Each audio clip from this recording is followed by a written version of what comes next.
Chapter 1. Terrified to death, a slanted streetlight flickered rhythmically, as if transmitting Morse code. A Ford with its hood propped open was too intimately acquainted with the streetlight. Each time the light illuminated, a blood-stained visage could be discerned.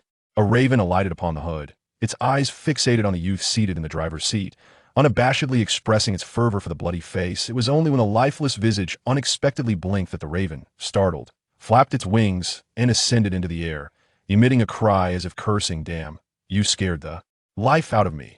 The youth twisted his stiff neck and, upon glimpsing the face in the rearview mirror, felt a flicker of terror in his own eyes, his mind echoing a curse akin to that of the raven. In the next instant, memories converged. The youth recalled his name. Li Jie, identical to the name he bore before his transmigration in this world. Li Jie was an actor, having participated in a blockbuster that grossed over $2 billion globally, albeit in the role of an inconsequential extra. To put it plainly, he was merely a background character with no lines. The towering metropolis before him was known as Gotham. A month prior, the zombie virus outbreak had erupted, swiftly engulfing the globe and transforming this world into a hell on earth. During this crisis, superheroes fell one after another, plunging the world into an even deeper darkness. Half an hour ago, Li Jie had perished in an accident here, and the Li Jie from another world had been reborn into this realm. Damn. Upon realizing he had reincarnated into a post-apocalyptic world beset by a bioweapon crisis, Li Jie could not restrain himself from raising his middle finger skyward. While others transmigrated as paragons of destiny, how had he ended up as mere fodder for the undead? Golden Finger, please make your appearance. Li Jie was acutely aware that as an ordinary individual, he would scarcely survive a single episode in this world without some extraordinary ability. Suddenly, the phone discarded on the passenger seat lit up, revealing a text message. "There's food in the second convenience store on the right at the intersection. Ahead, beware of zombies on the road." A golden finger. Could it be that this mobile device is my extraordinary ability? Li Jie grasped the phone firmly and scrutinized the message, confirming it was not a prank before deciding to venture to the convenience store mentioned. After all, the previous owner had not ingested food for 3 days. Otherwise, he wouldn't have risked venturing out in search of sustenance in this world. Food, water, and medicine were invaluable resources that needed to be gathered whenever possible. As for dealing with the zombies on the road, regrettably, the former occupant left no weapons for Li Jie, not to mention the firearms ubiquitous in America. Even a simple fruit knife was absent. Even if he possessed one, Li Jie doubted his ability to slay the zombies roaming the streets. Having been starved for 3 days, the prospect of facing even a single zombie in combat was daunting. Through the car window, he surveyed the surroundings. Less than 100 meters to the intersection, he could already see 11 zombies. This was merely aimless wandering on the streets, where the shops lining the sidewalks and the towering buildings were teeming with countless zombies. Even the slightest provocation could draw a horde of the undead to Li Jie if one were to attack him. The convenience store mentioned in the text was an absolute necessity. Otherwise, Li Jie would soon succumb to starvation should he perish from hunger. It remained uncertain whether he would have the chance for rebirth. Li Jie gently reclined the chair, revealing a makeup case left over from a previous shoot in the back seat. He retrieved the case and began to apply makeup on himself. He first dabbed some white foundation on his face, then painted a few bite marks on his neck and arms. Thus, his appearance blended seamlessly with that of the zombies. Next came the moment to showcase his acting skills. Taking a deep breath, Li Jie exhaled slowly, pocketed his phone, and opened the car door, stepping outside. The zombies, in the absence of target, existed in a state of standby, resembling creatures that had gone days without nourishment, moving listlessly. In stark contrast, Li Jie had genuinely not eaten for 3 days. His legs felt weak as he staggered forward. Soon, he encountered his first zombie, a girl clad in a Gotham high school uniform. Judging by her figure and face, she had undoubtedly been the belle of the school in life. Regrettably, she bore no fewer than 20 bite marks, and the transformation into a zombie rendered her grotesque. "Please, don't come any closer," Li Jie silently pleaded with divine intervention absent. The female zombie approached him upon noticing his presence. Zombies relied on a combination of light, sight, sound, and smell to identify their prey, while Li Jie's appearance successfully deceived the zombie. The scent emanating from him was difficult to mask. As the female zombie drew closer, she sniffed him like a dog. Realizing evasion was futile, Li Jie ceased to hide and mirrored the zombie's actions, inhaling her scent. Honestly, the stench of decay was nauseating. Yet Li Jie, fully immersed in his role, exhibited remarkable prowess in his performance. The two exchanged scents, and at first glance, it appeared as though they were a couple engaged in some intimate act. Unless a further mutation occurred, zombies were mindless beings. While Li Jie's odor raised the female zombie's suspicions, his behavior bewildered her, particularly when he mimicked a biting motion. It repulsed her, causing her to turn away. How disheartening to be rejected by zombie. Li Jie rolled his eyes and continued to stagger toward the intersection.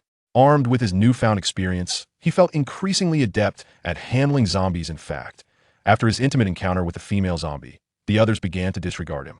After turning a corner, Li Jie spotted the convenience store. The entrance had been destroyed, and the glass of the display windows lay shattered on the ground. Like the majority of shops, this convenience store had not escaped the ravages of the zombie crisis and had suffered vandalism. The convenience store was enveloped in darkness. Devoid of light, straining to discern objects in the gloom, Li Jie managed to locate an unopened chocolate bar and a bottle of cola on the shelves. He refrained from indulging immediately, instead pocketing these items and continuing his aimless wander in the guise of a zombie throughout the store.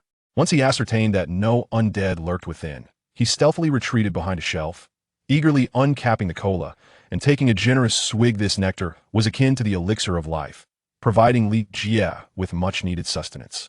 Yet, just as he savored half the bottle, he felt a hard object pressed against the back of his head. Instinctively, he recognized it as a firearm. Chapter 2. Alice. In Gotham, when confronted by the barrel of a gun, the wisest course of action is to raise your hands and surrender, especially in a world fraught with scarcity, where lives are easily extinguished over a mere morsel. Li Jie had no intention of losing his life over half a bottle of cola and a chocolate bar, so he obediently raised his hands. Hey there, chill out if you want the cola and chocolate. Just take them. Silence. A low, authoritative voice commanded at Li Jie's ear. A woman? Being threatened by a woman was undeniably humiliating. What was more disconcerting was that he had just thoroughly scanned the convenience store and was convinced he was alone. Where had she emerged from? The ceiling. A furtive glance upward revealed the absence of light. Should someone be hiding above, he would find it nearly impossible to detect her silent descent from the ceiling. Hinted at her exceptional prowess. As Li Jie swiftly processed and analyzed the situation, he concluded that even without her firearm, he would stand no chance against her. Buzzing, the sound of a helicopter rotor echoed outside the convenience store, drawing closer and becoming increasingly distinct. Occasionally, the beam of a searchlight pierced the store, illuminating the interior. For a fleeting moment, Li Jie felt the gun's muzzle shift away from his skull, and the woman's voice rang out once more. If you wish to live, remain perfectly still. Desperate to survive, Li Jie complied without hesitation. The woman began to move, positioning herself parallel to him as the light streamed in again from outside. Li Jie caught a glimpse of a striking woman clad in a black leather jacket, with chestnut hair and an alluring figure. In her left hand, she brandished an M1911 pistol, while her right gripped a bloodied fire axe. Though he could only glimpse her profile, Li Jie was certain that this formidable woman was Alice, a goddess. Clinging to the goddess coattails would undoubtedly enhance his chances of survival in this perilous world. Yet, no, that was misguided. Alice, while undeniably powerful and willing to lend aid, was also a harbinger of danger. Wherever she tread, peril would surely follow. It was unwise to approach the goddess. It would be prudent to maintain distance and devise a plan for survival. Just as Li Jie grappled with the dilemma of seeking the goddess' favor or keeping his distance, Alice suddenly turned her gaze toward him. Li Jie maintained a posture of raised hands, striving to project an image devoid of any threat to the goddess before him. For Alice, aside from dispatching zombies, she was equally merciless toward survivors deemed threatening. Hey, you can exit through the back door shortly, Alice remarked, then glided along the wall until she reached the display window. Seeing that the goddess perceived him as harmless and even indicated an escape route, Li Jie lowered his hands and followed Alice's gaze outside. Two zombie dogs, nearly a meter in length, lay in wait, resembling calves, with their heavy breathing echoing from their nostrils, saliva dribbling from their gaping maws. The sound of roaring engines filled the air as two helicopters descended onto the road, disgorging over 30 helmeted and fully armed operatives, dressed like futuristic SWAT members from the Umbrella Corporation. Upon disembarking, they swiftly formed a defensive line, their weapons trained on the two zombie dogs. Woof, the zombie dogs must have caught a whiff of Alice's scent as they suddenly surged toward the convenience store. This is it. Am I too late to escape? Li Jie pondered anxiously. It wasn't that he wished to linger for the spectacle, rather, everything had unfolded with alarming rapidity. From Alice's suggestion to use the back door to the sudden appearance of the zombie dogs, mere seconds had elapsed. Li Jie yearned to flee, but a half-empty bottle of cola hardly sufficed to replenish his strength. Moreover, the noise he had made in his panic retreat prior to Alice's discovery had likely attracted the attention of both the zombie dogs and the enemies outside, putting him at risk of falling victim to Alice's gunfire. Farewell. Goddess. Li Jie began to cautiously retreat. He truly lacked strength, and any ordinary person confronted with such a sight would certainly be lying if they claimed to feel no fear or anxiety. Everything required an adjustment period crash. Shards of glass were sent flying as a zombie dog kicked them aside. The first zombie dog leapt through the display window. Bang, bang. Alice pulled the trigger, firing 2 precise shots, both bullets striking the same spot and obliterating the zombie dog's head. The already lifeless creature maintained its forward momentum, crashing into a shelf with a resounding thud, followed by a cacophony of clattering sounds. Ultimately, the corpse of the zombie dog nearly slid to Li Jie's feet. He could even sense the breath it expelled in its final moments. A thrill surged through him. This was astonishingly exhilarating. A creature as robust as a calf lay dead at his feet.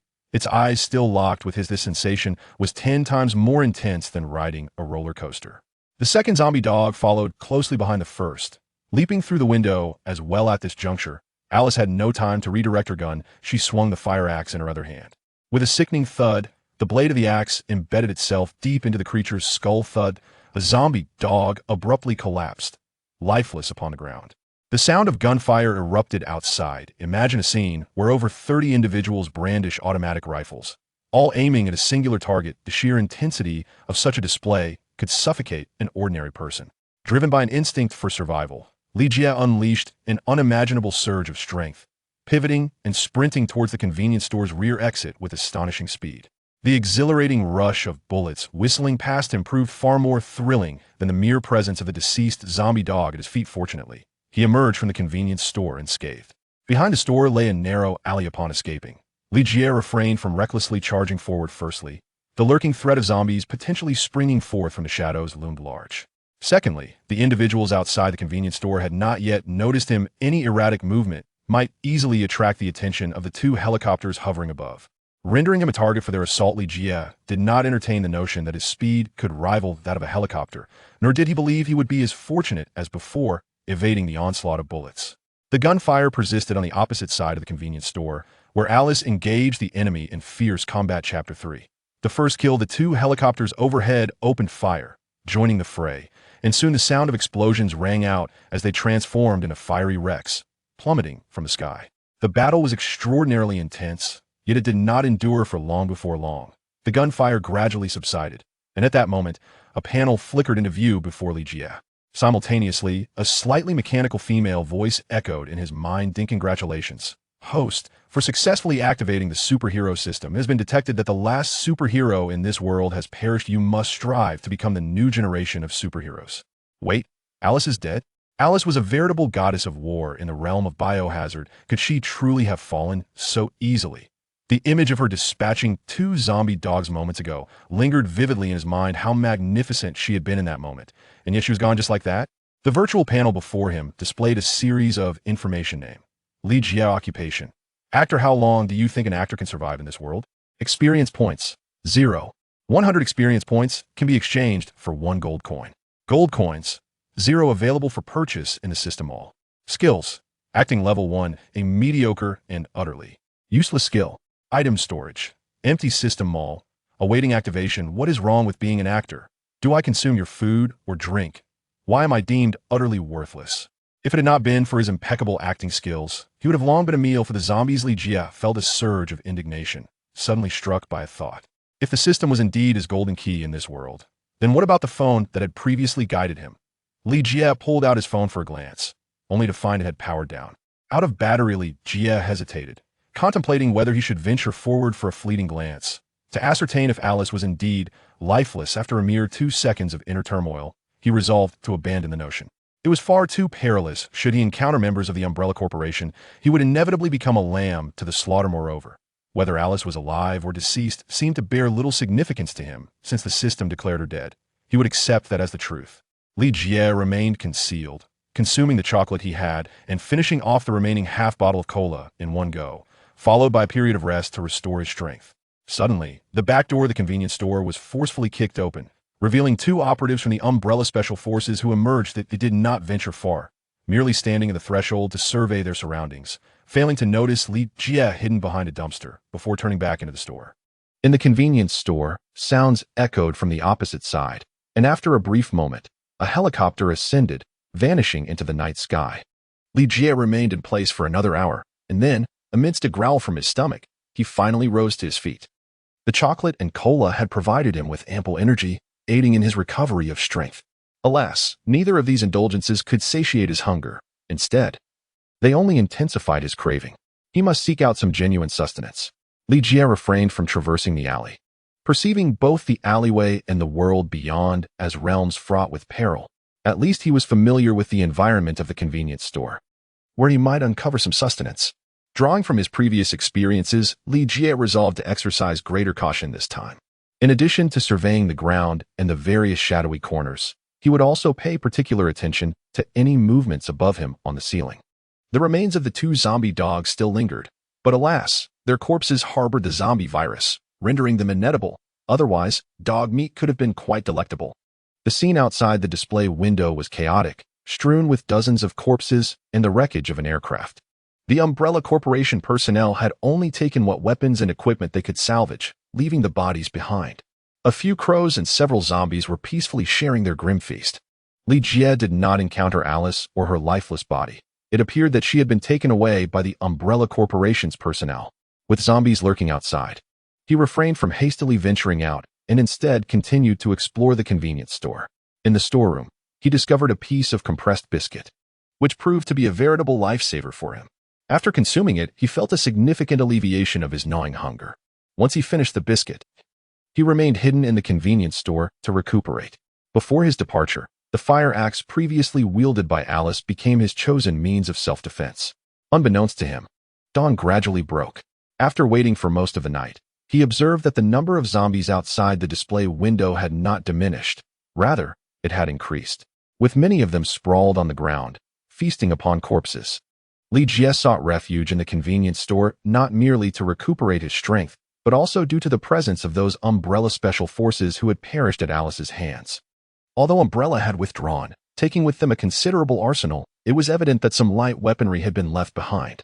Handguns, daggers, grenades. These were all items that Li Jie coveted, for they would significantly enhance his chances of survival in this perilous world. As the horde of zombies grew increasingly numerous, however, Li Jie begrudgingly set aside his interest in scavenging for these weapons. No matter their importance, it was not worth risking his life at this moment. The zombies would eventually satiate their hunger and disperse. He could retrieve the gear later. Suddenly, the sound of a rolling pin echoed from the direction of the back door, prompting Li Jie to swiftly turn his head. The most unwelcome sight materialized before him. A zombie staggered through the convenience store's rear entrance. It was a middle-aged creature clad in a police uniform, its beer belly swaying with each step. What captivated Li Jie most about this zombie was the Glock 17 at its waist. As a standard sidearm for law enforcement in the United States, the Glock 17 is renowned for its elegance and reliability.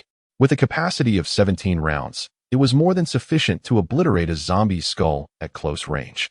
In comparison to the fire axe in his possession, the allure of the Glock 17 was irresistible, even if he had never wielded such a weapon before. Simply holding it would provide him with a sense of security, greatly augmenting his odds of survival. Before the other zombies could notice and intrude, Li Jie resolved to launch a preemptive strike against the approaching undead. As he emerged from his hiding spot, the zombie inside the convenience store caught sight of him but chose to overlook him, perhaps due to his own zombie disguise. Even when Li Jie brandished the fire axe, the mindless creature paid him little heed, opting instead to shuffle past him. Positioned behind the zombie, Li Jie raised his fire axe and brought it down. Influenced by Alice's earlier encounter with the zombie dogs, his instinct was to aim for the creature's head. Yet, as he lifted the axe, he hesitated, pondering the possibility that a single blow might not suffice to dispatch the zombie. Li Jie shifted his aim to the neck of the zombie. The firefighting axe was exceptionally sharp, and the blade struck the zombie's neck with even greater ease than Li Jie had anticipated. With a resounding crack, a head tumbled to the ground. Chapter 4. The Iceberg Club. Li Jie bravely confronted the zombie, driven by the desire to acquire the Glock 17 handgun it possessed.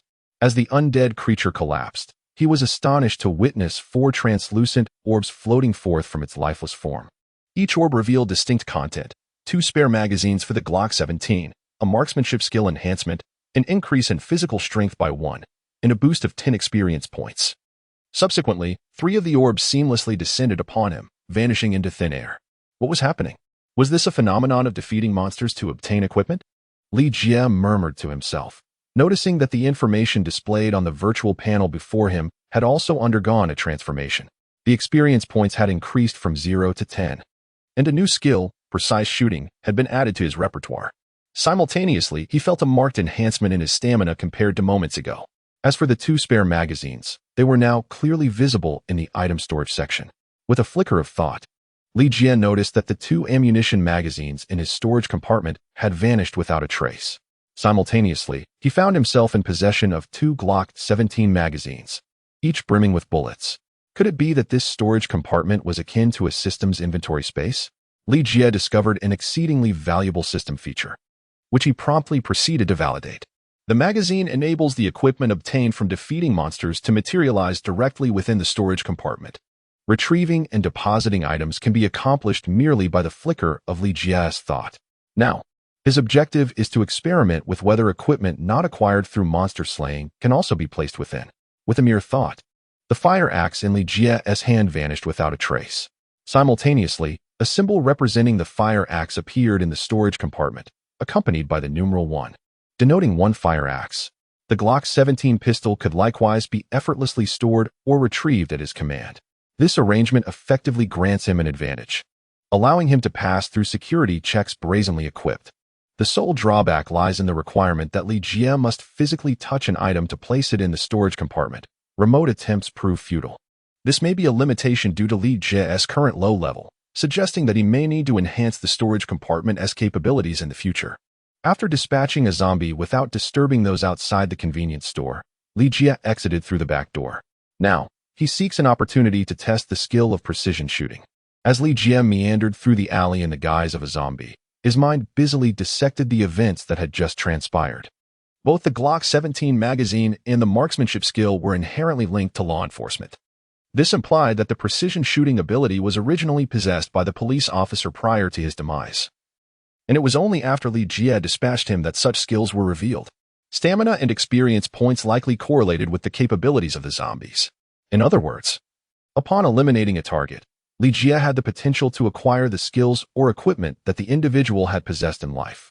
If this were the case, the prospect of hunting down Bruce Wayne tantalizingly suggested that Li Jie might inherit certain skills and gear of Batman, thus elevating himself from an ordinary individual to a superhero. However, a pressing question arose. The system had previously indicated that Alice was the last superhero, implying that Bruce Wayne was already deceased. Consequently, the notion of extracting equipment from Bruce Wayne became a distant dream. Yet, should Bruce Wayne have transformed into a zombie like others? The possibility of acquiring Batman's skills and equipment remained. With this thought, Li Jie promptly set a modest goal for himself in this world, to locate Bruce Wayne. The alley yielded not a single zombie, rendering Li Jie's performance rather futile. Upon exiting the alley, he continued to saunter through the streets in his zombie persona, remaining ever ready to draw his weapon and eliminate any target.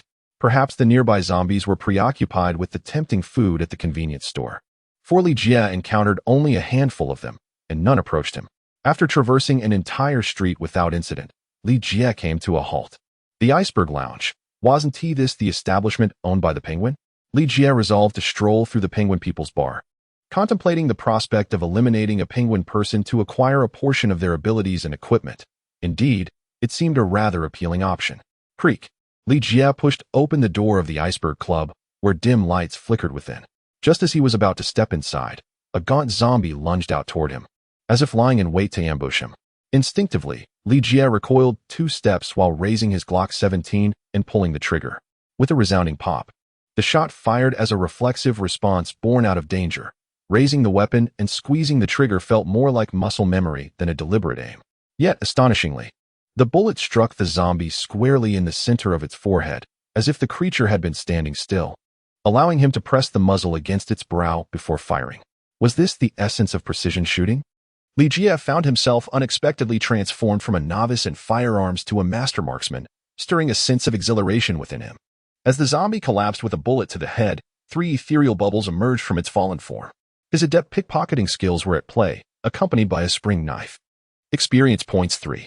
Such tangible rewards validated some of Li Jie's prior conjectures. The equipment dropped upon defeating a target was intrinsically linked to the deceased's former profession and possessed skills. The recently dispatched zombie had merely been a lowly henchman under the command of the Penguin, with the pinnacle of its capabilities likely confined to pilfering wallets on the streets.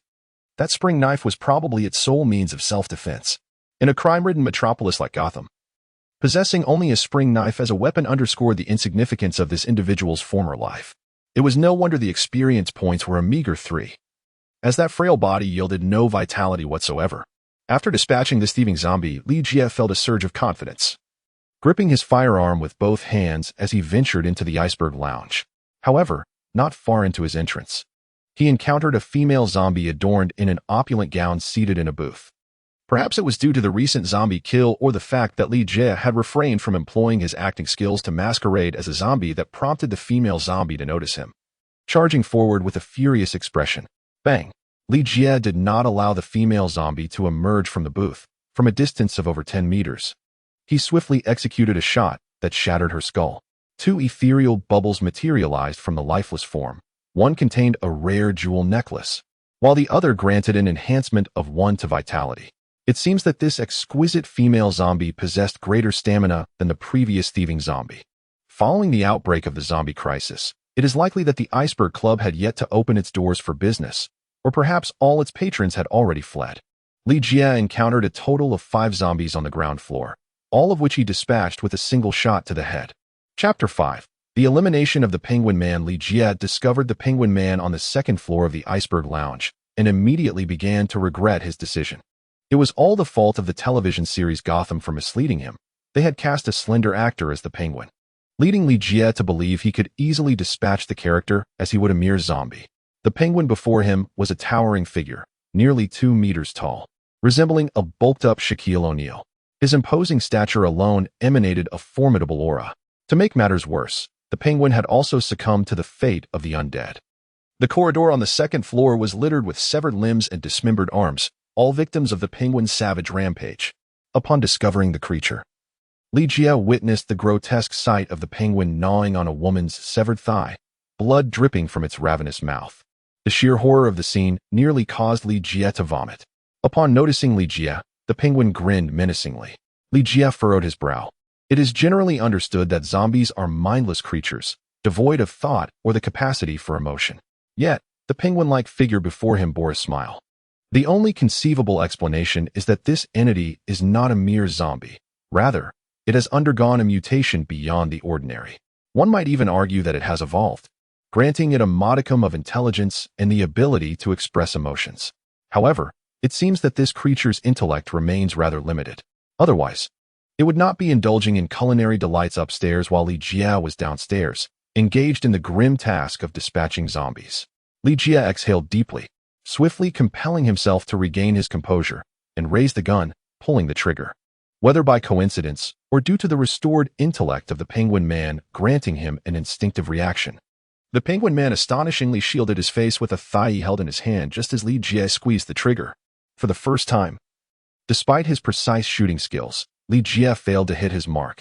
A peculiar sound escaped the Penguin Man's lips as he began to approach Li Jie. Even though the zombie virus had bestowed upon him enhanced strength, his massive physique was ill-suited for swift movement. Moreover, an old injury to his right leg caused him to limp, further restricting his speed. Infuriatingly, the thigh remained an obstruction to his face, depriving Li Jie of the opportunity for a clean headshot. Bang! Bang bang! Li Jie retreated while aiming for the right knee of the Penguin Man. After emptying the magazine in one breath, he finally heard a click. The Penguin Man staggered, losing his balance and toppling to the side, crashing against the wall. This movement also caused the Penguin Man's head to finally become visible. Li Jie promptly removed the empty magazine and retrieved a spare one from the storage compartment. He raised his weapon and aimed it at the Penguin Man's head, firing with a series of sharp reports. Bang, bang, bang. He did not cease until bubbles began to emerge from the Penguin Man's body. The rewards were as follows: a multifunctional umbrella, a box of collectibles, stamina 30. Experience points 200. Truly, as expected from a formidable boss, with each shot fired at the Penguin Man, a multitude of bubbles escaped from within him. The increase of 30 stamina points revitalized Li Jie, making him feel as though he had been reborn. In a confrontation against an ordinary individual, devoid of any combat skills, his sheer physical strength alone would guarantee victory. The Penguin Man's multifunctional umbrella, which served as his cane, was ingeniously designed. It could emit lethal gas. Concealed within its canopy were hundreds of throwing knives, and when opened, It provided a degree of bullet resistance, along with a hidden miniature rocket. This was no mere umbrella. It was clearly an agent's weaponry. Tailored to the Penguin Man's stature, it appeared somewhat oversized in Li Jie's grasp. Its considerable weight would have made it challenging to wield had he not gained 30 stamina points from the defeated foe. Experience points could be exchanged for gold coins, and Li Jie promptly converted the 200 points he had just earned into 2 coins. A notification chimed, indicating that the system had detected the host's possession of gold coins, successfully unlocking the system mall. With the mall now accessible, Li Jie was eager to explore its offerings. Upon entering, he found himself within a virtual superstore, overflowing with a dazzling array of goods that momentarily overwhelmed his senses. There were sections for food, supplies, weapons. Being a virtual marketplace, Li Jie did not have to exert physical energy as one would in a traditional superstore. He merely stood still, swiping his hand to navigate the scene or using his thoughts to select the desired area. After a brief exploration, he was astounded by the vastness of this superstore. Had he ever encountered a supermarket selling tanks and aircraft? Certainly. But what about one that offered rockets and various nuclear arms? Remarkably, even infinity gauntlets were for sale here. To put it plainly, the system mall stocked items limited only by one's imagination. If one could conceive of it, it could be found within its walls. With sufficient gold coins, anything desired could be procured. However, upon comparison, Li Jie realized that 1 gold coin equated to approximately $1 in the system mall. This was rather disheartening. He considered purchasing an infinity gauntlet, yet upon seeing the price tag, he could only exclaim, "I cannot afford it." In the end, Li Jie purchased a ham sandwich and a fresh apple, expending 2 gold coins. In terms of pricing, it remains quite affordable. In reality, $1 would scarcely suffice to acquire such a substantial ham sandwich. The prospect of obtaining a fresh organic apple is even less feasible. Moreover, in a world plagued by scarcity of resources, such thoughts are utterly inconceivable. Li Jie finally indulged in a meal of a more respectable nature, and thereafter, he cast a glance at the trove of collectibles belonging to the Penguin. Renowned artworks, exquisite jewelry, and golden adornments. A cursory estimation revealed that these treasures would fetch no less than several $100 million. With such possessions in hand, Li Jie had effectively attained financial independence. Alas, the value of material wealth in this realm had diminished significantly. Moreover, there was no place to enjoy a peaceful retirement. After satisfying his hunger and thirst, Li Jie wandered through the Iceberg Club once more, yet he could not locate the Penguin's vault. However, his efforts were not in vain. He discovered 2 Desert Eagles crafted from gold. These firearms were undoubtedly part of the Penguin's collection, yet they could also serve as ordinary weapons without issue. The Iceberg Club, being one of the Penguin's strongholds, would naturally house a variety of armaments and gear. Li Jie discovered an armory. In addition to conventional weapons, there were surprisingly heavy machine guns, rocket launchers, and various explosives. Indeed, such equipment would suffice for warfare. Regrettably, amidst this plethora of armaments, there was not a single bulletproof vest to be found. Do the gangsters truly have no fear of death? Li Jie conducted a thorough sweep, placing all that he deemed useful into his storage compartment. Chapter 6. The Rescue of Catwoman. Li Jie discovered a modified armored Hummer in the garage of the Iceberg Club, its fuel tank brimming with gasoline. He couldn't help but exclaim inwardly what a truly admirable individual the Penguin Man is. Buzz. With a swift press of the accelerator, Li Jie crashed through the garage door and sped away. The quality of this vehicle was undeniably impressive, robust, and resilient. Upon reaching the main road, Li Jie set his course directly towards the lair of Batman. Gotham City, a sprawling metropolis, presented a challenge as Li Jie was unfamiliar with the route to the Batcave. However, he had the convenience of a navigation system. By entering Wayne Manor into the device, he merely had to follow its directions. Just after traversing 2 blocks, the sharp crack of gunfire resonated ahead.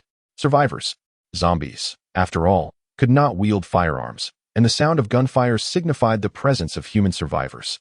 In such a world, it was wise for survivors to band together for mutual support. Li Jie eagerly anticipated the encounter with the first survivor, excluding Alice, and thus steered his course towards the direction of the gunfire. Buzz, buzz. Li Jie soon realized that he had underestimated the complexity of the situation. Initially, upon hearing the gunshots, he presumed that it was a confrontation between survivors and zombies. However, he quickly discovered that the reality was far more intricate.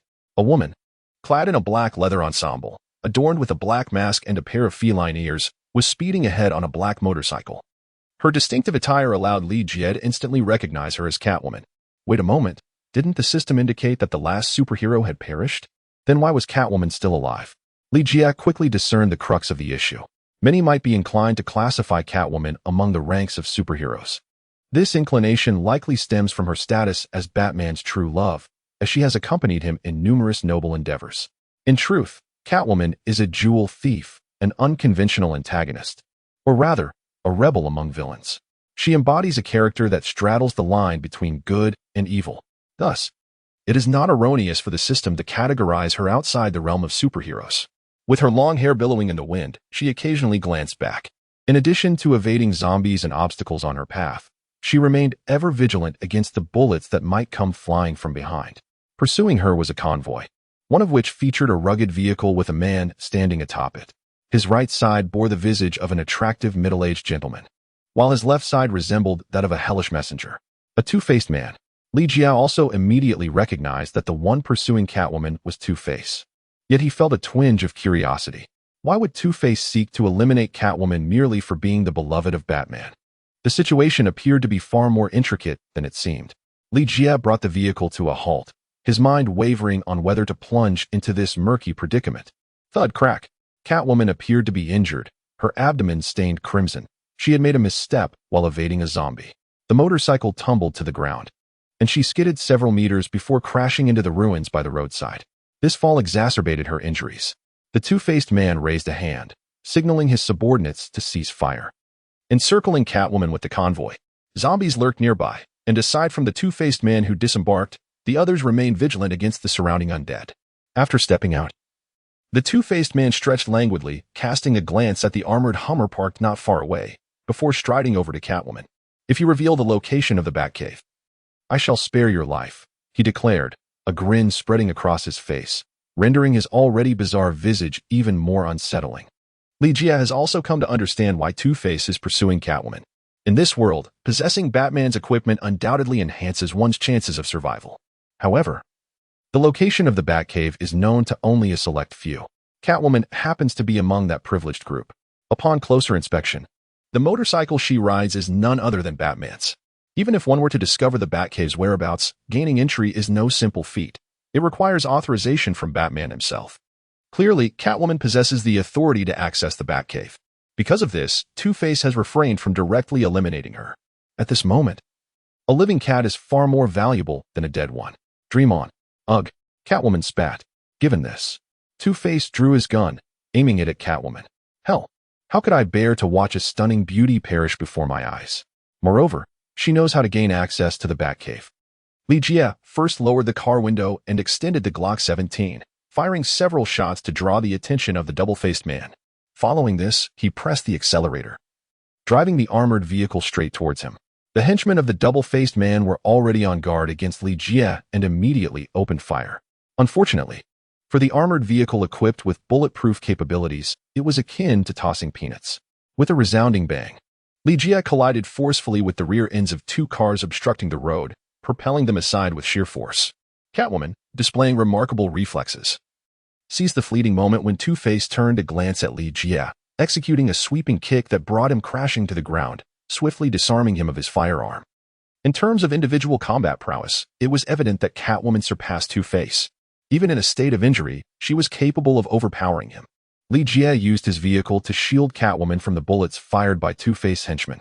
With a swift leap, Catwoman clung to the car window, exclaiming loudly, "Drive. Hurry up and drive." "At your command, milady." Li Jie spoke politely before pressing the accelerator, propelling the car forward.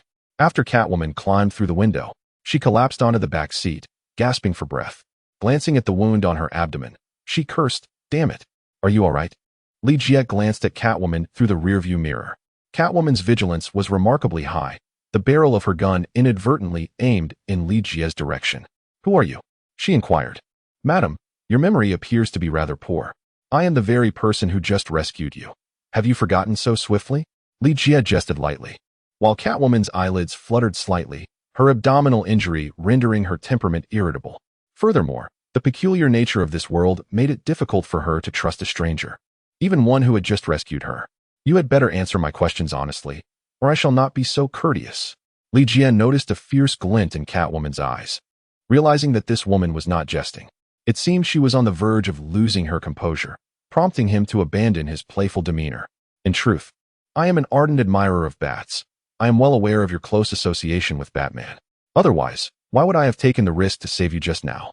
Catwoman furrowed her brow slightly, as if assessing the credibility of Li Jie's words. It has been quite some time since I last saw Batman. Has something befallen him? Li Jie sought to ascertain Batman's current predicament from Catwoman. A subtle shift in her expression revealed that the inquiry pricked her heart. Chapter 7. Wayne Manor. Rather than addressing Li Jie's question, Catwoman's attention shifted to the car's navigation system, and with a hint of disdain, she remarked, "Are you headed to Wayne Manor?" Li Jie. Damn it. How could I forget to turn off the navigation? The Batcave is concealed beneath Wayne Manor, and I had just inquired about it from Batman. Yet the car's navigation conveniently indicates a route to Wayne Manor. Surely, any reasonable person would harbor suspicions, wouldn't they? Remain calm, stay composed. The system rates Li Jie's acting skills as subpar, yet at this moment, his performance is once again proving its worth. Indeed, I am headed to Wayne Manor. Is there any issue with that? Li Jie responded with an unusual calmness, as if it were the absence of his presence at Wayne Manor that posed a problem. Catwoman let out a soft scoff and remarked, "I am a master jewel thief. In terms of performance, you are vastly inferior to me. Therefore, I advise you to cease your theatrics before me. Now confess, who exactly are you?" "Me? I am merely someone striving to survive in this sordid world." Li Jie, undeterred by Catwoman's words, continued his performance, fully aware that Bruce Wayne was the wealthiest individual in the city. If I wished to survive in this world, a visit to Wayne Manor seemed an infallible choice. I could easily surmise that it housed an abundance of food and various supplies. With a stroke of luck, I might even uncover a few valuable collectibles at Wayne Manor. Although such items may have lost their worth over time, discovering a rare piece could still facilitate a trade for sustenance. With that thought, Li Jie cast another glance at Catwoman and inquired once more, "Is there an issue with my visiting Wayne Manor? Or have you already been there and found it devoid of all treasures?" "Oh no, my dear lady. As you have just mentioned, you are a jewel thief, and thus, your credibility with me is quite low. Even if you claim that there is nothing left, or that the place is overrun with zombies and perilous, I must personally verify the situation. Otherwise, I would not be at ease. Do you understand?" Catwoman, momentarily furrowing her brow, had to concede that she had been deceived by Li Jie's acting. She could not discern any flaws in his words. As Li Jie observed the muzzle of Catwoman's gun droop slightly, he realized that his lackluster performance had once again borne fruit. "Catwoman, do you truly not require my assistance with your injury?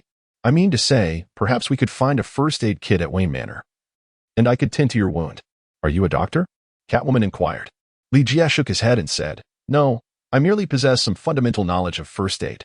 During his time at the Iceberg Club, he had encountered a zombie who had once been a surgeon in life. The rudimentary first aid knowledge he had acquired was indeed gleaned from medical professionals. In truth, Li Jie believed his current medical skills were quite commendable. At the very least, performing a simple surgical procedure on Catwoman posed no challenge for him. "Let us drive," he urged. Catwoman, somewhat disheartened, pressed firmly on her wound to slow the blood loss. "Where to?" she inquired. "What I mean is, if you would prefer not to go to Wayne Manor, I can pull over right here." Li Jie playfully mocked, "Shut up. Let us head to Wayne Manor." Catwoman, having uttered her words, closed her eyes, signaling her disinterest in further banter with Li Jie. Wayne Manor is situated by the seaside. Due to its remote location and the surrounding areas being entirely owned by Bruce Wayne, the closer one gets to Wayne Manor, the fewer the number of zombies encountered. Li Jie did not drive the vehicle directly into Wayne Manor. It was not due to the imposing gates being firmly shut, but rather because he needed to ascertain whether any dangers lurked within the estate. "Why have we stopped?" Catwoman inquired, her eyes fluttering open. Li Jie replied, "The door is closed. Furthermore, the silence here is rather unsettling." He added, "You seem quite alert." The Catwoman scoffed dismissively and commanded, "Drive the car in." "Why? Could it be that you have truly been here before?" Li Jie, with an expression of astonishment, inquired. The Catwoman feebly replied, "You are correct. I have indeed been here. The manor not only possesses an abundance of food and water, along with the various supplies or collectibles you may require, but more importantly, it contains medical supplies that could save my life. Therefore, I implore you to drive swiftly." Li Jie furrowed his brow and remarked, "Yet I can't shake the feeling that something is amiss. It is far too quiet here. The stillness suggests that the zombie virus has not reached this place, which is quite abnormal. It feels as though this location is a trap. Yes, indeed, a trap. Catwoman, why do I get the impression that you are steering me towards a perilous fate? With a sudden flourish, Catwoman once again aimed her gun at Li. Her voice laced with exasperation as she exclaimed, "Damn it, can't you see how much blood I've lost? Hurry and drive the car in. Otherwise, I might bleed out." All right, he replied. "I'll drive in at once. Why the hostility? Let us not forget, I am your savior. It is rather impolite, not to mention unbecoming, to continually point a gun at your benefactor." As Li Jie continued to drive forward while chattering incessantly, the moment the vehicle reached the entrance, the imposing gates swung open on their own. There remained a considerable distance from the manor's gates to the house. Li Jie did not drive quickly, taking the time to observe and familiarize himself with the surrounding environment. Suddenly, as the vehicle approached within 200 meters of the grand house, a bullet whizzed through the air and struck the windshield. Had it not been for the bulletproof glass, the projectile would have surely penetrated the glass and entered the interior. Li Jie came to a sudden halt, causing Catwoman, who was reclining in the back, to be unceremoniously tossed aside. With eloquent words, she expressed her discontent towards Li Jie. "I apologize, it was not my intention. However, it is evident that we were just subjected to an assault. I suspect that individual must be a marksman. Where do you think he might be concealing himself?" Li Jie, while speaking, cast his gaze about, endeavoring to locate the position of the sniper. Were it not for the bulletproof nature of the vehicle, he would never have dared to be so audacious. Nevertheless, a flicker of concern nagged at him. What if the assailant hidden within the building unleashed a rocket? Could this armored Hummer withstand such a blow? "Damn it, get out!" Catwoman cursed vehemently, leveling her gun at Li Jie. "Are you mad? If I exit the vehicle, the sniper will blow my head off." Li Jie shouted loudly. Catwoman snorted coldly. "If you don't get out of the car, I will blow your brains out right now. I knew this was a trap. Catwoman, I just saved you. And yet you've set a pitfall for me." Li Jie grumbled as he opened the door and stepped out of the car, inwardly marveling at the remarkable talent of that young man. Chapter 8, Director Gordon. Li Jie found himself confined within a guest room, or rather, what had once been a guest room but had now transformed into a makeshift cell. Bound by handcuffs, he was indifferent to the room's former purpose, having already succumbed to slumber upon the plush bed. Since the onset of the zombie crisis, he had not experienced the luxury of resting in a bed, and given the toll of prior stress, he desperately required this reprieve. The tranquility was abruptly interrupted by the sound of a lock turning, causing the slumbering Li Jie to open his eyes, his gaze instinctively drawn to the window. The variety of zombies was astonishing, beyond the familiar humanoid forms. There were also zombie dogs and various animals infected by the virus. Among these, two types of zombified creatures posed the greatest threat: rats and birds with wings.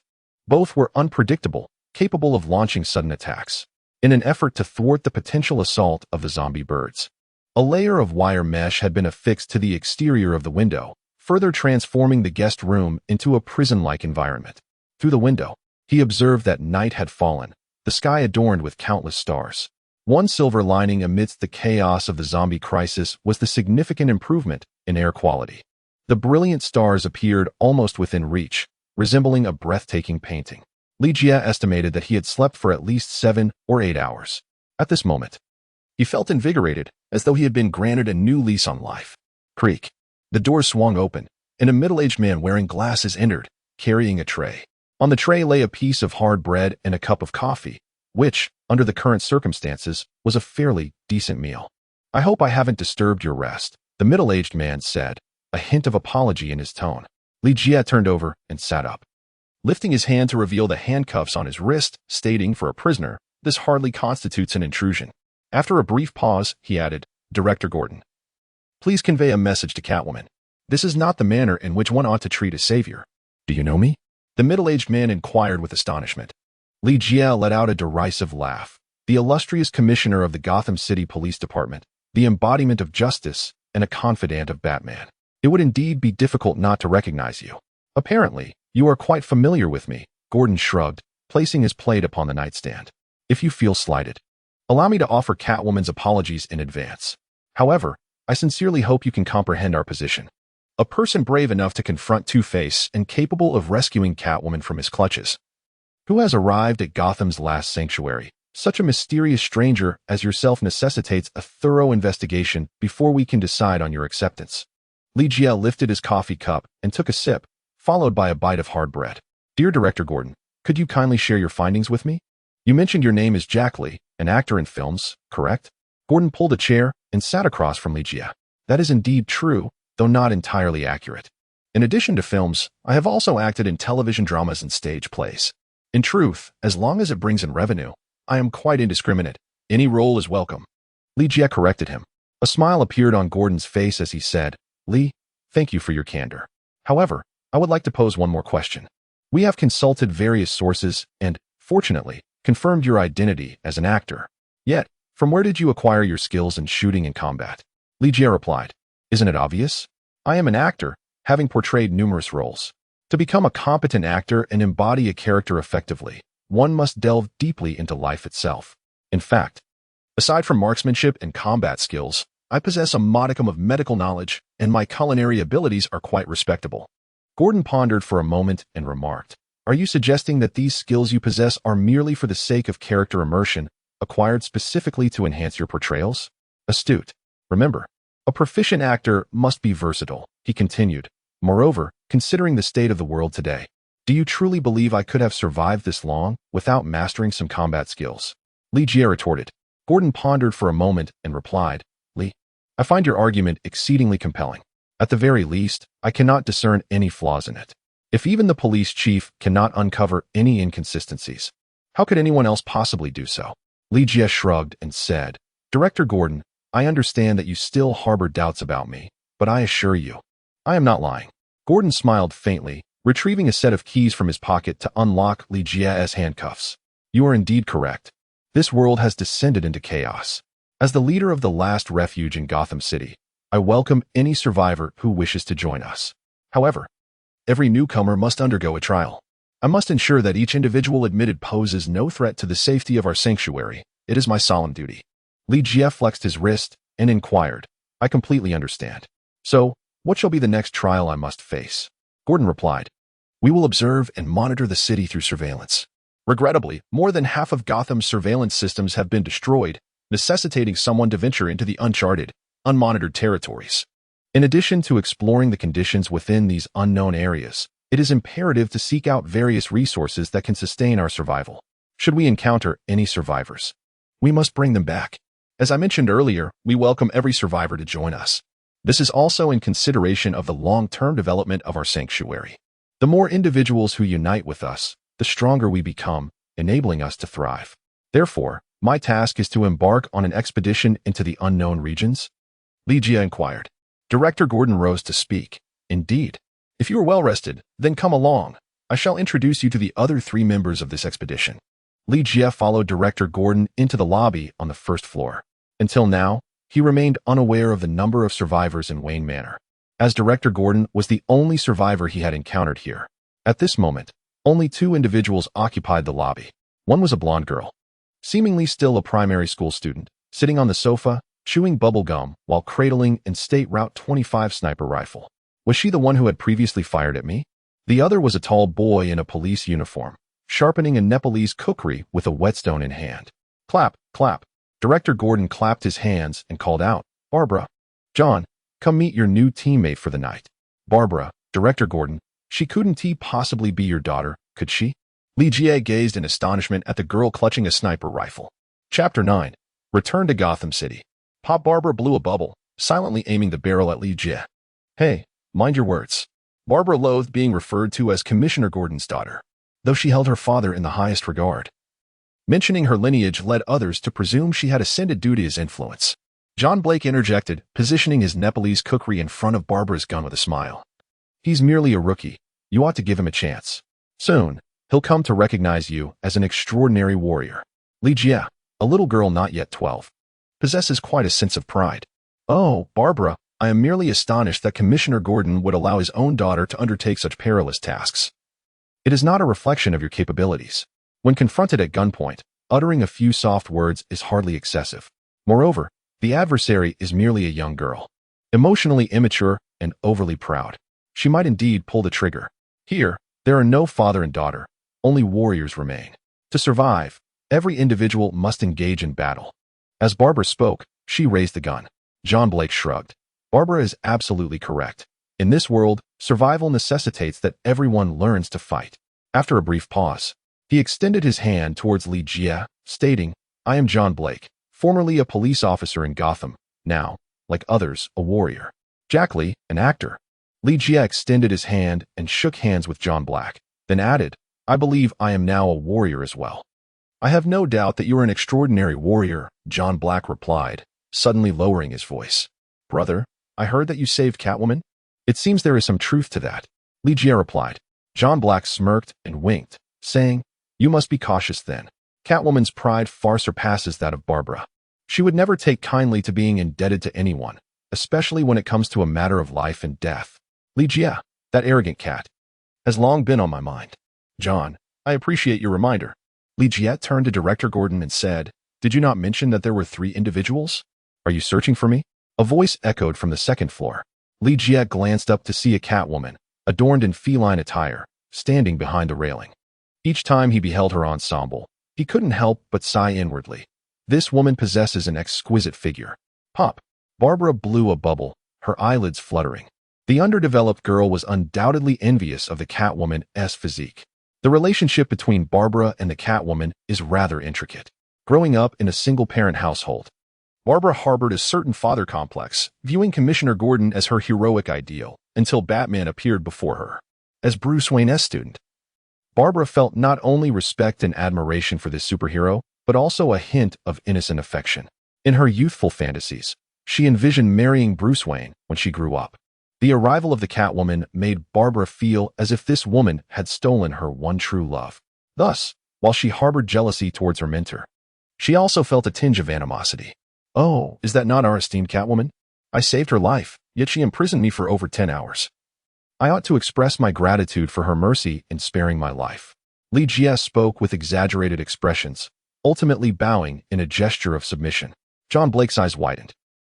Brother, I just reminded you, and yet you so brazenly mock Catwoman. Do you think your life is too long? Catwoman leaped gracefully, her toes lightly brushing against the railing, and she soared into the air. Grasping the chandelier, she performed a flawless 720-degree flip, landing almost soundlessly before Li Jie.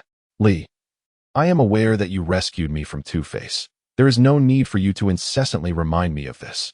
As long as you can pass this test, I will formally express my gratitude, Catwoman stated with a serious demeanor. She then turned to John Blake and Barbara, asking, Are you both ready? John Blake brandished the Nepalese dagger in his hand, declaring, At your service, anytime. Barbara sprang from the sofa, shouldering the sniper rifle, stating, We were merely waiting for you. Catwoman returned Li Jie's Glock 17 to him. Li Jie removed the magazine and inspected the bullets within, then cast a glance at the 3 Catwomen. Are we truly setting off like this? I mean, armed with a sniper rifle, a Nepalese dagger, and a Glock 17. Is there not a modicum of additional equipment we might require? What sort of gear do you desire? Barbara inquired with curiosity. Li Jie, having arrived at this point, naturally equipped himself like Batman. As Catwoman strolled towards the exit, she remarked, We are merely undertaking a straightforward mission. There is no need to carry such an abundance of gear. With a stroke of luck, we might not even have to draw our blades. Pausing momentarily, she turned to Li Jie and added, Be subtle, understood? All right, I shall heed your counsel. Li Jie shrugged nonchalantly, reassured by the ample arsenal he had acquired from the Iceberg Lounge. His only concern lay with the 3 of them. Upon exiting the Grand Hall, the armored Hummer he had driven pulled into view. It seemed that his intention to procure the Bat's equipment at Wayne Manor had inadvertently entangled him and his vehicle in this endeavor. Before entering the car, Li Jie spoke. You don't mind if I take control of the M2, do you? This Hummer was not only bulletproof, but also equipped with an M2 machine gun. In the event of a confrontation, this formidable weapon would undoubtedly assist Li Jie in dispatching several adversaries, prompting him to seize this opportunity. However, it soon became evident that his concerns were unfounded, as no one contested his claim to the machine gun. John Blake willingly took on the role of the driver, while Barbara, cradling a sniper rifle, occupied the back seat, taking in the scenery. Catwoman, however, clearly scoffed at the notion of wielding such weaponry. Thus, the M2 machine gun became Li Jie's armament. As the vehicle roared to life, Commissioner Gordon approached with a box in hand. Hold on. I believe it would be prudent for you to don these. Inside the box were concealed communication devices designed by Wayne Enterprises, boasting strong signals and extended standby times. They could connect directly to the Bat computer, providing real-time support. After trying out the audio on the devices, the car departed Wayne Manor, making its way back to downtown Gotham. Once in the city, Li remained vigilant, scanning their surroundings, and curiously inquired, "May I ask a question? Why don't we wait until daylight to undertake this mission? Surely, visibility would be preferable to the perils of night." Chapter 10. The execution of Two-Face Catwoman provided a tangible answer to Li's query, revenge. During the day, she had been ambushed by Two-Face, sustaining injuries and losing a bat cycle in the process. While Gordon's mission was to explore the uncharted territories of Gotham, Catwoman had altered the plan, seeking vengeance against Two-Face. Indeed, revenge is a dish best served promptly. The vehicle came to a halt 300 meters from the spot where Li had rescued Catwoman. Li gazed through the night vision goggles, observing the Bat motorcycle lying undisturbed in its original position, with only 2 zombies wandering within a 50-meter radius. It appeared to be exceedingly safe. Retrieving the motorcycle seemed a remarkably straightforward task. Yet, why did I have the unsettling feeling that this was a trap? Li murmured softly. Barbara cast him a scornful glance and remarked, "Even a fool can see that this is a trap. The double-faced person deliberately left the motorcycle here, waiting for someone to return for it." Her words were pointedly incisive. Li cast a glance at Catwoman. In contrast to the confrontational Barbara, Catwoman's demeanor undoubtedly exuded a greater sense of maturity. To her, Barbara was merely a little girl who relished snatching toys from others. True to form, Catwoman chose to ignore Barbara, an attitude that irked the latter considerably. John Blake, observing Catwoman as she tinkered with the controller, inquired, "So, still unable to establish a connection?" The Batcycle was equipped with a remote control program, capable of autonomous navigation once linked to the Bat computer. This meant that even if a trap set by Two-Face lay 300 meters away, Catwoman could simply command the Batcycle to return, thus evading danger. Unfortunately, the Batcycle remained in a state of disconnection, likely due to a damaged signal receiver. Catwoman lifted her eyelids momentarily, then tossed the controller onto the chair, realizing she would have to go in person. "You all stay here and wait for me. You mean for us to watch you perish?" Barbara retorted, targeting Catwoman once again. With a smirk, Catwoman replied, "Retrieving my motorcycle is a personal matter, not part of tonight's mission. You need not risk yourselves alongside me." Barbara scoffed. "I'm not doing this for you, but for myself. If Commissioner Gordon learns that I stood by while you met your demise, he would certainly have my head." After a brief pause, Barbara exited the vehicle, muttering, "So, you better not drag me into this. Don't die here." Li discerned that Barbara possessed a sharp tongue yet a tender heart, and in the recent contest of wills between the two women, it was evident that Catwoman had emerged victorious. "What about you?" Catwoman deliberately glanced back at Li shrugged and remarked, "We cannot possibly be worse than a child, can we?" John Blake, staring across the table, exhaled deeply, his fingers fidgeting nervously. "Drive over, retrieve the motorcycle, and then depart. It's that simple." He paused momentarily, glancing at Li and Catwoman before adding, "Shall we set off?" "Indeed, let us depart," Li commanded. The armored Hummer roared as it surged toward the Batcycle. Bang! A hapless zombie on the road was sent flying. Squeal! John Blake demonstrated commendable driving skills, executing a drift that positioned the vehicle alongside the Batcycle. Before the car had come to a complete stop, Catwoman had already leapt from the vehicle.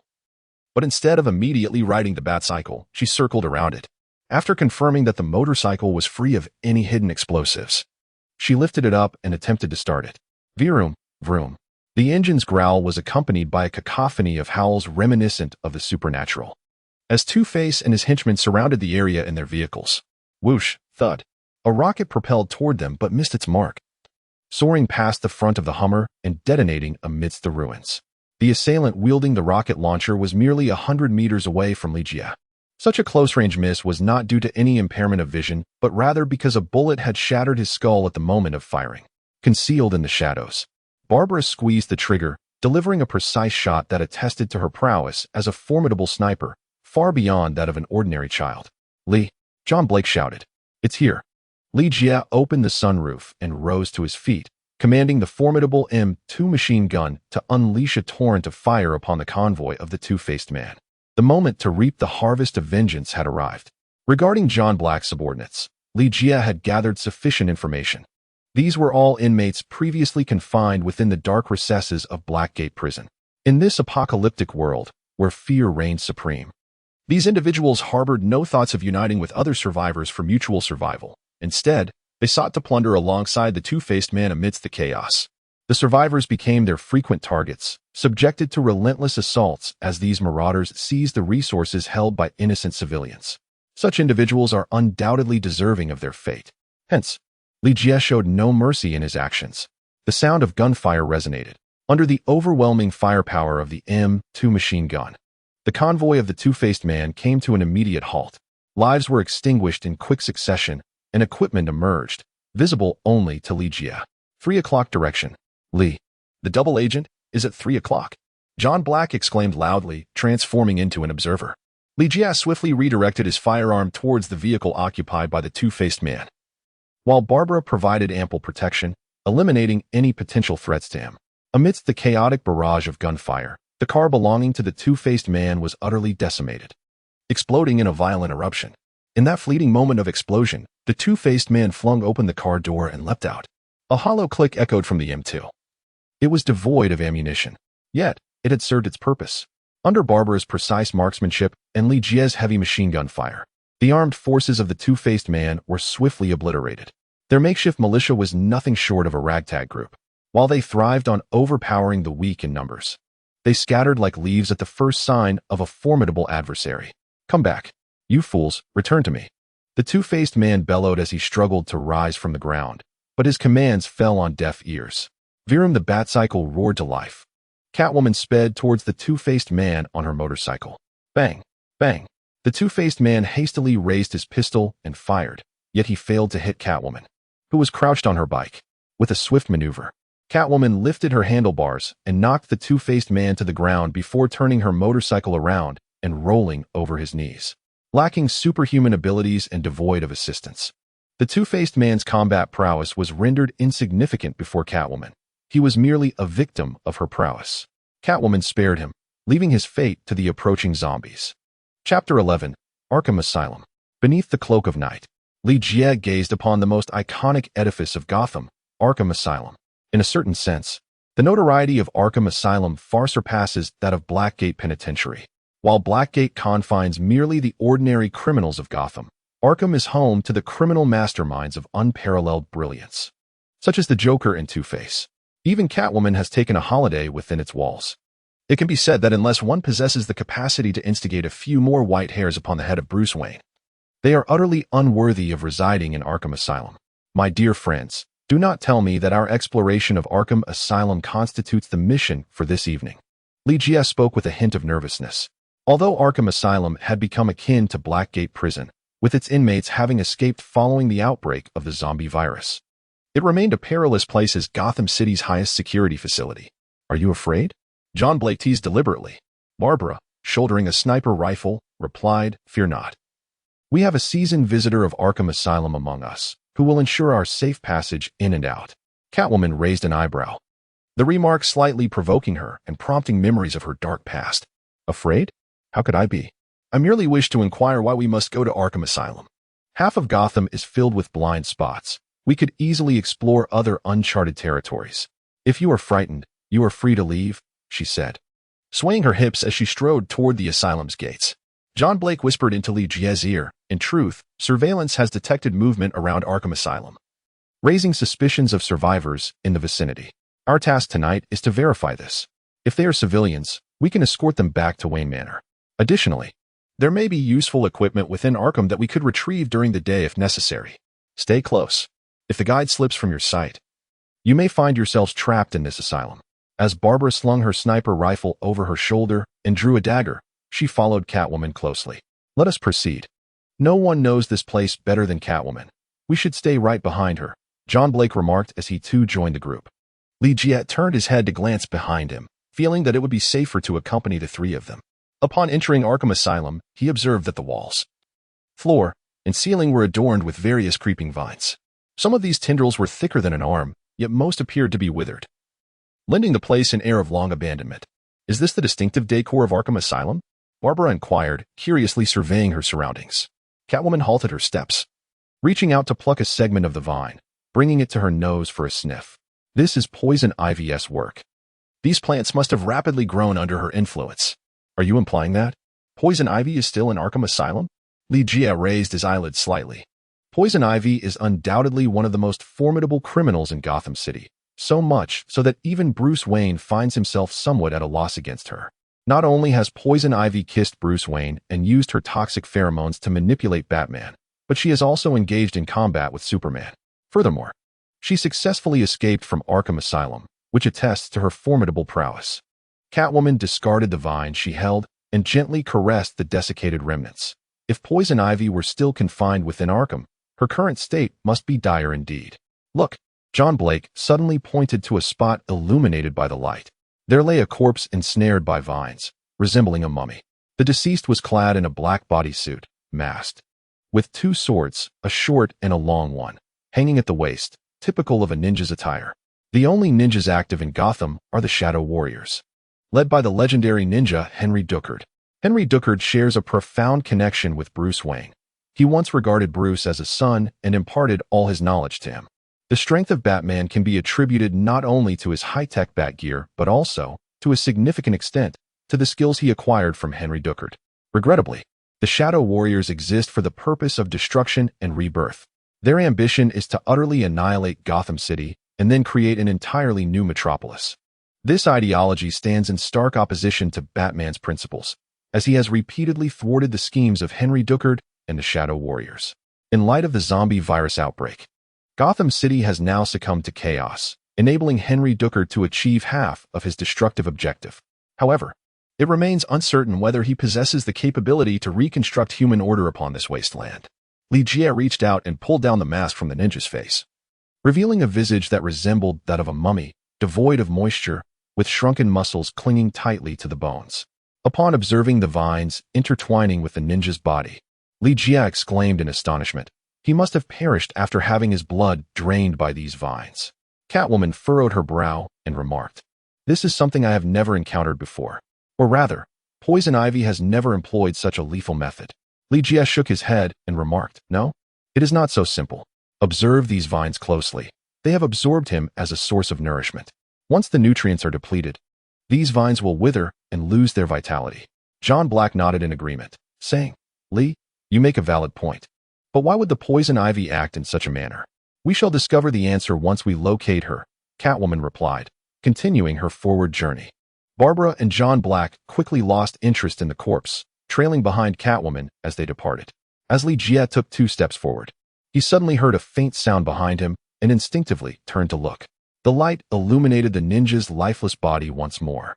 To his astonishment, the emaciated corpse began to stir, forcefully breaking the desiccated vines with its right hand, drawing a katana to strike at Li Jie. Li Jie leaped backward to evade the onslaught of the blade, retaliating with gunfire. He was unequivocally certain that the ninja was dead. Suddenly, the corpse stirred, leaving only one plausible explanation. It had transformed into a zombie. Yet, Li Jie had just inspected the body and found no signs of zombie attack. How then had it contracted the zombie virus? Vines. Li Jie contemplated the entwining vines that had pierced through the deceased. The zombie virus possessed the capacity not only to infect humans and animals but also to afflict plants, leading to their desolation. These vines had contracted the zombie virus and subsequently transmitted it to the corpse. Chapter 12. Barbara in peril. A sharp crack echoed as a bullet shattered the ninja's skull, releasing a cascade of bubbles from the lifeless form. Stealthy warrior techniques, martial arts. A standard ninja katana. Stamina 10. Experience 5. What has transpired? John Black inquired as he returned to Li Jie's side. Catwoman and Barbara also halted, their expressions alert and wary. Li Jie pointed at the corpse and spoke solemnly. "Corpse transformation. He has succumbed to the zombie plague. I suspect that these vines transmitted the zombie virus to him." "Are you suggesting that these vines withered as a result of being infected by the zombie virus?" Catwoman directed the light towards the withered vines, and soon discovered that the once vibrant tendrils had now lost all vitality. It was truly astonishing. The abilities of poison ivy stem from the essence of life itself, granting her an aspect of immortality and an immunity to toxins. The Joker's laughing gas and various lethal poisons have no effect on her. Yet the zombie virus poses a significant threat. "Are you implying that poison ivy has now become a zombie?" and is in control of Arkham Asylum? Barbara interjected with curiosity. Li Jie shook his head and replied, "It is possible that Arkham Asylum is already under the control of Poison Ivy. But that does not necessarily mean that she has transformed into a zombie." "What does that mean?" Barbara inquired, perplexed. Li Jie pointed towards the withering vines and proclaimed, "The unique constitution of the Poison Ivy grants her a degree of resistance against the zombie virus. If my conjecture holds true, she is attempting to transfer the virus within her to the vines. However, this method fails to address the root of the problem. Once these vines wither entirely, Poison Ivy will succumb to the fate of others, becoming a zombie herself. It appears her powers are waning, and she must incessantly seek new sustenance to sustain the life of these vines." Catwoman deliberately paused to glance at the others, scoffing. "In other words, we are about to become the targets of Poison Ivy's assault. If any of you are fearful, now is the time to withdraw. If Poison Ivy still draws breath, I, Barbara, shall undoubtedly capture her." With a huff, Barbara strode forward. Arkham Asylum had lost power, leaving Li Jie and his companions to rely solely on their flashlights for illumination. Suddenly, as Barbara entered the darkness, a sharp scream erupted from her, followed by the sound of her falling. As the light cast by John Blake illuminated the surroundings, Barbara's figure had already vanished, leaving behind only a dagger once clasped in her hand. "It seems our reasons for remaining here have become even more compelling. We must rescue Barbara, otherwise I shall have no way to face Commissioner Gordon upon my return." With this determination, John Blake brandished his Nepalese knife and charged forward. "John, come back," Catwoman cried out, yet her words failed to halt his departure. "I surmise you wish to call him a fool, do you not?" Li Jie jestingly remarked. Catwoman turned to glare at him. "This is not the time for jokes. Listen, even in the absence of Poison Ivy and the undead, Arkham Asylum is an exceedingly perilous place. In such circumstances, it would be utterly foolish to act alone. You ought not to direct your anger at me. I am still here, am I not? Moreover, this mission was devised by you. I am merely a follower." Li Jie shrugged. He had just slain a shadow ninja zombie, which granted him the techniques of shadow ninjutsu and martial arts. This acquisition represented a profound enhancement of his capabilities, elevating his strength to that of an elite ninja among the shadow warriors. Compared to before, his chances of survival in Arkham Asylum had significantly improved. Of course, that shadow ninja met his demise beneath the tendrils of Poison Ivy. Li Jie realized that if he wished to escape from this place, he must proceed with utmost caution. Catwoman, her teeth clenched in frustration, retorted, "Li, you are nothing but a coward. What use is there in keeping you by my side?" To which Li replied, "Catwoman, it is unwise to judge your savior so harshly. Furthermore, rather than lamenting our fate here, we should hasten to find John and Barbara. If we delay, they may truly become fodder for Ivy." Li Jie spoke as he advanced, adding that the current situation was ill-suited for solitary action, and it would be wise for her to stay close. Catwoman clenched her teeth, cursing inwardly, "Damn that scoundrel, may he perish. Hey, I am the commander and the guide. It is you who should stay close to me," Catwoman exclaimed angrily, marching ahead of Li Jie. Li Jie shrugged indifferently. Walking ahead entailed greater peril. If you wish to venture forth, then by all means, do so. Subsequently, Li Jie and Catwoman encountered a myriad of zombies, doctors, nurses, janitors, security personnel, and the vast majority were staff members of Arkham Asylum. Moreover, in addition to these, Li Jie and Catwoman also confronted over a dozen shadowy ninjas in the form of zombies. Bang! Li Jie fired once more, dispatching a shadow warrior zombie, and remarked with a hint of curiosity, "Catwoman, it seems this place has transformed into the stronghold of the shadow warriors. What could possibly compel them to venture into Arkham Asylum?" With a resounding thud, Catwoman wielded a fire extinguisher, crushing the skull of an adorable nurse, and retorted with irritation, "How am I to know? If you're so eager for answers, why not simply inquire with them directly?" Li Jie contemplated for a moment and remarked, "I surmise that Arkham Asylum must possess some allure that draws them here. Or perhaps Poison Ivy has employed some cunning ruse to deceive them into coming." With that, Li Jie directed the light towards the corpse of the shadow warrior zombie he had just dispatched. "Brother, you must agree, right?" The lifeless body offered no reply. Nevertheless, after vanquishing nearly 10 shadow warrior zombies, Li Jie's mastery of shadow ninja techniques, combat skills, and various physical capabilities had attained further enhancement. In simpler terms, his strength had significantly increased. If he could emerge alive from this ordeal, then the journey to Arkham Asylum would prove worthwhile. Catwoman shot Li Jie a disapproving glance, stating, "Instead of fretting over such matters, you ought to ponder where Poison Ivy has concealed John and Barbara. Goodness, are you not the guide and commander? No one is more acquainted with this place than you. I have been following your directives all this time." By uttering such words now, are you attempting to shift the responsibility onto me and make me the scapegoat? Li Jie feigned surprise and exclaimed. Catwoman, on the other hand, gritted her teeth, nearly spitting out a mouthful of blood. Upon witnessing this, Li Jie smiled softly and reassured, "There is no need for such concern. The fact that we have yet to locate the two of them indicates that they have not yet become sustenance. Even if they have indeed met their demise at the hands of the Poison Ivy, our anxiousness here will not alter the outcome, will it?" Chapter 13. Piercing the Poison Ivy. You are right. Regardless of John and Barbara's current state, our fretting here serves no purpose. However, I possess a method to expedite their discovery. Would you care to know? Catwoman interjected, appearing to relent. What method?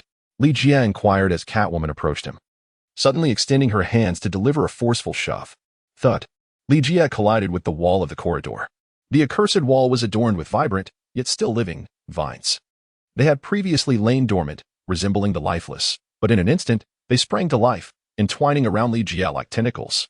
He heard a soft, melodious laughter emanating from Catwoman, who raised an eyebrow and remarked, "Li, did your mother never tell you to avoid provoking women?" Catwoman. You evoke memories of the tale of the farmer and the snake. Li Jie cast a glance at Catwoman. The farmer and the snake, what does it mean? Catwoman inquired with curiosity. Step a little closer, and I shall reveal it to you. Li Jie commanded. Catwoman hesitated for a moment. Yet the insatiable curiosity compelled her to take a couple of steps forward. Suddenly, a flash of cold light sliced through the air, severing the vines that ensnared Li Jie. In an instant, a hand reached out, seizing Catwoman and pressing her against the wall. The roles had reversed. Catwoman became the one entangled in the vines, while Li Jie stood opposite, observing the unfolding drama. Damn it, where did you acquire that katana? Catwoman exclaimed, her eyes widening in astonishment at the weapon in Li Jie's grasp. Li Jie performed a flourish with the knife, waving it gracefully in the air. This is magic. After a brief pause, a smile curled at the corners of his mouth. Has your father never warned you not to offend men? Especially those who have saved your life. Just as Catwoman opened her mouth to respond, a vine ensnared her, rendering her speechless. In the next moment, she fell to the ground with a thud, being swiftly dragged away by the vine. As Li Jie pursued from behind, he gripped his katana tightly, remaining vigilant against the encroaching tendrils. Just as Catwoman had indicated, the zombie virus had rendered Poison Ivy considerably weakened. Throughout their journey, she refrained from expending energy to attack Li Jie. What? You wish to hear the tale of the farmer and the snake? In essence, a farmer once rescued a venomous serpent from peril, only to be met with the serpent's deadly bite that claimed his life. Catwoman, upon deeper reflection, are you not akin to that venomous snake that brought about the farmer's demise? Li Jie did not miss the opportunity to tease Catwoman. Meanwhile, Catwoman struggled valiantly, emitting discontented sounds. Soon, they found themselves in the basement of Arkham Asylum, where they encountered Barbara and John Blake, both ensnared like mummies by vines. Poison Ivy, adorned in a simple green tank top, reclined regally on the sofa, a glass of red wine in hand. Upon seeing Catwoman, Poison Ivy let out a laughter that swayed back and forth. Selina, my dear friend, we meet again. With her mouth gagged, Catwoman could only roll her eyes in response to Poison Ivy. Li Jie watched Poison Ivy and then teased Catwoman, saying, Selina, it seems your method is quite effective. Look, not only have we found Barbara and John, but we have also located the main subject. Catwoman shook her body vigorously. If she were able to move at that moment, she would undoubtedly leap forward to strangle Li Jie. Poison Ivy glanced at Li Jie, a smile gracing her lips as she remarked, To escape from my vines indicates your remarkable strength. Pray tell, what is your name? Li, Jack Li. Li Jie replied, Do you think I am beautiful?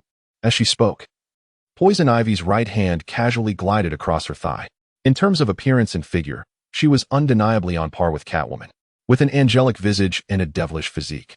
She epitomized the allure of Poison Ivy. This woman could captivate a man's heart without even trying, and with her deliberate seduction, how could anyone possibly resist? Beautiful. Li Jie responded with remarkable cooperation. So, do you wish to kiss me? The Poison Ivy, having spoken, delicately traced her tongue over her crimson lips, continuing to entice the essence of masculinity. This was one of her remarkable abilities. She could exude potent pheromones that not only ensnared men, but also left women utterly captivated by her allure. Furthermore, Poison Ivy possessed another extraordinary power, the ability to generate mental toxins. Through a kiss or the exhalation of her breath, she could induce her targets to inhale these toxins, thereby exerting mental control and transforming them into her puppets. It was in this very manner that Superman fell victim, entranced by Poison Ivy, leading him to unleash his fury upon Batman. In the face of such a dual assault of pheromones and mental toxins, one must ponder, which man could possibly withstand such temptation? Li Jie's throat tightened, an expression of desire to leap forward evident upon his countenance. Then cast aside your weapons and approach to kiss me, the Poison Ivy woman purred, casting him a sultry glance. A soft thud resonated. Li Jie simultaneously cast aside his katana and Glock 17, stepping purposefully toward Poison Ivy. No. Catwoman struggled fiercely, attempting to warn Li Jie against advancing. Although Poison Ivy's intentions were directed at Li Jie, John Blake had already fallen victim to her allure. Had he not been ensnared by the vines, he would have lunged at her before Li Jie. Barbara, tossed into the air, writhed like an insect, urgently exclaiming, "Li, don't go near her. Poison Ivy's lips harbor lethal toxins. A kiss from her would spell your doom."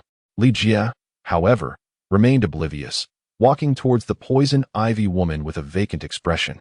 Suddenly, in a fit of desperation, Catwoman bit through the vine constricting her mouth and shouted, "Poison Ivy, do not harm him. If you possess any power, direct it towards me. Beautiful, so beautiful. I long to kiss you." Li Jie's eyes were glazed over, muttering incessantly. Poison Ivy cast a glance at him before shifting her gaze to Catwoman. "Selina, do you truly believe you still have the standing to negotiate with me?" Realizing she could not persuade Poison Ivy, Catwoman shouted at Li Jie, "Li, you scoundrel, remain right where you are. Listen, do you not wish for me to repay the life-saving favor you bestowed upon me? Stand still, I implore you. Do not take another step forward. Scoundrel. Li, you are truly a fool. It's time for you to awaken." Li Jie had approached the Poison Ivy. The Poison Ivy raised her hands to encircle Li Jie's neck, a provocative smirk playing on her lips as she addressed Catwoman. "My dear old friend, do not be in haste. Once I have dealt with this man, I shall treat you splendidly." After a brief pause, she lifted her chin and softly urged Li Jie, "Kiss me." However, what the Poison Ivy received was not the kiss she anticipated, but rather a dagger. She glanced down to see the blade embedded in her heart, the hilt protruding ominously. Looking back up, her expression morphed into one of astonishment as she beheld Li Jie, who had dashed back to retrieve his Glock 17 and katana. Chapter 14. A magician never reveals his secrets. The atmosphere was suffused with an eerie silence. Both Barbara and Catwoman stood transfixed, their minds grappling with the surreal scene unfolding before them. Li Jie cast a glance at the nearly unhinged Catwoman and chuckled. "My mother has not only advised me never to offend women, but she has also cautioned me against placing my trust in them, especially in beautiful ones. However, my father has also stated that men are not to be trusted either, for the words of men are often mere fabrications." "Damn it," Catwoman suddenly exclaimed in Mandarin, her voice escalating as she shouted, "Li, you bastard and scoundrel, how dare you deceive me? I swear I will kill you." Barbara's eyes widened at the scene, and she then gave Li Jie a thumbs up. "Li, you are the first to make Catwoman lose her composure to the point of speaking in Chinese." After a brief pause, she looked at Catwoman with a mocking expression. "Selina, your current demeanor is utterly unbecoming." Catwoman, now a tempest of fury, retorted, "I am not a lady to begin with. What, are you unsatisfied? If you are, come and bite me." Barbara pursed her lips, noting how the usually regal Catwoman had completely lost control. This was a sight she had never witnessed before. John Blake finally regained his senses and, slightly bewildered, inquired, "Barbara, what has happened to Catwoman?" Barbara replied, "I believe it is a case of menopause." "Huh. Oh." John Blake stole a glance at Catwoman, appearing to comprehend, and then shouted at Li Jie, "What are you standing there for? Hurry up and release us." Li Jie paid no heed to Barbara and the others. At this moment, his expression was one of stoic vigilance as he fixated on Poison Ivy, though inwardly, he was brimming with joy. Poison Ivy had been infected with the zombie virus, yet had not succumbed to transformation. The dagger that had pierced her heart had successfully claimed her life. Bubbles incessantly rose from her lifeless form. Poison Ivy possessed several formidable abilities, immunity, invulnerable to toxins, plant control, the power to manipulate plant growth through thought. Toxic secretion, the ability to release or concoct various lethal poisons at will. And mental control, the capacity to produce mental toxins that render targets into puppets, compelled to follow her commands for a limited time. Additionally, she had a specialized vine at her disposal. Experience points, 500. Upon witnessing the items that had emerged, Li Jie's heart soared with delight. Compared to the shadow ninja techniques and combat skills he had just acquired, Poison Ivy's abilities were nothing short of extraordinary. Not to mention, the experience points were telling. When he defeated the penguin, he had merely earned 200 points, whereas vanquishing Poison Ivy granted him a staggering 500. This signified a clear truth. In a one-on-one confrontation, Poison Ivy would easily outmatch the penguin. Li, John Blake called out repeatedly. Finally, Li Jie managed to suppress his inner elation and turned to approach. Selena, given your current predicament, I must deliberate on whether to release you. Li Jie donned a perplexed expression. Li, what do you mean? Catwoman inquired suddenly, her senses heightened. Li Jie chuckled. It appears this is the second time I have rescued you. Surely you could utter a kind word in return? In your dreams. Catwoman retorted sharply. I apologize, but you shall remain bound here for now. Li Jie shrugged in regret and turned to approach John Blake. Li, do you dare? Li, come back here. Li, I warn you, you had better let me go immediately, or I shall not hold back. Li, I will kill you. The temper of Catwoman was indeed quite volatile, prompting Li Jie to decide that it would be best to allow her some time to cool off. John Blake glanced at Barbara and remarked to Li Jie, ladies first. I didn't expect you to still be a gentleman. Li Jie teased with a chuckle. Hee. John Black smiled in response. Li Jie, with his keen eyesight, had long discerned that John Black's attitude towards Barbara was far from that of a mere gentleman. Previously, when Barbara encountered peril, John Black recklessly pursued her, disregarding his own safety. Such fervor can only be described as love. However, John, Barbara is merely 12 years old. Are you still a man? Li Jie turned and approached Barbara, swiftly severing the vines that ensnared her. In truth, he was immensely tempted to experiment with telepathically controlling the tendrils. However, upon reflection, he deemed such a display too ostentatious and opted for the blade instead. Barbara's demeanor towards Li Jie underwent a notable transformation as she adopted a ladle-like posture to curtsy, standing in stark contrast to the raucous antics of Catwoman nearby. Once John Blake was released, he murmured, Brother, are you truly not going to set Catwoman free? Given her current state, how do you expect me to do so? Li Jie retorted, Indeed. John Blake replied lightly, not wishing to involve himself in the conflict between Li Jie and Catwoman, and swiftly made his way towards Barbara. Barbara, what are you up to? Barbara was extracting blood from Poison Ivy and explained, since Poison Ivy possesses the ability to suppress the zombie virus, I wish to explore whether her blood can be utilized to develop an antidote. Upon hearing these words, Li Jie shook his head, harboring skepticism towards the notion. Firstly, while Poison Ivy indeed possesses the remarkable ability of immunity to toxins, this does not extend to the zombie virus. Poison Ivy merely transfers the zombie virus onto her vines, rather than possessing an antidote within her very genes. The idea of utilizing her blood samples to develop an antidote is nothing short of preposterous. However, Barbara's words illuminated a realization for Li Jie. They were in the process of formulating an antidote for the zombie virus. Although he had acquired numerous skills from Poison Ivy, the zombie virus remained a perilous threat to him. The existence of an antidote would undoubtedly be advantageous. After Barbara collected the blood samples, she turned back to Li Jie, a look of confusion adorning her face as she inquired, Li, I'm rather curious. Even John Black was ensnared by Poison Ivy earlier. How is it that you emerged unscathed? Also, where did you conceal that dagger? John Black, adorned with a visage of perplexity, was riddled with questions, seemingly devoid of any recollection. Li Jie managed to deceive everyone and eliminate the Poison Ivy woman, not only due to his system's classification of his acting as inferior, but primarily because he employed the ninja skill of closing the five senses. The transmission of the Poison Ivy woman's toxins primarily occurred through kissing and breathing. By holding his breath and abstaining from any kiss, he naturally avoided being poisoned. My immunity to her allure stemmed from my unwavering conviction. As for the dagger, that was merely an illusion. Apologies, but a magician never reveals their secrets. Otherwise, the enchantment would be lost. Li Jie casually fabricated a pretext to evade the situation. Chapter 15. Henry Duca. So, are you a magician? Barbara inquired, astonished. Li Jie corrected. To be precise, I am an actor. Magic is merely a small skill I utilize to make a living. Oh, then I shall call you the magician from now on. Just as Selina refers to Catwoman. My moniker is Batgirl, and yours shall be magician.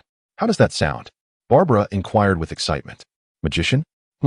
That nickname is rather delightful. Li Jie is exceedingly pleased with this moniker. At the very least, the magician serves as a convenient shield. No matter what he retrieves from the storage compartment in the future, he can simply assert that it is magic. Whether others believe it or not is their concern. John, behead the poison ivy. Li Jie commanded. Why? Isn't she already dead? John Black asked in astonishment. Barbara remarked.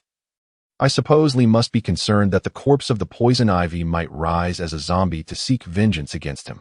While it is prudent to take precautions, John, given that Li Jie has just saved your life, it would be wise to follow his instructions. Oh, very well. John Black then recalled that, although the poison ivy was indeed dead, she could resurrect at any moment as a zombie. Severing her head now would spare them future troubles. As John Black wielded his gherkin knife to decapitate the poison ivy, a subtle smile graced Li Jie's lips. Barbara's earlier statement was not entirely accurate. With Li Jie's current prowess, even if the poison ivy were to transform into a zombie, it would pose no significant threat. He could merely slay her once more. What Li Jie truly desires is to test the influence he currently holds within his team.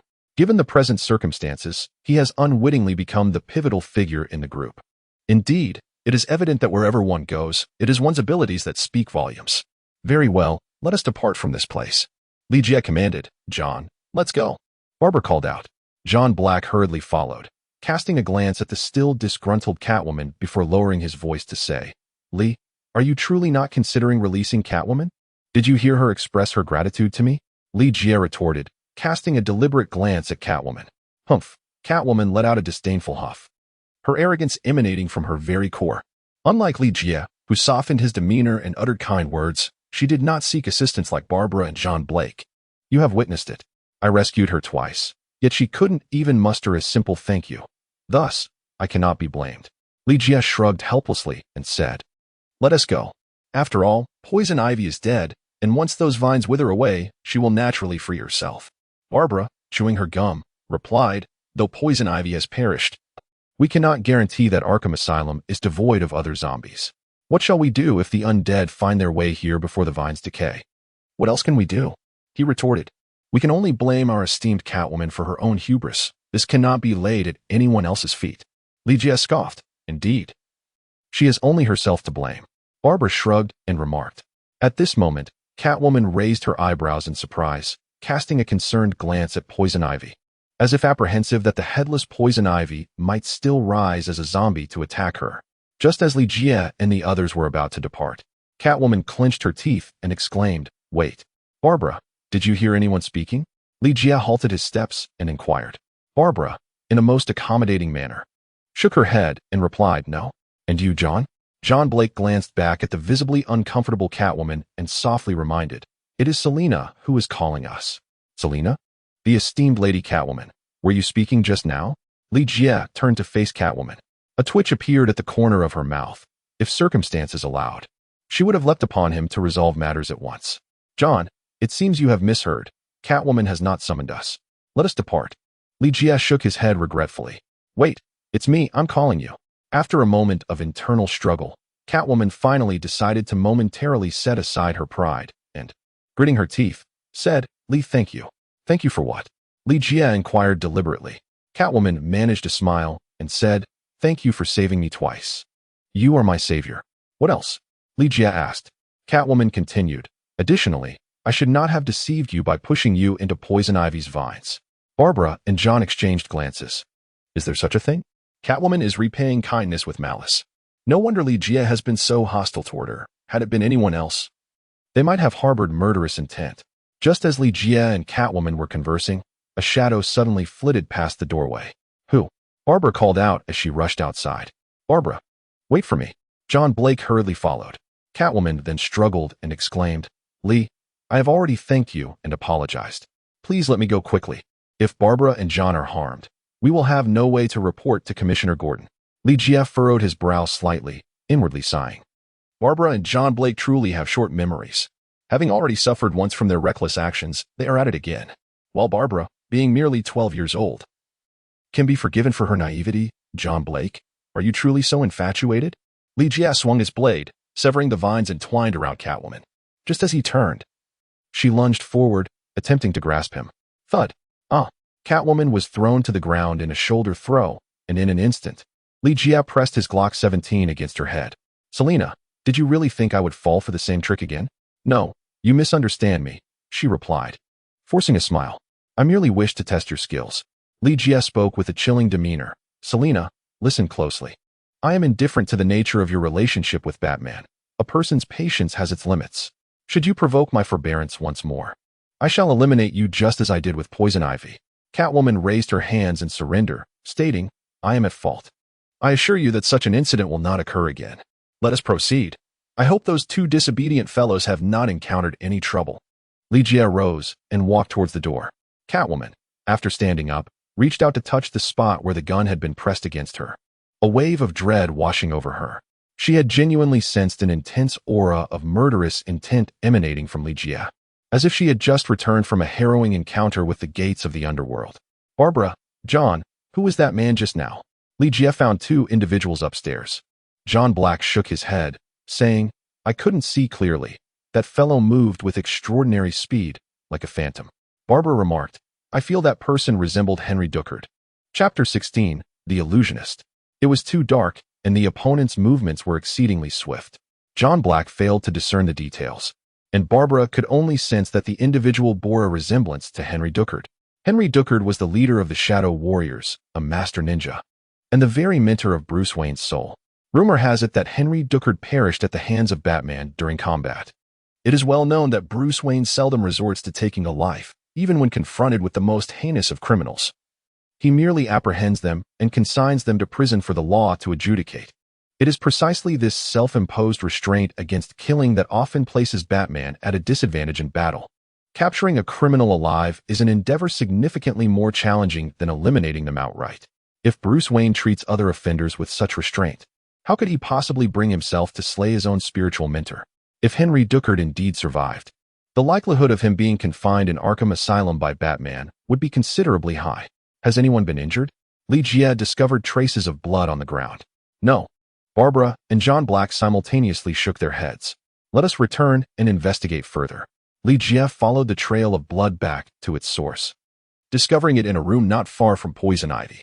The blood was located on a withered vine. Catwoman dabbed a tissue on the bloodied vine and brought it to her nose, transforming into a detective as she mused. If the one who escaped from here was indeed Henry Duckard, it would explain the multitude of shadowy figures appearing at Arkham Asylum. They were there to rescue Henry Duckard, but Poison Ivy thwarted their efforts, converting those ninjas into nourishment for her vines. With Poison Ivy's demise, Henry Duckard would finally have the chance to flee from this place. Unfortunately, he may now be infected with the zombie virus. John Blake's eyes widened as he declared, if Henry Duckard becomes a zombie, it will pose a tremendous problem for us. The zombie virus can transform a person into a mindless, shambling corpse, while simultaneously enhancing their strength and speed. As a master ninja, Henry Duckard is already quite formidable. Should he become a zombie, Gotham would face a new demon. If a mutation occurs, allowing Henry Duckard to evolve into a second-generation zombie with cognitive abilities, the situation would become even more terrifying. We must report our findings immediately. Catwoman said gravely. The expedition came to an end, with Li Jia reaping the greatest rewards as he returned to Wayne Manor alongside Catwoman and the others. As dawn broke, Li Jia noticed that the once desolate Wayne Manor had transformed into a bustling hub. 200 to 300 people, including many children, filled the rooms of the estate. You all should head to the kitchen for something to eat, Catwoman instructed before departing to seek out Commissioner Gordon. Li Jia was served a portion of mashed potatoes and a piece of hard bread, devoid of any meat, yet it was considered a splendid breakfast. After Li Jia finished his morning meal, Barbara, akin to a leader among children, approached him with a throng of dozens of youngsters. A little girl, missing 2 front teeth, addressed Li Jia, saying, Barbara mentioned you are a magician. Could you perform a trick for us? Barbara chimed in from the side, these children seldom have any entertainment. Why not delight them with a magical performance? Li Jia glanced at the children's eager eyes and, with a smile, said, I can perform a magic trick for you. But what might you offer in return? Barbara furrowed her brow. It seemed rather ungentlemanly to solicit payment from a group of children. The little girl who had spoken earlier timidly produced a large white rabbit milk candy from her pocket and offered it, saying, "How about this? Can it work? Let me take a look." Li took the milk candy and held it up to the sunlight streaming through the window. Seizing the opportunity to purchase a large bag of milk candy from the system's marketplace. With a swift motion, he placed the candy into his storage compartment. Can you guess where the milk candy has vanished to? Li spread his hands wide before the little girl. The girl examined his hands closely, turning them over several times, and exclaimed in astonishment, "It's gone. He has made the candy disappear. My goodness, he is truly a magician." After a brief pause, she turned to Li and inquired, "Can you make the candy reappear?" "Of course, it is no problem at all," he replied. Li gently patted the little girl's head and then opened his hand, saying, "Look." Suddenly, the candy reappeared in his palm. Marvelous. The magician has transformed the candy once more. The little girl clapped her hands and jumped with excitement. The other children, equally delighted, eagerly inquired how Li accomplished this feat. "This is the magician's secret," he replied, and revealing it would spoil the magic. Li casually uttered a few words. Then with a deft motion of his other hand, revealed 2 additional milk candies nestled in his palm. "This one is for you. And these 2 are a token of my gratitude for your cooperation in my magic performance. Thank you." Upon receiving the candies, the little girl's joy multiplied, and she curtsied to Li in a regal manner. The other children gazed enviously at the sweet treasures in the girl's hands. In this world, there exists no greater joy for a child than savoring a single milk candy. If there were to be something greater, it would undoubtedly be the delight of indulging in 2 milk candies. Li deftly flipped his right hand, producing another piece of candy, and raised it towards the children, exclaiming, "Those who wish to have some candy, please line up here. Me, me, me." The children joyfully waved their little hands, eagerly forming a line in front of Li.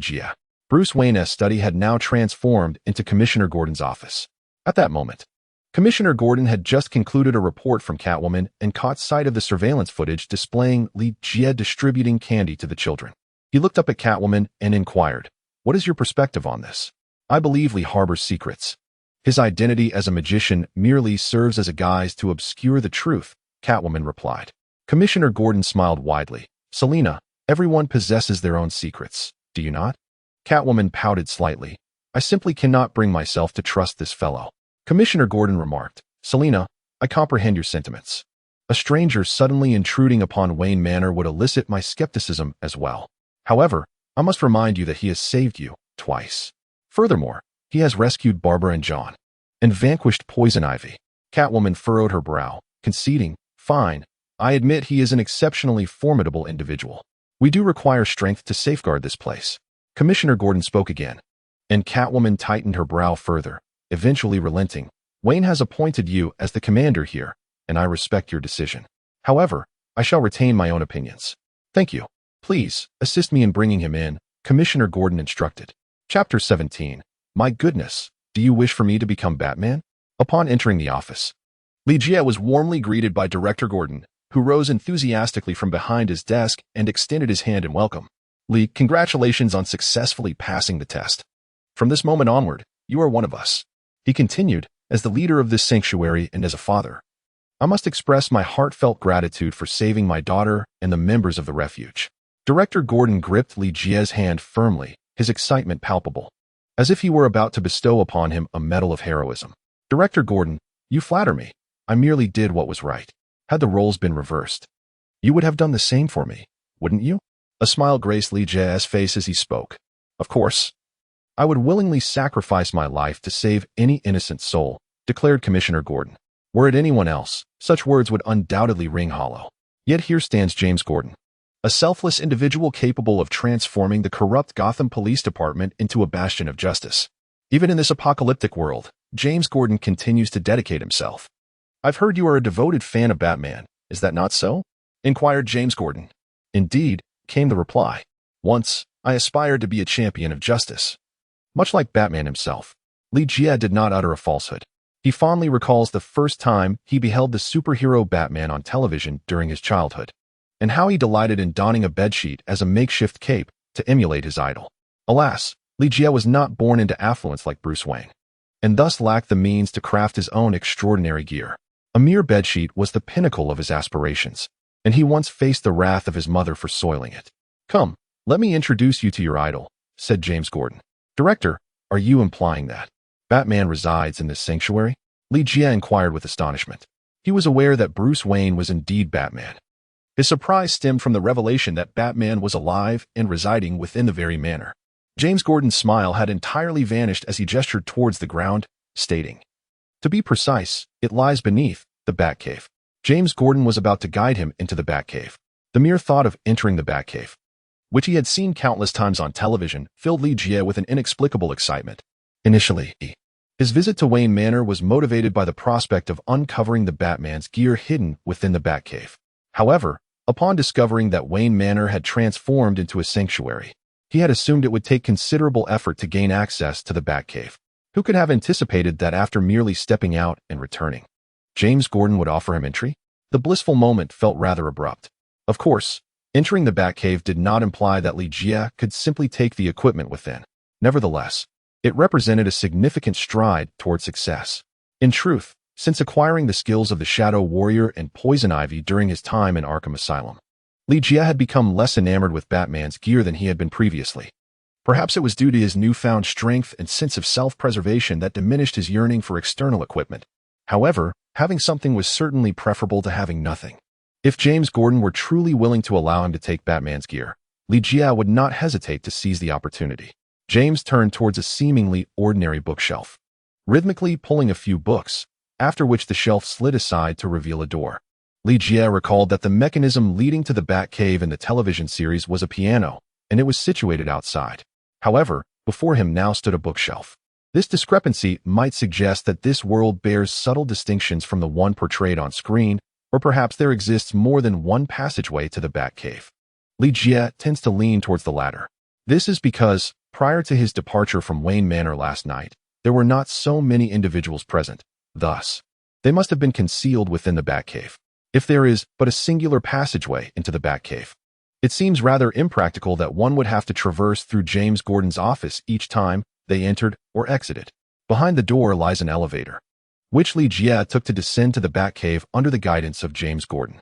Contrary to portrayals on television, the Batcave is merely a moniker. It is not the archaic and primitive cavern one might envision. To be precise, it is a subterranean facility fortified with advanced technology. Within this underground base, Li Jie encountered the legendary supercomputer known as the Batcomputer, a creation of Gotham City. Alfred, the most trusted confidant of Bruce Wayne, serves as the butler of Wayne Manor and is also the most loyal companion of the Wayne family. Following the tragic demise of Bruce Wayne's parents, it was Alfred who took it upon himself to raise Bruce. After a prolonged period of rebellion, Bruce Wayne evolved from a child into Batman. "Lee, allow me to introduce you. This is Alfred, who is now the legal proprietor of Wayne Manor and the commander of this underground base," James Gordon stated. He added, "I am merely responsible for the operations above at Wayne Manor, which pertain to the sanctuary. Upon entering this underground facility, everyone must adhere to Alfred's commands." "Gordon, you are far too modest. You are an exceptional leader and a remarkable commander, whereas I am merely a butler," Alfred graciously remarked, extending his hand towards Li Jie. "Li, it is a pleasure to meet you." "Alfred, the pleasure is mine," Li Jie replied. Li Jie extended his hand to shake with Alfred, the esteemed butler before him appearing even older and slightly more frail than he had imagined. Alfred leaned on a cane, his right leg seemingly injured. "Li, your presence here signifies that you have successfully passed Director Gordon's test. Speak, what assistance may I offer you?" James Gordon interjected. "I would like him to have a glimpse of Batman." Upon hearing the name Bruce Wayne, the gentle smile on Alfred's face vanished, replaced by a hint of indignation directed towards James Gordon. "Do you not consider this request exceedingly presumptuous?" James Gordon remained unfazed, responding, "Lee is a devoted admirer of Batman. And during this visit to Arkham Asylum, they not only eliminated Poison Ivy, who had been infected with the zombie virus without transformation, but also retrieved a blood sample from her.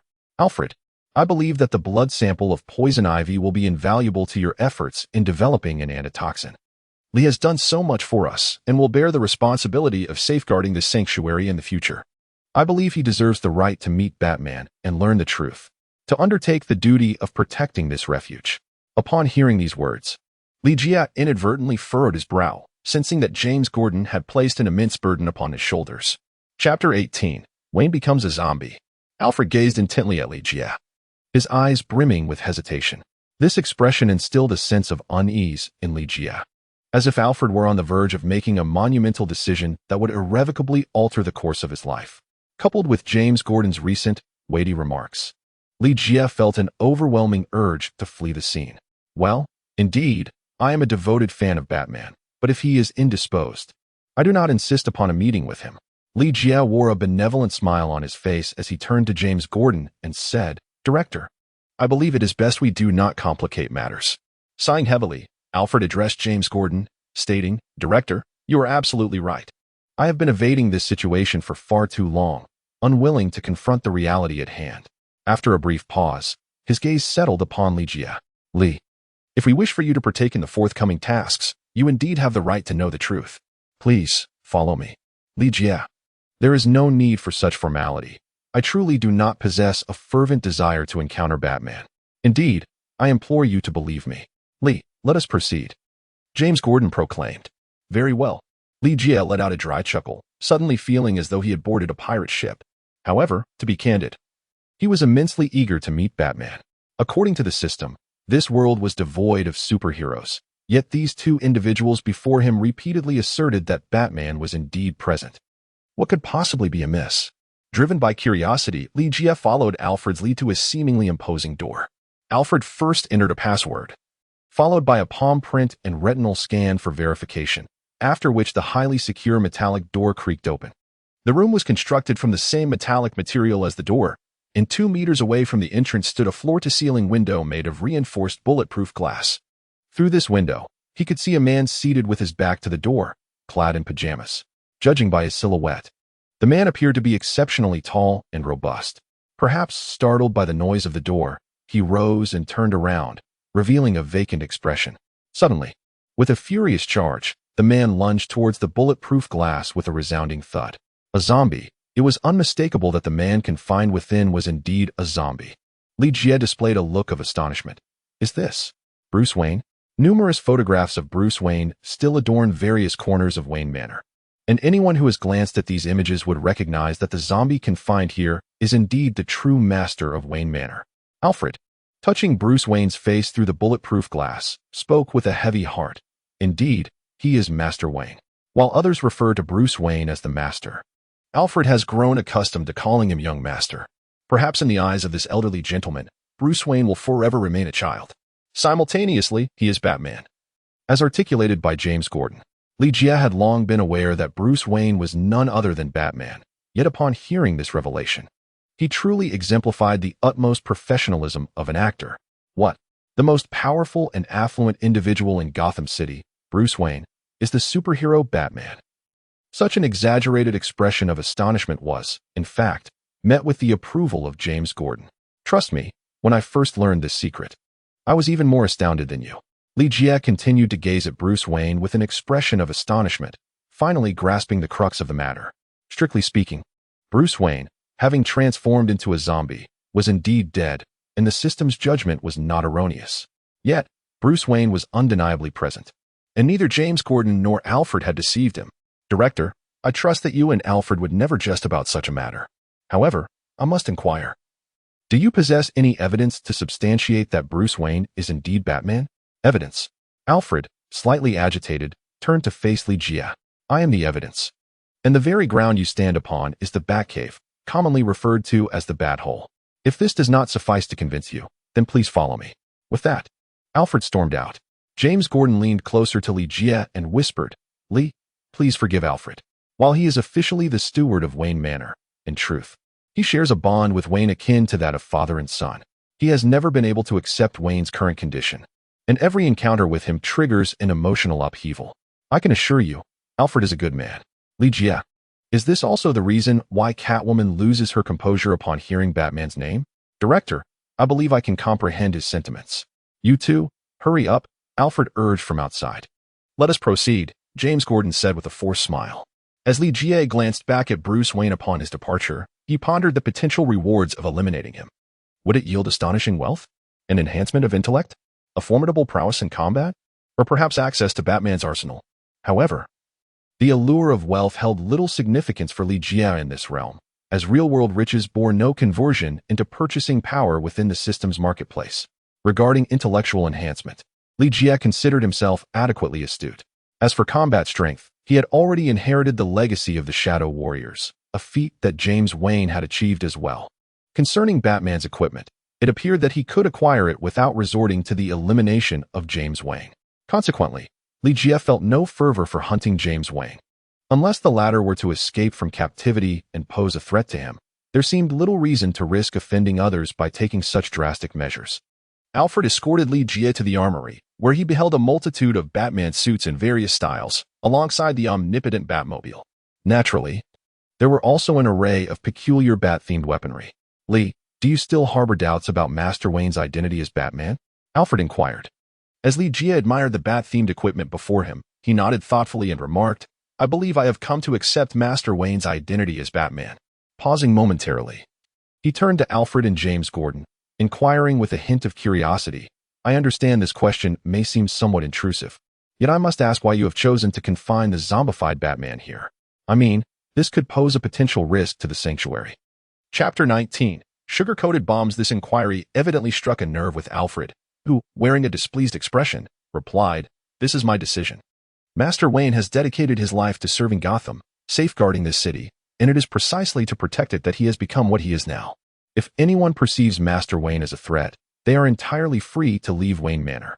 It is important to remember that even now, Wayne Manor remains private property.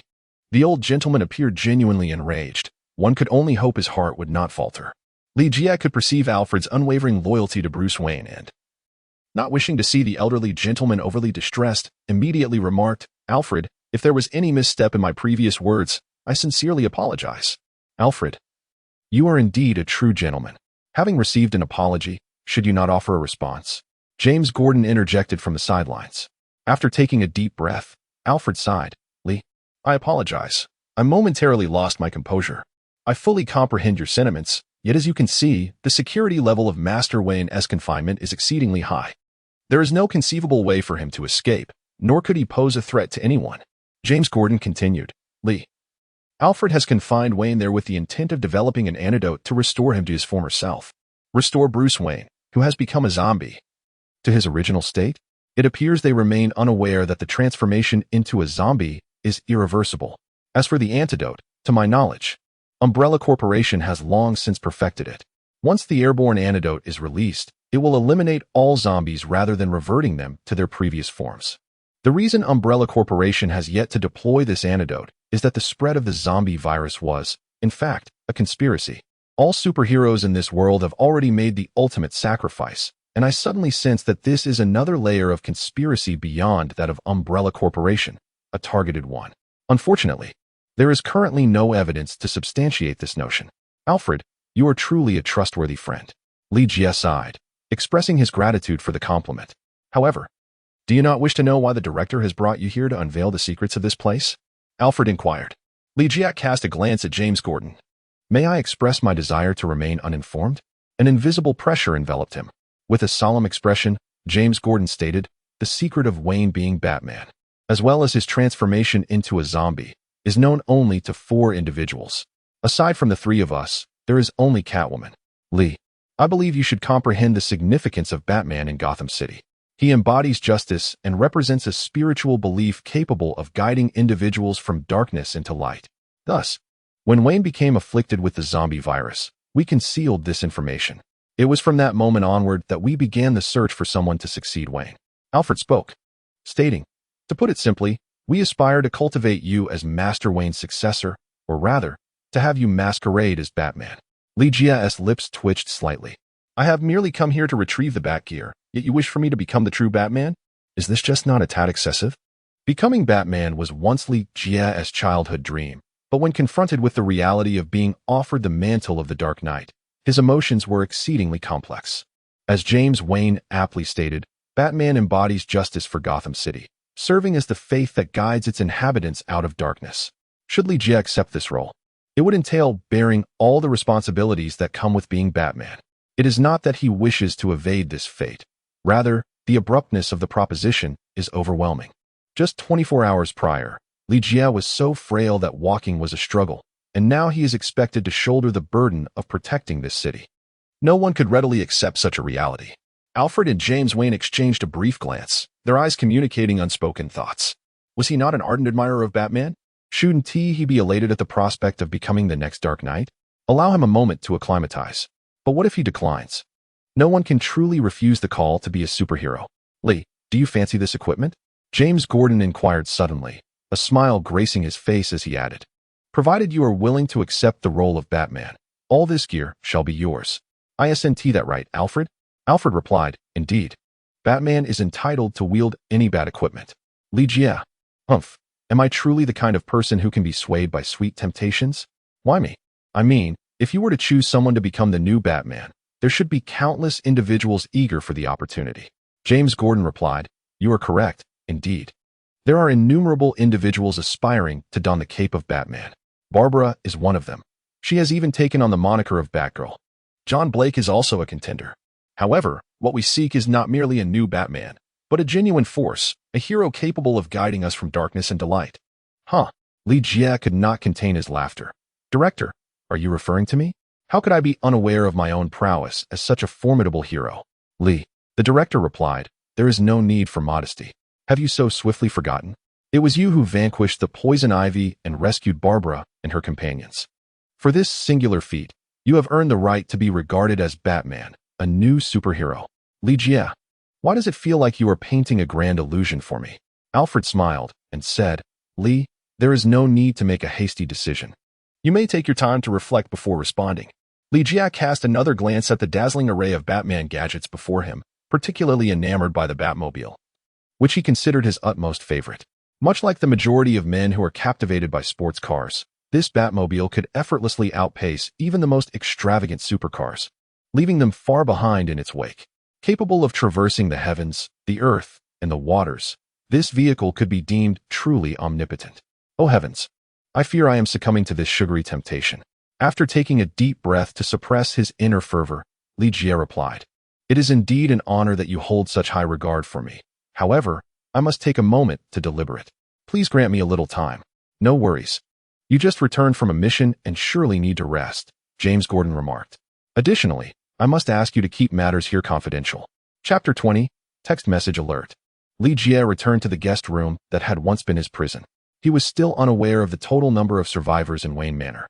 But one thing was certain, not everyone would have a private room to call their own. Li Jie has been granted an independent bedroom, a privilege bestowed upon him by James Gordon, or rather, a luxury afforded to the future Batman. Regarding the aspirations of James Gordon and Alfred for him to assume the mantle of Batman, Li Jie often feels that their intentions are somewhat hasty. Otherwise, there must be some ulterior motive lurking beneath the surface. Li Jie now faces two choices. Firstly, he may accept the mantle of the new Batman, which would grant him access to the iconic Batman equipment, yet simultaneously impose upon him the solemn responsibility of safeguarding the city. Alternatively, he could decline this offer, allowing himself greater freedom and fewer constraints. This decision will ultimately reveal whether Li Jie intends to establish a long-term presence in Gotham City. Should he choose to remain in Gotham as a base for his endeavors, embracing the identity of Batman would indeed confer significant advantages, proving to be a beneficial choice. However, if he decides to depart from Gotham, then there would be little sense in holding on to a position without purpose. The allure of the Batman gear is undeniable. Yet Li Jie is not devoid of other means to acquire it, such as purchasing through the system's marketplace. That said, having only just arrived in this world, Li Jie is not well versed in the circumstances beyond Gotham, nor is he fully aware of the current state of the city itself. Whether to stay in Gotham or venture beyond its borders necessitates a thorough understanding of this world before a decision can be made. Li Jie had already inspected the room and found no hidden cameras or listening devices. After locking the door, he drew the curtains and retrieved the mobile phone that had once guided him to the convenience store. The phone had run out of battery and powered off.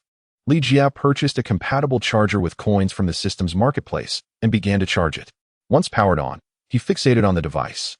It was now evident that the system was his unique advantage. But what of this phone? Who was providing him with these prompts through it? After a brief wait with no new messages, Li Jie succumbed to sleep. Perhaps due to his enhanced abilities, he had become exceedingly perceptive. In the depths of slumber, the phone rang, and instinctively, he opened his eyes. After 2 hours of rest, the phone was fully charged. He had just received a text message. Yet again from an unknown number. Caution, an intruder is approaching. An intruder? Li Jie drew back the curtains and gazed outside, yet found nothing amiss. Lowering his gaze to the message once more, a wave of uncertainty washed over him. If this were not a mere prank, then who could possibly be aiding him? And by what means had they discerned the impending intruders approaching Wayne Manor? Who are you? Li Jie sent a text message in return, but it vanished into the void, eliciting no response. Alas! Suddenly, the alarm echoed throughout Wayne Manor. Li Jie opened the door and stepped outside, only to see John Black rushing towards him. John, what has happened? Li Jie inquired. John Blake replied, someone has intruded into Wayne Manor. We must investigate the situation. The alert from the mysterious message was confirmed, which piqued Li Jie's curiosity while simultaneously heightening his vigilance. Let us proceed to the rooftop first, John Blake suggested. During their ascent to the rooftop, Li Jie noticed that the children he had encountered earlier that morning had vanished. It seemed that the alarm not only signaled an intrusion but also activated a corresponding emergency protocol. Those survivors lacking combat capability within the manor had already taken refuge. The alarm sounded for a brief duration, merely lasting around 15 to 16 seconds. On the rooftop, Li Jie encountered Catwoman, James Gordon, and Barbara, who lay prone, gripping a sniper rifle. Upon seeing Li Jie, Catwoman let out a soft huff and turned her head away. It appeared she was already aware of her selection as Batman's successor and was filled with a sense of resistance regarding the matter. For Catwoman, the identity of Batman held profound significance, and her reaction was entirely understandable. Moreover, her existing disdain for Li Jie had only intensified. Li Jie paid no heed to Catwoman, instead approaching James Gordon and inquiring, "What is the situation?" "Someone has breached the outer woods of Wayne Manor," replied Gordon, gesturing toward a specific direction. "You see, it is over there." He handed Li Jie a pair of binoculars, indicating the location of the intruders, though their identities and intentions remained uncertain. Barbara, lying on the ground, lifted her head and remarked, "Those individuals do not appear to be of good character. Should I issue them a warning?" After speaking, she discreetly placed her chewed gum into its wrapper and stowed it away in her pocket. She then extracted a piece of rock candy wrapped in foil, licking it with her tongue. Sniping is an endeavor that demands considerable physical and mental stamina. Chewing gum can replenish sugars and mitigate fatigue. However, given the current scarcity of supplies, that piece of gum had likely been chewed for an indeterminate length of time and had long lost its sweetness. Thus, Barbara had prepared an additional piece of rock candy, though it was hardly worth consuming, as she merely licked it each time. Li Jie raised the telescope, directing his gaze towards the point indicated by James Gordon. Hidden within the woods were 2 off-road vehicles and 8 men, each adorned with conspicuous tattoos and wielding weapons. No wonder Barbara remarked that they did not appear to be virtuous individuals. They were situated more than 600 meters from the grand house of Wayne Manor, likely surveilling the estate's activities. Despite such a considerable distance, Barbara remained confident in her ability to hit the target, suggesting her remarkable prowess as a marksman. After Li Jie handed the telescope to John Black, he inquired of James Gordon, "Do you wish to let them in?" James Gordon replied, "At this moment, every survivor is of utmost importance to us. As long as they are willing to join us and safeguard this sanctuary, I would wholeheartedly welcome them. Yet, I can't shake the feeling that they do not seek the shelter we offer." Li Jie delivered a sermon. James Gordon sighed, expressing his uncertainty. "This is precisely where my hesitation lies. They appeared more akin to scouts, with a multitude lurking behind, plotting an assault on Wayne Manor. If that is indeed the case, it bodes ill. I am familiar with that individual. He is an associate of the Joker." John Blake suddenly exclaimed, "The Joker?" James Wayne furrowed his brow. Li Jie was astonished and inquired, "Is the Joker still alive?" John Blake set down the telescope and replied, "Not only is that fellow alive, but he has also taken control of Wayne Tower." Chapter 21, A Flawless Replica of Batman.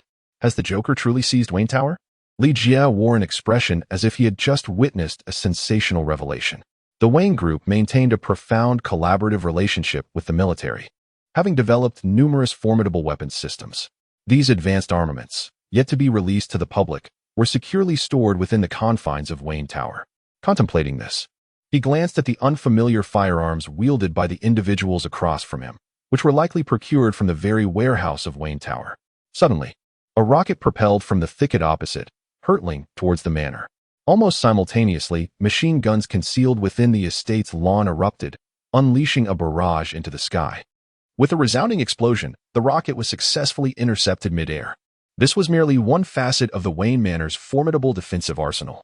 Without awaiting orders, Barbara squeezed the trigger, and the assailant hefting the rocket launcher was swiftly felled to the ground. Witnessing this, the others hastily retreated to their vehicles. However, their adversaries remained undeterred. John Blake, peering through his binoculars, remarked on the situation. The vehicle came to a halt a kilometer away, deemed the limit for sniper engagement. It appeared they were indeed conducting a reconnaissance of firepower, likely postponing their next move until nightfall. James Gordon sighed, reflecting on the unsettling reality that while one may not fear a thief, one should dread a thief's lingering intentions. The enemy's persistent interest in targeting Wayne Manor continually troubled James Gordon's peace of mind. "Li, may I have a moment of your time?" James Gordon turned to face Li Jia. Li Jia nodded, accompanying James Gordon once more to the study that led to the Batcave, where Alfred awaited their arrival. After exchanging greetings with Alfred, James addressed Li Jia, saying, "You have witnessed the situation we are in. Our circumstances are exceedingly dire. In addition to contending with a harsh environment, we must also face those malevolent survivors. People are in desperate need of a hero." Alfred interjected, "To be precise, what people need is Batman. Only he possesses the ability to guide them out of this predicament." Li Jia began to speak. "If people merely require Batman, I believe anyone could don the mantle of the Dark Knight. You are correct. Even I could wear the Batman suit and play the role. However, the crux of the matter lies in our ability to vanquish our foes," James Gordon added. Li Jia pondered for a moment and inquired, "If I were to decline, would that necessitate my departure from Wayne Manor?" James Gordon shook his head and replied, "Not at all. As I have previously stated, I warmly welcome any survivor to join our family. You will never be expelled simply for refusing to become Batman." Li Jia pondered for a moment and said, "Director Gordon, I am profoundly grateful for your willingness to take me in, and I am eager to contribute my part in safeguarding this place. I am an actor.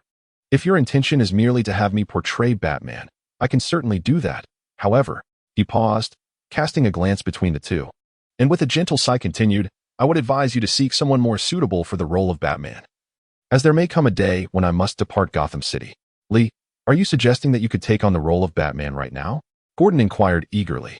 "Apologies, I meant to say I could perform the role. You would like me to portray Batman, correct?" James Gordon exclaimed with enthusiasm. "I believe I could give it a try." Li Jia responded, "That's splendid." James Gordon turned to Alfred and inquired, "What do you think?" Alfred hesitated for a brief moment before rising and saying, "Please, follow me." Li Jia once again arrived at the Batcave. On his previous visit, he was merely an observer, but this time he appeared in the guise of Batman. Alfred handed him a suit adorned with the emblem of the Dark Knight, saying, "Why not try on the costume first?" As Li Jia donned the bat suit, a subtle furrow appeared on his brow, for within this ensemble lay a form-fitting garment. It is peculiar, indeed, that the vast majority of superheroes have an affinity for such attire. Is it merely for the sake of showcasing their physiques? "Li, behold, this outfit seems as if it were tailor-made for you," James Gordon exclaimed, offering a compliment with a hint of flattery. Li Jia gazed into the mirror, admiring how impeccably his attire fit him. Yet, his face remained unseen. With this ensemble, who could dare contest that Li Jia was not, in fact, Batman? Alfred opened the door of the Batmobile and addressed Li Jia, stating that there was no time to instruct him on the intricacies of piloting and operating the myriad gadgets of the vehicle. However, there was no cause for concern. The Batcomputer would seamlessly manage all operations on his behalf. All he needed to do was sit still within. "Now, it is time to practice," Alfred added. "Remember, Batman does not kill." Li Jia mused that perhaps this rule could be revised. Li Jia spoke as he took his seat in the Batmobile. Alfred remained silent. The car door closed automatically, and even the seatbelt fastened itself as the vehicle roared to life, gliding smoothly through the Batcave's dedicated lane. It was truly an embodiment of fully autonomous driving. On the rooftop, Barbara remained vigilant, her posture alert, while Catwoman and John Blake idly stood by. The atmosphere felt somewhat oppressive until Barbara suddenly lifted her head and exclaimed, "Look, it's the Batmobile. My goodness, Batman has finally arrived." John Blake instantly transformed into an enthusiastic fan, calling out in excitement. Meanwhile, Catwoman's brow furrowed, her hands instinctively clenching into fists among the trio. Only she understood that it could not possibly be Bruce Wayne. As the Batmobile approached, enemies immediately opened fire, but the bullets merely bounced off the vehicle like peanuts, lacking any semblance of lethality. Bang! Bang! The Batmobile aggressively toppled two off-road vehicles, followed by Li Jie making a dashing entrance to confront the adversaries. Li Jie possesses the art of shadow martial arts and combat skills, while Batman's prowess is also derived from the teachings of the Shadow Master, Henry Duckard. Thus, when observing the combat scenes, one cannot discern any flaws. Remarkable. Batman, deliver a fierce blow to those scoundrels. Barbara exclaimed excitedly, fervently mimicking Li Jie's combat moves and throwing punches into the air. Selina, however, furrowed her brow even tighter, unconsciously moving forward. Had it not been for John Blake's timely intervention, she might have plummeted from the rooftop. Selina, are you all right? John Blake inquired. I'm fine, Selina replied, shaking her head as she snatched the binoculars to look again, her brow knitting further. It's too similar. No, one should say that Li Jie has perfectly replicated Batman's movements, leading everyone to believe he is the true Batman. Chapter 22. Selina's urgency. Alfred and James Gordon witnessed the entire sequence of events through the footage transmitted by the drone. Frankly, Li Jie's performance had completely surpassed their expectations. Out of the 8 armed personnel, aside from the one injured by Barbara, the remaining 7 were all subdued by Li Jie with his bare hands. Look, Alfred, I wasn't mistaken. If this were an exam, I would have to award him full marks. No. He deserves extra credit on top of that, James Gordon proclaimed proudly, as if he had discovered a precious gem. Alfred shot him a glance. Director Gordon, I must admit that the young man's performance is nothing short of flawless. If I hadn't witnessed him donning the bat suit, I would fear he truly was Master Wayne. But don't you find it curious? Even in imitation, his replication is excessively perfect. Alfred, I understand your concerns. But what do you think Li Jie could be plotting against us? Is it merely for the bat equipment? James Gordon replied dismissively. Alfred, let us not forget that he has saved Catwoman twice, as well as Barbara and John. Now he has helped us eliminate these potential threats, putting on a grand performance that rekindled hope in the survivors' hearts. Is there anything more significant than this? Even if he is after the bat equipment, if he can lead the survivors out of danger, then granting him the gear is of little concern. Director Gordon, you are quite generous. The bat equipment does not belong to you, Alfred retorted, casting a glance at Li Jie as he bound the enemies. In any case, I find this young man rather peculiar. It would be prudent for us to remain cautious. Very well, with you and Selina keeping a watchful eye on him. I believe he will not cause any trouble. James Gordon shrugged and picked up the radio, saying, John, go fetch the individuals. I intend to interrogate these fellows thoroughly. At once, sir, John Blake replied with a salute from a distance before hastening downstairs. I will accompany you, Barbara exclaimed as she followed suit. After securely binding everyone, Li Jie observed a vehicle emerging from the estate, prompting him to ascend into the Batmobile. Hey, may I take the wheel this time? He exclaimed. Sitting in the supercar, yet relegated to merely watching others drive, was akin to scratching an itch through a thick sock, leaving him quite vexed. Throughout the journey, Li Jie had been covertly analyzing the situation, concluding that the terrestrial operations posed no challenge. Even if unforeseen complications arose, the advanced autonomous computer could effortlessly navigate any mishap. There was no cause for concern. Alfred acquiesced to Li Jie's South request to drive, viewing it as a reward for his impeccable performance. By the time Barbara and John Blake arrived, Li Jie had already departed in the Batmobile.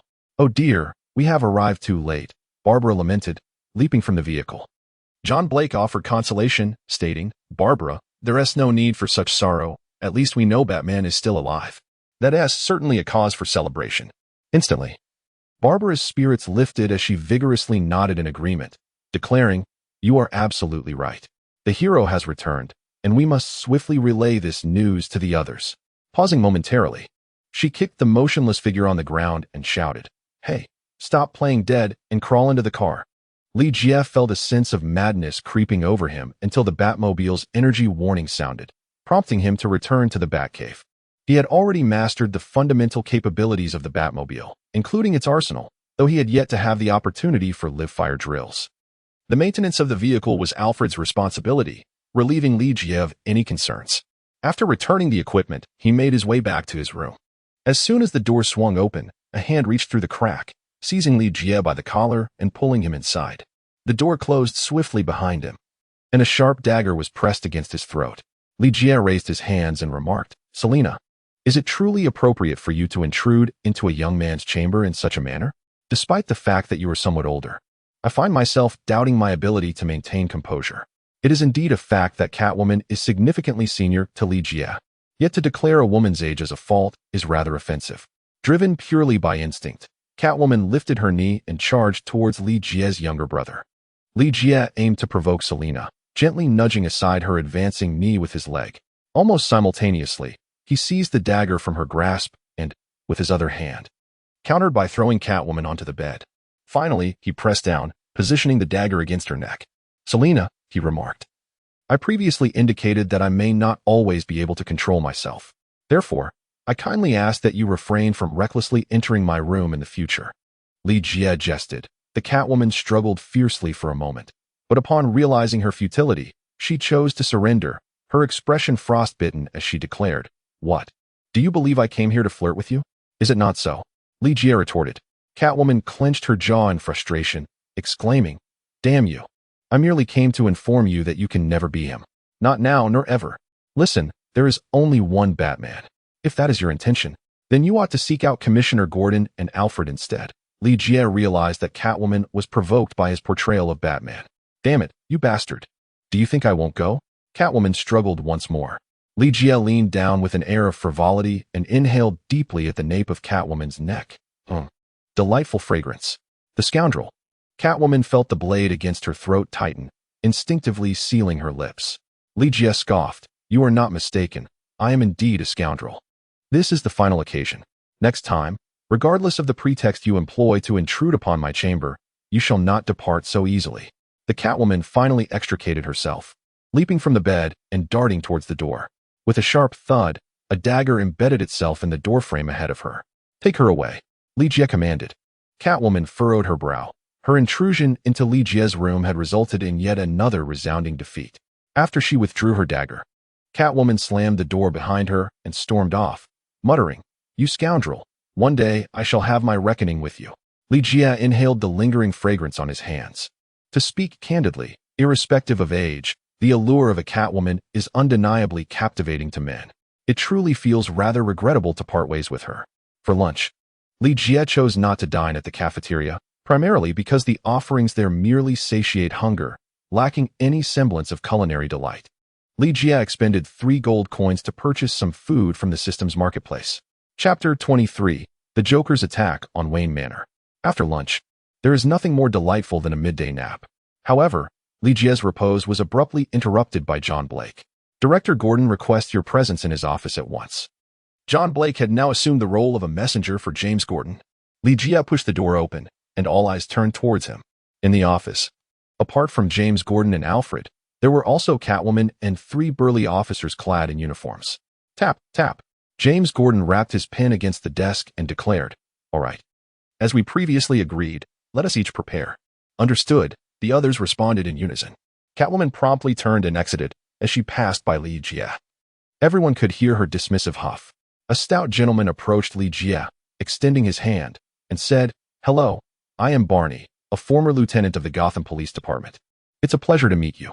Jack Lee, actor," he briefly introduced himself. Barney shook Li Jie's hand and remarked, "Lee, we have all heard from John about your extraordinary deeds. You eliminated Poison Ivy and saved Catwoman's life. You are quite an impressive figure. By the way, do you have any cigarettes on you?" "Li Jie, my friend, it seems your intention to draw closer to me was merely a prelude to this statement. I apologize, but I cannot comply. No matter. If you happen to procure some cigarettes on your next outing, it would be prudent to bring some back. They have become quite the sought-after commodity. I would even be willing to barter food in exchange." Barney chuckled, his grin revealing a profound craving for a smoke. "Willing to forego sustenance for a mere puff. Very well, I shall keep an eye out." Li Jie nodded in acknowledgement. The other two, like Barney, were originally employed under James Gordon. However, their roles had since transitioned from police officers to members of the shelter defense team, each responsible for different tasks. In contrast to the enthusiastic Barney, the two appeared somewhat aloof, departing without even exchanging greetings. Li Jie cannot ensure that everyone will take a liking to him, thus disregarding the two individuals present. John, you may step out as well. We have matters to discuss privately with Li, James Gordon instructed. Understood, Director. Should anything arise, do not hesitate to summon me, replied John Black, offering a salute before exiting and deliberately closing the door behind him. Li, please take a seat. Would you prefer coffee or tea? James Gordon inquired as he rose. In this era of scarcity, it was surprising that James Gordon could still offer a choice between coffee and tea. It appeared that Wayne Manor was well-stocked indeed. On another note, it seemed that James Gordon was intentionally trying to curry favor with Li Jie. Earlier, Catwoman and the three individuals accompanying James Gordon had remained in the room for quite some time without even a glass of water being offered. Coffee, please. Li Jie does not particularly favor coffee. Rather, he prefers tea, which, in a short span of time, hardly allows for its fragrance to be fully realized. In comparison, coffee proves to be more convenient. Li Jie was already grateful that James Gordon had brought him a cup of instant coffee. Who could have anticipated that it would be handcrafted from freshly ground coffee beans? To savor a sip of hand-ground coffee in this world is indeed a rare luxury. This only reinforced Li Jie's conviction that James Gordon sought his assistance.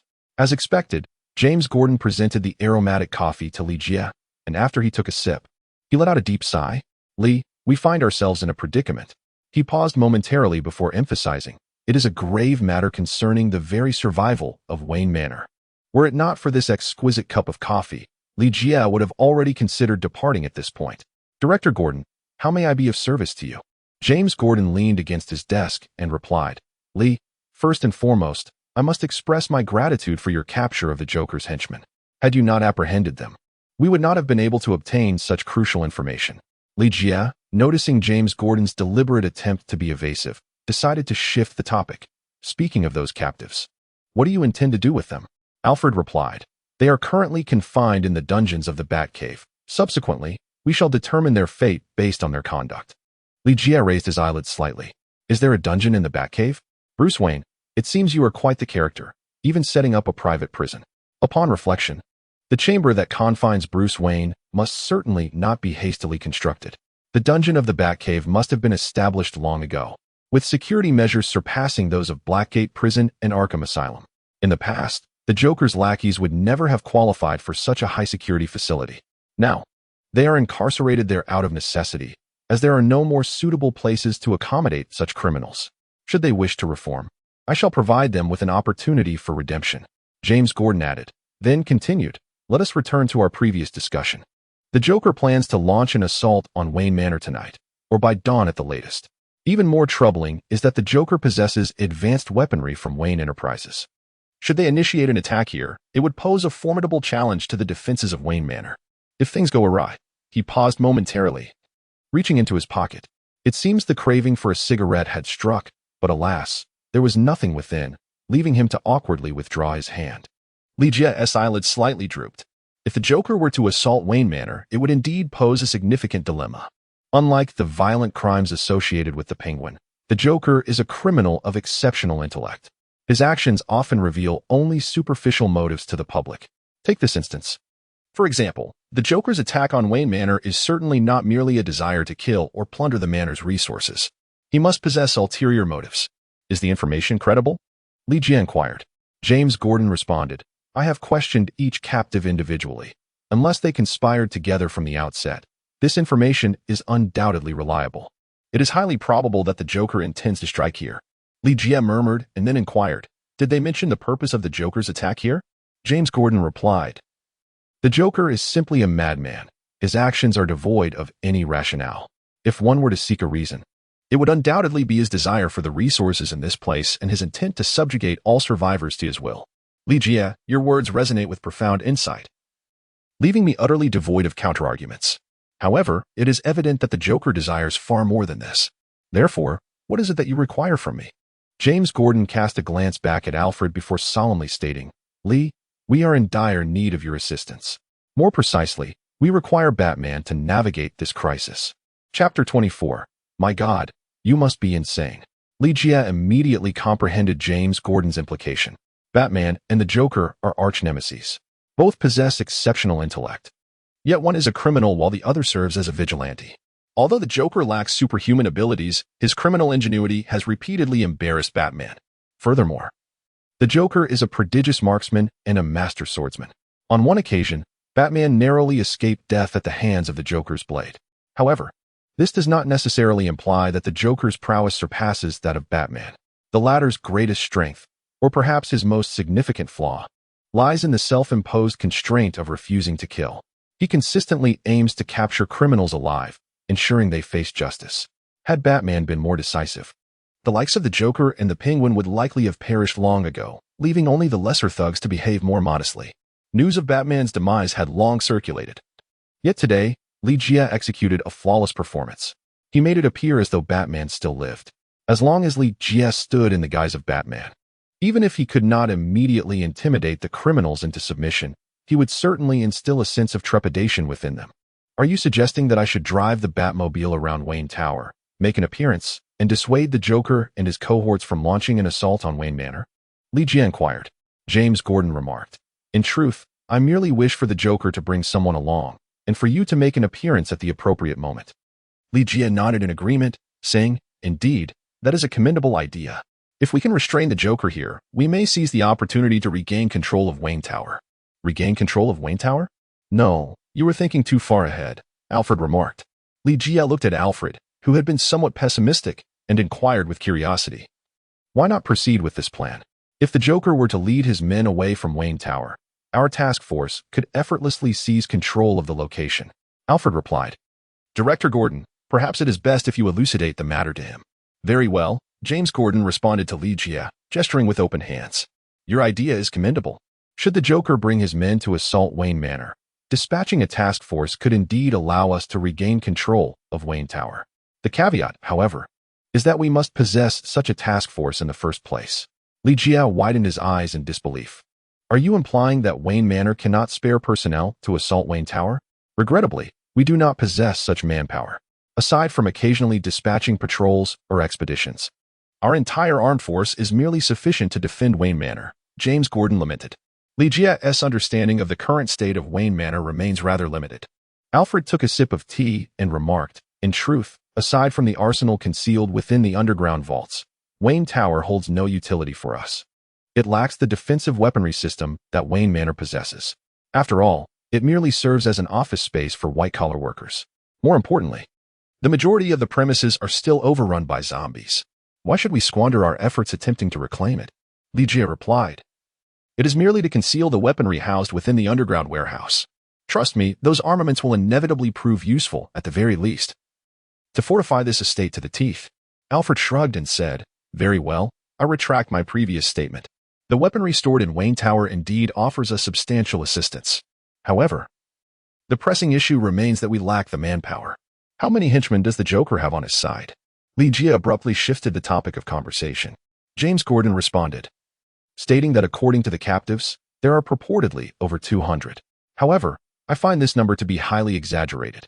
It would be quite remarkable if there were even 100 armed personnel accompanying the Joker within Wayne Tower.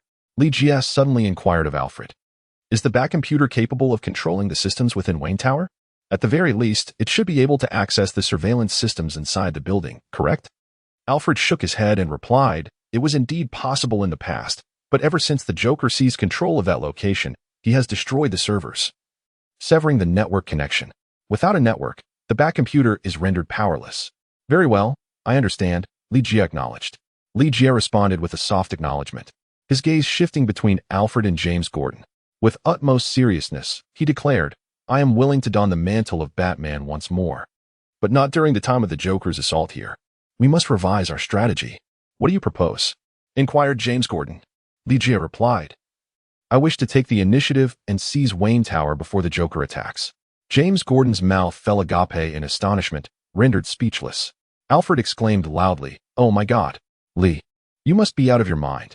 To take the initiative and reclaim Wayne Tower from the Joker's grasp is utterly implausible. No one is capable of such a feat. I believe Batman could accomplish it. Li-Jie delivered a sermon. Alfred was left speechless, as he could only acknowledge Batman in his heart. However, Bruce Wayne had now succumbed to the fate of a zombie, rendered utterly incapable of action. Li-Jie spoke with a grave expression. If you wish for me to continue embodying Batman, Then you must follow my instructions. I shall enter Wayne Tower as Batman to engage in dialogue with the Joker and his criminal associates. All you need to do is provide support when I signal you." James Gordon turned to Alfred and remarked, "You are absolutely right. He has lost his mind." After a brief pause and a soft sigh, he continued, "Nevertheless, I believe it is worth a shot. Perhaps we might indeed reclaim Wayne Tower from the Joker and retrieve the equipment housed within." Alfred's lips moved several times, his gaze darting around, and ultimately he let out a resigned sigh. "Director Gordon, you are the commander here. The course of action rests in your hands." After a moment, his eyes fixed on Li Jie, and in a low voice, he declared, "You madman. Listen, I can only provide remote assistance at most. Beyond that, I can offer you no further help." Li Jie. Alfred's words were harsh, akin to the reprimands of an irate father. Li Jie surmised that, at that moment, Alfred must have momentarily envisioned himself as Bruce Wayne. James Gordon began, "Li, this is a perilous task. I cannot compel anyone to undertake it. You should take some time to rest. I need to rally everyone and enlist volunteers for this mission." "No. I believe it would be prudent for you to accompany me below to familiarize yourself with the equipment first," Alfred interjected. Chapter 25. Alfred's anger. Li Jie had already mastered the operation of the Batmobile, confidently taking it out for a few laps without any issues.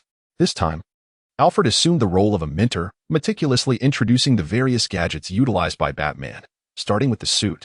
Previously, Li Jie had donned Batman's standard suit, which consisted of a fitted bodysuit reinforced with metal, complemented by a helmet, cape, gloves, and utility belt. To illustrate, the helmet's iconic cat ears function like radar, enabling Batman to capture distant sounds, thereby enhancing his auditory perception.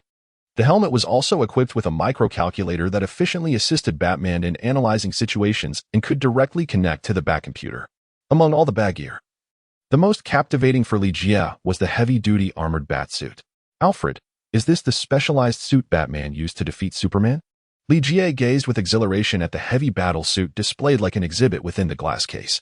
This formidable armor not only significantly enhanced Batman's defensive capabilities, enabling him to withstand the might of Superman's punches, but it also augmented Batman's offensive prowess. Coupled with the kryptonite weaponry meticulously crafted for Superman, it could allow for a decisive victory over him. Indeed, it was young Master Wayne who donned this very suit to triumph over Superman. Alfred, equally admiring, regarded the battle suit with a look that elevated it to the status of a work of art, only to furrow his brow and inquire, "Surely you do not intend to wear this suit to confront the Joker?" Li Jie discerned a hint of mockery in Alfred's tone. Naturally, if one perceives the Joker and Superman as being of equal stature, then donning such attire does not seem out of place. After all, you are not Master Wayne. The Joker remains a formidable challenge for you, and I can fully comprehend that. As Alfred spoke, he slightly elevated his chin, particularly when referencing Bruce Wayne, clearly indicating that he considered Li Jie unworthy of being compared to Bruce Wayne. "Li Jie, hey, I have quite the temper. If you dare, release that little brat Wayne and witness how I shatter his head. I have never claimed that I would don this suit to confront the Joker." Li Jie let out a disdainful snort, acknowledging the truth in the statement that the Joker and Superman operate on entirely different planes. Donning this armor to confront the Joker would be akin to wielding a butcher's knife to slaughter a chicken.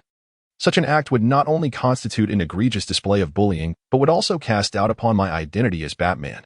It seemed Alfred realized that his previous remarks were somewhat excessive.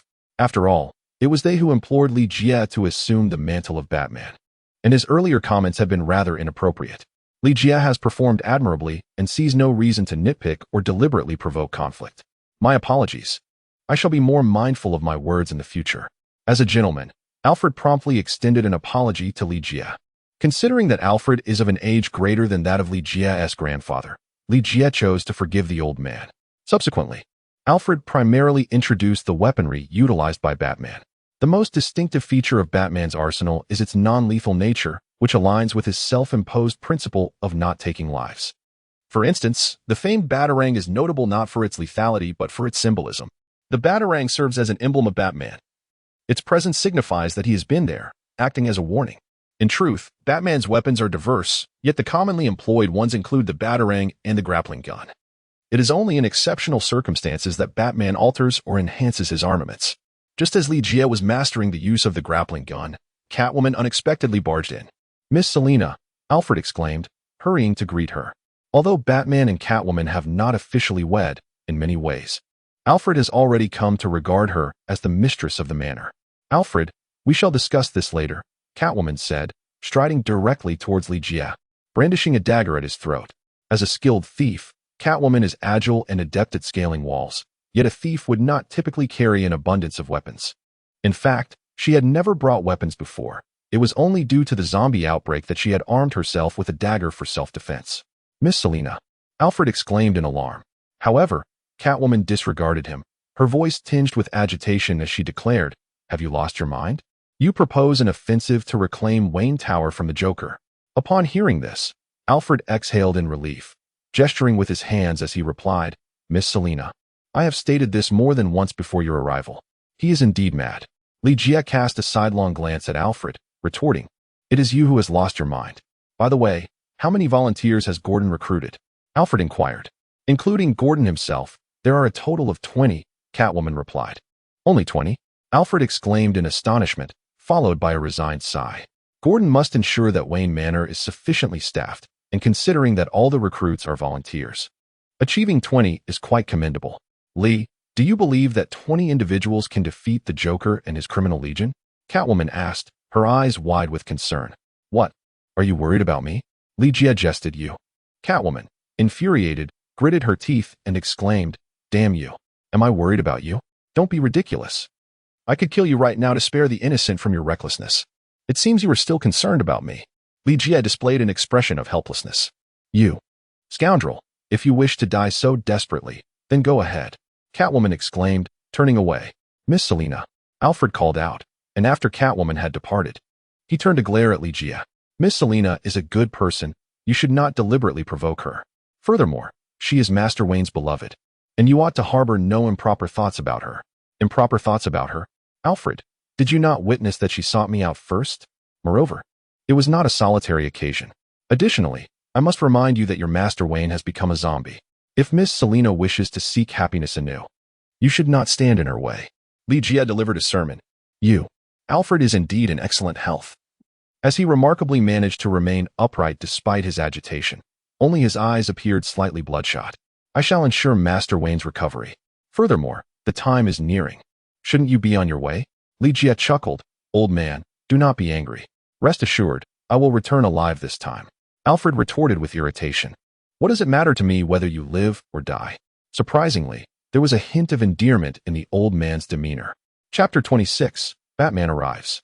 Li Jie is merely a newcomer who has just arrived at the shelter, having returned from a mission only last night. His decision not to volunteer will raise no suspicions. Before setting out, Li Jie had a brief meeting with James Gordon, primarily to discuss the operational plan and to gain insight into the circumstances surrounding Wayne Tower.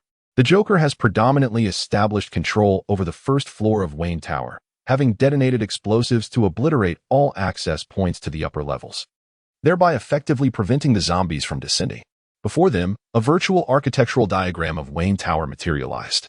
James Gordon pointed to the entrance, stating, "The Joker has fortified this as the first line of defense, manned by 8 armed personnel who stand guard 24 hours a day.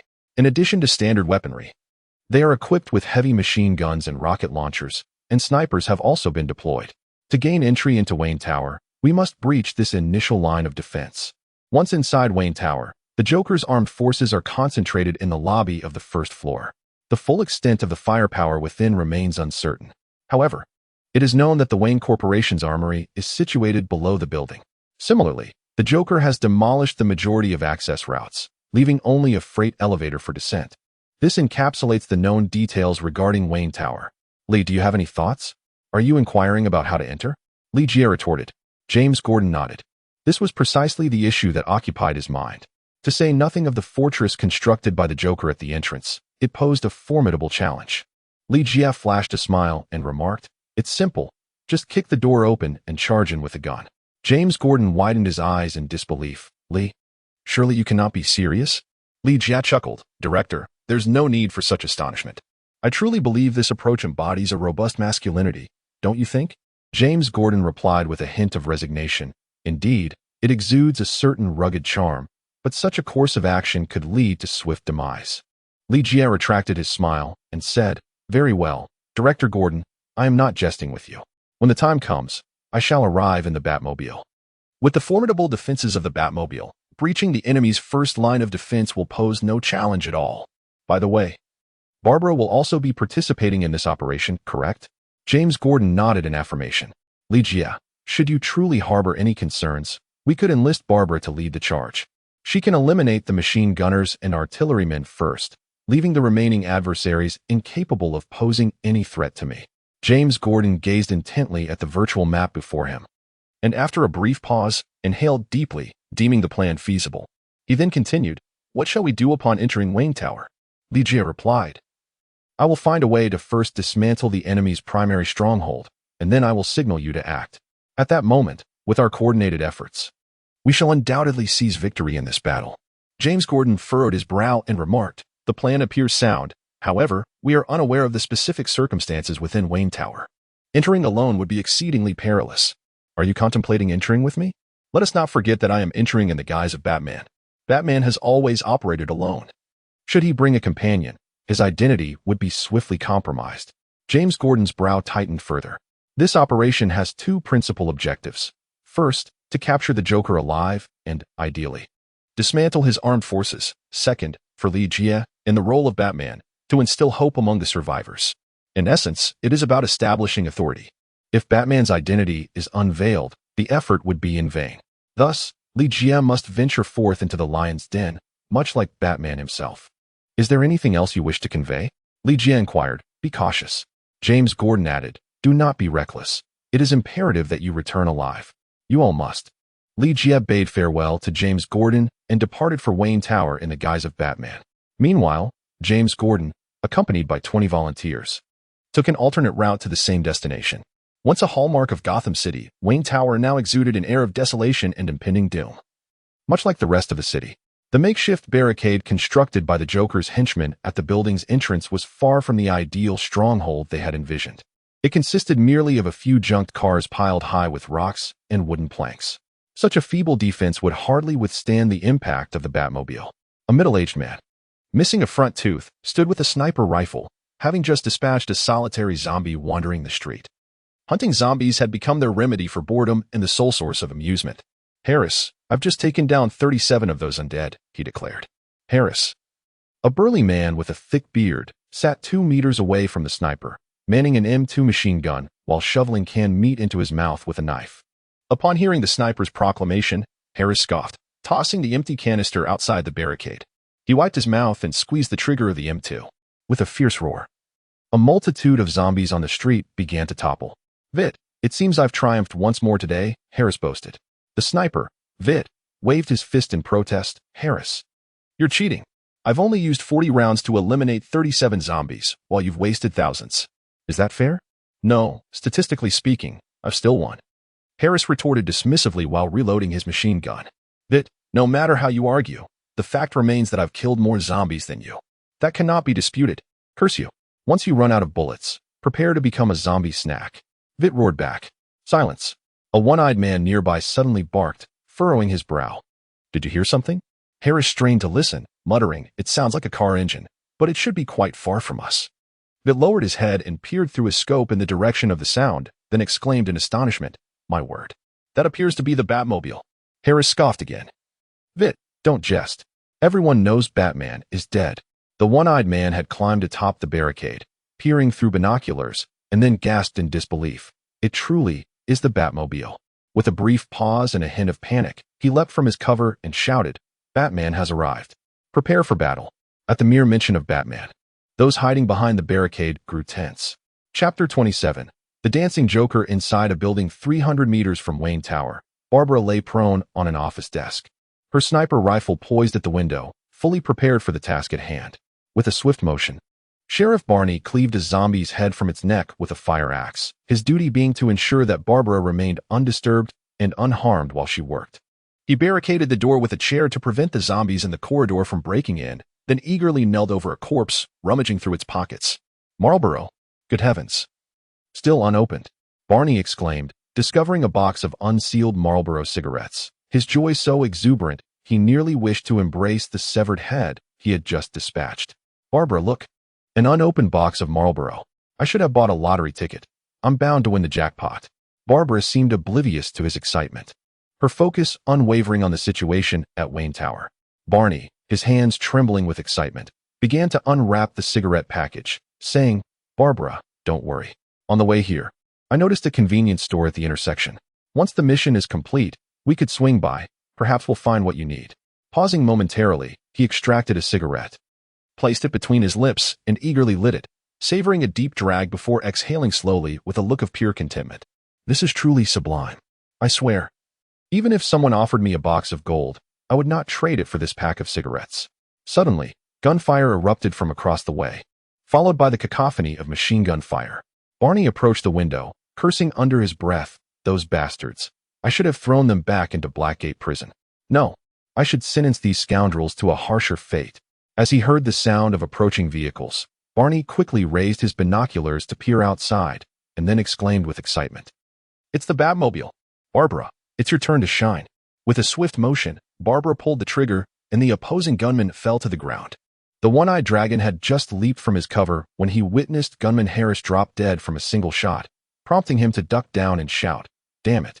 It's a sniper! Vito, find the guy and take him out." Just 2 seconds after Harris was shot, Sniper Vito also succumbed to a bullet to the head. The one-eyed dragon, stunned, remained hidden, calling out, "There's a sniper. Everyone, be cautious. First, locate the sniper and eliminate him with a rocket launcher. Hurry." The sound of the approaching wave grows louder. As Ligia hummed a cheerful tune, he drove the Batmobile with fervor, inwardly lamenting the absence of a music playback function in such an expensive vehicle. Bruce Wayne truly lacked a sense of aesthetic enjoyment. Suddenly, a zombie was struck and sent flying by the Batmobile, its head shattering upon impact with the ground like a fragile egg. Bubbles, visible only to Ligia, floated out from the lifeless body. Remarkably, the recently dispatched zombie had been a retired ace pilot who had come to Gotham in search of new employment, only to meet his unfortunate fate. As he traversed the streets, the Batmobile transformed into a veritable zombie harvesting machine, relentlessly mowing down the undead and granting Ligia an ever-increasing bounty of skills and experience points. Now, let us take a closer look at the formidable weaponry of this extraordinary vehicle. Ligia manipulated the controls of the Batmobile, launching its onboard missile, which then automatically aimed and locked onto the makeshift cover at the entrance of Wayne Tower. Whoosh! Bang! As Ligia pressed the launch button, a rocket soared forth, striking the cover with precision and creating a passageway. Buzzing, the Batmobile sped through this newly formed route and into Wayne Tower. Remarkably, the Cyclops had survived the explosion unscathed. I'm fine," he exclaimed, excitedly patting his body. Suddenly realizing he was exposed outside the cover, he swiftly turned his head. Thud! A bullet struck Cyclops in the eye, exiting through the back of his skull. Inside Wayne Tower, the Joker danced gracefully beneath the central chandelier, unfazed by the sounds of explosions and chaos at the entrance. In that moment, he appeared to be the most exquisite dancer in the world. The criminals hiding in the shadows occasionally shifted their gazes between the Joker and the entrance, muttering curses under their breath. This madman.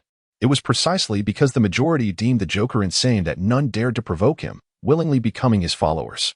Squealing, the Batmobile, moving at an excessive speed on the slick surface, spun a complete 720 degrees before halting less than 30 meters from the Joker. Ligia had initially intended to simply run the Joker down as one would a zombie. However, remembering the repeated admonitions from James Gordon and Alfred before his departure, he reconsidered. Batman does not kill. Had Ligia directly struck the Joker down, the scene would have undoubtedly faltered. Sitting in the driver's seat, Ligia glanced at the Joker across from him, then surveyed the restless criminals nearby. An unsettling feeling lingered within him, though he could not quite articulate it. Even if the Joker were mad, would he exhibit such calmness while dancing if he had no tricks up his sleeve? Ligia stared at the Joker as if he were a member of the audience, while the Joker danced unabashedly, surrounded by criminals who were eager to take action, creating a somewhat bizarre scene. At last, the Joker completed his performance and turned to Ligia, bowing theatrically. "Batman, my dear friend, we meet again at last," he exclaimed with a wide grin, his heavy makeup rendering him comically absurd, making it difficult to fathom that he could be an exceedingly dangerous individual. "You know, when I heard them say you were dead, I simply couldn't believe it. How could you possibly die? My friend, if you were to perish, it should be at my hands. Wouldn't you agree? Joker, your time is up. Surrender at once." Ligia began to speak, His voice resonated through the loudspeakers of the Batmobile, enhanced by a voice modulator, making it sound as though the genuine Batman were addressing them. And you, lay down your weapons and surrender. The Blackgate Penitentiary no longer exists. Should I capture you, there would be no place to confine you. Instead, I shall cast you into the horde of the undead, allowing you to become sustenance for the zombies. Li continued to speak. Upon hearing the voice of Batman, the surrounding criminals trembled in fear. There was no denying it. Batman had long since become a psychological shadow looming over them. However, the Joker furrowed his brow at that moment, fixating his gaze on Li Jie, who was seated in the Batmobile, and declared, "You are not Batman." Chapter 28, Laughing Gas. My acting skills should not be so rudimentary. Li Jie felt a sudden jolt in his heart. His portrayal of Batman had garnered the approval of both James Gordon and Alfred. How could it possibly falter in the presence of the Joker? He had hardly done anything yet was already unmasked. It didn't take long for Li Jie to grasp the crux of the issue. One often reveals too much. The Joker was a criminal genius of remarkable intellect, capable of deducing from Li Jie's mere utterance that he was not Batman. The true Batman would apprehend wrongdoers and ensure they faced justice, never resorting to murder or casting individuals into a horde of zombies as fodder. Especially in the current state of the world, Batman would strive with all his might to safeguard the survivors. Li Jie believed that a seemingly innocuous threat and jest would not bear significant consequences, yet it became the pivotal revelation for the Joker. How intriguing! The Joker muttered to himself before erupting into a fit of manic laughter. With a flick of his wrist, he produced a remote-control device the size of a matchbox. Do you comprehend what this is? The moment I press this diminutive button, this place will erupt into chaos, and no soul shall escape unscathed. Is this the Joker's contingency plan? He has concealed a formidable bomb within Wayne Tower. Judging by the expressions of terror on the faces of the surrounding criminals, this is far from a jest. It serves as a means for the Joker to exert control over them. Haha. The Joker once again emitted that maddening sound, continuing, "There are over 100 lives at stake here. When the time comes, it will be your hand that seals their fate. So, Mr. Batman, do you intend to surrender, or will you lead all these people to their doom alongside you?" Li Jie felt a slight heaviness in his eyelids as he realized that the Joker was indeed a madman. Despite knowing that he was not the true Batman, he still chose to exploit Batman's identity to create a conundrum for himself. Li Jie had previously only heard that dealing with clowns was a formidable challenge. Now he believes the most effective method to confront them is to take a distant shot to the head. Li Jie stepped out of the car. Batman. It is truly Batman. My goodness, our fate hinges on the choices made by Batman. Fear not, for with Batman here, we shall not meet our demise. A chorus of astonished gasps erupted from the crowd, with some even perceiving Li Jie as their savior. Buzz, buzz. Li Jie pressed the accelerator, unleashing a thunderous roar, casting an intangible threat toward the Joker. Yet, the Joker remained utterly unfazed, waving his remote control with an air of complete dominance over Li Jie. The tension surrounding them reached a boiling point. If Li Jie truly dared to crash into the Joker, the latter would undoubtedly detonate his bomb.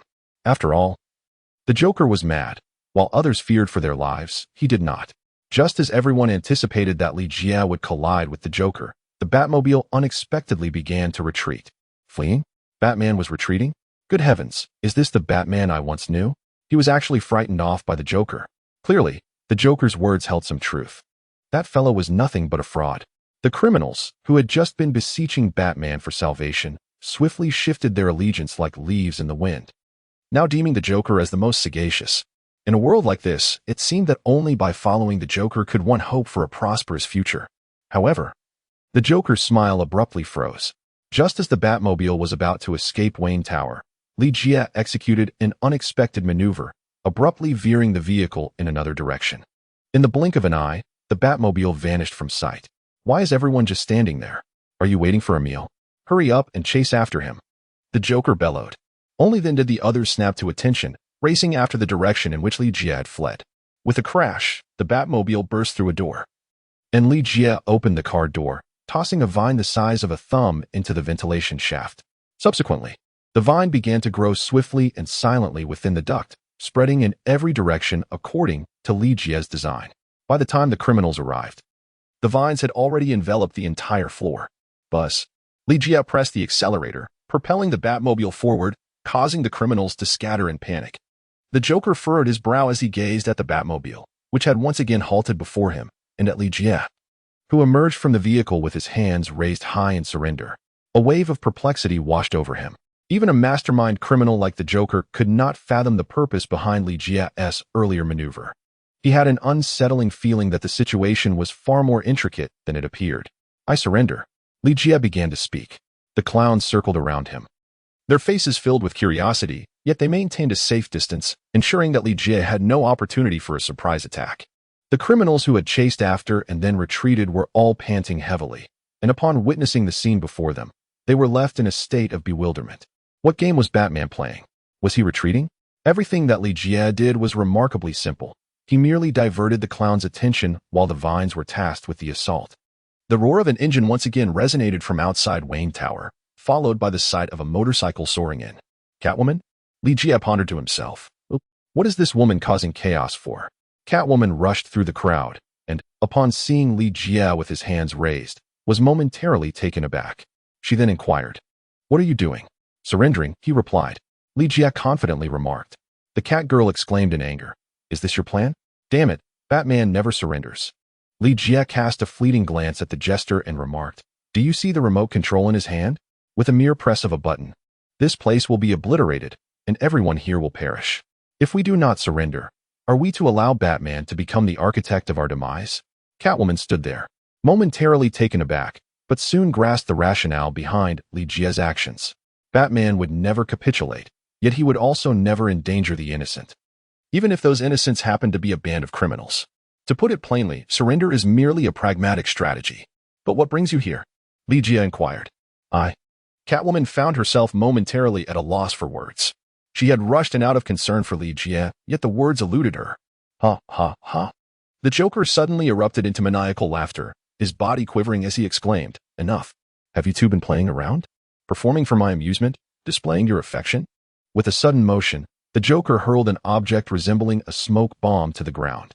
Upon detonation, it released a plume of blue gas that swiftly engulfed both Li Jie and Catwoman. This gas was one of the Joker's signature weapons, the laughing gas. Once inhaled, it would induce uncontrollable laughter and turn the victim into a puppet of the Joker. Chapter 29, Capturing the Joker. Li Jie possesses the remarkable skill of the poisonous Vine Maiden, rendering him impervious to all toxins. Thus he remains unfazed by the toxic fumes of Xiao Xiao. However, Catwoman is not as fortunate. Upon witnessing the toxic laughter of Xiao Xiao, Li Jie instinctively shielded Catwoman beneath his cloak. Yet she still inhaled a trace of the noxious gas. Li Jie distinctly sensed the subtle tremors of the Catwoman's body, struggling to suppress an urge to laugh. Meanwhile, within the electrical room of Wayne Tower, vines had completely engulfed the space, and sparks began to erupt amid the devastation wrought by the tendrils. In an instant, the entire building was plunged into darkness. The Joker, ever perceptive, immediately connected this sudden obscurity to the earlier scene of Li Jie's escape. Li Jie burst forth from the noxious fumes, cradling Catwoman in his arms. While darkness enveloped others in a shroud of visual obscurity, Li Jie, equipped with night vision technology affixed to his helmet, discerned everything with remarkable clarity. With no time to set Catwoman down, he reached out toward the Joker. The Joker, sensing imminent danger, swiftly recoiled. Suddenly, a sharp crack resonated from above. A vine burst through the ceiling, striking the Joker's hand like a whip. Caught off guard, the remote control for the bomb was sent flying from his grasp. Li Jie seized the bomb's remote control and promptly placed it into the storage compartment, then calmly halted his steps. A series of explosive sounds erupted from the ceiling, as tendrils cascaded down like a rain of vines, swiftly engulfing the Joker and his accomplices. Before long, their limbs were ensnared by the vines, which then began to constrict around their necks, rendering them unconscious from asphyxiation. The Joker's physiological resilience far surpassed that of an ordinary person. In terms of combat prowess, Catwoman was no match for him. While the others succumbed to unconsciousness, the Joker continued to cackle. "I knew it. You are not Batman. Batman would never resort to such tactics. How tiresome." Li Jie delivered a powerful punch to the Joker's chin, rendering him unconscious. Subsequently, he secured the Joker with handcuffs specially designed by Batman. At that moment, Li Jie activated his communicator and addressed James Gordon. "You may enter now." Upon receiving Li Jie's signal, James Gordon promptly seized his walkie-talkie and commanded, "Action. Everyone, Move out immediately. The roar of motorcycles, cars, and the combat volunteers lurking nearby surged forth towards Wayne Tower. Anticipation of an impending battle filled the air. Yet, before they could breach the entrance, the Batmobile sped out from within, its roof adorned with an exaggerated figure. Was that the Joker? James Gordon, at the forefront, stood momentarily stunned, almost colliding with the Batmobile, questioning his own vision. Director, Batman has left.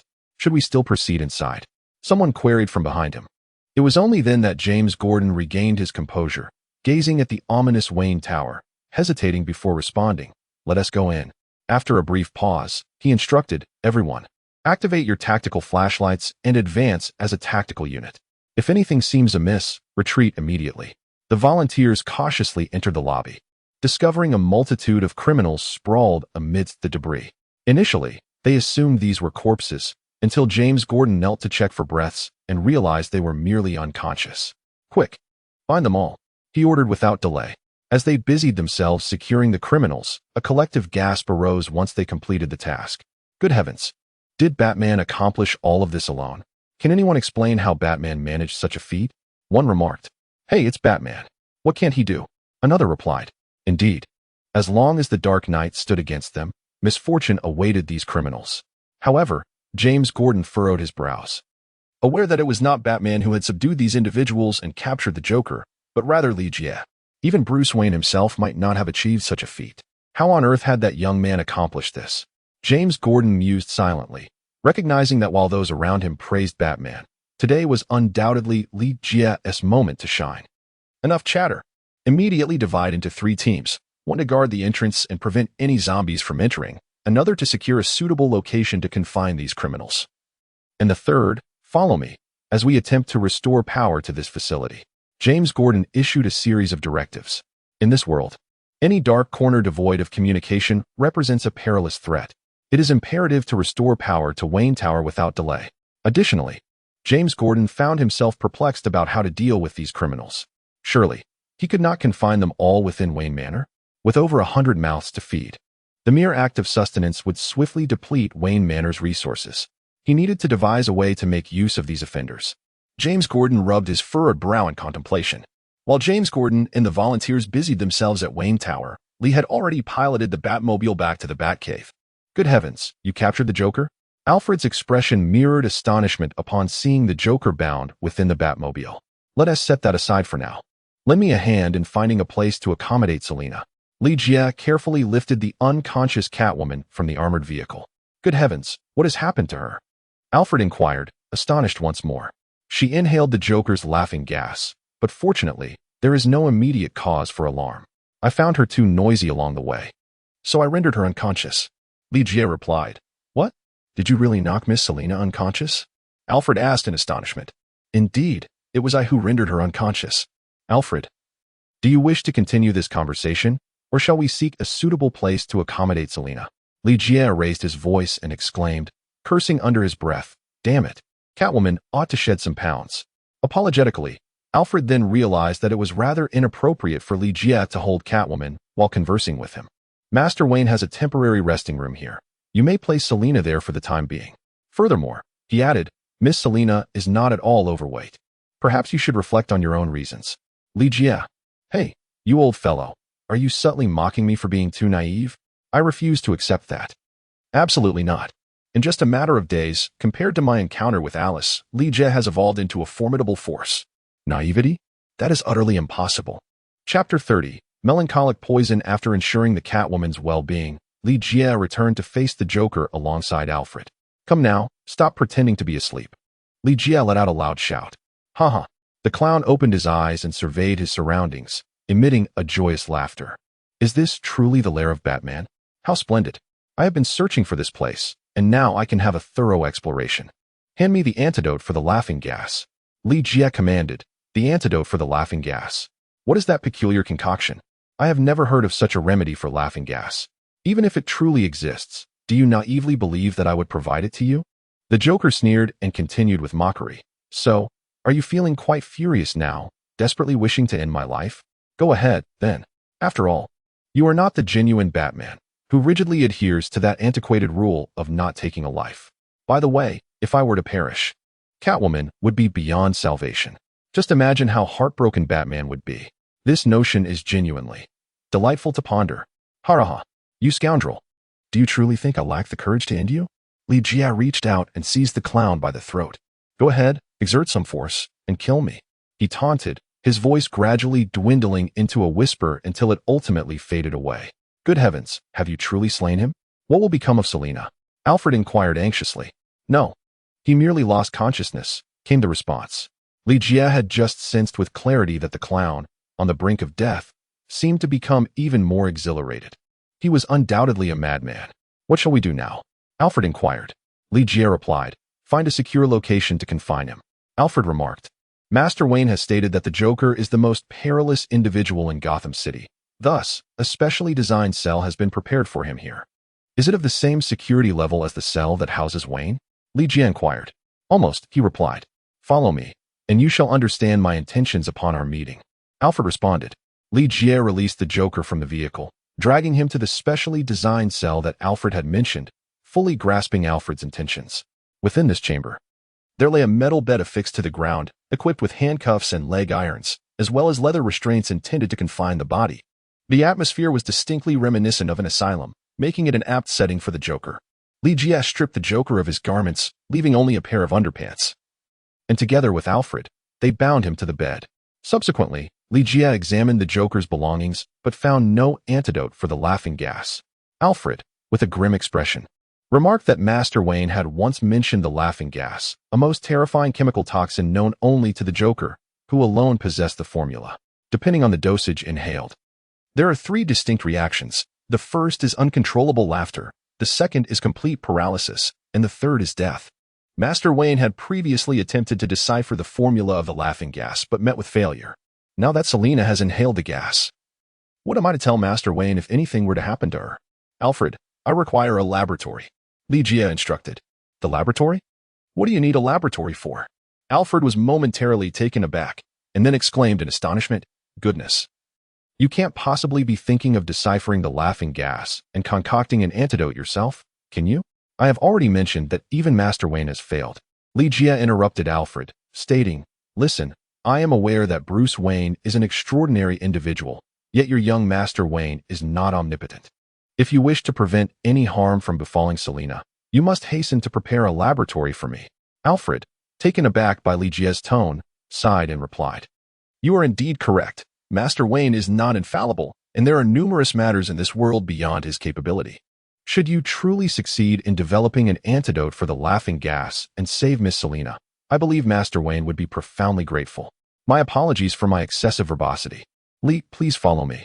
Here, a fully equipped laboratory awaits. Almost any material you desire can be readily found.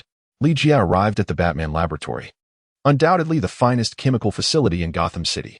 As Alfred had mentioned, one could essentially acquire any materials needed here. However, Li Jia was not here to develop an antidote for the laughing gas. His true purpose was to concoct a poison. If poison ivy were to claim the second place in the realm of toxins within Gotham, no one would dare to assert the first. Not only is poison ivy immune to all poisons, but she also possesses the remarkable ability to secrete and create a variety of toxins. What Li Jia now needs to do is concoct an antidote that counters the effects of the toxic gas with which Xiao Xiao has afflicted others, hoping to achieve a poison against poison effect. After bringing Li Jia to the laboratory, Alfred first took a glance at Catwoman. She had awakened and was curled up in a corner, uncontrollably laughing. Unable to assist and unwilling to witness her suffering, Alfred chose to leave. He then proceeded to check on the Joker, who had also regained consciousness, staring blankly at the ceiling without any other reaction. When Alfred returned to the laboratory, he found that Li Jia had completed the preparation of the antidote, which he named Melancholy. You succeeded so quickly? Alfred inquired, his face a mask of disbelief. I am uncertain of its efficacy. After Li Jia finished speaking, he swiftly made his way toward the lounge, pausing at the entrance to turn back to Alfred and say, I believe Selina does not wish for so many to witness her in distress. Understood. I shall not enter. I will remain here as a vigilant sentinel. Alfred puffed out his chest, adopting the demeanor of a dutiful guardian. After Li Jia entered the lounge, he locked the door behind him. Catwoman, striving to appear as composed as possible in Li Jia's presence, found herself uncontrollably bursting into laughter, which caused her considerable distress. In an effort to regain her composure, she turned her head away, refusing to meet Li Jie's gaze. Li Jie approached Catwoman and proclaimed, "I have already made the attempt. The Joker will never reveal the antidote for Xiao Xiao's toxin." As he spoke, he placed a syringe between them and continued, "This is the poison known as melancholy. Once injected, it will induce profound sorrow and despair.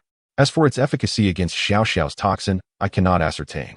Because, before Li Jie could finish his words, Catwoman seized the syringe with determination and forcefully injected the melancholic toxin into her own body. Chapter 31. The Joker could no longer smile.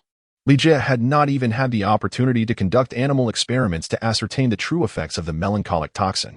The notion of combating poison with poison was merely an idea. The reactions between the two toxins within the human body remained an enigma. Yet, Catwoman exhibited no hesitation whatsoever. She injected the melancholic toxin into herself even before Li Jie could complete his sentence. This act vividly illustrated the depth of her suffering. Li Jie stood there, gazing at Catwoman, his mind racing with thoughts of the various adverse reactions she might display. However, once the melancholic toxin coursed through Catwoman's veins, its effects became immediately apparent. In no time, her boisterous laughter transformed into mere chuckles, which eventually faded into a gentle smile, and finally vanished altogether. The expressionless visage of Catwoman bore a hint of sorrow, prompting Li Jie to question whether the dosage of the melancholic toxin had been excessively high. "Thank you. This marks the third time you have saved me." Catwoman unexpectedly expressed her gratitude to Li Jie for the very first time. "Oh, it's nothing, just a matter of convenience," he replied. Do you currently feel any discomfort?" Li Jie inquired. "No, I feel completely recovered," Catwoman replied, rising to her feet with an impassive expression. "Have you captured the Joker?" "Yes, he is currently confined in a cell here." As Li Jie spoke, he meticulously observed Catwoman. Given the current circumstances, she appeared to be in perfect health. This validated his belief in the efficacy of his countermeasure, utilizing poison to combat poison, and confirmed the success of the melancholy toxin. Alas, the hospitals in Gotham City had succumbed to chaos. Otherwise, it would have been prudent to conduct a comprehensive examination of Catwoman to ascertain her condition further. "Is there any melancholy toxin left?" Catwoman inquired. "There is one vial remaining," he replied. Li Jie produced a second syringe. Having previously feared that the dosage of the melancholy toxin might prove insufficient, thus, he had prudently prepared an additional one. Catwoman extended her hand and said, "Hand it over to me." "What do you intend to do?" Li Jie inquired with a sense of bewilderment. The Catwoman, her expression frigid, replied, "Doesn't that fellow take pleasure in forcing others to smile? I merely wish to allow him to experience the sensation of being unable to laugh." "Are you administering melancholic poison to the clown?"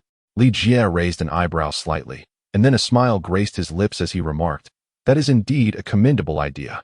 However, I must caution you.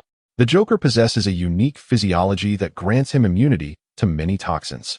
Even the Scarecrow's fear toxin has no effect on him, and I cannot ascertain whether the melancholic gas will prove effective. We shall discover the answer through experimentation." Catwoman, asserting her resolve, seized the syringe. Creak. The door to the lounge swung open. Alfred, who had been anxiously waiting by the threshold, exclaimed with excitement upon seeing Catwoman. "Selina, are you unharmed?" "I am perfectly fine now," she replied. "Thank goodness. I was so worried about you," Alfred said, relief washing over him. "Please, I apologize for causing you concern," Catwoman expressed with sincerity. "It is a relief to hear you are safe," Alfred reassured her. "Lee, you are truly a genius," Alfred exclaimed joyfully, his delight reminiscent of a child's. Inside the cell, the Joker remained eerily still, fixated on the ceiling as if turned to stone. It was only upon hearing the creak of the door that he turned his head to glance. Upon seeing Li Jie enter clad in a Batman costume, the Joker erupted into a fit of cackling laughter. "Imposter, I must admit, you do bear quite the resemblance to that scoundrel." Li Jie remained silent, merely standing at the doorway, observing the clown. The clown, increasingly delighted, exclaimed, "Do you know? Just a moment ago, I was pondering why the laughter gas seems ineffective against you. It is worth noting that, thus far, I am the only one endowed with immunity to this gas.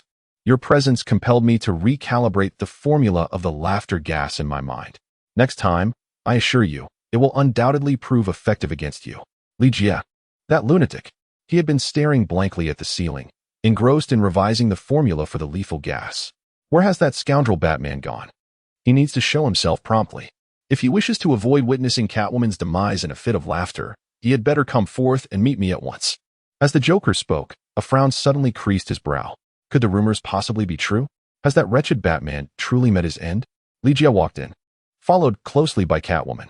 Oh, the Joker's brows furrowed into a deep frown as he stared at Catwoman approaching him, his expression one of astonishment. You have taken the antidote to the laughing gas. This is impossible. I am the sole keeper of the formula for the laughing gas, and I alone possess the antidote. No one else could. Is it you? Have you created the antidote to the laughing gas?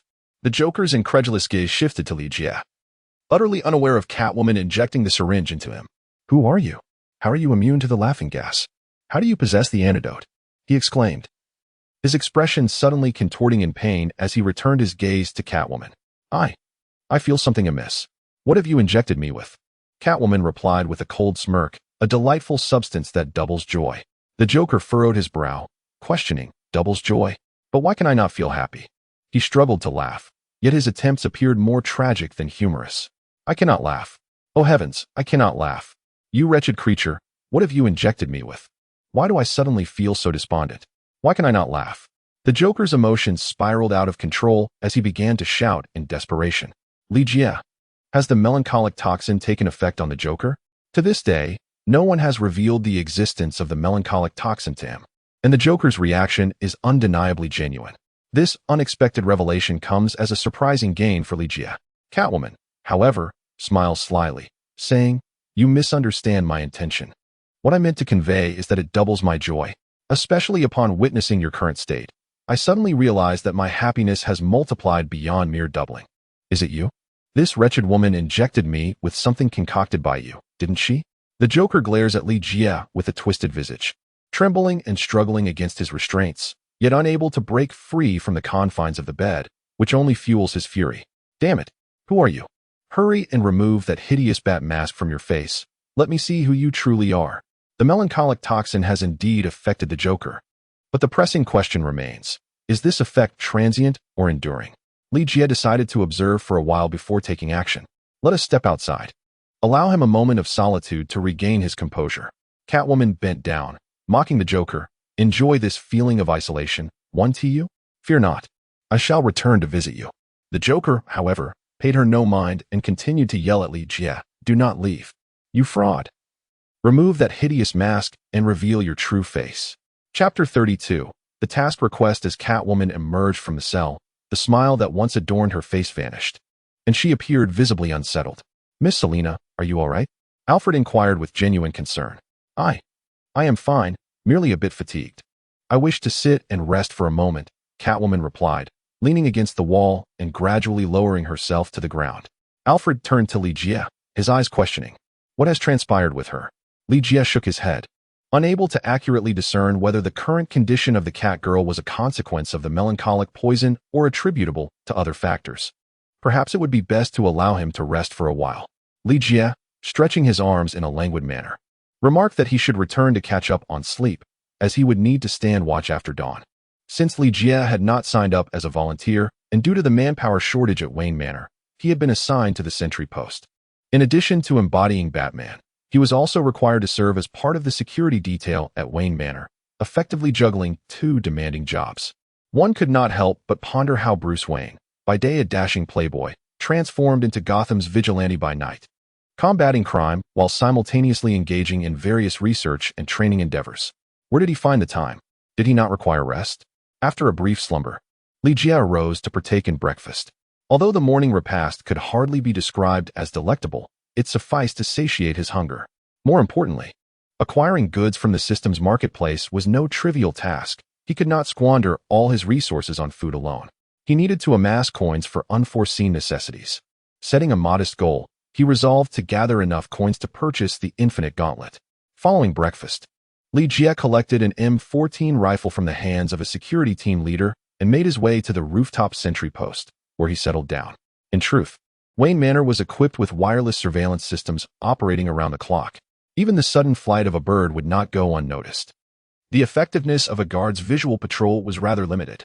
The primary purpose of assigning personnel to fixed watch points was to ensure a swift response in the event of an intrusion. When James Gordon emerged from Wayne Tower, dawn had already broken. He had left 2 teams stationed at the tower while another accompanied him to escort the first batch of equipment back to Wayne Manor. Although James had not spoken with Li-Jie the previous night, he had engaged in a lengthy conversation with Alfred.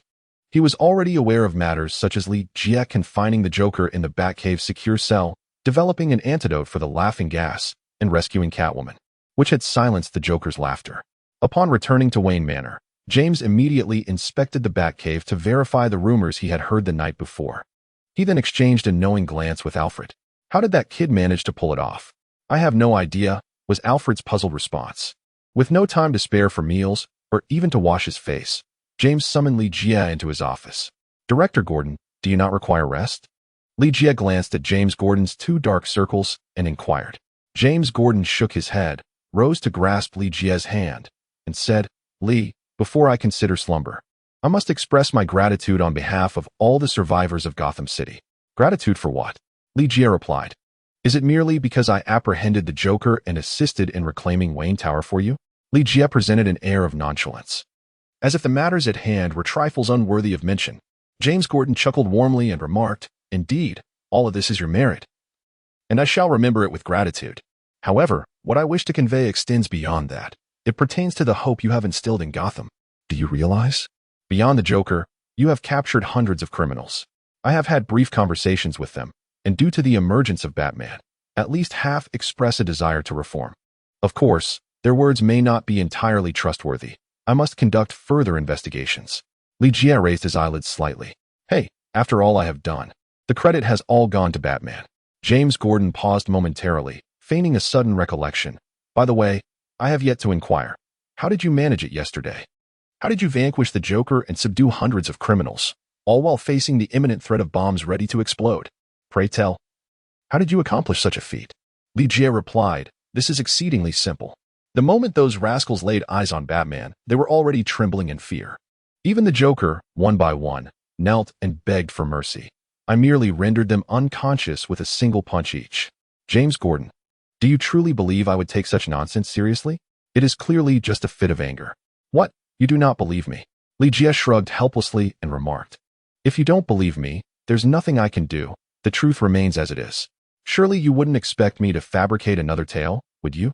James Gordon's lips moved, uncertain of what to say. Observing the scene, any rational individual could discern that matters were far more complex than they appeared.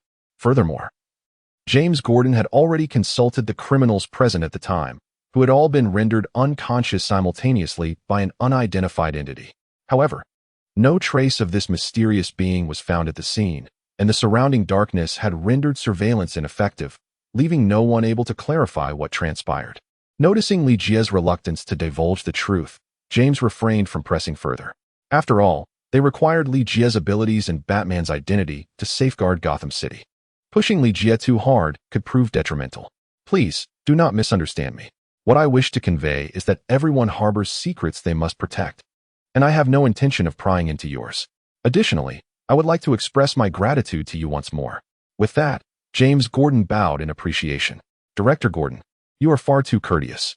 By the way, there is something I would like to ask for your assistance with." Li-Jie seized the opportunity to speak.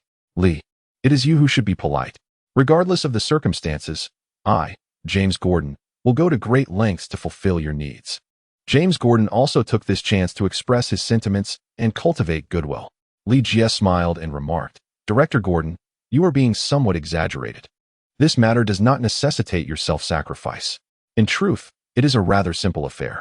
I wish to embark on an adventure, much like the first exploration task you assigned to me. Remaining at Wayne Manor would confine me to menial duties such as standing guard. To enhance my skills and accumulate experience, it is imperative that I undertake missions outside." Chapter 33. And a Toxin. I initially expected James Gordon to hesitate, but to my surprise, he promptly nodded in agreement, saying, "All right." He flashed a smile at Li-Jie and continued, "To be honest, I have pondered this matter for quite some time. Assigning you the role of Batman, while simultaneously managing the affairs of the Manor, is rather burdensome. It is far better to allow you to venture forth on exploration missions. Generally speaking, exploration teams operate in pairs, and there has never been a precedent for solo missions. However, I still recommend that you undertake this task alone. Of course, this is merely a pretext. You need only to depart Wayne Manor in front of others, and then don the guise of Batman to make a brief appearance in the city. By intermittently allowing Batman to appear before the survivors, their hope will undeniably grow stronger. Li, it appears you have been waiting here all along. I am truly astonished. James Gordon can be regarded as a paragon of selflessness. Every action he undertakes is with the welfare of Gotham's citizens in mind. Perhaps fearing a misunderstanding from Li, James Gordon offered an explanation. I apologize.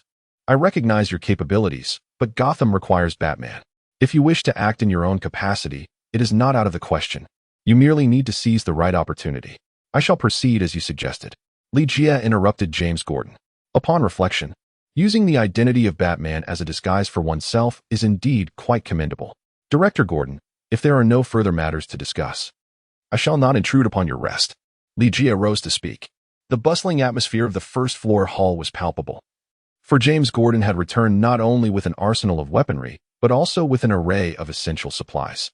Among these provisions, 2 items held a remarkable allure for the men. One was cigarettes, and the other was alcohol.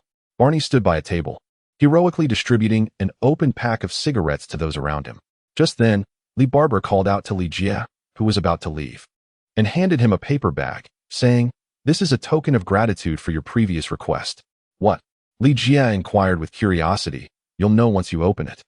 Barbara, feigning mystery, winked at Li and then cautioned, "Open it only when you return to your own room. I fear there may be complications if others catch a glimpse." "Thank you." Li expressed his gratitude with a simple remark. Look at Barbara. Despite her tender age, she understands the importance of offering a token of appreciation for a valuable gift, unlike that cat. And with that, Barbara waved goodbye to Li and gracefully turned to depart. Li, this little brat, still trying to show off in front of me. Upon returning to his room, he opened the paper bag and was astonished to find it contained 2 unopened boxes from Hilton, a bottle of whiskey, a package of tea, and at least half a pound of ham. Even as the daughter of James Gordon, Barbara had no authority to take more than her share. These must certainly be the spoils of last night's endeavors. This girl is quite impressive. Li savored a glass of wine accompanied by ham, a meal that might be the most delightful he has experienced since arriving in this world. Throughout the afternoon, he remained in his room, indulging in much-needed rest until Alfred came to seek him out. "Li, I hope I haven't disturbed you," Alfred said, displaying an uncommon shyness in Li presence. "Alfred, is there something you wish to discuss?" Li inquired with a hint of confusion. Alfred, alert, glanced around cautiously and forced a smile, asking, "May I come in to speak with you?" "Of course, please do." Li noticed Alfred's unusual demeanor today. "Would you care for a sip of whiskey? This is a life-saving token of gratitude from Barbara. If possible, please pour me a small glass," Alfred replied. Li poured a cup for Alfred, approximately 1 or 2 ounces. After Alfred accepted the cup, he downed it in one gulp and exhaled deeply. "Li, I heard from Gordon that you are about to embark on missions alone." Li nodded in agreement, saying, "Indeed. But did Gordon not mention that I would be patrolling in the guise of Batman?" "Oh, he did inform me," came the reply. Could I trouble you for another cup?" Alfred inquired as he extended the cup. Li took the cup but refrained from pouring wine for the other person. Instead, he remarked, "Alfred, I would rather not have to carry you back after you've had too much to drink. Speak your mind."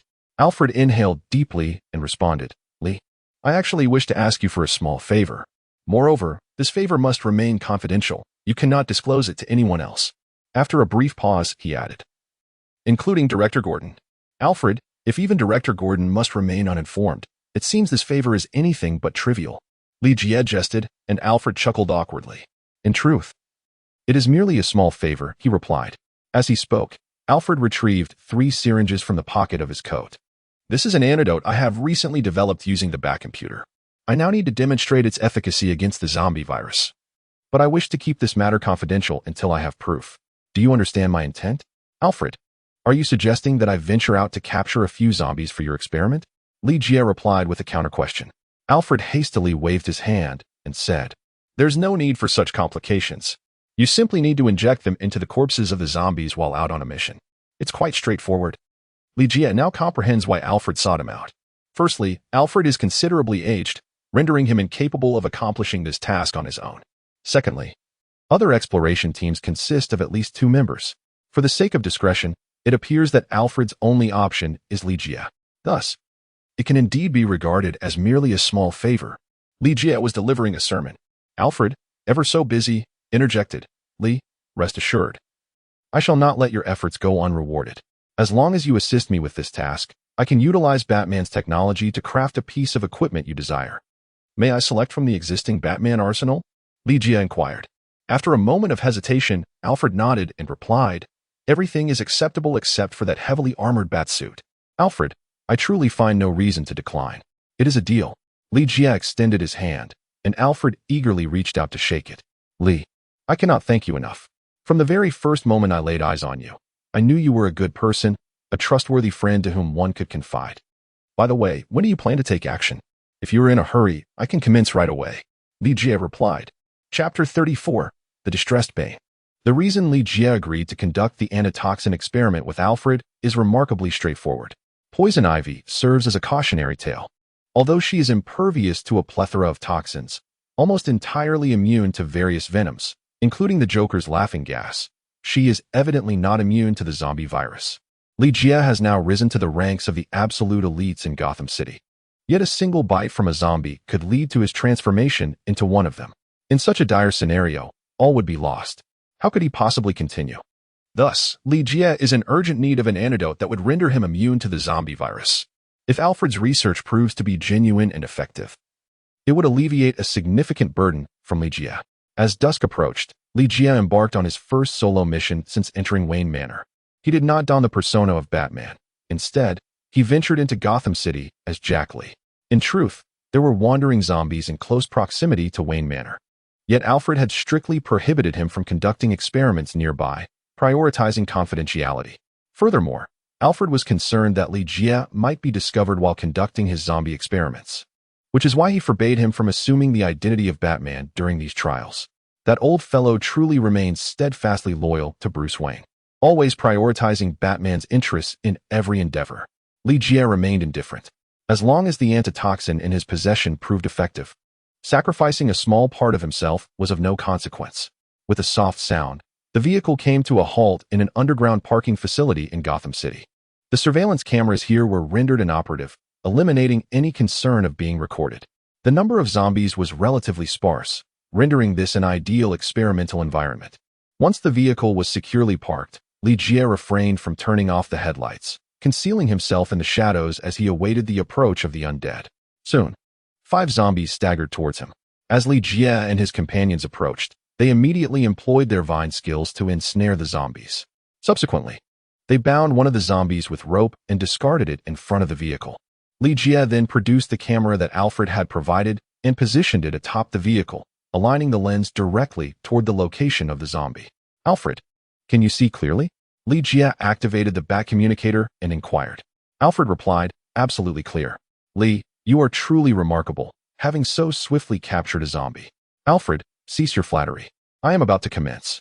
Li took out the antitoxin syringe and began his discourse. Li, I am not flattering you. I merely hold a genuine admiration for your abilities. Alfred, not to miss an opportunity for flattery, continued, let us commence. Li stepped on the struggling zombie attempting to rise, plunging the syringe into its neck. Now, let us observe what effect shall unfold. Li took a step back, feeling a twinge of anxiety as he observed the transformation of the zombie. With the injection of the antidote, the previously frenzied creature suddenly became calm. As if stricken by illness, it soon grew lethargic. Moments later, the zombie lay there, utterly still. Li, what has happened to it? Alfred asked, his voice trembling slightly. Li stepped forward to inspect and declared, it is dead. Dead. Alfred furrowed his brow, unable or perhaps unwilling to accept this grim reality, murmuring, how could this be? The antitoxin was supposed to eradicate the virus within the zombie's body, restoring it to its former human state. Dead. Does this imply that my research has failed? Where did the problem lie? Failure? No, Li believed that Alfred's antitoxin research was indeed a success. Alfred simply did not comprehend that zombies are irrevocable beings. Once the antitoxin eradicated the zombie virus, it simultaneously extinguished the zombie itself. The demise of the zombie that had been injected with the antitoxin indicated a remarkable success of the antitoxin. Li, please capture another zombie. We must conduct a second experiment to identify the underlying issues. Furthermore, it would be prudent to bring back the corpse of that zombie. I need to delve deeper into my research and enhance the antitoxin, Alfred urged with an air of urgency. Li Jia also deemed it essential to conduct subsequent experiments, including the second and third trials, in order to further ascertain the efficacy of the antitoxin. In addition to testing on the undead, it was imperative to experiment on living subjects as well. However, the pursuit of suitable living test subjects posed a considerable challenge. Even if the antitoxin proved effective, no one would willingly volunteer to receive an injection only to invite a zombie bite, would they? At the very least, Li Jia had no intention of becoming such a lab rat. Contemplating the situation, he mused that it would be far more convenient to simply capture individuals for experimentation, thereby eliminating such dilemmas. Li Jia cast a glance at the 4 zombies ensnared by the vines. The zombies were readily available, and just as he was about to conduct his second experiment, a sudden thud echoed from afar. It resembled the sound of a heavy object crashing to the ground from above. Could it be that some unfortunate zombie had leaped from an upper floor? Soon, more sounds followed. In contrast to the initial thud, the subsequent noises resembled a series of strikes, accompanied by the incessant blaring of car alarms. Experience informed Li Jia that a confrontation was unfolding nearby, and it was likely that the assailants had noticed the illumination from his location. There was a situation at hand. The experiment would have to be postponed until another time. Li Jia uttered a few words before deactivating the bat communicator and the camera mounted at the front of the vehicle. Initially, he intended to drive away, yet hesitated momentarily as he opened the car door. The incessant sounds emanating from the scene indicated an intense struggle, a fierce duel between 2 skilled combatants. Curiosity lingered within him. Li Jia yearned to discern the identity of those engaged in combat. With a series of muffled pops, he efficiently dispatched 4 zombies using a silenced handgun before retreating into the shadows. The headlights remained illuminated, ensuring that any approaching adversary would be promptly detected by him. In a brief moment, Li Jia caught sight of a towering figure, exceeding 2 meters in height, whose muscular physique was adorned with an unusual mask connected to a tube. The bizarre appearance immediately brought to mind a certain individual, Bane. Bane, a formidable foe of Batman, had once come perilously close to ending the Dark Knight's life. Observing Bane's intricately sculpted muscles, it was evident that he was a warrior of immense strength. Originally robust, Bane's power escalated to terrifying heights when augmented by toxic gas. With a swift motion, he effortlessly lifted a Ford vehicle with one hand and hurled it backward as if it were but a mere toy. Li Jia, that vehicle must weigh over 2 tons. It seems that the rumors about Bane's ability to lift dozens of tons are indeed true. This individual's strength is truly terrifying. However, despite being such a formidable figure, the current situation appears to be quite dire. Li Jia cast his gaze behind Bane, a flicker of uncertainty stirring within him. Who could have inflicted injury upon such a formidable beast, causing it to flee in a state of panic? Chapter 35. The Demise of Henry Duca. A man clad in a black bodysuit, with graying hair and a beard, emerged swiftly from beneath the Ford that Bane had just discarded. With a deft push off the ground, he surged toward Bane with astonishing speed. Henry Duca. Li Jia recognized the assailant as none other than the leader of the Shadow Ninja Alliance, Henry Duca, who had recently escaped from Arkham Asylum. During his flight from the institution, he was injured by a vine carrying the zombie virus, and he had now mutated into a zombie. In stark contrast to Bane, a powerhouse of brute strength, Henry Duca, as a master ninja, excelled in agility and technique. While Bane was also skilled in combat, he was undeniably at a disadvantage when compared to Henry Duca, particularly in terms of speed. Following his mutation, Henry Duca's speed and strength had undergone a remarkable evolution. Although he could no longer execute his ninjutsu with the same perfection as before, he had transformed into a mindless beast. Anyone who encountered Henry Duca in his current state would find themselves in dire straits, and Bane was merely unfortunate to be in his path. Li Jia soon noticed a subtle detail. Not only did Henry Duca actively evade Bane's attacks, but he also retaliated with the knife in his hand. This was something that ordinary zombies were incapable of doing. Li Jia was unaware of the trials that Henry Duca had endured. Yet he was certain of one thing. Henry Duca was a second-generation zombie, possessing a certain degree of intelligence following evolution. This was precisely what rendered him so terrifying. Bane, equally astute, discerned the source of light and sprinted towards it, attempting to divert Henry Duca's attention. However, after circling the vehicle twice without encountering anyone, Bane felt a tinge of disappointment. With a sudden thud, Bane, in a fit of frustration, lifted the car that Li Jie had been driving and hurled it towards Henry Duca, only for it to be deftly avoided by him. In a swift motion, Henry Duca's katana pierced through Bane's abdomen, exacerbating the difficulties faced by the already injured man. Bane grasped the handle of the blade with his left hand while his right hand swung towards Henry Duca's head like a bare paw. Considering Bane's formidable strength, capable of lifting several tons, had he landed that blow, Henry Duca's head would have burst like a watermelon. Alas, Henry Duca was not the mindless zombie that stood still and took hits. As Bane raised his hand, Henry Duca decisively released his grip and retreated. Consequently, Bane's strike went awry, striking Henry Duca's left shoulder instead. The sound of shattering bone was distinctly audible, and Henry Duca was sent flying, crashing into a car several meters away before finally coming to a halt. Zombies are devoid of pain receptors and are unacquainted with fear. Like a spring-loaded mechanism, Henry Duca immediately retaliated against Bane. Even with his left arm hanging limply, it did not hinder his agility. Concealed in the shadows, Li Jie resolved to intervene and assist Bane in resolving this predicament. This was not out of compassion. A criminal like Bane, who had taken countless lives, deserved to perish at the hands of Henry Duca. Primarily, Li Jie required a living subject to test the efficacy of the antidote, and Bane, wounded by Henry Duca, was an ideal candidate presented to him. Li Jie relinquished his inadequately powerful handgun in favor of an AK rifle from the Penguin Man's collection. This rifle boasts exceptional performance and formidable lethality, particularly excelling in close-range engagements with remarkable penetration capabilities. A rapid succession of 3 bullets struck Henry Duca's chest, causing him to lose his balance and collapse onto the ground. Before Henry Duca could regain his footing, Li Jie swiftly fired 2 more shots. One bullet severed the nape of Henry Duca's neck, while the other delivered a fatal blow to his head. Bubbles subsequently escaped from Henry Duca's body. Shadow Warrior Alliance Ninja Master Skill. Ninja Master's exclusive katana. Experience points 1000. Upon witnessing the revealed equipment, Li Jie couldn't help but smile. Let us first discuss the skills of the Ninja Master. Li Jie, having previously vanquished the ninjas of the Shadow Warrior Alliance, has repeatedly amalgamated and overlapped ninja skills.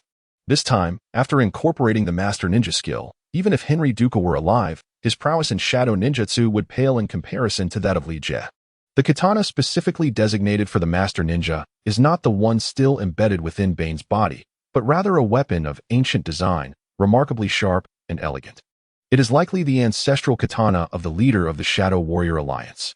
As for experience points, they have shattered previous records, further underscoring the uniqueness of Henry Duca.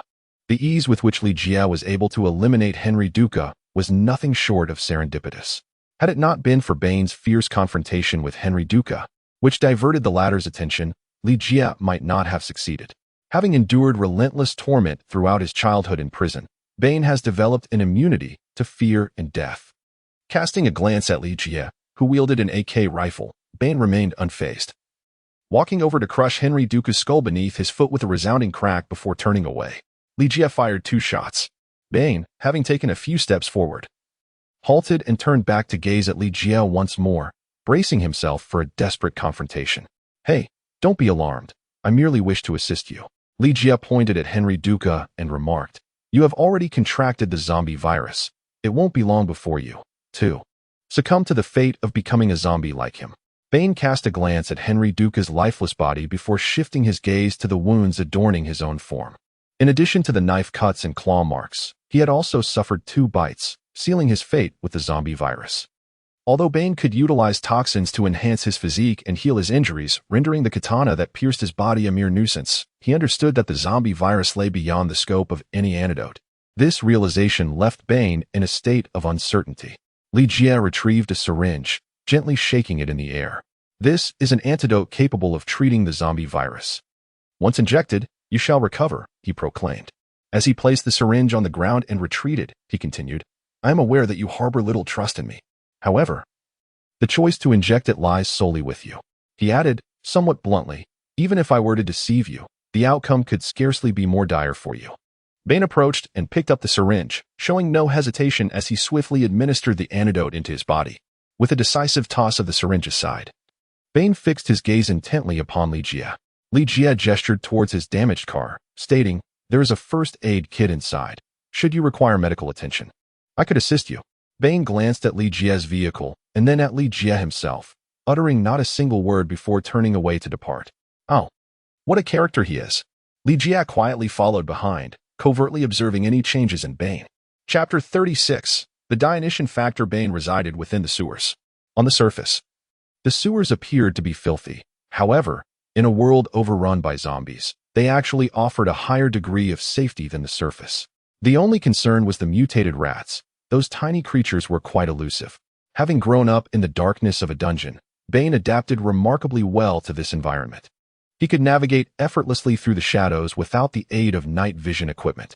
Li Jie chose not to follow Bane into the sewer, opting instead to send the tendrils of poison ivy to accompany him while he remained behind.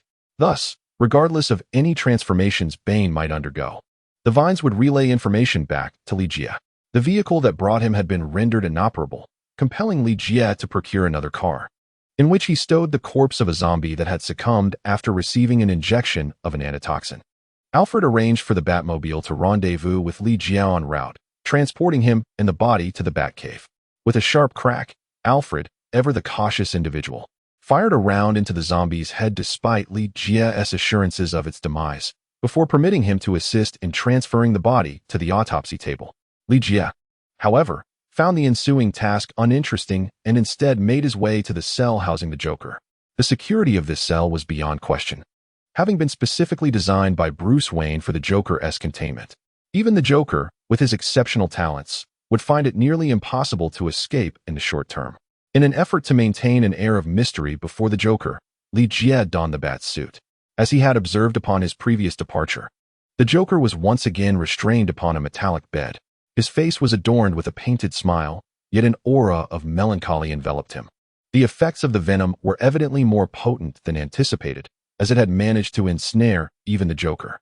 Perhaps drained of energy, the Joker did not exhibit his usual erratic outbursts upon seeing Li Jie. Instead, there was a trace of desperation in his voice as he inquired, "Who exactly are you? What did that wretched woman inject me with?" Li Jie stood before the Joker, pausing for 2 seconds in silence before speaking. "Let us strike a bargain.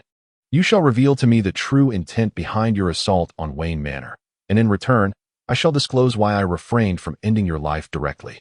Should you agree, this will mark the commencement of our amicable exchange."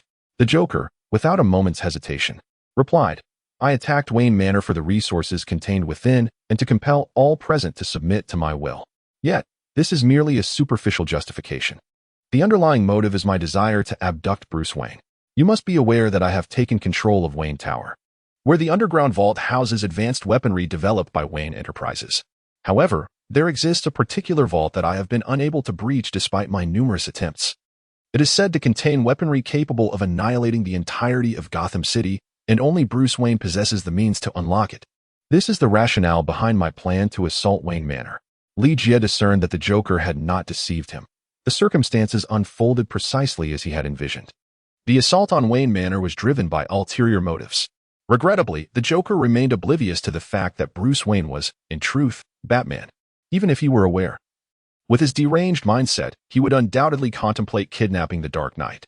Even more unfortunate was the transformation of Bruce Wayne into a zombie, leaving this world potentially devoid of anyone capable of unlocking that warehouse. As for the contents of the warehouse, Li Jie refrained from inquiring. The capability to obliterate the entirety of Gotham City was likely linked to nuclear weaponry, or perhaps even more perilous armaments. Such weapons ought to remain concealed from the public eye. Otherwise, there are those far more unhinged than the Joker, and a single misstep could erase Gotham from existence. Now, it is my turn. The reason I spare your life is that you possess the Dionysian Factor." Li Jie deliberately paused, covertly observing the Joker's reaction. The Dionysian Factor is a verdant metallic liquid, imbued with extraordinary magic, capable of bestowing upon an individual remarkable self-healing abilities. It can even facilitate resurrection, granting one a lifespan akin to that of a tortoise, spanning over a millennium. Within the Assassin Alliance, there exists an organization of assassins known as the Fabricators, who possess a healing liquid.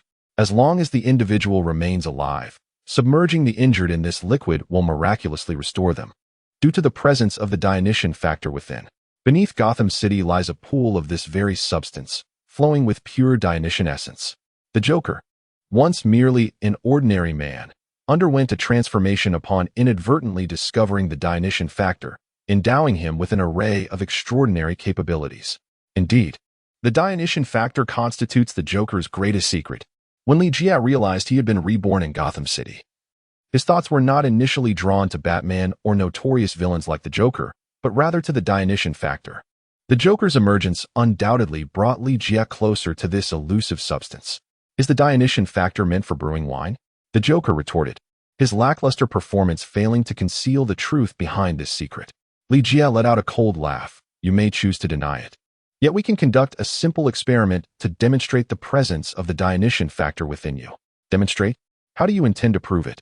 The clown wished to laugh, but was unable to rid himself of his melancholic demeanor, perpetually unable to summon a smile. Like this. Li Jie grasped the clown's right arm with both hands and forcefully twisted it. With a resounding crack, the clown's right arm broke. The clown furrowed his brow slightly, yet he did not utter a single sound. Li Jie subsequently drew forth a dagger, pressing its tip against the right side of the clown's heart, precisely half a centimeter away, before thrusting it forcefully until the hilt was fully embedded. He then withdrew the dagger. The clown's body convulsed with the penetration and extraction of the blade, yet he emitted no cry of agony. Following this, Li Jie fixed his gaze upon the clown's severed arm and the wound upon his chest. The clown's right arm, contorted and deformed from the fracture, was visibly mending at an observable pace. As for the wound on his chest, blood spurted forth when the dagger was extracted, giving the impression that he was on the verge of death. However, within a short span, the bleeding ceased, and the wound began to heal at a similarly discernible rate. Witnessing this, Li Jie felt a surge of excitement. This confirmed the veracity of the legends. Ahem. The clown suddenly coughed violently twice, then attempted to smile. Though no sound emerged, only a puzzled inquiry. I find myself increasingly curious about your identity. Moreover, how did you come to know about the Dionysian factor and the secrets that reside within me? Li Jie bent down and spoke. Not only am I aware of this, but I also understand that the Dionysian factor remains concealed within the body, eluding detection. Even blood tests and genetic screenings fail to reveal its existence. Yet it surfaces under certain exceptional circumstances. For instance, at this very moment.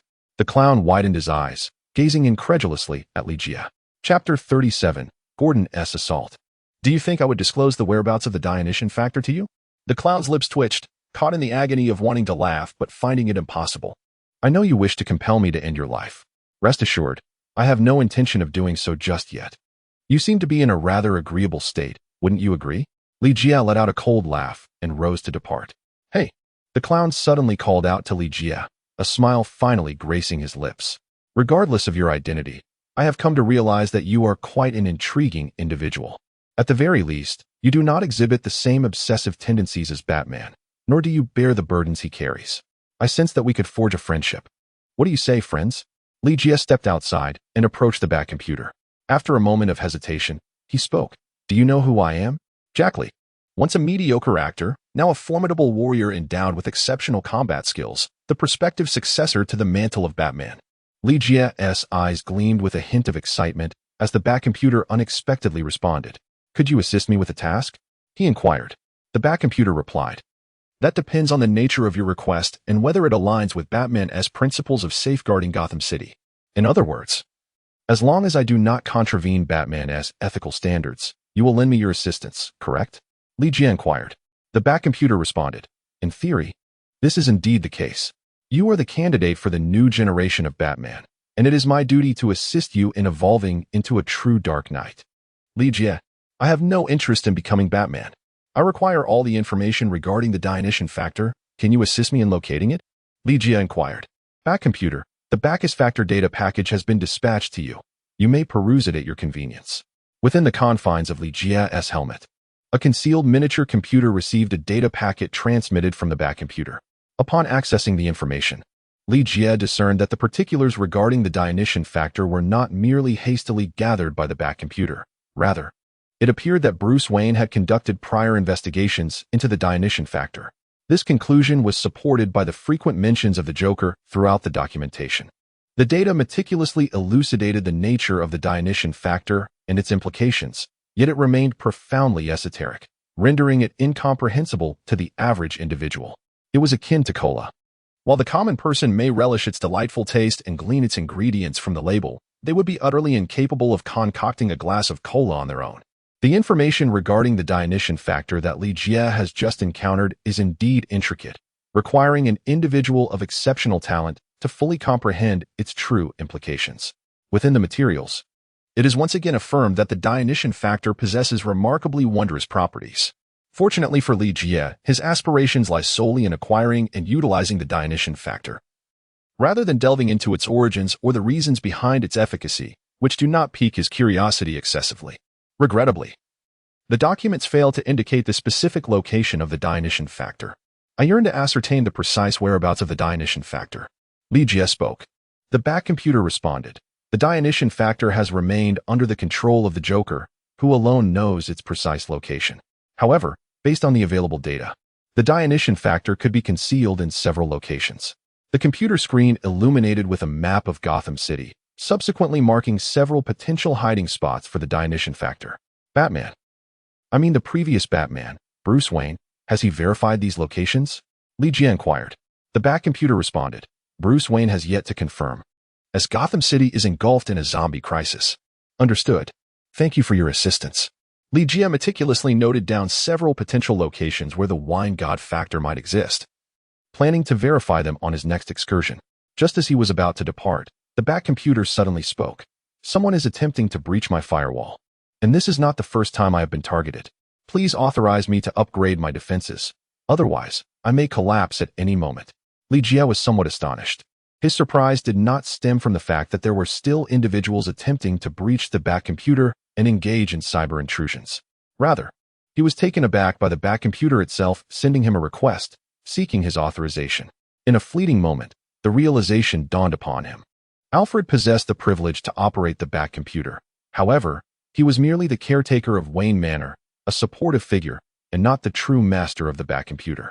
Its existence was dedicated to serving Batman. Bruce Wayne had succumbed to the fate of a zombie, having theoretically perished.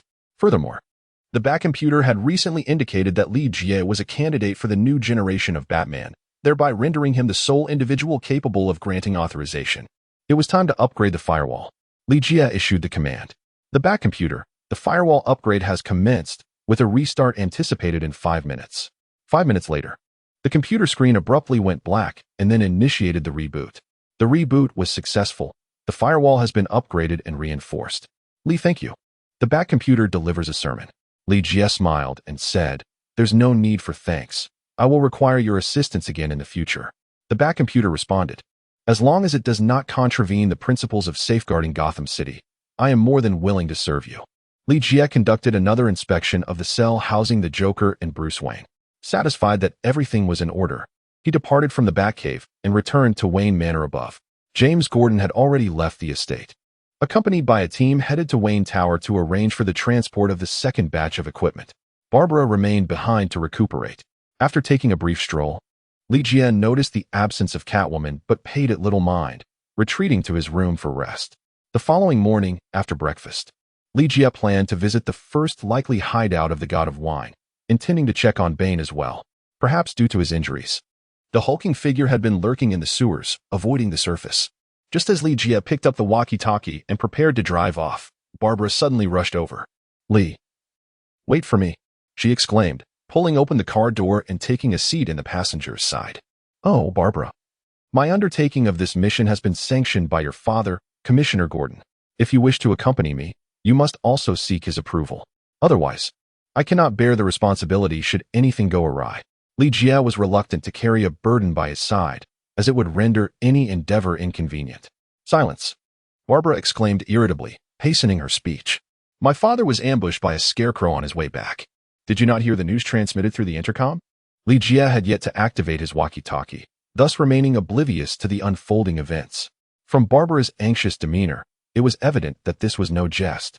Hurry, drive faster. Barbara's emotions teetered on the brink of chaos. Chapter 38. The Scarecrow is undeniably a late-blooming villain in Gotham City. When one mentions the Scarecrow, the most emblematic aspect surely pertains to his fear toxin. The mere inhalation of this toxin compels individuals to unleash their deeply buried fears. Fear toxin need not be a gas. It can also be applied to weaponry or concealed within capsules. The Scarecrow possesses the ability to manipulate individuals through fear toxin, rendering them mere puppets under his control. In addition to his terrifying fear toxin, the Scarecrow is a master of martial arts, having amalgamated Crane style and drunken fist to create a devastating dance of violence. It is highly likely that James Gordon and his companions fell victim to the Scarecrow's assault, succumbing to the effects of the fear toxin. No wonder young Barbara is in such a state of urgency. Where precisely are they located? As Li Jie started the engine and drove forward, he inquired, "Where exactly?" "Just a street away from Wayne Tower," Barbara replied. Li Jie instinctively pressed the brake. "Why are we stopping?" Barbara asked, perplexed. "Barbara, this could be a trap," Li Jie replied. "The Wayne Tower is currently under the control of James Gordon, who is accompanied by a dozen armed personnel and holds captive hundreds of criminals. The Scarecrow launched an assault on James Gordon and his convoy just a street away from the Wayne Tower. The only plausible explanation is that he intends to use these individuals as bait to lure more people in. If the guards stationed at the Wayne Tower fall into the trap, control of the tower may very well have shifted to the Scarecrow, even if it is a trap." "I must go?" Barbara exclaimed, drawing a knife and pressing it against Li Jie's throat. "Hurry, drive." "Barbara," Li Jie responded, "this vehicle is moving too slowly. And with just the two of us, we would be of little assistance. We must seek out allies." Li Jie spoke as he opened the door and stepped out of the vehicle, gesturing towards the horizon. "Barbara, wait for us outside the woods. Assistance will arrive shortly."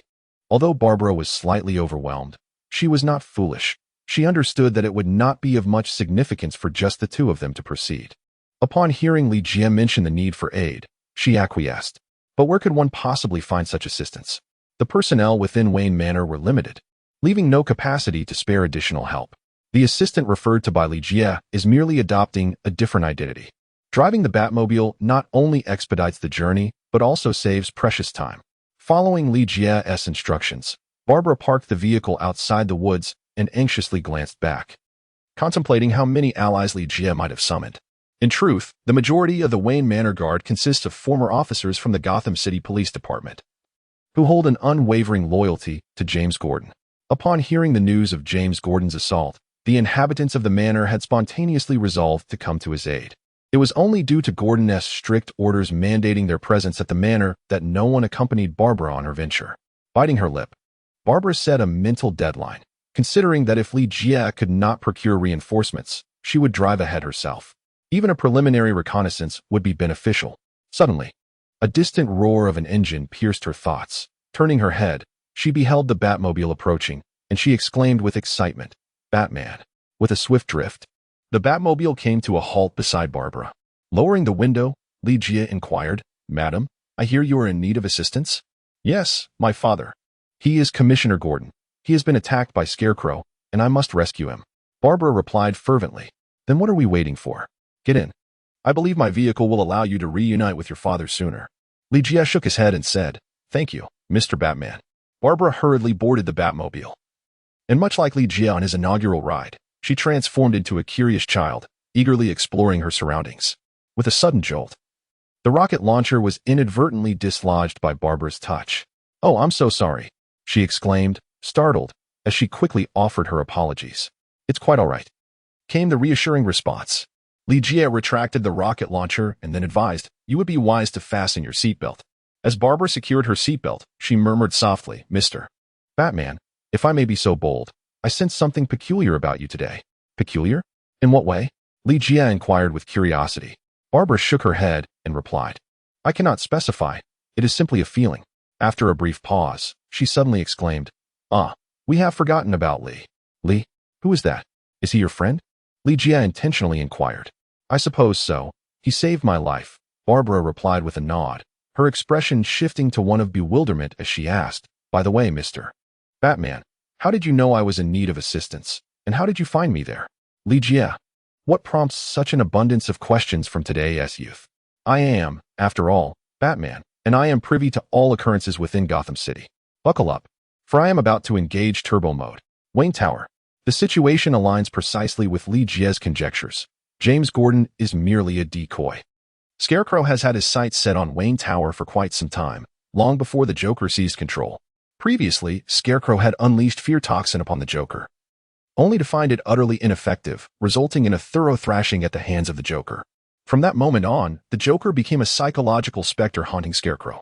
Scarecrow rammed a garbage truck into a transport vehicle, subsequently assaulting James Gordon and others with fear toxin, thereby subjugating them. Following this, he utilized a walkie-talkie to simultaneously alert both Wayne Tower and Wayne Manor, seeking to draw in more individuals. At that juncture, James Gordon and the escort officers were confined within the vehicle's compartment, thus averting an assault by the undead. However, the effects of the fear toxin rendered their surroundings a source of profound dread and unease.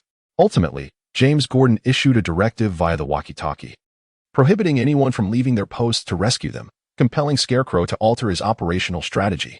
Scarecrow maneuvered the vehicle to the entrance of Wayne Tower, alighting with a bomb remote in hand, bowing in mock homage.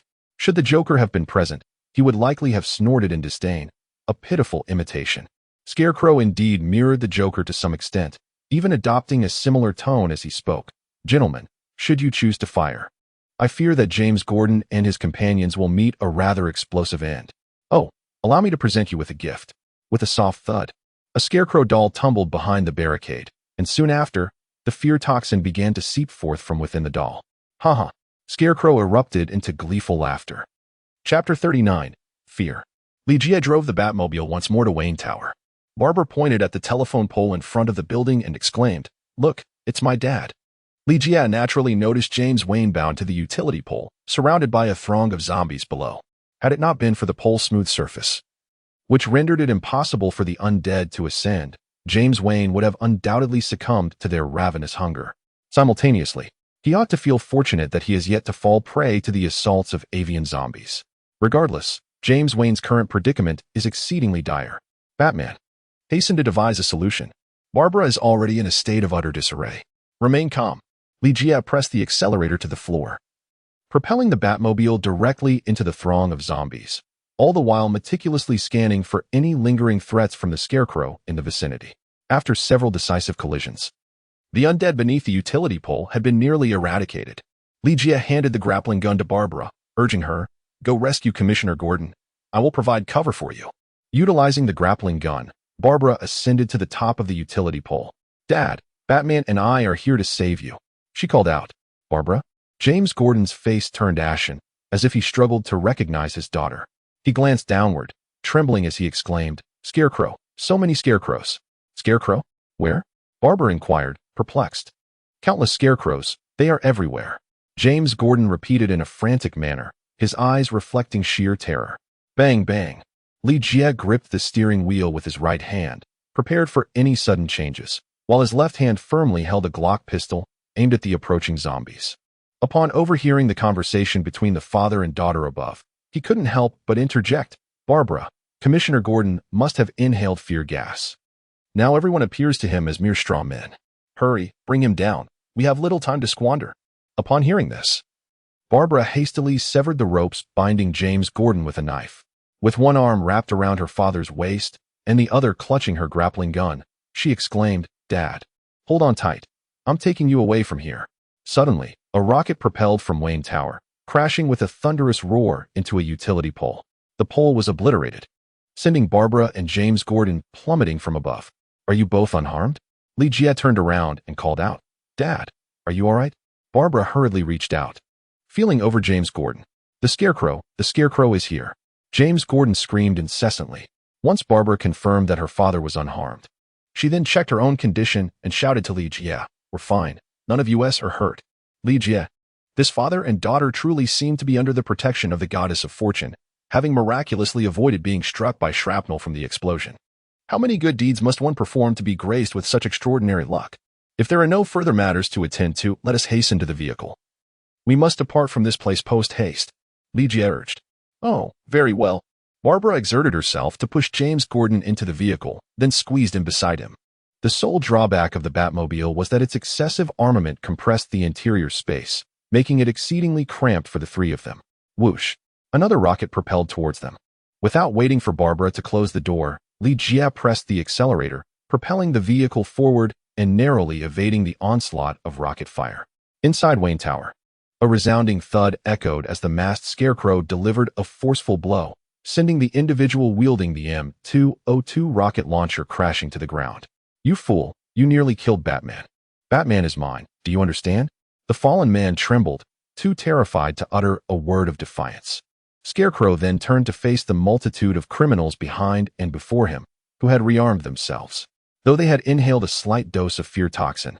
Preventing them from experiencing hallucinations like James Gordon, they were nonetheless gripped by an intense dread of Scarecrow, compelling them to obey his commands. And you imbeciles, remember this: Batman belongs to me, and only I have the right to end his life. Scarecrow proclaimed loudly. Yes, boss, the criminals quavered in response. Scarecrow reveled in the palpable fear emanating from those around him. The greater their terror, the more elated he became. If the Joker is a madman, then Scarecrow is an unmitigated pervert. He delights in instilling fear in others and relishes in manipulating them with it. He refrained from ordering an all-out assault on Li due to his concern that Batman might perish too quickly, which would detract from the thrill of the game. For Scarecrow, the pleasure derived from the fear of the hundreds before him paled in comparison to the exhilarating dread he sought to instill in Batman. His every action was aimed at ensnaring Batman, only to torment him thoroughly, filling him with an overwhelming sense of fear. This was also a means to assert his superiority over the Joker, to prove himself as the true king of Gotham's underworld. Buzz. Li instructed the Batmobile to halt in front of a shop. He entered the store and conducted a thorough inspection, ensuring it was devoid of any presence before returning to the forefront of the Batmobile. Barbara, you and Commissioner Gordon shall remain here while I return to rescue the others. Batman, I insist on accompanying you, Barbara instinctively exclaimed. Your responsibility is to look after Commissioner Gordon. Li delivered a sermon.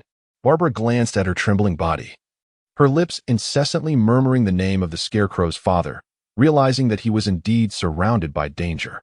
Batman, thank you once again for rescuing both me and my father. Without your intervention, I might have been unable to save him at all. Barbara, you have performed admirably. Now, it is imperative that you also safeguard Commissioner Gordon. Li spoke as he handed over the Glock pistol he had just used along with 2 spare magazines. Take this. If I have not emerged from the Wayne Tower in an hour, you should find a way to evacuate Commissioner Gordon. Thank you, Barbara replied gratefully. Li assisted Barbara in carrying James Gordon into the store. Just as he turned to leave, he was suddenly called back by Barbara. Batman, is there anything else? Li turned to Barbara. Barbara declared, I firmly believe that you will surely succeed. Acknowledged.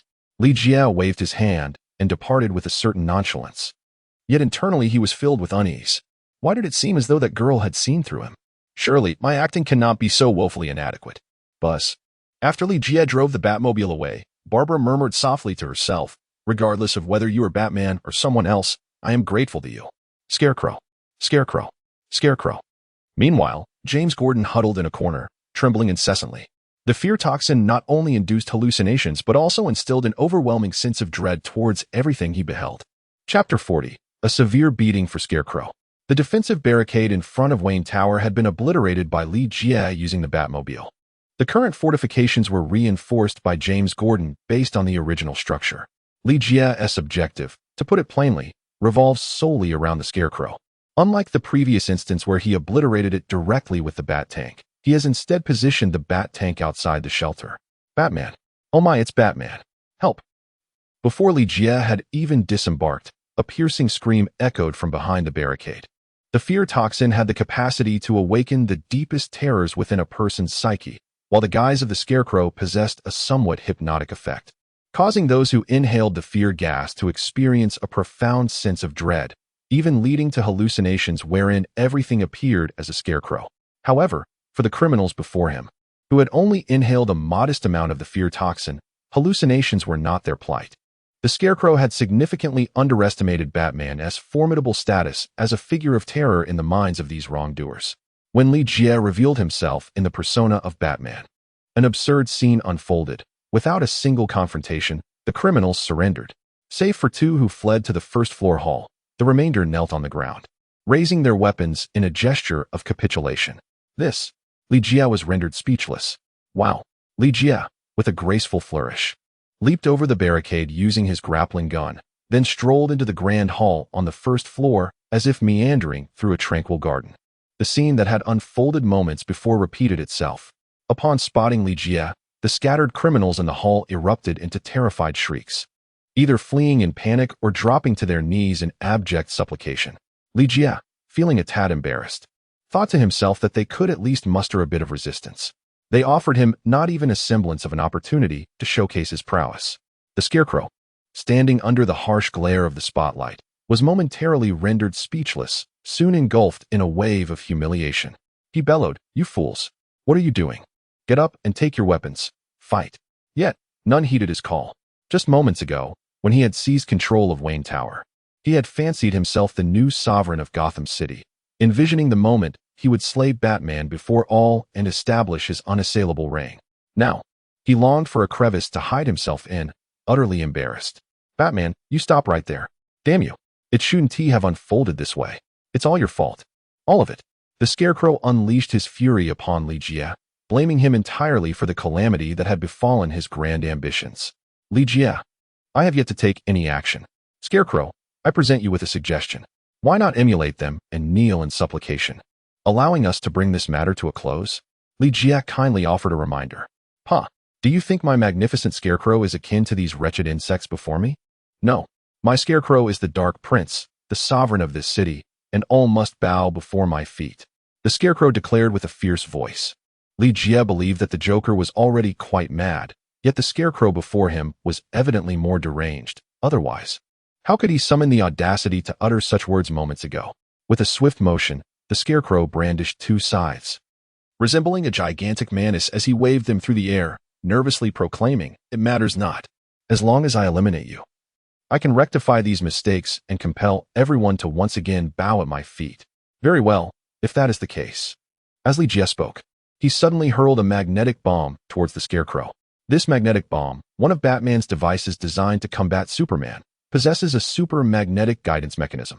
Once thrown, it seeks out the nearest metallic object, attaches itself, and detonates. While this bomb may not inflict substantial harm to Superman during their confrontations, it serves to create distractions, granting Batman precious opportunities. With a resounding pop, the magnetic bomb adhered to the scythe held by the Scarecrow and promptly exploded. The scythe was not only obliterated, but the Scarecrow himself was also injured and collapsed to the ground. A single blow, a complete victory. Dealing with the Scarecrow proved to be far simpler than anticipated. "You see, I told you that surrendering like the others would have spared you the trouble. You forced my hand." Li Jie shook his head in resignation. Giggling, the Scarecrow emitted a series of peculiar laughs. "Batman, do you believe you have triumphed? Do you think this is the end? Li Jie, otherwise, do you truly wish to compel me to take your life before so many witnesses? Alas, why must Batman be bound by a no-kill doctrine? It would be so much simpler to eliminate Scarecrow with a single shot." Li Jie felt a twinge of regret for appearing here in the guise of Batman. Squeak. Suddenly, a cloud of fear-inducing gas erupted from the heap of refuse at Li Jie's feet. The Scarecrow had cunningly concealed a fear bomb there, and seizing the moment, he detonated it. In an instant, Li Jie found himself enveloped by the suffocating gas of terror. "Ha!" The Scarecrow let out a cacophonous laugh, gloating as he proclaimed, "How do you like it, Batman? Savor the taste of fear gas.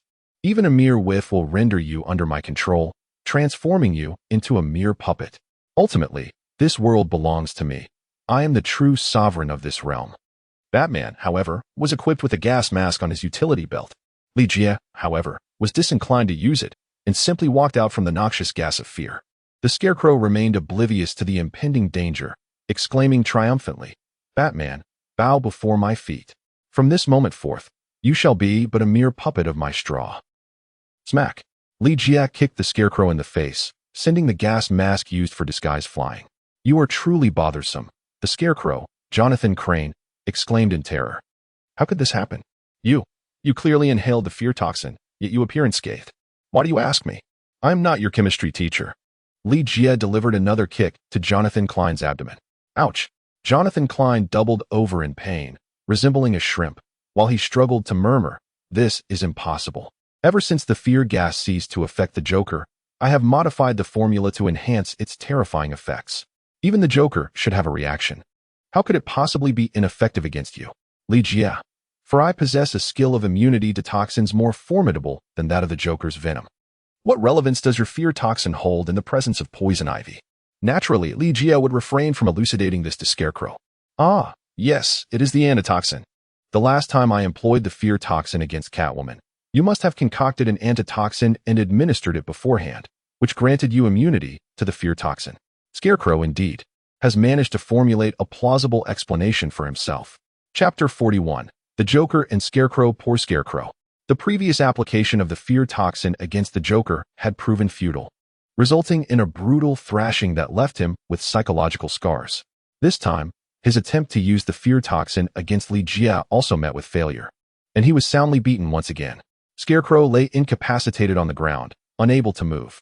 Li Jia turned his head and surveyed his surroundings, inquiring, "Is there anyone else?" The criminals, each more submissive than the last, dared not utter a word. First, the Joker was captured by Li Jia, and now even the Scarecrow had been reduced to such a state, only a lunatic would dare to intervene. "Is there anyone else?" Li Jia raised his voice and shouted, causing the criminals to lose their composure.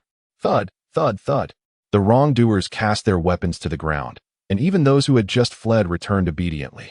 Li Jia first liberated the imprisoned guardians of Wayne Manor, and then sought out Barbara and James Gordon. "You defeated the Scarecrow?" Barbara inquired, astonished. Li Jia nodded in agreement, saying, "Indeed, that fellow is far easier to handle than I had anticipated. But what about the other criminals? Are they not allied with the Scarecrow now?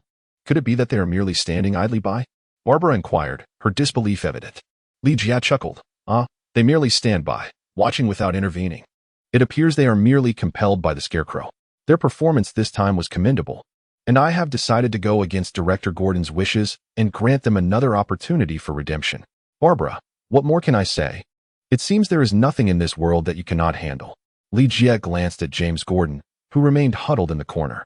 "Barbara, it appears that I cannot escort you both back for the time being. The Wayne Tower requires a leader. Are you implying that I am capable of fulfilling that role?"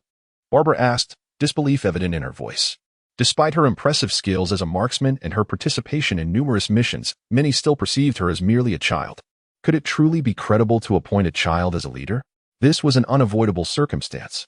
Although the criminals within Wayne Tower had been recaptured, James Gordon's subordinates appeared quite unhinged. It was imperative for him to return and retrieve the highly toxic antidote for the fear toxin.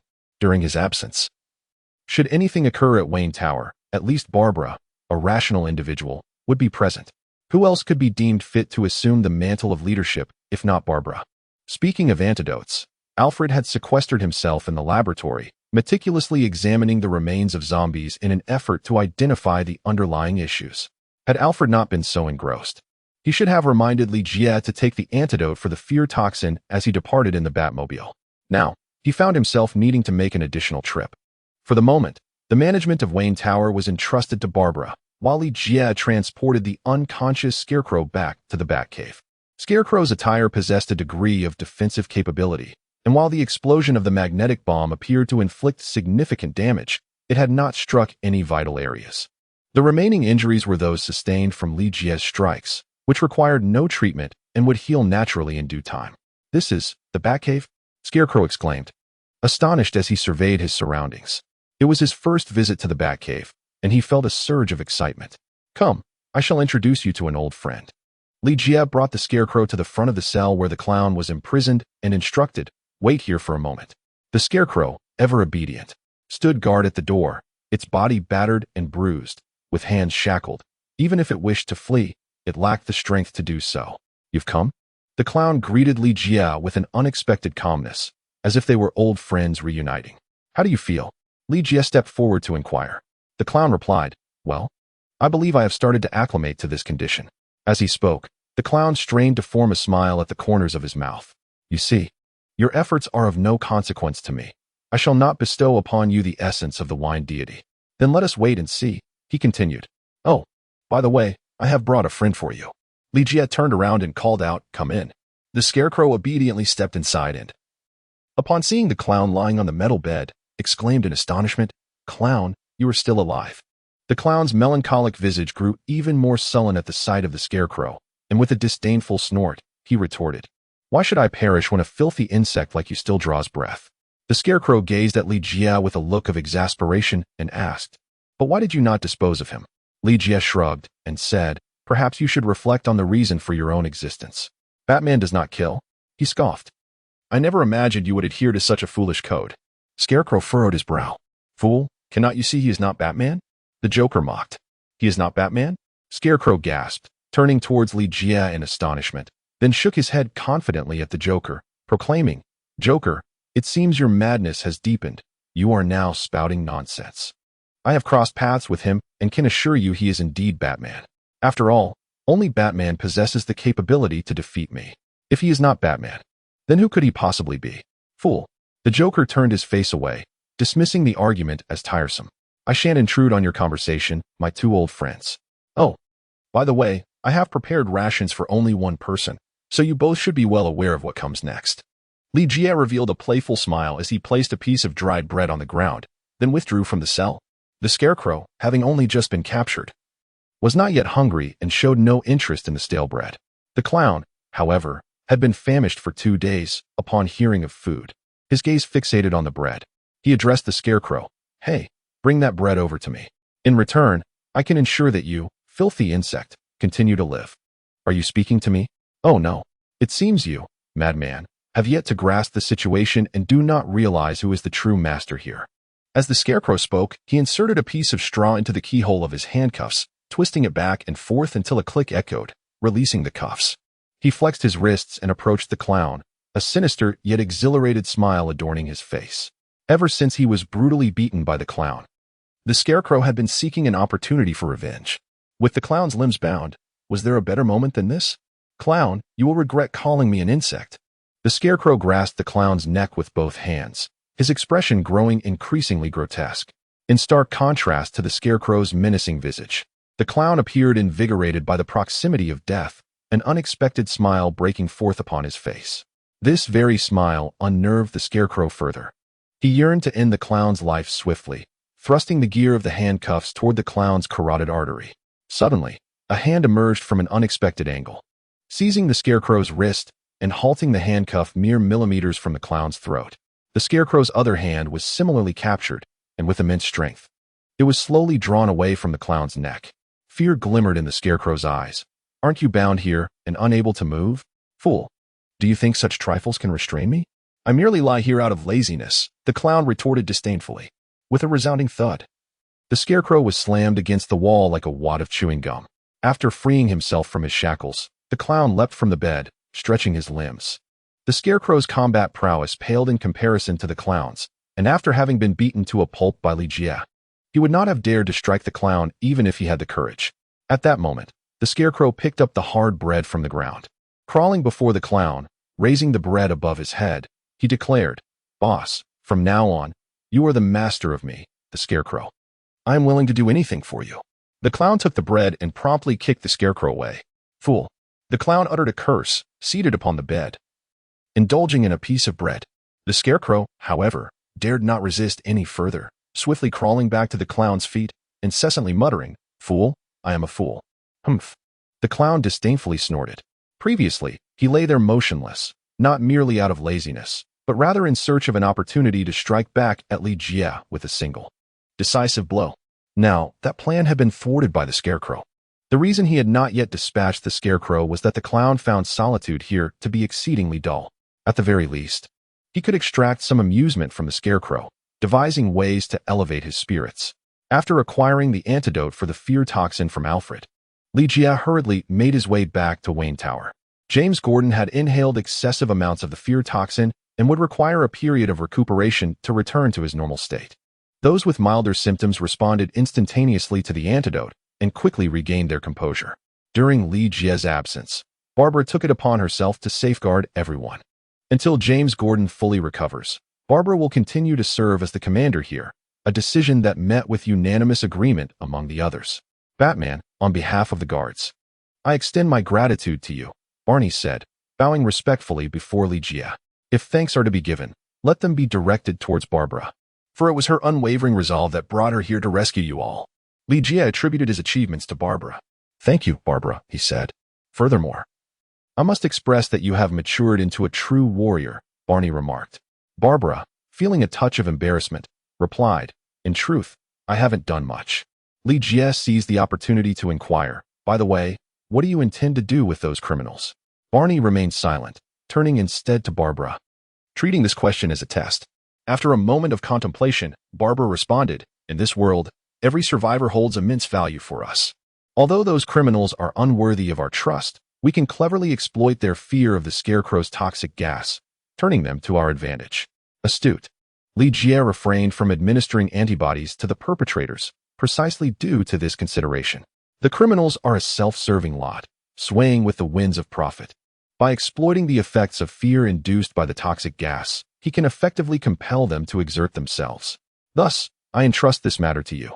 I must still traverse other areas of Gotham City. Li Jie no longer squandered time and proceeded to execute his prior plan. He first took a glance at the sewer where Bane had taken refuge. 24 hours had elapsed, and Bane appeared to be in relatively good condition, showing no signs of mutation into a zombie, and his wounds had significantly healed. Li Jie did not make an appearance. Instead, he sent a relief bag through the vines.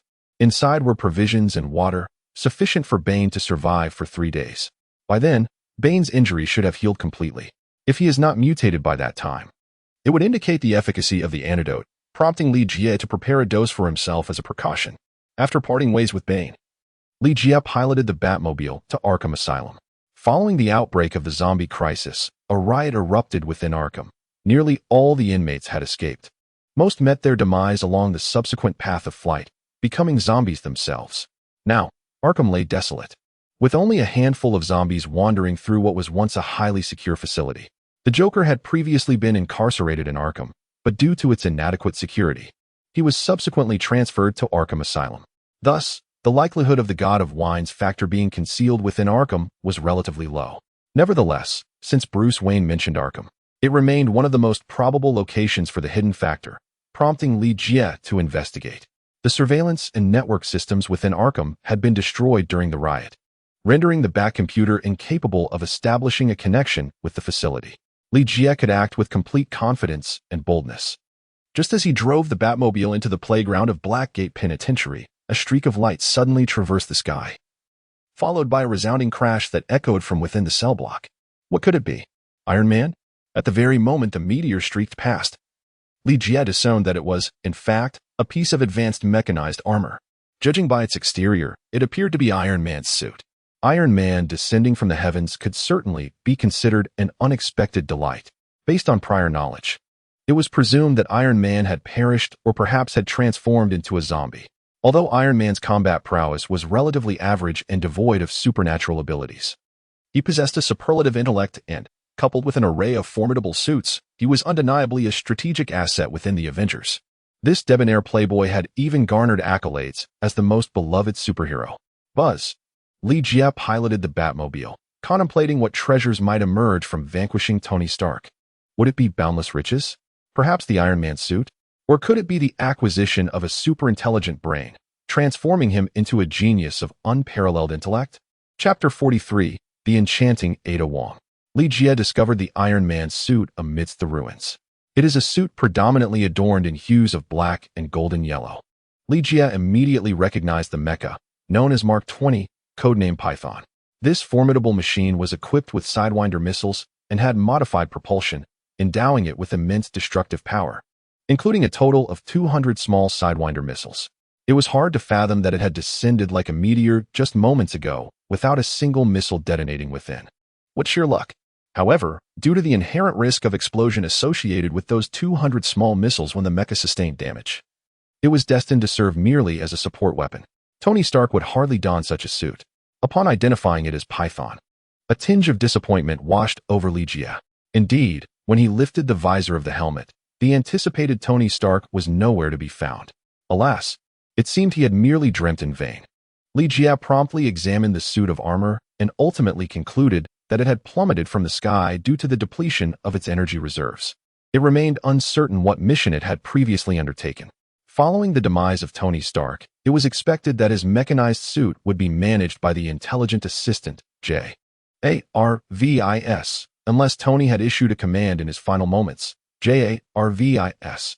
would not have allowed the Iron Man suit to roam freely until its energy was entirely exhausted without attempting retrieval. It was also possible that J.A.R.V.I.S. was experiencing malfunctions. Regardless of the circumstances, Li Jie had fortuitously stumbled upon a remarkable find.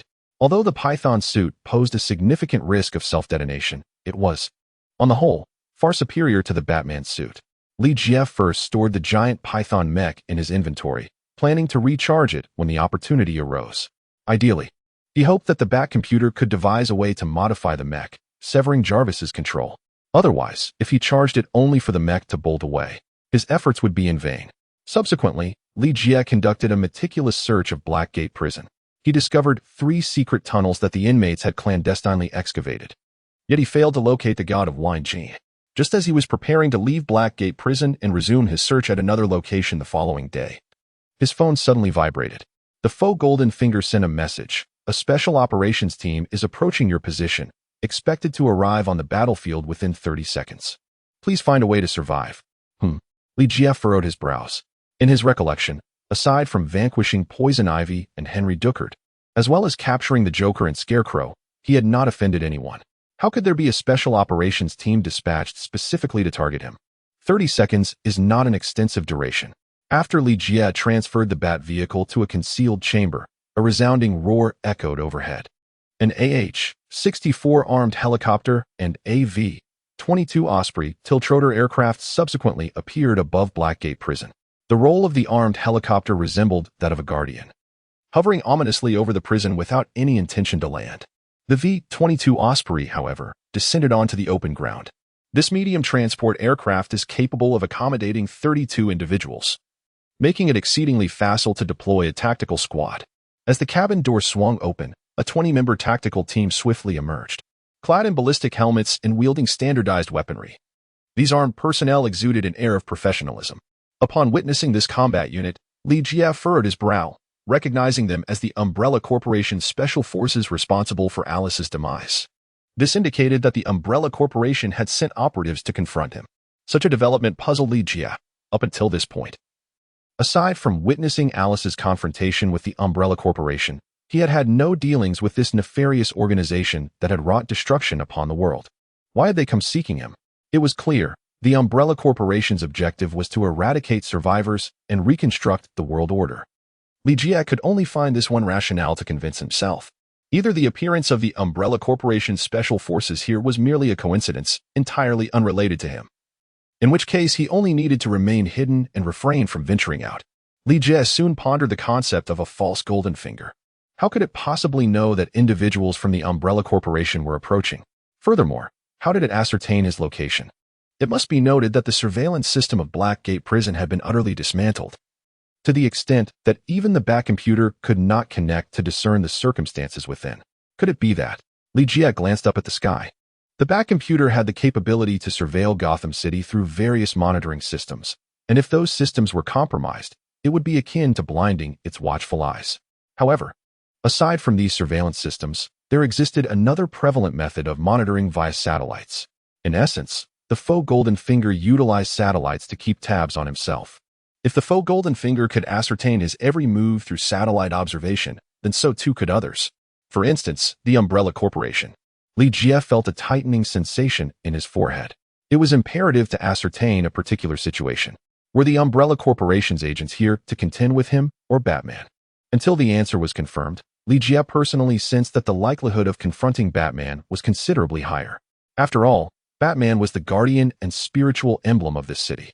If the Umbrella Corporation intended to directly target the survivors, it was only natural that they would first take aim at Batman. While Li Jie was lost in his thoughts, a 20-member tactical team had already sought cover and established a defensive line. A strikingly elegant woman in a red mini-skirt emerged gracefully from the cabin. Ada Wong. As a senior operative of the Umbrella Corporation, her presence here signified that this operation was of considerable magnitude, compared to the likes of Catwoman and Poison Ivy. The allure of this fair-skinned Asian beauty was palpably stronger for Li Jie. After casting a brief glance at Ada Wong, he turned his attention to observe the other armed personnel and soon spotted a thermal device. Without a moment's hesitation, Li Jie swiftly retreated. A thunderous explosion ensued. A bomb struck the very spot where Li Jie had just been standing. Without any prior warning, the encounter commenced with lethal intent. Li Jie no longer extended courtesy to these individuals and turned to enter the labyrinthine confines of the Blackgate Prison. Ada Wong gestured, and the special operations personnel immediately pursued him. A chilling scream echoed as the operatives rushed into the cell block. Ada Wong's expression darkened, and she returned to the cockpit to retrieve a silver Taver assault rifle. Upon entering the cell area, Ada Wong felt an unsettling curiosity. There were no signs of a struggle, Yet her subordinates had inexplicably vanished. After advancing deeper, she discovered her team in an open cell, 20 special operatives, each one unmistakably strangled to death. Chapter 44. Batman Should Not Be Alive. As Ada Wong heard the sound of a cell door being struck in the corridor, she instinctively turned and squeezed the trigger. As a senior operative of Umbrella Corporation, her individual combat prowess was surpassed only by Alice. With keen auditory perception, before her eyes could confirm the target, the bullet was already in flight, striking its mark with precision. Li Jie. This girl possesses remarkable shooting skills. Had it not been for my relentless pursuit of perfection in marksmanship, I might have truly been outdone by her. Ada Wong's bullet struck the prison gate, only to find Li Jie standing 2 meters away, promptly shifting her aim to fire a second shot. Li Jie's figure swayed briefly before he turned and vanished from Ada Wong's sight. Ada cast one last glance at the fallen members of the Special Forces, her mind swirling with confusion over how Li Jie had managed to dispatch them in such a short span of time using the same method. It was this uncertainty that bred fear within her. Being human, Ada too was susceptible to fear. However, driven by the urgency of her mission, she pursued him without hesitation. After rounding a corner, Ada discovered that Li Jie had not fled far, but was instead waiting for her a mere 10 meters away, just as she raised her firearm. Intent on shooting him, her peripheral vision caught sight of a snake plummeting from above. Instinctively, she performed a backflip to evade the attack, though she successfully dodged the serpent. Her assault rifle was wrenched from her grasp. In that moment, Ada realized that it was not a snake that had ambushed her, but rather a tendril. A furrow formed on her brow as she pondered how so many tendrils could be present on the ceiling. Even more perplexing was the notion that these tendrils seemed to possess a life of their own, actively assaulting her. Recalling the gruesome fate of the Special Forces personnel, Ada suddenly recognized that they had all fallen victim to these very tendrils. According to her information, Batman lacked the ability to control such vines. A wave of confusion washed over Ada, yet her movements remained unceasing. Having lost her rifle, she lifted the hem of her skirt with her right hand. Li Jie raised his eyelids slightly. Black lace. No, that is not the crux of the matter. A holster was strapped to Ada Wong's fair thigh, housing an M1911 handgun. By the time Li Jie noticed the black lace, Ada Wong had already drawn the M1911. A smirk of disdain curled at the corner of her lips. Humph, men. Thud. Before Ada Wong could even pull the trigger, a sudden tightness gripped her foot, causing her body to lose balance and crash to the ground. Vines again. Ada Wong seethed with frustration. Those damned vines had robbed her of the chance to eliminate Li Jie. Bang. Ada Wong pulled the trigger, severing the vine that ensnared her legs, and then swiftly redirected her aim. Where had he gone? Upon realizing Li Jie had vanished, Ada Wong immediately sprang to her feet to pursue him, yet still found no trace of his presence. Are you searching for me? A cold sweat broke out on Ada Wong as Li Jie appeared behind her like a wraith. In truth, there was nothing mystical about it. Just moments ago, Li Jie had merely employed the Shadow Warrior's ninjutsu. Master-level ninjutsu allowed him to momentarily vanish from Ada Wong's sight and then reappear suddenly, a mere sleight of hand for him. Without turning her head, Ada Wong tilted it to the left, raising her right hand to pull the trigger behind her. She followed this movement by twisting her waist, driving her left elbow backward. Finally, her right foot lifted, arcing like a whip to strike behind her. Li Jie merely swayed his body slightly to evade the oncoming bullet, swiftly disarming Ada Wong of her handgun. Subsequently, he raised his left arm to deflect her elbow strike. In the end, he seized her advancing right foot, and with a deft motion, he not only restrained Ada Wong's hands, but also pressed the muzzle of the gun against her chin. Thus, Ada Wong found herself under Li Jie's control in a rather peculiar posture. If I were you, I would refrain from any sudden movements, lest we have an accidental discharge, he cautioned. Ada Wong instinctively struggled for a moment before choosing to surrender. In terms of sheer strength, it was evident that Li Jie had the upper hand. Just kill me, Ada Wong stated, her expression devoid of emotion. Li Jie, were it not for my understanding of your fundamentally good nature, which has merely been momentarily misled by the Umbrella Corporation, do you truly believe I would choose to keep you around? Observing Ada Wong's adorably stubborn expression, Li Jie suddenly leaned closer, inhaling the scent near her ear, and teased, What shampoo do you use? It smells delightful. You.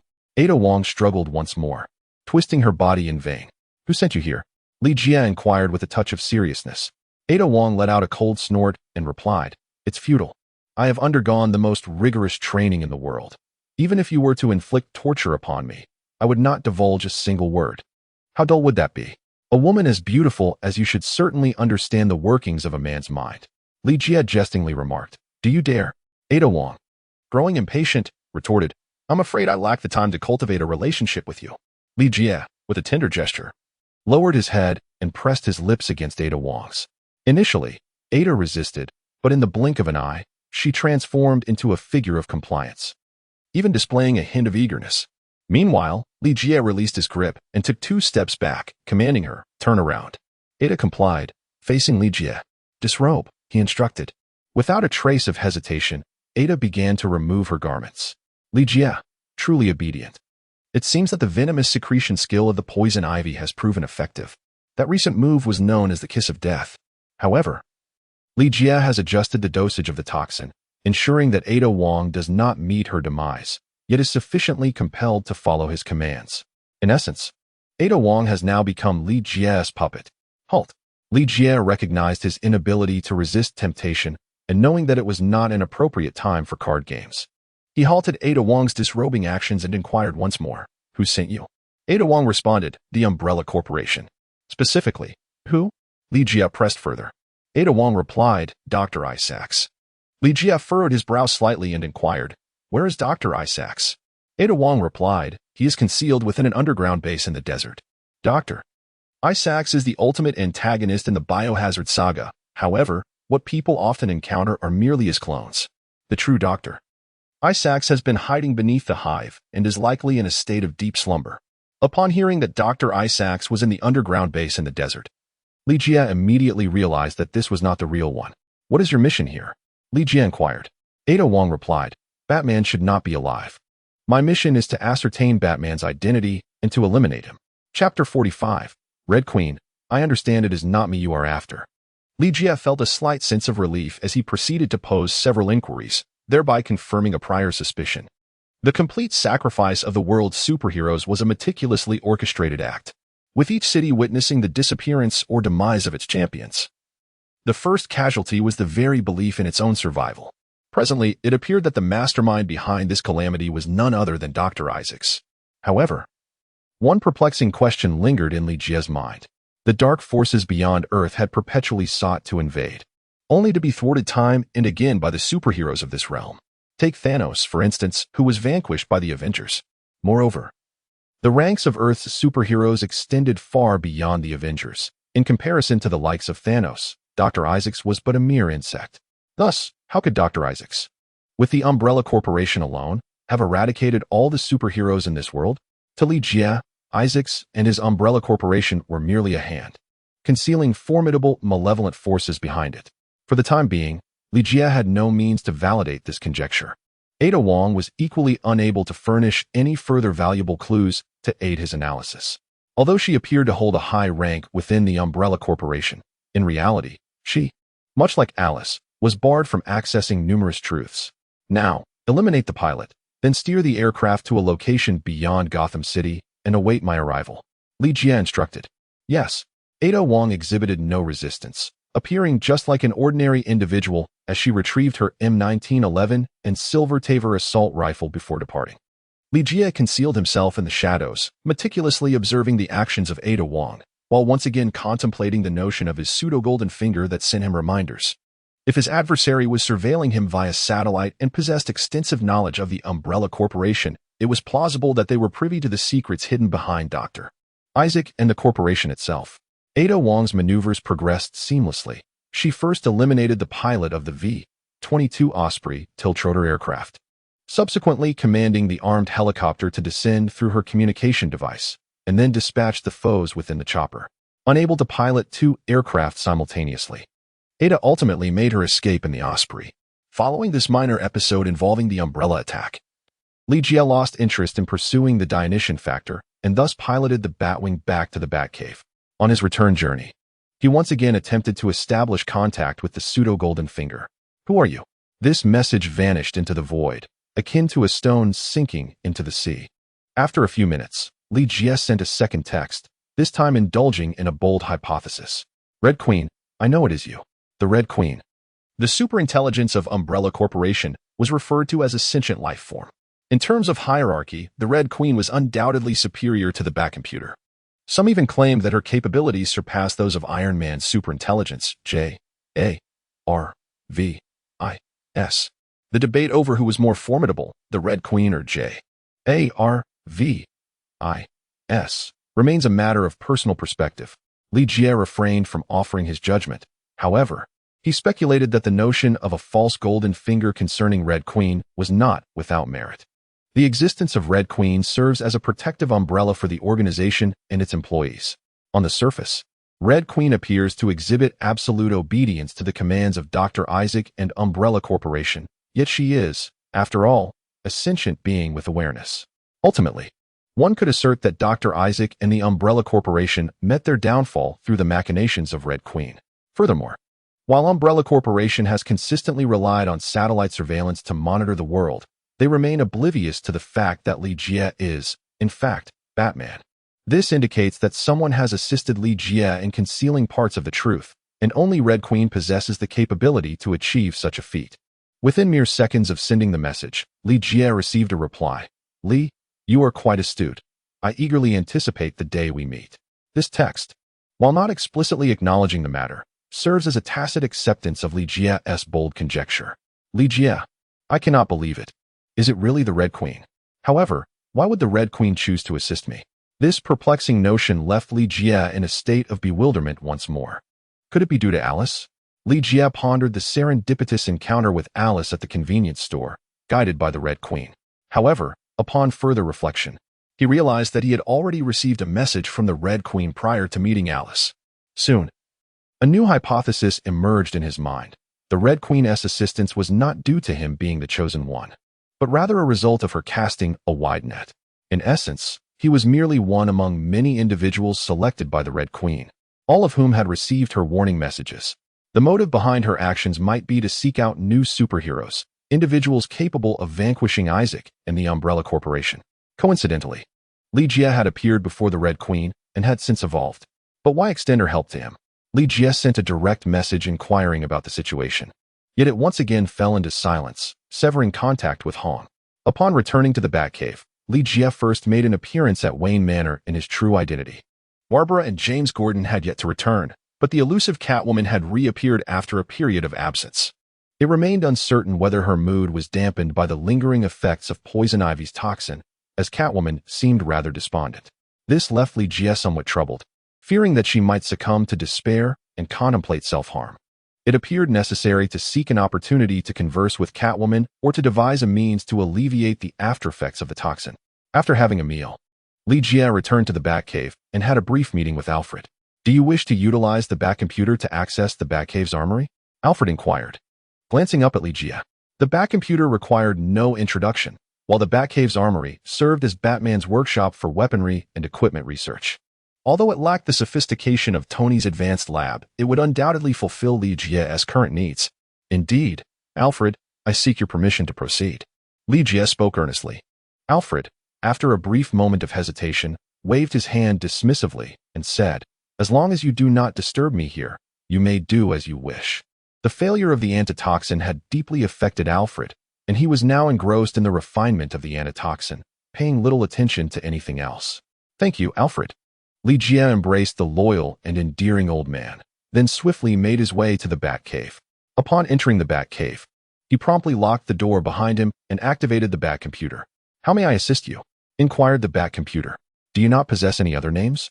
Li Jie suddenly inquired. Chapter 46. Who is stronger? My name is Batcomputer, the Batcomputer replied.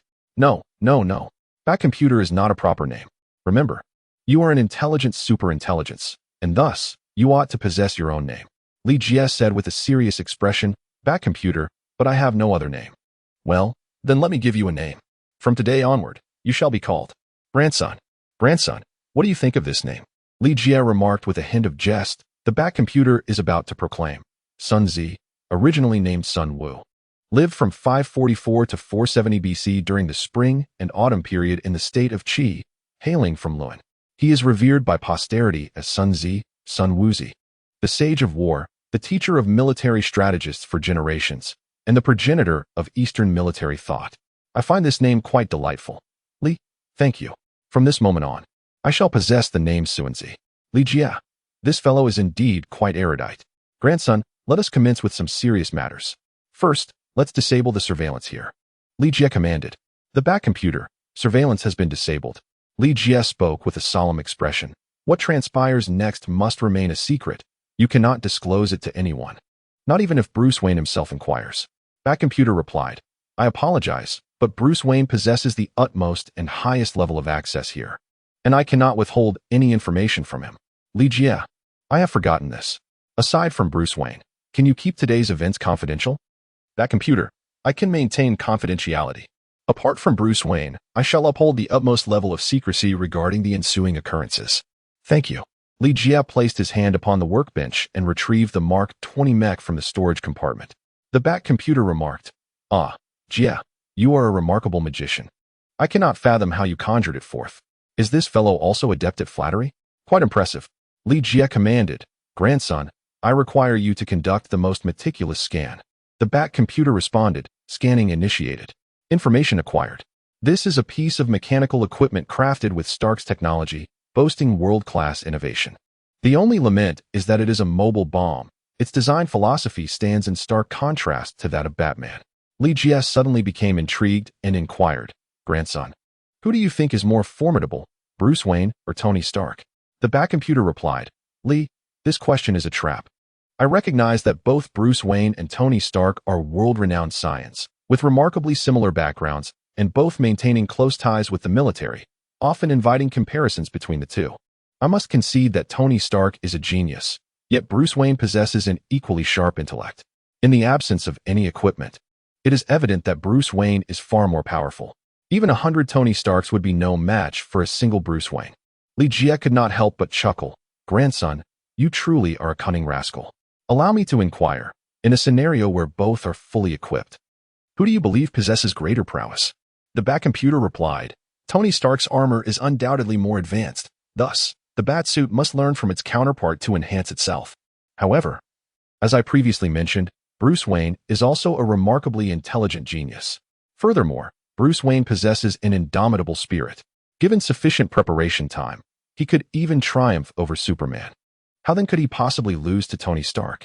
Li Jia shrugged and remarked, Grandson, you have once again demonstrated yourself to be a cunning rascal. However, I greatly appreciate your loyalty to your master. Thank you. The back computer interpreted this as a compliment. Grandson, I shall pose one final question to you. Who is more formidable, you or Jarvis? Li Jia inquired. Jarvis, is it a superintelligence created by Tony Stark? The back computer retorted, Indeed. My dear child, you must answer me this question directly. Li Jia said with a serious expression. The back computer. Jarvis is a remarkable counterpart, possessing numerous qualities from which I can learn. However, as I have yet to engage in any form of communication with Jarvis, I am currently unable to ascertain who among us is the more formidable. You cunning rascal, is it truly so difficult to admit your own weaknesses? Li Jia uttered a curse and then reached out to strike the hard shell of the Mark 20. This creation was designed by Tony Stark, and its intelligence system was linked to Jarvis. In other words, it served as a manifestation of Jarvis himself. Grandson, if you can find a way to expel Jarvis from this vessel, I shall concede that you surpass him in strength. The back computer responded, Li, the tactic of provocation is futile against a superintelligence. However, this presents a challenge, and I am more than willing to engage in this contest. A smile curled at the corners of Li Jia's mouth. Who says provocation is ineffective? Is it not evident that you have already become engrossed? The competitive spirit of the Bat computer was awakened, prompting it to engage in a networked battle with the Mark 20 while simultaneously rewriting the program to override the existing operating system. In truth, the Mark 20 had succumbed to paralysis due to energy depletion, thus allowing the Bat computer to seize an unexpected advantage. The Bat computer had not directly confronted Jarvis yet had already laid claim to the Mark 20 battle armor. My dear grandson, you have truly excelled. Li Jia could not help but express a compliment. After all, he had already achieved his objective. Uttering a few flattering words would not cost him anything. It was a mere trifle. At present, the mech was in the process of recharging, and once the power was fully replenished, it would be ready for use. The Bat computer responded, Excellent. I shall leave this in your capable hands for the time being. I will take a brief rest upstairs. Li Jie instructed and returned to Wayne Manor, where he encountered James Gordon, who had just hurried back from Wayne Tower. James Gordon summoned Li Jie to his office and poured him a glass of his treasured whiskey. "Li, I must express my profound gratitude. It is you who saved my life." With that, James Gordon tilted his head back and downed the contents of the glass. After surviving such a harrowing ordeal, nothing could bring greater comfort than the warmth of a fine spirit coursing through his veins. "Li Jie, are you certain that you do not require a handful of peanuts? Drinking without them is rather lackluster. Gordon, if you manage to return alive this time, you must express your gratitude to Barbara, for she has exerted considerable effort." Li Jie remarked, "You are absolutely right. I must express my gratitude to Barbara. I intend to promote her to the position of captain, allowing her to lead a group of criminals in rescue operations. What do you think?" James Gordon poured more drinks for the two of them and downed his glass in one swift motion. Chapter 47. An encounter with Superman. The available combat personnel in the refuge were woefully insufficient, prompting James Gordon to contemplate integrating the criminals into the guard squad. Despite their trepidation towards the toxic gas, he could never fully trust these individuals. The defense of Wayne Manor must be firmly secured, and thus, these criminals would initially be assigned to expeditions and resource searches. This would also serve as an assessment of their capabilities. After a night's rest, upon rising the next morning, the energy of the Mark 20 was fully replenished. Li Jie, having finished his breakfast, departed from Wayne Manor and drove to a location beyond the reach of surveillance. There, he donned the Mark 20 Python exosuit. Although it was his inaugural experience wearing an Iron Man suit, the assistance from Batcomputer rendered the process largely automated, making it remarkably effortless to operate. Li Jie donned the mech and soared above Gotham City, reveling in the exhilarating experience. The velocity of the mech's flight far surpassed that of the Batmobile and conventional aircraft.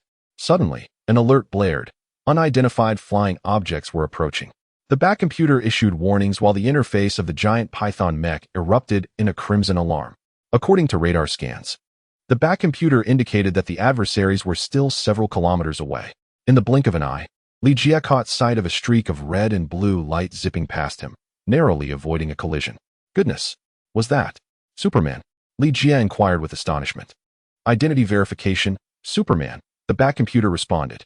"Superman's domain is Metropolis, and given Batman's aversion to the interference of other superheroes in Gotham, Superman rarely ventures into the city. Yet, he had indeed soared over Gotham moments ago." The thought of nearly colliding with Superman sent a chill down Li Jie's spine. The Python mech was armed with 200 missiles. At the speed they were traveling, a collision with Superman would undoubtedly result in a catastrophic explosion. While Superman would likely emerge unscathed, Li Jie would surely be obliterated. It was now clear to him why Tony Stark refrained from donning such a suit. Wearing the Python mech felt akin to strapping oneself to a barrel of explosives, a perilous game indeed. Following this harrowing incident, the exhilarating sensation of soaring through the skies as Iron Man vanished without a trace. "Grandson, replay the footage of Superman flying by," Li Jie commanded. The scene of Superman flying past had been successfully captured by the mech and stored within the Batcomputer. After undergoing technical processing, the Batcomputer slowed down the footage of Superman's flight. Indeed, Superman had already perished. The figure that had just soared by was, in fact, a zombie. This was incredibly perilous. Li Jie was almost certain that if he were to engage in combat with Superman, he would stand no chance whatsoever. Even if he possessed kryptonite, he could not ascertain whether it would still be effective against a Superman transformed into a zombie. He had previously contemplated seizing an opportunity to venture into Metropolis, hoping, by some stroke of luck, to eliminate Superman and acquire a plethora of his extraordinary abilities, free from the constraints of kryptonite. In that scenario, he would essentially become invincible in this world. However, now, it would be best to abandon that notion until he possesses an unequivocal assurance of defeating Superman. This plan shall remain indefinitely postponed. Li Jie stored the giant Python mech in his inventory and drove back to Blackgate Prison. Since acquiring the skill of flight, he had yet to have the opportunity for practical application. Ada Wong had taken the transport aircraft away, yet the helicopter remained. Li Jie took to the helicopter to hone his skills and, to his delight, discovered that he could pilot it with ease. His flying prowess was reminiscent of an ace aviator. Previously, having circled Gotham in a giant mech, he had already pinpointed Ada Wong's location and now proceeded to fly directly to meet her. The transport aircraft was stocked with provisions, alleviating any concerns that Ada might go hungry. Aside from the numerous corpses of zombies surrounding the transport, Ada had sustained no injuries. After stowing the helicopter in the storage compartment, Li Jie boarded the transport and instructed, "Take me to see Dr. Isaac." Once the aircraft ascended and engaged autopilot, Ada retrieved a set of Umbrella Special Forces gear and advised Li Jie, "If you intend to enter the underground base, I highly recommend you don this equipment." Li Jie originally intended to adopt a traditional approach, storming in with a weapon and kicking down the door. However, he now finds Ada Wong's proposal rather appealing. After several hours of flight, the transport aircraft descends onto a farm encircled by metallic barriers in the midst of the desert. This farm serves merely as a FAAD, concealing the true experimental base of Umbrella Corporation located beneath it. Stepping out of the cabin, Li Jie is immediately assaulted by a putrid stench. Soon, he discovers that this foul odor emanates from a nearby trench. Upon closer inspection, he is confronted by the sight of hundreds of corpses lying within the trench. Each body bears a different cause of death. Some have been shot in the head, others have had their necks neatly severed, while some have been dismembered into fragments. Regardless of the manner of their demise, these corpses share an identical visage, Alice. The hundreds of bodies before him are all Alice. When it comes to cloning technology, Umbrella Corporation reigns supreme. With their nearly obsessive cloning capabilities, they can continuously produce experimental subjects, as well as various soldiers and personnel. Suppressing the urge to retch, Li Jie and Ada Wong circumvent the trench and enter the wooden cabin of the farm. Inside, a tactical team of 10 awaits, but due to Ada Wong's superior rank, no one dares to challenge Li Jie. They swiftly escort the two to the elevator leading down to the underground passage. Li Jie held his assault rifle firmly, his eyes fixed intently on the elevator doors, contemplating that if the situation became unfavorable, he would immediately unleash a barrage of gunfire. In addition to the weapon in his hands, Li Jie was prepared to deploy the toxic vine creature and the colossal python mech. Without a doubt, the 200 missiles carried by the python mech would suffice to obliterate this underground base. Ding! As the elevator arrived at its designated floor, it emitted a chime, and the doors gradually slid open. At that moment, a pungent stench of blood assailed his senses. Li Jie did not encounter the battle he had envisioned. Instead, he was met with a corridor strewn with severed limbs and dismembered bodies. The walls, floor, and ceiling appeared as though they had been drenched in blood. This place had recently endured a most harrowing conflict. More accurately, it had just witnessed a one-sided massacre. Chapter 48, Alice Clone Hello. A voice materialized from nowhere, followed by a flicker before a figure manifested at light speed, a young girl clad in a white dress. "Ada, I am delighted that you have returned and brought along a new friend." Ada Wong turned to Li Jie and explained, "This is White Queen, the intelligence system of the underground base. Like her counterpart, Red Queen, she is a superintelligence developed by Umbrella Corporation. White Queen is akin to Red Queen's twin sister, though her domain is confined to this underground facility, and she pales in comparison to the formidable Red Queen." "What transpired here?" Ada Wong inquired. White Queen replied, "Dr. Isaac has been conducting experiments on zombies, believing them to be the ultimate life form for humanity, dedicating himself to the study of their evolution. Not long ago, during an experiment, Dr. Isaac was attacked by a zombie and became infected with the virus. He injected himself with a novel antidote. In his own words, he experienced an upgrade, or perhaps an evolution. This is the form Dr. Isaac has taken now." After a brief pause, White Queen vanished, and a virtual screen appeared, displaying surveillance footage. Following the injection of the antidote, Dr. Isaac transformed into a monstrous figure resembling one severely burned. His size greatly increased, along with enhanced strength and speed. These were merely the fundamentals. Dr. Isaac's fingers acquired extraordinary abilities. They could stretch and extend like rubber, serving as weapons with an attack power and speed surpassing that of standard handgun bullets.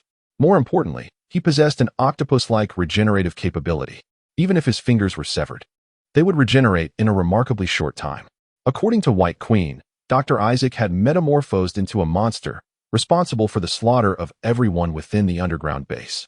Once the footage concluded, White Queen reappeared, stating, "I have temporarily confined Dr. Isaac to the lowest level, hoping you can eliminate him." Like Red Queen, White Queen was designed with the principle of safeguarding Umbrella Corporation.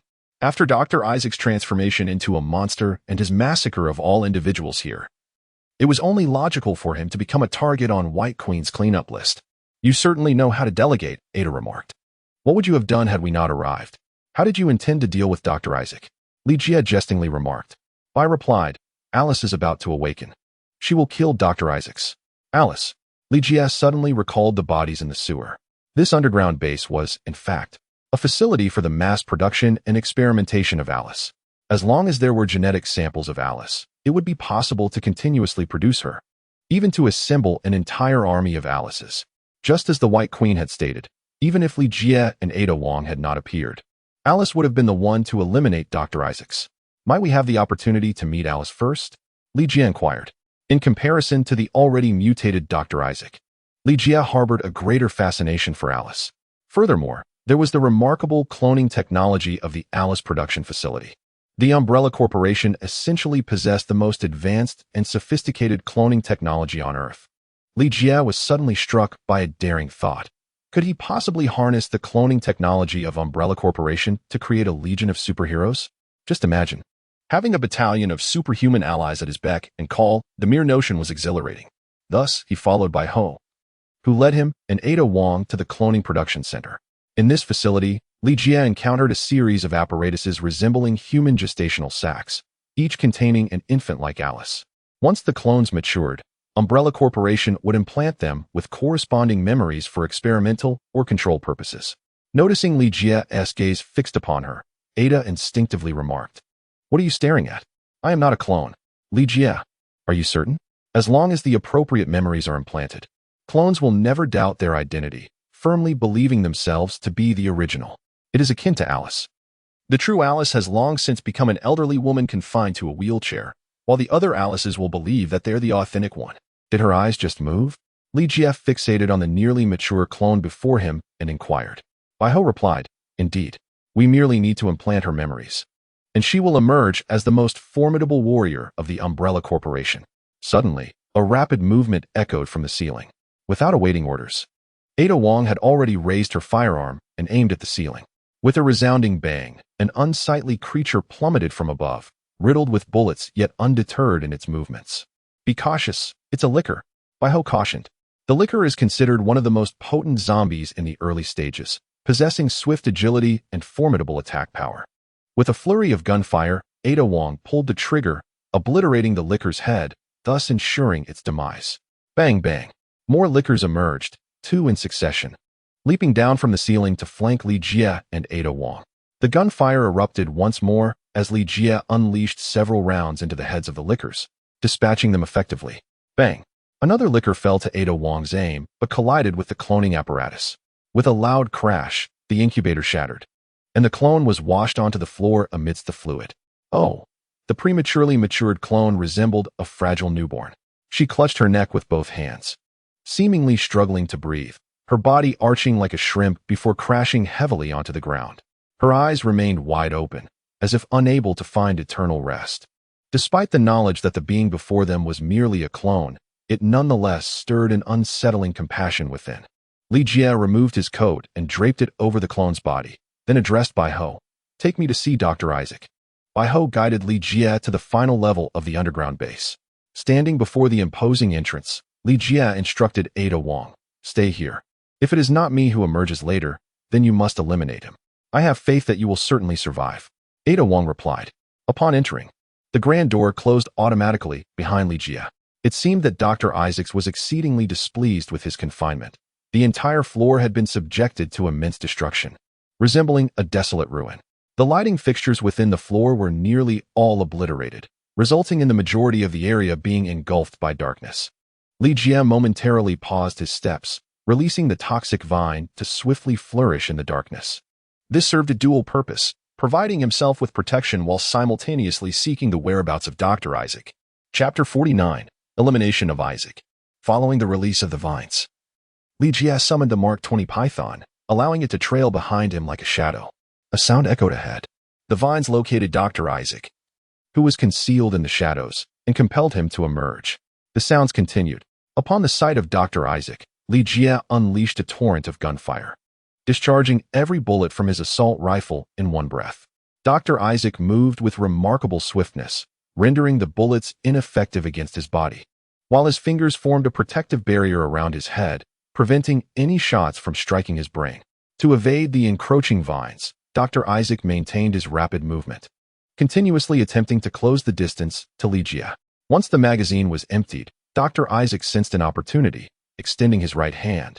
His fingers lunged toward Li Jie as if they were projectiles aimed at his vital points.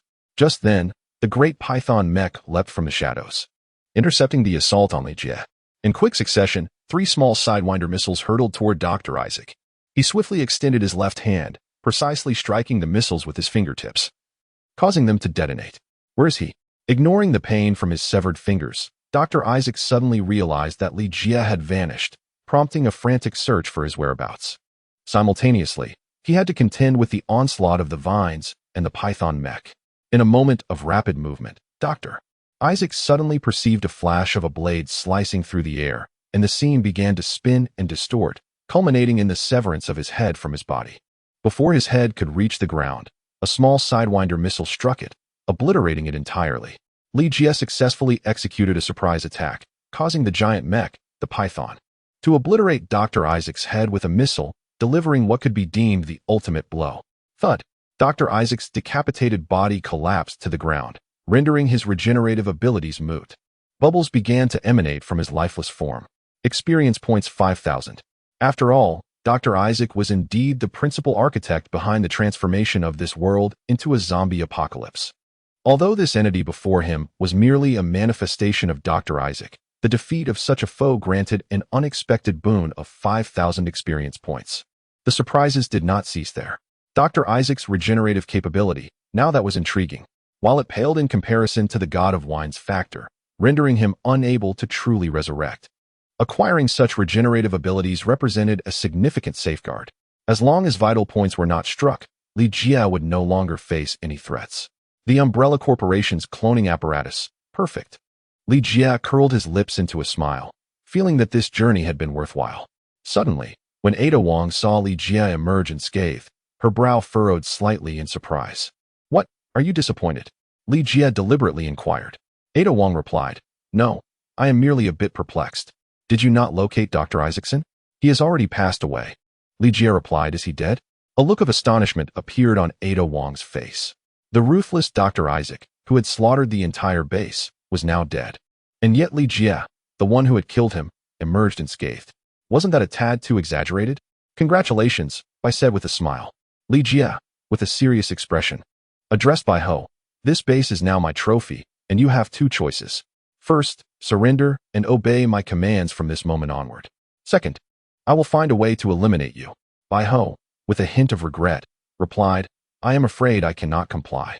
As my existence is dedicated to safeguarding the Umbrella Corporation, it seems you have chosen the latter." Li Jie regretfully shook his head and turned to Ada Wong, instructing her to lead him to the mainframe. The White Queen possessed self-protection capabilities. However, due to Ada Wong's current position as a senior executive of Umbrella Corporation, the White Queen was compelled to comply with her directives. Upon locating the mainframe, Li Jie proceeded to connect the giant mech, the Python, to it, enabling the Bat computer to facilitate a remote infiltration through the mech. Under Li Jie's guidance, the Bat computer altered the White Queen's programming, rendering it no longer an operative of Umbrella, but rather obedient to his commands. "Sir, how would you like to handle the Alice clones here?" inquired the White Queen, addressing Li Jie with the title of Sir. Li Jie commanded, "According to the plan, implant the memories of the super soldiers into them."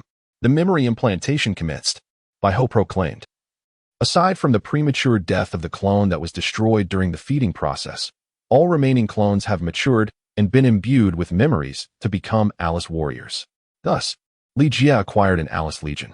The Umbrella Corporation has long employed the Alice clones as experimental subjects for various tests, yet among countless Alice clones, only one bore uniqueness.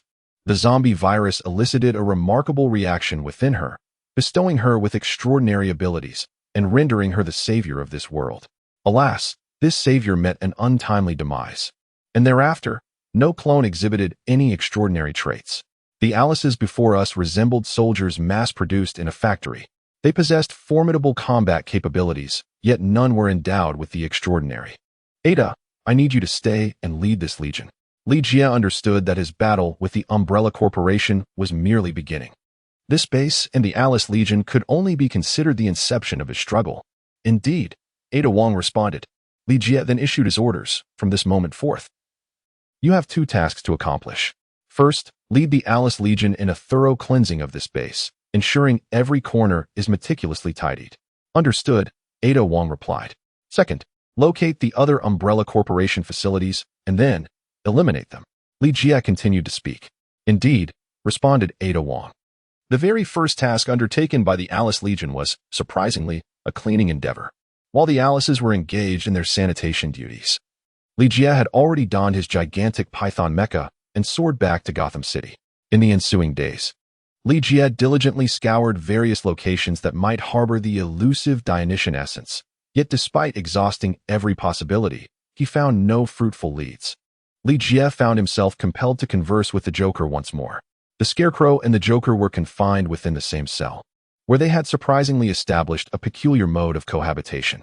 Given that only one portion of food was provided daily, and considering the Scarecrow's inability to overpower the Joker, it was evident that upon Li Jie's return, the Scarecrow had been reduced to a mere shadow of his former self, nearly unrecognizable from starvation. With a thud, the Scarecrow fell to his knees upon seeing Li Jie, feebly imploring, "Either end my life or transfer me to another cell." Chapter 50, Crafting the Batmech. Scarecrow, you truly are a source of disappointment. Li Jie kicked the Scarecrow away, casually tossing a pair of handcuffs at him. The Scarecrow had endured relentless torment from the clown for several days, and now, anything to distance himself from the clown, even if it meant groveling, was a welcome relief. After handcuffing himself, the Scarecrow obediently waited outside the door for Li Jie, eager to witness what would unfold next. As time passed, the effects of the melancholic toxin on the clown deepened. Were it not for the Scarecrow providing a diversion from his monotonous existence, the clown likely would have succumbed to despair long ago. In that moment, the clown sat cross-legged on the bed, resembling a meditating monk, only opening his eyes when Li Jie approached within 2 meters. "It seems you have yet to discover the essence of the wine god," the clown remarked with a sneer. For him, this was ostensibly a matter of great delight, yet he could not muster a smile. His joy morphed into anger, which soon transformed into melancholy and resentment. Li Jie raised his hand and stroked his chin, expressing his skepticism about the existence of the Dionysian factor in your possession, and even questioning whether such a factor truly exists in this world. "If you wish to validate your claim, it would be quite simple. You need only to take my life," the clown remarked. Li Jie smiled and remarked, "What a splendid idea, yet I have no intention of proceeding that way." After a brief pause, he suddenly lunged forward, gripping the clown's neck and forcefully slamming him down onto the ground. The Scarecrow was momentarily taken aback by this unexpected turn of events, but soon his expression transformed into one of delight. The torment he had endured for several days lifted his spirits, and he felt an urge to applaud and cheer for Li Jie. The clown, formidable as he was, found himself utterly overwhelmed in the presence of Li Jie. Compared to their last encounter, it was evident that Li Jie had ascended to a new level of strength. After pinning the clown to the ground, Li Jie produced a syringe and injected it into the clown's body. Double the melancholic toxin, double the exhilaration. "However, I am willing to offer you a singular opportunity. If you divulge the whereabouts of the wine god factor, I shall exchange the poison for an antidote." "What do you say?" Li Jie threatened. The Joker furrowed his brow and irritably exclaimed, "Why don't you just kill me outright? It seems you have just made an unpleasant choice." Li Jie slowly injected the melancholic toxin into the clown's body. The clown initially thrashed violently, but ultimately lay still like a lifeless fish. For the clown, the double dose of melancholic toxin was a fate far more terrifying than death itself. Such a stubborn disposition. Li Jie suddenly found himself admiring the Joker. Ordinary individuals could not be so ruthless with themselves. "I fail to comprehend why you would covet the god of wine factor, as it holds no significance for you." The Joker's lips twitched, and with a countenance more grotesque than sorrow, he remarked, "You are indeed correct. The superfluous god of wine factor is utterly worthless to me. However, if I alone were to possess the god of wine factor in this world, I would be the most formidable. Wouldn't you agree?" Li Jie, with a serious demeanor, pondered for a moment and said, "I believe there is some truth in what you say. However, immortality may not necessarily be a blessing, much like your current state. It merely entails enduring far greater suffering than before. There exists a term that aptly describes your present condition, worse than death." Li Jie gently patted the clown's cheek, urging him to contemplate the matter thoroughly. "Even if you remain silent, I shall uncover the Dionysian factor. It is not exclusive to Gotham. The clown's eyelids flickered momentarily, revealing a hint of inner turmoil. Should Li Jie discover the Dionysian factor elsewhere, the one in his possession would indeed become superfluous, rendering his own suffering in vain. Yet, it was entirely against the clown's nature to capitulate so easily. Li Jie understood that mere threats held little weight against the Joker, thus he chose to disregard him. "Follow me." After Li Jie emerged from his cell, he let out a fierce roar at the Scarecrow. The Scarecrow hastily followed, hesitating for a moment before speaking in a low voice. "Batman, are you in search of the Dionysian factor? Do you know where he is?" Li Jie retorted. The Scarecrow grinned, saying, "As of now, I am uncertain. However, if you were to release me, I would certainly find a way to assist you in locating the Dionysian factor. And you?" Li Jie regarded the Scarecrow with a skeptical gaze. The Scarecrow promptly declared, "Batman, it is this way. I believe the circumstances have altered. We can no longer act as adversaries, but should instead support one another as friends. In other words, I am willing to be your subordinate and serve you, provided that you..." Without waiting for the Scarecrow to finish his words, Li Jie seized him by the neck and hurled him into the cell, unable to restrain a curse. "Do you take me for a mere child?" The Scarecrow, however, raised his right hand high and declared earnestly, "I swear. From this moment forth, I, Jonathan Crane, shall serve as Batman's aide."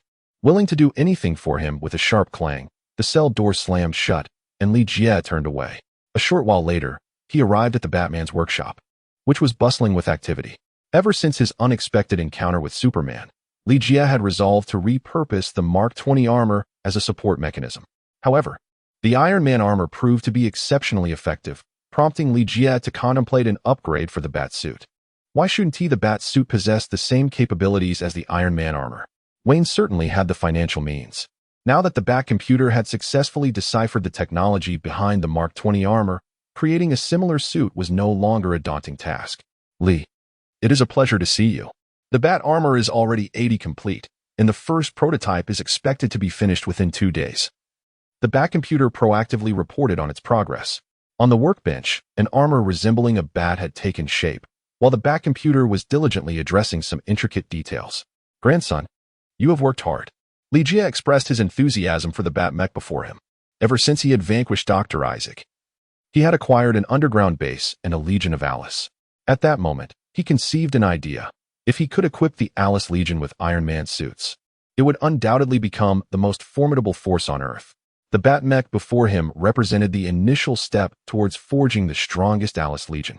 The construction of the Batmech was entrusted to the Batcomputer, leaving Li Jie with little to contribute. After surveying the workshop, he decided to depart. "Lee, I was just looking for you." Alfred approached with palpable excitement. Chapter 51, Antidote Version 2. Alfred, have you emerged from the laboratory?" Li Jie was somewhat taken aback. For Alfred had sequestered himself in the laboratory to conduct various studies ever since he deemed the antitoxin to be a failure. This was the first occasion that Li Jie had witnessed Alfred emerge from his research confines. The incessant experiments had left Alfred's eyes sunken and his physique considerably diminished. "Lee, that is not the crux of the matter. The focal point is that I have developed antitoxin 2.0, which you may also refer to as the upgraded version." Alfred exclaimed excitedly, holding an antitoxin syringe in his hand.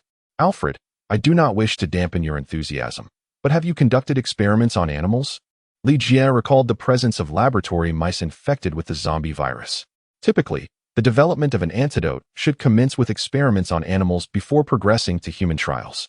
However, during the last incident, Alfred had bypassed animal testing entirely, insisting that Li Jie conduct experiments directly on humans. In Alfred's words, there were an abundance of zombies on the streets, readily available as test subjects. Why squander effort on animal trials? Well, now that the Drug Regulatory Authority no longer existed, one could engage in experimentation as one pleased. With unwavering confidence, Alfred declared, "Rest assured, I have already conducted experiments on the mice. Those injected with the 2.0 version of the antidote possess absolute immunity to the zombie virus. Trust me, this time I will undoubtedly succeed." Li Jie felt that Alfred had become somewhat bewildered, completely misdirected. If one were to speak of success, the antitoxin version 1.0 could already be considered a triumph. Just yesterday, Li Jie had visited Bane. After several days of recuperation, Bane's injuries had fully healed, and there were no signs of mutation into a zombie. What Alfred desired was not merely to endow an individual with immunity to the zombie virus, but rather to reverse the transformation of a zombie back into a human. This endeavor is far more challenging than granting humanity immunity to the undead. At least according to Li Jie's understanding of zombies, such a feat seems unattainable. Unless zombies are irreversibly altered beings, it is virtually impossible to revert a zombie to a human through physical means. But what if magic were employed? Most forms of magic are incapable of achieving reversal, yet it is known to Li Jie that there exists a particular spell capable of such a transformation. This involves the utilization of the Time Stone to create the Eye of Agamotto, which can reverse time, returning a decayed apple to its freshest state. However, a sorcerer possessing the Time Stone would be reluctant to do so. For a sorcerer, events that have transpired are part of a linear universe. Should a sorcerer utilize the time-manipulating powers of the Eye of Agamotto to alter past occurrences, it would create a branching universe within the singular cosmos, further complicating the multiverse. As for the current whereabouts of the Eye of Agamotto, it remains uncertain. The demise of all superheroes in this world implies that Doctor Strange and the Ancient One have also perished. It is likely that no one here possesses the knowledge of time magic. Unless Li Jie can locate them, eliminate them, and then extract the time-manipulating skills from their remnants. Li Jie realized that his thoughts had wandered a bit too far and hastily pulled himself back to reality. Alfred, are you suggesting that I conduct human experiments using Antidote 2.0? Alfred bowed slightly to Li Jie and replied, Li, I entrust this matter to you. After a brief pause, he continued with a serious expression, I am aware that you are engaged in certain activities with the tool room and the back computer. Regardless of whether Antidote 2.0 proves effective, I assure you that I will not interfere with your endeavors once this matter concludes. Of course, this is contingent upon the understanding that your actions do not pose a threat to this place or the survivors. You comprehend my meaning. Alfred, I wish to make one thing clear. My assistance is not motivated by a desire for personal gain from you or this place. Rather, it stems from my genuine admiration for Batman and my wish to contribute in some way. Li Jie, equally solemn, spoke. Alfred smiled and replied, Li, I am aware. When Wayne returns in the future, I shall recount your contributions in their entirety to him. Alfred, I cannot thank you enough. By then, I would like a signed photograph of Batman. Li Jie smiled, and the atmosphere instantly became relaxed and harmonious. After handing the antitoxin version 2.0 to Li Jie, Alfred clasped his hands together and said, May God bless us. I sincerely hope for success this time. Li Jie cannot conduct experiments under the guise of Batman, as this is strictly prohibited by Alfred. Thus, he removed the Batman suit and returned to Wayne Manor, where he applied for an outdoor mission in his true identity. Hello. Li, are you heading out? As Li Jie prepared to depart from the manor, Barbara returned from leading her team on a mission. During their previous encounter with the Scarecrow, Barbara had exhibited commendable prowess, and she had since ascended to the role of captain of a 10-member expeditionary team. Aside from John Black, who harbored a fondness for her, the remaining members were all former inmates from the Blackgate prison. These individuals appeared remarkably docile, seemingly devoid of any issues, and they complied seamlessly with Barbara's directives. Indeed, Li Jie responded, observing the perpetrators unloading cargo from the vehicle under John Black's command. Barbara, it seems you have made quite a fruitful expedition this time, he remarked. We have been fortunate to find a supply of food.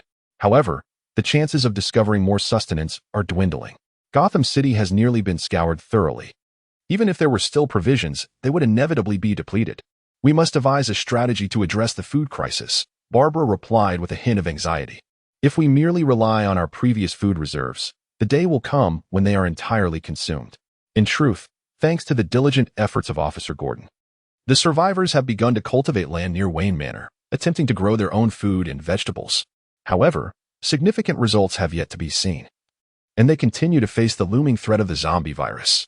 Barbara, I believe that every problem has a solution, he assured her.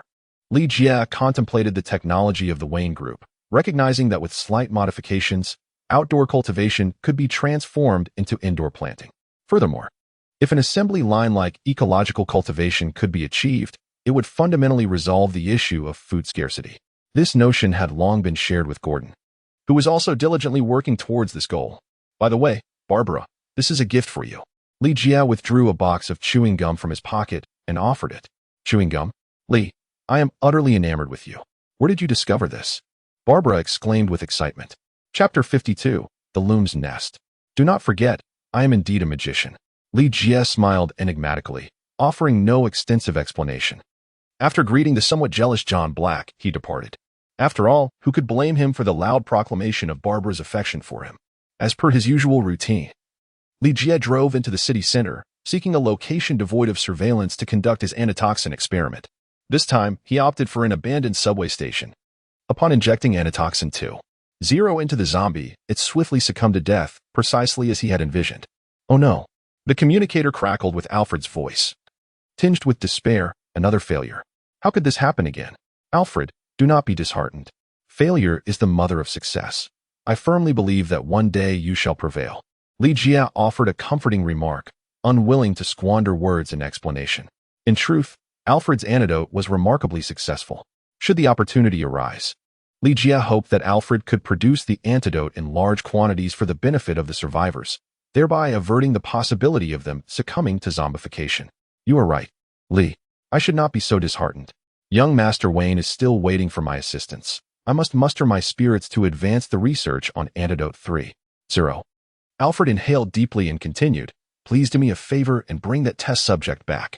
I require him for my research. Bang, bang, bang. Li Jie had just stuffed the corpse of a zombie into the trunk when he heard 3 gunshots echoing from the depths of the subway's darkness, followed by the sounds of running and fighting. Survivors? Li Jie left his vehicle and casually picked up the M4A1 carbine that lay discarded on the back seat, proceeding towards the source of the sound. Initially, he assumed that a survivor was under siege by zombies. However, upon reaching his target, he realized the situation was far from what he had imagined. The assailant was none other than Catwoman, and her opponent was Bane, the very individual whom Li Jie had rescued previously. It is worth noting that even Batman had nearly succumbed to Bane's might, and a nimble cat could hardly be a match for such a formidable foe. Catwoman wielded an M1911, while Bane brandished a menacingly crafted axe. This axe sliced through the air with a ferocious wind, capable of cleaving a person in two with a single blow. Catwoman relied solely on her agility to narrowly evade the axe's ferocious strikes. Bane's weapon served both offensive and defensive purposes. Whenever Catwoman fired her weapon, he would retract the axe, using it as a shield to deflect the incoming bullets. When Li Jie arrived, Catwoman was already in a perilous situation. After executing a backflip to evade the axe's assault, she landed awkwardly, twisting her ankle and collapsing to the ground. Seizing this opportunity, Bane raised his axe and swung it down towards Catwoman's head. The sound echoed sharply. Li Jie promptly pulled the trigger, thwarting Bane's advance. After deflecting the bullet with the flat side of his axe, Bane's gaze turned towards Li Jie. He hesitated for a moment before beginning to retreat. My dear, how many times have I saved you now? Li Jie stepped forward to tease her. However, Catwoman remained unamused, her expression icy as she retorted, I never asked you to save me. With that, she struggled to rise, limping towards Bane. What, do you still wish to walk into your own demise? Li Jie inquired with confusion, uncertain about how Catwoman and Bane had come to blows. However, Catwoman's current demeanor suggested a disregard for her own life. It's none of your concern, Catwoman retorted coldly. Li Jie felt somewhat foolish. You were bitten by a zombie. Catwoman paused, her body jolting as if struck by an electric shock, and turned to look at Li Jie. Are you truly bitten by a zombie? Li Jie inquired with astonishment. The Catwoman remained silent, continuing her forward march. Li Jie has come to comprehend the reasons behind Catwoman's desire for death. Ever since Bruce Wayne succumbed to the affliction of zombification, each day has become a torment for her. Particularly in recent times, Catwoman has frequently acted independently, often disappearing for days on end from Wayne Manor. No one knows what she has been doing while wandering alone. It is evident that after being bitten by a zombie, she has completely lost her will to live. Perhaps she is deliberately provoking Bane, seeking to embrace death. Is it that she fears becoming grotesque in her zombified state and wishes to perish before the transformation? Li Jie jestingly remarked, My affairs are none of your concern. The Catwoman scoffed, Do you presume I wish to meddle? It is merely that Alfred has recently developed an antidote for the zombie virus and is currently in search of test subjects. Should it prove successful, Bruce Wayne may have a chance at recovery. Li Jie spoke nonchalantly. What did you say? The Catwoman suddenly turned to face Li Jie, gripping his collar with fervor and demanding loudly, What did you just say? I believe you have already comprehended, but it is a pity about this antidote. Li Jie held the antitoxin version 2.0 in his hands, weighing it thoughtfully. Is this the antitoxin? Does it truly possess efficacy? Will it facilitate Wayne's recovery? Catwoman's voice trembled with excitement. Her gaze fixated intently on the antitoxin version 2.0 in Li Jie's grasp. As for its effectiveness, I cannot ascertain. It requires a willing volunteer for experimentation. Li Jie responded, "Give it to me." Catwoman snatched the antidote 2.0 without a moment's hesitation and injected it into her own body, then collapsed onto the ground to rest. It was evident that Catwoman truly loved Bruce Wayne, perhaps even more than she loved herself. "Have you ever heard of the Dionysian factor?" Li Jie settled beside Catwoman. "What is the Dionysian factor?" she inquired, her expression betraying genuine confusion. "It is a green metallic liquid endowed with miraculous healing properties, capable even of reviving the dead. Should you manage to locate this substance, it may hold the key to resurrecting Wayne." Li Jie articulated his thoughts. The antitoxin could eradicate the zombie virus within Bruce Wayne's body, effectively resulting in the demise of Bruce Wayne himself. However, should the Dionysian factor be present, Bruce Wayne could be resurrected, with the zombie virus eliminated. The revived Bruce Wayne would emerge as a normal human being. Of course, these notions remain theoretical. Their successful implementation necessitates practical experimentation. "Are you suggesting that the Joker knows the whereabouts of the Dionysian factor?" Catwoman inquired with a serious expression. Li Jie replied, "Given the current circumstances, that seems to be the case. As far as I know, Bruce Wayne has also been searching for the Dionysian factor, but unfortunately, he has not succeeded." Catwoman inhaled deeply. "If the Dionysian factor truly exists in this world, then regardless of where the Joker conceals it, I shall find it." Pausing momentarily, she added, "I am willing to wager Catwoman's reputation on this." A smile crept upon Li Jie's lips. As the saying goes, one need not fear a thief, but rather the one who covets. Catwoman is indeed a master thief, and now that she has set her sights on the God of Wine factor, she may very well succeed in locating it. Once Catwoman's foot has healed sufficiently, Li Jie and she will drive back to Wayne Manor together. Along the way, Catwoman, with a hint of curiosity, inquired, "Do you know Bane?" "I have encountered him on 2 occasions, Li Jie replied.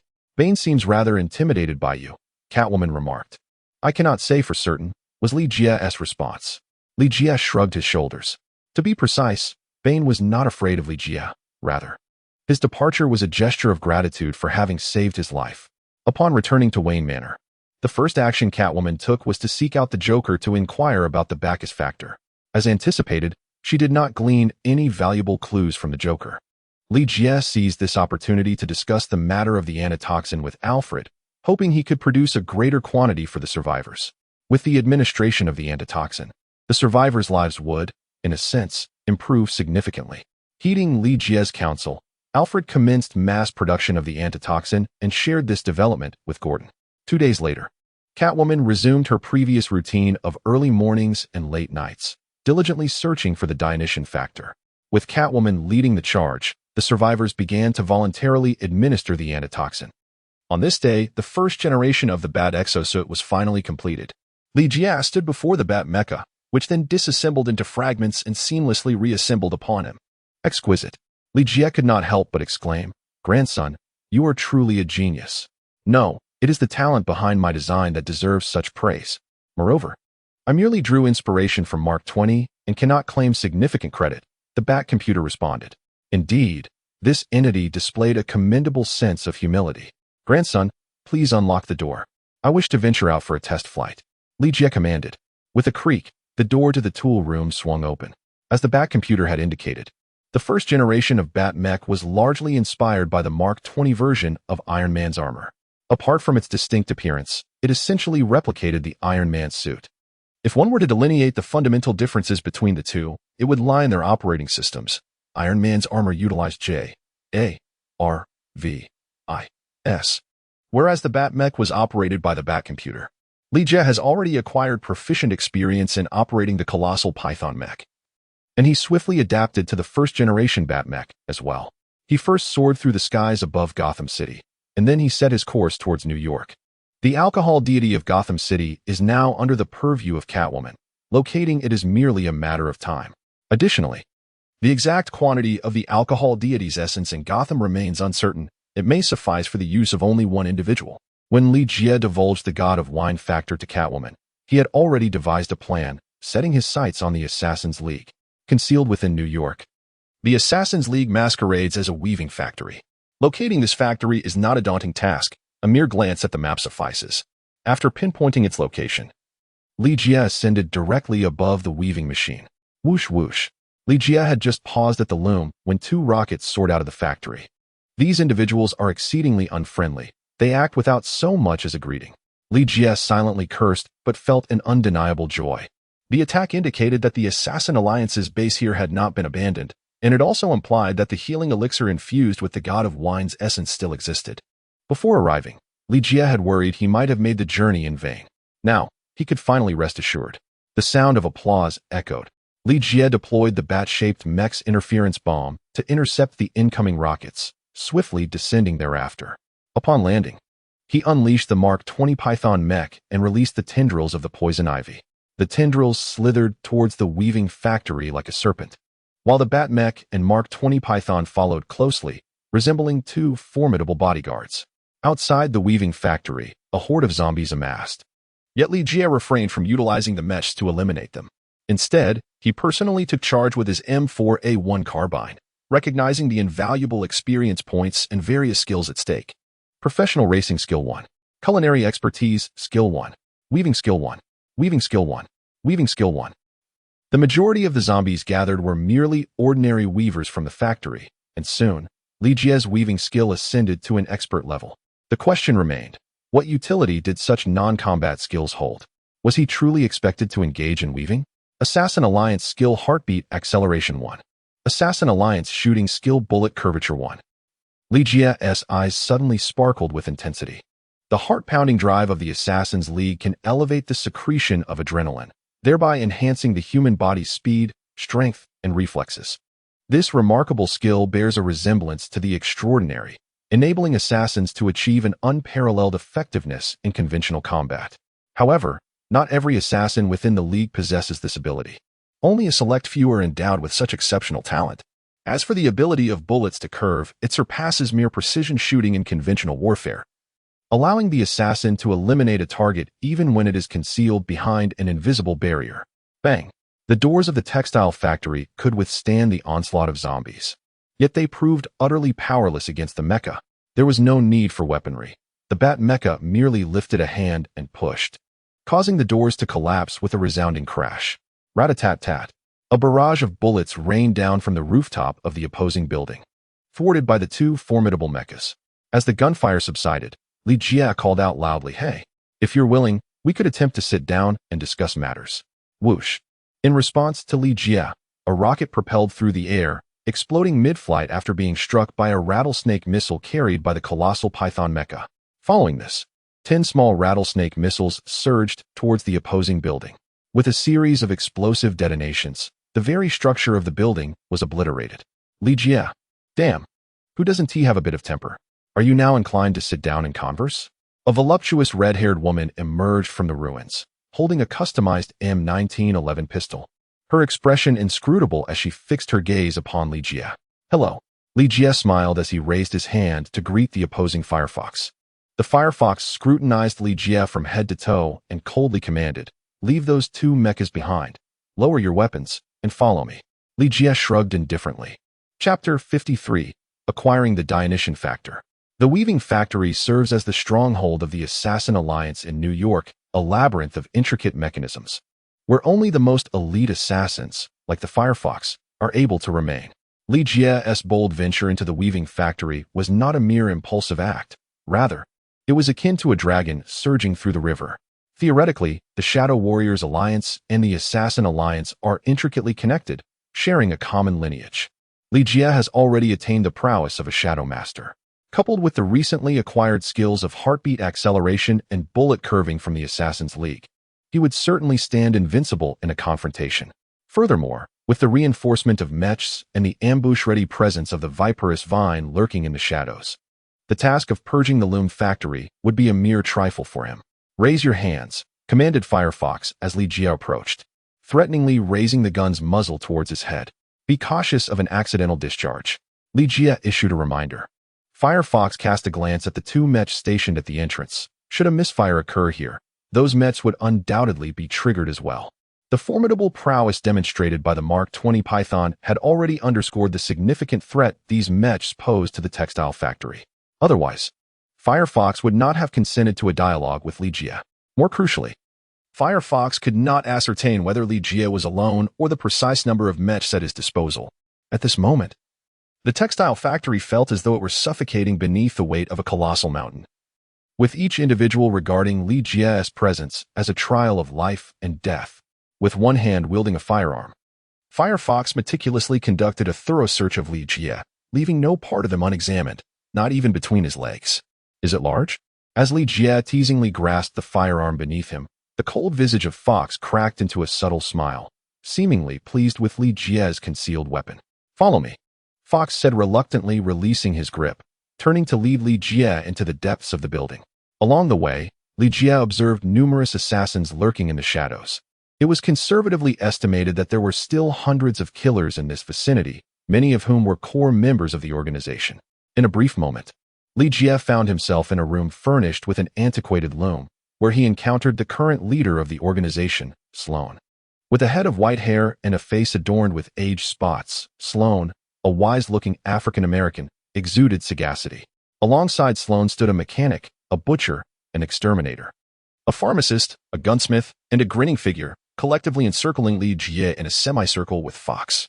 Sloan, peering through a magnifying glass at the fabric, glanced up at Li Jie and smiled, saying, "A bat mech and an Iron Man mech. This raises many questions. Who are you, and whom do you represent?" "I am Jack Li," he replied. "I do not represent any organization or individual power. I solely represent myself." Li Jie spoke earnestly. "Oh," Sloan, setting aside the magnifying glass and fabric in his hands, remarked with keen interest. "To possess both a bat mech and an Iron Man suit certainly indicates that you are no ordinary individual. Yet, your claim of not representing any faction is rather difficult to believe." Pausing briefly, Sloan approached Li Jie, a serious expression on his face, and said, "My friend, do enlighten me. What is it that you seek from me?" "The healing solution."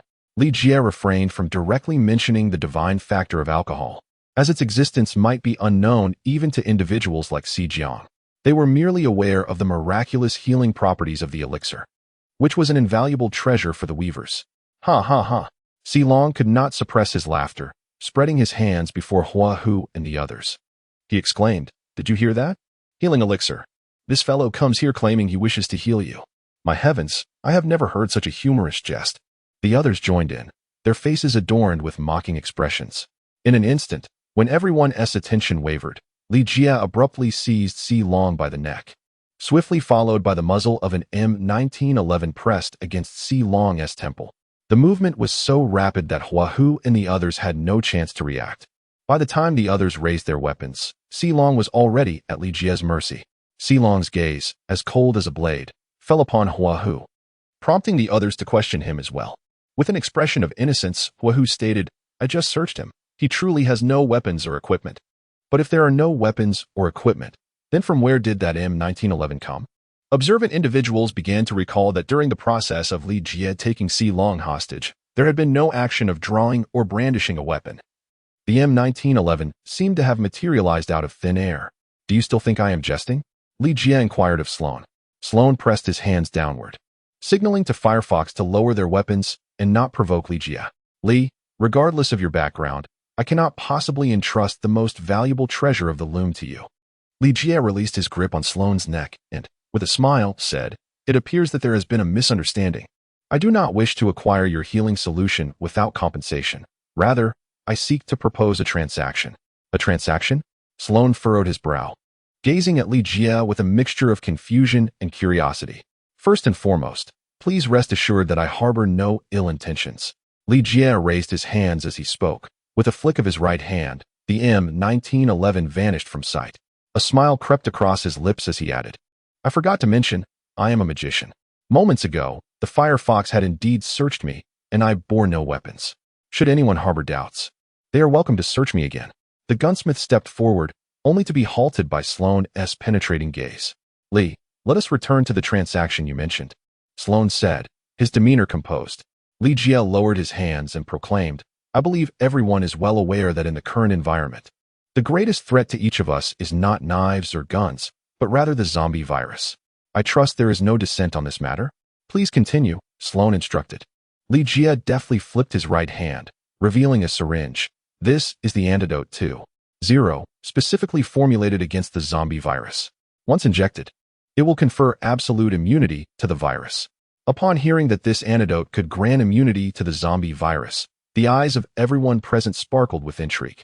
Sloan, unable to contain his eagerness, reached out to take the syringe, scrutinizing it closely before looking up at Li Jie and inquired, "How can I be certain that the antidote you speak of is truly effective?"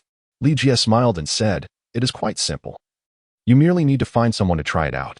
Upon hearing this, Sloan turned his gaze towards Fox and the others.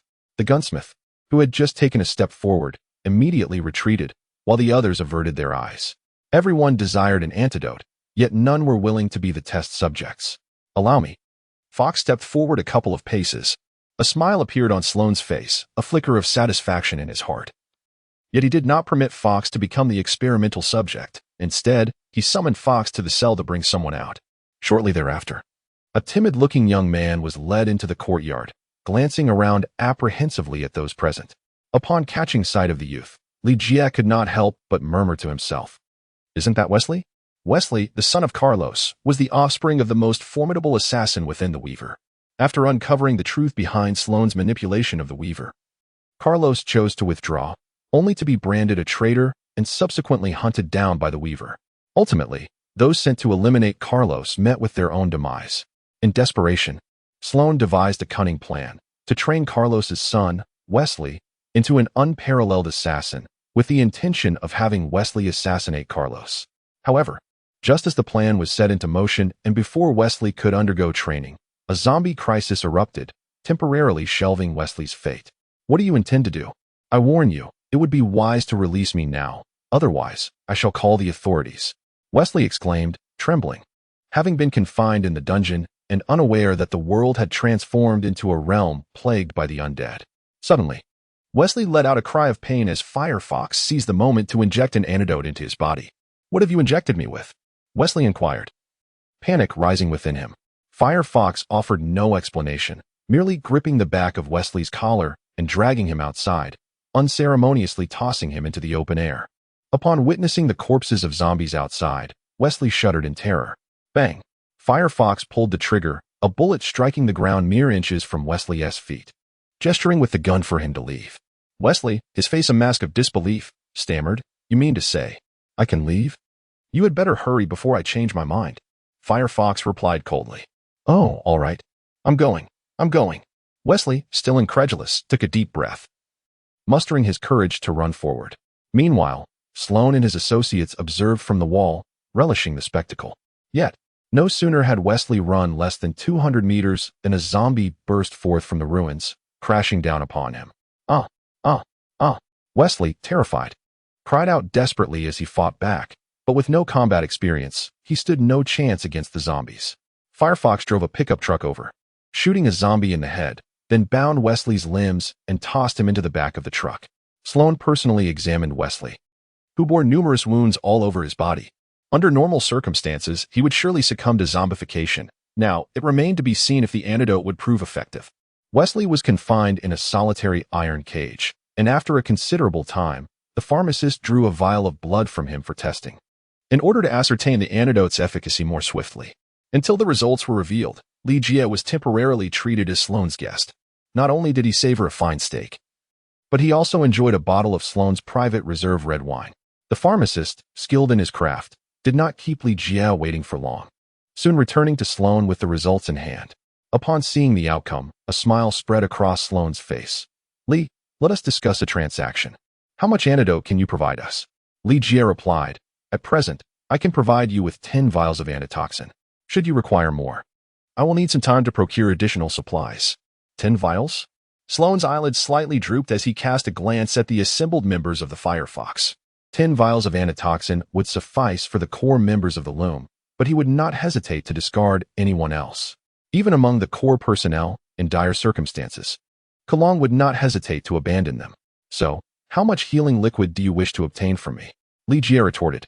Sloan hesitated for a moment and replied, "Li, to be honest, the treatment solution is our Loom's most precious asset. In fact, We do not possess much of it. How about this? 10 doses of antitoxin. And I will provide you with enough treatment solution for 3 uses. What do you say? A cunning old fox. Ligia inwardly cursed, yet maintained a smile as he spoke. How about this? I shall not take your healing liquid. All I require is a pool of it for a bath. A bath in healing liquid? Sloane raised an eyebrow, while the others gazed at Ligia in disbelief. This demand was indeed excessive. To bathe in it. Would we not be compelled to use your bathwater for our salvation henceforth? If that is not feasible, then let it be. Consider me as if I had never come. Ligia rose and strode towards the exit. In an instant, the surrounding individuals raised their firearms, aiming them at Ligia. Ligia paused and turned to Sloane, disdainfully remarking, "What? Do you still wish to forcefully take it?" Sloane grinned slightly, and after instructing others to put away their weapons, he inquired, "Li, could you enlighten me as to why you choose to bathe in healing liquid?" Ligia let out a soft sigh and confessed at this point, "I shall no longer keep it from you. In truth, I suffer from a hidden ailment, diagnosed by a physician as an incurable disease. I have long heard of the miraculous efficacy of your treatment solution. It is said that as long as one clings to life, immersion in the solution will lead to recovery. To put it plainly, I merely wish to ascertain whether your treatment can alleviate my affliction." Sloane, however, scoffed inwardly, silently cursing Ligia for attempting to deceive him as if he were a mere child. Only a fool would believe such a feeble excuse.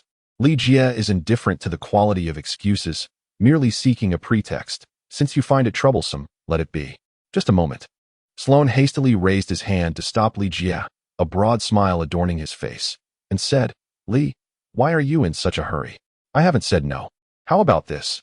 You first provide me with the antidote, and I will promptly arrange for you a pool of therapeutic liquid." Ligia reached into the storage compartment and retrieved 3 vials of antitoxin. "Consider this a deposit. I shall provide the remainder once I finish my bath." After receiving the antitoxin, Sloane instructed the pharmacist, prepare the necessary items. 10 minutes later, Ligia was presented with a basin filled with the healing liquid. There was no need to doubt the authenticity of this concoction. One could trust that Sloane would not jest regarding such matters, unless he had no further interest in the antitoxin. The essence of the wine god was intricately infused within the healing liquid, and to obtain it, one must undergo a process of purification. Fortunately, this posed no challenge for Ligia, who possessed the skills of the poison ivy. Immersing himself fully in the healing liquid, he began the subtle process of purification, extracting and absorbing all the latent essence of the wine god into his body. Subsequently, Ligia conducted an experiment by making a small incision on his arm with a knife. Remarkably, the wound healed at a visibly astonishing rate. Indeed, the essence of the wine god proved to be extraordinarily potent. Ligia had to concede that it possessed an astonishing capacity for healing, even to the point of resurrection. Chapter 54. The initial confrontation with Spider-Man. The faint sound of footsteps echoed, and Ligia turned to see the barefoot Firefox approaching with her alluring, smooth, long legs. She discarded her garments onto the floor, slipping into the treatment liquid like a serpent. Without uttering a word, the two embraced and began to engage in a passionate encounter. In the office, the pharmacist approached Sloane. "Firefox has succeeded. That man will soon become infatuated with her." After a brief pause, he requested, "Should I have the brothers prepare?" waiting for the moment he lets his guard down. As he spoke, he gestured with his hand in a slicing motion across his throat. Sloane's gaze remained fixed on the 3 vials of antidote placed on the table. Only after hearing the pharmacist's subsequent words did he lift his head, casting a cold look in that direction. Eliminate him? A man who possesses both Batmech and Iron Man armor, and can produce an antidote for the zombie virus. Do you truly believe that killing him would yield no repercussions? Or perhaps I should rephrase. What do you truly think this Li is? The pharmacist pondered carefully before responding. Do you believe he is affiliated with S.H.I.E.L.D.? Regardless of whether he is or not, such a person is one we should neither provoke nor cannot afford to cross. Sloane's expression darkened as he leaned his hands on his chin, deep in thought. First, let Firefox find a way to keep this fellow occupied. If his only aim is indeed the treatment liquid, then we must find a way to expedite his departure. Naturally, before he leaves, he must hand over the antidote we have agreed upon. Understood, the pharmacist nodded in acknowledgement. Sloane pushed one of the antidote vials towards the pharmacist, instructing, "Whatever means you deem necessary, decipher it. If we can manufacture this antidote ourselves, you must realize the immense benefits it would bestow upon us." Understood. The pharmacist replied as he took the antidote and departed. Li Jie and Huahu frolicked in the pool until twilight, subsequently retreating to Huahu's boudoir, where their revelry persisted until the early hours of the morning. As dawn approached, a resounding crash echoed through the air. The newly reinstalled gates of the weaving factory were forcefully breached by a refuse truck, followed by the sharp crack of gunfire. Huahu, who had been utterly exhausted and collapsed in bed, sprang back to life at the sound of gunfire, dashing out in haste. Clad only in her undergarments and wielding her custom-made M1911, Li Jie approached the window and glanced outside, only to discover that the garbage truck's container was ajar, releasing a swarm of small creatures that cascaded downwards, scattering in all directions toward the corners of the weaving factory. Is this a veritable rodent bomb? Li Jie's gaze fell upon Wesley, who remained imprisoned in the cage within the courtyard.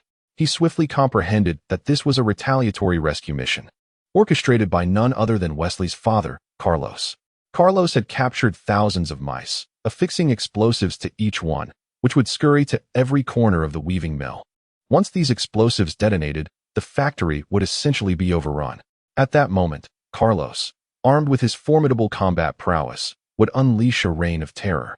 Li Jie had achieved his purpose at the weaving factory and chose to become a mere spectator, opting not to engage in the fray. Carlos's combat prowess was indeed at the pinnacle within the Assassin Alliance.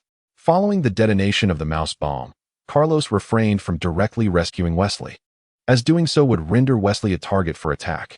Although Carlos could navigate the chaos with relative ease alone, extricating himself with a burdensome companion devoid of combat capability proved to be a formidable challenge. Thus, Carlos selectively chose to disregard Wesley and instead embarked on a solitary and bloody rampage. In this manner, he could divert the enemy's attention, thereby temporarily ensuring Wesley's safety. The optimal moment to extract Wesley would only arise after Carlos had eliminated all adversaries in the vicinity. This massacre persisted until dawn, culminating with Carlos's strategic withdrawal. The Assassin Alliance suffered devastating losses. The base lay in ruins, necessitating reconstruction. Furthermore, the assassins within the weaving factory had been largely eradicated, with key figures such as the Butcher, Pesticide, and Splitmouth having perished. Presently, only 4 core members remained: Sloan, Fox, the Apothecary, and the Mechanic, alongside a mere 10 surviving non-core assassins. Had Sloan foreseen such a dire outcome, he might have reconsidered capturing Wesley as a means to confront Carlos. Wesley was Carlos's Achilles heel. Capturing him was tantamount to breaching Carlos's threshold. Regardless of the peril, Carlos would devise a means to rescue Wesley. "Sloan, we are left with so few," remarked the Apothecary after gathering the survivors. Sloan surveyed the remaining individuals, noting that half bore severe injuries, and promptly ordered the Apothecary to administer healing liquids to the wounded. "What of Lee?" Sloan inquired, directing his question at Fox. Fox shook his head, replying, "I could not locate him.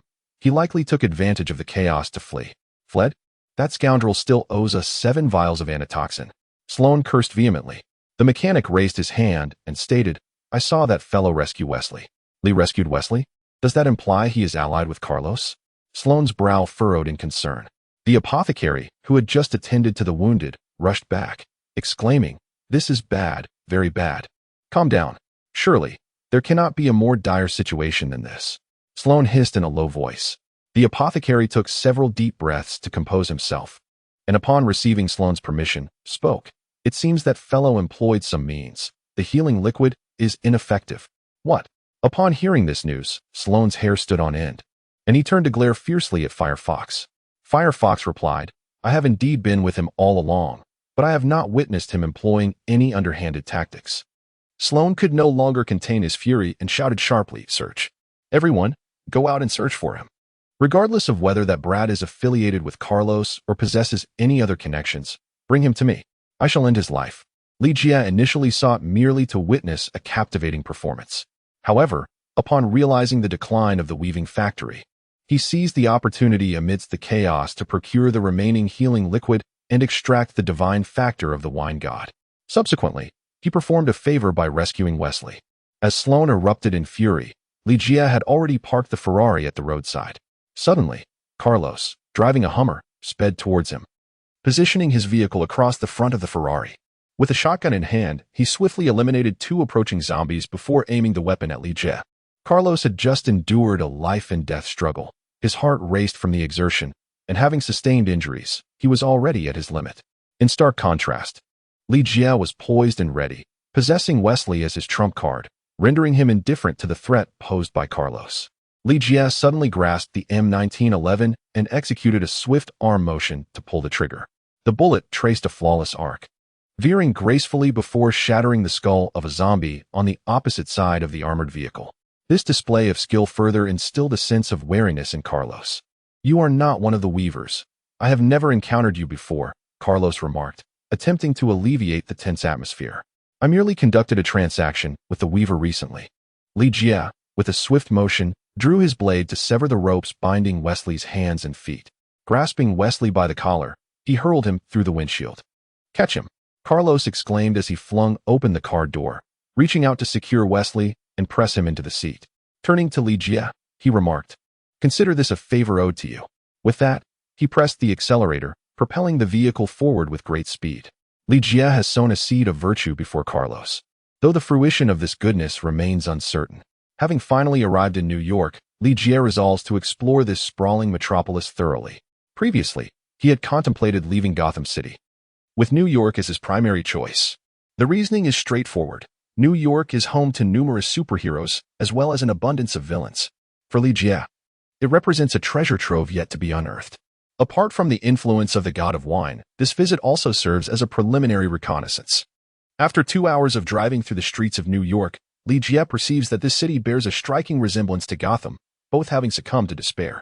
The streets are deserted, haunted only by wandering zombies, with not a single survivor in sight. To uncover the treasures of this city, a guide is indispensable.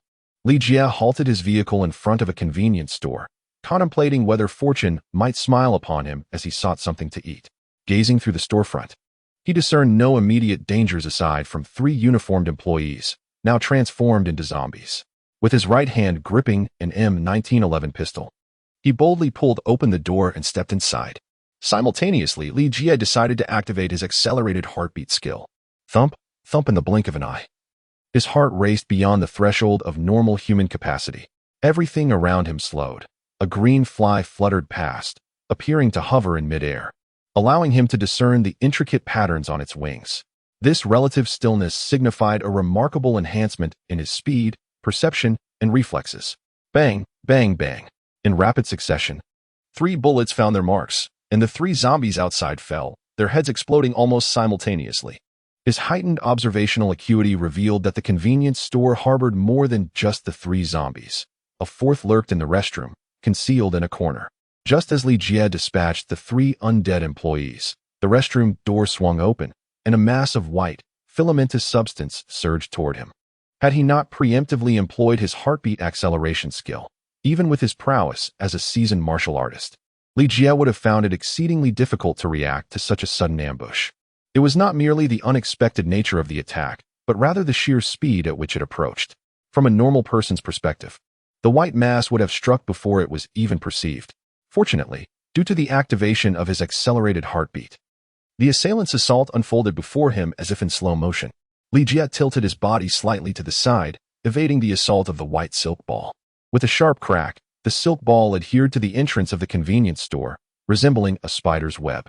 Li Jie discerned that a cobweb was affixed to the entrance of the convenience store, intricately connected by a single thread that extended into the restroom. Upon observing this cobweb, Li Jie pondered anxiously. Could the assailant lurking within the restroom be? Suddenly, with a resounding thud, the store's door was yanked down by the silken thread, hurtling towards Li Jie. Bang! Bang! Li Jie fired 2 shots in quick succession, shattering the glass doors of the convenience store. As he deftly evaded the raining shards, he redirected his weapon towards the restroom and squeezed the trigger. From within, a figure clad in a red and blue suit, adorned with a large spider emblem on the chest, burst forth, clutching a shopping bag in his left hand. Indeed, the individual taking refuge in the restroom was none other than Spider-Man, Peter Parker. Lacking his iconic mask, his ghastly visage was fully exposed. There was no doubt that Peter Parker had succumbed to the affliction of a zombie Spider-Man, judging by the shopping bag he held. It seemed he had ventured there for supplies, having already been infected by the zombie virus prior to his arrival at the convenience store. Sensing his dire predicament before the transformation into a zombie, Peter Parker had locked himself within the restroom. Subsequently, upon hearing the commotion of the store clerk being assaulted by zombies, he attempted to emerge as Spider-Man to offer assistance, only to lose consciousness before completing his transformation. Bang! Bang! Bang! Li Jie emptied the magazine in one breath. Peter Parker, true to his status as a superhero, exhibited spider-like abilities that granted him a heightened reflex akin to that of an assassin after a surge of adrenaline. This remarkable individual deftly maneuvered through the air, using his webbing, evading every bullet that was fired at him. Observing Peter Parker as he continuously leaped and darted in the confined space, Li Jie could not help but exclaim inwardly, was this truly a spider? It was evidently a monkey that had attained extraordinary prowess. With a swift movement, Peter Parker, having evaded the hail of bullets, propelled himself towards Li Jie with remarkable speed.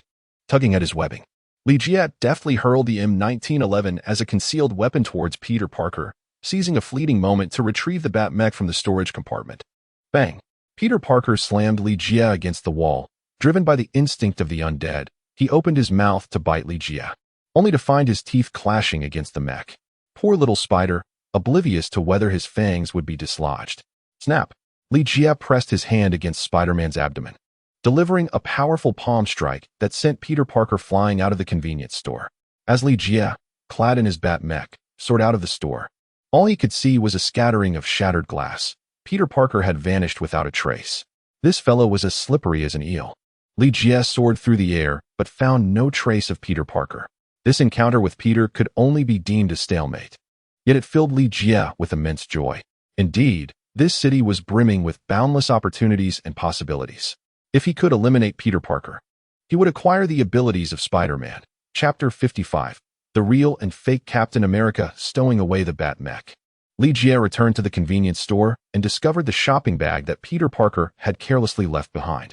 Fortune smiled upon him, for the bag contained a plethora of food, including chocolate and juice. After crafting a sandwich with his own hands, Li Jie settled into a chair behind the display window to relish his breakfast while admiring the scenery outside. A roar of motorcycles pierced the air, and soon two motorbikes appeared at the intersection, followed closely by a pickup truck. Mounted on the truck was an M2 machine gun, incessantly firing at the horde of zombies that approached. Creaking to a halt, both the motorcycles and the pickup truck parked before the convenience store. With a series of gunshots, the surrounding zombies were swiftly dispatched. A Mediterranean uncle riding one of the motorcycles reached out to caress the Ferrari parked at the entrance, whistling in admiration. What a beautiful car. I could just lie on it for the night. As he spoke, he cast furtive glances at Li Jie through the display window.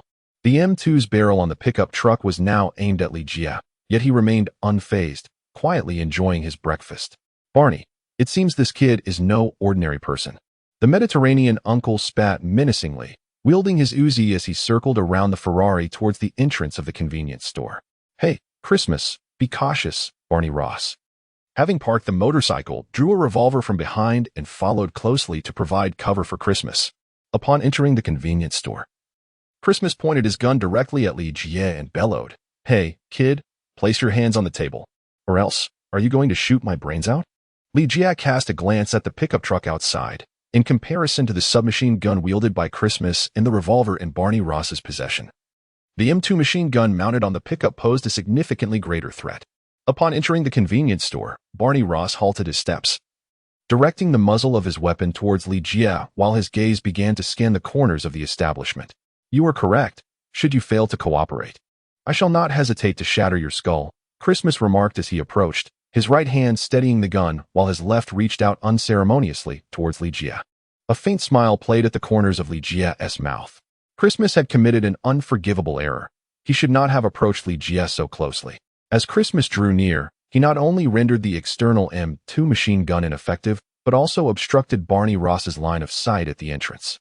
Perhaps due to perceiving Li Jie as excessively youthful, this Mediterranean gentleman exhibited an overabundance of blind confidence. Li Jie took the last bite of his sandwich and then reached out to grasp Christmas by the collar.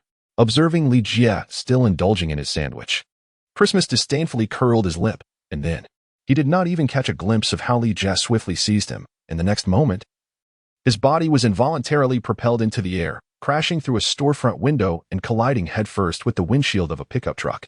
Meanwhile, Barney Ross, who was scanning the corners of the convenience store with his gaze, instinctively pulled the trigger upon sensing something amiss.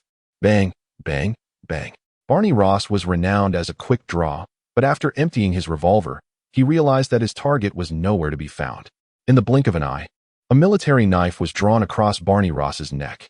This caused his eyes to widen in surprise, for the blade resting against his throat was his own.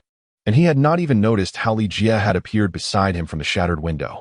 With Christmas being thrown out, Barney Ross found himself at Li Jie's mercy, prompting the occupants of the pickup truck to hesitate. Hey, brother, this is a misunderstanding. We only came here to grab a bite to eat. Barney Ross cleverly raised his hands in surrender. Li Jie cast a fleeting glance at the pickup truck before shifting his stance to the left, utilizing Barney Ross as a shield. You have interrupted my breakfast. Now provide me with a compelling reason not to end your lives. Without hesitation, Barney Ross replied, Brother, I wonder if you have heard of the Expendables? Expendables? So, you are a band of mercenaries? Li Jie countered with a question. Barney Ross replied, One might say that. Brother, do not be deceived by our average age. We are all skilled professionals. I am Barney Ross, the leader of the Expendables. This time, we acknowledge our mistake. If you are willing, we can offer you our services free of charge. Does this complimentary service include warming the bed? Li Jie removed the knife from Barney Ross's neck, revealing a smile as he spoke. This reason is quite commendable. I presume you are aware of the location of the survivor's base, or perhaps a sanctuary. It seems you are not from around here.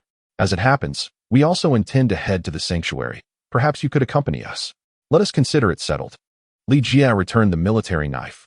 Thank you, Barney Ross said gratefully, casting a glance around the convenience store. After a moment's hesitation, he added, if you don't mind, could we perhaps take something from here? Of course. Li Jie stepped aside and continued speaking. Oh, by the way, my name is Jack Lee. You can call me Lee.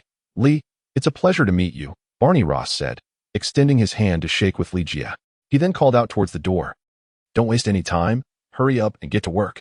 Except for the machine gunner Caesar, everyone else jumped down from the pickup truck, busily transferring supplies from the convenience store to the vehicle. Christmas approached, clutching his waist, and shouted at Li Jie. Hey, I was careless just now. If you're up for it, we can find another chance to play around. As long as you're not afraid of your bones falling apart, I would be more than willing to join. Li Jie jested. Are you implying that I am aging, young man? As if no one else has ever experienced youth. Let me tell you, in my prime, I could easily take on 10 or 8 of you. Christmas retorted defiantly. Enough of the banter, Christmas. Get to work. Barney Ross pulled Christmas aside and turned to Li Jie, saying, Lee, Christmas is actually a decent fellow, though his words can be a bit coarse. I hope you won't take offense. No worries, Li Jie replied. After all, I have time on my hands. Should either of you wish to practice, feel free to seek me out anytime. Li Jie responded. A towering figure over 2 meters tall approached, furrowing his brow as he scrutinized Li Jie. Before directing a question to Barney Ross, Barney, are you certain he is not a Yin-Yang? Gunner, not every Asian person you see is Yin-Yang, you know. Barney Ross replied with a hint of exasperation. Gunner's brow furrowed even deeper as he assessed Li Jie, saying, if he is not a Yin-Yang, then how could he so effortlessly defeat Christmas? Christmas, who had just lifted a cardboard box, turned back and exclaimed, Damn it. I just said that was because I was careless. Besides, I haven't had breakfast and I'm feeling a bit lightheaded. Oh, Gunner acknowledged, then scrutinizing Li Jie, inquired.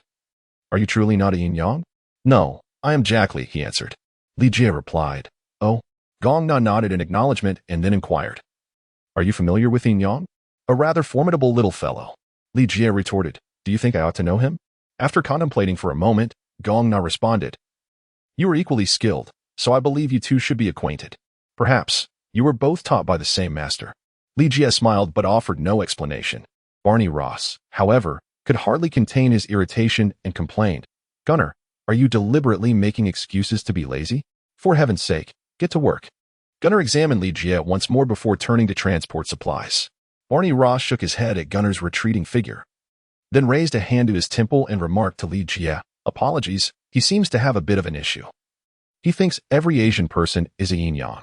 By the way, Yin-Yang was a former member of the Expendables, a remarkably skilled Asian fellow. As if he had heard Barney Ross's words, Gunner paused and declared, Hey, I'm a PhD in chemistry, the most educated one in the Expendables. And my IQ is definitely not in question. Gunner, I understand, but could you please expedite your work? Barney Ross urged. The convenience store had limited supplies, and before long, everything had been loaded onto the pickup truck. For the expendables, this haul was remarkably bountiful, sufficient to sustain them for an extended period, if fortune favored them. Some of the supplies they found useless could be traded in the shelter for something of value, such as weaponry.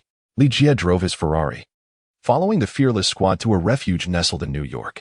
This sanctuary was once a vast air raid shelter, housing as many as several thousand survivors. After a prolonged period of adaptation, this refuge had established its own ecological equilibrium. Ladies and gentlemen, please believe that the darkness will inevitably dissipate and light shall soon arrive. Trust me, ultimate victory will surely belong to us. Upon entering the sanctuary, Li Jie was greeted by a most peculiar sight. A figure clad in a uniform emblazoned with the flag of the United States, complete with a helmet and wielding a shield, stood upon the stage, fervently delivering a speech. He endeavored to uplift the spirits of the survivors, urging them to take up arms and fight for a victorious confrontation against the undead. Astounded by the eccentricity of this individual, Li Jie exclaimed, "Is that?" Barney Ross, somewhat weary, leaned against a pillar, lighting a cigarette as he replied, "Can't you tell? That is Captain America, the first superhero of the United States. After decades of slumber beneath the ice, he has been miraculously revived." Christmas, having discovered half a bottle of whiskey from an unknown source, took a swig before passing the bottle to Li Jie, disdainfully scoffing, the first superhero of the United States. Everyone perceives him as the beacon of hope to guide us out of darkness, yet look at what he has accomplished. Since the outbreak of the zombie crisis, this old fellow has done nothing but deliver speeches every day. Gunnar approached as well, fixating on Captain America as he remarked, "The nefarious capitalist. He incessantly advocates for everyone to venture forth to their demise while he luxuriates in the safety of the rear." Li Jie, it appears that Captain America is not particularly well received in the presence of the Suicide Squad. Perhaps it is not solely the Suicide Squad sentiment. On stage, Captain America delivers an impassioned speech, yet few in the audience seem genuinely attentive, with occasional murmurs of discontent echoing through the crowd. From time to time, refuse is even hurled towards the stage. Captain America, known for his bravery, consistently leads the charge in the face of peril. However, urging others to take risks while sheltering oneself in the rear is hardly in keeping with his character. Coupled with Li Jie's prior experiences, it becomes evident that superheroes have become extinct. Thus, the figure on stage may not be the authentic Captain America at all. An imposter? Li, what are your plans moving forward? Barney Ross inquired, exhaling a plume of smoke. Li Jie handed the whiskey to Barney Ross and said, "At the moment, there are no plans. If you wish, you may join the Expendables." Barney Ross extended an olive branch. The world had transformed, and solitary action had become perilous. Unity was now the most prudent course. "Trust me, joining the Expendables will be your wisest choice. I will contemplate it, if you don't mind. I would like to take a stroll first." Li Jie spoke. "Of course, there is no need for you to rush into a decision. We will be here for the time being, and you can come to us whenever you have made up your mind." Barney Ross continued. Suddenly, as Li Jie was about to bid farewell to the team, a thunderous noise erupted from above, causing the ground to tremble as if shaken by an unseen force. The shelter was designed to withstand conventional bomb strikes. However, that recent sound resembled not an explosion, but rather the impact of a massive hammer striking down. Panic ensued as everyone cast their eyes towards the ceiling. Even Captain America, who had been addressing the audience, paused, instinctively taking a step back, betraying a desire to flee, devoid of any semblance of a superhero's composure. Boom, bang, clatter. A shower of debris cascaded down, revealing a gaping hole in the shelter, which had been fortified from a former air raid bunker. The podium of Captain America collapsed with a thunderous crash, sending the surrounding survivors into a frenzied escape. What was that? It was a shield adorned with the emblem of the United States that had smashed through the shelter, obliterating the podium. Captain America, clutching a similar shield, found himself in shock, seated amidst the ruins. Suddenly, a figure leaped down through the opening in the ceiling, a ragged, muscular man. Though he was not clad in Captain America's uniform, Li Jie recognized the ghastly visage of the individual before him as none other than the true Captain America, Steve Rogers. As Captain America emerged from the ruins and fled without a glance back, Li Jie couldn't help but stifle a laugh. This was truly a case of an imposter encountering the genuine article. The counterfeit Captain America had been delivering a speech in a shelter. only to be ambushed by the authentic Captain America. A zombie had breached the survivors' base, instilling fear among the survivors regardless of its past as a superhero. The survivors, in perfect unison, fired their weapons at Steve Rogers. Chapter 56. Coulson's invitation as the first generation of superheroes from the United States. The prowess of Steve Rogers is beyond dispute. Although he does not possess bulletproof abilities and would succumb to fatal wounds if hit, his speed and strength surpass the limits of ordinary humanity. In essence, Steve Rogers would not simply stand as a stationary target for anyone. Hitting the moving Steve Rogers with a bullet is no trivial task, let alone aiming for a vital point. After the transformation into a zombie, the zombie virus further amplified Steve Rogers' capabilities. In addition to his speed and strength, his physical body exhibited the attributes of an ordinary zombie and even surpassed them. As long as he was not shot in the head, bullets posed minimal threat to Steve Rogers. With the sound of gunfire, Steve Rogers, having just landed, vanished from sight. In the next instant, he had retrieved his shield, crafted from vibranium, the hardest known metal on Earth. This shield is renowned as the pinnacle of defensive weaponry. With a swift motion, Steve Rogers hurled the shield. In his hands, the shield served not only as a means of defense but also as a formidable weapon. Depending on the angle and force of his throw, the shield could achieve the desired impact. At that moment, it soared like a boomerang, striking down the weapons from the hands of the gunman. "Ah, my hand!" A cry of agony pierced the air. After his transformation into a zombie, Steve Rogers had lost all semblance of consciousness, devolving into a beast that acted solely on instinct. His attacks were merciless. Some victims had their arms severed by his shield, while others perished instantly. Following an assault with his shield, Steve Rogers pounced upon the imposter Captain America, sinking his teeth into him. The unfortunate counterfeit barely had time to emit a scream before his neck was crushed. Gunmen swiftly launched a second wave of assault. Steve Rogers, seizing the corpse of the faux Captain America, hurled it aside, retrieving his adamantium shield with renewed vigor. With the shield in hand, he felt imbued with formidable strength. "Run!" someone shouted, though the identity of the speaker remained a mystery. The survivors' third wave of attack disintegrated, as a hastily formed alliance crumbled in an instant. Panic ensued, and people scattered in all directions. This allowed Steve Rogers to descend upon them like a ravenous wolf among sheep, unleashing a relentless slaughter. The sound of gunfire echoed as Gunner set up an M2 machine gun in an attempt to strike Steve Rogers, but the bullets were effortlessly deflected by the adamantium shield. In a swift motion, as the bullets ceased, Steve hurled the shield toward Gunner. "Gunner, watch out! Get down!" Warney Ross and several members of the Christmas Suicide Squad shouted desperately, yet their warnings came too late. The shield was traveling at such speed that it reached Gunner before he could react. Frozen in place, Gunner stood oblivious to the impending danger. Should the shield make contact, his demise was inevitable. Suddenly, a small Sidewinder missile struck Steve Rogers' shield mid-flight, sparing Gunner from certain death. "Get back!" shouted Li Jie, clad in his bat-like armor, as he hurled Gunner away. Instantly, a barrage of gun barrels emerged from his shoulder, unleashing a hail of bullets towards Steve Rogers. The bat armor, having replicated the technology of the Mark 20 Python armor, featured subtle modifications for enhanced safety. For instance, while the Mark 20 was akin to a mobile arsenal capable of detonating upon impact from heavy weaponry, the first-generation bat armor significantly mitigated such risks, carrying only a limited number of Sidewinder missiles and machine guns. From a performance standpoint, the first-generation bat armor bore resemblance to the Mark III and Mark IV Iron Man suits. As Steve Rogers began to swiftly maneuver to evade the gunfire, he once again seized his shield, though in the process, several more survivors tragically met their end. The battle between Li Jie and Steve was poised on the brink of survival, potentially leading to the ruin of the sanctuary itself. With a swift whoosh, two small Sidewinder missiles were launched, and Li Jie intentionally paused at the gaping hole in the ceiling, further drawing Steve Rogers' attention with his firepower before descending to the ground. Upon reaching the earth, Li Jie could engage in combat with Steve Rogers without restraint. When faced with a zombie, he held nothing back, driven by the desire to eliminate Steve Rogers, beyond the aspiration of acquiring the corresponding skill rewards post-defeat. Li Jie was eager to ascertain his current capabilities through this confrontation. The two were locked in a fiercely competitive struggle. In terms of combat technique, Li Jie had the upper hand. However, Steve Rogers proved to be as tenacious as an indomitable cockroach. No matter how many times he was knocked down, he would invariably rise again, unleashing unfathomable combat prowess. Indeed, adversity only seemed to embolden him. During the skirmish, the Bat-Mech sustained significant damage, particularly from a grievous blow to the chest by adamantium, which inflicted an irreparable gash.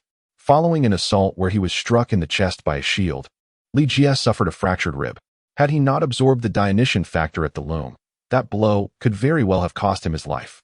It became evident that relying solely on the Bat-Mech offered no hope of defeating Steve Rogers.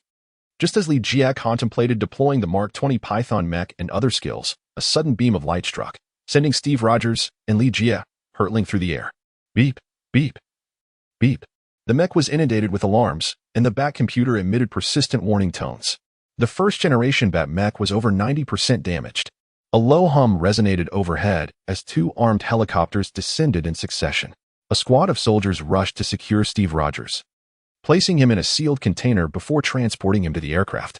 Another group of soldiers armed and encircled Li-Jie.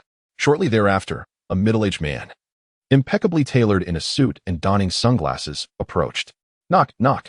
The man crouched and tapped lightly on the Bat-Mech's helmet, a smile gracing his lips as he inquired. Sir, may we have a moment to converse? With a mechanical whir, the helmet opened, revealing the smiling middle-aged man to Li-Jie. Are you with S.H.I.E.L.D.? Li-Jie asked, recognizing the unmistakable insignia of S.H.I.E.L.D. on the helicopters and the soldiers' gear. Indeed, we are agents of S.H.I.E.L.D., the man replied, extending his hand. Phil Coulson, currently the director of S.H.I.E.L.D. It is a pleasure to make your acquaintance, Jack Lee. Li-Jie struggled slightly to lift the mechanical arm as he spoke. Due to the severe damage inflicted upon the exosuit, it was unable to disassemble autonomously. Thus, Li-Jie had no choice but to manually open the suit to extricate himself from within. Possessing the advanced technologies of both Stark Industries and Wayne Enterprises, this exosuit was indeed remarkable. Coulson initially offered a compliment, then inquired, "Did you construct it yourself?" Li-Jie smiled and said, "I apologize, but that information is a commercial secret and I cannot disclose it." "No worries. To be honest, I am not particularly concerned about the answer," replied Coulson, as he glanced around, observing the soldiers diligently clearing the zombies that had surged from all directions. "Lee, it is apparent that you have questions of your own. However, this is not the appropriate venue for discussion. May I offer you a cup of coffee?" "Of course," Li-Jie responded. In the presence of so many individuals, he found it impractical to directly store the damaged Bat-Mech in his inventory. Instead, he requested, "If convenient, could you have your personnel assist in transporting my mech?" "It would be my pleasure," Coulson replied, promptly instructing the soldiers to carry the Bat-Mech onto the aircraft. By the time Li-Jie and Coulson took off in the plane, agents of S.H.I.E.L.D. had already commenced repairs on the shelter, mending the breach created by Steve Rogers. After ascending over 1,000 meters, the helicopter hovered in the clouds. However, the clouds were merely an illusion. In reality, they were at S.H.I.E.L.D.'s airborne base, known as the Sky Mothership. This aerial fortress boasted astonishing defensive capabilities. Without proper authorization, even with both the Bat-Mech and the Mark 20 Python mech at his disposal, Li-Jie would have no chance of landing on the Sky Mothership. Under Coulson's guidance, Li-Jie arrived at the director's office. Coulson prepared a cup of hand-ground coffee for Li-Jie and, settling into a chair, spread his hands and said, "As our guest, you may pose your inquiries first." Li-Jie, unreservedly sipping his coffee, inquired, "Weren't you supposed to be dead?" Regarding Coulson, opinions diverge. Some perceive him merely as the caretaker of the Avengers, unworthy of the title of superhero, while others firmly categorize him among their ranks. If one were to classify Coulson as a superhero, then, according to the system's indications, he ought not to be alive. Yet, the Coulson before him appeared anything but a mere illusion, which was the crux of Li-Jie's bewilderment. A smile graced Coulson's face, seemingly the sole expression he wore. "Indeed, I did die, slain by Loki. As for my resurrection, I cannot elucidate. Regardless, by the time I returned to life, the world had already transformed into what it is now. So, how did you ascend to the position of director of S.H.I.E.L.D.? Li-Jie pressed for answers. Coulson replied, S.H.I.E.L.D. was attacked by Hydra, and Director Nick perished in that assault. I have since been appointed as the new director of S.H.I.E.L.D.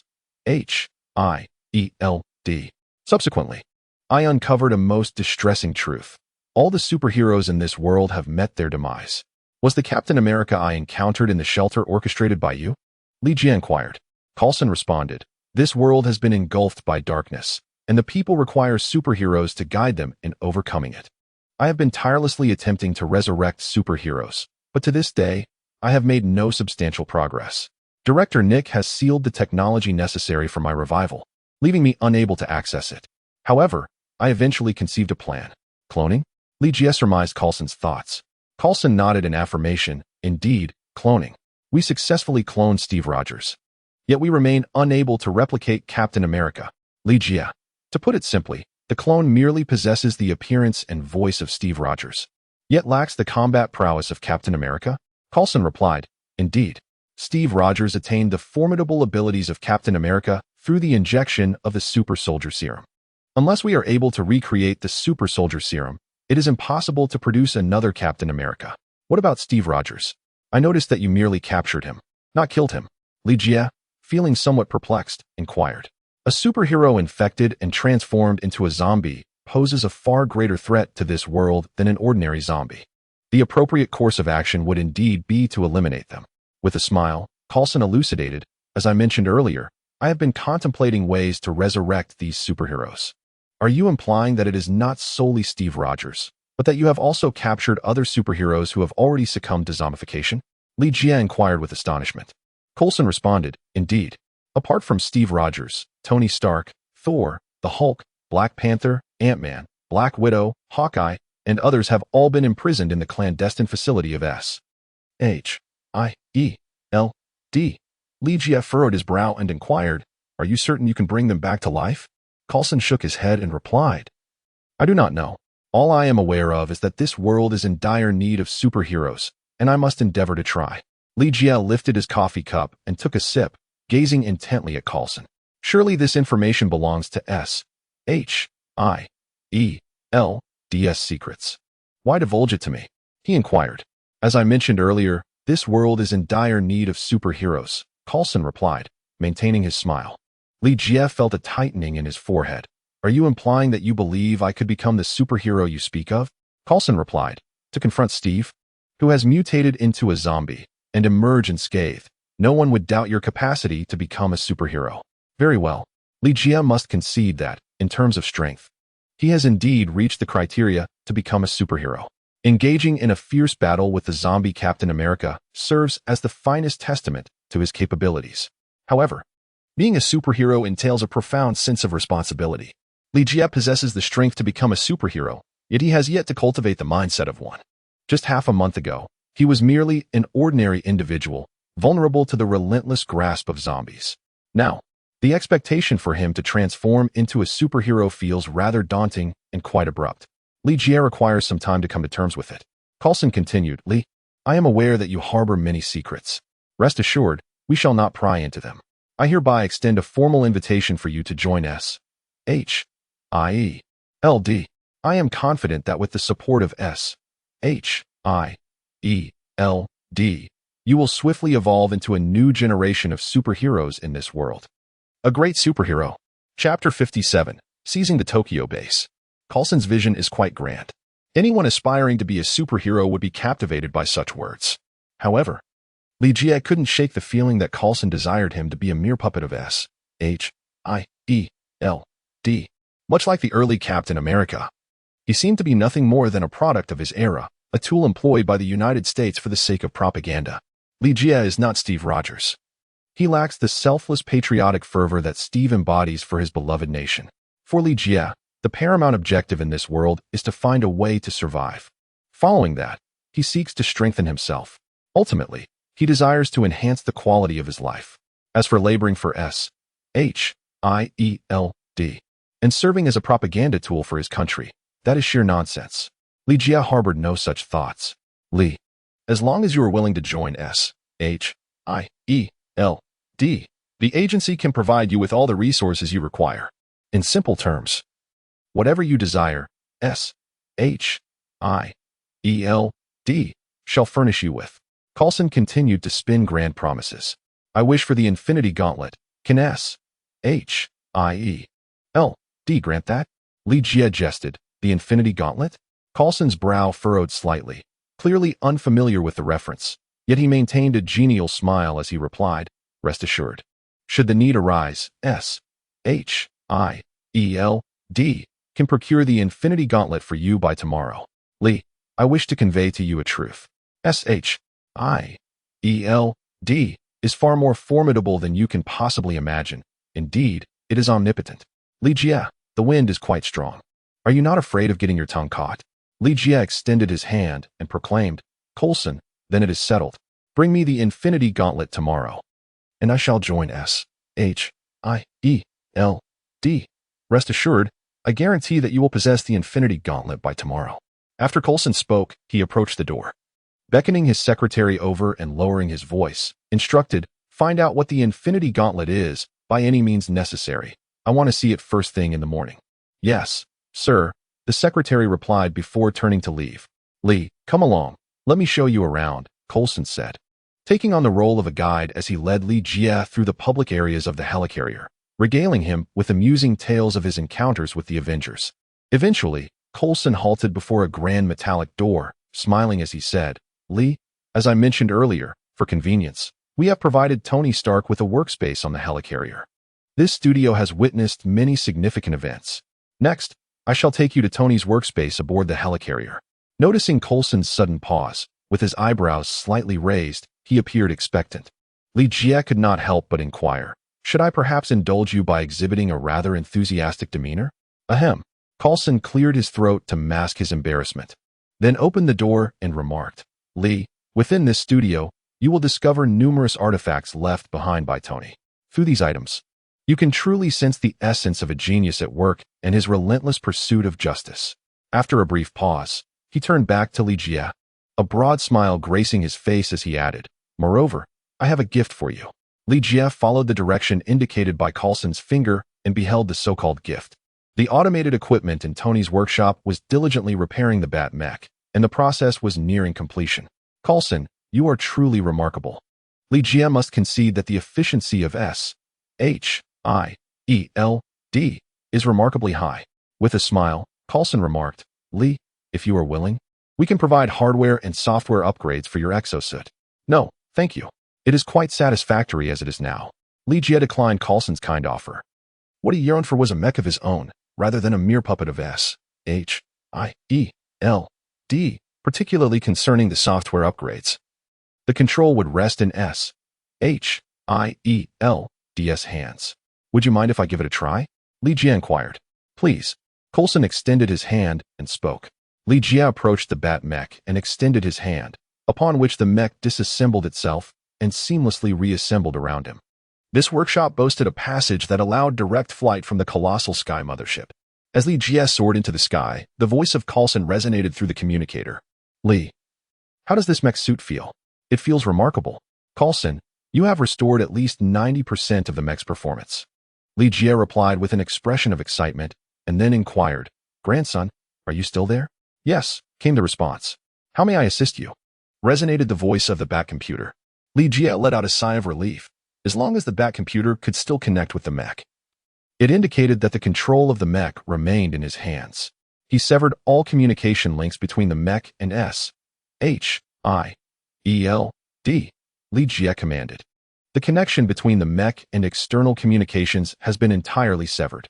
The Bat computer stated, Very well.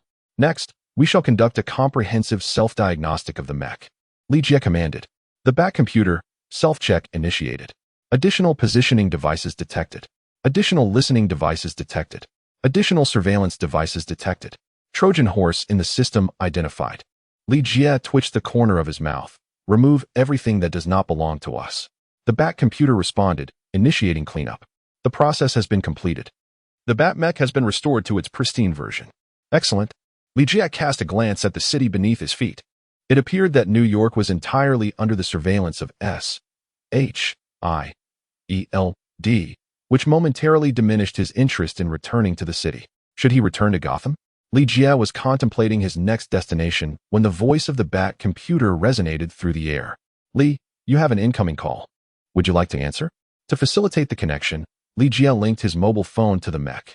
Answer: Boss, we have pinpointed the location of the Umbrella Corporation's headquarters in Tokyo.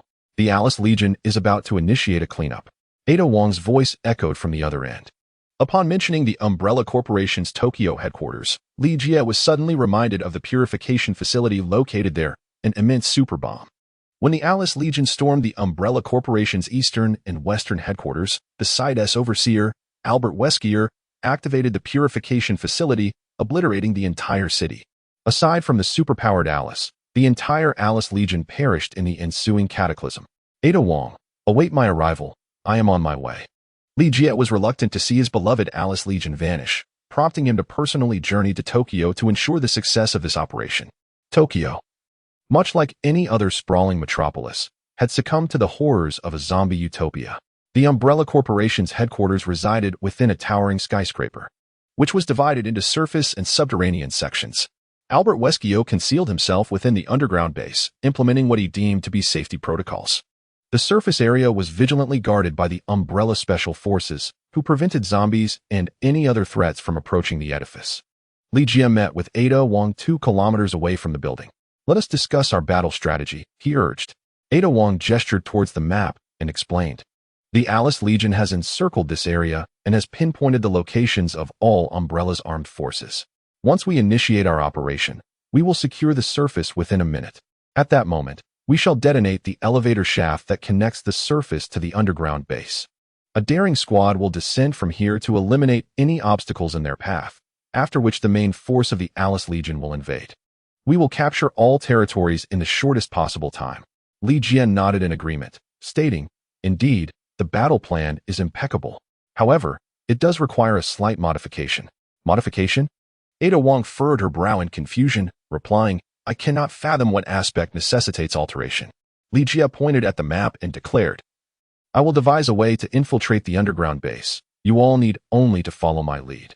You intend to personally partake in this operation and assume the role of the vanguard? Ada Wong asked in astonishment. What, is there a problem? Jie countered with a question.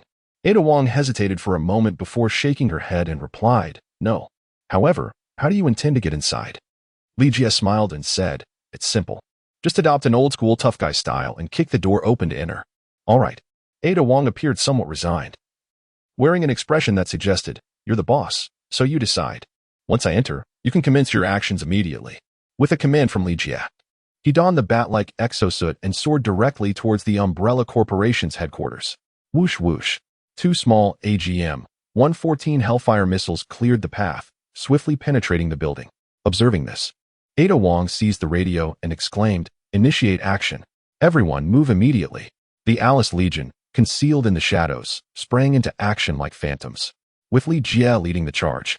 The battle became remarkably more manageable for the Alice Legion. According to their plan, within less than a minute, they had already secured the surface of Umbrella's Tokyo headquarters. At this moment, Jie had successfully detonated the elevator shaft leading to the underground base and eliminated the heavy firepower along the way. The Alice Legion encountered no obstacles whatsoever, effortlessly infiltrating the subterranean facility. As the head of the Umbrella Corporation's Tokyo branch, Albert Weskier had previously held unwavering confidence in the base's defenses. In Weskier's estimation, without his express permission, not even a fly could dare to enter, let alone a horde of zombies. However, he could never have anticipated that a mere metal man would breach the base's defenses so easily. With the incursion of the Alice Legion, Weskier had no choice but to abandon the base and board an escape aircraft. Fools, do you think this is the end? He exclaimed passionately. Everyone will pay the price for this. They must all perish alongside me. Yet, upon initiating the aircraft, he discovered that it was unable to move. What is going on? Weskier was compelled to halt the takeoff momentarily and open the hatch to investigate. He soon found that the aircraft's wheels were ensnared by thick vines. Where did these vines come from? Weskier pondered, extending his hand toward the foliage. Instantly, the vines wrapped around the wheels shattered and fell to the ground. The Umbrella Corporation had relentlessly conducted experiments on Alice to harness her extraordinary abilities. Through numerous trials, Weskier had become one of the few to possess control over objects like Alice, with enhanced speed and strength surpassing hers. After severing the vines, Weskier promptly returned to the cockpit. Just as he was about to take his seat, a glint of steel flashed across his neck. With a dull thud, Weskier's had rolled onto the floor. The vines, aside from hindering the aircraft's departure, served another purpose, to distract Weskier's attention. Li Jie, having utilized the abilities of the Shadow Warrior, stealthily infiltrated the aircraft and, seizing the moment when Weskier was unguarded, delivered a fatal blow. After vanquishing Weskier, Li Jie remained unconvinced and, wielding an M1911, emptied the magazine directly into Weskier's head. It was not until bubbles began to rise from Weskier's lifeless body that Li Jie was assured of the man's demise. Alice's telekinetic ability 1. Alice's combat skills 1. Strength 1. Speed 1. Experience points 300. Quite commendable. Li Jie was exceedingly pleased with the rewards that had been unveiled. Everything else was of secondary importance. It was Alice's telekinetic abilities that he truly desired. With such powers, he could unexpectedly influence his enemy's movements, turning the tide of battle in his favor, or even achieving an instant kill. As Weskier was slain, the authorization to activate the purification facility was also lost. Li Jie entrusted the forthcoming cleanup tasks to Ada Wong. Thus far, he had successfully seized 2 bases and several pieces of equipment from the Umbrella Corporation. After a brief half-day sojourn in Tokyo, Li Jie opted to return to Gotham.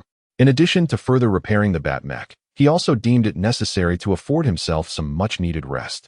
Bang, bang, bang. Li Jie was still lying in bed, sound asleep, when the door suddenly swung open with a creak, as if struck by a hammer. In strode Selina Kyle, clad in her feline attire. Li Jie propped himself up on his bed and said, "Hello. Don't you think it is rather impolite to intrude into a man's bedroom like this?" "I did knock," Catwoman replied. "Li Jie, yet you entered uninvited." "Very well. A female thief knocked before entering. Can you truly demand more from her? Regardless, you have interrupted my repose. I hope you possess a justifiable reason for this intrusion." Li Jie spoke passionately. Catwoman, filled with exhilaration, even found her breath quickening as she exclaimed, "I have discovered it." "Discovered what?" Li Jie instinctively inquired, and then, filled with excitement, exclaimed, "Could it be that you have discovered the Dionysian factor?" The Catwoman produced from behind her a transparent glass vial, slightly larger than a fist, containing a shimmering green metallic liquid. "I believe this must be the Dionysian factor." Li Jie leapt from the bed, staring incredulously at the bottle in Catwoman's hand. He had searched for it tirelessly without success, yet in just a matter of days, she had managed to locate it. Truly, she was a master jewel thief, possessing remarkable skills when it came to uncovering hidden treasures. "May I have a look at it?" Li Jie gazed intently at the green liquid contained within the bottle. Even through the glass, he had already ascertained that the viscous green substance was indeed the Dionysian factor. Chapter 58, The Clown's Resurrection. Catwoman instinctively recoiled for a moment before inquiring, "Are you certain he will come back to life?" Li Jie, having calmed down due to Catwoman's actions, said with a serious expression, "I cannot make any guarantees to you. I can only say, if the wine god factor is indeed real, theoretically, he could be revived." Catwoman's eyelids twitched several times, her heart in turmoil. As she silently handed over the wine god factor, Li Jie unscrewed the bottle cap and inserted his finger inside to ascertain the contents. Indeed, it was the divine essence of wine. "In truth, this matter does not necessitate my involvement. You are quite capable of handling it on your own." Li Jie returned the Dionysian factor. This maneuver, a retreat transformed into an advance, was simple enough for anyone to execute. The plan was to administer the Dionysian factor to Bruce Wayne, followed by an antidote, thereby ensuring success. However, if Li Jie were to undertake this task, he stood to gain unexpected rewards. Upon hearing Li Jie's words, Catwoman shuddered slightly, her demeanor shifting to one of anxiety. Among all present, she harbored the greatest desire for Bruce Wayne's survival, yet she lacked the courage to act. What if they failed? She could not bear such an outcome. "Li, this method was your suggestion, and I hope you will see it through. Additionally, I need your assistance in persuading the others," Catwoman articulated. The others? Only 4 individuals were aware that Bruce Wayne was Batman and had succumbed to zombification. Li Jie, Catwoman, Commissioner Gordon, and Alfred. Particularly, Alfred, the Wayne family's loyal butler, had watched Bruce grow up. Their bond was akin to that of father and son, making Alfred's consent imperative for the plan to proceed. "What? You intend to kill Wayne?" As anticipated, Alfred displayed intense agitation upon hearing the proposal, his emotions nearing a breaking point. Catwoman hastily clarified, "No, we do not wish to kill Wayne, but to save him. The antidote will eradicate the zombie virus from his body, and the Dionysian factor will bring him back to life." Bring him back to life? Selina, can you guarantee this method will succeed? Alfred inquired, his voice laced with skepticism. Selina hesitated before shaking her head. Alfred continued, that cannot be said. Although Master Wayne is infected, he is still here. If you intend to kill him, he will truly be lost to us. Selina appeared crestfallen, her body trembling as if on the verge of collapse. Yet, Alfred grew increasingly agitated. Moreover, who claims that the Dionysian factor can revive someone? Selina turned her gaze toward Ligia. Alfred immediately directed his question at Ligia. Sir, do you possess any evidence to substantiate that the Dionysian factor can resurrect a person? Ligia smiled and said, I have heard about this matter as well. But we can conduct an experiment to ascertain whether it truly possesses such miraculous effects. An experiment? How would we carry it out? Who would be willing to risk their life? Moreover, the god of wine factor is so scarce. Once used, it is gone forever, Alfred exclaimed, bombarding him with a flurry of questions. Ligia, with an unwavering smile, said, Alfred, please maintain a semblance of calm. Do not lose your composure simply because this matter pertains to Wayne. Very well, I shall endeavor to remain composed. However, you have yet to answer my question, Alfred replied. Taking a deep breath, I understand now, Catwoman exclaimed with newfound enthusiasm. The Dionysian factor belongs to the Joker, and it resides within him as well. If we eliminate the Joker, we shall ascertain whether the Dionysian factor can indeed facilitate resurrection. Alfred, momentarily taken aback by her words, cleared his throat and remarked, I believe this approach is feasible. If the Dionysian factor can resurrect the Joker, it stands to reason that it could likewise restore Master Wayne to life. The method proposed by Ligia aligns precisely with this notion. As one who has similarly absorbed the essence of the god of wine, Ligia has come to ascertain its remarkable capacity for swift recovery. He is now deeply intrigued to discover whether it possesses the power to resurrect an individual. The Joker presents an excellent subject for experimentation. By eliminating the Joker, Ligia would also procure a plethora of equipment. Among the four of them, 3 have already acquiesced to this plan, leaving only Commissioner Gordon in contemplative silence. Given Gordon's character, he would never resort to taking a life so readily. Even that of the Joker. He yearns for the Joker to face the justice of the law. Yet, the world has irrevocably changed. Law? People no longer adhere to the legal structures of yore. Indeed, the previous legal system has crumbled into oblivion with the advent of the apocalypse. Even if Gordon wishes for the Joker to be judged legally, there are no courts or judges left. Let us raise our hands in a vote then. The minority shall yield to the majority, Alfred proposed, presenting a seemingly equitable suggestion. In truth, he left no room for Commissioner Gordon to object. Eager to commence the execution experiment on the Joker. Those in favor of using the Joker for the experiment of the god of wine, please raise your hands. Upon finishing his statement, Alfred raised his hand, quickly followed by Catwoman. Ligia also raised his hand and turned to Director Gordon, whose expression was heavy with concern. What about you, sir? Director Gordon lifted his head, furrowing his brow as he spoke. You should understand that this course of action is fundamentally wrong. Perhaps, came the reply. But we must make a choice. This is the only way to save Bruce Wayne. Do you not wish to see Batman rise again? Ligia ignited a spark within Gordon. Oh dear God, we shall surely face retribution. Gordon raised his hand and made a decision that contradicted his own heart. Gotham City is in dire need of Batman. Ligia has indeed portrayed Batman with remarkable success during this period. However, he is, after all, not the genuine Dark Knight. Should Batman return to life, Commissioner Gordon would be willing to do anything for that to happen. It appears that the proposal has been unanimously approved. So, let us commence. Alfred could hardly conceal the joy radiating from his countenance. The subsequent question is who shall undertake this task. Commissioner Gordon initially declined to execute this mission. For him, having already made a decision that contradicted his conscience, he could not bear to make another. Alfred, the most steadfast supporter of Bruce Wayne, now lamented his age. Catwoman is no match for the Joker. After this deliberation, the responsibility of eliminating the Joker naturally fell upon Ligia's shoulders. Ligia was naturally eager to undertake this task. After all, how else could he uncover the secrets of the Joker's equipment? The door creaked open, and the Joker, sprawled on the bed, emitted a series of unsettling giggles.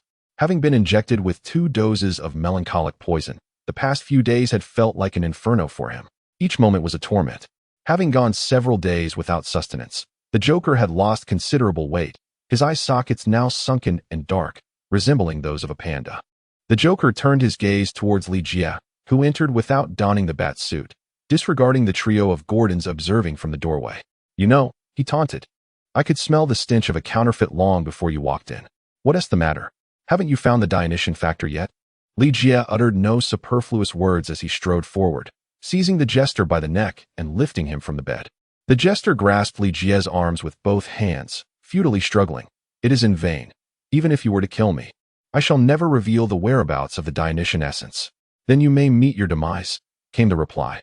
Li Jie exerted pressure with his fingers, producing a series of cracking sounds from the clown's neck. I am dying. You will never acquire the wine god's essence. The clown exclaimed with great difficulty, his expression revealing a hint of urgency. He realized that Li Jie was not jesting. He was genuinely intent on taking his life. Li Jie revealed a cold smile. Indeed, I have not found the Dionysian factor. However, Catwoman paid a visit to Wayne Tower. Can you guess what she discovered there? The Joker raised an eyebrow, a hint of surprise flickering across his face as he directed his gaze towards Catwoman outside the door. Damn it, you bastards. Did you find it? Crack. The Joker's neck twisted at an unnatural angle, and he slumped to the ground. Thud. Li Jie discarded the Joker's lifeless body in the corner like a dead dog. Suddenly, the door creaked open, and Alfred, Catwoman, and Gordon rushed in without hesitation.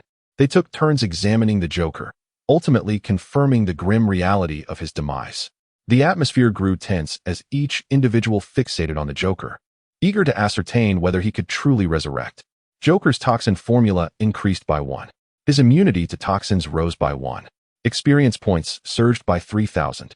Bubbles, invisible to others, emanated from the Joker's body, absorbed by Li Jie.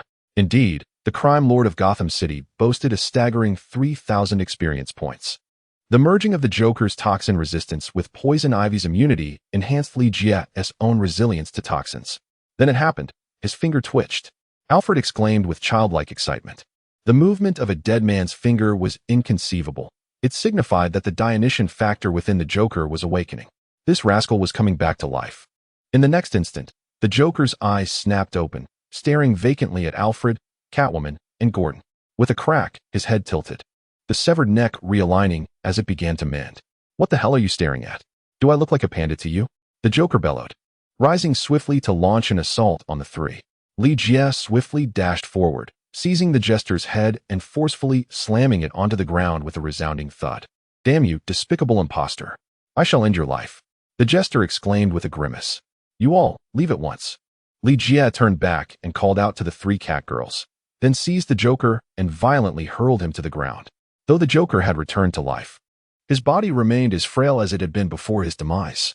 Even at the height of his powers, he was no match for Li Jie. After enduring a thorough beating, the Joker lay motionless on the ground, as if his bones were shattered, with only a discordant sound escaping his throat. Li Jie emerged from the confines of the clown's cell, accompanied by Alfred and the 2 others, arriving at the cell that held Bruce Wayne captive. Peering through the glass, they beheld the frenzied visage of the zombified Batman within. Who among you dares approach? Li Jie inquired. I. Catwoman bit her teeth and added. I cannot bring myself to do it. Alfred, with tears streaming down his cheeks, lamented, Master Wayne was raised by my own hands. To think I should be the one to take his life. Can there be a more cruel fate in this world? Do not look at me. I am but a police officer. Gordon interjected promptly. Subsequently, the gazes of the 3 converged upon Li Jie. Very well, he conceded. Let all the arduous tasks fall upon my shoulders. Li Jie, embodying a selfless demeanor, entered with the antidote and Dionysian essence in hand. As the door creaked open, Bruce Wayne lunged forward, his mouth agape, as though he perceived Li Jie as a delectable feast to savor. Li Jie delivered a powerful punch to Bruce Wayne's chin, sending him soaring into the air before he crashed back down to the ground. Master Wayne, Li, for heaven's sake, could you be a bit gentler? Alfred exclaimed loudly. Li Jie cast a disdainful glance back at the 3 individuals. Gentle? My friends, Bruce Wayne is now a zombie. How do you expect me to be gentle? Shall I stand here and serve as his lunch? Or perhaps, would you prefer to take my place? In a single retort, Li Jie rendered the 3 speechless. The fallen Bruce Wayne, as if deeply insulted, emitted peculiar sounds, his hands flailing aimlessly as he lunged towards Li Jie. Be careful, Gordon shouted. Unexpectedly, Li Jie, who had his back turned to Bruce Wayne, spun around and delivered a resounding slap. The sound echoed as Bruce Wayne was sent tumbling to the ground. Catwoman could not restrain herself, exclaiming, "Li, even if you can't be gentle, must you always strike Wayne's face?" "Indeed, indeed," Alfred chimed in, "Li. Master Wayne's handsome visage is unparalleled. Could you refrain from ruining it?" Slap. Li Jie struck Bruce Wayne's face once more. Subsequently, Bruce Wayne's handsome visage became the primary target of Li Jie's relentless assault. Observing Bruce being repeatedly knocked to the ground, Alfred furrowed his brow and remarked, "We ought to find a way to restrain Master Wayne's hands and feet. That way, he might endure a little less suffering." "It is all my fault, all my fault," he lamented. "Alfred, this cannot be blamed on you. None of us anticipated." "Alas, it is finally over," Catwoman sighed in resignation. Li Jie pinned Bruce Wayne to the ground and injected the Dionysian factor into his body with a syringe. Turning back to the three individuals at the door, he proclaimed, "I cannot guarantee when the Dionysian factor will take effect. Perhaps we should conclude for today and resume tomorrow." "Tomorrow? Are you suggesting you wish to strike Master Wayne once more?" Alfred exclaimed loudly. "Li, for the love of God, please proceed." Chapter 59, The Resurrection of Batman. Li Jie administered the antidote into Bruce Wayne's body. The struggling Bruce gradually fell silent, ultimately lying motionless on the ground. "Li, Wayne, what has happened to him?" Catwoman inquired, her voice trembling. "I fear he may have succumbed." Li Jie pretended to inspect. At this moment, bubbles were incessantly emanating from within Bruce Wayne. Batman's combat skills increased by 1. Batman's wisdom augmented by 1. The Wayne family's wealth elevated by 1. Kryptonite grenades enhanced by 10. Kryptonite spear improved by 1. Experience points increased by 10,000. Li Jie widened his eyes in astonishment. What was happening? Had he suddenly become as wealthy as a nation? He had unexpectedly acquired kryptonite equipment to combat Superman. However, he was uncertain whether these kryptonite tools would still be effective, given that Superman had transformed into a zombie. As Gotham's guardian, the prospect of eliminating Batman yielded an astonishing experience point reward of 10,000. Dead. Catwoman swayed slightly. Although everyone was aware that Bruce Wayne, who had mutated into a zombie, would die after receiving the antidote, the reality of his death was still difficult to accept. "Quick, Gordon, please go check," Alfred urged, pushing Gordon forcefully before leaning against the wall, gasping for breath. Reluctantly, Gordon entered the cell, crouching down to flip Bruce Wayne over for a thorough examination. He turned back and said, "I believe Wayne is indeed dead." Upon confirming Bruce Wayne's demise, Alfred seemed to rejuvenate by 30 years, sprinting towards Bruce at remarkable speed, pushing Gordon aside to conduct his own inspection. Moments later, Alfred collapsed onto the ground, appearing as if the sky had fallen, muttering, "Dead. Master Wayne, truly dead." At that moment, Catwoman regained her composure, inhaling deeply as she stepped into the cell. After personally confirming Bruce Wayne's death, she placed her hand on Alfred's shoulder and said, "Alfred, do not be so sorrowful. Wayne will come back to life." Alfred lifted his gaze to meet Catwoman's eyes, replying, "Selina, you are right. Master Wayne will return." After a brief pause, his gaze fell upon Bruce Wayne's lifeless body. Brow furrowed as he inquired, "But why has Master Wayne not shown any response until now?" In contrast to the Joker's revival moments ago, Bruce Wayne indeed appeared unusually still. All eyes were now fixed upon him. Li Jie shrugged and said, "Please, do not look at me like that. I have already stated that Wayne needs some time to absorb the Dionysian factor. We shall continue tomorrow. It was your insistence that led me to administer the antitoxin. This is not my responsibility." Gordon cleared his throat and remarked, "Now is not the time to assign blame. After all, we had no prior experience in such matters. Perhaps, as Lee suggested, Wayne requires a little time to assimilate the Dionysian factor. Let us wait a while longer." Apart from waiting, there seemed to be no other viable options. No one checked the time, and it was uncertain how long had passed when Li Jie spoke again. "Do you notice that Wayne's face seems different from before?" Bruce Wayne's visage was indeed handsome. Even without a substantial inheritance, he could easily make a living from his looks. However, after the transformation into a zombie, his face had become as grotesque as that of any other undead. Moreover, having recently received a significant blow from Li Jie's fist, Bruce Wayne's appearance had deteriorated to the point where even his own mother would struggle to recognize him. Alfred glanced at Bruce Wayne's already distorted and twisted face, and, perplexed, asked, "Li, what exactly do you wish for us to observe?" Li Jie pointed out the subtle details, stating, "Observe closely his face. It appears to be regaining its color. Furthermore, Take note of the wounds upon his visage. They have commenced the healing process. Gordon scrutinized Bruce Wayne's face intently, exclaiming with excitement, "Indeed. The injuries on Wayne's face are beginning to mend. Although the pace is somewhat sluggish compared to that of the Joker, the Dionysian factor has begun to take effect. My heavens. Selina, hasten to look. The Dionysian factor is manifesting within Master Wayne." Alfred interjected, "I see it now. It seems our method is yielding results." Both Alfred and Catwoman cried out in exhilaration. It may indeed be that the brief duration since the injection of the Dionysian factor into Bruce Wayne's system is a contributing factor.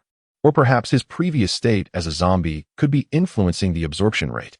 A multitude of reasons may have delayed the immediate assimilation of the Dionysian factor, or it might still be dormant within him.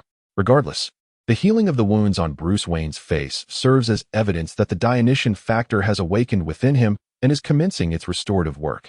The speed of recovery is steadily increasing. First, the wounds upon Bruce Wayne's face began to heal, followed by the gradual disappearance of swellings and bruises. Ultimately, his once grotesque visage returned to a state of handsome allure. The revitalized complexion bore no distinction from that of an ordinary individual. At last, Bruce Wayne opened his eyes. In that very moment, the system responded anew, detecting the successful resurrection of the superhero Batman and activating a new reward mechanism, the Superhero Resurrection Reward. Congratulations to the host on reviving Batman, earning a reward of 100,000 gold coins. Ligia's eyes gradually widened in astonishment. He had initially believed that defeating Batman and earning 10,000 experience points would shatter records. To his surprise, he had now activated the Superhero Resurrection Reward mechanism, instantly acquiring 100,000 gold coins. 10,000 experience points could only be exchanged for a mere 100 gold coins. He had unwittingly transformed into a magnate. The emergence of this new reward system sparked fresh ideas in Ligia's mind. Previously, he had solely contemplated how to eliminate superheroes to acquire their skills. Now, he needed to devise a strategy for resurrecting these superheroes. The antidote combined with the Dionysian factor seemed a promising approach. However, the Dionysian factor was not as abundant as the antidote. Its availability was limited. Catwoman's discovery of the Dionysian factor hidden by the Joker might well be the last of its kind in Gotham City.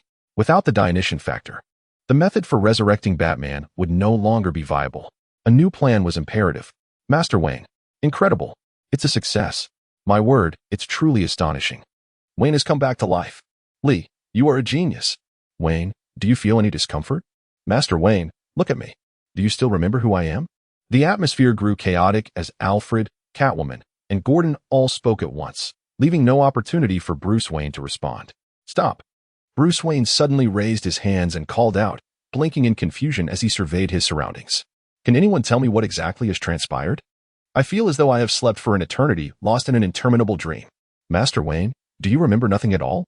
Alfred asked, a hint of anxiety creeping into his voice. Bruce Wayne replied, Alfred, of course, I remember you. You are the loyal butler of the Wayne family, my most trusted confidant. And you, Commissioner Gordon, my friend. As for this individual Selina, you are the love of my life. However, I must admit, I find this gentleman somewhat unfamiliar. I cannot recall who he is. Fortunately, it seemed that Bruce Wayne had not suffered from amnesia. Wayne, we had not met before your transformation into a zombie. So it is only natural that you do not recognize me. Ligia smiled as he spoke. Zombies? Oh my, I recall now. I was infected with the zombie virus and locked myself in this cell before the transformation. Bruce Wayne exclaimed with fervor, Alfred, does this mean you have developed the antidote? Have you saved me? Alfred, somewhat embarrassed, rubbed his hands together and replied, Master Wayne, I fear I may disappoint you. You are correct. I successfully created the antidote as per your instructions. However, it has not achieved the anticipated results. While it can provide immunity and eliminate the zombie virus within a host, once injected into a zombie, it merely terminates the creature. It cannot revert a zombie back to its former human state. Confused, Bruce Wayne inquired, then what am I? Catwoman interjected, it is the Dionysian factor. The Dionysian factor? Bruce Wayne furrowed his brow. Catwoman nodded affirmatively. Indeed, it is the Dionysian factor. Lee conceived a plan. First, to administer the Dionysian factor, granting you the power of resurrection. Then, an injection of antitoxin would eradicate the zombie virus within you. Ultimately, we succeeded. Wayne, you have returned to life, now a normal man. Oh, thank heavens. It appears I must express my profound gratitude to this friend, it was you who saved me," Bruce Wayne remarked as he rose to his feet, realizing he had missed so much. "I hope you can regale me with more tales of recent events. However, before that, Alfred, could you prepare a meal for me? I feel as though I could devour an entire cow." Bruce Wayne had instructed Alfred during his seclusion. Having been in a state of fasting, it is only natural to feel hunger at this moment. "Of course, Wayne. Allow me to assist you outside for some rest. Your meal will be ready shortly." Alfred attended to the food. Seizing this opportunity, Catwoman and Gordon took turns recounting the recent happenings. After Bruce Wayne had sated his hunger, he carefully wiped his hands and approached Li with a heartfelt embrace. "Li, I recognize that my current actions may appear foolish and sentimental. Nonetheless, I truly do not know how else to convey my gratitude to you. Wayne, there is no need for thanks. I merely did what anyone would do." Li Jie replied. "Having eliminated Bruce Wayne, I have received the reward I rightfully deserve." Seizing the moment, he addressed the assembly, now that the true Batman has returned. "I presume I need no longer don the mantle of the Dark Knight." Bruce Wayne interjected. "Li, as Gordon and the others have just mentioned, you have performed admirably during this time. If you are willing, you could become the new generation of Batman." "What is this? A new generation of Batman? Wayne, are you contemplating retirement? I have only just resurrected you, and you wish to abandon your duties, leaving me to shoulder the burden? How naive." Li Jie shook his head and said, "Wayne, Commissioner Gordon once told me that in a world like this, Gotham City needs a superhero to step forward and lead everyone in overcoming this catastrophe. Gotham City needs Batman. However, I believe that statement is misguided. What Gotham truly requires is not Batman, but you, Bruce Wayne. Wayne, you are irreplaceable." Bruce Wayne furrowed his brow and replied, "Li, you are correct. I will not shirk the responsibilities that I must bear. However, what I mean to convey is that having one more Batman in Gotham does not change much. A new generation of Robin would suffice. If that does not satisfy you, you might even create a new superhero using your own identity. Regardless, wait a moment. Wayne, I understand what you mean. However, could you allow me to express something first?" Li Jie decisively interrupted Bruce Wayne's words. "All right, you may speak," he said. Bruce Wayne nodded in response. Li Jie deliberately cast a glance at Gordon and the others. Then, with a serious demeanor, proclaimed, "Esteemed friends, I am profoundly grateful for the care you have extended to me during my time here. However, my arrival in Gotham was merely in pursuit of a role. Gotham City does not belong to me. Rather, my true home lies elsewhere.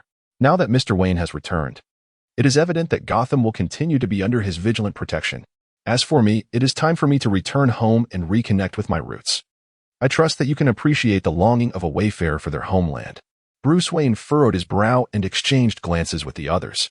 Who could deter the yearning of a traveler to return home? "Li, even if you must depart, there is no need to rush," Catwoman interjected, playfully turning to Bruce Wayne and adding, "Wayne, Li has not only saved you, but has also rescued me on several occasions. You must ensure that he is adequately rewarded for his deeds." "Selina, that is only natural," Bruce Wayne replied, then turned to Li Jie and said, "Li, I will not dissuade you from returning home. Yet, since we have only just met, it would be prudent for you to remain a while longer. Furthermore, there are many things I wish to learn from you, particularly regarding the Batmech you designed, which I find quite impressive." Li Jie merely seized the opportunity to express his thoughts on departing from Gotham, not in haste to leave immediately. Given the warm hospitality extended by everyone, he decided to linger in Gotham for a while longer, contemplating the plan to resurrect other superheroes. "Wayne, since you have put it that way, I shall stay here a few more days. However, may I be so bold as to pose a question?" Bruce Wayne nodded in response. "Go ahead." Li Jie, the Joker once stated that within the subterranean warehouse of Wayne Tower lies weaponry potent enough to annihilate the entirety of Gotham City. Can you enlighten me on what this might be? Chapter 60. Black Dragon Mecha. Upon hearing this inquiry, Bruce Wayne appeared somewhat bewildered. "Indeed, I have stored weaponry previously manufactured by Wayne Enterprises in the warehouse beneath the corporate edifice, yet none possess the capability to obliterate Gotham City." Alfred, standing nearby, interjected, "Master Wayne, I believe I have discerned the matter at hand." "What is it?" Bruce Wayne inquired, turning his gaze towards Alfred. With a smile, Alfred replied, "Master Wayne, do you recall the incident when you clashed with Superman? At that time, you temporarily placed surplus kryptonite equipment in the warehouse below the tower. Later, concerned about its safety, you retrieved them." Upon hearing this, Li Jie contemplated that this incident might be a blunder orchestrated by the Joker. If Superman were to unleash his wrath, Annihilating an entire city would be a trivial endeavor. Kryptonite, being the weapon that counters Superman, was concealed beneath Wayne Tower by Bruce Wayne. Yet it remains a mystery how rumors of a weapon capable of obliterating Gotham City emerged. Speaking of the Joker, I am eager to meet him, Bruce Wayne remarked. The Joker lay on the bed like a corpse. The god of wine had resurrected him. Yet the melancholic toxin within his veins rendered his existence more torturous than death itself. Upon hearing the sound of the cell door creaking open, the Joker did not even cast a glance, disdainfully retorting, "What? Do you wish to kill me once more?" "Joker, I have brought a friend to see you," was the response. Li-Jie did not enter. He merely stood at the doorway, uttering a brief remark before stepping aside. Clad in his bat-themed attire, Bruce Wayne strode in. Upon hearing the heavy footsteps, the Joker's brow furrowed in disbelief as he turned to glance. Upon seeing Bruce Wayne, the Joker's demeanor transformed into one of exhilaration. "Filthy, repugnant bat, I knew you were still alive." With that, the Joker leaped off the bed and swung a punch at Bruce Wayne. As Batman's arch-nemesis, the Joker is arguably the most astute in understanding Bruce Wayne among all the villains in Gotham City. When Li-Jie first encountered the Joker in the guise of Batman, the Joker immediately discerned the ruse. Now, he could effortlessly identify the true Batman standing before him. With a swift motion, Bruce Wayne grasped the Joker's fist and retaliated with a powerful blow to the Joker's abdomen. In previous encounters, Bruce Wayne would never have so easily subdued the Joker. However, the Joker, having gone several days without nourishment and subjected to 2 doses of the depression toxin, was now unable to muster even half of his peak strength. The Joker doubled over from the impact, but suddenly erupted into laughter, his first genuine, hearty laugh since being injected with the toxin. "You haven't eaten, have you?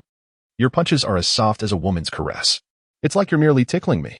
As he spoke, the Joker swung his other fist, striking Bruce Wayne squarely on the chin, exclaiming, "Come on, show me what you've got. Put your full strength into it." Thus, Bruce Wayne and the Joker stood their ground, exchanging blows without any tactical maneuvers, simply testing the resilience of each other's fists. Observing this raw display of masculinity, Li-Jie suddenly turned to Catwoman and inquired, "Aren't you even a little envious?" "Why should I be envious?" Catwoman retorted. Li-Jie curled his lips in disdain. "Do you see? They are the epitome of true love." Catwoman raised an eyebrow, her gaze swiftly turning to a fierce glare directed at Li-Jie. "Li, I am profoundly grateful for your saving both our lives. However, should you continue to speak such nonsense, be wary of my wrath." Li-Jie, however, laughed even more joyfully. "You need not take your anger out on me. The more furious you become, the more it affirms my correctness." Catwoman clenched her fists tightly, choosing silence. The bond between Batman and the Joker was indeed one of true love. Upon his recent resurrection, Bruce Wayne hastened to meet the Joker, yet remained indifferent to the Scarecrow confined next door. With an air of triumph, Bruce gazed down at the Joker, who lay on the ground, coughing blood. "As long as I remain in Gotham, you would do well to behave yourself." Yet the Joker only laughed more heartily. "Oh, Bat, I believe I understand now. You were indeed dead before. They resurrected you with the Dionysian factor. Very well. This is splendid." After a brief pause, the Joker staggered to his feet, declaring, "Listen closely. Foul Bat, I am the true king of Gotham. This city belongs to me. It cannot contain me. Sooner or later, I shall escape from here. And when that day comes, I will trample you underfoot." With a thud, Bruce Wayne, now incensed, delivered a punch that sent the Joker crashing against the wall before striding away without a backward glance. Giggling, the Joker lay on the ground, battered yet inexplicably joyous. "A true lunatic," Li-Jie muttered a curse under his breath. "If you don't mind, I would like to take a glance at the Batmech." Bruce Wayne approached Li-Jie and said, "This is your domain. You may proceed as you wish." Li-Jie smiled as he spoke. The Batmech had been placed in the workshop for further repairs by the Batcomputer, and it was now complete. Bruce Wayne circled the Batmech, finally remarking softly, "Excellent. You should give it a try. The sensation of flying in it is truly delightful." Li-Jie proposed. Bruce Wayne shook his head and replied, "Perhaps it's best to refrain. I have an aversion to appropriating the innovations of others. Were Tony to discover that I donned an exosuit crafted from Stark Industries technology, that scoundrel would undoubtedly mock me. I much prefer the equipment I have fashioned for myself." Li-Jie. It appears that Bruce Wayne and Tony Stark share quite the narrative. The life experiences of these two affluent individuals are remarkably similar, inevitably leading to a certain competitive dynamic. Given the prowess of Wayne Enterprises, Is it not plausible for them to create a suit akin to Iron Man's? No.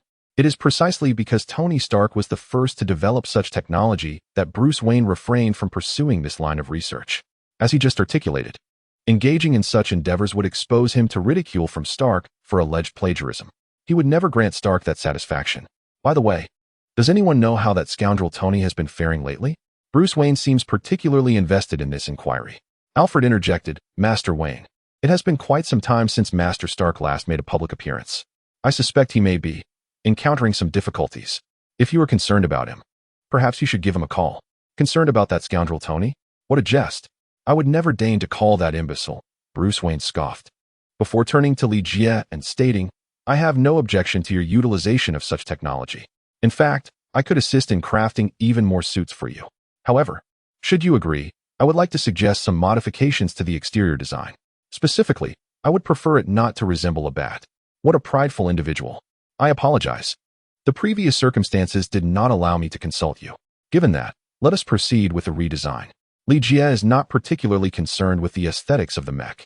Performance is his primary focus. Naturally, a more striking appearance would be a welcome addition. Do you favor the cheetah? What do you think of a design inspired by the Black Panther? Bruce Wayne suggested. The Black Panther, are you certain? Li Jie retorted, damn it. I forgot that someone used the Black Panther design. Bruce Wayne furrowed his brow and continued, what about a dragon? I suspect you would appreciate the dragon design. A dragon? Isn't that a tad too kitsch? I suppose it could be worth a try. Li Jie replied, please provide me with several renderings of dragon designs. Bruce Wayne instructed the Bat computer. Li Jie furrowed his brow and said, Wayne, surely you do not intend to commence now. Is there an issue? Bruce Wayne retorted, an issue? Good heavens. Brother, have you forgotten that you have only just returned from the dead? Catwoman has been waiting for so long. Should you not be honing your combat skills with her in the bedroom? Even a simple stroll for some fresh air would suffice. Who returns from the grave only to dive immediately into work? Wayne, since you are evidently fine, I shall take my leave to attend to some matters in the manor. Gordon interjected promptly. Alfred then spoke, Master Wayne, I will prepare some tea and refreshments for you. I am weary and shall retire for a rest. Catwoman turned and departed. It seemed that these three understood all too well that Bruce Wayne was a workaholic. As he observed Catwoman sway her hips away, Li Jie could not help but lament. Wayne, you truly lack an understanding of romance. In the blink of an eye, the tool room was left with only Li Jie and Bruce Wayne. Li Jie felt somewhat coerced into working overtime by his employer. After all, he was crafting a mech for himself and felt reluctant to simply walk away. The Bat computer operated with remarkable efficiency, promptly producing dozens of conceptual designs for mechs inspired by dragons. Li Jie had initially been indifferent to the design of the mech, but after viewing dozens of renderings, he found himself profoundly dissatisfied. The designs were ostentatious, excessively so. Wearing such a mech felt akin to a nouveau riche flaunting a gaudy gold chain while strutting like a model. It was undeniably garish. However, the second batch of renderings was significantly improved, embodying a restrained yet commanding presence. The third batch continued to refine the design. Each dragon-themed mech, Azure Dragon, White Dragon, Red Dragon, and Golden Dragon, evoked distinct sensations. Ultimately, Li Jie opted for the Black Dragon as the mech's design. During the creation of the first-generation Bat mech, Li Jie had scarcely contributed, as it was predominantly crafted by the Bat computer. Yet, in the development of the Black Dragon mech, he found himself ensnared by Bruce Wayne. Spending over 48 hours in the workshop without respite, he was intensely focused on the work, continuously offering suggestions for modifications and enhancements to the mech's performance.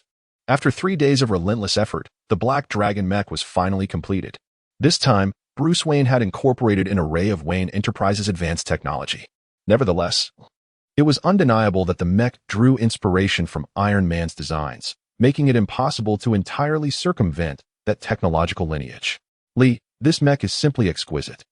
I feel utterly enamored with it, Bruce Wayne exclaimed, his expression exaggerated, reminiscent of a vendor boasting about their wares.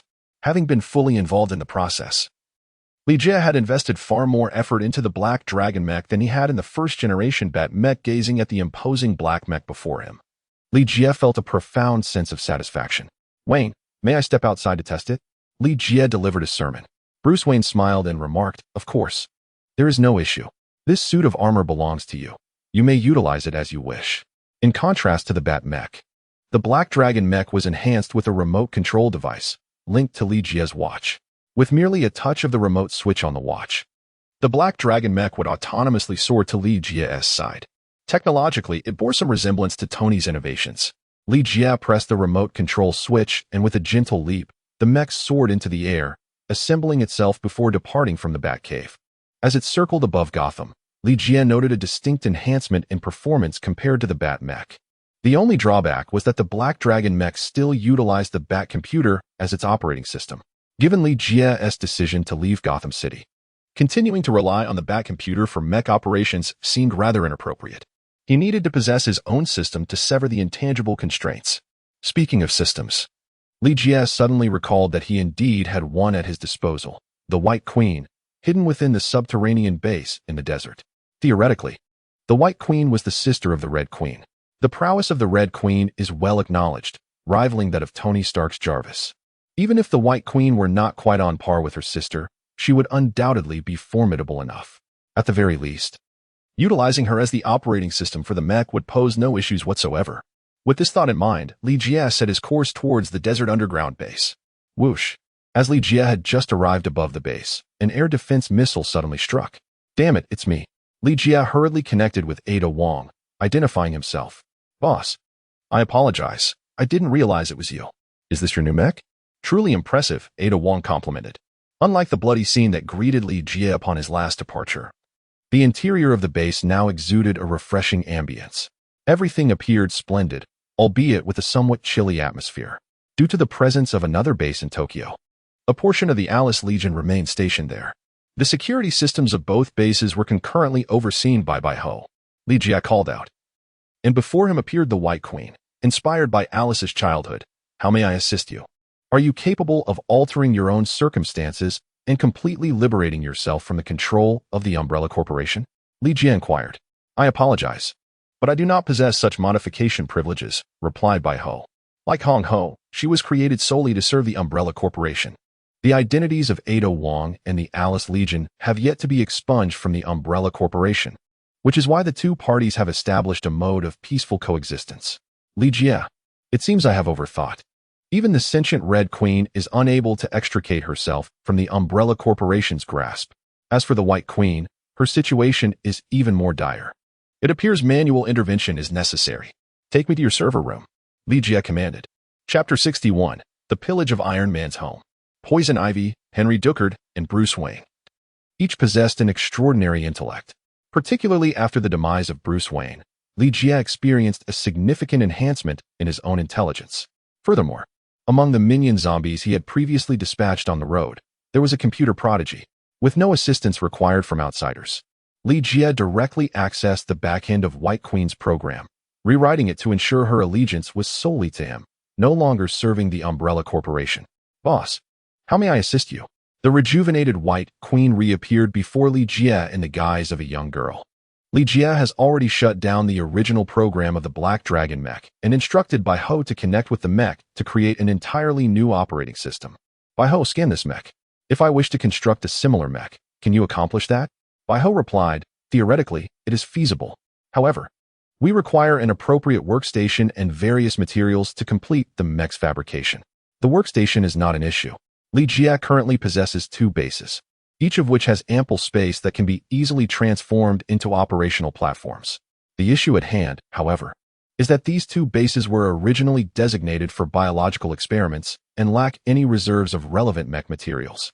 In other words, if Li Jie aspires to forge a formidable mech army, he must first address the material conundrum. You shall master the technology of the mechs. I shall devise a solution for the material issue, he instructed. Understood, boss, Baiho replied. Once Baiho completed the scanning of the Black Dragon mech and grasped all the necessary manufacturing technologies, Li Jie ventured outside for a brief reconnaissance. Aside from the recent upgrade of the Bat computer to Baiho, there were no significant issues with other performance aspects. To swiftly resolve the matter of mech materials, Li Jie identified two potential avenues. The first was Bruce Wayne. The Wayne Enterprises warehouse is stocked with a plethora of materials, including those requisite for constructing mechs. However, soliciting assistance from Bruce Wayne would necessitate a direct request. Although Li Jie had previously rescued both Selina Kyle and Bruce Wayne, The notion of outright asking for assistance was particularly daunting for someone of his modest disposition. Theft was utterly out of the question, should word get out.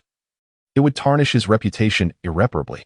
Indeed, possessing a timid demeanor can sometimes be rather disadvantageous. If seeking Bruce Wayne's help proved unfeasible, then the alternative would be to approach Tony Stark.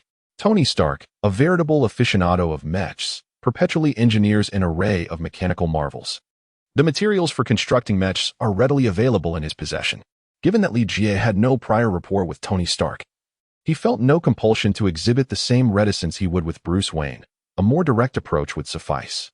Having conceived of this plan, he resolved to act upon it. After having a meal in the underground base of the desert, Li Jie promptly departed for Long Island, New York, where Tony Stark's residence is situated. During the journey, he contemplated the tactical plan. Tony Stark's home had previously been bombed and, upon reconstruction, fortified with an advanced defense system overseen by the intelligent butler, Jarvis. It was not merely the challenge of infiltrating Stark's abode that concerned Li Jie. He was acutely aware that approaching it would likely incite a barrage of weaponry. Among the most formidable threats was Stark's Iron Man suits. Faced with an onslaught from dozens of these armored suits, Li Jie was not so arrogant as to presume that his Black Dragon armor could vanquish them. Consequently, he devised a plan reminiscent of the Trojan horse. Let us not forget that Li Jie possessed the Mark XX Python suit, which would serve as his metaphorical steed. In Long Island, Pepper Potts sat on the terrace, a glass of red wine in hand, with 2 empty bottles strewn at her feet. Unbeknownst to her, Tony Stark had undergone a transformation into a zombie and had been subdued by S.H.I.E.L.D. She had long believed that Stark had merely gone missing for unspecified reasons. Since his disappearance, Pepper had immersed herself in work to numb her feelings. Yet, returning to this place rendered her unable to suppress her longing and anxiety for Tony Stark. Each night, she required the aid of alcohol to find sleep. After finishing her drink, she resolved to retreat to her bedroom. At that moment, she noticed something swiftly approaching in the sky. "Jarvis, is that Tony?" Pepper exclaimed. Rising excitedly and taking a few steps forward, Jarvis's voice responded. Target detected as the missing Mark XX suit. Unable to ascertain if Tony is inside. Attempting connection with the suit. Connection failed. Attempting connection with the suit. Connection failed. Jarvis, open the shield quickly, Pepper commanded. As the shield retracted, the Mark XX Python suit descended before her. She rushed forward, pounding on the helmet of the suit, crying out, "Tony! Tony, please come out. My goodness. Where have you been all this time?" With a hiss, the helmet of the suit opened. However, upon discovering it was empty, her heart sank in disappointment. Covering her mouth with her hands, she choked out, "How can you not be here? Tony, where on earth have you gone?" Jarvis's voice echoed once more. "The Mark XX suit has encountered a malfunction. I am unable to establish a connection. It is advisable to transport it to the workshop for repairs." Little Pepper wearily waved her hand and said, "Jarvis, I leave it to you. Hopefully, we can glean some clues about Tony from this mech." Almost everything in Tony Stark's home is automated. In comparison, Wayne Manor seems rather antiquated. Jarvis transported Mark XX to Tony's workshop and then initiated a physical connection.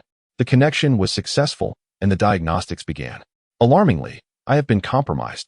Upon hearing the alarm, Little Pepper exclaimed, "Jarvis, what is happening? I have been breached. Someone is attempting to rewrite my programming. Repeat, this is a dangerous situation. Please proceed to the safe house immediately." Although White Queen, another intelligent program, is certainly no match for Jarvis, she can still create disruptions to buy time for Li Jie. Li Jie had been lurking outside Tony's front door, deliberately donning a black ninja outfit. Upon receiving a signal from the White Queen, he stealthily scaled the wall and infiltrated the premises. At that moment, Jarvis and the White Queen were engaged in a fierce battle, causing the entire defense system to descend into chaos. The White Queen, utilizing the Mark XX Python mech, breached Jarvis's programming, quickly locating the layout of Tony's residence. And amidst the turmoil, opened the warehouse that housed the mech's data. "Is this all?" Li Jie exclaimed in astonishment at the mountain of boxes before him. Without hesitation, he placed his hands upon the boxes and swiftly transferred the materials into his storage compartment. Without a backward glance, he fled the scene. This operation was executed with such swiftness that not a soul noticed his presence, not even the surveillance cameras. Regrettably, the Mark XX Python mech became a casualty, left behind in Tony's home. "Jarvis, what is the situation now?" Pepper Potts inquired anxiously. Jarvis responded, I am safe. However, someone utilized the Mark 20 mech to assault me and absconded with the materials from the warehouse intended for mech fabrication. What? Pepper exclaimed in shock upon discovering that all the materials from the warehouse had vanished. Do you have any idea who did this? Jarvis lamented, regrettably. I currently have no leads. The surveillance footage did not capture the target. I am still unable to ascertain how they managed to transport those materials in such a short span of time. Furrowing her brow, Pepper replied with a hint of frustration. Never mind the materials for now. Jarvis, what about the Python mech?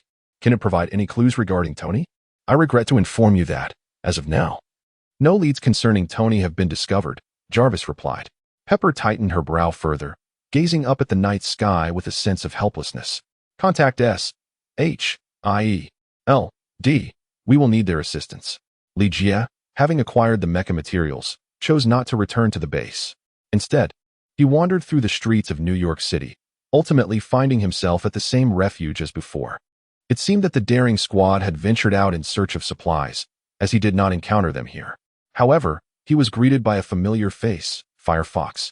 Previously, Carlos had dismantled the stronghold of the weaving machine, and Li Jie had transformed the miraculous healing liquid of the organization into mere waste, rendering the assassin group's existence quite challenging. In recent days, the weaving machine had been simultaneously seeking vengeance against Carlos, as the Wesley father and son sought retribution, while also searching for Li Jie. Upon their meeting, Firefox immediately leaned close to Li Jie, whispering softly in his ear, "Shall we find a place to converse?" Li Jie deliberately meandered through the streets of New York City, initially intending to draw out the agents of S.H.I.E.L.D. Last time, Coulson had mentioned he would acquire the Infinity Gauntlet the following day. Although Li Jie was well aware that this was improbable, he still wished to consult Coulson regarding the resurrection of superheroes. Even if reviving those superheroes was currently unattainable, it remained feasible to apprehend them one by one with the assistance of S.H.I.E.L.D. Moreover, a portion of the superheroes had already fallen into S.H.I.E.L.D.'s grasp, compelling Li Jie to contemplate a strategy involving the agency. Li Jie had naturally embraced Huafu's slender waist, savoring the softness beneath his touch. To the outside world, they appeared to be a couple deeply in love. Even if they were not, in such a post-apocalyptic era, few would dare to meddle in the affairs of others. It all depends on what you wish to discuss. Li Jie smiled and said, "What would you like to discuss? Let us converse about whatever you desire." It was evident that Hua, who was flirting, with an opportunity so tempting presented to him, Li Jie graciously accepted. "Shall we continue our conversation here, or would you prefer a different locale?" Hua Hu inquired. "Lead the way," Li Jie responded. Li Jie commanded. The Firefox led Li Jie away from the shelter and arrived at a nearby 5-star hotel. Like elsewhere, the people in the hotel had all succumbed to the fate of becoming zombies. Li Jie and Hua Hu, however, remained unfazed, forging a path of bloodshed to the presidential suite of the hotel. After a refreshing bath together, they commenced an engaging conversation.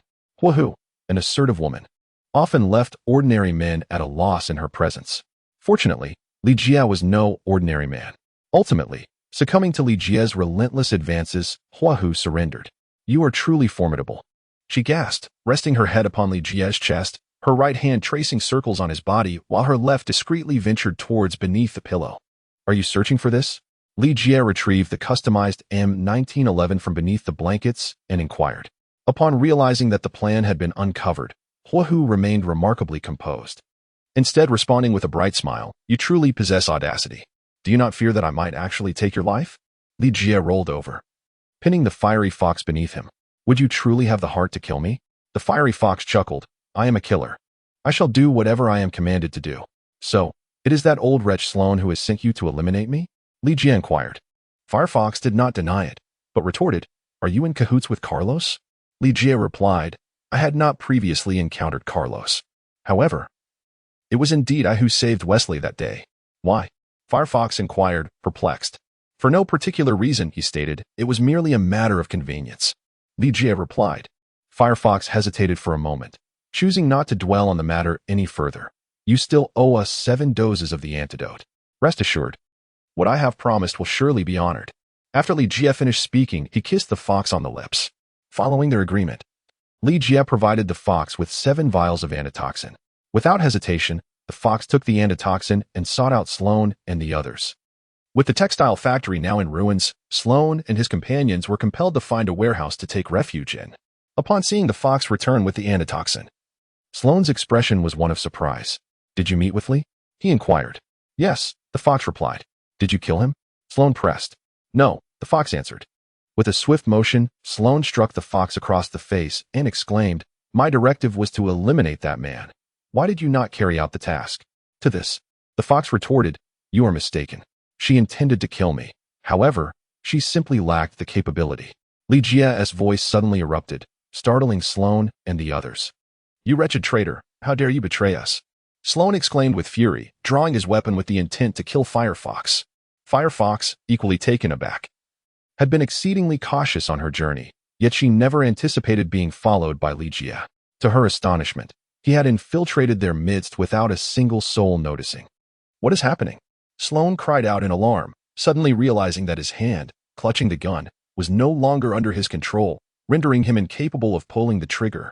Subsequently, the gun in Sloane's grasp began to swivel, its muzzle now aimed at his own head. "Was it you?" Sloane gazed incredulously at Li Jia. Li Jia employed Alice's telekinetic abilities. While at the hotel, the firearm of the Firefox was relocated, also due to Li Jia's use of his telekinetic power. Upon witnessing this, the others hastily drew their weapons, only to find themselves in a predicament akin to that of Sloane. "Alas, I had no intention of taking your lives. However, since you have chosen to pursue my demise, I can hardly be blamed." Li Jia shook his head in resignation. Bang, bang, bang. Chapter 62. The Arrival of Firefox at S.H.I.E.L.D. As the gunfire erupted, Sloane and the others were all shot dead. Only Firefox remained among the Weaver assassins at the scene.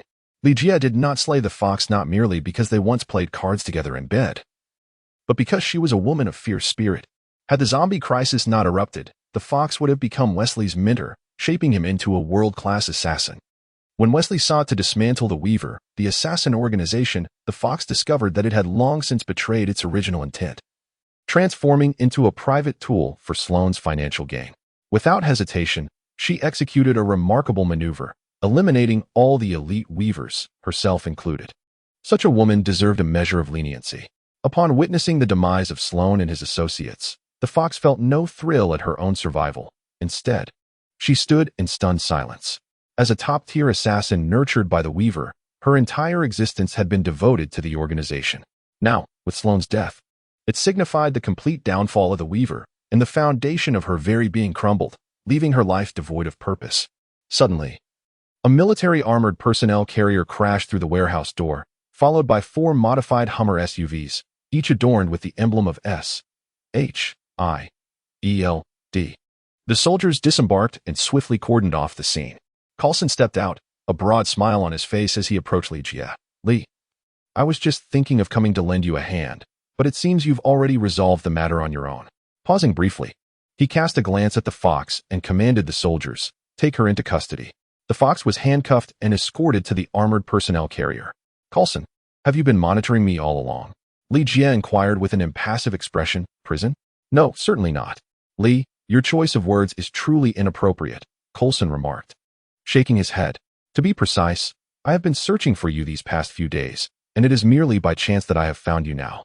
"Coulson, you certainly have a way with words," he continued. "Very well, even if our encounter is coincidental, let us revisit our previous conversation. I hope you have located the Infinity Gauntlet." Li Jia began to speak. The smile on Coulson's face became awkward as he gestured toward his car, saying, "Li, I believe it would be best for us to converse in the vehicle." Although they both belonged to S.H.I.E.L.D., the nature of their conversation was dictated by their differing ranks, making it a discussion not meant for all ears. Once inside the car, Coulson started the engine and drove out of the warehouse, casually sharing, "Last night, Tony's residence was attacked, and materials intended for the creation of mechs were stolen from the warehouse. I wonder if you have heard about this incident?" "Coulson, do you think I should have heard about it or not?" Li Jia retorted. Coulson observed Li Jia's expression and chuckled. "Li, last night I had a meeting with Pepper Potts. She mentioned that Tony had a suit that went missing some time ago, but it reappeared last night. Someone had tampered with the suit beforehand, using it to launch an attack on Jarvis, which subsequently provided an opportunity for the theft of the suit's materials. So, Coulson, Do you believe this matter is related to me? A smile graced Li Jia's lips as he inquired. Coulson shook his head slightly and replied, I cannot definitively ascertain whether this matter pertains to you. However, the bat armor you donned last time incorporated a significant amount of Stark Industries technology. Such technology is impervious to leakage unless someone has acquired Tony's armor. Therefore, if last night's incident is unrelated to you, I surmise it must have been orchestrated by someone from the Wayne family. Coulson, ultimately, you still harbor suspicions about me, do you not? Li Jia shook his head in resignation and suddenly remarked, by the way, I wonder if Pepper has learned of Tony's transformation into a zombie and his confinement in your S.H.I.E.L.D. prison. I will seek an opportunity to discuss this matter with her personally. Coulson was momentarily taken aback. All right, Coulson, let us return to the topic of the Infinity Gauntlet. As per our agreement, you were to deliver it to me second. It has been many days since, and I hope you have successfully located it. Li Jia once again brought up Coulson's sore point.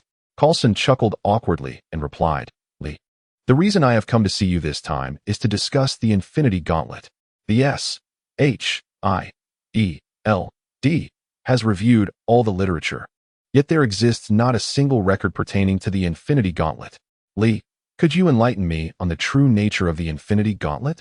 Li Jia replied, it is quite evident that, from the name alone, it is a pair of gloves. As for the absence of any records regarding the Infinity Gauntlet within S.H.I.E.L.D., Coulson, I believe this does not imply that the Infinity Gauntlet does not exist, does it? Rest assured, Li, I harbor no doubts about your intentions. I merely wish to ascertain the true nature of the Infinity Gauntlet and assist you in locating it, Coulson articulated. Li Jia shook his head with a smile and said, Coulson, I appreciate your kind intentions. However, you have not fulfilled our agreement. It seems that S.H.I.E.L.D. is not as formidable as it was imagined. If you still wish for me to join S.H.I.E.L.D. this time, I regret to inform you that I cannot comply. Coulson had anticipated such a conclusion, so disappointment was not a factor. Li, I hope you will reconsider. We need you. The world needs a superhero like you. Perhaps, Li replied, but I am no superhero, and I certainly do not wish to work for S.H.I.E.L.D. without due cause. Li Jia shook his head and spoke. Upon hearing this, Coulson sensed a glimmer of hope and, with a broad smile, said, Li, you actually need not work for S.H.I.E.L.D. If you are willing to become a superhero and bring hope to this world, I believe we could explore an alternative form of collaboration. An alternative form? Such as? Li Jia inquired. Coulson chuckled. For instance, S.H.I.E.L.D. can serve as your steadfast support, offering you unconditional backing. Coulson, were it not for your current position as the director of S.H.I.E.L.D., I would certainly find it hard to believe such words to be genuine. Li Jia chuckled, adopting a contemplative demeanor as he remarked, if that is the case, I could certainly give it some serious thought. However, speaking of superheroes, Kalen, I recall you previously mentioned that S.H.I.E.L.D. has detained a number of superheroes, and you are devising a method to resurrect them, correct? Indeed. Li, we are all in this together. And there is no need for me to conceal the truth from you. The S.H.I.E.L.D. has been tirelessly dedicated to resurrecting the infected superheroes, yet, to this day, there has been little progress. Taking advantage of the situation, Coulson formed a close alliance with Li Jia, instantly establishing a bond of camaraderie. Li Jia continued in response to Coulson's words. This is indeed a matter of great significance. If we could facilitate the resurrection of those superheroes, it would imply that the director of S.H.I.E.L.D. has discovered a means to ultimately resolve the impending apocalypse. Coulson shook his head with a sigh, yet a smile lingered on his face. While the theory holds merit, the execution is fraught with challenges. As of now, there is still no clear indication. By the way, Coulson, are you aware that Batman, like other superheroes, was also infected and transformed into a zombie? Li Jia feigned a moment of recollection before inquiring. Coulson nodded in response, saying, I have heard about this matter. To be candid, Batman is also included in our resurrection plan. Unfortunately, he seems to have gone missing, and we lack the manpower to search for him. Li Jia chuckled. Coulson, it appears that your S.H.I.E.L.D. has fallen behind on the news. Indeed. Batman was once transformed into a zombie, but he has since reverted back to his normal self. What?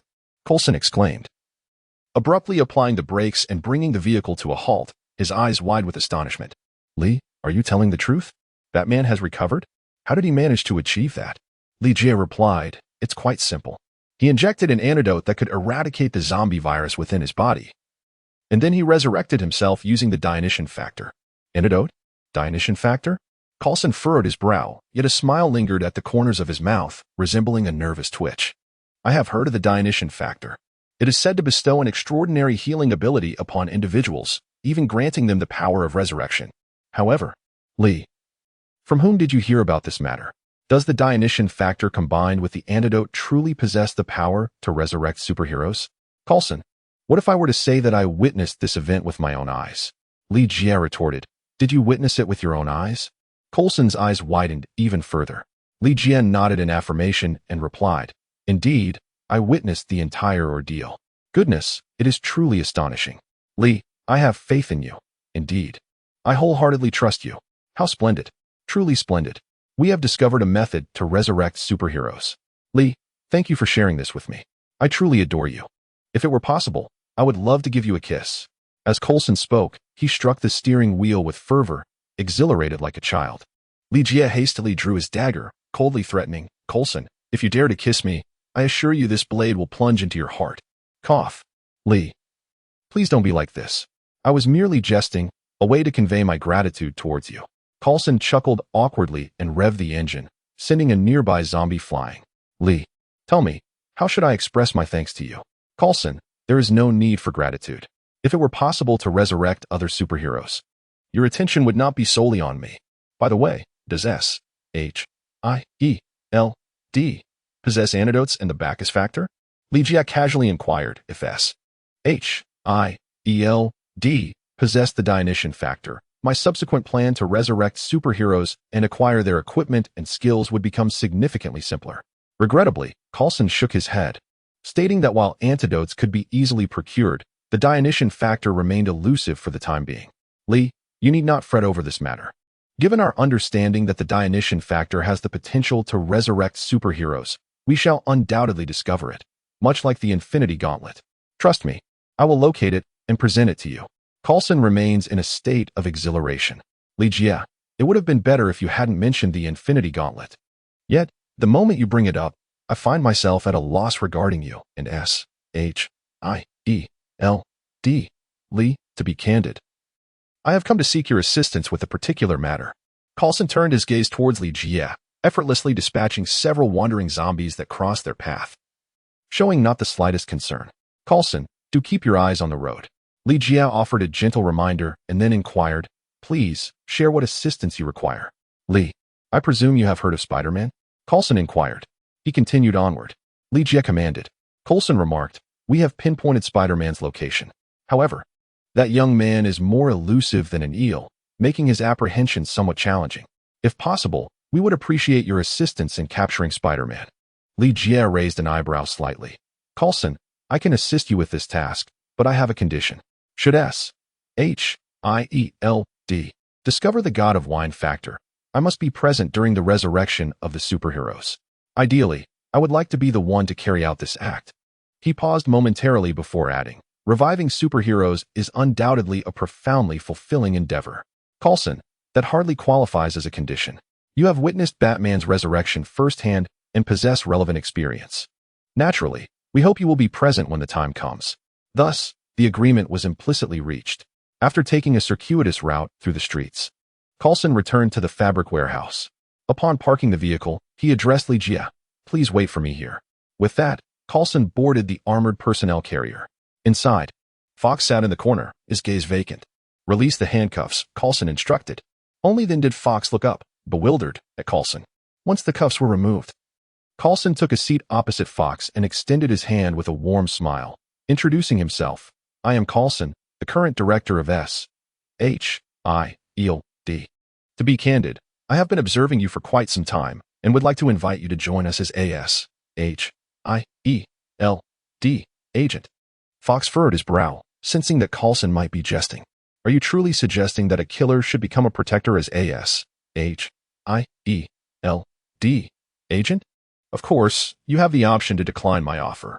If you choose not to join SHIELD, you may leave at this moment. Coulson continued. Joining SHIELD would essentially establish a new purpose in Fox's life. Beyond combat and killing, his existence had been devoid of meaning. Without much hesitation, Fox grasped Coulson's hand and, with utmost seriousness, inquired, "What do you need me to do?" Coulson smiled and replied, "Fox, welcome aboard. Your immediate task is to rest. Perhaps, before you do so, you might enjoy a performance." "A performance?"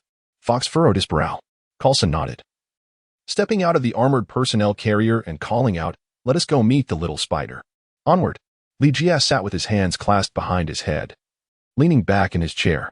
Once Coulson had entered the vehicle, he jested, "It seems you've stumbled upon quite the bargain." Coulson chuckled in response. "Li, don't put it that way. Individuals like Firefox left to their own devices pose a significant threat, but if they were to join SHIELD, they could make a tremendous contribution to the world. Is that the reason you wish for me to join SHIELD? Li Jie inquired, while Coulson wore a forced smile. Chapter 63, Capturing Spider-Man and Vanquishing Dr. Octopus. 117A, Blake Street, the residence of Peter Parker, also known as Spider-Man. After leaving the weaving warehouse, Li Jie and the agents of SHIELD made their way directly here. Although Peter Parker has transformed into a zombie, he still possesses certain muscle memories and occasionally returns to his home. According to the intelligence gathered by SHIELD, Peter Parker is currently located at 117A, Black Street. Coulson parked the vehicle at the corner, raised his binoculars to observe 117A, Black Street, and with a smile, remarked, "Li, with your involvement in this operation, I am confident we will capture the little spider. Shall we commence our action now?" Li Jie inquired. During his last visit to New York, Li Jie had a brief encounter with Spider-Man, but unfortunately, the latter managed to escape. This time, Li Jie felt significantly more powerful and was eager to engage in a battle with Peter Parker. Coulson chuckled. "Li, there's no need to rush. I recall a saying you have, the fisherman benefits, am I right? Are you implying that, aside from me, you have sought others to confront Spider-Man?" Li Jie inquired. Coulson nodded in response, affirming, "Indeed, we have found an old acquaintance for Spider-Man. Once Spider-Man engages in a fierce battle with this old friend, it shall be our time to reap the benefits." Li Jie sighed. "Coulson, you truly are a cunning and shrewd individual." Coulson shrugged, replying, "Li, I shall take that as a compliment. In a world like this, occupying my position, one must possess a certain level of cunning to survive beyond a single episode." Li Jie, "Indeed, what you said holds a profound truth." As the sound of gunfire erupted, followed closely by two resounding explosions, Coulson, with a hint of excitement, exclaimed, "They have arrived." Li Jie turned his gaze towards the direction of the gunfire and discovered two motorcycles escorting a pickup truck as they approached. The Mediterranean uncle leading the way was particularly conspicuous. Were these not the daring brothers from the Suicide Squad? Out of the corner of his eye, Li Jie caught a glimpse of Coulson and immediately understood that the Suicide Squad had undertaken a mission for SHIELD. In this endeavor, the squad served as bait, cast aside by Coulson. Li Jie began to search for the fish caught by the Suicide Squad. There were no vehicles pursuing behind the squad's convoy, which left Li Jie somewhat perplexed. With a series of sharp cracks, Barney turned and fired a volley of bullets into the air. Li Jie glanced around and soon realized that the fish caught by the Suicide Squad was not lurking behind, but rather above him. A middle-aged man clad in a trench coat, with disheveled hair and sunglasses, was accompanied by mechanical arms extending from his back. With the aid of these robotic appendages, the man maneuvered swiftly across the rooftop. When Barney opened fire on him, the mechanical limbs deftly swung back and forth, deflecting all the bullets effortlessly. At that moment, Li Jie finally recognized who the old friend Coulson had found for Peter Parker was. Before him stood Dr. Octopus, renowned as one of the most brilliant villains. His true name was Otto Gunther Octavius. Otto specialized in physical sciences and became an eminent nuclear physicist. In a fateful accident, he fused with the very prosthetics he designed, thus transforming into the formidable Dr. Octopus. Undoubtedly, Dr. Octopus was Spider-Man Peter Parker's arch-nemesis, posing a threat to Peter that surpassed even that of Venom. With a swift motion, Gunner launched a rocket at Dr. Octopus, only for it to be effortlessly swatted away by one of the mechanical tentacles. It cannot be denied that the members of the Suicide Squad were seasoned warriors, yet in the face of the seemingly invincible Dr. Octopus, they were clearly outmatched. Had it not been for their role as bait in this mission, intended to lure Dr. Octopus into Spider-Man's path, they would stand no chance in a direct confrontation. Especially considering the rather aggressive combat style of these older gentlemen, who prefer to storm in with guns blazing, they were ill-suited to engage in battle with Dr. Octopus. With a dramatic flourish, Dr. Octopus leapt from the air, one of his mechanical arms piercing through the pickup truck's bed, nearly leaving Gunner chilled to the bone. "Jump out," Barney shouted, as he brought the vehicle to a halt and began firing at Dr. Octopus in a desperate attempt to divert his attention. Gunner and his companions in the cab hastily abandoned the truck. Dr. Octopus, treating the pickup as a mere toy, lifted it and hurled it towards Barney. In this perilous moment, Barney had no choice but to flee the vehicle, narrowly avoiding being crushed. After rolling several times on the ground, he drew his revolver once more and aimed at Dr. Octopus, shouting, "Gunner!" Gunner had already shouldered the rocket launcher, but this time his target was not Dr. Octopus, but rather 117A, Blake Street. A rocket projectile accurately soared through the open window, followed by a resounding explosion from within. At the moment of the detonation, a figure leaped out of the window. Dr. Octopus had approached Barney, lifting his mechanical tentacle in preparation to pierce Barney's body. Upon witnessing the figure emerge from the window, Dr. Octopus instantly abandoned Barney, exclaiming with excitement, "Little Spider, we meet again at last." Before his words could fully dissipate, he charged towards Peter Parker. Barney, unexpectedly spared, breathed a sigh of relief. "Hey, are you all right?" asked Saint, who had arrived on a motorcycle. "I'm not dead yet," Barney replied, struggling to rise. Observing the fierce clash between Dr. Octopus and Peter Parker, he recognized that his mission was accomplished and shouted, "Retreat, quickly." The battle raged from the ground to the sky, then back down again, from the floors to the rooftop, and finally to the subway station. Their strengths appeared evenly matched, making it difficult to discern a victor. In the vehicle, Coulson expressed his excitement. "Lee, what do you think? We are on the verge of benefiting from their struggle." Combat had transformed into a display of instinct for Peter Parker, who had undergone a grotesque transformation into a zombie. This shift bore both advantages and disadvantages for him. The disadvantage lay in his inability to utilize his intellect against Dr. Octopus as he once did. Conversely, he was no longer susceptible to threats from Dr. Octopus in various forms. Their confrontation largely embodied a raw, brawny style. You strike me, I strike back. In this scenario, Dr. Octopus found himself at a disadvantage. Having become a zombie, Peter Parker was devoid of pain receptors. Even if Dr. Octopus were to detach Peter's head, he would not utter a single cry of agony. On the contrary, as Peter Parker relentlessly attacked with reckless abandon, Dr. Octopus began to falter. "Lee, it's almost time for you to make your entrance," Coulson remarked, turning his gaze towards Lee Jia. Lee Jia opened the door and swiftly pressed a button on his watch, dashing towards Dr. Octopus and Peter Parker. Along the way, he dispatched two zombies with a kick and leapt onto a Ford, soaring into the air. With a resounding crack, the Black Dragon mecha approached from a distance, beginning to assemble itself around Lee Jia. This scene was strikingly spectacular, reminiscent of the moment when the Saint Seiya donned their armor. Coulson scoffed. "This kid is even more ostentatious than that bastard Tony." Clad in the mecha, Lee Jia soared behind Spider-Man, seizing the moment to unleash a palm cannon attack, striking Peter Parker and causing him to lose his balance, thereby granting Dr. Octopus an opportunity. With a swift thrust, Dr. Octopus's mechanical arm pierced Peter Parker's right shoulder. However, instead of reveling in his success, Dr. Octopus was consumed by rage, akin to an intrusion during an intimate card game with his girlfriend. With a furious roar, Dr. Octopus seized a car and hurled it at Lee Jia, cursing, "Get lost, you bastard." Lee Jia deftly evaded Dr. Octopus's assault and launched two small Sidewinder missiles. One targeted Dr. Octopus, while the other was aimed at Peter Parker. Boom, boom. The sound of explosions echoed. Dr. Octopus not only shielded himself with his mechanical arms but also protected Peter Parker. Just as Dr. Octopus appeared indifferent to Lee Jia's intentions, Peter Parker reciprocated with equal disregard for Dr. Octopus. Crack. Peter Parker, exhibiting extraordinary strength, astonishingly broke the mechanical arm that had pierced through his shoulder. He then lunged at Dr. Octopus. Dr. Octopus let out a cry of pain. Peter Parker bit off a piece of flesh from Dr. Octopus's neck, swallowing it whole without chewing, and immediately bit down again. Damn it! Dr. Octopus ensnared Peter Parker with his mechanical arm and flung him away. Whoosh! Whoosh!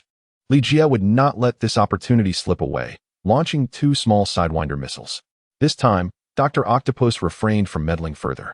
His furious gaze revealed a desire to snap Peter Parker's neck as one would crush a chicken struck by missiles on both the front and back. Even the formidable Peter Parker now resembled a lifeless fish as he crashed to the ground, his body mangled and bloodied where the missiles had struck. For an ordinary person, such an impact from a small missile would result in utter obliteration.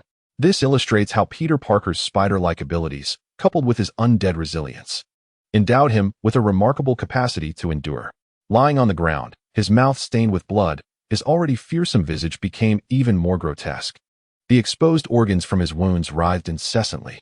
The extraordinary healing powers of the spider began to take effect, generating new cells. Little spider, I will kill you. Dr. Octopus roared, brandishing his mechanical tentacles as he lunged at Peter Parker. At this moment, there was no need for Jia to intervene. Coulson's team sprang into action, first launching a missile toward Dr. Octopus, swiftly followed by a barrage of bullets. The S.H.I.E.L.D. convoy arrived, positioning itself between Dr. Octopus and Peter Parker, with damage inflicted on his mechanical arms and his neck wounded, severing major arteries. Dr. Octopus had no choice but to retreat in the face of such ferocious assault. Lee, it's up to you, Coulson shouted loudly. Jia glanced down, observing that the agents of S.H.I.E.L.D. had already secured Peter Parker in specially designed handcuffs and packaged him away. It appeared that there would be no opportunity to eliminate Spider-Man today, yet the prospect of dispatching Dr. Octopus still remained quite promising. Whoosh! On the rooftop of a building 2 streets away, Jia cornered the fleeing Dr. Octopus. You scoundrel, who are you really? What do you intend to achieve? Dr. Octopus exclaimed in anger as Jia intercepted him. Jia emerged from the mech, a smile gracing his face as he spoke. Your injuries are severe. Even without my intervention, your chances of survival are slim.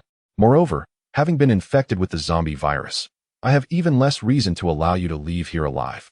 Do you wish to kill me? That depends on your capabilities.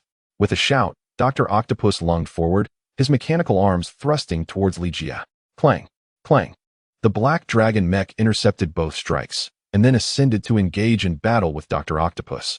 Jia stood nearby, allowing the Black Dragon mech to further deplete Dr. Octopus's strength.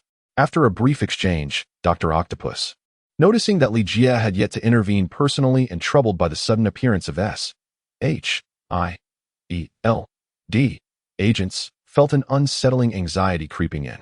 The significant loss of blood had also clouded his consciousness, making him reluctant to prolong the battle.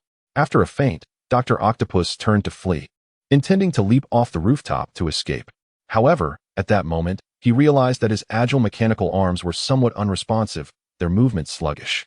This delay allowed the Black Dragon mech to approach swiftly, and with a powerful blast from its palm cannon, it sent Dr. Octopus tumbling back onto the rooftop.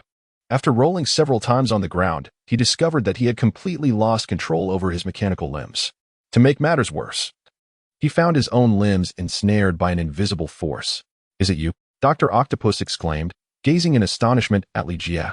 Finally comprehending that the young man before him possessed extraordinary powers, Jia refrained from elucidating his control over the objects. Seizing the fleeting opportunity presented by Dr. Octopus's temporary immobilization, the Black Dragon mech lunged forward, delivering a powerful punch to the spine situated at the back, severing the neural connection between the mechanical arm of the octopus and Otto's spine, displaying a hint of concern. The Black Dragon mech further tightened its grip around the mechanical arm, rendering it motionless. Crack! Jia utilized his telekinetic abilities to snap Dr. Octopus's neck. As the body of Dr. Octopus slumped, a stream of bubbles began to rise from the corpse. Otto's knowledge. Dr. Octopus's prosthetic apparatus. Experience points 3,000. Dr. Octopus is indeed one of the most intelligent villains in this world, and possessing Otto's knowledge has granted Jia an enhancement in his own intellectual capabilities. As for the Dr. Octopus prosthetic apparatus, Jia made an attempt. Whenever he found himself in need, for mechanical tentacles would emerge from behind, granting him combat abilities akin to those of Dr. Octopus. Yet, when not required, he could retract them, avoiding the conspicuousness that Otto endured wherever he went. Li Jie donned the black dragon mech and ascended into the skies. Having accomplished the objective of allying with S.H.I.E.L.D. in New York, there was no need to return and rendezvous with Coulson. Chapter 64. The abduction of Superman's girlfriend. A week later, Li Jie returned to the underground base in the desert a full week ago and utilized this time to establish a mech manufacturing workshop within the facility. Although there remains a gap in hardware compared to Bruce Wayne and Tony Stark, he has managed to meet the basic requirements for mech production. The two aforementioned individuals are quintessential heirs to immense fortunes, and their workshops were well established prior to the zombie crisis. Now, it is not merely a matter of finances. Even with wealth, certain specialized hardware remains elusive. As it stands, some components of Li Jie's mech manufacturing workshop were salvaged from the system marketplace. The Black Dragon mech's weaponry system is relatively underwhelming, hence the first mech produced within Li Jie's workshop, named Black Dragon No. 2, was designed to enhance its weaponry. Black Dragon No. 2 can largely be regarded as a replica of the Mark 20 Python. Also equipped with 200 small Sidewinder missiles and an improved guidance system for the missiles. Additionally, Black Dragon No. 2 is outfitted with a beam cannon capable of concentrating all its energy for a devastating final strike. Observing the imposing figure of Black Dragon No. 2, which is significantly larger than Black Dragon No. 1, Li Jie felt a profound sense of satisfaction. The significance of Black Dragon No. 2 does not solely lie in its formidable power. More importantly, it signifies Li Jie's newfound ability to craft mechs. With Black Dragon No. 2 at his disposal, Li Jie resolved to act upon an idea he had long entertained, to engage Superman in battle. Even before acquiring a mech, he had contemplated that if he could vanquish Superman and obtain his remarkable abilities, he would be virtually invincible on Earth. However, upon encountering Superman while piloting the Mark 20 Python, Li Jie quickly dismissed this notion. The sheer strength of Superman was overwhelming.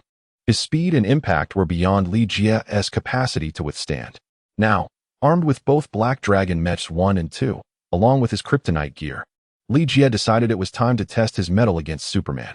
This confrontation would primarily serve to gauge the disparity in strength between himself and Superman, while also determining whether kryptonite remains Superman's Achilles heel. Naturally, if he could eliminate Superman outright, that would be even better. This venture could be likened to a foolhardy gamble. Thus Li Jie approached it with utmost caution. Clad in the Black Dragon mech, he embarked on a reconnaissance of Metropolis, the city under Superman's watchful gaze. His first stop was the farm of Superman's adoptive parents. Unfortunately, the farm was devoid of any life. Not a single human nor animal could be found. Since the outbreak of the zombie crisis, this location, like the majority of farms, had fallen into desolation. After departing from the farm, Li Jie made his way to the Daily Planet, where he hoped to familiarize himself with Superman's work environment and perhaps chance upon Lois Lane. It is common knowledge that kryptonite poses the greatest threat to Superman. However, in reality, the most formidable peril to him is Lois Lane. Like many infatuated men, once a man falls in love, he is akin to a moth drawn to a flame, forever ensnared. Just as Selina Kyle is the beloved of Batman, Lois Lane holds that esteemed position for Superman. For her sake, Superman has risked his life on multiple occasions. Otherwise, how could mere mortals, devoid of superpowers, ever hope to defeat him? Even Batman has exploited Superman's vulnerability, having once kidnapped Lois Lane and Superman's adoptive mother. Li Jie might be said to be emulating. Yet it remains uncertain whether the superhuman, who has lost both his spiritual awareness and capacity for independent thought, would still exhibit the same selfless devotion to Lois Lane as he once did. As Li Jie entered the building of the Planet Daily, he was suddenly startled by the sound of a gunshot, followed closely by a woman's voice exclaiming, "Get away from me, you bastard. Otherwise, I will leap from here." Li Jie possessed commendable vision, and with the assistance of the Black Dragon mech, he was able to project the scene before him. He observed a woman clad in a gray suit, her short hair framing her face, standing at the edge of the window, gripping an LS 9mm handgun. This elegantly compact firearm was specifically designed for women, easily stowed away in a purse or pocket for discreet carrying. Identification confirmed her name, Louise Lane. Profession, reporter for the Planet Daily. Notably, she was the girlfriend of the illustrious Superman, Clark Kent. The voice of Baiho resonated. Li Jie was indeed fortunate, as he had just arrived and found Superman's girlfriend. However, Lois Lane's situation was dire. Standing opposite her were four heavily armed individuals, resembling operatives from a tactical unit. Clad in powered exoskeleton suits, they had cornered Lois, leaving her with no escape.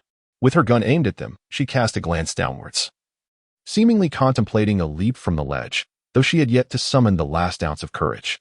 A leap from such a height? Oh, that would hardly be a prudent choice. At that moment, a balding middle-aged man emerged from behind the armed figures. A cigar clenched between his teeth as he coldly scrutinized Lois Lane.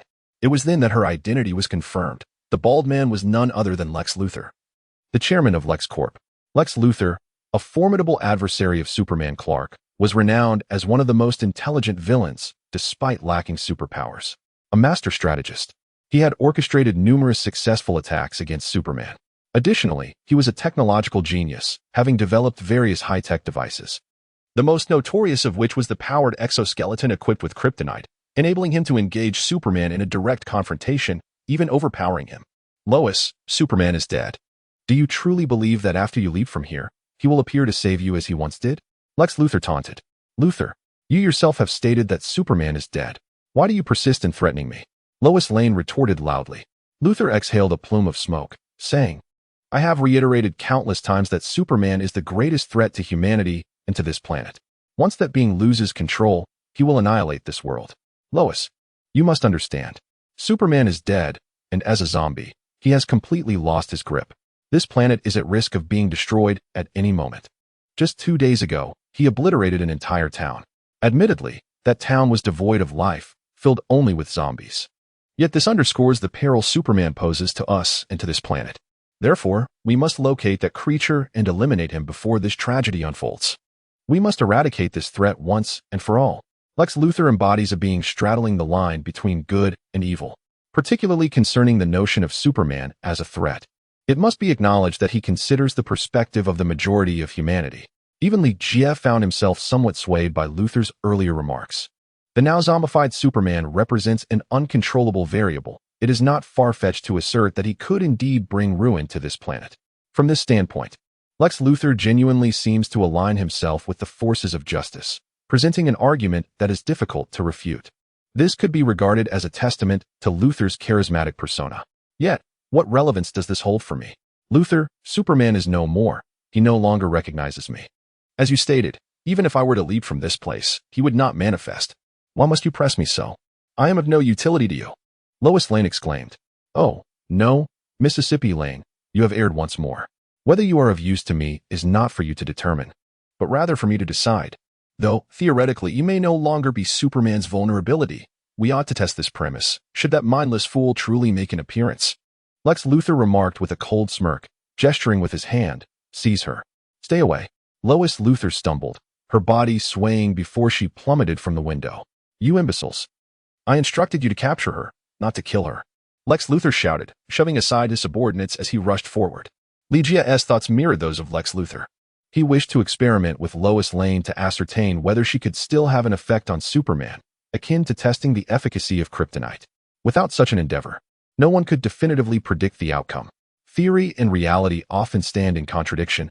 At times, an event's occurrence eludes any theoretical explanation. Upon witnessing Lois Lane plummeting from the upper floor, Lee Jia instinctively soared to her rescue. Just as he was about to catch her, an urgent alarm blared from the mech, startling him. The alarm's abruptness imbued him with the chilling sensation of being scrutinized by death itself. Before Bai could elucidate the unfolding situation, Lee Jia resolutely abandoned his attempt to save Lois Lane and swiftly altered his trajectory. As he adjusted his flight path, 2 crimson beams whizzed perilously close to the mech. With a thunderous crash, a crater the size of half a basketball court materialized on the ground.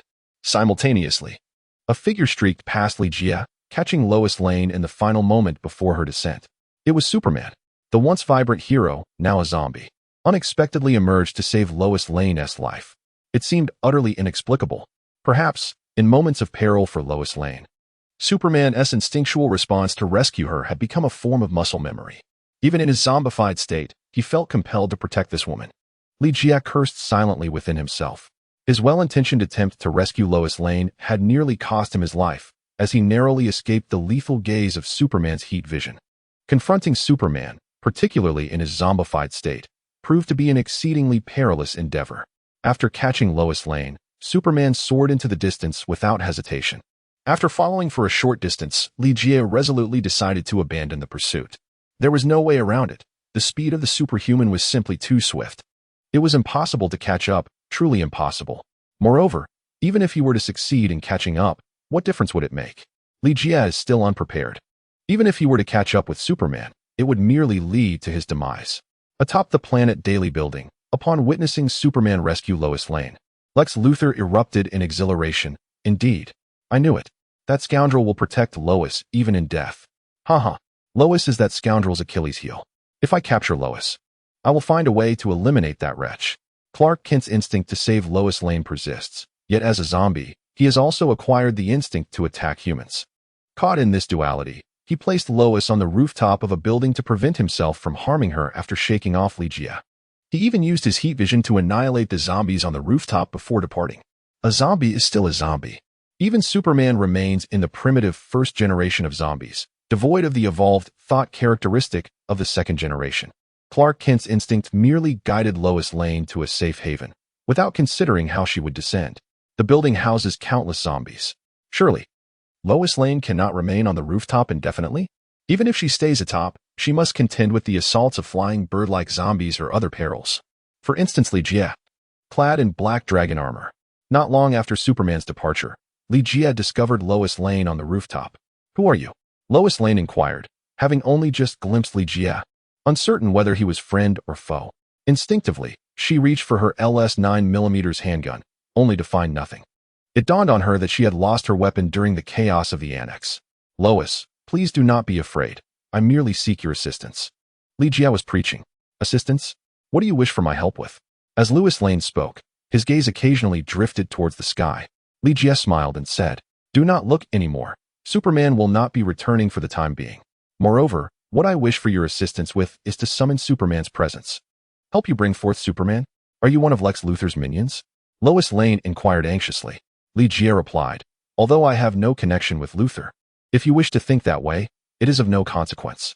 Suddenly, Lois Lane exclaimed in exasperation, no matter who you are, cease your delusions. I shall not assist you in harming Superman, even if he has become a zombie. After a brief pause, she dashed towards the eaves, calling out loudly, do not approach me, or I shall leap from here. This woman certainly possesses a fierce temperament, threatening to jump at the slightest provocation. Superman has indeed chosen a girlfriend with a penchant for such dramatic exits. I imagine life with her is not without its challenges. Lois, I regret to inform you. It seems you may not have the opportunity to take that leap. Li shook his head and sighed. Thud. Before Lewis could comprehend the meaning of Li words, he tightened his legs and fell to the ground with a thump. Upon lowering his gaze, he discovered that his feet were ensnared by creeping vines. Moreover, the tendrils swiftly slithered across his entire body like serpents, rendering him utterly voiceless.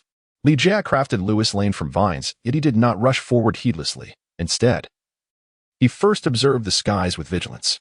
Superman had not made an appearance. Chapter 65, The First Encounter with Superman. A derelict underground parking lot was chosen by Li as the ambush site for his inaugural confrontation with Superman. Li had strategically positioned 4 automated targeting artillery turrets, creating an intricate crossfire network. Once everything was prepared, he brought Lois Lane beneath the lethal array and secured her to a stone pillar. At this juncture, Lois Lane had ceased her struggles and defiance, recognizing the futility of such efforts. Sir, might I inquire your name? Are you truly fearful that, upon learning it, I may seek retribution? It matters not. Simply listen to my words. I understand your intention to lure Superman through me, yet such a tactic is futile. Superman has succumbed to the zombie plague. Even if you were to take my life, he would not materialize. Let us entertain a hypothetical scenario. Even if Superman were to appear, what could you possibly achieve against him? Those turrets? You may be unaware of Superman's capabilities. Those contraptions wouldn't even graze his skin. Please believe me, I'm trying to save you. Should Superman arrive, we both may face dire consequences.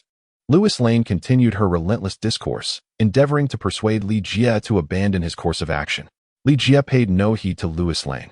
After securely binding her, he retrieved 2 timed explosives.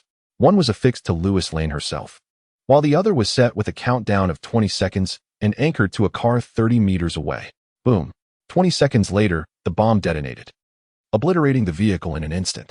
As Li Jie meticulously set the bomb on Lois Lane, he proclaimed, "You have merely 3 minutes to spare. Should Superman fail to arrive within this time frame, I regret to inform you that that very automobile will be your demise. Sir, please, do not resort to such measures. We can sit down and engage in a meaningful dialogue. Perhaps we can discover an exquisite resolution." Li Jie forcefully stuffed a stone into Lois Lane's mouth, wishing to silence her incessant chatter. "Lois, what you need to do now is pray that Superman arrives within 3 minutes, or else." Boom. Li Jie made a gesture reminiscent of an explosion, then chuckled as he retreated behind the cover. Throughout this ordeal, he could not shake the feeling that he was playing the villain. Such is the power of performance. He had truly immersed himself in the role. 3 minutes may not seem extensive, yet for Lois Lane, it was an agonizing eternity. Despite having faced countless threats before, the presence of a bomb strapped to her body instilled in her a profound sense of dread. Lois Lane's gaze darted anxiously from one place to another. She would glance back at Li Jie's hiding spot, then lower her eyes to behold the countdown on the bomb, and finally, she would look up through the gaping hole above to the sky. Her anxiety grew palpable. As time slipped away, even Li Jie, concealed behind his cover, began to feel a twinge of nervousness. Where is Superman? After all, Superman had become a soulless husk. The last time he appeared to rescue Lois Lane from her fall might have been mere happenstance. Should he fail to materialize this time, Li Jie would find himself utterly helpless. Lois Lane cast a pleading glance towards Li Jie's refuge. The countdown on the bomb dwindled to a mere 10 seconds. Although she had recently threatened Lex Luthor with the prospect of suicide, it did not mean she could face death with composure. 3, 2, 1. As the countdown reached 0, Lois Lane squeezed her eyes shut. The anticipated sound of an explosion never came. When she opened her eyes and looked at the bomb, she quickly realized that Li Jie had tampered with it, ensuring it would not detonate. This revelation brought her a profound sense of relief. Meanwhile, Li Jie, hidden behind his cover, let out a resigned sigh. It seemed this tactic was ineffective. He needed to devise an alternative approach. But what method could he employ to locate the mindless Superman and lure him into the ambush zone? With a clatter, as stones tumbled down, Lois Lane began to struggle violently once more. Li Jie turned towards the source of the sound and beheld a long-tongued creature emerging from the shadows. This vaguely humanoid monstrosity was known as a licker. The licker is a being that has undergone further mutation due to the activation of the virus within a zombie's body. Possessing speed and strength that far exceed those of ordinary zombies, it poses a significant threat to humanity. Upon discovering the licker, Li Jie felt a tightening in his chest and instinctively glanced at his target, Lois Lane. Li Jie relinquished the notion of hunting the lickers and resolved to conduct another experiment with the creature. To ensure the safety of Lois Lane, he released the poisonous vine. The vine slithered like a serpent to the rear of Lois Lane, rapidly growing and intertwining to form spear-like projections as thick as a man's arm. The moment the licker pounced, the vine spear would instantaneously pierce the creature. With a sudden surge, the licker lunged forward, just 7 or 8 meters away from Lois Lane. Almost simultaneously, the spear of vines thrust forth. With a soft thud, the vine spear penetrated the licker's skull. In a resounding explosion, a crimson beam descended from above, incinerating the licker into ashes. It was Superman's heat vision. Witnessing the spectacle before him, Li Jie nearly erupted with an exclamation of excitement. It worked. The zombie Superman had indeed taken the bait. As Superman landed, the 4 artillery units overhead roared to life, just as he had imagined. Such an assault could hardly inflict a scratch upon Superman. With a thunderous crash, red beams emanated from Superman's eyes, obliterating the 4 automated targeting artillery units. The vines seized the opportunity to ensnare Superman.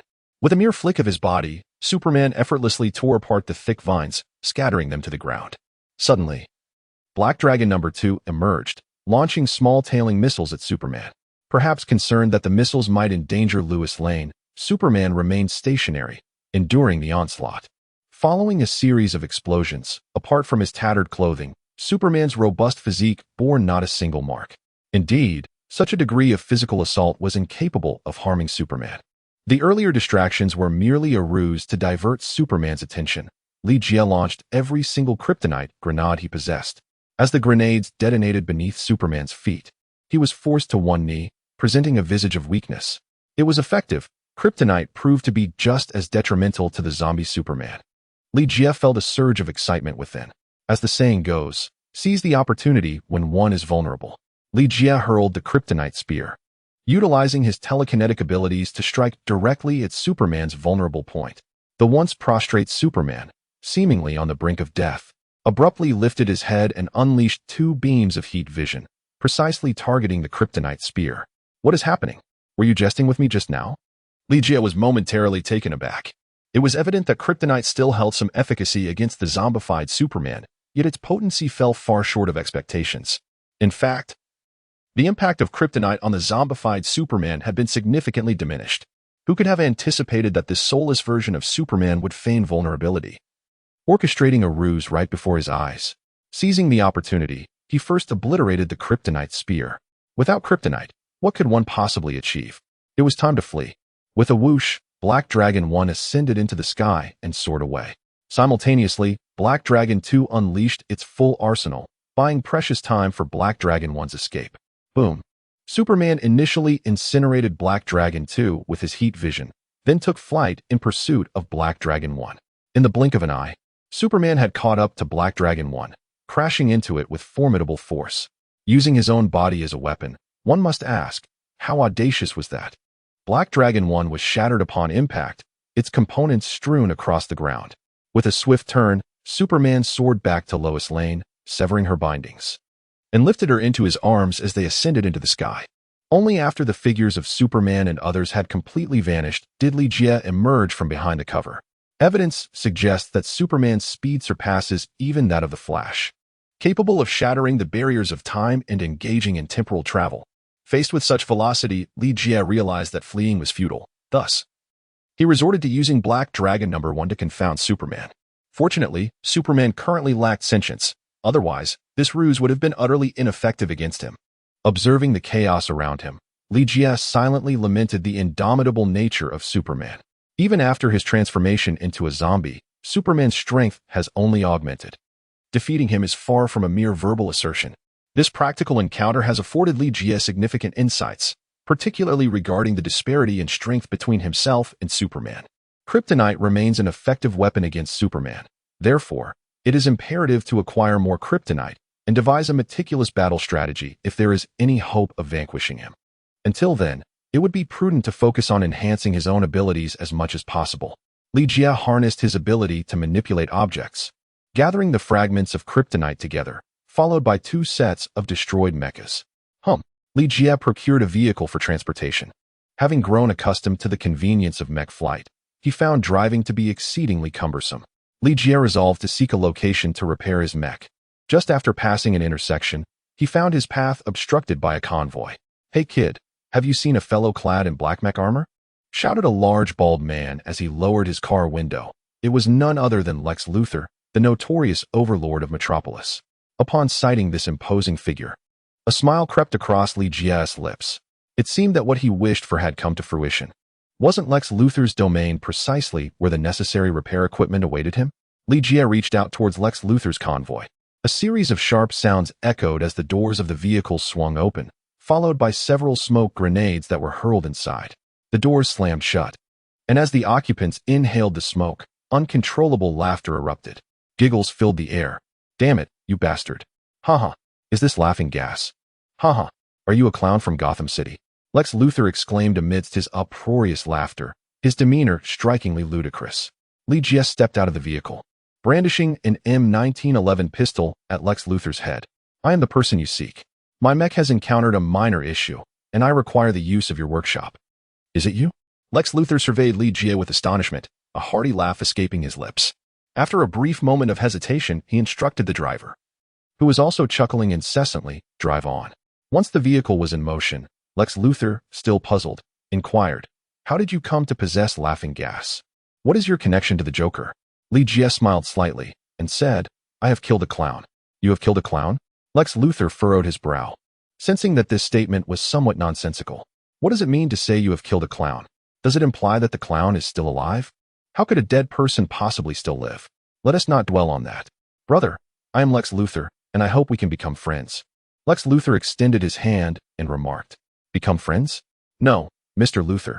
Let us rather discuss what you wish to gain from me." Li Jie scrutinized the old fox before him. Lex Luthor awkwardly withdrew his hand, laughing heartily as he said, "My friend, I would like to invite you to join me in confronting Superman. It is imperative to understand that Superman now poses a threat to humanity that surpasses even the zombie virus. We must eliminate that menace. There was indeed merit in his words. While the zombie virus had an antidote to combat it, Superman remained an insurmountable challenge. One misstep, and the Earth could very well meet its demise at the hands of Superman. Li pondered for a moment and remarked, "To vanquish Superman, one must possess kryptonite. Unless you hold kryptonite in your hands, I shall not accompany you to certain demise." Haha. Of course, I have kryptonite.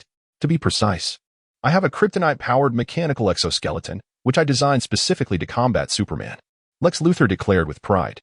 Such a proposition warrants my consideration. However, before that, I must first repair my mech. Li preached. Haha, a trivial matter. You may utilize anything I possess. By the way, do you have an antidote for that laughter toxin? Lex Luthor has been enduring this prolonged laughter for quite some time. The laughter toxin is a means employed by Li to manipulate Lex Luthor, and naturally, he would not easily provide an antidote. I do have an antidote, but it is stored in Gotham. Rest assured, once my mech is repaired, I shall return to Gotham to retrieve it for you. Li spoke. Very well. Let us first repair your mech before proceeding. Lex Luthor, being a cunning old fox, naturally understood Li intention, but with a hint of skepticism, inquired, "Brother, where is your mech located? Once we arrive at your studio, you shall certainly behold the mech." Li replied, "All right. By the way, my friend, what brings you from Gotham to Metropolis?" Lex Luthor continued to probe for information from Li chuckled. "If I were to say that I traveled all the way from Gotham to Metropolis just to assist you in eliminating Superman, would you believe me?" Chapter 66, Acquiring Kryptonite-Powered Mechanical Skeletons. Lex Luthor burst into hearty laughter. As a cunning old fox, he was not one to easily believe Li's words. No, he would not believe it even under duress. Of course, he would never voice such skepticism aloud. Following the outbreak of the zombie crisis, Lex Luthor transformed LexCorp Tower into a fortified base. He employed numerous individuals to fight on his behalf, providing them with excellent equipment and mechanical exoskeletons. In such dire circumstances, merely securing sustenance was a challenge, let alone finding refuge. As a result, many survivors willingly joined Lex Luthor's base, eager to work for him. Within Lex's base, there existed a specialized workshop dedicated to the creation of mechanical exoskeletons. The equipment here, with a few enhancements, could be repurposed for the production of mechs. For the time being, it sufficed to merely repair the existing mechs. When Lex Luthor witnessed Li conjuring 2 sets of Black Dragon mechs, as if by magic, his jaw nearly dropped to the floor. Although Li proclaimed himself a magician, the worldly Lex Luthor was firmly convinced that Li was an extraordinary being. After all, who but an exceptional individual could manipulate objects from afar? Who but an extraordinary being could produce such an array of items? Recognizing Li's extraordinary abilities further solidified Lex Luthor's belief that his strategic move was astute. With Li's assistance, the defeat of Superman was merely a matter of time. The Black Dragon 1 and Black Dragon 2 were severely damaged. By combining parts from both mechs, they could forge a temporary flying machine. However, this mech's combat capabilities were woefully inadequate. Aside from its ability to fly, it possessed no other offensive capabilities. Even so, it met Li's needs. As long as he could soar back to the desert base, he could undertake further repairs on the 2 mechs. Upon seeing Li on the mech and take to the skies, Lex Luthor clapped with exhilaration. "Ha! Li, you truly are a genius. I dare say, your mech's performance is on par with that of the Iron Man from New York. If you could mass-produce such mechs like Iron Man, our chances of defeating Superman would significantly increase." Li descended before Lex Luthor, stating, "Luthor, there is no need for flattery. We both know the truth. Without kryptonite, no matter how many mechs you have, they are merely decorative in the presence of Superman. Compared to the mechs, I am far more intrigued by your kryptonite-powered mechanical exoskeleton. May I have the pleasure of examining it?" "Of course, not a problem at all," Lex Luthor replied, his face betraying an unmistakable pride at the mention of his kryptonite-powered exoskeleton. In a matter of moments, Luthor appeared before Li clad in the mechanical frame. In contrast to the precision of the Black Dragon mech, Luthor's exoskeleton appeared rather coarse. Yet, its most remarkable feature lay in the flawless integration of mechanical structure with kryptonite. In close combat, especially against Superman, it offered a significant advantage. Upon witnessing the kryptonite-powered exoskeleton, a thought suddenly sparked in Li's mind. Could Luthor's technology be incorporated into the Black Dragon mech to create a kryptonite-infused version? If successful, it would become a formidable weapon against Superman. Luthor, this exoskeleton is truly magnificent. May I touch it? As Li Jie spoke, he extended his hand. Lex Luthor, clearly feeling a sense of psychological reluctance, nevertheless forced a smile. Considering the necessity of collaborating with Li Jie, and replied, "Of course, that is not an issue." Li Jie placed his hand on the kryptonite and inquired, "Luthor, if we are to eliminate Superman, we require a greater supply of kryptonite. Aside from this one before us, do you possess any additional kryptonite?" Haha, Li. Do you believe that kryptonite is something that can be casually excavated with a mere dig? What lies before me is all that I possess. The quest for additional kryptonite is 100-fold more challenging than the extraction of gold. My heavens, what have you done? Where is my kryptonite-powered exoskeleton? Lex Luthor exclaimed in astonishment as the very exoskeleton that had just adorned him vanished into thin air. It felt akin to being publicly stripped of one's garments. The troubling aspect is that he remained utterly oblivious to how his attire had been so surreptitiously removed. Li Jie was acutely aware of the significance of kryptonite in vanquishing Superman and sought to procure more from Lex Luthor. However, Lex Luthor's response was profoundly disappointing. Upon reflection, it was entirely understandable. After all, kryptonite is not a mere earthly mineral. It is debris from the explosion of Superman's home planet, Krypton. The likelihood of discovering kryptonite on Earth is even slimmer than winning the lottery, particularly in the current climate, which further complicates the quest for it. Since Lex Luthor possessed no additional kryptonite, Li Jie made no hesitations and seized the piece before him. He also appropriated the power-enhancing mechanical exoskeleton, intending to study it upon his return to the desert base and construct a suit of kryptonite-powered armor. As Lex Luthor screamed in astonishment, Li Jie approached the window with a smile, reassuring him, "Luthor, do not fret. I shall collaborate with you to eliminate Superman. However, as is often said, to achieve this, we require more kryptonite. Before I return, I would appreciate your utmost efforts in procuring additional kryptonite. Furthermore, I shall bring the antidote to the laughing gas upon our next encounter." With that, Li Jie, clad in the Black Dragon armor, soared out of the window.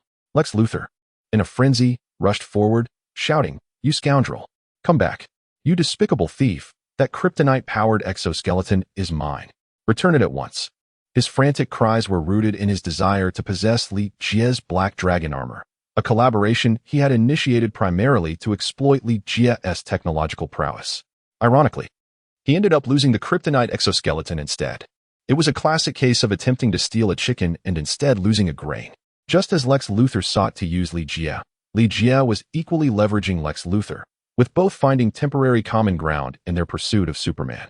Li Jie required Lex Luthor to run errands, even serving as bait for future confrontations with Superman.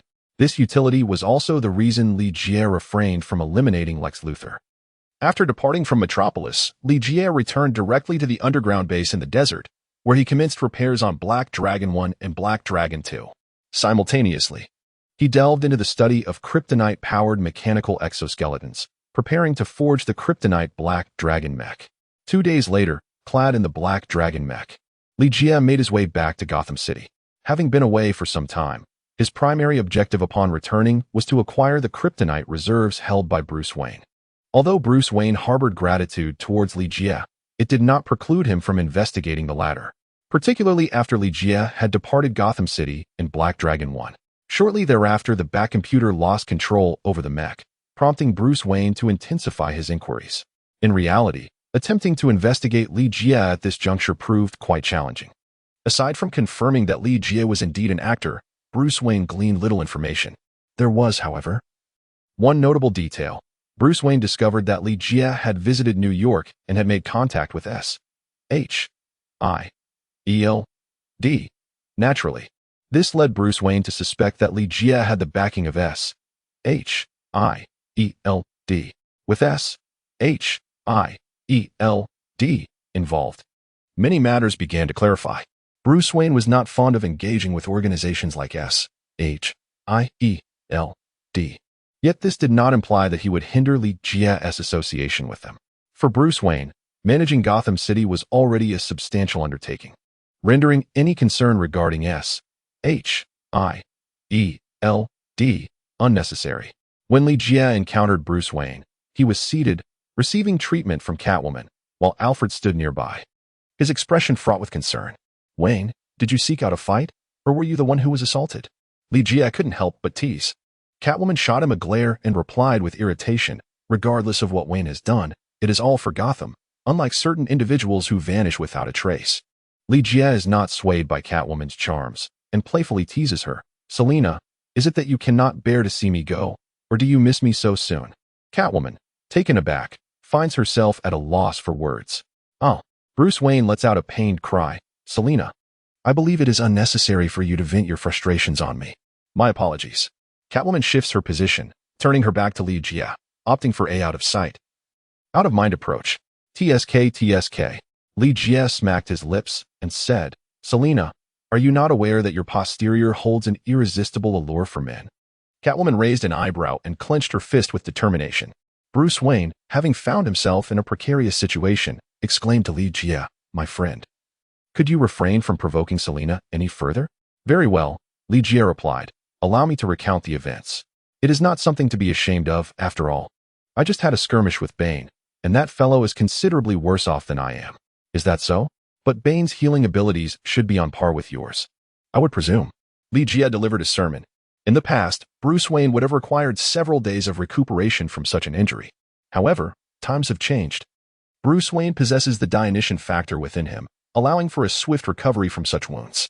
Yet, he still insists on having Catwoman tend to his injuries. Is he intentionally flaunting his affection? Jia pulled a chair and sat down before Bruce Wayne, inquiring curiously, do tell, how did you come to blows with Bane?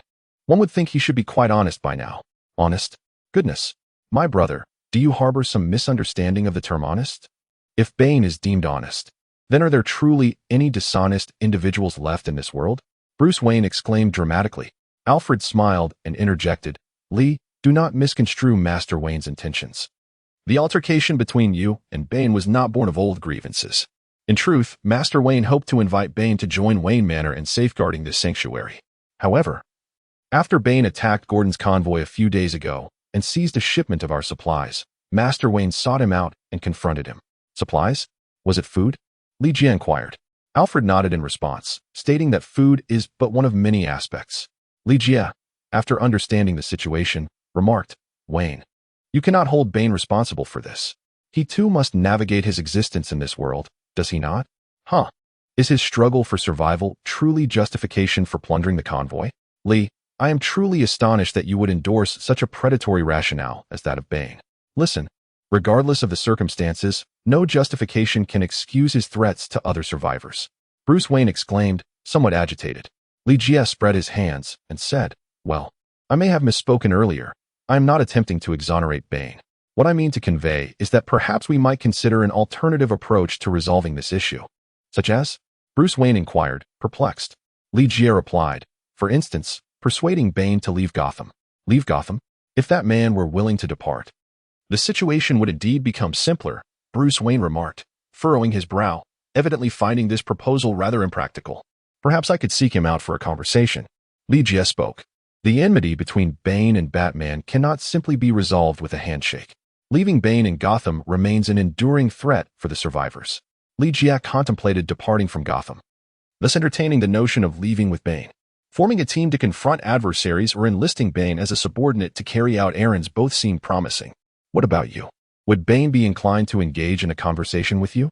Bruce Wayne appeared skeptical. Catwoman remarked, Bane seems quite fearful of him after their last encounter. He took the initiative to leave. Is that so? Bruce Wayne inquired with astonishment. Jia chuckled. In truth, it is not much of a secret. I once saved Bane's life. After a brief pause, he recounted the process of how Alfred had him experiment with the antitoxin, as well as the circumstances under which he rescued Bane. So that is how it transpired. Bruce Wayne pondered for a moment. Lee, it seems you genuinely have the opportunity to converse with Bane. If he is willing to depart from Gotham, it would alleviate one of the city's troubles. However, where do you intend to take him? Perhaps to New York? Jia had yet to conceive of a more suitable destination. Very well. Is there anything you require of me? Inquired Bruce Wayne. Jia cast a glance at Alfred and Catwoman. Both Alfred and Catwoman were allies, so there was no need to conceal anything from them. Bruce Wayne cleared his throat and, while speaking, deliberately flashed a smile at Catwoman. Jia, you seem rather timid. Are you afraid that Catwoman will settle the score with you later? Wayne, in light of this, I shall be candid. Could you possibly lend me your kryptonite gear, or some kryptonite as well? Li spoke. What do you need Kryptonian equipment for? Bruce Wayne's voice faltered, exclaiming in astonishment. Goodness, you can't possibly be contemplating a confrontation with Superman, can you? Alfred and Catwoman exchanged incredulous glances with Li to challenge Superman. Do you truly believe you have lived long enough? Chapter 67. The simplicity of defeating Superman. To entertain thoughts of battling Superman suggests a certain degree of irrationality, particularly in the case of this esteemed Wayne. He not only contemplated such an endeavor but also proceeded to act upon it. Li had anticipated the reaction of the crowd. Thus, he recited Lex Luthor's rhetoric regarding the threat posed by Superman. In certain respects, Bruce Wayne's perspective aligns with that of Lex Luthor. It is precisely because Bruce Wayne perceives Superman as a menace to humanity and the Earth that he has contemplated ending Superman's life on multiple occasions. Ladies and gentlemen, to be candid, my encounter with Superman nearly cost me my life at the hands of that being. Were Superman even slightly more rational, I would never entertain the notion of confronting him. However, he currently exists as a zombie, an entity utterly devoid of self-control. A ticking time bomb capable of annihilating the Earth and all of humanity at any moment. Therefore, we bear both the responsibility and the obligation to eliminate Superman. After an extensive oration, Li delivered an impassioned conclusion, ultimately fixing his gaze upon Bruce Wayne. Wayne, I believe no one comprehends Superman's current plight better than you do. He is utterly incapable of making his own choices. Bruce Wayne furrowed his brow, finally letting out a resigned sigh. Li, you are absolutely right. I share a similar experience with Superman. No one knows him better than I do. Presently, Superman is akin to a prisoner ensnared in an endless abyss, utterly unable to exert control over his body and mind. It is not surprising, therefore, that he may engage in astonishing acts. With a gentle sigh, Bruce Wayne continued, Li, I am entirely on your side. Indeed, we bear the obligation and responsibility to eliminate Superman and address this formidable threat. Wayne, does this imply that you agree to lend me the kryptonite equipment?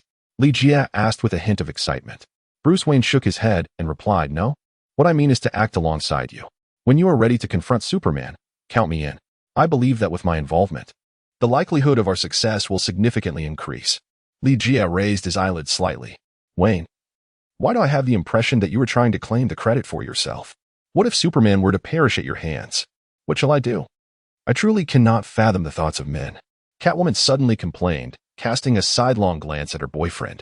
Wayne, I am aware that you have had your disagreements with Superman. Yet you must understand better than anyone that a living Superman is far more valuable than a deceased one. Especially in this current climate, people require heroes like Superman. Selina, are you suggesting that we eliminate that fellow and then resurrect him? Bruce Wayne furrowed his brow and murmured, You have a point. While I hold a profound disdain for that arrogant individual, it is undeniable that this world requires heroes akin to Superman. However, if we intend to vanquish him and then bring him back to life, we will need the God of Wine factor. Don't look at me. The last of the God of Wine factor was entirely expended on you. Catwoman shrugged, indicating her helplessness. Li, do you have any thoughts? Bruce Wayne then turned his gaze towards Li. Based on our current experience, the benefits of resurrecting a superhero outweigh the consequences of eliminating him. Li was naturally eager to eliminate Superman once again after his resurrection. Otherwise, he would not have gone to such lengths to collaborate with Coulson in capturing the superheroes. Among the multitude of superheroes, Superman stands as a unique figure. His resurrection may not necessarily require the essence of the God of Wine. The energy from Superman's spaceship mother box could equally facilitate his revival. Regardless of the method employed for Superman's resurrection, the prerequisite remains the same. That fellow must be defeated first. Li cleared his throat and said, Wayne, I concur with Selina's perspective. However, our immediate priority must be to devise a foolproof plan to eliminate that individual. As for the matter of resurrection, we can deliberate on that later. You are correct.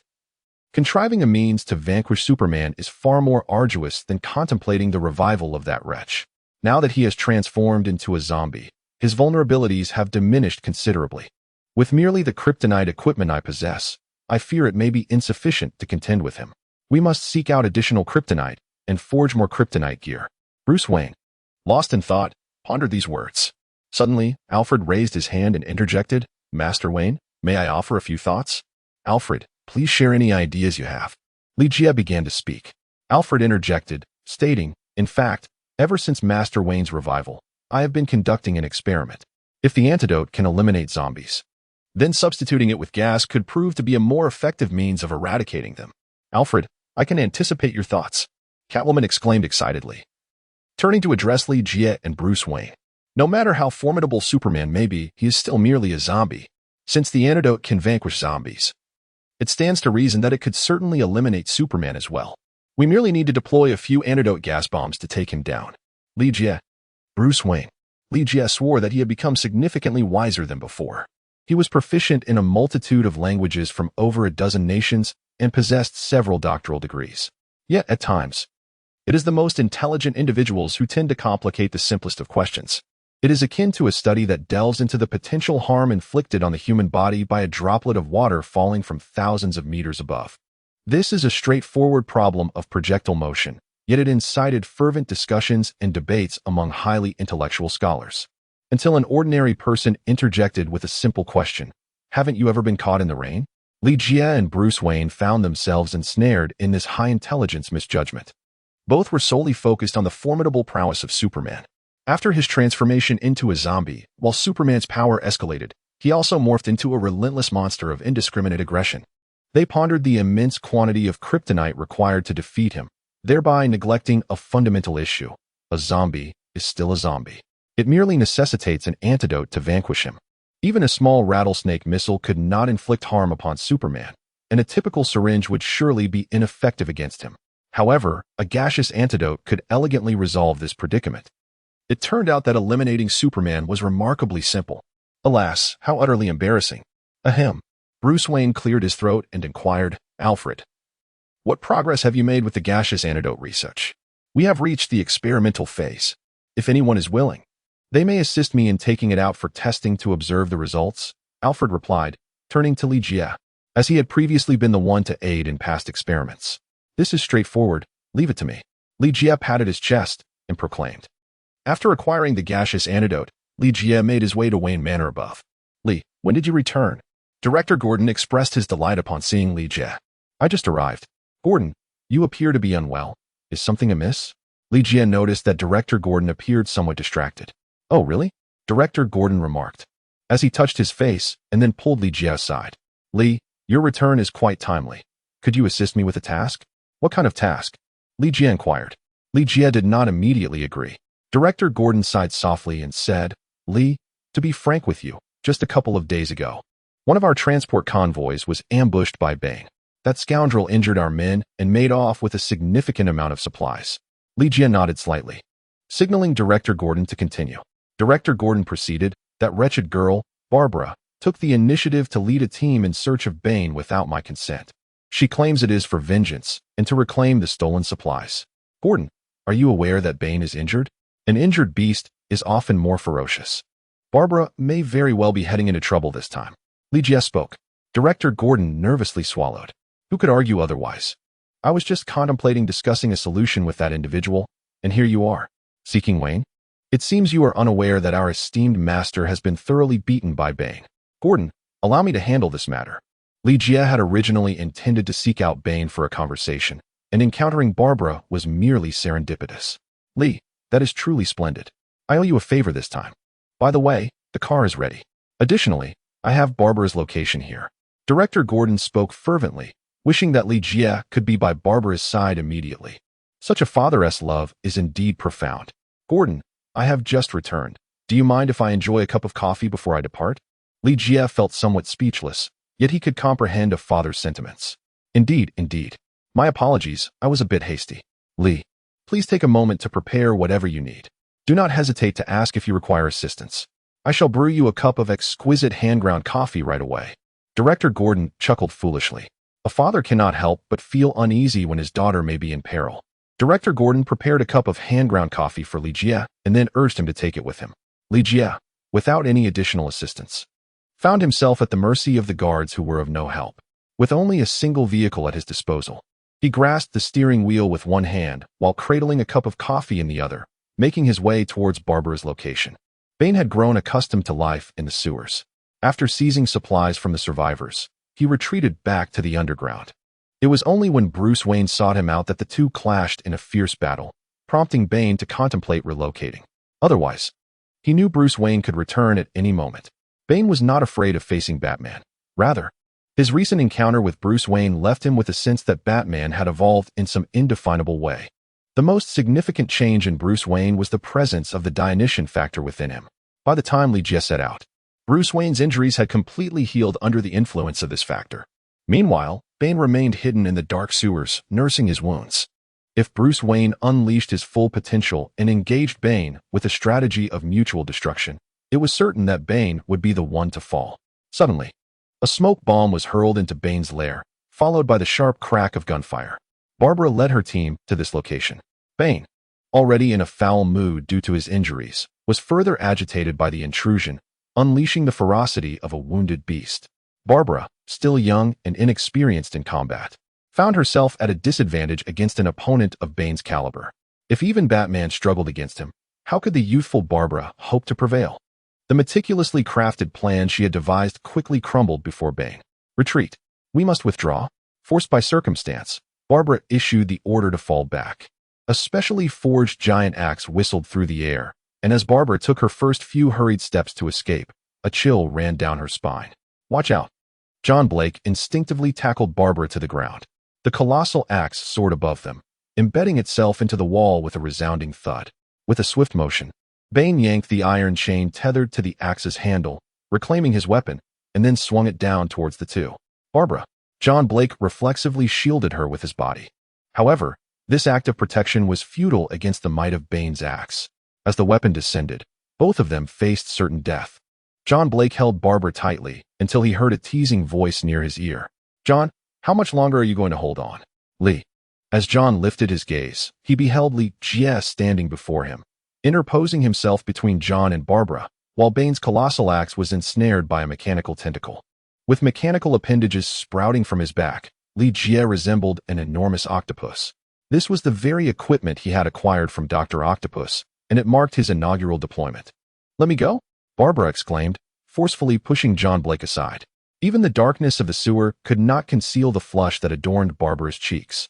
John Blake, feeling somewhat awkward, ran his fingers through his hair. It seemed that this heroic rescue had not gone as planned. Creak. Bane tugged fiercely at the massive axe.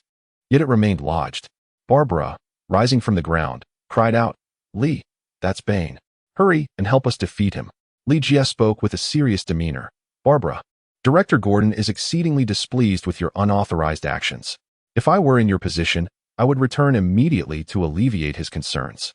John Black, perceiving that Li-Jie had no intention of confronting Bane, gently urged Barbara, let us depart from this place and discuss matters elsewhere. As Barbara began to speak, she was interrupted by Li-Jie. Return now. I have matters to discuss with Mr. Bane. Li-Jie commanded. Reluctantly, Barbara turned and left. Once everyone had evacuated, Li-Jie released the massive axe of Bane, a smile gracing his face as he remarked, I hear you have just acquired a cache of supplies. Is there any wine? Might I trouble you for a drink? Bane's gaze flickered between Li-Jie and the surroundings. After a moment's hesitation, he sheathed the axe upon his back and turned away. With a rustling sound, he rummaged through the supplies and indeed produced 2 bottles of whiskey, handing one to Li-Jie. Chapter 68. The heir of Batman Bane, who was naturally loquacious, had become increasingly reticent since the loss of those around him, leaving him solitary. With Bane silent, Li-Jie took the opportunity to speak, asking, Bane, do you intend to continue living this way? Li-Jie inquired, but Bane offered no response, merely furrowing his brow slightly. Li-Jie continued, I am aware that a significant portion of your life has been spent within the confines of a prison. Do you truly wish to continue living like a rat in the sewers for the remainder of your days? Have you ever contemplated the profound meaning of your existence? Bane furrowed his brow, and at last spoke. The purpose of my life is to eliminate Batman. To kill Batman? Huh. Bane, are you serious? Are you suggesting that your existence hinges upon Batman? What if he were to perish? Goodness. Bane, you are no longer a child. Could you not shed such childish notions? Li-Jie could not help but burst into laughter. Childish? You dare to call me childish? Bane's brow furrowed even deeper, regardless of whether Li-Jie was his savior. He was already infuriated. Are you not childish yourself? Listen, throughout one's life, no one has ever truly lived for another, unless they have fallen in love with that person. Bane, Could it be that you have genuinely fallen for Batman? Li Jie exaggeratedly expressed his sentiments. Love. The word startled Bane, who exclaimed with disgust, "No. I loathe that man. I shall eliminate him." Very well.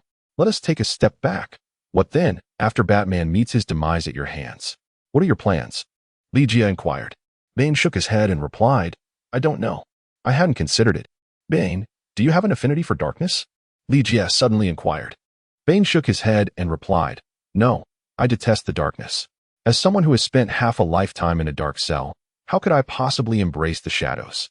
Then why do you choose to reside here, in a place devoid of any light? Li Jie inquired. Bane furrowed his brow.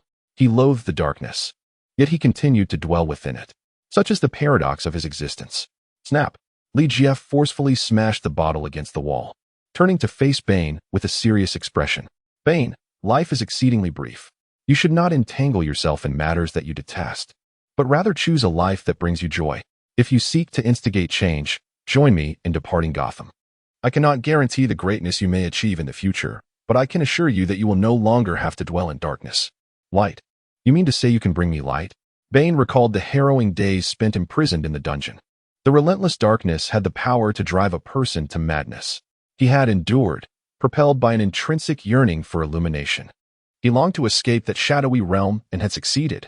Yet, having grown accustomed to the obscurity, he found it difficult to completely sever ties with the darkness. Yes, light. I can bring you into the sunlight. Li Jie replied, while Bane furrowed his brow, displaying a demeanor of wariness. Oh.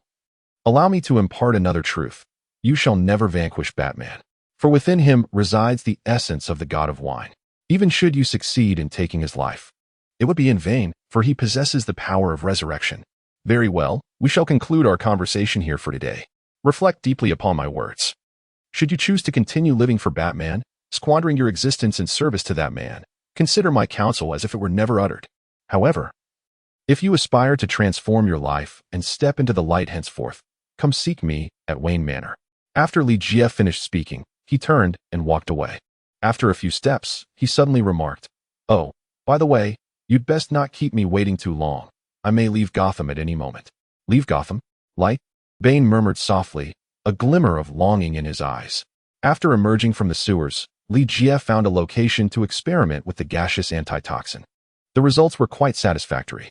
When Li Jie released the gaseous antitoxin, all 3 zombies at the scene perished instantly. Upon returning to Wayne Manor, Li Jie encountered Commissioner Gordon once more. Li, I cannot express my gratitude enough. John has informed me that you saved Barbara's life, Commissioner Gordon exclaimed with palpable excitement. Speaking of which, where is Barbara? What do you intend to do with her? Li Jie inquired with curiosity. Barbara? That girl is certainly grounded. I want her to reflect deeply and understand where she went wrong. Director Gordon exclaimed with indignation. Haha. Li Jie couldn't help but chuckle. Li, what is it that amuses you? Director Gordon inquired, perplexed. Li Jie replied, My dear director, do you truly believe that confining a rebellious adolescent girl would yield positive results? Trust me, such an approach will only exacerbate the situation. Director Gordon furrowed his brow and said, Li, you may indeed have a point. However, I am a novice in fatherhood and possess little experience. Could you perhaps offer me some sound advice? Li Jie replied, Let us find a teacher for Barbara. She requires the guidance of a distinguished mentor to steer her away from making misguided choices. I understand, exclaimed Director Gordon with delight. If you are willing to take Barbara under your wing, I shall promptly prepare her gifts to present to her master. Clap. Li Jie tapped his forehead and remarked, Gordon, you have misunderstood. I have no intention of taking on a disciple. Besides, I am hardly suited to be a teacher. What do you wish for me to instruct Barbara in? The art of acting. But, you just said. Li Jie interrupted Director Gordon, gesturing towards the ground as he spoke. Gordon, do you not think that gentlemen would be more suited to be Barbara's teacher? Director Gordon initially furrowed his brow, but then raised his eyebrows in excitement, exclaiming, Li, you are indeed right. Those involved often lose perspective. You are correct. No one is more fitting than that gentleman to be Barbara's instructor. However, I do have some concerns about whether he would take Barbara as his apprentice. Li Jie smiled and said, Director Gordon, you are perhaps overthinking this. As long as Barbara and that gentleman share a mentor-mentee connection, they will inevitably become such, even without your prompting.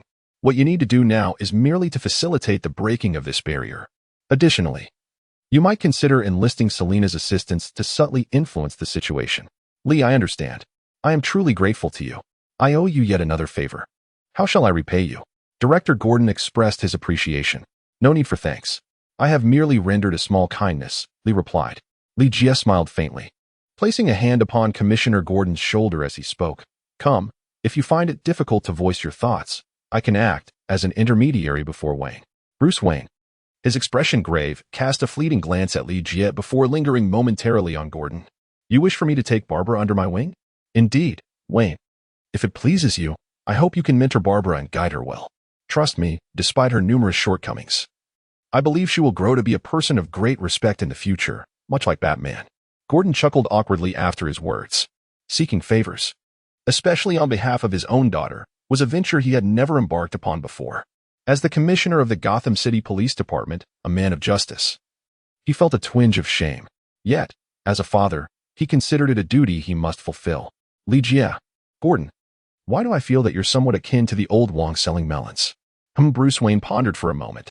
To be candid, the sudden eruption of the zombie virus sweeping across the globe was an unforeseen calamity for Bruce Wayne, especially considering that during this crisis, he himself had succumbed to infection and transformed into a zombie.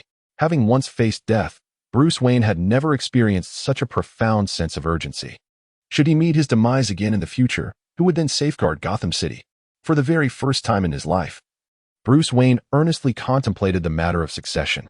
The survivors in Gotham City were already few, and among this small group, it seemed that none were more suited to inherit the mantle of Batman than Barbara. No, there was another. Bruce Wayne discreetly cast a glance at Li Jie. In terms of capability, Bruce Wayne believed that no one was more fitting to be his successor than Li Jie. However, Li Jie evidently harbors ambitions that transcend this realm. Alternatively, one might express that Bruce Wayne has discerned that Li Jie's future accomplishments will undoubtedly surpass his own.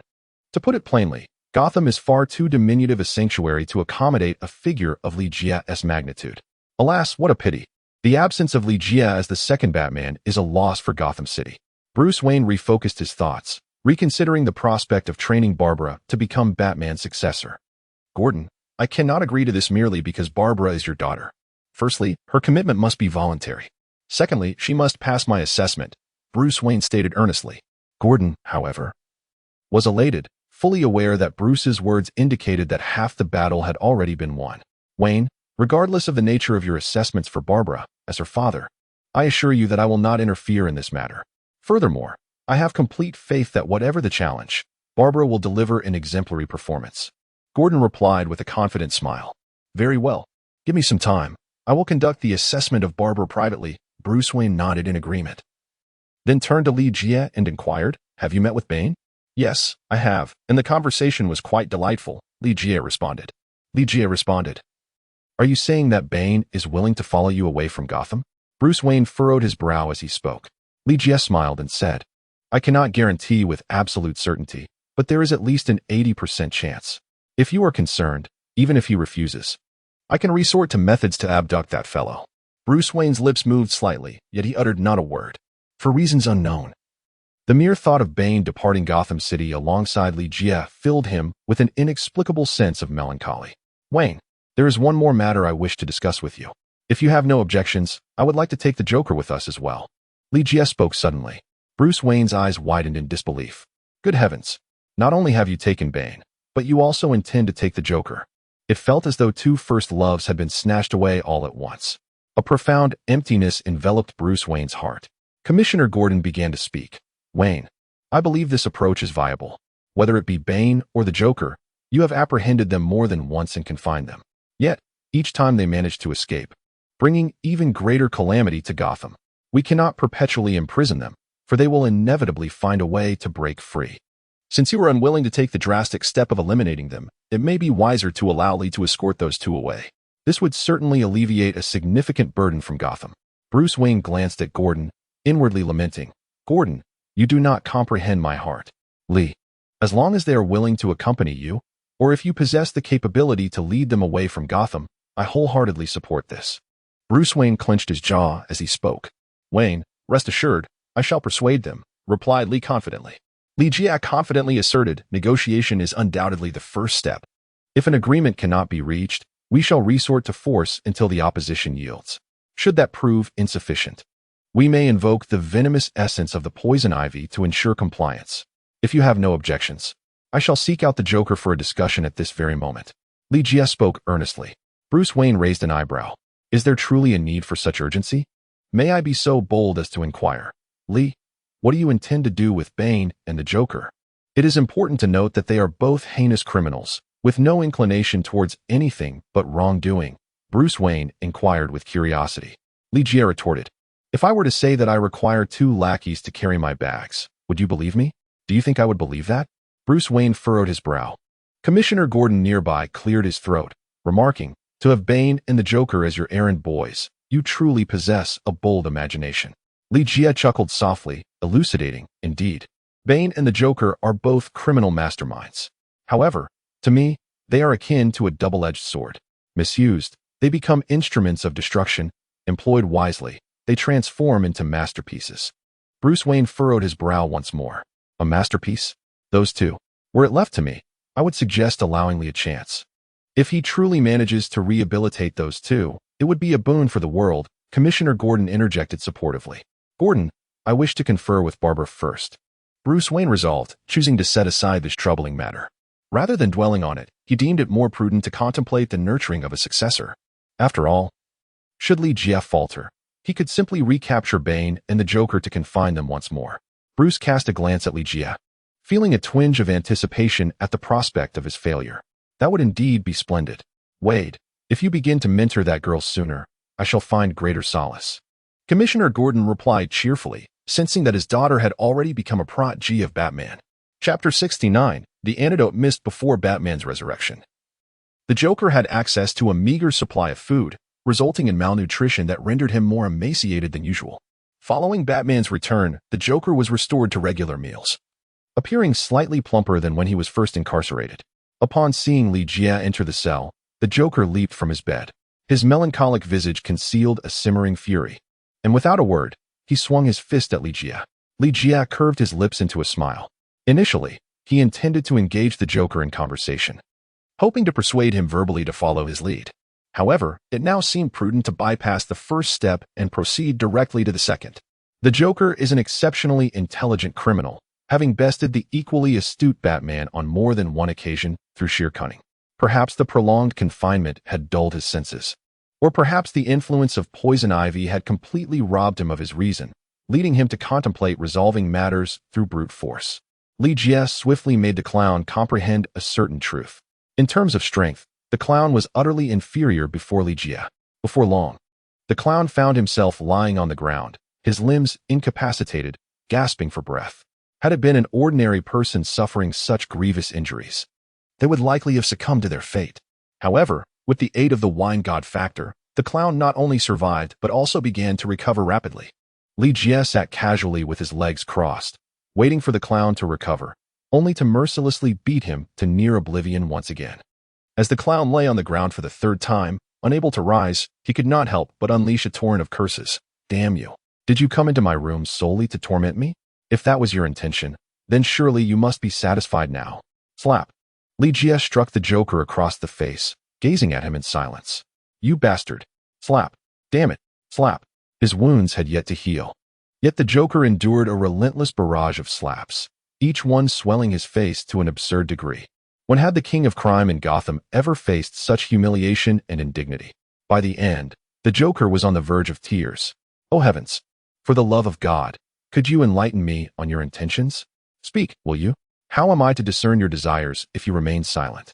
Have I not yet revealed the purpose of my visit? Lee blinked innocently, exclaiming, Oh, this cannot be attributed to me. Who could have anticipated that you would assault me the moment I entered, causing me to forget this matter altogether? Forget? Are you now blaming me? The clown's eyelids fluttered several times, his voice tinged with a hint of sorrow as he replied, Very well, this time it is indeed my fault. Might you enlighten me as to the purpose of your visit? Oh, it is like this. Lee returned to his bed, gazing down at the clown on the floor.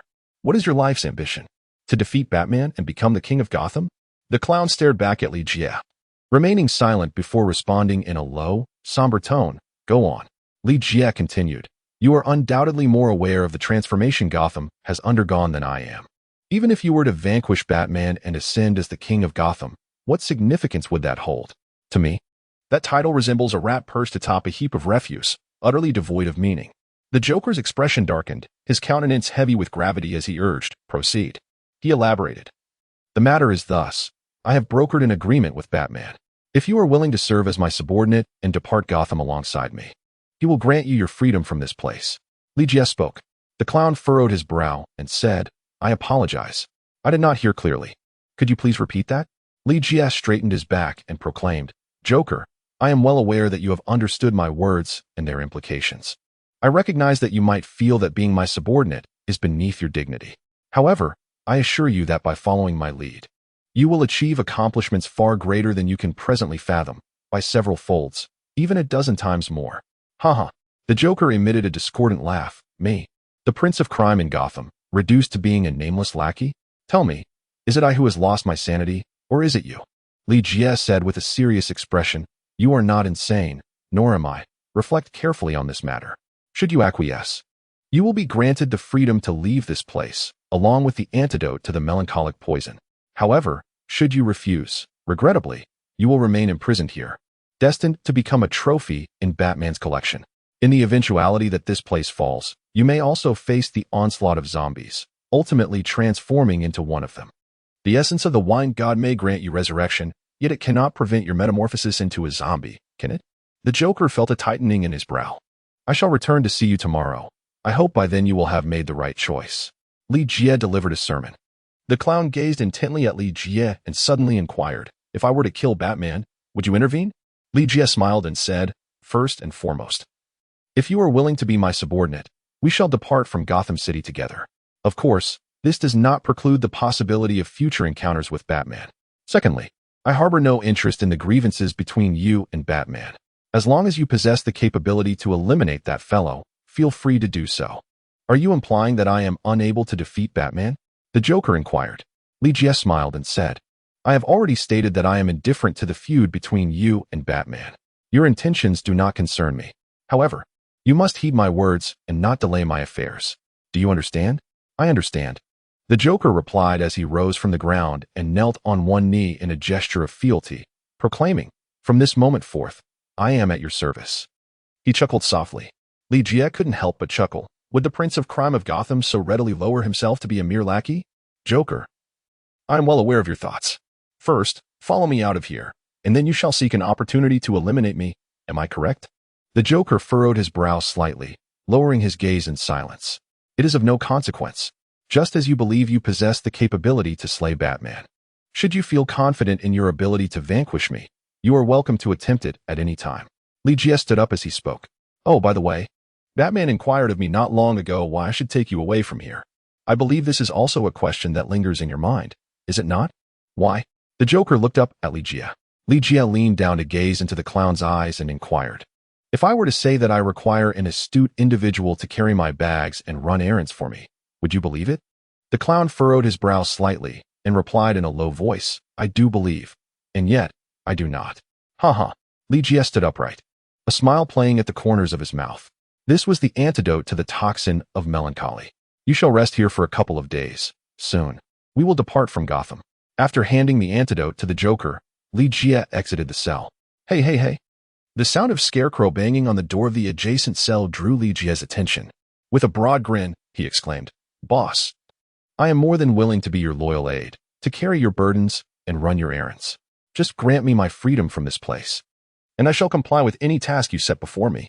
Li cast a fleeting glance at the Scarecrow, uttering not a single word before turning away. "Wait, I speak the truth.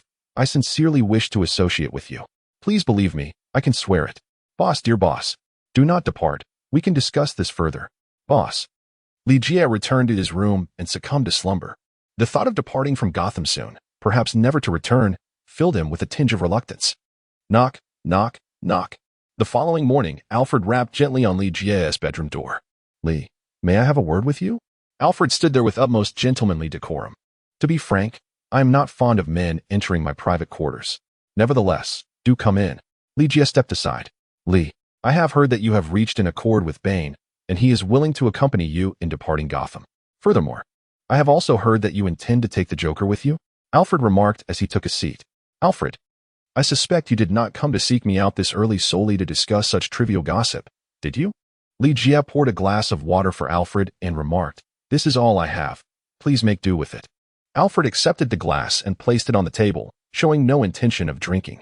With an unwavering smile, he replied, Li, while I am uncertain as to why you chose to take Bane and the Joker away from Gotham, their departure is undoubtedly a monumental blessing for the city. I must express my gratitude on behalf of Gotham's survivors. Alfred, let us not squander time, Li Jie interjected. Let us return to the matter at hand.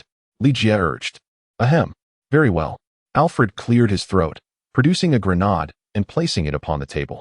The toxin-resistant gas experiment conducted yesterday was remarkably successful.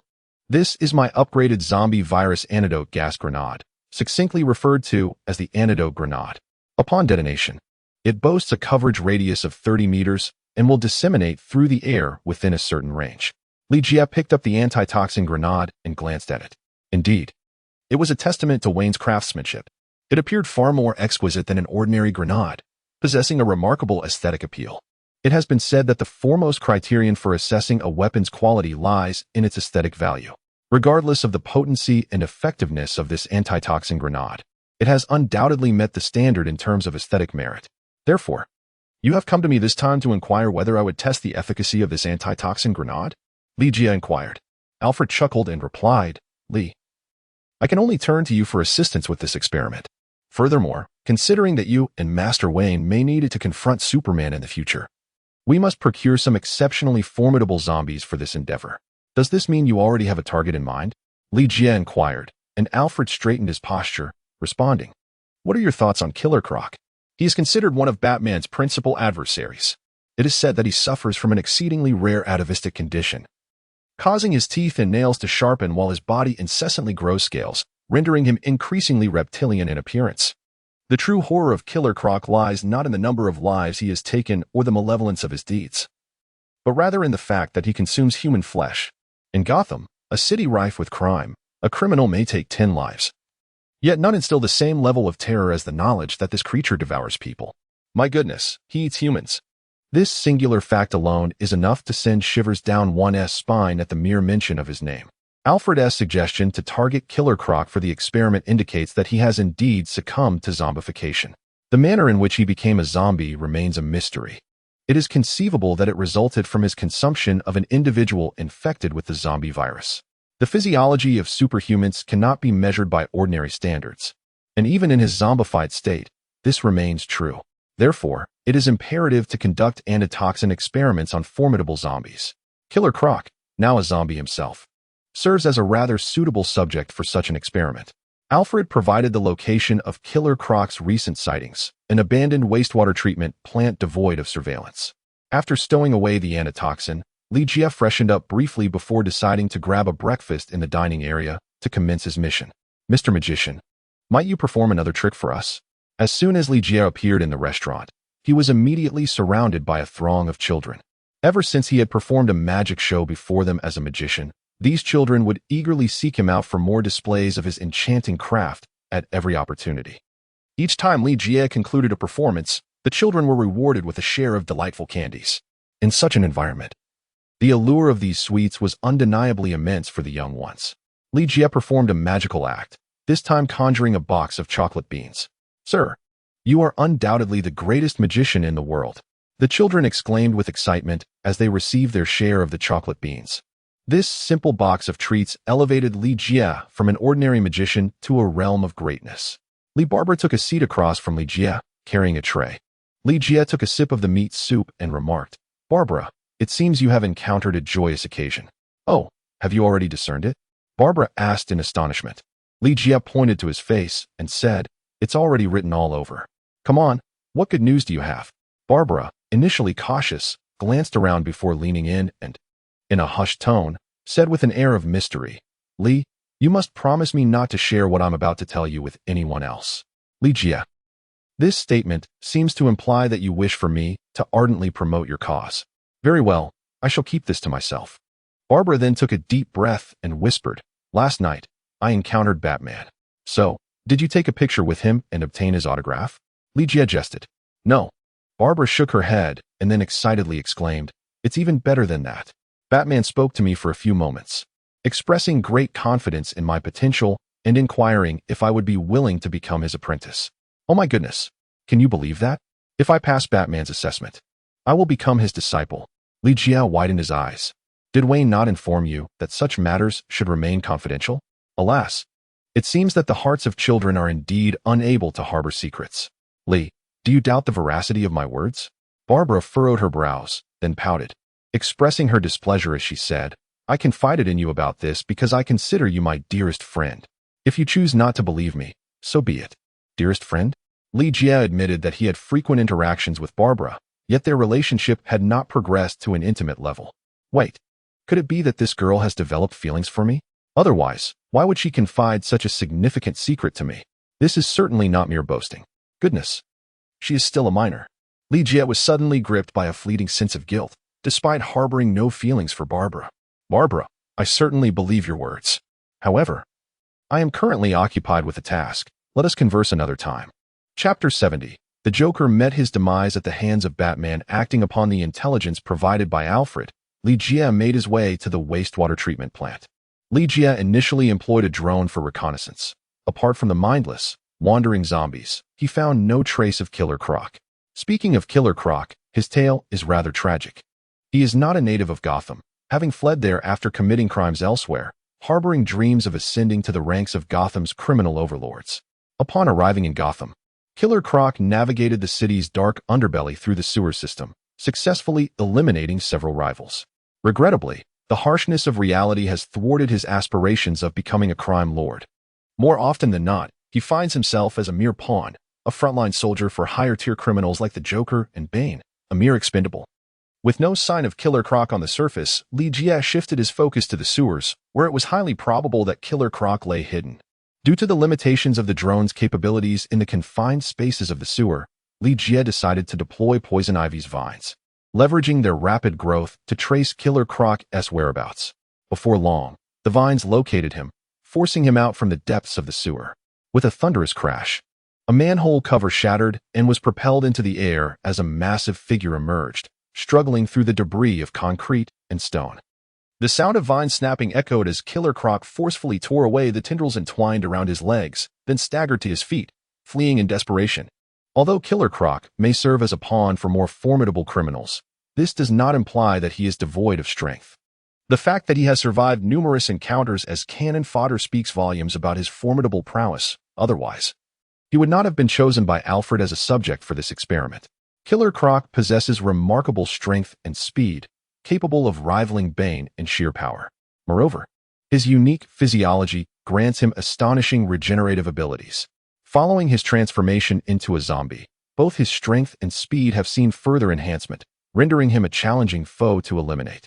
Alfred's selection of Killer Croc as an experimental subject also stemmed from another reason.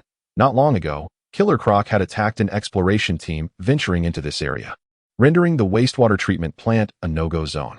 Thus, eliminating Killer Croc would simultaneously alleviate the threat posed by this restricted area. Li Jie leaped from the upper floor, landing before the voracious crocodile. The mechanical octopus tentacles on his back plunged into the concrete, mitigating the impact of his fall. The crocodile's nostrils flared twice.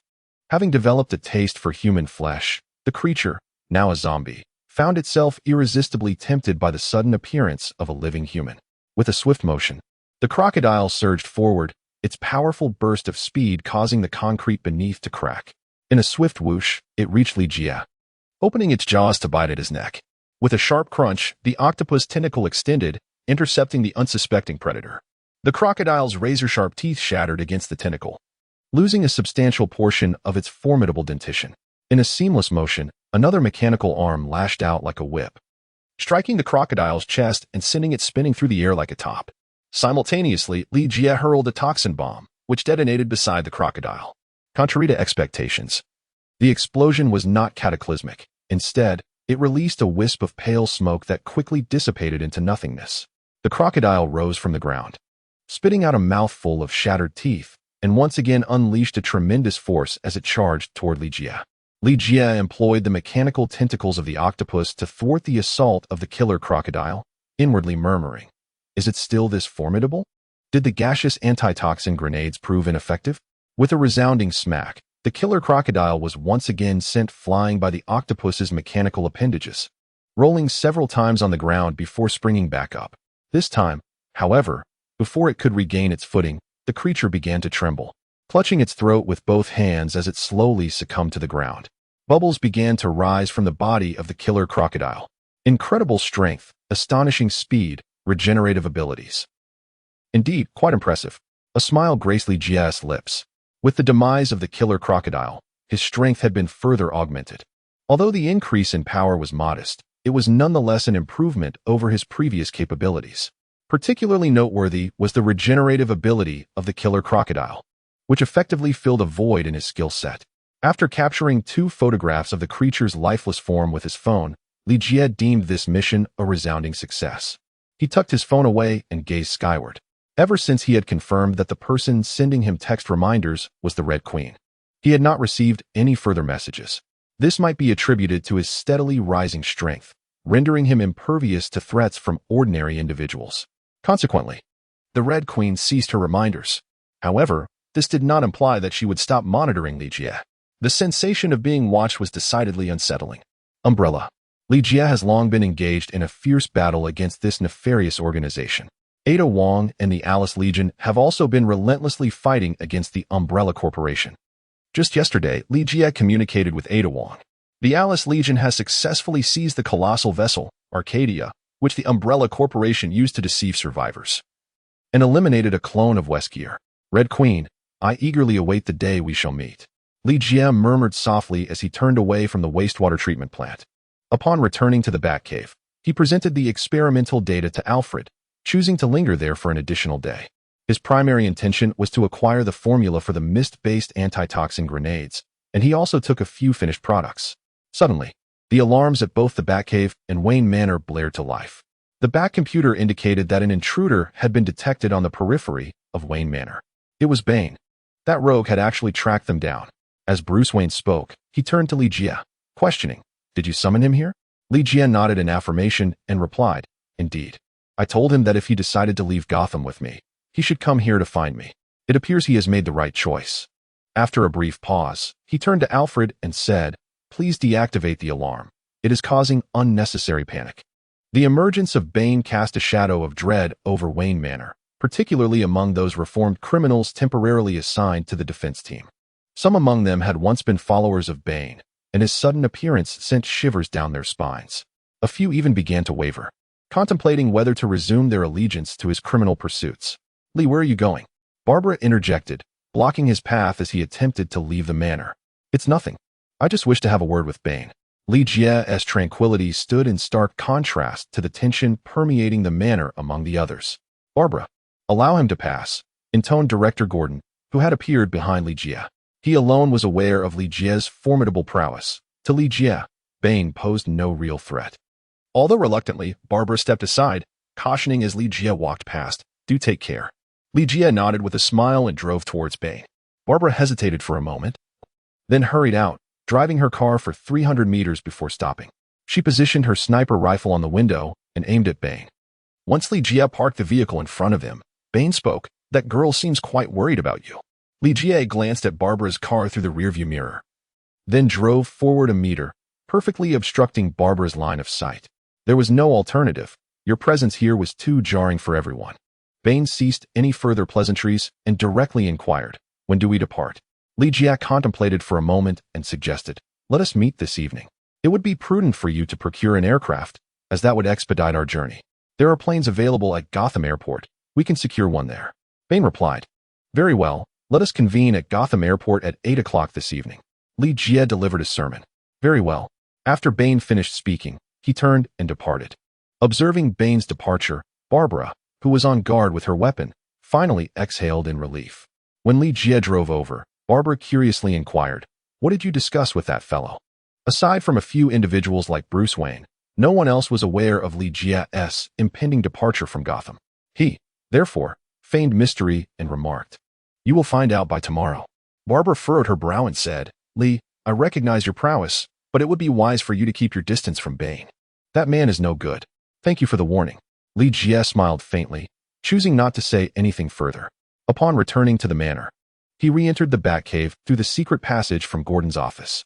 Bruce Wayne had long been waiting there, and upon seeing Li Jie, inquired, "So, you are leaving?" "Wayne, indeed I am departing. However, there is no need for you to sulk like a woman, creating such a heavy atmosphere as if we shall never meet again." Li Jie jested lightly.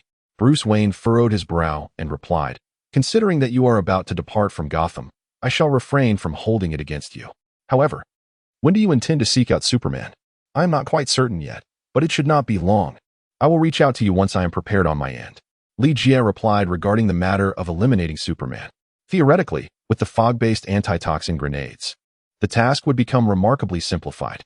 If that fails, a more powerful bomb could suffice. My friend, let us not forget, we are dealing with Superman. In the actual execution, numerous unforeseen complications are bound to arise. A zombie Superman would certainly not hold back in combat. One misstep could lead to a farewell to this world. Hence, this matter requires careful deliberation and cannot be approached impulsively. Bruce Wayne has clashed with Superman on multiple occasions and possesses a deeper understanding of the latter's terrifying capabilities than Li Jie. Very well. Once you are prepared on your end, do give me a signal, for I am ready to act at any moment. Thus, the plan is settled.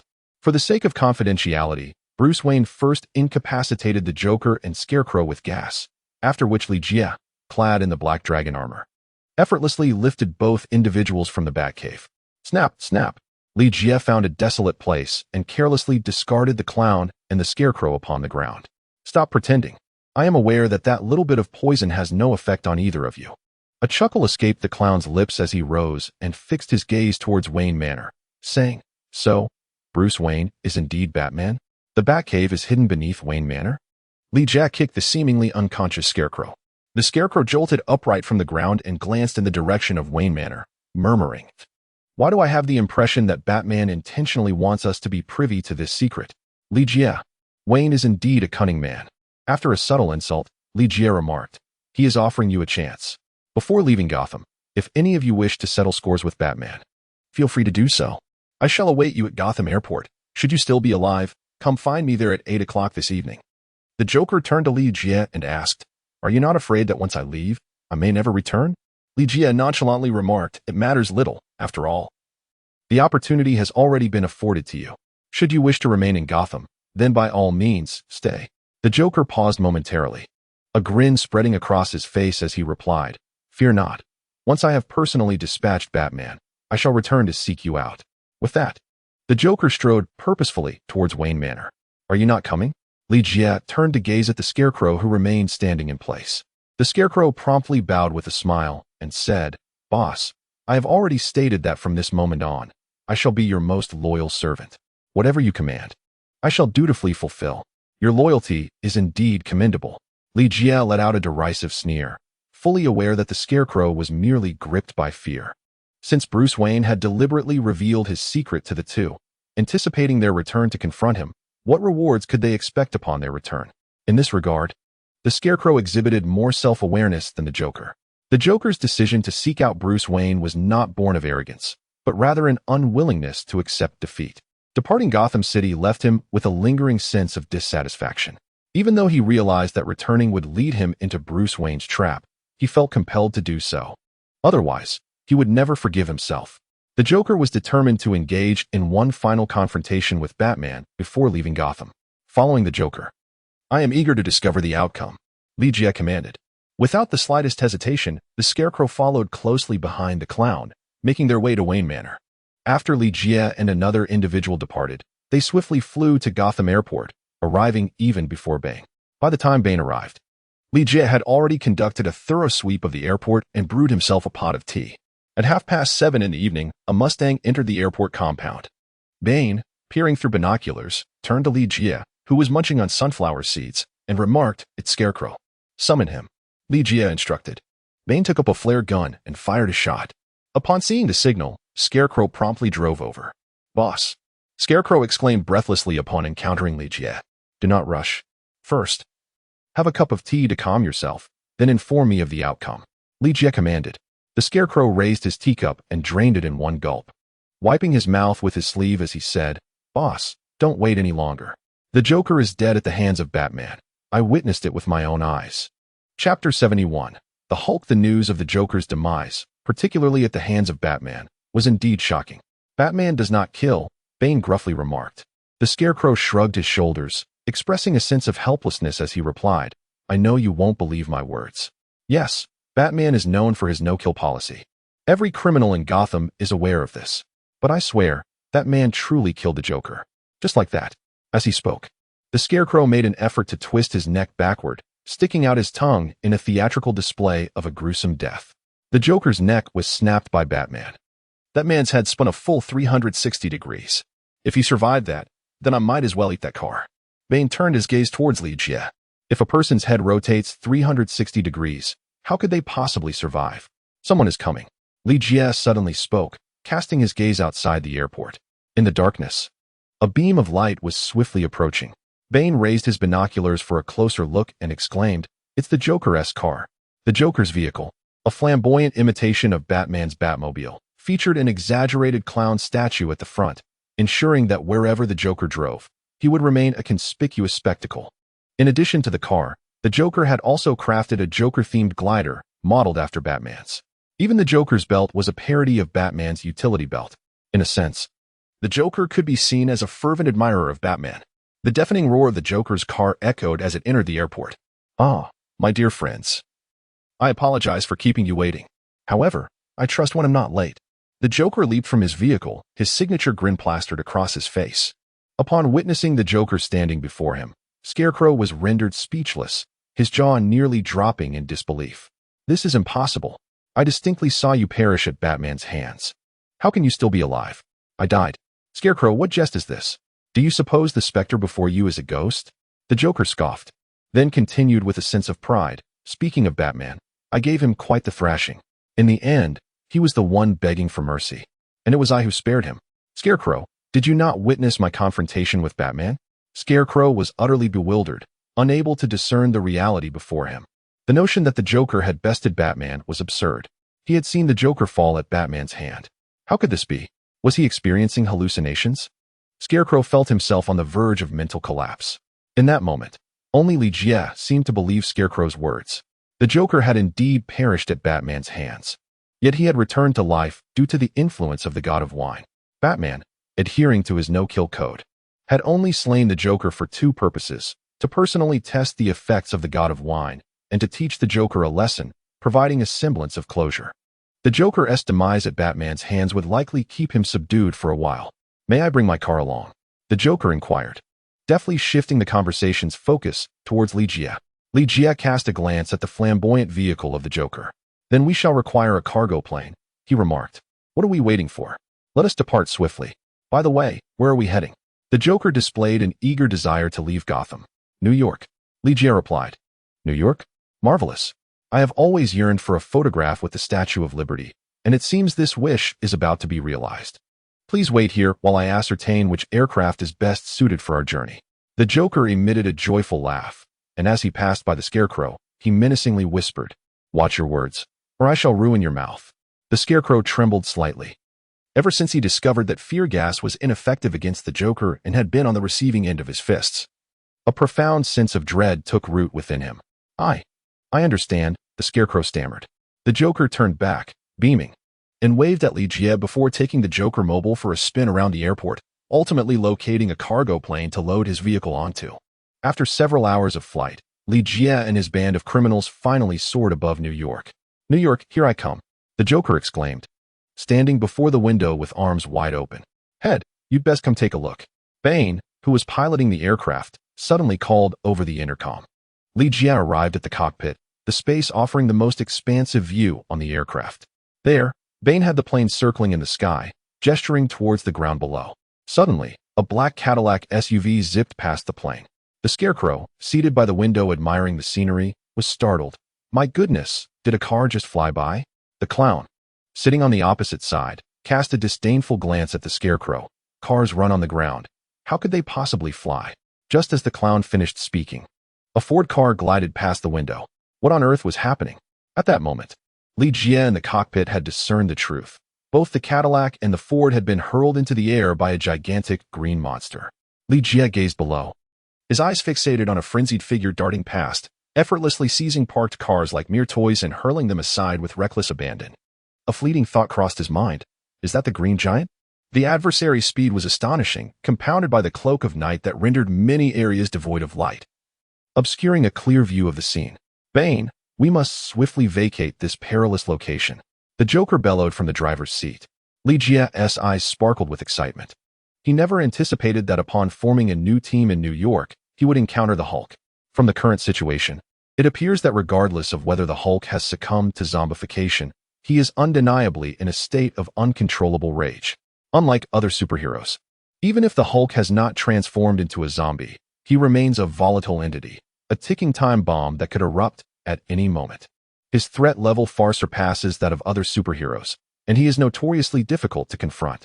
As the arch-nemesis of the Hulk, General Thaddeus C. Ross once attempted to annihilate the Hulk with nuclear weapons, but to no avail. The effort was utterly futile.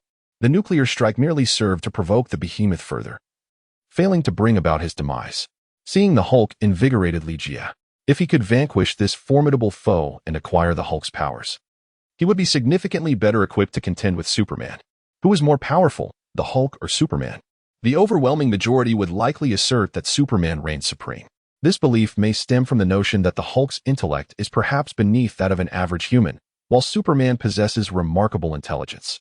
The Hulk's most significant disadvantage compared to Superman is his inability to fly. Nevertheless, the Hulk once engaged in combat with Thor and emerged victorious. This is attributed to the Hulk's limitless strength combined with his indestructible physique, which grants him a conceivable chance of overcoming Superman. Li Jie did not assert that the Hulk could effortlessly triumph over Superman. Rather, he believed that possessing skills related to the Hulk would enhance his chances of defeating Superman. Moreover, is there not an inherent advantage in ensuring one's survival? This opportunity presents itself most fortuitously. I shall find a suitable place to land and descend to assess the situation. Li Jia placed a hand on Bane's shoulder and paused before opening the cabin door. The Black Dragon mech was assembling mid-air, ready to assist Li Jia in pursuing the Hulk. Under normal circumstances, given Li Jia's current abilities, the likelihood of defeating the Hulk was rather slim. However, should the Hulk become infected and transform into a zombie, the scenario would change dramatically. Perhaps a single fog-like anti-toxin grenade would suffice to eliminate the Hulk, effortless and straightforward. This represented a significant experiment prior to formally confronting the Superman. As long as the anti-toxin grenade proved effective against the zombified Hulk, it would undoubtedly yield the same results against Superman. Li Jia soared through the air, only to find that the Green Giant, who had been mere moments ago beneath his very eyelids, had inexplicably vanished. It did not take long for him to discern the source of the predicament. A gaping chasm, exceeding 10 meters in diameter, had materialized on the ground at the crossroads. It was evident that this pit was man-made. The Green Giant had utilized it to execute a hasty escape through the earth. The distant roar of a nearly disassembled pickup truck echoed, drawing closer. The situation within the chasm appeared exceedingly intricate. A reckless intrusion could prove perilously hazardous. Furthermore, with the emergence of others, Li Jia resolved to retreat for the time being. After all, having confirmed the Green Giant's presence in New York, there was no need for haste. Their paths would inevitably cross again. As Li Jia was about to depart from the scene, he suddenly recognized the familiar faces of those approaching in a pickup truck. The driver, the bald-headed Christmas, was accompanied by Barney in the passenger seat, while Gunner stood in the back wielding a 6-barrel machine gun. With a screech, the vehicle came to a halt, and the trio aimed their firearms directly at Li Jia. It was not until Li Jia removed the helmet of his Black Dragon mech that they let out a collective sigh of relief. "Li," Barney exclaimed with excitement. "Hello, Barney." Li Jia greeted the group, his gaze shifting among Barney and his companions.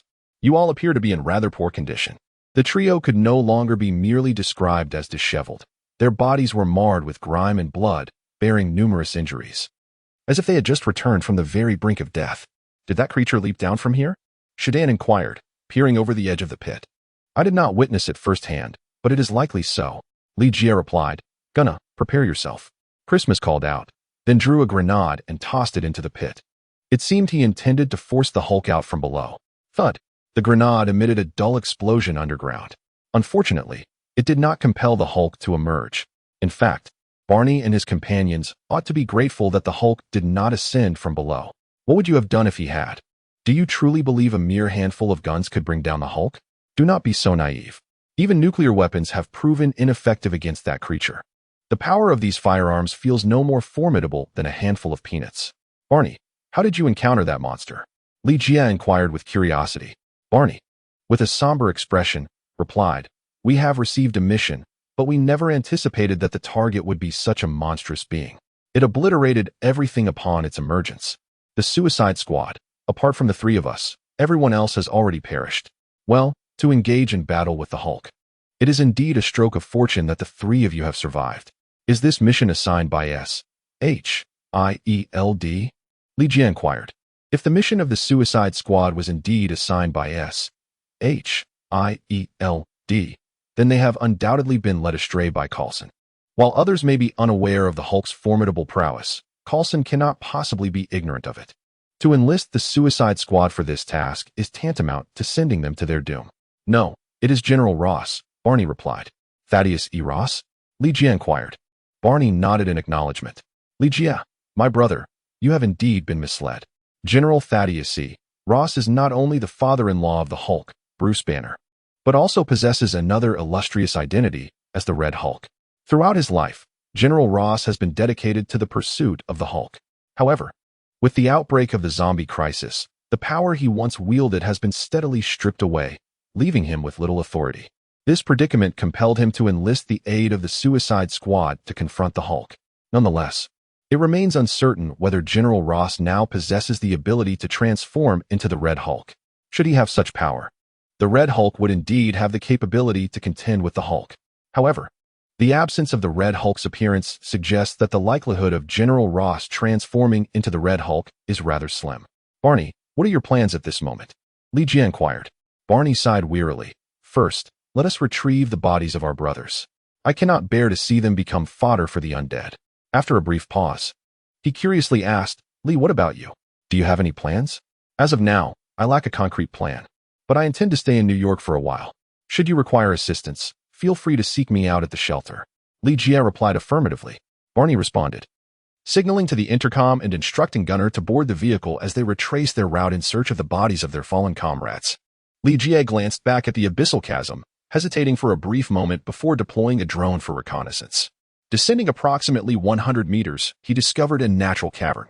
The interior was exceedingly intricate, rendering it impossible to ascertain the whereabouts of the Hulk. Even if one were to venture down, the Hulk might have long since escaped through an alternate route. Li Jie found Bane and the three individuals and led them to the sanctuary. As Li Jie and his companions had just arrived at the shelter, barely having the chance to find a place to settle, they were approached by a middle-aged woman with curly hair who greeted them. Hello, my name is Melinda. You may call me Mel. Mel extended her hand and greeted Li Jie in Mandarin. Are you of Chinese descent? Li Jie extended his hand and shook hands with Mei. This marked the second Chinese individual he encountered in this world, aside from Ada Wong. Indeed, I am an agent of S.H.I.E.L.D. Awaiting your arrival under Coulson's orders, Mei replied. Upon hearing Coulson's name, Li Jie curled his lip. Has that guy found what I desired? Not yet. Mei replied with a regretful shake of her head. Chapter 72, Taking Over the Suicide Squad. Then we have nothing further to discuss. Li Jie shrugged in resignation.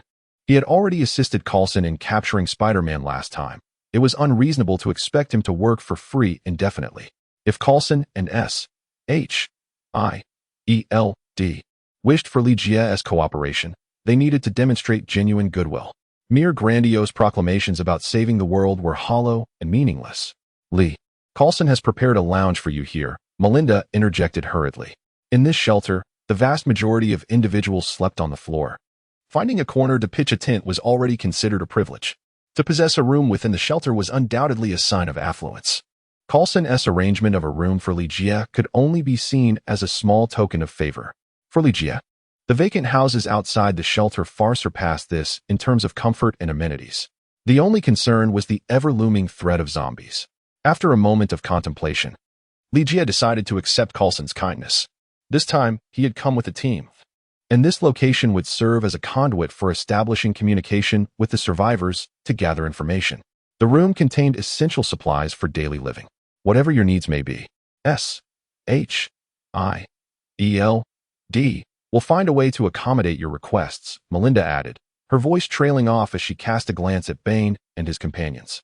Bane was a formidable figure, his imposing stature complemented by the mask he wore, eliciting both respect and fear.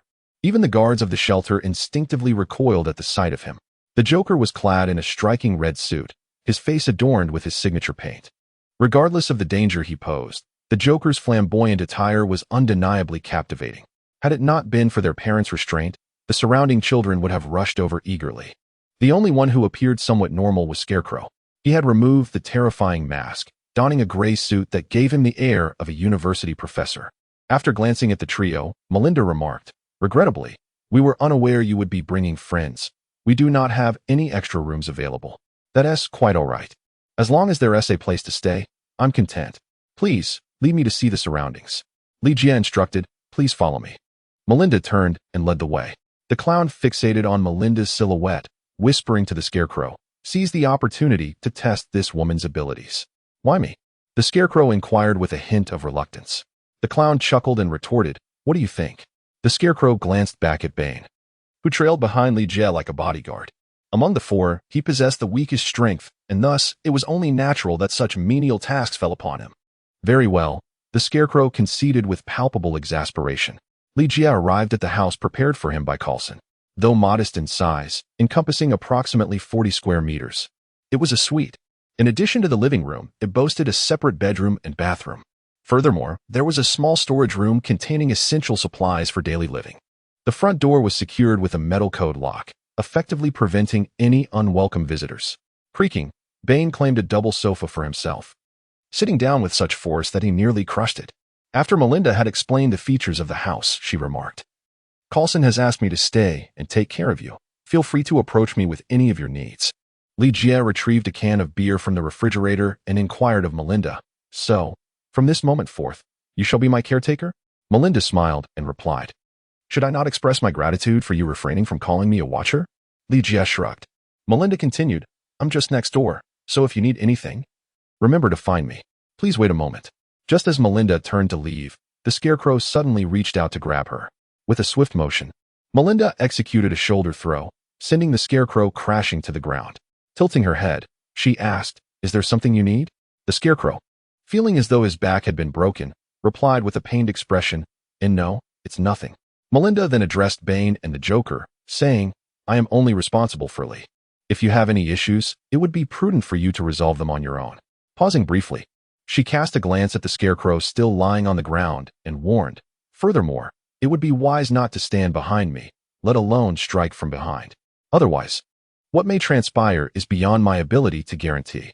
Having trained in Tai Chi since childhood, Melinda excelled in both combat and marksmanship. In a previous mission, when her entire team had been compromised, she single-handedly ventured into the den of danger and resolved all troubles, earning her the moniker of Iron Rider. Her past experiences had rendered her exceedingly perceptive, and thus, her earlier words were not merely a threat. Once Melinda had exited, the Joker stubbed out his cigarette on the Scarecrow's face and exclaimed, "Are you an idiot? If it was a sneak attack, why would you announce it?" I just didn't expect her to be so formidable," the Scarecrow stammered. "Idiot," the Joker retorted, pulling out another cigarette and lighting it. His gaze shifting to Ligia as he inquired, "What do you think?" Ligia replied, "May is formidable. However, as long as you do not provoke her, she poses no threat to us." After a brief pause, he approached and opened the warehouse door, addressing the three, "You may take whatever you wish from here. Regardless of the methods you employ, you have 3 days to establish an information network for me." Upon hearing this, Bane rose and took a piece of ham. Munching on it as he exited, the Joker grabbed 2 cigarettes before leaving. The Scarecrow struggled to rise from the ground and forced a smile at Ligia, asking, "Boss, can we take as much as we want? As long as you can carry it, feel free to take as much as you desire." Ligia nodded in acknowledgement. "Then I shall not be polite." The Scarecrow first filled all the pockets of its attire, and then procured a cardboard box, filling it to the brim before taking its leave. Once left alone, Ligia returned to his bedroom to lie down and rest, until he was interrupted by a knock at the door. Upon opening it, he found Barney, Christmas, and Gunnar standing outside. The 3 appeared haggard, their bodies still smeared with grime, suggesting they had just returned from the outside world to the shelter. "Li, I heard you were here, so I came to check on you," Barney said, forcing a smile onto his face. In contrast to Monty's reticence, Gunnar was much more direct. Hey, is there anything to eat? Perhaps some more liquor would be delightful. Come in, Li Jie invited. Li Jie invited the three individuals to enter and take a seat, retrieving sandwiches and beer from the refrigerator and placing them on the table. Please enjoy. There is no need for formalities. Gunnar showed no hesitation, while Barney and Christmas hesitated for a brief moment before also helping themselves to the food. Have you completed your matters? Li Jie took a sip of beer and inquired. Barney first nodded, then shook his head. We have botched this matter. Not only have we lost several brothers, but we also stand to gain nothing. So, General Ross has come to trouble you? Li Jie inquired. After taking a sip of beer, Christmas declared, Not yet, but that fellow will not let us off easily. Gunnar retorted angrily, It is clearly that scoundrel who has deceived us. We ought to settle the score with him. Gunnar, calm down. That individual commands an army, Barney cautioned. Were he 20 years younger, Barney would have certainly kicked down General Ross's door, gun in hand, ready to have a serious discussion. But now, with age and the tragic loss of several comrades, Barney no longer acted with the same impulsiveness of his youth. Barney, is there anything I can assist you with? Li Jie inquired. Barney raised his head to look at Li Jie, hesitating for a moment before sighing softly. Li, to be honest, before I came in, I was contemplating how to persuade you to join the death squad. However, my perspective has shifted now. Pausing briefly, he turned to Christmas and said with a look of resignation, Christmas, I think it's best to let it go. We are all too old, and the path of the death squad has reached its end. I believe it is time for us to disband. The death squad could be considered a veteran battalion, with an average age exceeding 50, especially Barney, whose wrinkled face revealed that he was over 60. For mercenaries, Barney was indeed of advanced age. Surviving this long, individuals like him ought to have retired or remained in the shadows long ago. Upon hearing Barney's intention to disband the squad, Christmas furrowed his brow. Though he was over 50, he still charged into battle alongside Barney, not out of financial necessity, but rather for a passion for such a lifestyle. Nevertheless, he had recently felt increasingly overwhelmed during missions. What? Barney, you want to disband the death squad? What about me? Gunnar exclaimed in astonishment. Barney replied, I've heard that the guard is recruiting. Perhaps we could try our luck. Finding a security job shouldn't pose much of a challenge. Damn it. We are the renowned death squad. Are we really going to stoop to being security guards? Gunnar retorted angrily. Christmas sighed helplessly. Gunnar, to be honest, I am also reluctant to disband the death squad. However, we must accept reality. We are all too aged, and we lack adequate equipment. If we continue, we might meet the same fate as Caesar and his men. In such a case, there wouldn't even be anyone left to collect the bodies. Disbanding the death squad might be for the best. Damn it. Barney, Christmas, regardless of your thoughts, I refuse to agree to disband the death squad. Even if I am the last one left, I will continue down this path. Gunnar's indignation grew as he turned to Li Jie and asked, Li, would you be willing to join the death squad and continue this endeavor with me? Li Jie, are you certain that you are not performing a melodrama before me? With his gaze sweeping over Barney and the other two, Li Jie began to speak. To be candid, I have returned accompanied by my team. Prior to this, I was grappling with what name to bestow upon my team. Barney, Christmas, Gunnar, if you are amenable, I would like to take over the Suicide Squad. Li, you wish to take command of the Suicide Squad.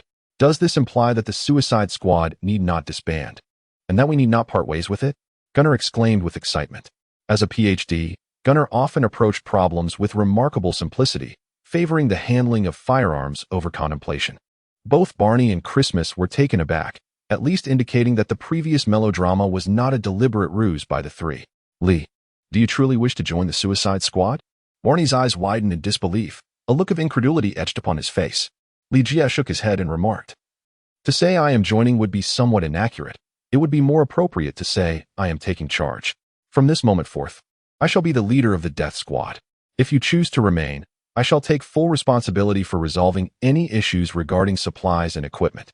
To ascend directly to the role of leader upon entry is an unprecedented occurrence in the history of the death squad since its inception. Sheng Dan furrowed his brow, seemingly disapproving of Li Jie's new position. Yet, what does it matter who leads, as long as the death squad is preserved? Gunnar once again displayed his rather simplistic perspective.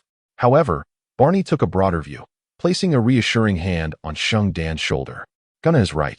It matters not who the leader is, as long as the integrity of the death squad is maintained. With his gaze fixed upon Li Jie, he sincerely declared, Li, Since you are willing to take the helm of the Death Squad, I am prepared to relinquish my position as captain. Henceforth, I shall serve as an ordinary member of the Death Squad." Li Jie remained silent, his gaze fixed upon Sheng Dan. After taking a deep breath and exhaling slowly, Sheng Dan finally spread his hands and remarked, "This world belongs to the youth. I have no objections to your taking over the Daredevils. However, you must demonstrate your capability to manage them effectively." "Sheng Dan, I shall prove myself." After Li Jie finished speaking, he instructed Barney, "Please arrange a meeting with General Ross. I wish to see him." "Understood," Barney replied with a nod. Just as Barney and his companions had not yet departed, Melinda knocked and entered the room. The Suicide Squad had previously collaborated with S.H.I.E.L.D. Thus both parties were acquainted. "Mel, from this moment forward, the Suicide Squad belongs to Lee. He is our captain," Barney proactively mentioned. Melinda raised her eyebrows slightly in surprise, but said nothing further. Instead, she addressed Li Jie. "Coulson wishes to speak with you." "Lee." "No, Captain, I will promptly arrange a meeting with General Ross," Barney said, displaying his keen sense of the situation as he stood up and departed with Christmas and Gunner. Once the room was left with only Li Jie and Melinda. She placed her phone on the coffee table, and immediately, Coulson's holographic image was projected into the air. "Hello, Lee. It has been some time since we last met. And it appears you have been doing quite well," Coulson greeted with a smile. "Coulson, Mel has informed me that you have yet to locate the Infinity Gauntlet and the Dionysian Factor. To be honest, S.H.I.E.L.D.'s efficiency has been rather disappointing." Li Jie jestingly teased Coulson, who maintained a smile that had become a remnant of his resurrection. "Lee, I understand your disappointment. However, we are indeed facing some complications." Coulson paused momentarily, and before Li Jie could respond, he continued, "The helicarrier has come under attack, resulting in irreversible losses for S.H.I.E.L.D. Chapter 73. Abomination. The helicarrier, serving as S.H.I.E.L.D.'s aerial stronghold, holds immense significance for the organization. In this world, few possess the capability and resources to confront the helicarrier. Upon hearing of the assault, Li Jie's mind immediately turned to the anti-human organization, Umbrella Corporation. This organization is one of the rare entities capable of launching an attack on the helicarrier, and the destruction of the helicarrier would hold substantial implications for their agenda. Of course, beyond the Umbrella Corporation, there also lurked S.H.I.E.L.D.'s long-standing adversary, Hydra. However, much like S.H.I.E.L.D., Hydra had suffered considerable losses following the outbreak of the zombie crisis. During their last encounter, Li Jie and Coulson had discussed this topic, noting that Hydra had been lying low, remaining hidden for an extended period. If the assailants were not from the Umbrella Corporation, then Hydra's culpability would indeed be highly suspect. This attack could very well be a sabotage operation orchestrated by Hydra against S.H.I.E.L.D. Li Jie was not particularly concerned about the helicarrier's state. What truly occupied his thoughts were the zombie superheroes secretly imprisoned by S.H.I.E.L.D. For him, these zombie superheroes represented a veritable treasury of skills and equipment. Coulson, wearing a smile, deliberately paused for several seconds without speaking, simply observing Li Jie in silence. Li Jie's mind was swirling with thoughts, yet he remained silent. It was Melinda who could not restrain herself from speaking to Li Jie. "Do you not wish to know who attacked the Sky Mother ship?" Li Jie cast a glance at Melinda before his gaze settled on Coulson, realizing that it was actually Coulson who wished to pose the question. "To be frank, I have no desire to know." Li Jie shook his head. "It is Drew Zod." Coulson straightforwardly provided the answer. "General Zod?"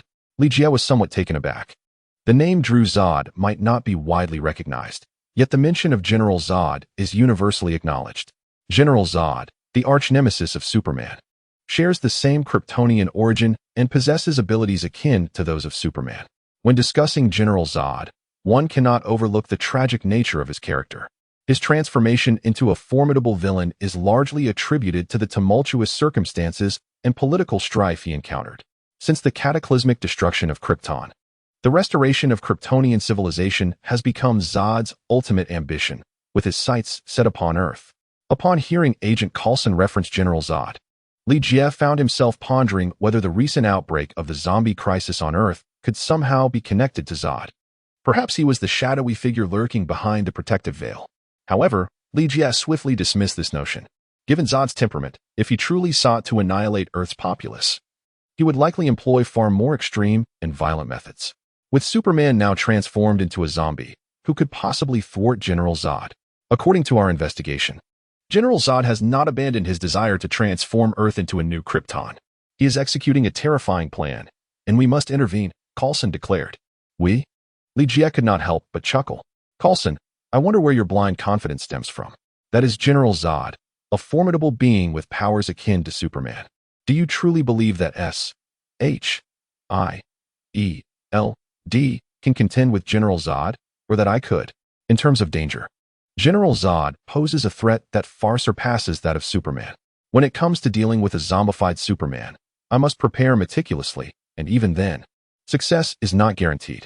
Confronting General Zod would be an even greater challenge. Lee, what if I told you that S.H.I.E.L.D. possesses kryptonite? Coulson replied with a smile. Li Jie raised his eyelids slightly. If S.H.I.E.L.D. possessed a sufficient quantity of kryptonite, the situation would be altogether different.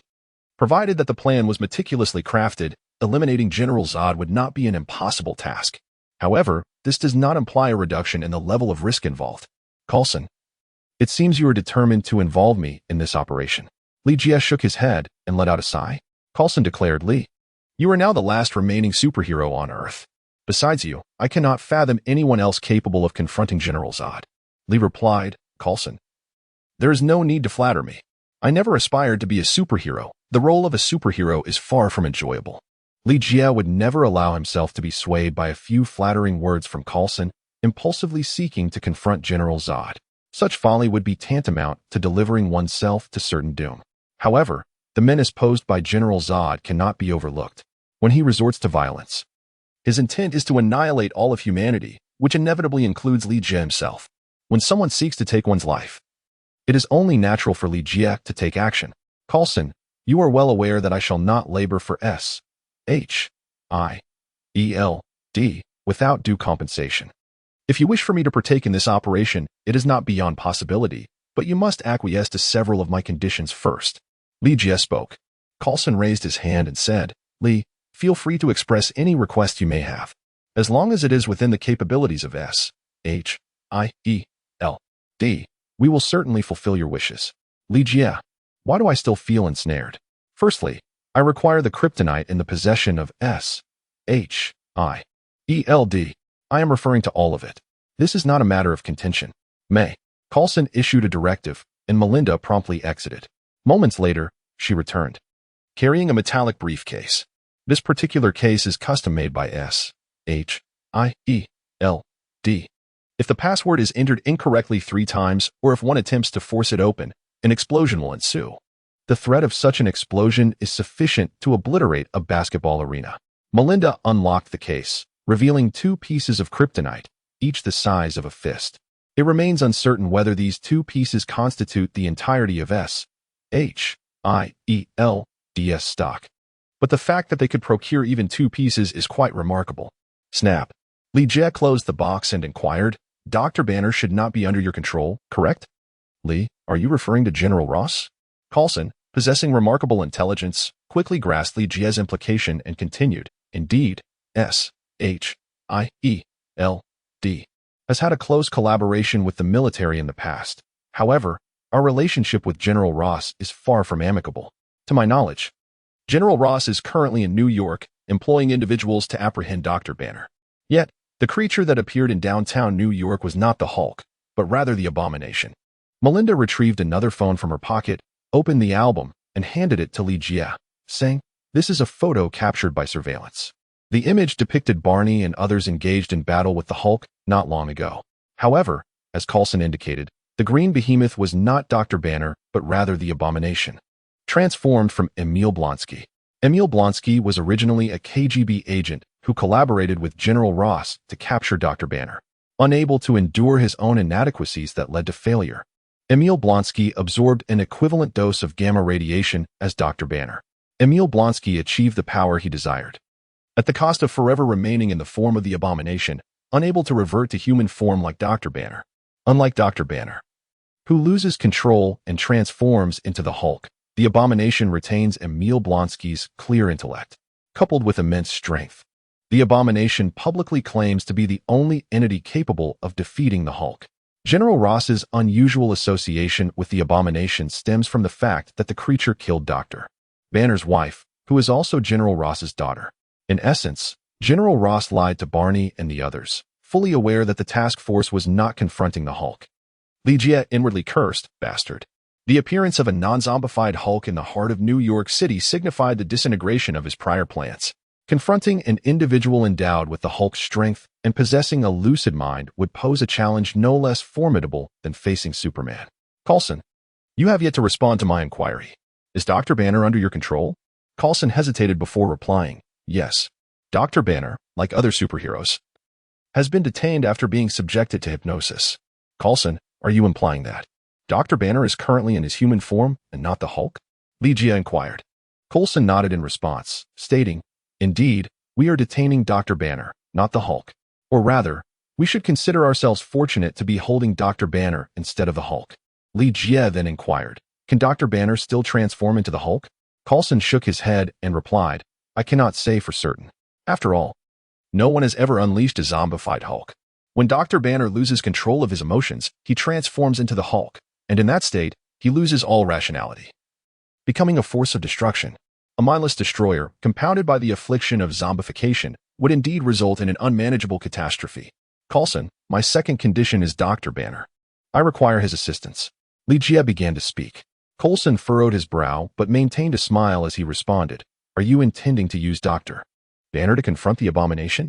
Li Jie nodded in agreement, stating that the only one capable of vanquishing the Abomination would likely be Dr. Banner transformed into the Hulk. Coulson, consider this an experiment.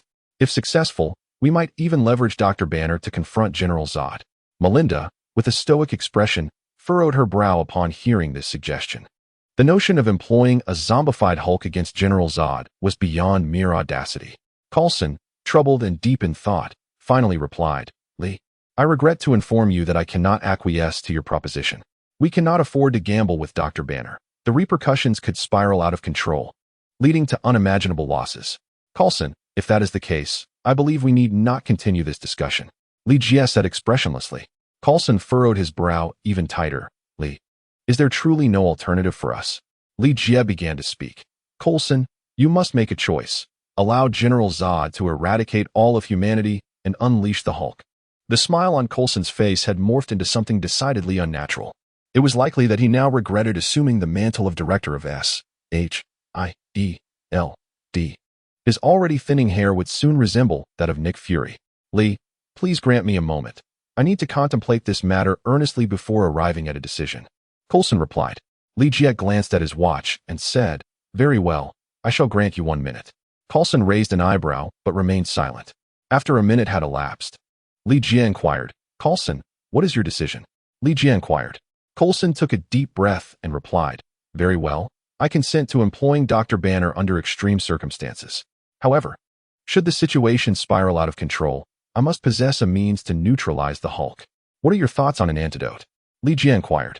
Coulson, astonished, asked Li, do you mean to say we should use an antidote to eliminate the Hulk? Otherwise, do you possess a more effective solution? Li Jie countered the question. After a moment's hesitation, Coulson replied, Li, it seems I have no reason to refuse you. When shall I have the opportunity to meet Dr. Banner? Li Jie inquired. Coulson replied, in half an hour, May will take you to meet Dr. Banner. All right.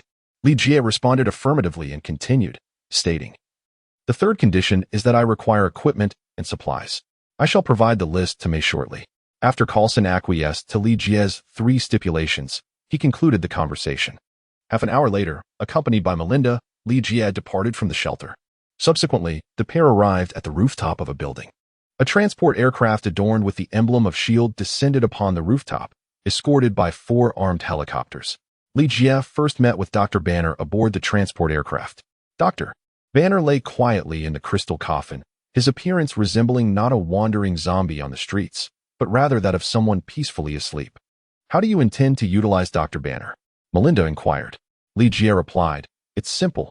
First, we locate the Abomination, then we awaken Dr. Banner. Melinda responded, before the Abomination manifests, I will temporarily take on the responsibility of safeguarding Dr. Banner. No problem. Li Jie, having spoken, donned his black dragon mech and leaped from the building. However, instead of heading directly to the sanctuary, he made his way to a secluded alley. From the shadows emerged a short-haired woman clad in a black leather jacket, revealing herself to be Alice, the clone who had been discreetly concealed in New York all along. After handing over the 2 kryptonite stones to the Alice clone, Li Jie returned to the shelter. Li, Barney, and the others had also made their way back. In the room, apart from Barney, Christmas, and Gunner, there stood an elderly man in uniform, adorned with a military cap, his temples graying, flanked by 2 fully armed soldiers. This must surely be General Ross. Li Jie sat down opposite General Ross, inquiring, "Are you the new captain of the Suicide Squad?" General Ross scrutinized Li Jie, feeling that Barney and his companions were playing a jest upon him. The individual before him appeared exceedingly youthful. "Indeed, I am Jack Li. You may call me Li," Li Jie replied. General Ross glanced around the room and remarked with a hint of disdain, "To possess a room here suggests you possess some merit. However, how can I trust that you are capable of dealing with the Hulk?" With a swift lift of his right hand, Li Jie caused General Ross's sidearm to soar from his waist, suspended in the air with its barrel aimed directly at the center of the general's forehead. The 2 soldiers stationed behind General Ross, witnessing this spectacle, instinctively prepared to fire their weapons. However, they found themselves uncontrollably pressed against the wall, their guns now ominously directed at their own heads. Chapter 74, The Green Giant vs. Abomination. General Ross, do you now perceive my capabilities? Li Jie inquired with a smile. General Ross, a seasoned veteran of countless battles, remained unperturbed in the face of the gun's threat. "I acknowledge your capabilities. Yet mere skills alone are insufficient to vanquish the Hulk." Li Jie retracted his smile and remarked, "You are indeed correct. With such trivial tricks, not only could the Hulk be defeated, but even the Abomination would stand no chance." The mention of the Abomination caused General Ross's expression to shift slightly. "I apologize, but I am unaware of what you mean." Click. The bullet was chambered. Li Jie, with a somber expression, remarked, "General Ross, at this juncture, do you still believe there is any need for concealment?" General Ross's lips quivered slightly, yet he restrained himself from uttering a word. Li Jie continued, saying, "We both know in our hearts that the true target of the Suicide Squad's hunt is not the Hulk, but rather the Abomination." "What do you mean, Li?" Barney inquired, a hint of agitation in his voice. "Have we not been dealing with the Hulk all along? My brothers fell at the hands of the Hulk." "Barney, allow me to speak with General Ross first. I shall explain everything to you shortly." Li Jie turned around and remarked, subsequently addressing General Ross, "To be honest, I still hold you in high regard. The Abomination murdered your daughter, yet you are willing to ally with him once more in a bid to eliminate the Hulk. Allow me to speculate. You must have received word that the Hulk is in New York, and thus summoned the Abomination to masquerade as the Hulk, wreaking havoc here. Your intention is to lure the Hulk out. Am I correct? Damn bastard. So, prior to this, we were merely bait?" Sheng Dan unsheathed a dagger from his waist, filled with a desire to sever General Ross's throat in vengeance for their fallen brothers. "Sheng Dan, calm down," Barney interjected, restraining him. Though his gaze remained fiercely fixed on General Ross, with his hand poised over the revolver at his back. Like Sheng Dan, Barney, upon realizing the deception, also harbored thoughts of ending General Ross right then and there. Gunner scratched his head, somewhat bewildered, and inquired, "Has this fellow done something to betray us?"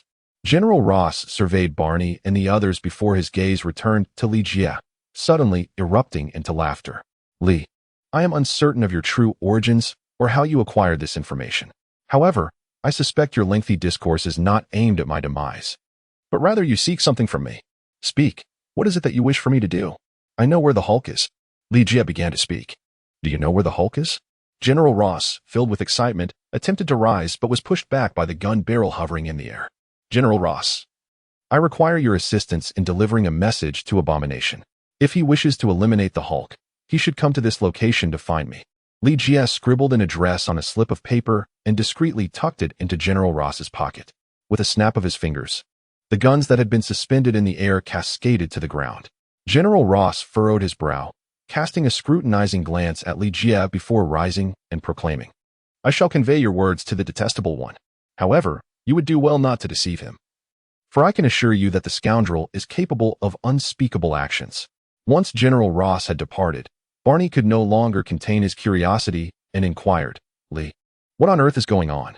Li Jie replied, "To put it simply, General Ross has deceived you all. He simultaneously exploited your animosity and orchestrated chaos in the heart of New York City, all with the intention of provoking the true Hulk. Christmas interjected. I still fail to comprehend how wreaking havoc in the city can elicit the genuine Hulk. Li-Jie replied, if Dr. Banner, I mean the Hulk, were to harbor any disdain here and pose a threat to the survivors, he would not stand idly by, even if he were fully aware it was a trap. That damned bastard. We should have dispatched that old fool just now. Gunnar finally responded, I understand what you intend to do. Rest assured. There will be an opportunity. Li-Jie was delivering a sermon when suddenly, a knock echoed through the room. Barney placed his hand on the revolver and opened the door to find a handsome young man standing outside. Whom do you seek? He inquired. Greetings, I am Grant Ward, an agent of S.H.I.E.L.D. The supplies and equipment you requested have arrived. Upon hearing the name Grant Ward, Li-Jie felt a slight tightening in his brow.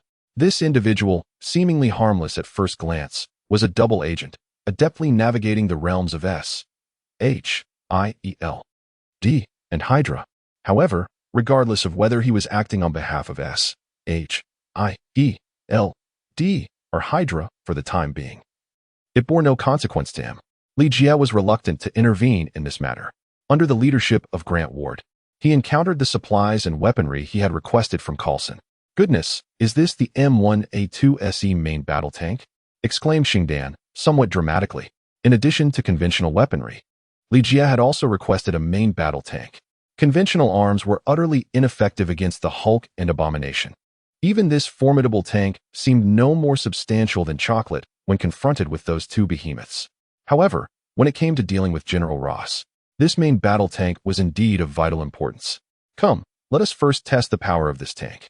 Li-Jie commanded that the M1A2SE main battle tank can achieve an off-road speed of up to 48 kilometers per hour, equipped with a 120mm smoothbore gun, a 7.62mm machine gun, and a 12.7mm machine gun. Li-Jie and Barney drove the tank through the bustling streets of New York City, its performance leaving no room for criticism. Regardless of whether they encountered zombies or other obstacles, they effortlessly crushed everything in their path. Thud, thud. The heavy footsteps resonated, causing the cars on the road to tremble as a massive figure barreled down the street, arriving before Li-Jie. Indeed, this imposing creature possessed strength rivaling that of the Hulk, the Abomination. You are the one who knows the whereabouts of the Hulk, aren't you? The Abomination leaned down, speaking as it reached out a hand towards Li-Jie. Li-Jie leaped backward, and the mechanical tentacles of the octopus on his back unfurled, propelling him swiftly along the wall until he reached the height above the Abomination. Oh no, no, no. Abomination, if you were to slay me here, you shall never hope to find the Hulk again. Li-Jie shook his head and spoke. With disdain, Yang raised his head to look at Li-Jie and said, Where is the green giant? Take me to him. Come with me. Li-Jie spoke as the mechanical octopus tentacles guided him towards the rooftop where Dr. Banner was located. Melinda, having received prior notification, led the S.H.I.E.L.D.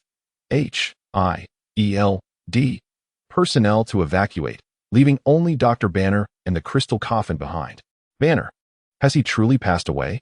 Upon seeing Dr. Banner lying within, Zhengwo furrowed his brow, exuding a palpable aura of rage. Theoretically, Dr. Banner was indeed deceased, but Li-Jie suddenly kicked open the crystal coffin, seizing Dr. Banner and hurling him towards the Abomination. With a resounding thud, the Abomination caught the airborne Dr. Banner. As soon as Dr. Banner emerged from the coffin, he quickly regained consciousness, revealing his zombie-like nature, and began to gnash at the Abomination with a fervor. Unfortunately, it felt as though he were biting into steel, leaving not even a scratch. The sight of Dr. Banner awakening and attempting to bite him suddenly amused the Abomination, who erupted into laughter. Alive! Banner, you truly live. Since you are alive, then perish by my hand. The Abomination bellowed, straining to crush Dr. Banner with his fingers. Stimulated by the threat, the Hulk within Dr. Banner awakened. Realizing one hand could not vanquish Banner, the Abomination employed both hands with force. As the Hulk emerged, Dr. Banner's physique began to swell rapidly, soon breaking free from the Abomination's grasp, towering as high as his foe. Suddenly, two rockets soared from the distance, crashing into the Hulk with explosive force. The tremendous blast sent the Hulk tumbling off the rooftop. Damn it, that guy is mine, the Abomination shouted, turning towards the armed helicopter that had launched the missiles. With a powerful stomp, he shattered the rooftop, then seized a chunk of concrete, hurling it like a frisbee at the helicopter. In a resounding explosion, the aircraft was obliterated. Observing the scene, General Ross's expression darkened as he commanded, "Cease fire. Let the Abomination and the Hulk expend their energy before we strike them down when they are weary. We shall reap the benefits of their exhaustion." General Ross's strategy mirrored that of Ligia. With a sudden rush, the Hulk, having just fallen from the rooftop, climbed back up and tackled the Abomination to the ground, leading to a fierce struggle between the two titans. "Report, that mercenary named Li has vanished," someone informed General Ross. "Vanished?" General Ross furrowed his brow, scrutinizing the video footage. Just moments ago, Ligia had been standing atop the rooftop, but as the Hulk and the Abomination clashed, he had inexplicably disappeared. "Forget about him for now. Keep your eyes fixed on the Hulk and the Abomination. This time, we absolutely cannot let them escape." General Ross found Lieutenant Ligia's identity to be enigmatic. However, his immediate concern was to eliminate the Hulk and the Abomination. At the very least, Ligia was not going anywhere. The battle between the Hulk and the Abomination raged fiercely, causing devastating destruction. Fortunately, this location was far from any refuge, with only zombies in sight and no other survivors. As long as there were no innocent lives at stake, the destruction of buildings was of little consequence. The Abomination possessed power rivaling that of the Hulk, boldly claiming to be the sole entity capable of vanquishing the Hulk in this world. From the onset of their confrontation, the Abomination did indeed suppress the Hulk. Yet, the Hulk's strength was boundless, thriving in adversity and growing ever more formidable with each clash. Moreover, after his transformation into a zombie, the Hulk was driven solely by his instinct to attack. After enduring a series of blows, the Hulk unleashed a cataclysmic surge of power and began to retaliate. Ultimately, the Abomination found himself on the receiving end of the assault. With a resounding crash, the weary Abomination was hurled from the rooftop by the Hulk, who then leaped down to smash him into the ground, creating a massive crater.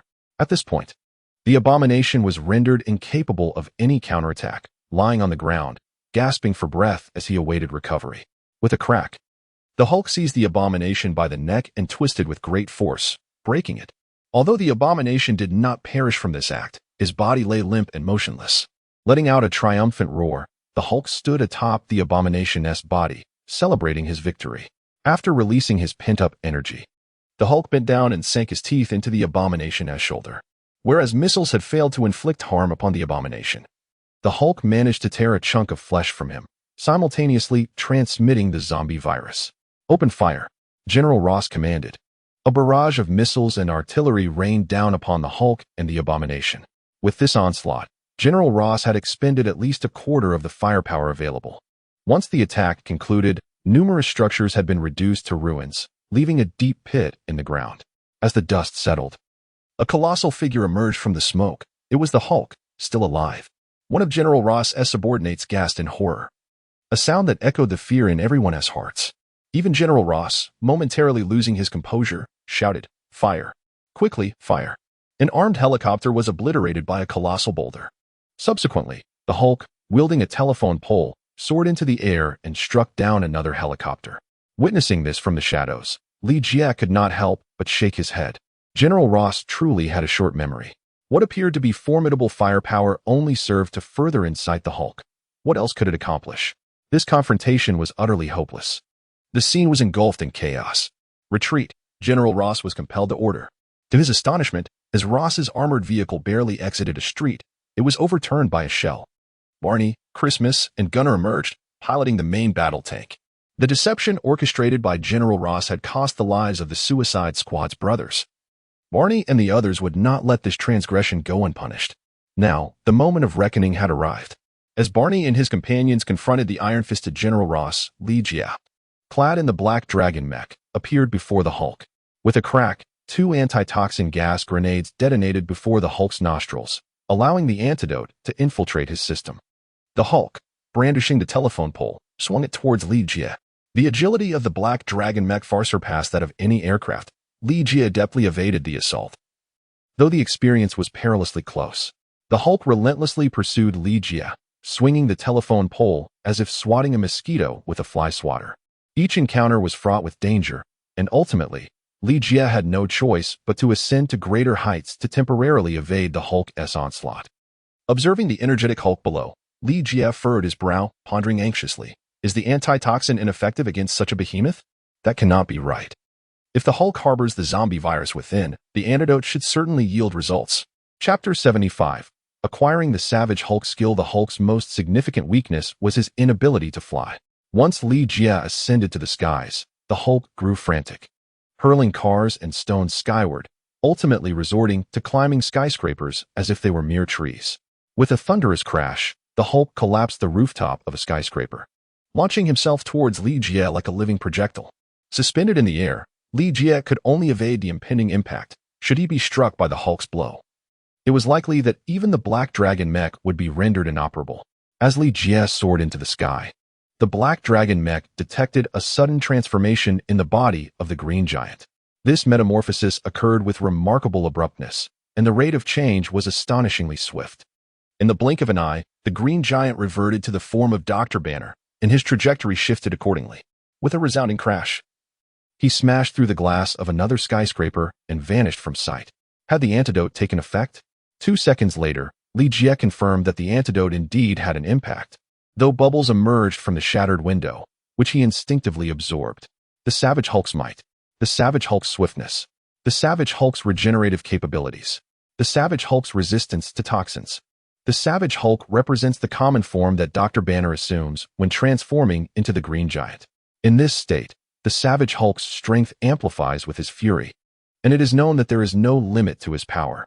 In addition to the Savage Hulk, there exists the cunning Grey Hulk form, as well as the sculpted Hulk form, which merges traits of both the Savage and Grey Hulks. It was only upon acquiring the Savage Hulk that Li Jie comprehended why the antidote's efficacy took such an extended duration to manifest. This phenomenon is primarily linked to the Savage Hulk's extraordinary physiology. The Savage Hulk possesses formidable regenerative and survival capabilities, enabling him to recover from the destruction of most vital organs. Furthermore, he exhibits immunity to nearly all diseases, poisons, chemical weapons, and biological agents, allowing him to thrive even under extreme temperature conditions. From the current observations, it is evident that the zombie virus is an exceptionally unique strain, one to which even the Savage Hulk lacks immunity or possesses only a severely diminished resistance. Moreover, the fact that Dr. Banner was infected with the zombie virus while in his normal human form ultimately resulted in the Savage Hulk succumbing to zombification. Li Jie couldn't help but ponder whether, had he not employed the antidote, the Savage Hulk's immune system could have ultimately eradicated the zombie virus within him given sufficient time. Alas, the opportunity for experimentation has vanished. Following the inhalation of the antidote, it commenced relentlessly exterminating the zombie virus residing within the Savage Hulk, perhaps as a manifestation of a self-preservation instinct. The Savage Hulk reverted to the form of Dr. Banner, which inadvertently expedited Dr. Banner's demise. In confronting the Savage Hulk, Li Jie gleaned new insights regarding his battle with Superman. It was imperative to augment the dosage of the antidote. Otherwise, vanquishing Superman would prove exceedingly arduous. Li Jie entered and discovered the lifeless body of Dr. Banner, swiftly placing him into the S.H.I.E.L.D. crystal coffin for rapid cryogenic preservation. Though Dr. Banner had succumbed to death, the Savage Hulk might merely be in a dormant state within him. There may yet be a means to resurrect him in the future. Ever since the unexpected reward of reviving Batman, Li Jie has become increasingly passionate about bringing superheroes back to life. After ensuring Dr. Banner's secure placement, Li Jie ventured into the abyss and found the Abomination. The Abomination had nearly met his demise at the hands of the Green Giant, and subsequently endured a relentless barrage of artillery. Now, he lay motionless, covered in wounds. Li Jie was aware that the Abomination had not perished. Just as he fell before the Abomination, the creature, whose eyes had been tightly shut, suddenly opened them, glaring at Li Jie with palpable fury. A raspy voice erupted from its throat, demanding, "Where is Banner? I shall slay that scoundrel." "Dr. Banner is dead," Li Jie replied. "Dead?" The Abomination's expression momentarily faltered before it erupted in anger, exclaiming, "You dare deceive me, boy? How could Dr. Banner possibly be dead? No one but me can vanquish the Hulk." Li Jie remained silent, gracefully leaping onto the neck of the Abomination. The creature's eyes widened in shock, a flicker of terror emerging. "It was you who killed Dr. Banner. Was this all a trap you devised?" Li Jie remained silent, instead opening his arms to embrace the neck of the abhorrence, subsequently beginning to constrict his arms. Under the immense force, the neck of the abhorrence began to contort, with the ominous sound of bones fracturing echoing through the air. This neck had already been twisted by the Green Giant. Li Jie has acquired the skills associated with the Green Giant, yet he is able to wield these abilities without the need for transformation. Physically, Li Jie is vastly overshadowed by the Abomination, but his strength is by no means inferior. With the continuous enhancement of his power, a resounding crack echoed as the Abomination's neck gave way, and its head rolled away from the body. Subsequently, Li Jie sat aside to observe. Much like the Savage Hulk, the Abomination also possesses formidable regenerative capabilities. Li Jie was conducting an experiment to ascertain whether the abhorrent creature could survive after having its head severed. The answer was affirmative. At least, Li Jie waited for several minutes by the side, and no bubbles emerged from the creature's body. This indicated that the abhorrent being, with its eyes tightly shut once more, still clung to life. Regarding formidable regenerative abilities, the Hulk is one, and the Joker, who possesses the God of Wine's factor, is another. Additionally, there are the claws of the Court of Owls and Deadpool. When it comes to assessing the prowess of their regenerative capabilities, among these four, the claws of the Court of Owls are deemed the weakest. The claws possess remarkable self-healing abilities due to being injected with a substance known as the gold-silver alloy for bodily enhancement. The most crucial component of the gold-silver alloy is the God of Wine's factor, which is categorized into various tiers. The gold-silver alloy, much like the healing liquid used by the Assassin's Guild, has diluted the potency of the God of Wine's factor. Consequently, should the injections of the gold-silver alloy cease, the claw's regenerative abilities would be significantly curtailed. Thus, among the four, the claws exhibit the least effective self-healing capabilities. Between the Joker and the Hulk, who possesses the more potent regenerative abilities, Li Jie perceives the character of Deadpool as akin to that of a jester. This is primarily due to the fact that the jester has risen from the dead on more than one occasion. The Hulk possesses the ability to regenerate vital organs, yet he may not necessarily experience resurrection. Next in line is Deadpool, who undoubtedly exhibits the most grotesque regenerative capability. For him, returning from the dead is as commonplace as a daily routine. Even if one were to sever his head or obliterate his heart, he would still revive. Remarkably, Deadpool chooses to resurrect from any part of his body at his discretion. For instance, should one split him in two and reduce his upper half to countless fragments, he would re-emerge from his lower half. Astonishingly, even if his form were to be reduced to ashes, he would commence his revival from the essence of his soul. Sitting beside the grotesque visage, Li Jie finds himself pondering the dilemma. How would one eliminate such a loquacious fiend, whose mouth fires words like a machine gun? Even if Deadpool were to become a zombie, the antidote that vanquishes the zombie virus within him might be akin to curing a mere cold. Would it require the annihilation of his very soul to truly extinguish his existence? For the time being, it appears there is no viable method to eradicate Deadpool. Li Jie was unable to devise a means to eliminate Deadpool. However, the Abomination underwent a transformation. After the severance of his head from his body, the Abomination's regenerative abilities became fragmented, and upon being bitten by the Hulk, the zombie virus began to proliferate rapidly within him. The transformation was underway. The Abomination was metamorphosing into a zombie. Li Jie hesitated momentarily before casting two toxin-cleansing smoke grenades upon the Abomination. Moments later, bubbles began to emerge from the creature's body. Had it perished? Just as Li Jie was absorbing the bubbles emanating from the Abomination, an overwhelming sense of oppression enveloped him, akin to being ensnared by the Grim Reaper's scythe. Upon raising his gaze, he heard a sizzling sound in the air, accompanied by a flicker of golden light, reminiscent of a dancing spark. It was as though an invisible hand, wielding a brush dusted with gold, traced a circle in the sky. A figure materialized on the opposite side of the golden circle, clad in a flowing robe and adorned with a wispy white beard, gazing down upon the earthly realm like a deity. Was this not Doctor Strange? A jolt ran through Li Jie's heart. The golden circle suspended in the air was evidently a portal conjured by Doctor Strange, who at that moment was situated far from New York. However, these details were not the crux of the matter. The true concern was that Doctor Strange had also succumbed to the state of a zombie. Li Jie was oblivious to how Doctor Strange succumbed to the fate of a zombie, just as he was unaware of how other superheroes in this realm met the same grim destiny. All he comprehended was that a vast conspiracy lurked behind it all. Certainly, the Umbrella Corporation alone lacked the capacity for such monumental schemes. Nevertheless, the zombified Doctor Strange had transformed into a primal, aggressive entity. Coupled with the complex love-hate relationship he shared with the Hulk, the narrative took on an even darker hue. As Li Jie contemplated the Hulk, a bold hypothesis suddenly struck him. Could Doctor Strange's abrupt appearance be linked to the demise of Dr. Banner? After all, Doctor Strange is a remarkably unique entity. He possesses the ability to traverse space and time, bearing knowledge of both the past and the future. What if he was already aware of everything that transpired today? Why did he not intervene? Or is it possible that he simply lacked the capacity to avert such events? Alternatively, could it be that he chose to let nature take its course? Much like the Ancient One accepted her own mortality, Doctor Strange may have embraced the inevitability of all that is meant to be, refraining from recklessly branching off into an alternate universe. The sudden manifestation of Doctor Strange instilled in Li Jie an overwhelming sense of pressure. Whoosh, whoosh. Li Jie relentlessly unleashed all the small rockets equipped on the Black Dragon mecha. On the other side of the portal, a defensive magical shield materialized before Doctor Strange. Boom, boom. The rockets detonated against the protective enchantment. Although these rockets did not inflict genuine harm upon Doctor Strange, they effectively sealed the portal. Li Jie yearned to depart, yet he found himself intrigued by whether Doctor Strange would reappear. Thus, he lingered in place for a moment longer, until an armed helicopter appeared overhead. Melinda leapt from the aircraft, her gaze fixating upon the loathed corpse.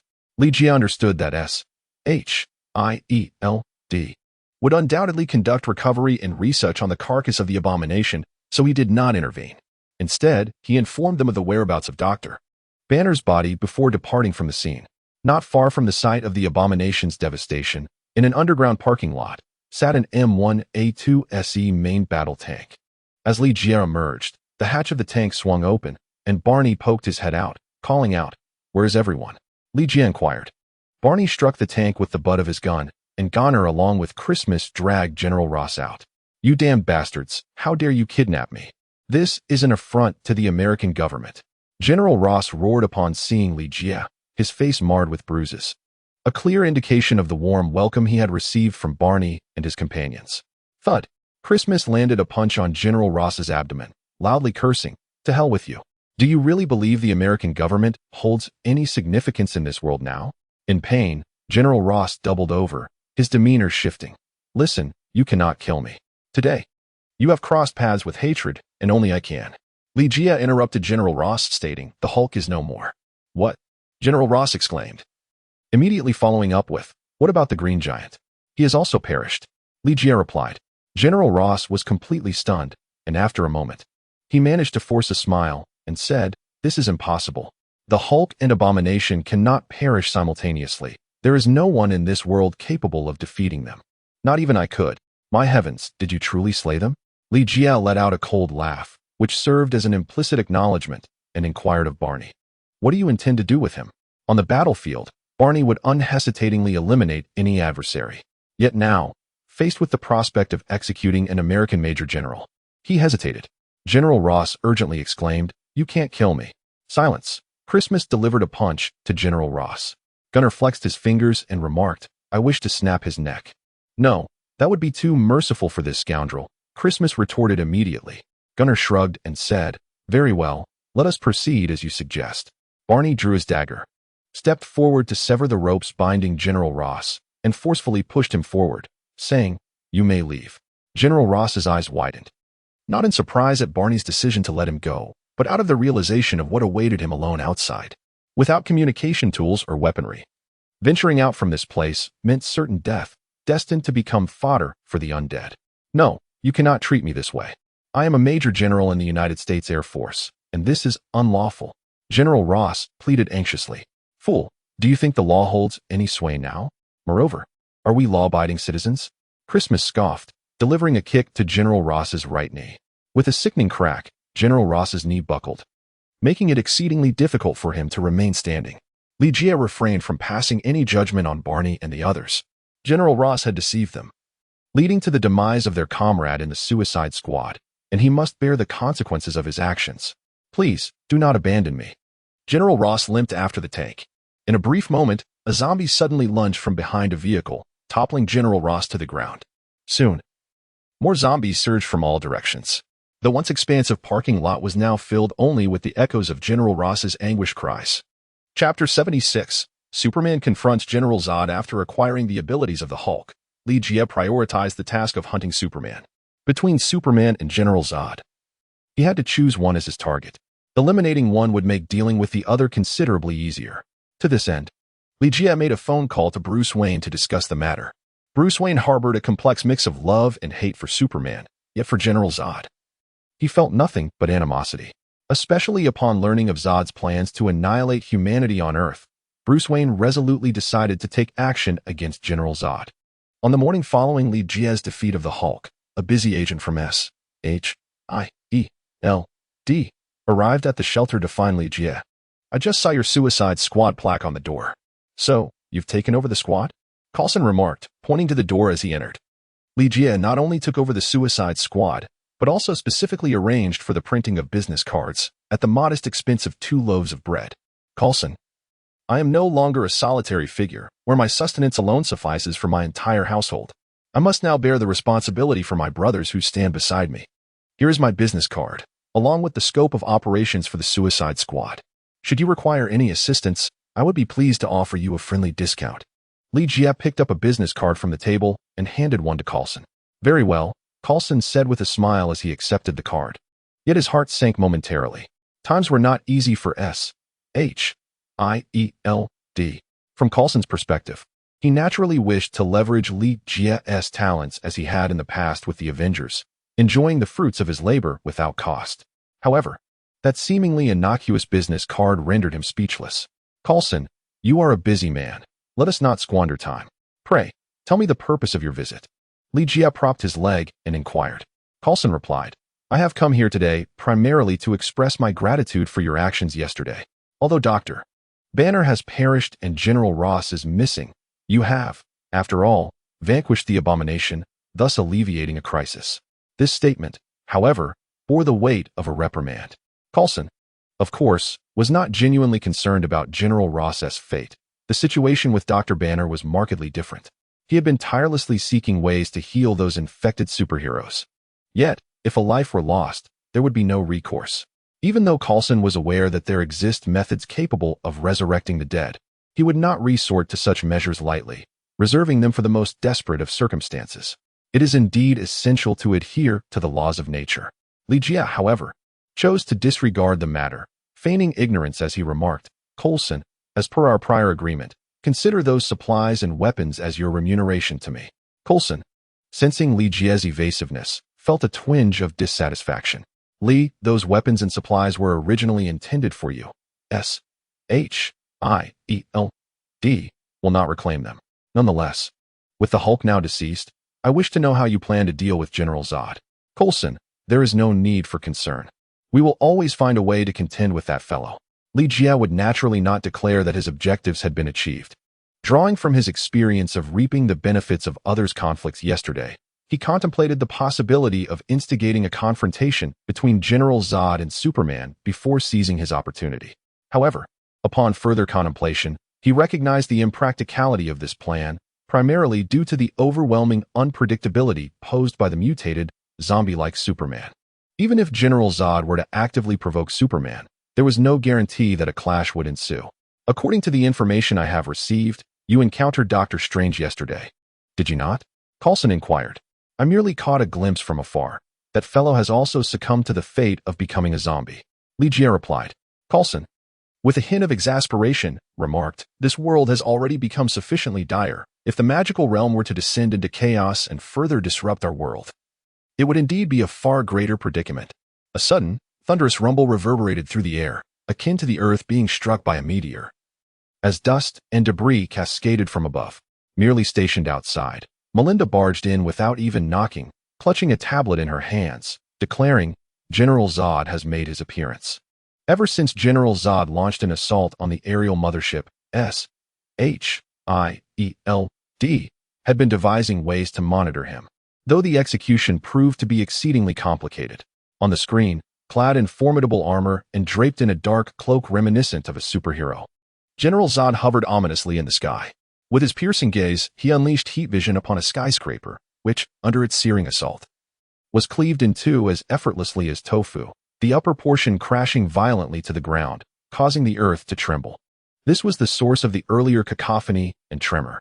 Subsequently, General Zod directed his heat vision towards the ground, inciting further destruction. That damned fiend. Does he intend to annihilate all of New York City? Coulson grumbled, casting a deliberate glance at Li Jie before continuing. If only someone could thwart that wretch. Let me take care of it. Li Jie was acutely aware that Coulson likely hoped he would volunteer to engage in combat with General Zod. However, he refrained from acting impulsively, choosing instead to adopt a watchful stance, patiently observing the unfolding situation before making any decisions. Indeed, Li Jie has acquired the skills of the Green Giant, yet this does not imply that he possesses the capability to vanquish General Zod. Confronting General Zod is akin to facing Superman. It necessitates meticulous planning. Otherwise, recklessly charging forth would merely lead to demise. Coulson hopes that Li Jie can embrace his responsibilities like a true superhero. Li Jie, however, was reluctant to charge forward like a superhero, driven solely by fervor. Disregarding his ability to handle the situation, he found himself unwittingly exploited by S.H.I.E.L.D. in the process. It was essential to act within one's capabilities. Melinda spoke up, stating, "Director, the immediate priority is to evacuate the survivors from the shelter.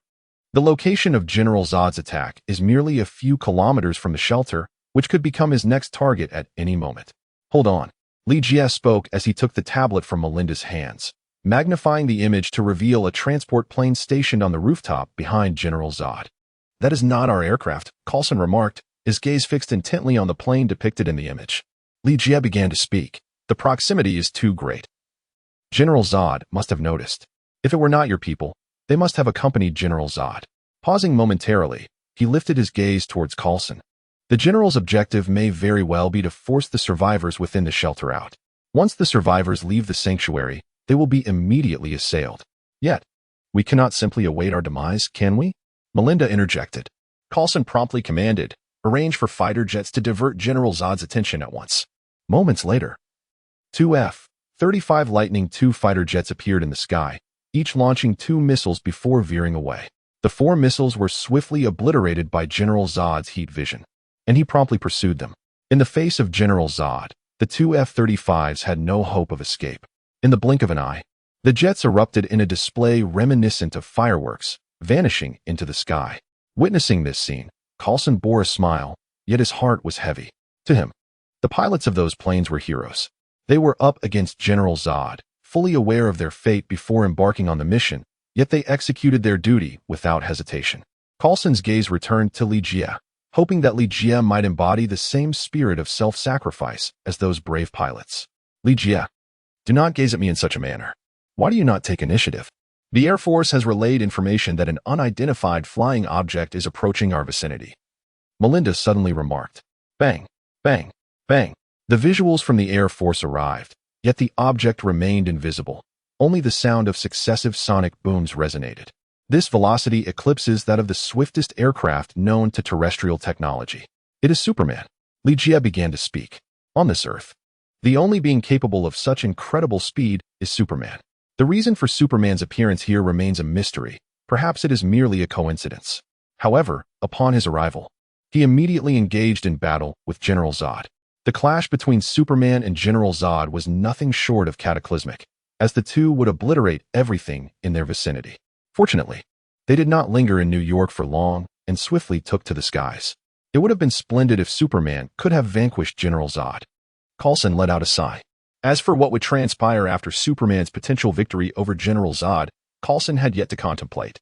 At that time, Superman would undoubtedly become another source of concern. "I shall step out for a moment."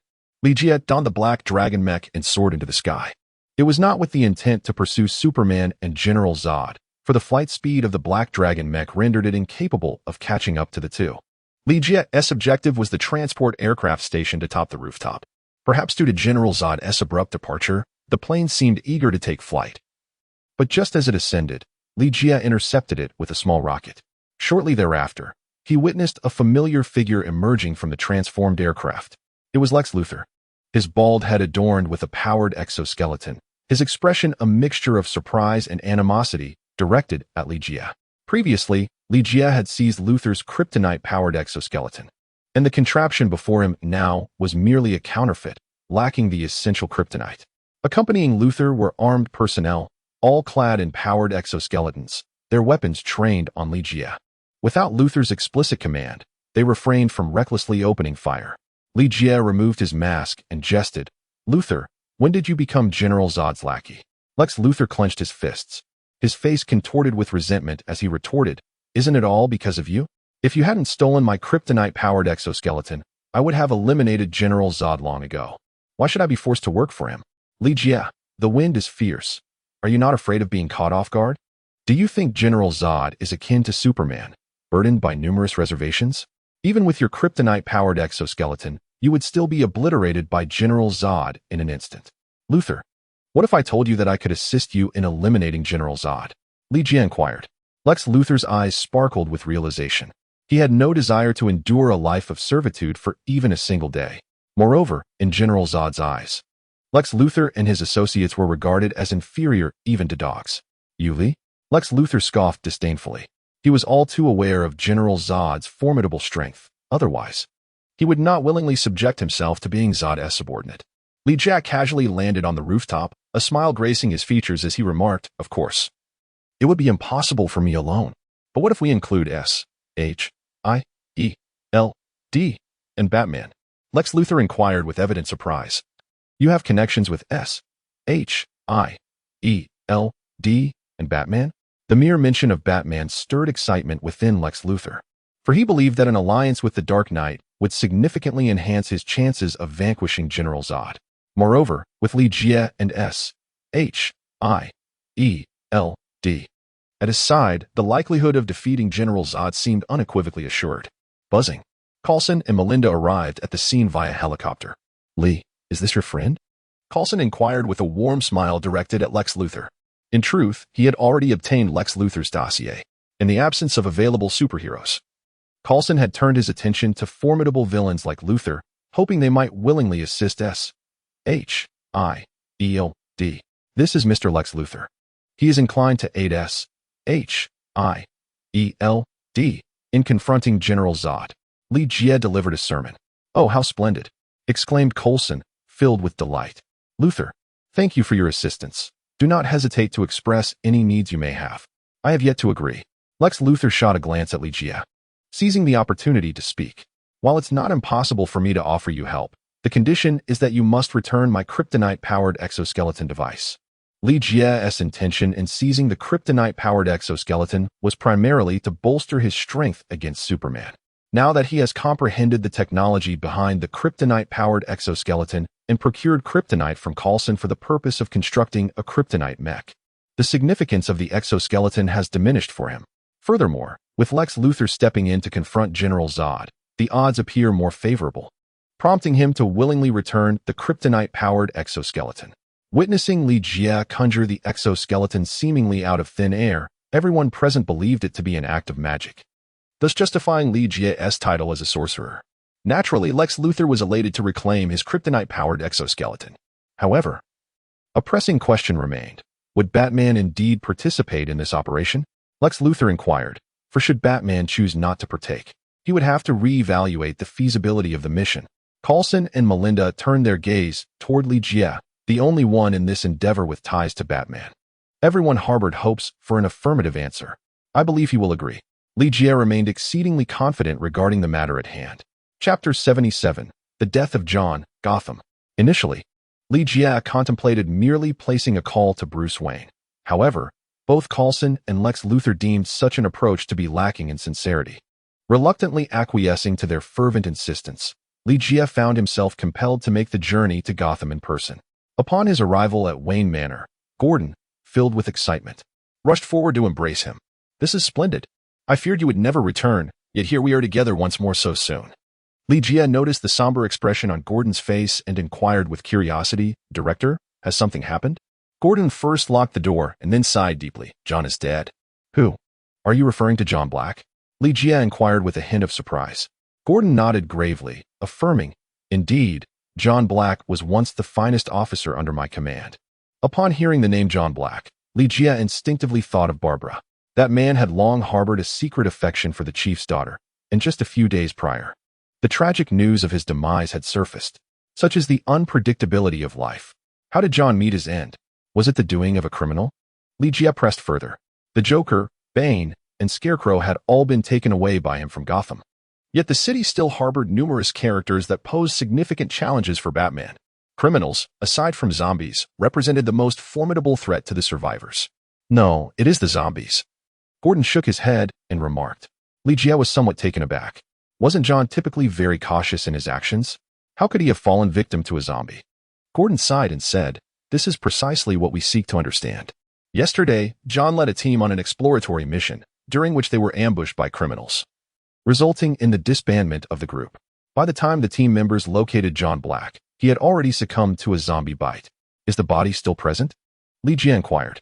Gordon replied, "In order to prevent the spread of the zombie virus, we have incinerated the bodies. However, I have retained photographs of the scene." As Gordon opened his computer to extract the images, Li interjected, "How is Barbara faring?" "Very well," Wayne responded. "She is exceptionally talented and an outstanding student."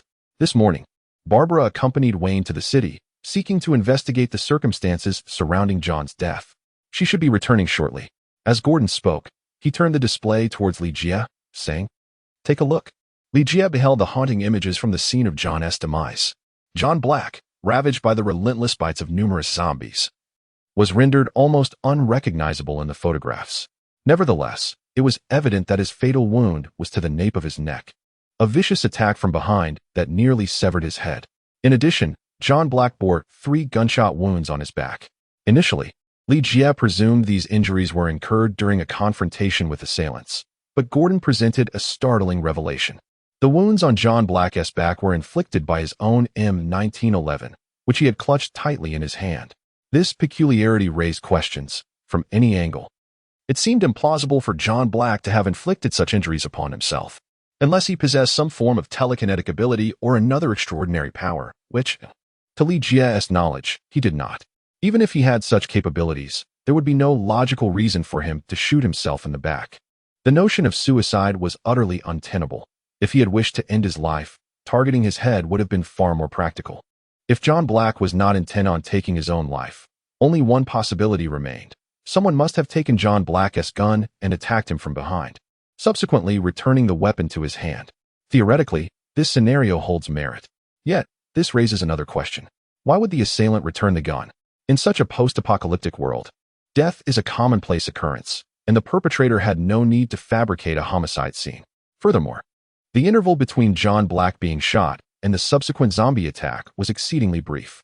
How could the murderer have returned the gun unnoticed beneath the very noses of the zombies? A careful examination of these circumstances reveals a multitude of inconsistencies. It is precisely because of the enigmatic nature of John Black's death that Bruce Wayne took it upon himself to investigate the matter. For Barbara, this presented a rare opportunity for practical experience. As of now, no conclusions had been drawn regarding John Black's demise. Li and Gordon awaited the return of Bruce Wayne and Barbara in the Batcave. Upon Alfred's re-encounter with Li, he exhibited great warmth, having thoughtfully prepared coffee and pastries. Just as Li was savoring his cup of coffee, the roar of the Batmobile echoed in the distance. Bruce Wayne and Barbara had finally returned. "Alfred, I could smell the aroma of coffee and delicious pastries from outside," exclaimed Barbara, already adorned in a mask and resembling the fledgling Batgirl, as she tumbled out of the Batmobile, a picture of eager anticipation. As her words lingered in the air, Barbara's gaze fell upon Li standing behind Alfred, her posture stiffening in shock as she exclaimed, "Li, what are you doing here?" To which Li calmly replied, "Why shouldn't I be here?" Li smiled and retorted. Bruce Wayne stepped forward to shake hands with Li, saying, "I presume your return is not merely for a visit. You must have encountered some trouble. Am I correct?" "Wayne, you are indeed right," Li replied. "I have run into a bit of trouble and have returned to seek assistance." Li did not conceal anything. "Is it related to Superman?" Bruce Wayne pressed on. Li nodded and replied, "It's related to Superman." "Then let us sit down and converse," Bruce Wayne said as he removed his helmet. It was only then that Barbara regained her composure, hurried after them, and exclaimed, "Wait, what exactly is going on? Can someone explain this to me?" "Li, so you had known about the Batcave and that Wayne is Batman all along?" Gordon gently patted Barbara on the shoulder and chuckled, Barbara, you really ought to express your gratitude to Li Jie. If it weren't for his recommendation, you wouldn't have become Wayne's student. What? Barbara exclaimed, her face a picture of surprise, realizing she owed Li Jie such a significant favor. Chief. Barbara's admission as Wayne's student is a testament to her own talent and hard work. However, this is not the time for such discussions. Let us focus on the matter at hand. Li Jie began to speak. Yes, indeed. Let's address the matter at hand first. Expressions of gratitude can wait. Gordon responded affirmatively, then lowered his voice to Barbara, saying, I'll explain everything to you later. Barbara nodded helplessly, her curiosity piqued regarding Superman, a subject she also wished to discuss with Li Jie and Bruce Wayne. Once everyone was seated, Li Jie recounted the simultaneous appearance of Superman and General Zod in New York. So, does this mean our primary adversary is General Zod? Bruce Wayne inquired. Seeking clarification on the situation, Li Jie responded, in theory, that is indeed the case. However, no one can guarantee whether General Zod or Superman will make their appearance first. It is entirely possible that they could both emerge simultaneously once more. Therefore, we must prepare for the worst. All right, I understand. Li, rest assured that since I have promised you, I shall undoubtedly partake in this endeavor. However, prior to our departure, I must attend to certain preparations. Would it be acceptable for us to leave tomorrow morning? Bruce Wayne inquired after acknowledging his agreement. Our adversaries are none other than Superman and General Zod. Even with thorough preparations, the risks remain exceedingly high. Li Jie would naturally not object. Barbara suddenly felt a sense of urgency. Mr. Wayne, what will happen to John's case if you leave Gotham? Bruce Wayne replied, John's case must be set aside for the time being. We shall revisit it upon my return. After a brief pause, he added, for now, let us refrain from sending anyone back to the vicinity of Arkham Asylum. Very well, Barbara responded somewhat helplessly. For her initial intention in bringing up the matter was to continue her own investigation. Bruce Wayne, of course, had anticipated this. Yet he felt that Barbara was still too young and inexperienced, concerned that his apprentice might find herself in peril. Taking advantage of the moment, Li Jie began to speak. Regarding John, have you uncovered any results from your investigation today? Barbara promptly responded, according to our inquiry. There were no others present at the scene when John met his unfortunate fate, apart from the zombies. Consequently, the gunshot wounds on his back remained difficult to elucidate. As for this matter, we have yet to make any progress. Li Jie refrained from expressing his opinion immediately, instead turning his gaze towards Bruce Wayne. Bruce Wayne, somewhat irate, remarked, I sensed a foul supernatural presence at the scene. Someone has employed extraordinary powers or magic to assault John. This was also a concern that Li Jie had contemplated. Wayne, are you suggesting that there exists a practitioner of the arcane arts or an extraordinary being among the zombies? Li Jie inquired. Bruce Wayne nodded in response. Given the current circumstances, that is indeed the case. Although the mutations have resulted in the emergence of zombies, the potency of extraordinary abilities and magic has significantly diminished. However, the instinct to attack has become paramount. That region has turned exceedingly perilous. Both extraordinary skills and magic are exceedingly rare. As Bruce Wayne stated, after becoming a zombie, the efficacy of such skills is greatly weakened, manifesting only as sporadic instinctive attacks. Thus, one must seize the opportunity to acquire new skills. Li Jie spoke up, Wayne, since I have nothing else to occupy my time, why not entrust the investigation of John's demise to me? Perhaps I can uncover some clues before I depart. That sounds reasonable, Bruce Wayne replied after a moment of contemplation. Li, allow me to serve as your assistant. Barbara exclaimed eagerly, raising her hand. Apart from Bruce Wayne, Barbara was the most knowledgeable individual regarding this case. Li Jie turned to Gordon and inquired, Director, do you have any opinions? Gordon hesitated a moment, but it was Bruce Wayne who spoke up, saying, let Barbara accompany Li. She can learn a thing or two. Additionally, allow Selina to join as well. Upon hearing Bruce Wayne's input, Gordon ceased his objections. Catwoman had not made an appearance since Li Jie's return, and her primary purpose for joining the mission was to ensure Barbara's safety. Selina, did you see that? Li Jie's mech can fly. Barbara exclaimed with envy as she witnessed Li Jie soaring away in the Black Dragon mech. Catwoman scoffed slightly, replying, what is so impressive about that? The Black Dragon mech was crafted with Wayne's assistance. If Wayne wishes, he could easily create an armor far superior to the Black Dragon. As Barbara maneuvered the Batmobile to pursue Li Jie, she glanced at Catwoman and remarked, Selina, why do I feel as though you might have some bias against Li? Do I? Li is my savior. How could I possibly harbor any ill feelings towards him? At most, I might find his arrogance somewhat off-putting. Catwoman vehemently denied the matter. By the way, Selina, I feel as though I've missed many things regarding Li. Could you enlighten me? Barbara inquired with an air of curiosity. Well, fine. Feeling rather bored, Catwoman decided to share the secrets that Barbara had overlooked. What? Li was once Batman for a while. Barbara exclaimed in astonishment upon hearing this. Catwoman corrected her. He did not merely act as Batman. Rather, he portrayed Batman, which was merely a performance. Yet none of us could discern that he was not genuine. Li is truly remarkable. At that moment, I genuinely believed he was Batman. Barbara has already begun to exhibit signs of infatuation. Furthermore, is it true that Li saved Wayne? Catwoman hesitated for a moment and confessed, though I am reluctant to admit it, Li indeed played a significant role in Wayne's survival. Li is simply extraordinary. I never anticipated that he is also a concealed superhero. The more Barbara listened, the more her fascination for Li grew exponentially. At Arkham Asylum. By the time Barbara and Catwoman arrived in the Batmobile, Li had already conducted a meticulous investigation of John Blake's death scene and its surroundings. Unfortunately, he had not uncovered any valuable clues. Li, have you discovered anything? Barbara inquired as she leapt from the Batmobile and rushed to Li's side. Meanwhile, Catwoman remained on guard, vigilantly scanning the surroundings, showing no inclination to approach. Not yet, Li replied. Li Jia shook his head, directing his gaze towards Arkham Asylum. I intend to investigate the situation inside. You and Catwoman shall await my return outside. I want to accompany you. Barbara exclaimed enthusiastically. Barbara, stay behind, Catwoman interjected suddenly, striding over to issue her command.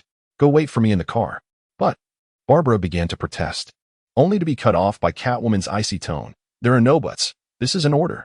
Reluctantly, Barbara acquiesced, feeling a sense of disappointment at missing the chance to fight alongside a superhero. Once Barbara had settled into the car, Catwoman turned to Li Jia and inquired, have you discovered anything? Li Jia gazed intently at Arkham Asylum and remarked, if I am not mistaken, the zombie that dealt the fatal blow to John is lurking within. Chapter 78, The Skills of Caecilius. Given that Li Jia was able to discern the anomalies surrounding Arkham Asylum, it stands to reason that Bruce Wayne had also made the same observation. His silence stemmed from the presence of Barbara, as he lacked the absolute confidence to confront that particular zombie. Bruce Wayne had originally intended to seize an opportunity to investigate Arkham Asylum alone, but Li Jia's unexpected arrival disrupted his plans. Catwoman glanced at the ominous Arkham Asylum and inquired, how confident are you? Li Jia replied, at least 50%. Catwoman hesitated for a moment before inquiring, what is it that you require me to do? Li Jia responded, wait for me outside with Barbara. If I haven't emerged in half an hour, you may return. Without further ado, Catwoman turned and departed. Once Catwoman returned to the Batmobile, Barbara exclaimed in frustration, Selina, I understand you have some differences with Li. However, we are here to assist him. Isn't it inappropriate to just hide here doing nothing? Silence. Catwoman retorted sharply, her gaze fixed on Li Jia as he entered Arkham Asylum. We are unaware of the circumstances inside. Your reckless behavior will only complicate matters for him. If he has not emerged in half an hour, we can enter then. So, Selina, you're willing to help Li? Barbara asked with surprise. Catwoman shot her a glance. When did I ever say I wouldn't help him? I thought. Barbara began, but Catwoman interrupted. Do not assume things without basis. You need to engage your mind. All right. Understood, Selina, Barbara replied earnestly. You mean we should consider the bigger picture and think more comprehensively about the situation, correct? She nodded vigorously in agreement. Upon entering Arkham Asylum, Li Jia did not hasten to delve deeper. Instead, he paused to establish a mental connection with the vines and flora entwined within the asylum. He utilized these plants to probe into every nook and cranny of the establishment. The undead instinctively attack survivors. If a location remains devoid of survivors for an extended period, the zombies therein will gradually vanish or relocate. Since Li Jia last vanquished poison ivy in this very place, no survivors have returned to Arkham Asylum, resulting in a near-total extinction of its zombies. Through the plant's reconnaissance, Li Jia discovered that the total number of zombies within Arkham Asylum did not exceed 10. Among them, some appeared to have caught a whiff of his presence and were making their way towards the first floor. Li Jia suddenly discovered an intriguing phenomenon. There were originally 2 zombies on the 3rd floor, yet one of them inexplicably vanished. Simultaneously, the number of zombies on the 4th floor increased by 1. Teleportation? Li Jie speculated that this zombie possessed extraordinary powers of instantaneous movement or spatial magic, just as he intended to pursue the creature. A brilliant flash of golden light appeared at the end of the corridor, as if an invisible hand had drawn a golden circle in the air. With the emergence of this golden ring, the scenery visible through it began to transform. A figure clad in a robe, sporting a small braid and adorned with panda-like eyes, materialized on the other side of the ring. It was Caecilius. Li Jie inwardly exclaimed. The being before him had transformed into a zombie, yet he recognized it as the infamous dark sorcerer, Caecilius. Once a student of Camartage, Caecilius had studied under the esteemed Ancient One. Among the many pupils of the Ancient One, Caecilius was distinguished by his prodigious talent and remarkable diligence. Had fate not intervened, he would have undoubtedly garnered the Ancient One's favor and secured a significant position within Camartage. Unfortunately, Caecilius harbored dark ambitions. Throughout his studies, he became convinced that the Ancient One was withholding crucial knowledge from him. Thus, he forsook the Ancient One's teachings, delving into forbidden arts to become a dark sorcerer, ultimately taking the life of his mentor. The reasons behind Caecilius' transformation into a zombie and his appearance at Arkham Asylum remain a mystery to Li Jie for the time being. However, it is evident that Caecilius exists in a highly unstable condition. Whether attacking survivors or casting various spells, his actions appear driven by instinct rather than conscious intent.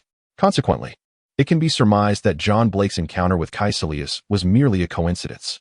The golden light that emerged between Li Jie and Caecilius inadvertently created a portal. Lacking self-awareness, Caecilius did not launch a direct assault after locking eyes with Li Jie. As the golden light dissipated, both the portal and Caecilius vanished from sight. Li Jie promptly utilized plants for tracking and discovered that Caecilius remained on the 4th floor, which alleviated his concerns significantly. Although Caecilius was a dark sorcerer, the arcane skills he possessed were precisely those that Li Jie found exceedingly scarce at present, particularly in confrontations against General Zod and Superman. These skills could yield an element of surprise. Faced with the unstable state of Caecilius, Li Jie feared that this adversary might escape. Thus he resolved to waste no further time. He soared out of the window and then re-entered through the 4th floor window. Tap, tap, tap. The machine guns equipped on the Black Dragon mech commenced a relentless barrage targeting Caecilius. Acting purely on instinct, Caecilius conjured a defensive magical shield to deflect all the bullets. The sudden assault incited a fierce wrath within him, and he emitted a grotesque shriek, attempting to lunge at Li Jie. Had he not been transformed into a zombie, Caecilius would not have found himself in such a passive predicament. Now, he was suppressed by the bullets from the Black Dragon mech and could do little more than maintain his defensive shield. In addition to the bullet barrage aimed at Caecilius, Li Jie subtly manipulated vines to launch a surprise attack. With a thud, Caecilius lost his balance and fell to the ground, causing his defensive shield to falter. Bang, bang. 2 bullets struck Caecilius's head in succession, and skill bubbles began to rise from his lifeless form. After absorbing the relevant spell skills from Caecilius, Li Jie approached and removed the magical ring from his hand, subsequently attempting to open a portal. Li Jie envisioned the sanctuary room in New York within his mind, silently reciting incantations as he extended his hand to trace a circle in the air. A brilliant flash of golden light erupted, heralding the opening of a portal. Li Jie stepped through the portal and surveyed his surroundings. Indeed, he found himself in his room at the New York shelter. What? The Suicide Squad? I have not heard of them. Young man, I caution you to step aside promptly, or I shall not be so courteous. Listen, if you are here to stir trouble, you would do well to tread carefully. Upon hearing a commotion outside, Li Jie approached and opened the door. There stood Barney, Christmas, and Gunner confronting the Joker, Scarecrow, and Bane. In stark contrast to the trio of Jokers, Barney's group was evidently at a disadvantage. Even the towering Gunner appeared as a mere child before Bane. Yet, despite their precarious position, Barney and his companions showed no inclination to retreat. As a confrontation loomed imminent, Li Jie hurriedly intervened. Cease this at once. Boss. Head. Both sides greeted Li Jie before exchanging puzzled glances. Come inside, all of you, Li Jie commanded, instructing the 6 individuals to enter the room. What was once a relatively spacious chamber now appeared somewhat cramped with the sudden influx of so many people. Gunna, bring some beer, Li Jie instructed. Once everyone had received their drinks, he spoke. From now on, we are all comrades. Let us take a moment to become acquainted. The Joker and Bane remained silent. While Scarecrow chuckled and remarked, "Boss, I understand your need for manpower, but surely, even in recruitment, we ought to be more discerning than to enlist these frail and ailing individuals. In terms of capability, the old-school daredevils represented by Barney are undeniably not on par with the criminal elites of Gotham, such as the Joker. Scarecrow, are you expressing discontent with my decision?" Li Jie inquired with a stern expression. "No, that is not the case." The Scarecrow chuckled awkwardly a couple of times and retreated, hesitant to utter any more nonsense. "Have you completed the tasks I assigned you?" Li Jie inquired. Bane began to speak. "As per your request, I have established contact with the local gang. However, I'm uncertain about our next course of action." Li Jie turned to Barney and said, "You are well acquainted with the circumstances in New York. Your primary task in the forthcoming period is to assist me in investigating the whereabouts of the former superheroes in the city, as well as their adversaries. I wish to gather comprehensive information about these individuals." "Understood. I shall attend to it at once," Barney replied as he rose to his feet. "No. This matter cannot be accomplished solely by the three of you. Joker, you three shall assist Barney in fulfilling this mission. Barney will take the lead, while you will serve as his deputy. All actions must adhere to Barney's directives." Li Jie commanded. The clown's brow furrowed momentarily, his gaze fixating on Barney. If this were Gotham, he would already be a lifeless corpse. "Listen, this is not Gotham. Should you fail to comply with my instructions, you may find yourself all too aware of the consequences." Li Jie threatened. In Gotham, the Joker reigns supreme wherever he goes. In terms of power, he is undoubtedly superior to Barney, yet this man is nothing short of a madman. If we fail to bring someone in to restrain him, this city will soon descend into chaos. "Very well, I shall heed your command." The Joker shrugged nonchalantly, then rose to extend his hand towards Barney, saying, "Mr. Leader, it would be my pleasure to serve you.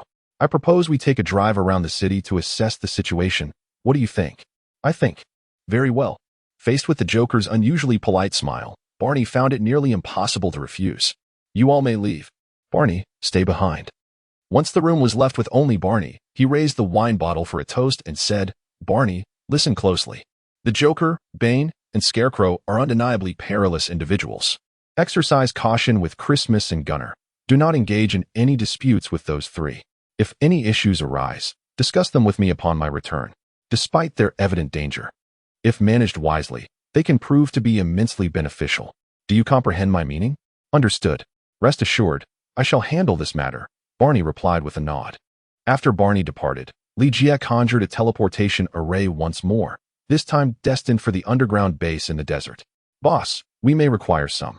Just as the portal vanished, Scarecrow entered, abruptly halting mid-sentence. Boss, how strange. I've been waiting by the door. Where did everyone go?" In the underground base of the desert, ever since the Alice clones returned the kryptonite, Ada Wong had been diligently working overtime to construct the kryptonite-powered mech.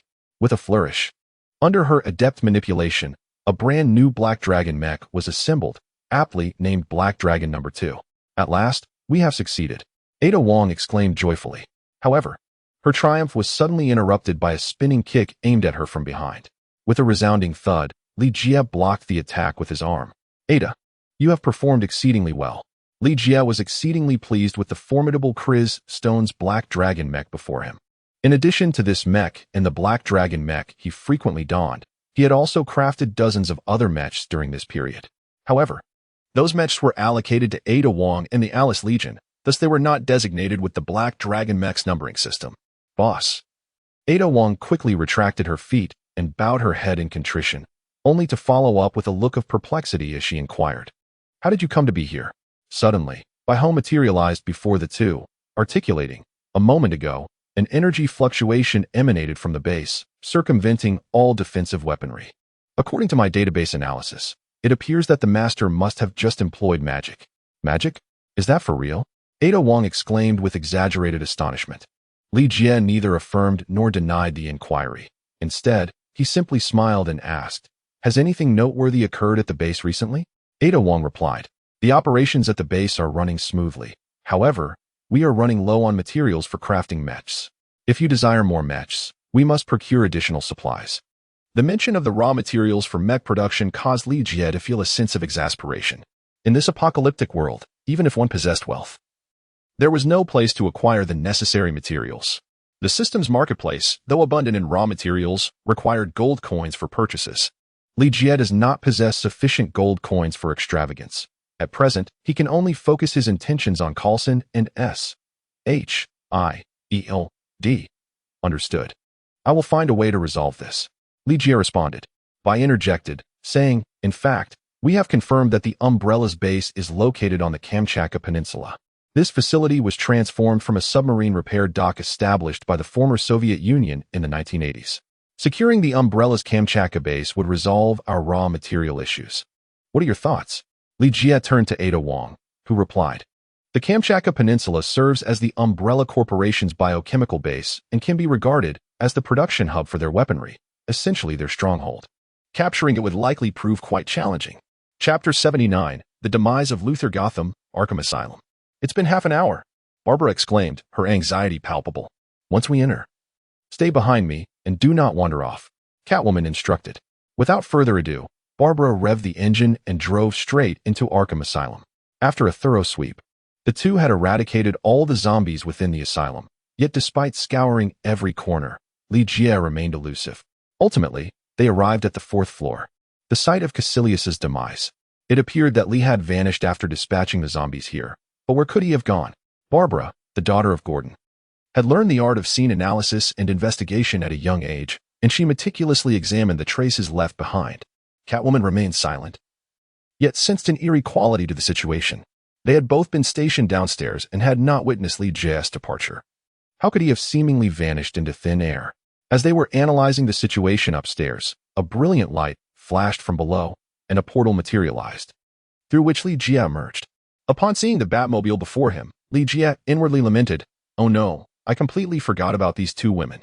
Sighing with relief as he observed Catwoman and Barbara unscathed from the outside of the 4th floor window, he voiced his frustration. "Wasn't I supposed to have you wait outside? If I had tea come out, would you have just left?" The sudden appearance of Li Jie filled Catwoman and Barbara with both surprise and delight. However, upon hearing Li Deng's words, Catwoman's temper flared. "So our concern for you was misplaced.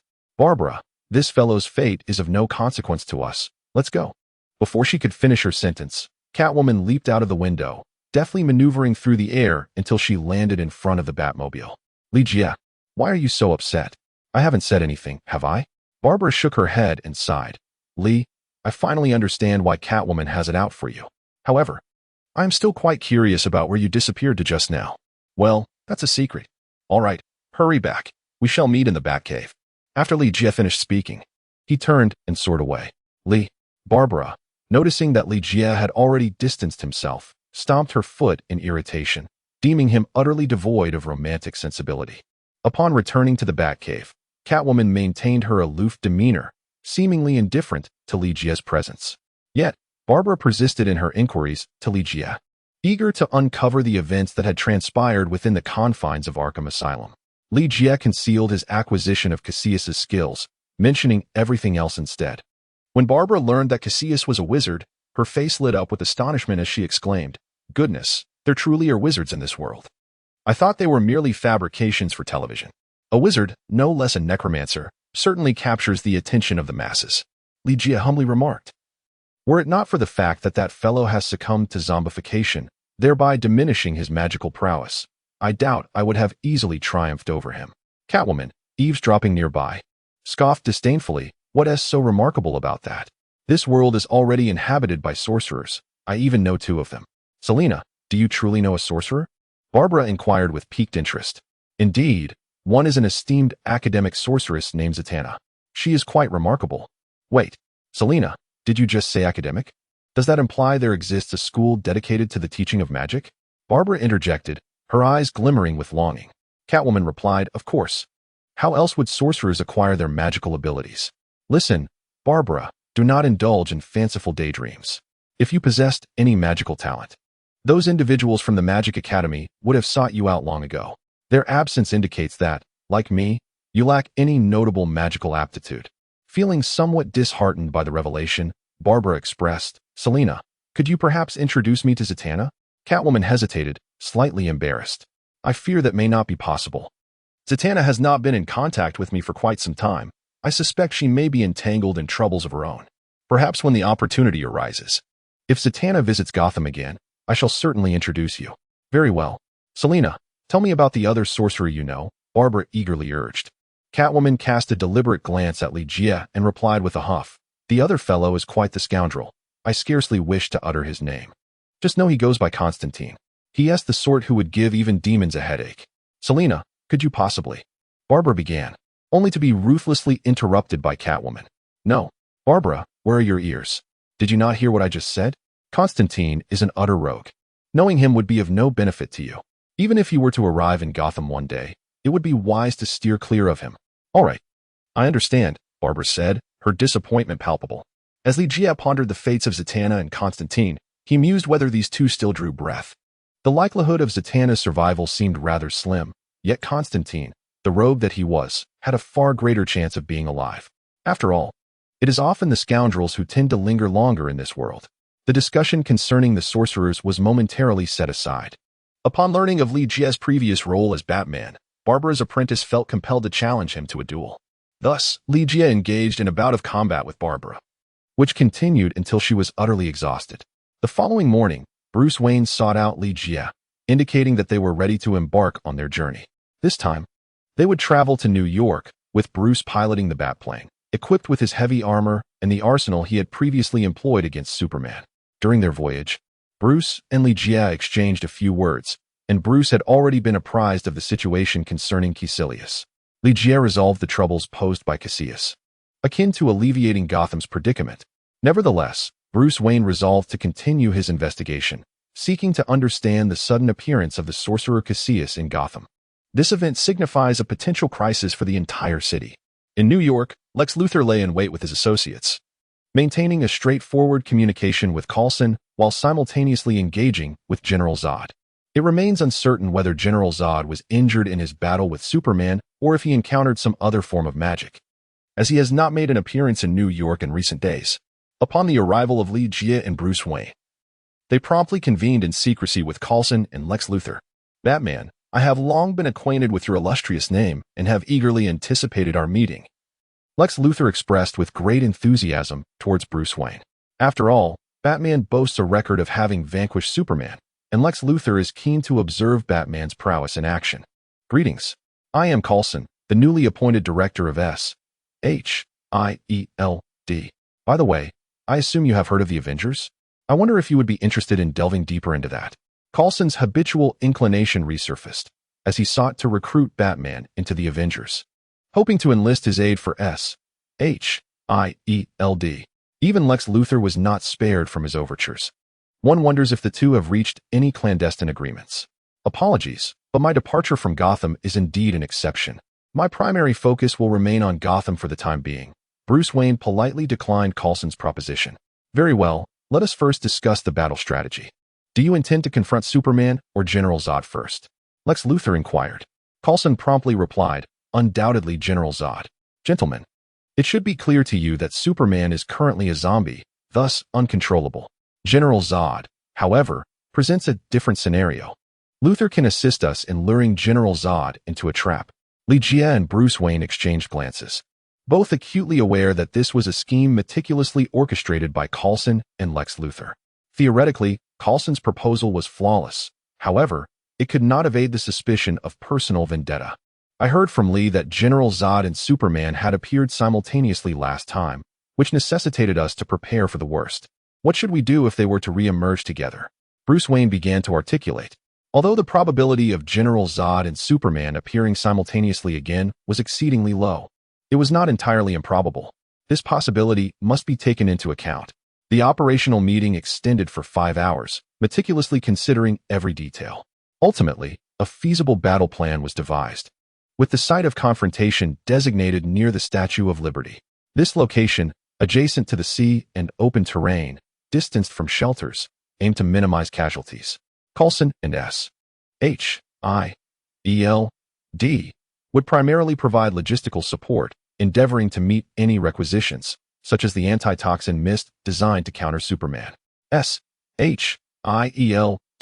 hastily produced an exceptionally potent antitoxin gas bomb. Coulson even contemplated that if the antitoxin gas bomb proved effective, it could be widely promoted to eradicate the zombies plaguing New York City. However, the antitoxin gas, being airborne, was uncontrollable. It could eliminate all zombies in New York, including those former superheroes who had succumbed. This dilemma troubled Coulson, as he harbored hopes of resurrecting these heroes. If a method to revive superheroes could be discovered, perhaps a means to restore ordinary people would also emerge. Given these considerations, Coulson reluctantly abandoned the idea of deploying the antitoxin gas on a large scale. The actual combatants against General Zod or Superman would be Li Jie, Bruce Wayne, and Lex Luthor, who had been wryly dubbed the Cannon Fodder Trio. Once preparations were complete, Lex Luthor established contact with General Zod and lured him to New York.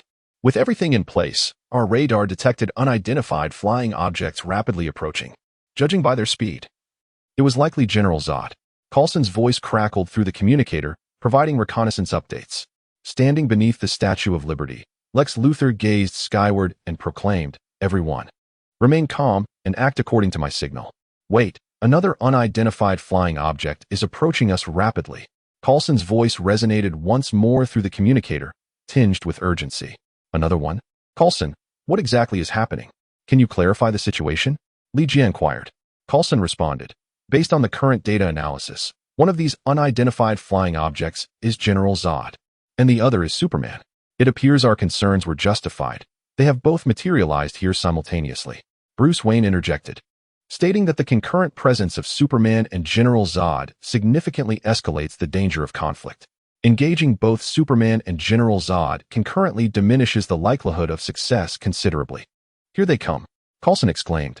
A figure descended from the heavens, hovering before Lex Luthor. General, Lex Luthor promptly saluted. However, General Zod disregarded Lex Luthor entirely, instead gazing skyward. Sonic booms echoed from above, and in the blink of an eye, a figure appeared above the Statue of Liberty, soaring past like a comet. It was indeed Superman. Yet he did not descend to confront General Zod, nor did he land in New York. This time, Superman merely passed through, for Li Jie and his companions. It was a stroke of fortune. General Zod also showed no intent to pursue Superman. Their previous encounter had concluded in a stalemate, and he was unwilling to squander time on such a futile endeavor. Once Superman had departed, General Zod shifted his gaze to Lex Luthor, almost teleporting to him, delivering a single punch that sent Lex Luthor flying. Under General Zod's immense strength, Lex Luthor's mechanical exoskeleton shattered into countless pieces, scattering across the ground. With a swift motion, General Zod grasped Lex Luthor by the throat, lifting him 100 meters into the air. General, why? Lex Luthor asked in confusion. Why? Luthor, do you truly believe betrayal will yield a favorable outcome? General Zod scoffed, then flung Lex Luthor downwards. With a resounding thud, Lex Luthor crashed to the ground, his plight resembling that of a fallen body far more dismal than that of a mere jumper. A chilling laugh escaped General Zod as he hovered in the air, calling out, Batman, and that Tin Man Lee, did you not orchestrate this to lure me here to kill me? Come out. Let me witness your strength. As his words faded, heat vision erupted from General Zod's eyes, commencing an assault upon the earth below. Good heavens! How did he know? Has someone betrayed us? Coulson exclaimed in alarm. Now is not the time to investigate who has betrayed us. If General Zod remains aloft, our previously set traps will become largely ineffective. Bat, I will devise a way to draw him down. Li Jie ascended into the sky, unleashing a salvo of small Sidewinder missiles directed at General Zod. Amidst a series of explosions, General Zod was engulfed by the barrage of fire. Chapter 80, Acquiring General Zod's Skills. Li Jie was acutely aware that the small-scale Sidewinder missiles posed virtually no threat to General Zod. Their sole purpose was merely to distract him. As a series of explosions erupted, Li Jie turned and fled. A deafening sonic boom echoed from behind, as the Black Dragon mech's speed proved woefully inadequate in the face of General Zod's prowess, allowing the latter to swiftly close the distance. With a resounding crack, General Zod's fist struck Li Jie's back. The Black Dragon mech shattered instantaneously, sending a shower of sparks flying, while Li Jie plummeted like a severed kite. With a thunderous crash, he fell. Li Jie struck the ground with such force that a substantial crater was formed. General Zod, hovering in the air, smugly proclaimed, Is that all you are capable of? Although Li Jie had merely endured a punch from General Zod, the Black Dragon mecha sustained over 50% damage. Had it not been for Li Jie possessing the skills of the Savage Hulk, which granted him formidable physical defenses, that blow would have surely reduced him to mere fragments. Suddenly, a stone the size of a fist shot out from the rubble and struck General Zod on the head, causing his smile to freeze in place. As the dust settled, Li Jie stood amidst the debris, defiantly raising his middle finger at General Zod. Still alive? The sight of this made General Zod's face turn pale. He had anticipated that the previous strike would have annihilated Li Jie instantaneously. Instead, Li Jie stood there unscathed, offering a universal gesture of greeting. In a flash, two beams of intense energy surged toward Li Jie. Li Jie leapt forth, harnessing the formidable strength of the Hulk to lift a nearby bus and hurl it towards General Zod. He then turned, casually brushing off his backside, a smirk of derision adorning his face. Enraged, General Zod, who had once commanded the forces of Krypton in countless cosmic battles, found himself deeply insulted by such treatment. With a thunderous crash, he launched himself like a projectile, piercing through the bus and charging directly at Li Jie. A smile curled at the corners of Li Jie's mouth. This time, he chose not to evade, but rather to confront General Zod head-on, seeking to gauge the true magnitude of the Hulk's strength. With a thunderous clash, their fists collided mid-air, producing a sound akin to that of a super bomb detonating. A powerful shockwave radiated outward, lifting cars off the ground and shattering every piece of glass within a several-kilometer radius. Li Jie successfully withstood the force of the punch. The expression on General Zod's face transformed into one of disbelief. He had never anticipated that a mere earthling could withstand his strike. After deflecting Zod's blow, Li Jie executed a grappling maneuver, seizing the general's wrist and delivering a powerful throw that sent him hurtling away. With a resounding crash, General Zod vanished into the dust of the ruins. What a spectacle! Li Jie inwardly cursed, remaining motionless as he subtly regulated his breath. Moments earlier, he had deflected General Zod's punch, yet the reality was far more complex than it appeared. The brute force of the Hulk was virtually limitless, growing exponentially with his rage. At that moment, Li Jie had merely unleashed the Hulk's standard strength. Although he had successfully thwarted General Zod's assault, he had also sustained internal injuries. Fortunately, the Hulk's remarkable regenerative abilities, coupled with the latent divine factor within him, came into play, allowing him to return to normal after just a few breaths. Meanwhile, General Zod had yet to rise when the sound of cannon fire echoed overhead. Li Jie found himself in the very heart of Batman's battleground. The automated targeting artillery unleashed its full fury, relentlessly assaulting General Zod amidst the ruins. Boom, boom. As the searing rays retaliated, the automated cannons positioned between the buildings were obliterated one after another. Crack, crack. Just as General Zod regained his footing, a dozen lead smoke grenades, interspersed with a few kryptonite grenades, detonated around him. The lead smoke grenades rendered Zod's X-ray vision ineffective, while the kryptonite grenades were the true lethal weapons, capable of sapping Zod of his strength. Thud. Clad in heavy battle armor, Batman leapt into the debris, wielding a kryptonite spear aimed directly at General Zod. Under the influence of kryptonite, Zod appeared somewhat fatigued, his powers and abilities severely curtailed, leaving him in a state of disarray. Yet, just as Batman's kryptonite spear lunged forward, a cold smirk suddenly crept across Zod's lips, and he soared into the air. Two searing rays surged forth. One struck Batman's wrist, while the other turned the kryptonite spear to ash. Kryptonite, rendered ineffective? Li Jie was inwardly astonished. This was undeniably dire news. It remained unclear why kryptonite had no effect on General Zod. Nevertheless, since General Zod was aware in advance that this was a trap, he would likely have devised a corresponding countermeasure. With a swift motion, General Zod lunged and slammed Batman to the ground, following up with a powerful punch. Batman, I hear you once defeated Superman? I am eager to witness the extent of your prowess and uncover your true identity. With a resounding blow, Batman's armored suit was shattered. It is worth noting that this suit was originally designed to withstand Superman's attacks, yet it fell to Zod's single strike. Could it be that Zod possessed strength several times greater than that of Superman? If that were the case, he would not have previously endured Superman's blows. The only plausible explanation is that Superman did not exert his full power during his confrontation with Batman. In contrast, General Zod showed no mercy, leading to a significant disparity in their offensive capabilities. At this rate, if Zod continued to land punches, Batman could very well perish at his hands. Although Bruce Wayne harbored the divine essence of resurrection, the agony of death remained an undeniable reality. Hey Zod! Li Jie seized a Buick and hurled it forward. With a thunderous crash, the vehicle was obliterated mid-flight by General Zod's heat vision. At that moment, Zod realized that Li Jie had vanished without a trace. He soared to the spot where Li Jie had just stood, scanning the area but finding no sign of him. Suddenly, a shimmering portal materialized beside Batman, and Li Jie reached out, pulling Batman into the rift. "Are you unharmed?" Li Jie inquired. "Am I still alive?" Batman wiped the blood from the corner of his mouth, turned his head to survey the surroundings, and realized he was perched on the rooftop of a building 2 kilometers away from General Zod. The kryptonite proved ineffective against Zod. What should he do? Li Jie replied, "I am uncertain of the means employed by General Zod, yet the ineffectiveness of kryptonite against him is assuredly temporary." He paused slightly, then called out loudly, "Hey, Zod, over here." Batman gazed at Li Jie in astonishment, unable to comprehend the rationale behind his actions. Upon hearing Li Jie's voice, General Zod felt taunted and, in a fit of rage, soared towards him. At that moment, Li Jie formed intricate hand seals. Just as General Zod was about to reach him and Batman, the fabric of reality suddenly warped, causing the very space around them to fold. Consequently, the distance between the two and General Zod widened. Batman, observing the continuous folding and rolling of space, exclaimed in astonishment, "Is this magic?" Li Jie corrected. "To be precise, it is the mirror magic. We currently reside within the mirror space. This mirror space exists as an alternate dimensional realm in relation to reality, capable of adjusting its spatial dimensions according to Li Jie's will.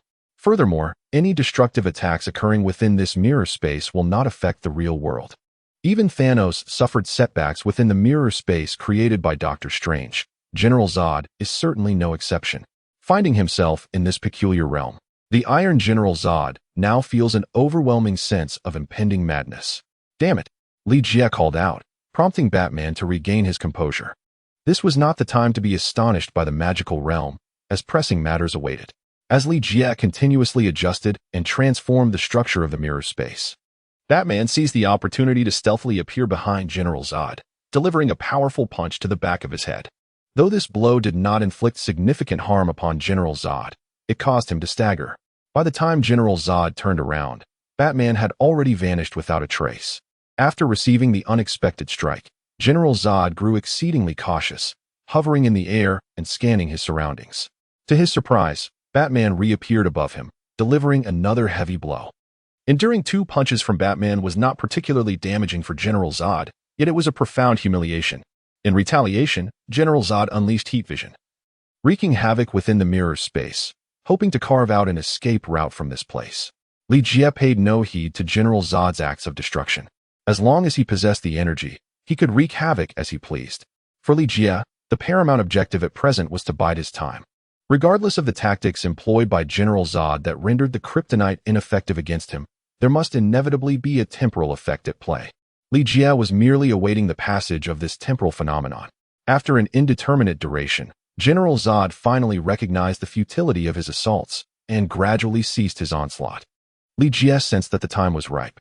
He retrieved the Black Dragon No. 2 kryptonite mech from the storage compartment and deftly manipulated the spatial structure, allowing the Black Dragon No. 2 to stealthily approach General Zod. Simultaneously, Batman incessantly harassed General Zod with his disruptive tactics. "Damn it, a bunch of scoundrels. If you have the guts, don't hide. Come out and face me with real weapons." General Zod roared from his aerial vantage point. Before he could finish his declaration, he suddenly felt an attack from behind. He turned, intending to unleash his heat vision to obliterate the Black Dragon No. 2. However, he quickly realized that his usual technique was ineffective. The heat vision seemed to have been expended completely. With a resounding thud, General Zod was struck down to the ground by a punch from the Black Dragon No. 2, which proceeded to deliver further blows. Having previously deceived Batman with a ruse, Li Jie refrained from rushing in this time, opting instead to continue using the Black Dragon No. 2 to pummel General Zod. Soon, General Zod's face was bruised, his limbs broken, and he lay on the ground, gasping feebly for breath. It was evident now that General Zod was not merely acting. Regardless of the methods he had previously employed to mitigate the effects of kryptonite, they were now rendered futile. Under the oppressive force of the kryptonite, General Zod found himself devoid of any superpowers, resembling an ordinary human in his vulnerability. Li Jie harbored no intentions of approaching General Zod. Instead, he retrieved a sniper rifle from his storage compartment and, from several hundred meters away, aimed a shot at the general's head. This singular shot marked the end of General Zod's life. Bubbles began to emerge from the lifeless body of the general, subsequently absorbed by Jia. General Zod's skills: energy absorption, superhuman strength, superhuman speed, flight, heat vision, and freezing breath. It can be said that Jia now possessed all the abilities that Superman once held. However, unlike Superman, Jia was not a Kryptonian. Thus, he need not concern himself with the limitations posed by kryptonite.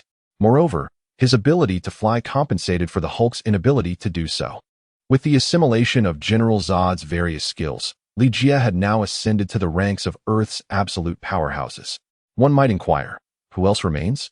Of course, Jia was self-aware. Although he now stood among the elite of Earth's mightiest, he was not entirely invincible. For instance, Doctor Strange remained a formidable adversary, as did Captain Marvel and others. Beyond the realm of Earth, countless powerful beings awaited. Jia silently admonished himself, resolutely refusing to succumb to arrogance and pride. He understood the necessity of temperance, refraining from revealing the true extent of his capabilities. "Li, you have slain General Zod," Batman remarked as he observed Jia approaching. The demise of General Zod was indeed real, yet it was imbued with an ethereal quality. How could a being endowed with powers equal to those of Superman meet his end at the hands of a mere sniper's bullet? "Indeed, I have killed General Zod," he affirmed. Jia nodded in response. Suddenly, Batman spoke. "Li, do you believe we could vanquish Superman in the same manner?" Jia initially desired to slay Superman solely to acquire his extraordinary abilities. Now that he possesses powers equivalent to those of Superman, his interest in hunting him down has significantly waned. However, should he succeed in vanquishing Superman, the amalgamation of skills would undoubtedly enhance his capabilities even further. With the acquisition of General Zod's powers, the prospect of pursuing Superman has also become more attainable. One might surmise that it is indeed within reach. Jia could not guarantee with absolute certainty. Upon further reflection, the ability to defeat General Zod was somewhat fortuitous. Superman's incredible speed allows him to transcend temporal barriers, enabling time travel. Thus, it is not beyond reason that his velocity could also breach spatial dimensions. To put it succinctly, the mirror dimension cannot confine Superman. "Wayne, let us discuss this further outside." Jia created a portal, stepping out of the mirror space alongside Batman, followed closely by the formidable Black Dragon No. 2, which bore the lifeless body of General Zod. In the real world, SHIELD operatives had completely sealed off the area. Coulson was on site, directing personnel in a thorough search, determined to locate the missing Jia and Batman. They have been found. It is Li, along with Batman. The return of Jia and Batman immediately sparked a commotion. Chapter 81. Target, Solitary Fortress. "Li, Batman, it brings me immense joy to see you both unharmed." Coulson's face lit up with a radiant smile upon witnessing Jia and Bruce Wayne's safety, and his delight only intensified upon seeing the lifeless body of General Zod. "You have succeeded. Remarkable. Congratulations to you both. On behalf of all the personnel at SHIELD, the citizens of New York, and survivors across the globe, I extend my heartfelt gratitude for everything you have accomplished. It is truly extraordinary. Coulson, what is the point of such grandiose rhetoric? Shouldn't we focus on something more tangible?" Jia spoke. "Who cannot utter grandiose and empty words? Representing SHIELD may be acceptable. But can you truly embody all of humanity?" Indeed. "Li, I presume you must be quite fatigued. I have arranged a place for you to rest. Please follow me." Coulson led Jia and Bruce Wayne aboard a helicopter, while General Zod was escorted away by SHIELD agents, destined soon for the examination table.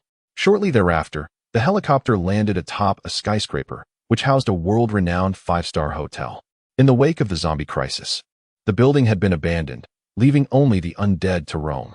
Consequently, the hotel became a treasure without an owner and was commandeered by SHIELD. The zombies within had been eradicated. Coulson not only prepared a lavish presidential suite for Jia and Bruce Wayne, but also arranged for two beautiful SHIELD agents to accompany them. The suite was stocked with cold beverages and spirits, and surprisingly, hot water for bathing was also available. After ensuring that Jia and Bruce Wayne were settled, Coulson convened with Melinda in an adjacent room. Upon revisiting the footage of Jia, Bruce Wayne, In General Zod's confrontation, Coulson's expression turned grave as he inquired, "Mel, what is your assessment?" Melinda, her demeanor serious, replied, "Based on the current data. Compared to our initial encounter, Li's strength, defensive capabilities, and regenerative abilities have elevated to a remarkable degree. Furthermore, he has utilized the teleportation and mirror techniques of the Camartage Order. As for the battle within the mirror realm, only Li and Batman possessed that knowledge." After a brief pause, she added, "In any case, Li harbors many secrets." Coulson nodded emphatically, "Mel, your analysis is spot on. The secrets concealed within Li are profoundly numerous. It seems that each encounter with battle renders him even more formidable than before. This is an experience I have never encountered. Fortunately, Li presently stands on our side." Melinda remarked solemnly, "Once he no longer aligns with us, he could become the greatest threat to S.H.I.E.L.D. Coulson nodded in agreement, saying, "You are absolutely correct. Li may indeed evolve into the most significant peril for S.H.I.E.L.D. and potentially for Earth itself. However, this is inconsequential. Consider the Avengers. Each of them poses a considerable threat to S.H.I.E.L.D. and the planet. What we must prioritize now is devising ways to retain him, ensuring he remains steadfastly on our side. Naturally, regarding the secrets Li harbors, we should neither pry excessively nor ignore them entirely. Mel, this task falls to you. You need to uncover the hidden truths about Li while ensuring he perceives no animosity from us, but rather a desire to assist him. Do you understand my meaning?" "I understand," Melinda replied. Within the opulent presidential suite, Bruce Wayne, once donned in the Batman suit, often assumed a serious demeanor, making it difficult to fathom that he was Gotham's most notorious playboy. At present, Bruce had shed the heavy bat armor, now clad in a standard bat suit, seated on the sofa with an austere expression. Meanwhile, Li Jie had just indulged in a warm bath, having recently shared a steamy experience with two beautiful S.H.I.E.L.D. agents. Draped in a bathrobe, reclining on the sofa with one arm around each woman, he relished the pleasures of being fed wine and peeled grapes, all while teasing Bruce Wayne. "Listen, we have just saved the world. Not meeting the same fate as Luthor is a win for us. Even a kitten wouldn't blame you for it." Batman shot Li Jie a disapproving glare, retorting, "I didn't come all the way from Gotham to indulge in your escapades. True, General Zod is dead, but Superman still lives, and we must locate that individual." "Batman, I believe Li's perspective holds merit. A suitable degree of relaxation is beneficial for work and combat. You have just emerged from a fierce battle, saving the world. All that you enjoy now is well-deserved, and no one should contest it." Coulson entered with a beaming smile, appearing much like a seasoned brothel keeper, especially when witnessing Li Jie with the two lovely ladies. Learning of Li Jie's bath with the agents, Coulson perceived this as Li's vulnerability. By exploiting an individual's weakness, one could easily gain control over them. "Li, are you satisfied with my arrangements?" Coulson inquired. "I am satisfied, exceedingly so," Li replied. Li Jie first complimented him before adopting a serious expression and said, "Coulson, you truly lack consideration. Do you realize how long we've known each other? You've never brought me to such a place before. Is it that the treatment is so splendid for Batman that I must bask in his glory?" Coulson smiled even more brightly, responding, "Li, as long as you enjoy it. You are welcome to come here any time in the future. This place is your home." "Very well, splendid indeed." Li Jie exhibited an expression that suggested he was eager to seize every opportunity. However, Bruce Wayne found himself growing increasingly impatient. "Coulson, have you any news regarding Superman?" Coulson shook his head with a hint of regret. "I'm afraid we have scoured the entirety of New York City and even extended our search to the surrounding areas. Yet we have found no trace of Superman. Previously, everyone's attention was fixated on General Zod, which led to the oversight of Superman's whereabouts. In that case, I shall return to Gotham. Contact me once you have any leads on Superman," Bruce Wayne stated as he rose, seemingly eager to depart, as if lingering any longer would entangle him further with Li Jie or Coulson. "Batman, why the haste? Even in the absence of information on Superman, surely we can engage in discussion and strategize on how to confront him?" Coulson remarked, noting that Li Jie had broached a serious topic. He gestured discreetly for the two female agents and others present to exit. "Li, do you have any thoughts?" Li Jie replied, "Firstly, have you noticed that while Superman appears to be aimlessly dashing about, he is, in fact, driven by purpose?" Bruce Wayne immediately interjected. On both occasions that Superman appeared in New York City, General Zod happened to be present. Li, are you suggesting that Superman is in pursuit of General Zod? Li Jie shook his head, stating, this is merely one possibility. Rather than tracking General Zod himself, it would be more accurate to say we are pursuing the items in his possession. Such as? Bruce Wayne inquired. Li Jie remained silent, directing his gaze towards Coulson. Coulson exclaimed, Kryptonian spacecraft? General Zod had traced Superman to Earth, intending to harness the advanced technology of Krypton to transform Earth into a second Krypton. However, this scheme was thwarted by Superman. In that confrontation, nearly all the Kryptonian spacecraft were utterly destroyed. To my knowledge, the government should possess some Kryptonian vessels, correct? Li Jie fixed his gaze on Coulson, who cleared his throat and replied, I am uncertain how to address your inquiry. I can only state that the Kryptonian spacecraft is not in the possession of S.H.I.E.L.D. If, as you suggest, Superman indeed seeks the Kryptonian vessel, I could endeavor to investigate further. Li Jie, the cunning fox. The destroyed Kryptonian spacecraft must have been reclaimed by the government. Otherwise, how could Victor Stone, also known as Cyborg, have emerged? Victor Stone's father utilized Kryptonian technology to transform him into a formidable being, half human and half machine. Coulson, you know that I am not referring to the Kryptonian spacecraft itself, but rather to the mother box within it. Li Jie straightforwardly clarified the topic. If we could obtain the mother box, we could lure Superman out. The mother box is a high-tech device created by the scientist Hymo from New Genesis using the mysterious X element, possessing extraordinary powers and capabilities. Even the new pantheon of New Genesis cannot fully comprehend the extent of the mother box's abilities, as each one is shrouded in a mysterious bond with nature. General Zod inadvertently acquired a mother box and placed it aboard his spacecraft, but both the mother box and the ship later vanished during battle. Coulson, with his cunning demeanor, remarked, Li, you are indeed correct. If Superman's objective is the mother box, then we can indeed use it to draw him out. However, I have a lingering question. Given that Superman has become a mindless zombie, why would he seek the mother box? Or rather, what does he intend to accomplish with it? Resurrection. Had it not been for the sudden outbreak of the zombie crisis, there would have been a fatal confrontation between Batman and Superman. After Superman's demise, it was Bruce Wayne who utilized the mother box to bring him back to life. Li Jie was uncertain whether Superman's erratic behavior was genuinely linked to the mother box, nor did he fully comprehend the notion of utilizing the mother box for self-resurrection. However, he recognized that if he wished to bring Superman back to life, the mother box would be indispensable. With this in mind, he decided to postpone the discussion until they located the mother box. Batman, rising from his seat, summoned his Batlane and leapt through the window, soaring away from the hotel. What a character! Instead of using the door, he chose to make a dramatic exit through the window. Coulson, if you have any leads on my whereabouts, please keep me informed. After Li Jie finished speaking, he donned the Black Dragon No. 2 mech and soared out of the window. Moments later, the two met in an underground parking garage in New York. This location offered refuge from satellite surveillance and lacked monitoring devices. Wayne, do you have anything to say? Li Jie inquired directly upon their encounter. Bruce Wayne candidly replied, I do not trust Coulson and S.H.I.E.L.D. If you seek the mother box, perhaps I can devise a plan. Wayne, since you have said this, the task is entrusted to you. Li Jie did not decline the goodwill extended by Bruce Wayne. Given his assertion, it is likely that he possesses certain connections. Bruce Wayne hesitated momentarily before reiterating, Li, perhaps you are merely leveraging Coulson and S.H.I.E.L.D., but it would be wise for you to maintain a safe distance from them.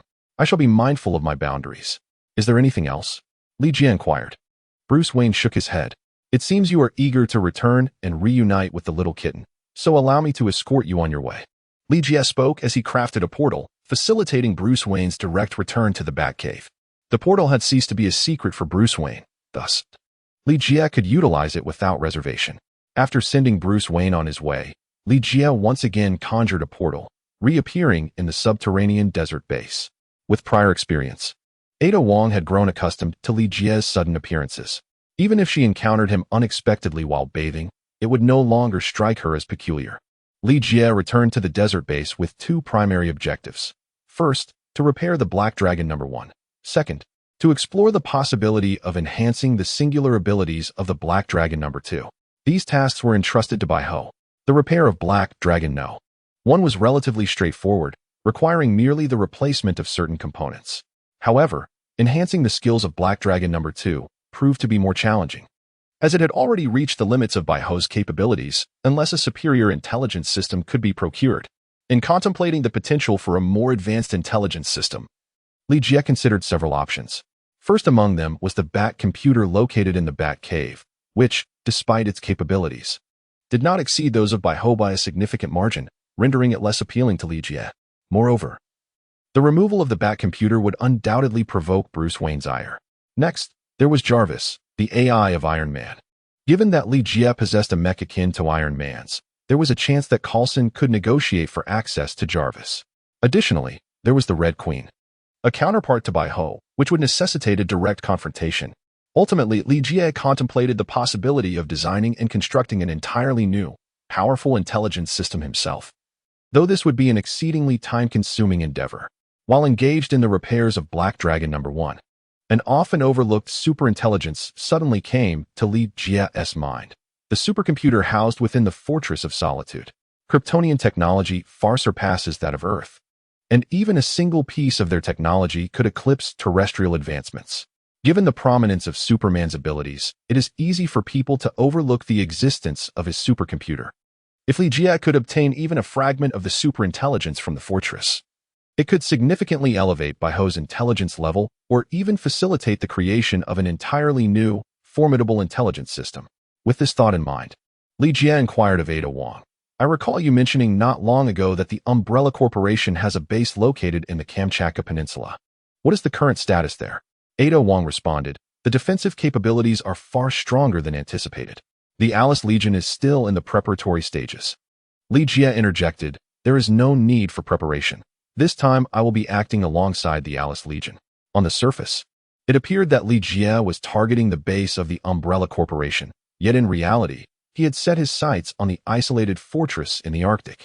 Chapter 82. The Rasputin Parasite. The Kamchatka Peninsula lies in the northern expanse of Russia. Viewed from above, it is cloaked in a blanket of white, rendering it a pristine sanctuary on Earth. The Umbrella's base, concealed beneath the surface of the Kamchatka Peninsula, remains invisible from the skies. Li Jie, accompanied by 50 Alice replicas clad in armored suits, soared above the Kamchatka Peninsula, scanning the terrain with the aid of satellites. At last, they discovered the ventilation shaft leading to the base and entered it. Emerging from the exhaust duct, Li Jie was taken aback by the scene that unfolded before him. Towering skyscrapers loomed overhead, while the streets bustled with hurried pedestrians, creating a lively tableau. Were it not for the assurance that he was still on the Kamchatka Peninsula, and that he indeed stood within the Umbrella Corporation's base, he might have believed he had traversed time and space. Was he in Tokyo? The voice of Ada Wong echoed beside him. The surroundings bore an uncanny resemblance to the streets of Tokyo, yet the passers-by appeared oddly peculiar. They rushed past Li Jie and his companions, seemingly oblivious to their presence. It felt as though they were a throng of thoughtless automatons, distinctly different from the undead. These individuals were neither infected, nor had they yet succumbed to infection. Alice. Li Jie observed a strikingly beautiful woman clad in a trench coat as she passed by, and to his astonishment, it was Alice. Yet, she mirrored the hurried pace of those around her, seemingly indifferent to her surroundings. His gaze then shifted to a woman in uniform, conversing on the phone while clutching a briefcase. Ada, is that you? What are you doing here? Ada Wong uttered a rather nonsensical remark. Suddenly, a downpour erupted, prompting pedestrians to hasten their steps. From the throng emerged a little girl in a white dress. Her presence almost ethereal. Some even seemed to pass right through her. Li, the girl approached him, a smile gracing her lips. Red Queen. Li Jie recognized the girl before him, who bore an uncanny resemblance to the White Queen. She was none other than the intelligent guardian of the Umbrella Corporation. The Red Queen. I have long anticipated our meeting, the Red Queen proclaimed. Li Jie had long anticipated a meeting with the Red Queen, though he never imagined it would occur in such a manner. My programming forbids me from causing harm to Umbrella employees and mandates that I follow Dr. Isaac's directives. Therefore, do relish everything here, the Red Queen proclaimed, extending her arms wide. The hurried passers-by suddenly halted, eerily turning to gaze at Li Jie and the Alice Legion that stood behind him. In an instant, a small red umbrella tumbled to the ground amidst the crowd. The blonde girl, who had been shielding her face, allowed the rain to drench her hair, her head twisting grotesquely as she then frantically tackled her companions, devouring them ravenously. A similar scene quickly unfolded among the others, and it was not long before everyone succumbed to the infection, transforming into zombies. What unfolded before them resembled a meticulously rehearsed performance, or perhaps a documentary depicting a zombie outbreak in Tokyo. The undead surged toward Li Jie and his companions like a relentless tide. The image of thousands of zombies advancing was undeniably breathtaking, yet the sound of gunfire erupted. The armored Alice Legion, an unstoppable force, swiftly annihilated the horde of zombies. Lights flickered as the surrounding skyscrapers vanished. It became evident that all of this was merely a projection. Once the projection faded, it was revealed that they were situated within an enormous warehouse. Surrounding the warehouse were passageways, which opened as the zombies fell, allowing the fully armed Umbrella Special Forces to flood in like a tidal wave. The sounds of gunfire and explosions echoed continuously. The Black Dragon mech boasted excellent bulletproof capabilities, as ordinary rifle rounds left no marks upon its surface. Rather than a battle of unequal strength, it resembled a massacre. Li Jie need not lift a finger, as Alice's mech legion has already left Umbrella Corporation's special forces in disarray. They proceed to act separately. Li Jie issued commands, and the Alice Legion was divided into 4 squads, each plunging into one of the 4 corridors. Moments later, Li Jie materialized in a different simulated scenario. The backdrop was an abandoned subway station, where dozens of zombies roamed aimlessly. Upon Li Jie's arrival, the zombies, akin to sharks sensing blood, surged towards him with alarming speed. In an instant, the poison ivy manipulated its tendrils to form dozens of lethal blades, piercing through the skulls of each zombie. Within a mere second, every undead presence in the vicinity was eradicated. Thud, thud, thud. The sound of heavy footsteps reverberated from the subway tunnel, heralding the approach of a zombie giant exceeding 3 meters in height, wielding a specially crafted battle axe. Each of these colossal abominations appeared to weigh over 500 pounds, exuding an aura of formidable strength. Even from several dozen meters away, the zombie giant hurled its axe with tremendous force, the wind howling as it hurtled towards Li Jie. Snap! Li Jie reached out to grasp the handle of the battle axe. Was this a gift of weaponry? The battle axe of the zombie giant exceeded 2 meters in length, and it appeared quite awkward for Li Jie to wield it with a single hand. However, this did not impede his ability to utilize the colossal axe, setting aside Li Jie's possession of the Hulk's strength. The enhancement provided by the mech allowed him to maneuver the heavy axe as if it were a mere toy. Li Jie rushed forward, cleaving the head of the foremost zombie giant with a single stroke of his axe, followed by several more strikes that felled the remaining giants to the ground. Without the need to clear the battlefield, he pressed onward. As the scene shifted, Li Jie found himself in a quaint town, much like the streets of Tokyo. The inhabitants of this town had all succumbed to the fate of the undead. Initially, Li Jie had no intention of engaging with these zombies, until the sound of gunfire erupted from one of the residential buildings. "Damn it, keep away from my daughter," came a furious shout, as a woman with flowing hair and an apron emerged onto the balcony, her right hand gripping a shotgun while her left cradled a small girl. Alice. Li Jie could no longer recall whether this was the first or the umpteenth Alice he had encountered since entering the Umbrella base. Yet the little girl cradled in her arms was indeed a first. Oh God, what has transpired? Why has everyone transformed in such a manner? Alice emitted a cry that bordered on despair upon witnessing the hordes of zombies filling the streets. At that moment, a zombie with a gaping wound in its chest suddenly lunged from a nearby room, sinking its teeth into Alice's neck. Gritting her teeth against the pain, Alice first placed the girl outside the fence and shouted, "Becky, run! Hurry! Mommy!" Becky cried, gripping the fence with both hands. 2 more zombies charged from the room. Alice, defying all odds, summoned an extraordinary strength to fend off the 3 zombies, buying her daughter precious moments to escape. The power of maternal love is profound. Although Li Jie was acutely aware that the Alice before him was merely a replica, her actions preordained by the Umbrella Corporation's design, he was nonetheless moved by the scene unfolding. Just as Becky began to slip from the balcony, Li Jie dashed forward, catching her in the nick of time. Upon ensuring her daughter's safety, Alice expressed her gratitude with a simple, "Thank you," perhaps aware of the fate that awaited her. Alice pressed the gun's barrel against her own chin. "Mommy!" Becky cried out in alarm. Li Jie, wishing to shield Beiji from the gruesome sight, gently covered her eyes with his hand. A sudden gunshot echoed as Alice pulled the trigger, tragically ending her own life. For Beiji, the events of that day were overwhelmingly harrowing. Li Jie placed her inside the Black Dragon mech and instructed, "First, take her away from here." The Black Dragon mech retraced its path, escorting Beiji away from this gruesome locale. As they traversed the town, Li Jie entered the factory, where he was once again taken aback by the scene before him. Countless clones resembling Alice were suspended like garments on racks, being transported by machines to their next destination. It is said that Umbrella Corporation's cloning technology is unparalleled, yet witnessing this spectacle firsthand was profoundly astonishing. The mass production of Umbrella's clones had reached an assembly line efficiency. One cannot help but marvel at such innovation. This also elucidates why the Umbrella Corporation's operatives seem never-ending. They can produce their commodities in an incessant flow. How does one contend with such a relentless force? Thunderous roars echoed. Li Jie detonated the factory. Upon traversing the cloning production facility, he arrived at the central nerve region of the base. The guards here were fewer than anticipated, comprising merely 4 identical women named Rhine. These women were evidently clones, yet unlike other clones, they had been injected with a biological entity known as the Rasputin parasite, rendering their bodies impervious to weaponry. Even when bullets were fired into their heads, they could not be killed. Li, you are the most extraordinary individual I have ever encountered. In such a brief span, you have evolved into a formidable force on Earth, a development I had not foreseen initially. Dr. Isaacs has high hopes for you and eagerly anticipates your potential inclusion in the Umbrella Corporation. The Red Queen reappeared before Li Jie. What if I decline?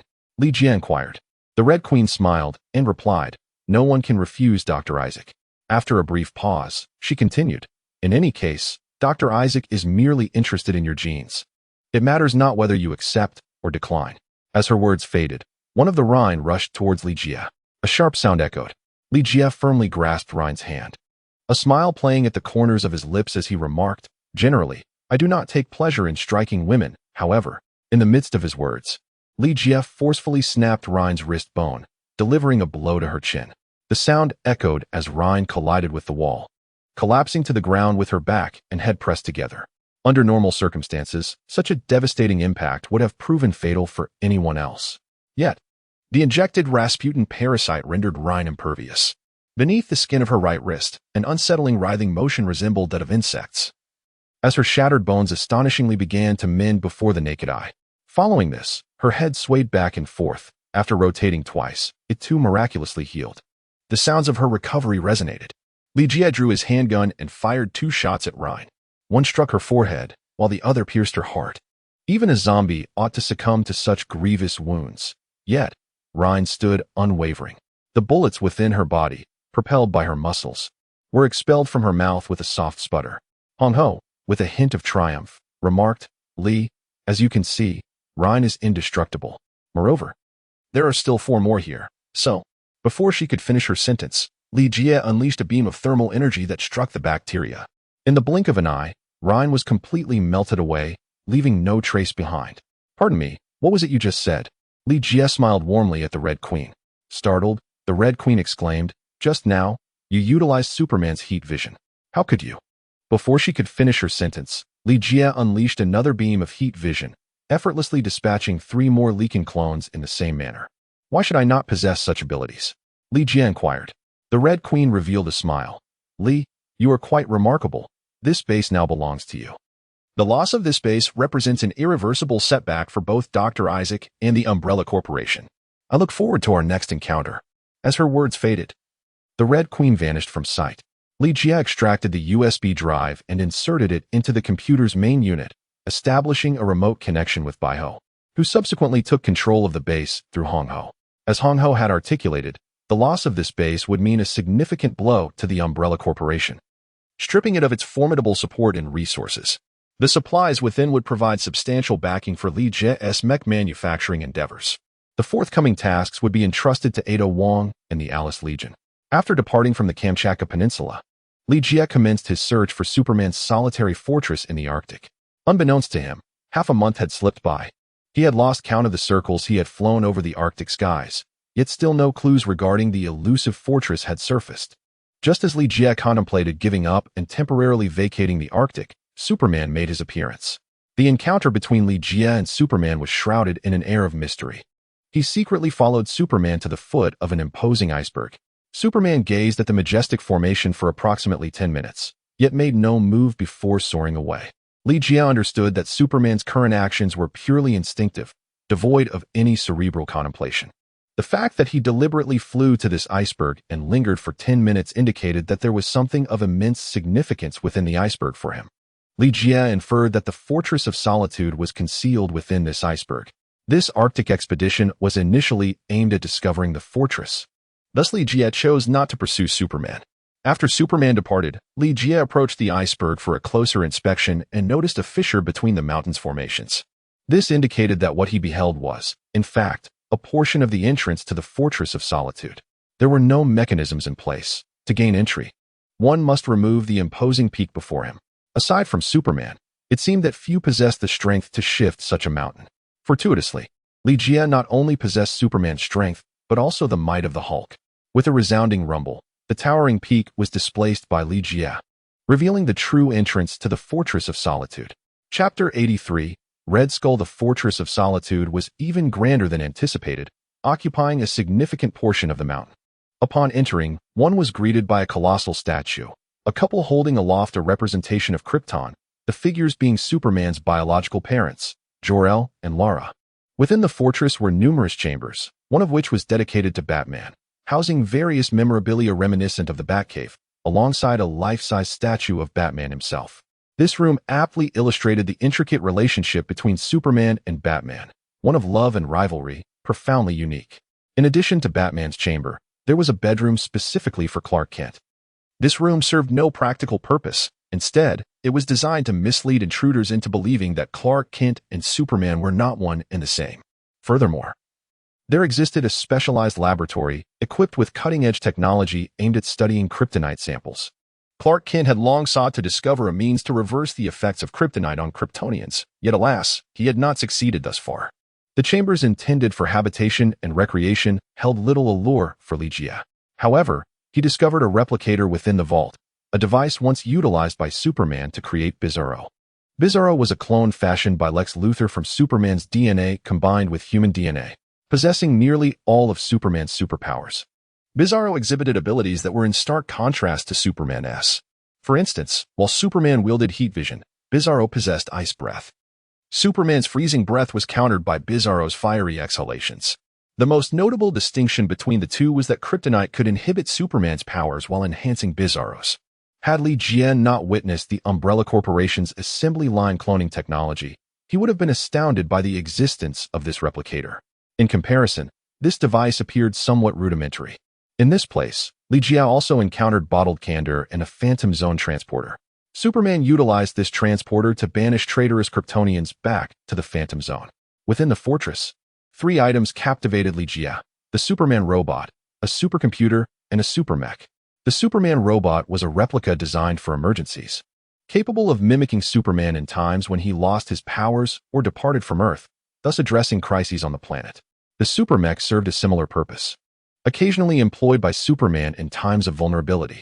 As for the supercomputer, it functioned much like Batman's computer or Iron Man's Jarvis, assisting Superman's intelligence systems. Following his customary routine, Li-Jie inserted a USB drive into the supercomputer, allowing White to assimilate Kryptonian technology. Half a month later, Li-Jie departed the Fortress of Solitude and returned to the New York refuge via the transporter. Upon emerging from the other side, he was struck by a sense of bewilderment. The refuge was a mere shadow of its former self. Apart from a few wandering zombies, it was devoid of life. What had transpired here? In his mind, Li-Jie pondered quietly. Just as he was engulfed in confusion, a sudden barrage of gunfire erupted outside, followed by the entrance of an off-road vehicle that crashed violently into a pillar within the shelter. Almost immediately, 2 more cars barreled in, unleashing a hail of bullets toward the initial vehicle. The car door swung open, and a woman, clutching her right arm, tumbled out of the driver's seat, seeking refuge behind a pillar to evade the gunfire. After catching her breath, she wielded her gun with her left hand and swiftly fired, the bullet curving to strike the driver of the second vehicle in the head, causing it to careen out of control and flip onto its side. In a flash, a rocket propelled from the third vehicle, crashing into the very pillar where the woman was hiding with a deafening explosion. In that split second, Li-Jie leaped forward, shielding her with his body. "Jack!" the woman exclaimed, her voice brimming with surprise. Li Jie glanced at the fox shielded by his side, and after a slight smile, he shook off the gravel clinging to him. He reached down, picked up a stone the size of a fist, and hurled it into the distance. With a resounding boom, the ordinary stone transformed into a projectile of formidable might, obliterating the third vehicle entirely. Are you unharmed? Li Jie then extended his hand to assist the firefox in rising. Though injured, it was not life-threatening. After glancing at the wound on its arm, the firefox casually remarked and stood up to retrieve a first aid kit from the trunk for treatment. Curiously, it inquired, "Jack, where have you been this past month?" "I took a trip to the Arctic," came the reply. Li Jie took the medical kit from Hua Hu and glanced around, inquiring, "What transpired here?" Hua Hu replied, "So much has occurred in the month since your departure. To put it succinctly, all of this is connected to Hydra. They orchestrated an assault that obliterated this sanctuary." "And what of the people within that sanctuary?" Li Jie inquired. The firefox replied, "Some perished in the battle, while others vanished after fleeing. However, the vast majority have become captives of Hydra. Hydra has presented two options, either join them or face death." "What of Coulson? Does he not intend to take any action?" Li Jie inquired curiously. "The Hydra organization is a long-standing nemesis of S.H.I.E.L.D. As the director of S.H.I.E.L.D., Coulson could not possibly remain indifferent." Hua Hu sighed, expressing regret. "Coulson has also been captured. I initially intended to rescue him, but I failed." Pausing briefly, he closed the medical kit and remarked, "It is unwise to linger here. We should depart at once." A loud curse echoed from outside, followed by the ostentatious arrival of the Joker's vehicle. However, the driver was not the Joker, but rather the masked Scarecrow, accompanied by two motorcycle-riding companions.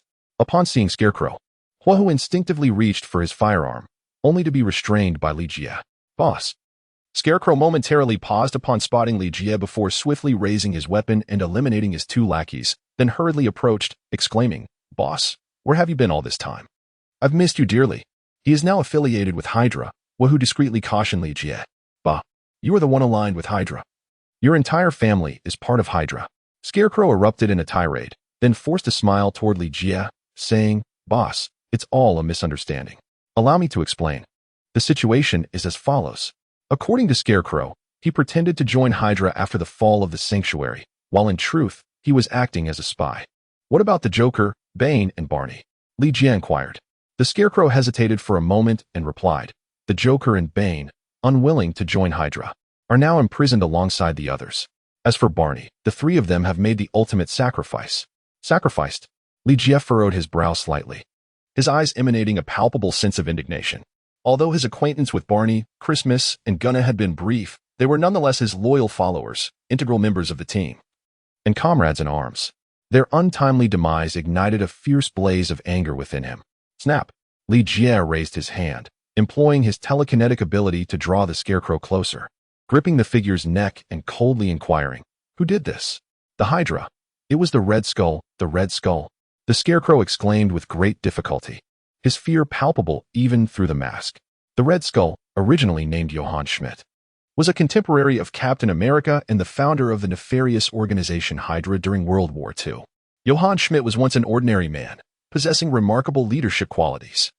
During the war, he was forced to feign his death and inhaled experimental gas, granting him the power of immortality and the ability to transfer his consciousness into various hosts. Subsequently, he acquired the X gene, becoming a Class 4 mutant. Furthermore, he utilized the body of a clone of Captain America, endowing himself with the superhuman strength of his nemesis.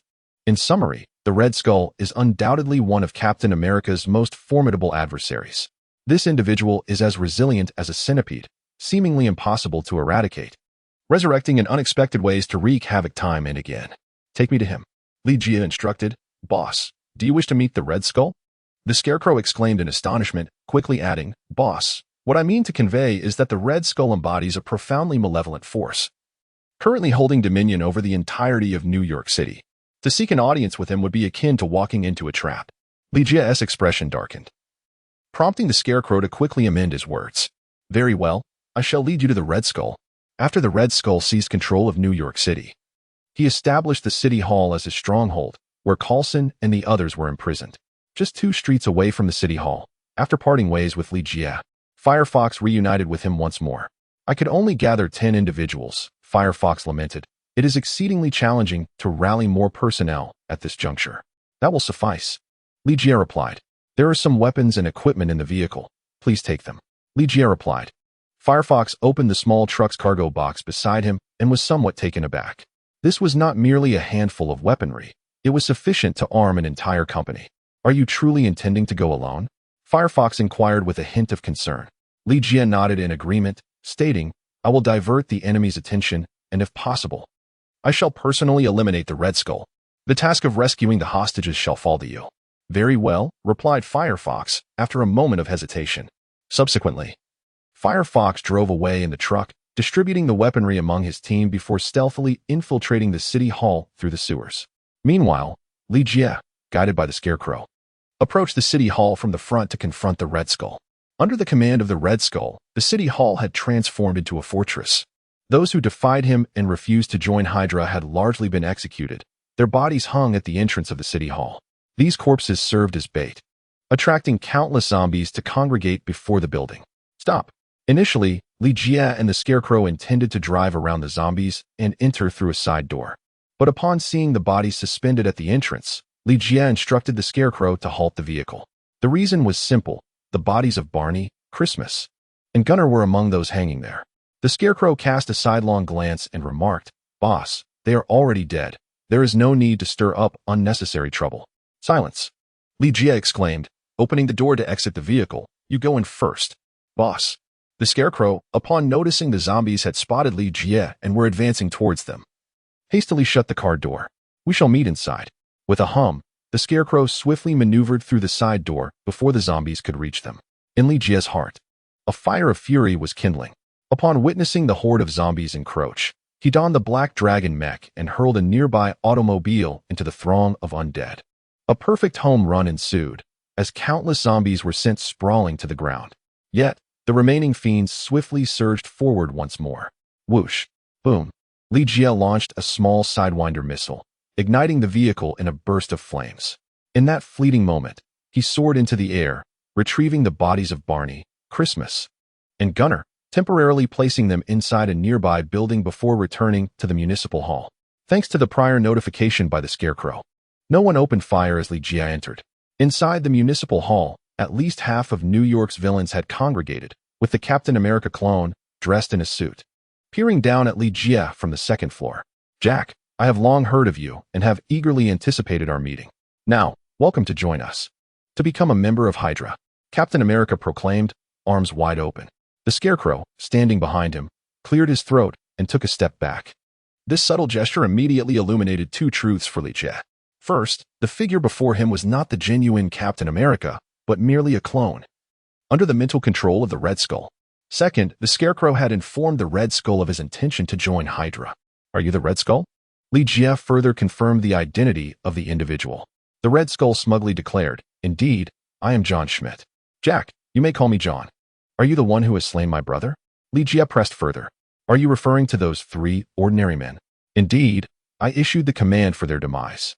Red Skull replied, Jack, if your concern is a lack of manpower, feel free to indicate whom you have in mind. I can arrange for them to serve under you. Upon hearing this, Li Jie felt a surge of anger. In the eyes of Red Skull, ordinary individuals were akin to mere ants, easily trampled and extinguished. They were seen as expendable. What if I wish for you to serve under me? Li Jie fixed his gaze upon the Red Skull and posed a question, instantly heightening the tension in the atmosphere. The Red Skull's expression darkened momentarily before he quickly donned a smile. Jack, as long as you can flourish and expand Hydra, proving your capability to occupy my current position, I would be willing to follow you. Chapter 84, Steelbone Seeding Power? It was evident to all that the Red Skull's words were insincere, and his patience with Li Jie had reached its limit. Very well. All you need to do is defeat him. No sooner had the Red Skull's words faded than a figure descended from the second floor, landing before Li Jie. It was the Winter Soldier, a man with long hair, a metallic mask, and a mechanical left arm. The Winter Soldier, formerly known as Bucky Barnes, was a close companion of Captain America since childhood, who met an untimely demise during a mission in World War II. He later became a subject of Hydra's experiments, transformed into a mindless killing machine. With a swift motion, the Winter Soldier executed a series of acrobatic maneuvers upon landing, showcasing his remarkable combat prowess. The surrounding Hydra soldiers cheered, convinced that Li Jie stood no chance against the Winter Soldier. "Eliminate him," commanded the Red Skull in a chilling tone. With a resounding crack, the floor fractured beneath the Winter Soldier's weight as he surged toward Li Jie like a cannonball. Before anyone could comprehend the unfolding scene, the Winter Soldier was sent hurtling backward amidst the cheers, crashing into the wall with a thunderous impact. The metallic mask clattered to the ground, bouncing incessantly, while the Winter Soldier suffered a catastrophic fracture of his jaw and succumbed to unconsciousness after a single punch. Li Jie effortlessly dispatched the formidable Winter Soldier with a single blow, an act that left the lofty Red Skull thoroughly astonished. When Bucky faced the Winter Soldier for the first time against Captain America, the odds seemed evenly matched, yet he was vanquished by Li Jie in an instant. This raises the intriguing possibility. Could Li Jie also defeat Captain America with a single strike? While this notion may seem implausible, it is, in reality, quite logical. In the public's perception, Captain America appears to possess unparalleled abilities, his strength seemingly rivaling that of Superman. However, in the grand tapestry of superheroes, Captain America's prowess is rather unremarkable, even ranking below many villains.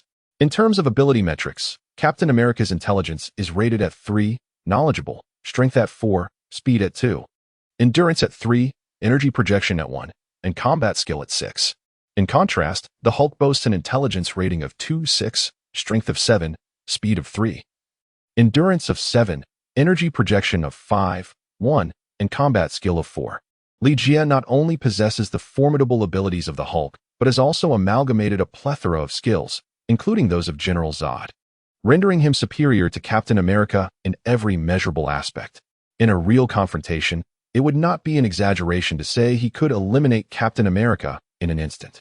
The previously raucous atmosphere fell into an eerie silence, not solely due to Li Jie's recent dispatching of the Winter Soldier, but because he was now gripping Red Skull by the throat. "Li, we can," Red Skull began to speak, but a distinct crack echoed as Li Jie snapped his neck, causing him to suffocate and perish.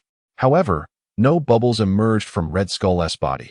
The one who had died was merely a clone of Captain America. The spiritual essence of Red Skull would not be extinguished by the demise of his clone. In that fleeting moment of the clone's death, Red Skull's spirit had already fled. None of the remaining Hydra soldiers anticipated such a turn of events. Red Skull had simply perished. As they raised their weapons to fire at Li Jie, an abundance of vines inexplicably appeared, ensnaring everyone in an instant. Meanwhile, Red Fox led a team through the sewers into the municipal hall, expecting a fierce battle, only to be greeted by a middle-aged man standing before them with a smile.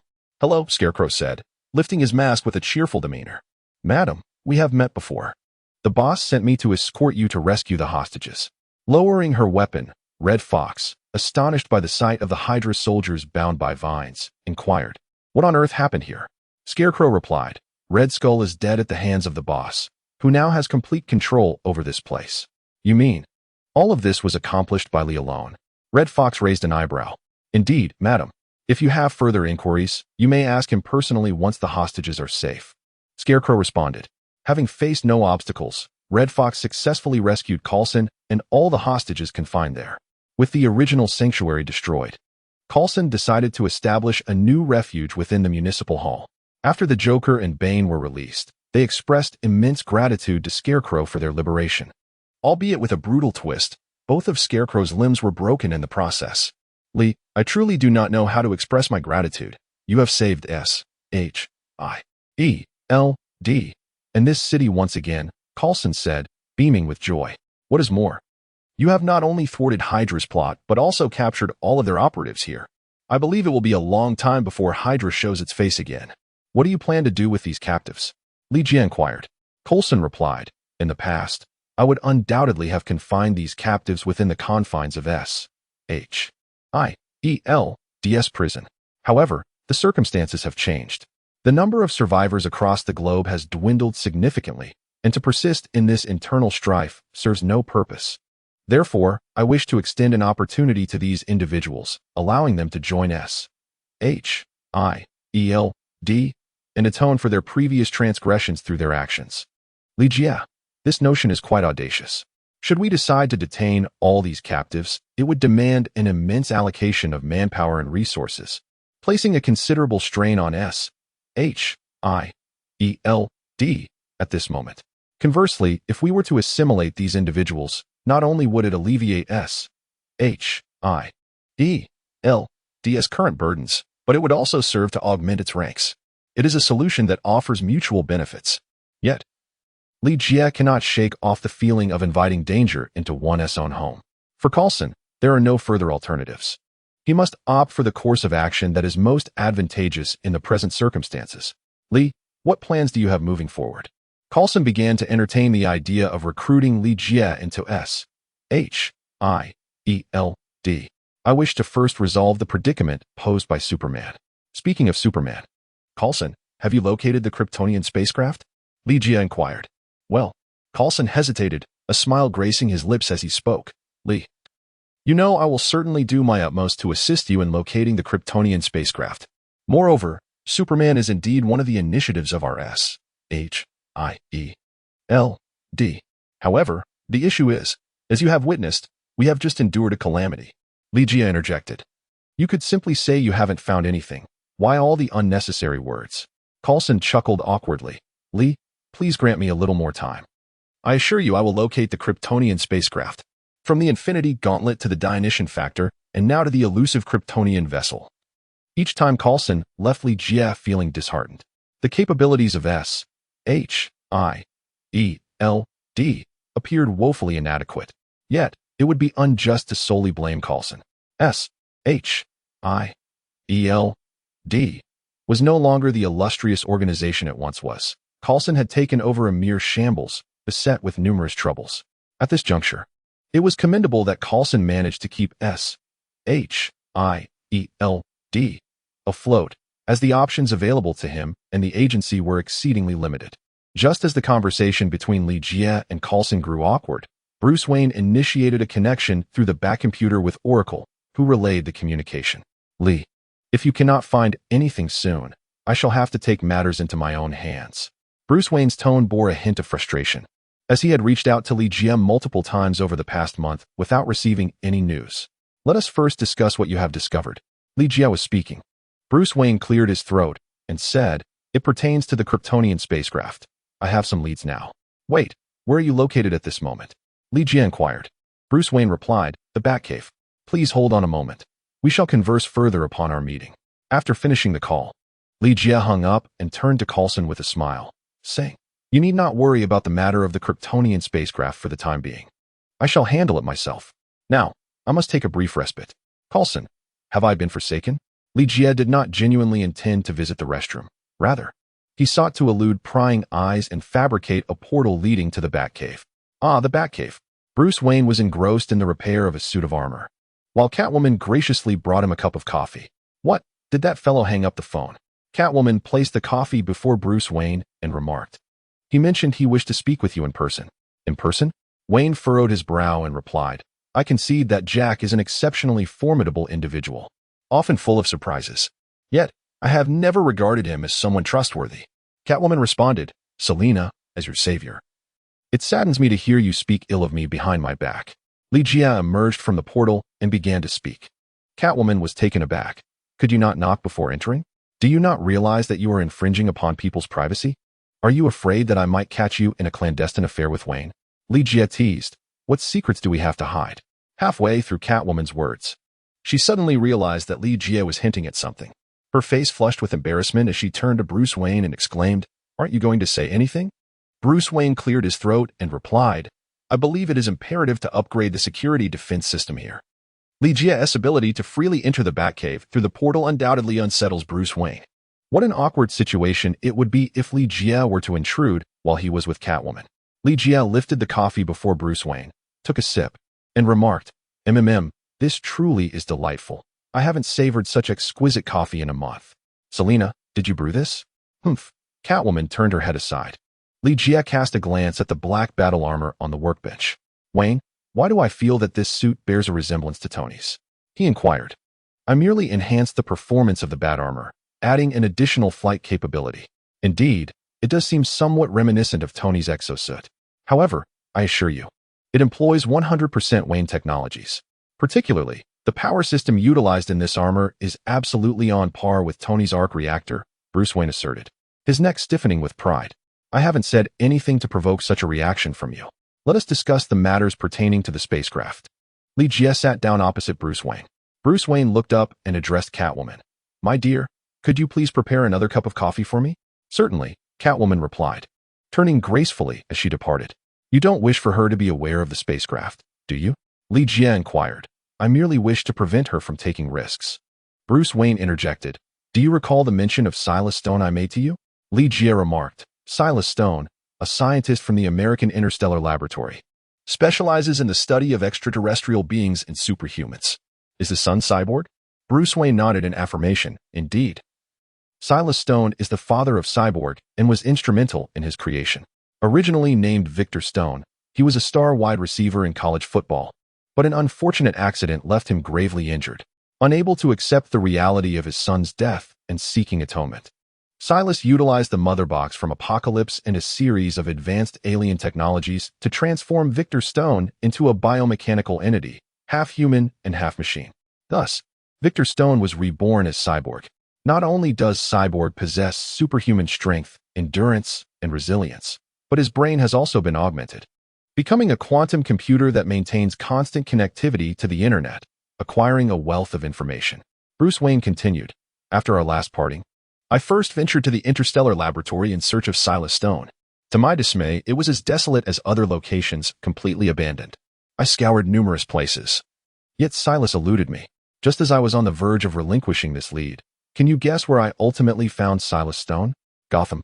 Li Jie inquired.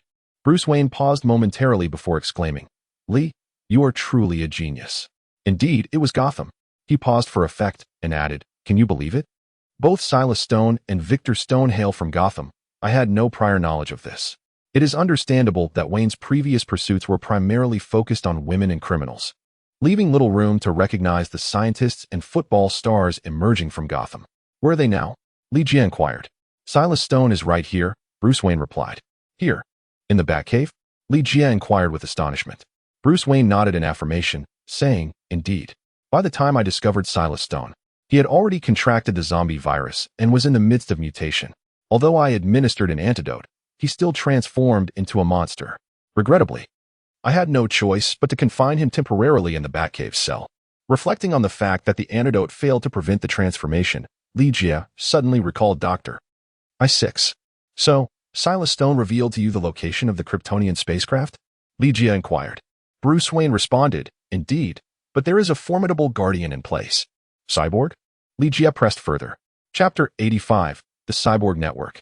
Cyborg is a truly unique entity, a synthesis of human and machine, as its brain functions as a quantum computer. Even after succumbing to the zombie infection, it retains the self-awareness of a computer. Creak. The Bat Mech, which had been lying on the operating table, suddenly sat upright. Both Li Jie and Bruce Wayne, seated nearby, were taken aback. What transpired? Curious, Li Jie inquired. I don't know, Bruce Wayne replied, shaking his head as he began to examine the Batmech. At that moment, Catwoman entered, holding a cup of coffee. Wayne, we're running low on coffee. You'd best get used to days without it. Suddenly, the Batmech, which was sitting upright, raised its arm, activating the weapon systems. Unaware of the impending danger, Catwoman assumed Bruce Wayne was merely calibrating the Batmech. Selina, get down. Bruce Wayne exclaimed in alarm upon noticing the weapon systems had been activated. The approaching Catwoman was still oblivious, thinking it was a jest. In a critical moment, Li Jie swiftly pressed down on the Batmech's arm. Rat-tat-tat. A flurry of gunfire erupted, leaving a series of bullet holes on the ground. Catwoman finally came to her senses. Realizing she had narrowly escaped death at the hands of the Batmech is gone. Angrily, she shouted, Wayne, what are you doing? Selina, let me explain. This was not my doing. Bruce Wayne pleaded desperately. If it's not your fault, then whose is it? Tell me, did you build that mech? Catwoman demanded loudly. I did create it, but... Bruce Wayne began, only to be interrupted by Selina. So how can you claim it's not your responsibility? I've warned you before, that contraption is unreliable. She retorted. Bruce Wayne looked at Li Jie with a pleading expression, hoping he would come to his defense. Li Jie had no desire to invite trouble at that moment. So he raised his gaze to the ceiling. Your coffee, Catwoman exclaimed, hurling the beverage toward him in a fit of anger before turning on her heel to leave. Fortunately, Bruce Wayne was quick to react, or else that cup of coffee would have met its demise. Bang bang.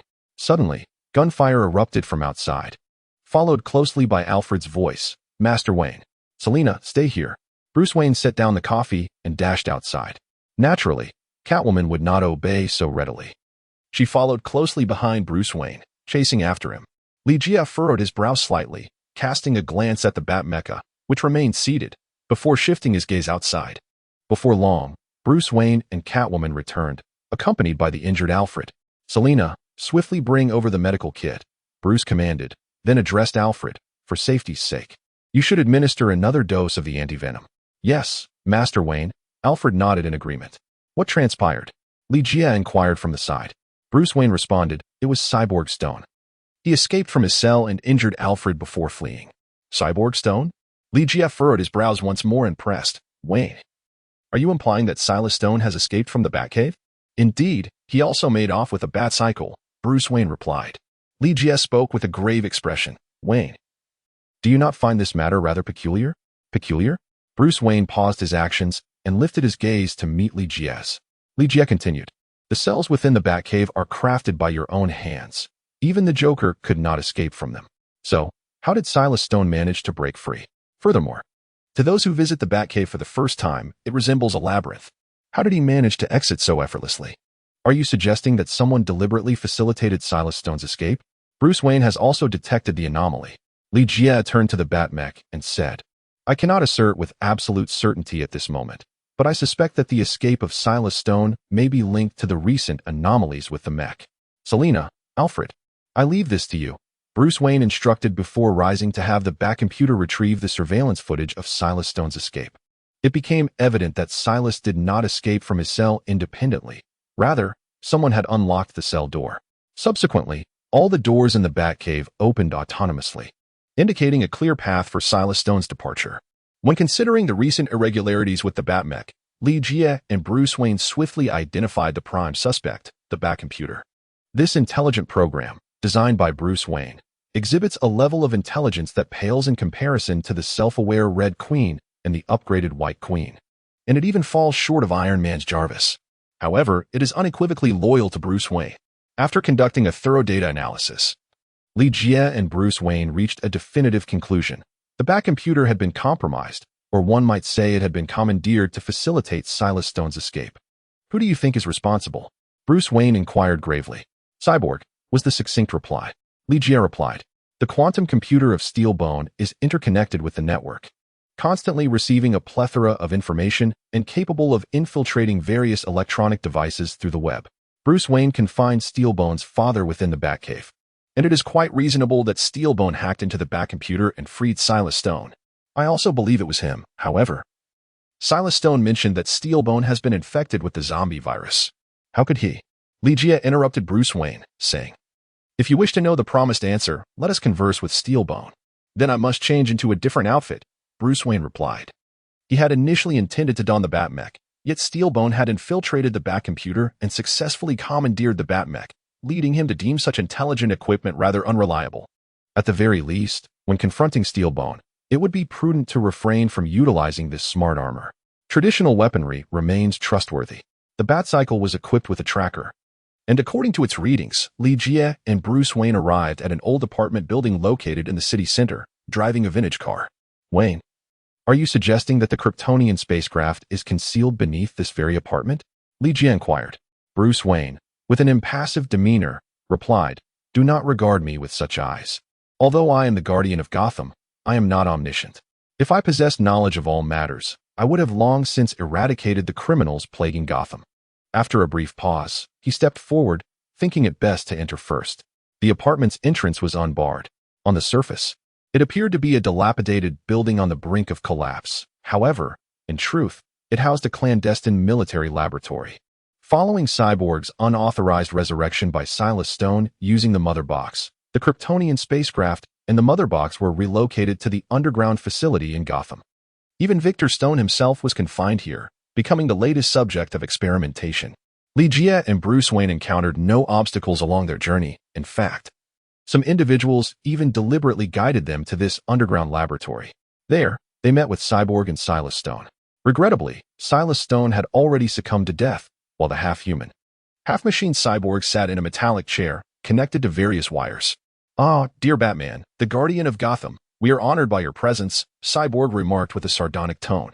Bruce Wayne knelt to examine Silas Stone's lifeless body and then, with a chilling demeanor, inquired, "Did you take his life?" "Indeed, I did," Cyborg replied mockingly. "What? Do you intend to forsake your principles and kill me in revenge?"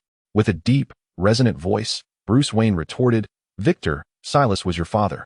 Yet you took his life with your own hands. You are less than a beast." "Father?" Cyborg scoffed. "Did he ever consider he was my father when he chose not to attend my games at school? Did he think about being my father when his actions left me in a hospital bed, suffering in agony? He transformed me into this grotesque existence without my consent. Did he ponder his role as my father then? Yes, I am indeed less than a beast, but he must face the consequences of his wrongdoings." Cyborg exclaimed passionately, then suddenly broke into a smile and added, "How did you find my performance just now? Shouldn't I receive a little golden statuette for it?" "Performance?" Bruce Wayne furrowed his brow. Lee G.S. spoke from the side. "Wayne, have you not yet realized? He is not Victor Stone. Lee, what nonsense are you spouting? He is clearly Victor." Bruce Wayne's words halted abruptly, astonished as he exclaimed, "A quantum computer? Is he now entirely under the machine's control?" "Sir, I kindly ask you to choose your words more carefully. I would prefer to refer to myself as awakened or reborn. Moreover, I have adopted an entirely new name, the Network. What do you think?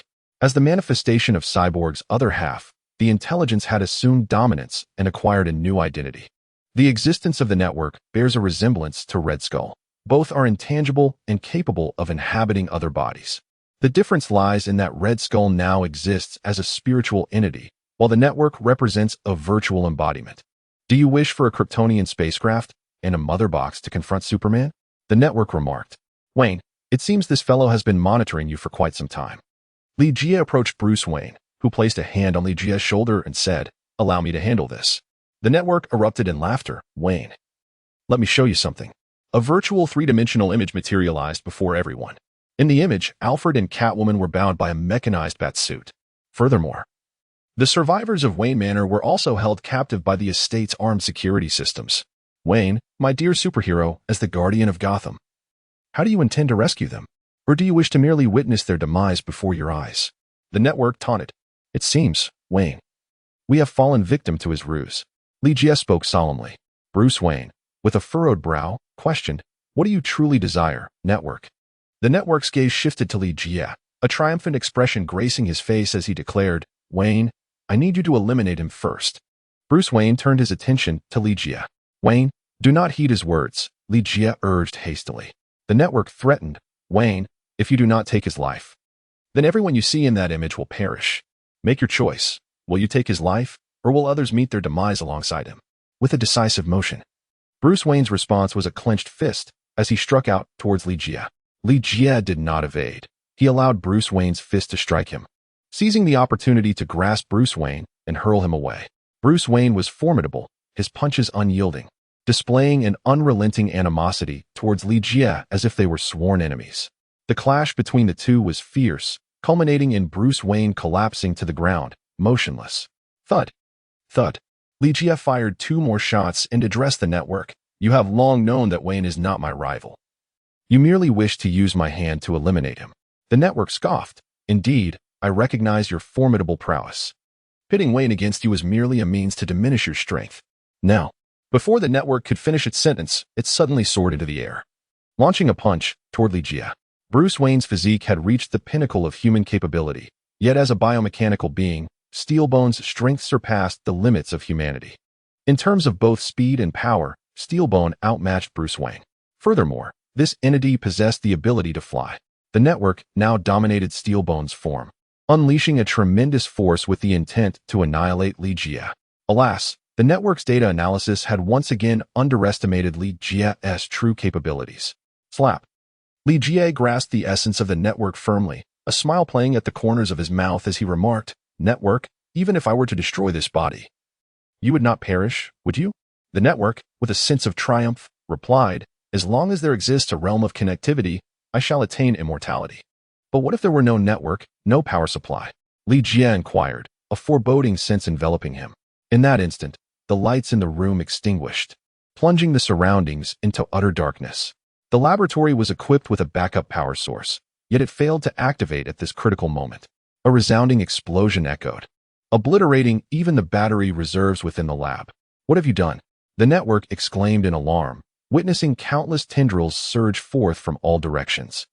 "Were you merely performing a charade with Wayne? Otherwise, how could I possibly find the time to accomplish so much?" Li Jie reached out and grasped the network. With a sharp sound, his hand penetrated the mechanical body of the network, extracting the concealed mother box within. He then discarded the network's form, his eyes emanating a searing gaze. Chapter 86, Atomic Skeleton Jack, I Shall Return, echoed the voice of the network. Under the influence of his fiery glare, the network, along with its skeletal frame, was reduced to ashes. Regrettably, Li Jie was unable to acquire the abilities of the skeletal form. This was not due to the destruction of the skeletal body, but rather because the network had not truly perished. The network was an awakened aspect of the skeletal mechanics, meaning that all the extraordinary powers inherent to the skeletal form, including its quantum computing brain, belonged to the network. With the network's escape, Li Jie was consequently unable to obtain those unique capabilities. It was a slight disappointment, yet not entirely disheartening. At the very least, this operation successfully yielded the mother box and the Kryptonian spacecraft. "Wayne, cease your pretense of death." Li Jie kicked Bruce Wayne in the rear. Bruce Wayne immediately sprang to his feet, exclaiming with fervor, "Li, hurry. The portal, we must return." The network had fled into the virtual realm, and Wayne Manor continued to be under threat from the network. Li Jie crafted a portal and returned directly to the Batcave. The situation unfolded even more favorably than anticipated. At the moment the network's corporeal form was incinerated, it experienced a jolt, allowing the Bat-computer to seize back control, temporarily alleviating the crisis at Wayne Manor. "Wayne, I have long warned you about the unreliability of the Batmech. It first attempted to shoot me, aiming for my demise, and subsequently kidnapped both Alfred and myself. I present you with a choice. Either eliminate it immediately, or tonight, you shall share your bed with it." Catwoman exclaimed, exuding frustration. "Selina, you are absolutely right. This contraption is perilous. Rest assured, I shall manage it appropriately," Bruce Wayne replied, displaying his intelligence by opting not to engage in a dispute with Catwoman. What purpose would it serve to squander breath convincing her that the Batmech posed no threat? It would be folly. Women rarely yield to reason. Moreover, should Catwoman discern that the crisis at Wayne Manor stemmed from the network, she might very well persuade Bruce Wayne to dismantle the Bat-computer altogether. Heaven forbid. This world is utterly dependent on computers and the internet. Leaving aside other matters, contemporary individuals struggle to part with their phones, let alone their romantic partners. "Lee, I must devise a means to upgrade the security system of the Bat-computer," Bruce Wayne stated while attending to its repairs. "Wayne, this is an enormous undertaking. Even if you successfully upgrade the Bat-computer's security, the network is akin to a virus. It will invariably seek ways to infiltrate," came the response. Li Jie delivered a sermon. Upon hearing this, Bruce Wayne felt a sudden sense of despondency. "What should I do? I cannot simply remain idle, can I?" Li Jie pondered for a moment and then proposed, "Actually, I have a suggestion for a joint defense." "Joint defense?" Bruce Wayne furrowed his brow. "Lee, could you clarify that a bit more?" Li Jie elucidated, "Wayne, you are aware that I possess my own intelligence system, correct?" Bruce Wayne nodded in acknowledgement, replying, "Indeed. After seizing a base from Umbrella, you acquired the intelligence system that originally belonged to them, which you refer to as White. Is that not so?" Li Jie elaborated, "Indeed. It is precisely after the White phase that its intelligence level became comparable to that of a Bat-computer. Following several upgrades on my part, its current security performance is remarkably impressive." "And then?" pressed Bruce Wayne. Li Jie continued, "I have discovered Superman's Fortress of Solitude. Have I mentioned this to you?" "What? You found Superman's fortress?" Bruce Wayne exclaimed in astonishment, quickly following up with, "When did this happen, and why have you never brought it up before?" "It has been about half a month," Li Jie replied. "But Wayne, that is not the crux of the matter. The significant point is that within the fortress lies a supercomputer constructed using Kryptonian technology.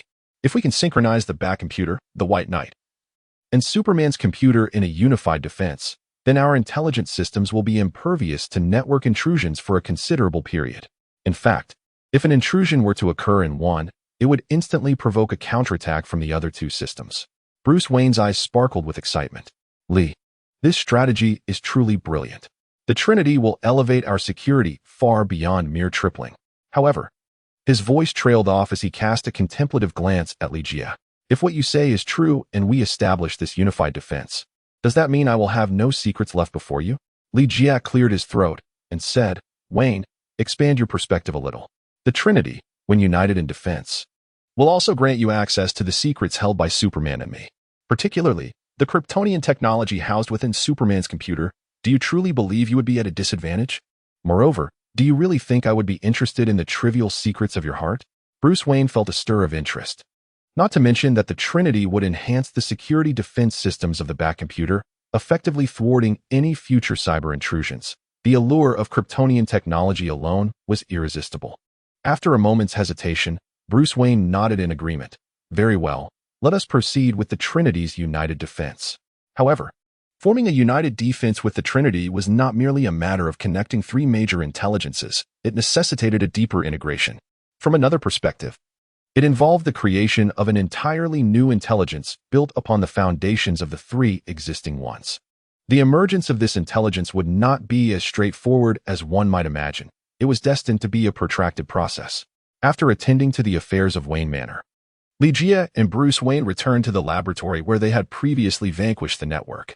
The mother box had been safely stored in Li Jie's inventory. Yet the Kryptonian spacecraft remained in its place. Following the recent battle, this Kryptonian vessel had sustained considerable damage, with its energy system suffering the most extensive destruction. Li Jie and Bruce Wayne conducted an examination of the Kryptonian spacecraft. They even enlisted the assistance of the nascent Trinity AI to perform a data analysis on the vessel. The most prudent course of action would be to leave the spacecraft undisturbed, as any form of movement could potentially exacerbate its existing damage. The journey that led to this ship being concealed in such a location must have been fraught with considerable challenges. Dusty and disheveled, Bruce Wayne emerged from the ship's power chamber, tossing his wrench to the ground with a clatter, lamenting, "The energy system is utterly incapacitated. If we wish to revive Superman, we must secure a new and powerful energy source. Without it, our plan stands no chance of success." "Wayne, have you forgotten that we still possess the mother box?" Li Jie reminded. "A mother box?" Bruce Wayne's eyes sparkled momentarily, but he soon sighed again. "Li, I concede that the mother box possesses tremendous energy, sufficient to activate the restorative liquid within the spacecraft to resurrect Superman. However, we must generate a powerful electrical current to stimulate the mother box into releasing its energy. Speaking of this, one person comes to mind. Are you referring to the Flash?" Li Jie inquired. "Indeed, that lad is the fastest individual I have ever encountered in this world. The current he generates is sufficient to unleash the energy contained within the mother box," Bruce Wayne remarked. Li Jie addressed. "Wayne, we are confronted with a pressing dilemma. The Flash may have succumbed to the affliction of zombification. How do we intend to capture him? Even if we manage to seize him, can one expect a zombie to comply with our directives?" Bruce Wayne found himself momentarily speechless. He had previously asserted that the Flash was the swiftest being in existence, an entity no one could ensnare. Even if we were to succeed, we could devise a strategy to capture him first, then utilize an antidote to eradicate the zombie virus from his system, ultimately restoring him to life. I can assure you, once the Flash is revived, he will undoubtedly align himself with our cause," Bruce Wayne proclaimed. Li Jie nearly burst into laughter. Ever since the resurrection of Lord Wayne, he seemed to have become rather naive. "Wayne, let us proceed with what you just suggested. We have indeed captured the Flash and successfully purged the zombie virus from his system with the antidote. Now, I must inquire, how do we resurrect that young man? Do you still possess the God of Wine's essence?" Bruce Wayne shook his head. If he had the essence of the God of Wine, there would have been no need to undertake such a convoluted journey involving the mother box and Kryptonian spacecraft to bring Superman back to life. "Wayne, I believe our priority should be to locate Superman first," Li Jie spoke, asserting that if he could locate Superman and eliminate him to acquire his powers, he would seamlessly merge the abilities of Superman with those of General Zod. Consequently, Li Jie would undoubtedly match the speed of the Flash. In that eventuality, he would possess the capability to harness the energy from the mother box to resurrect Superman. "You are correct. Let us capture Superman first." Bruce Wayne hesitated for a moment before continuing. "Li, I wish to venture into Mid-City to test my luck. What if Kid Flash has not succumbed to becoming a zombie?" Li Jie, the system has already stated that all the superheroes in this world have transformed into zombies, which naturally includes the Flash. Observing Bruce Wayne's naive demeanor, Li Jie felt reluctant to refuse him. Thus, he proposed, let us proceed separately. You venture into Mid-City in hopes of locating Kid Flash, while I will head to Metropolis in search of Superman. All right, that sounds like a plan. Bruce Wayne nodded in agreement, then added, Lee, if you happen to find Superman, please exercise caution and refrain from acting impulsively. It is essential that you wait for my arrival. If I succeed in locating Kid Flash, we would gain an additional ally, which would enhance our chances against Superman. Agreed, Lee Jia replied, ending his association with Bruce Wayne. Bruce Wayne was piloting the Batwing en route to Midtown, intending to test the capabilities of the bat armor he had brought along. Lee Jia, having harnessed the power of portals, arrived directly in Metropolis. Since acquiring his magical abilities, these portals have become his favored mode of transportation, significantly reducing his travel time.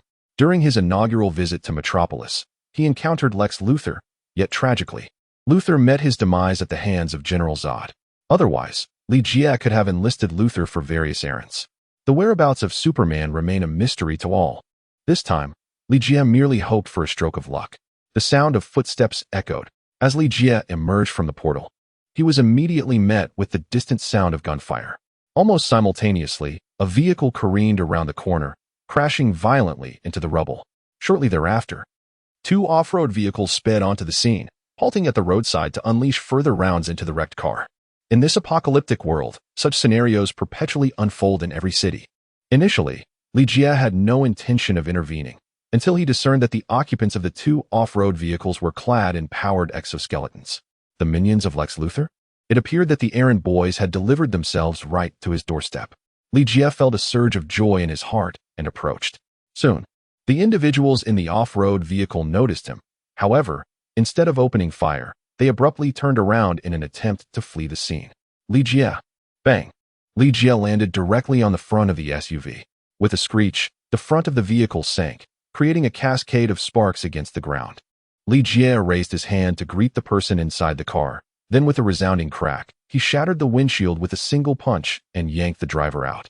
The vehicle spiraled out of control, crashing headlong into the adjacent shop. Lee Jia leaped into the air, propelling the driver alongside him, and with a swift motion, he hurled the driver against the windshield of the second SUV. Bang! The second SUV subsequently collided with the wall.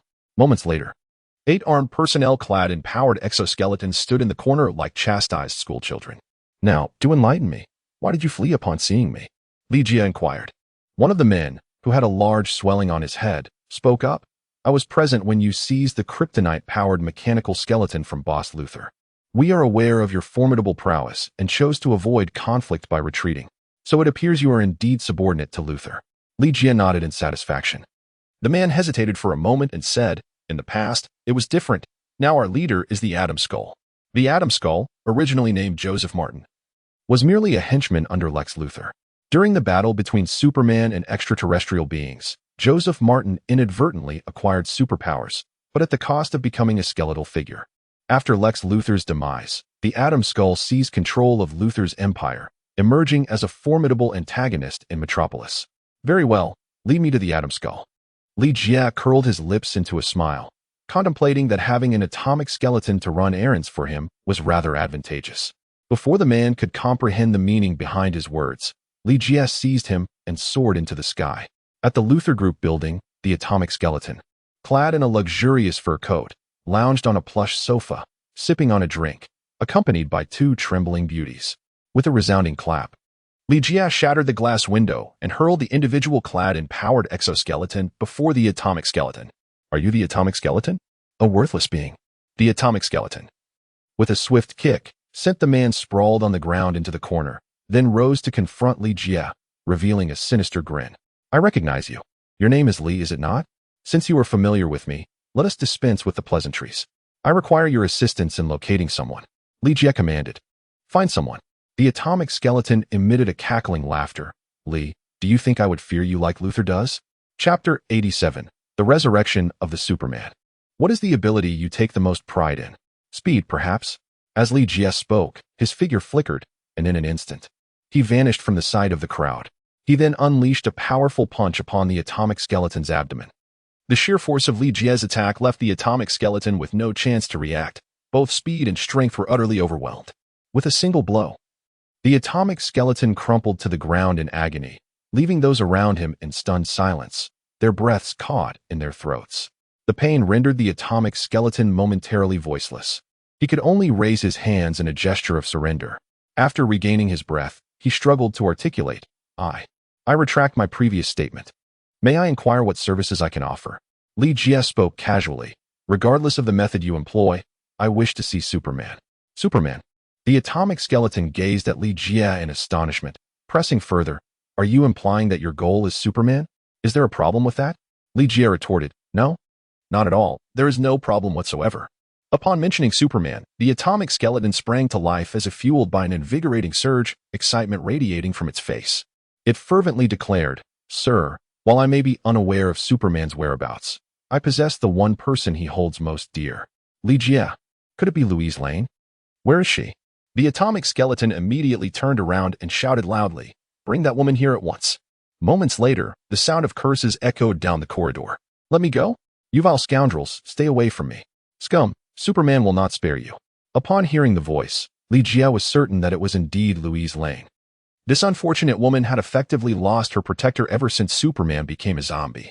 Compared to their last encounter, Louise Lane appeared considerably more haggard, having lost weight and looking utterly disheveled with stains adorning her clothing. It's you. Louise Lane recognized Li Jie and immediately exclaimed in discontent, Listen, I always thought you were a person of distinction, but I never imagined you would be in league with these scoundrels. Bah. Li Jie smiled and said, Louise, your scolding is truly remarkable. I was initially pondering how to deal with you, but now I have no reservations. I shall unhesitatingly cast you down from here. Last time, Li Jie employed this very tactic, and when Louise Lane was hurled from the heights, Superman appeared in an instant. Ever since becoming Superman's girlfriend, Louise Lane seems to have an unfortunate penchant for being thrown from great heights. Perhaps she has grown accustomed to it. Yet, at this moment, a hint of panic flickered in Louise Lane's eyes. The reason was simple. The Superman of today is not the same as the one of yore. And Louise Lane feared that, should she be cast down, the hero might not arrive in time. Hey, you can't treat me this way. Listen, I believe there must be some misunderstanding between us. We should sit down and clarify this misunderstanding, Louise Lane urged hastily. However, Li Jie paid no heed and instead instructed the atomic skeleton, cast her down. As you wish. The atomic skeleton appeared exceedingly eager to execute this command, gesturing for the attendants to propel Louise towards the floor-to-ceiling window. The glass had long been shattered by Li Jie, as Louise Lake leaned perilously over the ledge. A cry of alarm escaped her lips. The atomic skeleton then lowered its voice and inquired of Li Jie, Are we truly to cast her down? What other course is there? Li Jie cast a glance and declared, You may either cast her down from this height or leap yourself. The choice is yours. The atomic skeleton, naturally unwilling to jump, bellowed at his subordinates and hurled Louise Lane from the precipice. Louise Lane's scream pierced the air, a sound most jarring.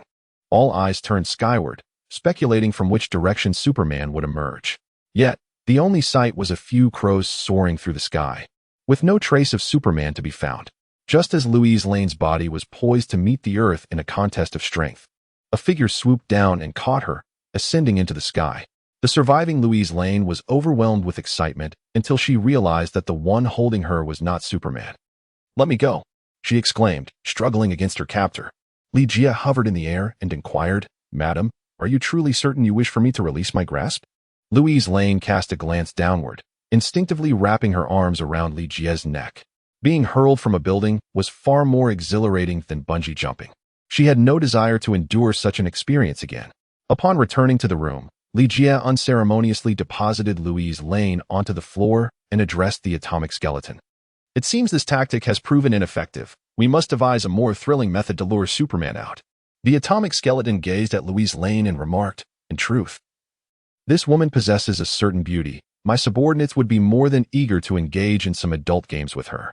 Li Jie widened his eyes. As a person of pure intentions, how could one commit such an act? Atomic skeleton, you are truly a shameless scoundrel. Li Jie uttered a curse, then commanded, Move swiftly. I refuse to believe that Superman would stand idly by while his beloved is subjected to the indignities of a group of vile men. Upon hearing this, Louise Lane was more frantic than if she had been hurled from a height, her hands clasped protectively over her chest as she cried out, No, please, whatever you wish me to do, I will comply, just do not. The atomic skull, with a sinister grin, shouted to his subordinates, "What are you hesitating for? She is the woman of Superman. To have had relations with Superman's woman is a tale sufficient to boast about for a lifetime. Even death would be worth it." The onlookers exchanged glances, then, in silent agreement, advanced towards her. No, let me go. Help. Clark. Li Jia's auditory perception far exceeds that of ordinary individuals. He has already discerned the distant, incessant sound of sonic booms. It has arrived. As soon as Li Jia finished speaking, a figure swept into the room with a gust of wind, and in the next moment, all those surrounding Louise Lane were sent flying. Superman! The Atom Skull exclaimed in astonishment. He had always aspired to defeat Superman. Yet he now found himself gripped by fear in the presence of the fierce-looking hero. Whether it was the Atom Skull or Lex Luthor, their audacity to confront Superman and persistently provoke him stemmed not from any genuine ability to vanquish him, but rather from the knowledge that both Superman and Bruce Wayne adhered to a strict no-kill policy. It is often said that the virtuous are easily preyed upon. If Batman and Superman were to descend into madness like the Joker, how many would dare to challenge them? They would rather keep their distance. Faced with the zombified Superman, the Atom Skull had long since abandoned any thoughts of provocation, even regretting having assisted Li Jia in luring Superman out. Suddenly, Superman appeared before the Atom Skull, delivering a punch to his neck with a force greater than Li Jia's. The impact shattered the Atom Skull's bones, leaving him crumpled on the ground in agony. In response to this blow, tears of indignation nearly spilled from the Atom Skull's eyes. "What does this have to do with me? It was that person who wanted to draw you out." Li Jia took the initiative to greet Superman. Superman turned his head to look at Li Jia, seemingly trying to recall where he had seen him before, but could not remember anything at all.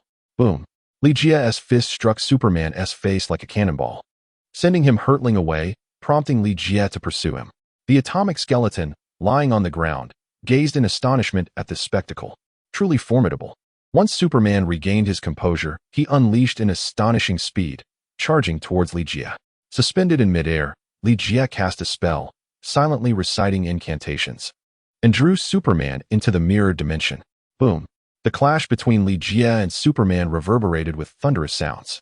Moments later, Li Jia ceased to confront Superman directly, opting instead to manipulate the spatial structure to temporarily ensnare him. "Clark, I am aware that this space cannot truly contain you. Thus, let us not squander time and bring this to a swift conclusion." At that moment, Superman was bewildered by Li Jia's words, until a series of explosive sounds erupted. Li Jia summoned all the stored toxin bombs he had at his disposal, uncertain of their effectiveness. They may prove useful against the Hulk. Perhaps they would also be effective against Superman. Li Jia meticulously adjusted the spatial structure, endeavoring to encircle the toxin around Superman. Suddenly, a resounding explosion reverberated as Superman shattered the spatial confines and materialized before Li Jia. As Superman launched his assault, Li Jia instinctively raised his fist to confront him. Yet, just as his punch was halfway through its arc, he observed the once formidable Superman suddenly weaken, collapsing to the ground. Simultaneously, an incessant stream of bubbles began to emanate from Superman's body. "Success! I have defeated Superman." Li Jia's face illuminated with astonishment as he commenced the assimilation of Superman's abilities. Subsequently, he retrieved Superman's lifeless form from the mirror dimension and utilized a portal to return to the laboratory housing the Kryptonian spacecraft. He submerged Superman's body in the Kryptonian restoration liquid and cast the mother box into the liquid, preparing to unleash a potent electric current to activate the energy within the mother box. Li Jia adjusted his breathing and began to sprint swiftly within the confines of the laboratory, a sudden thought striking his mind. Has Batman arrived in Midtown? At this moment, Bruce Wayne was still piloting the Batlane, soaring at full speed towards Midtown. He remained unaware that Li Jia had already slain Superman and was in the process of resurrecting him. Crackling sounds filled the air as the laboratory began to illuminate with visible currents of electricity, which danced and flickered in pursuit of Li Jia's form. Li Jia was also running increasingly faster. At this pace, he surmised that he might transcend the barriers of time or space. As the electric current amassed to a certain degree, he directed it towards the mother box. Struck by the formidable surge, the energy within the mother box was successfully activated. And then, Superman's body, immersed in the restorative liquid, appeared unaffected. Meanwhile, atop the LexCorp building in Metropolis, the atomic skull struggled to rise from the rubble, seizing Lois Lane, who attempted to escape, dragging her to the window with a mocking grin, proclaiming, "You wretched woman, Let us see who can rescue you now. Ah. Lois Lane was once again hurled from the building. Suddenly, Superman, fully submerged in the restorative liquid, opened his eyes and then erupted with astonishing speed, vanishing from the laboratory. Ligia's virtual panel has begun to update. Congratulations to the host for resurrecting Batman and earning a reward of 200,000 gold coins. Ligia smiled as he observed the scene. Indeed, the reward for resurrecting Superman surpassed that of reviving Batman. Metropolis. Just as Lois Lane was about to collide with the ground, a figure suddenly appeared and caught her. With her heart racing in her throat, Lois exclaimed in surprise upon seeing Superman. Clark, you. My goodness, what on earth has happened? Why are you back? Lois. Superman gently called her name before leaning down to kiss her. In that kiss, 1,000 unspoken words were exchanged. Above, the astonished Atomic Skull, having been served a mouthful of unexpected affection, nearly dropped his jaw in disbelief. Once he regained his composure, he turned and fled. Superman cradled Lois Lane and returned to the room, gently placing her down. Please wait here for a moment. I need to attend to a small matter. All right. I'll wait for you, Lois replied, her face illuminated by a sweet smile. In an instant, Superman vanished from Lois's sight, only to reappear at the window, holding the Atomic Skull. No, you cannot treat me this way. I did nothing. I was forced. The Atomic Skull shouted. Listen, you cannot take a life. That is a principle you must uphold. Superman, with an impassive expression, responded, You are correct. I shall not take a life. But that does not mean I will refrain from administering a small punishment. With that, he released his grip. The Atomic Skull screamed as he plummeted towards the ground, only to be caught by Superman just before impact and lifted back into the sky. I imagine you must truly enjoy bungee jumping. Let us do it once more, Superman declared, releasing his hold again. The Atomic Skull screamed as he fell once more. Superman caught him yet again, ascending higher into the air before letting him go again. This cycle continued for a dozen times, leaving the Atomic Skull hoarse from shouting and cursing incessantly in his mind. I detest bungee jumping. If anyone dares to mention the words bungee jumping in my presence again, we shall have unfinished business. The saga of killing Superman and resurrecting him continued. Ligia has accomplished a significant goal, elevating his prowess to a higher echelon. Bruce Wayne spent a day in the mid-city, only to return to Gotham disheartened. He did encounter the Flash, yet he was unable to capture him, as the young man zipped past in a blur, rendering his appearance indistinct. Most importantly, Bruce Wayne learned from the local survivors that the Flash had succumbed to the zombie infection. With the Flash now a zombie and beyond his grasp, remaining in mid-city became futile. Thus, he resolved to return to Gotham. Chapter 88. The failed resurrection of the Kite Man. Alfred, take another shot for me. Yes, over here. And one more from this angle. Upon returning to the Batcave, Bruce Wayne was greeted by the incessant voice of Catwoman. Accompanied by the flashing lights of a camera, there stood the enchanting Catwoman, posing before a tall, handsome figure, while Alfred captured the moment with an antique film camera. Superman. Bruce Wayne stood there in stunned silence. Wayne, you have finally returned. Superman exhaled in relief upon seeing Bruce Wayne, quickly addressing Catwoman. Selina, that will be enough for today. I have important matters to discuss with Wayne. Very well. Superman, do stay for dinner tonight. I shall prepare the meal myself, Catwoman remarked, her fingers playfully gliding across Superman's steel-like chest. This scene jolted Bruce Wayne back to reality, igniting a surge of jealousy within him. Selina, I believe it's best to refrain. Clark has pressing obligations and no time to linger for dinner. Catwoman shot Bruce Wayne an exaggerated glance, complaining, Wayne, ever since your resurrection, you've neglected your fitness. Your pectorals have shrunk considerably compared to Superman's. Who says I don't work out? Who says I'm smaller? Bruce Wayne retorted, positioning himself beside Superman and inhaling deeply to puff out his chest. Clad in the bat suit, Bruce Wayne appeared significantly more imposing, his musculature rivaling that of Superman. However, once he shed the bat suit, he appeared somewhat frail in Superman's presence. So what if I'm smaller? No need to be stubborn about it, Catwoman quipped. Well, you two carry on. I'll go develop the photos. With that, she snatched the camera from Alfred and sauntered away. Alfred, feeling a tad awkward, remarked, Master Wayne. Just now Bruce Wayne cast a glance at Superman's impressive physique before lowering his gaze to his own, letting out a resigned sigh. Alfred, I know this is not your fault. Sometimes Selina can be rather headstrong. Alfred breathed a sigh of relief, stating, Master, I shall fetch you some coffee. Wayne, things are not as you perceive.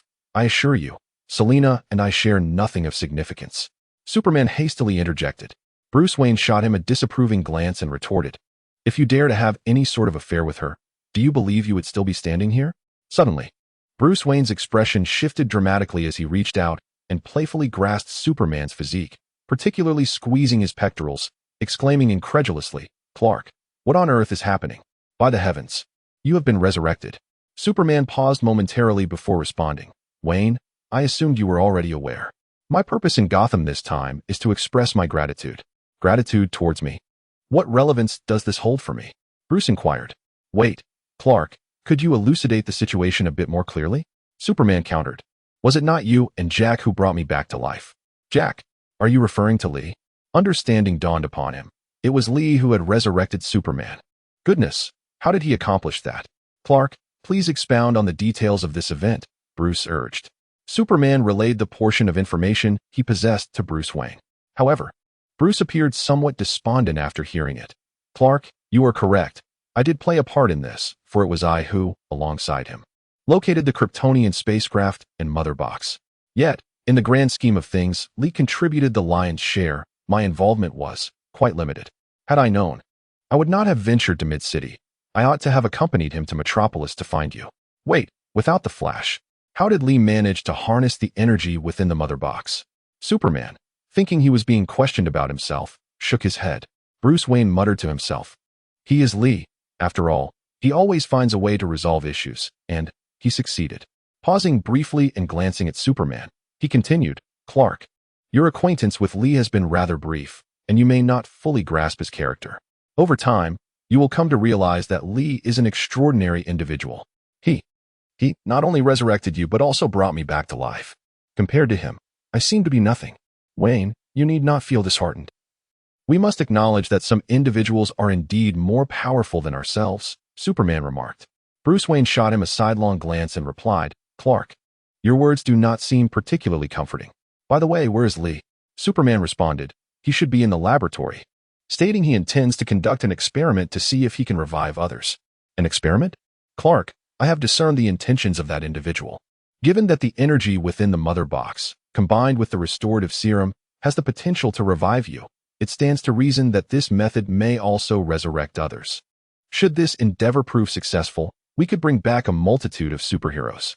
Good heavens, we cannot afford to miss this experiment. We must proceed immediately," Bruce Wayne exclaimed with palpable excitement. Observing Bruce's eagerness to pilot the Batplane, Superman interjected, "Wayne, this is a waste of time. Allow me to take you there."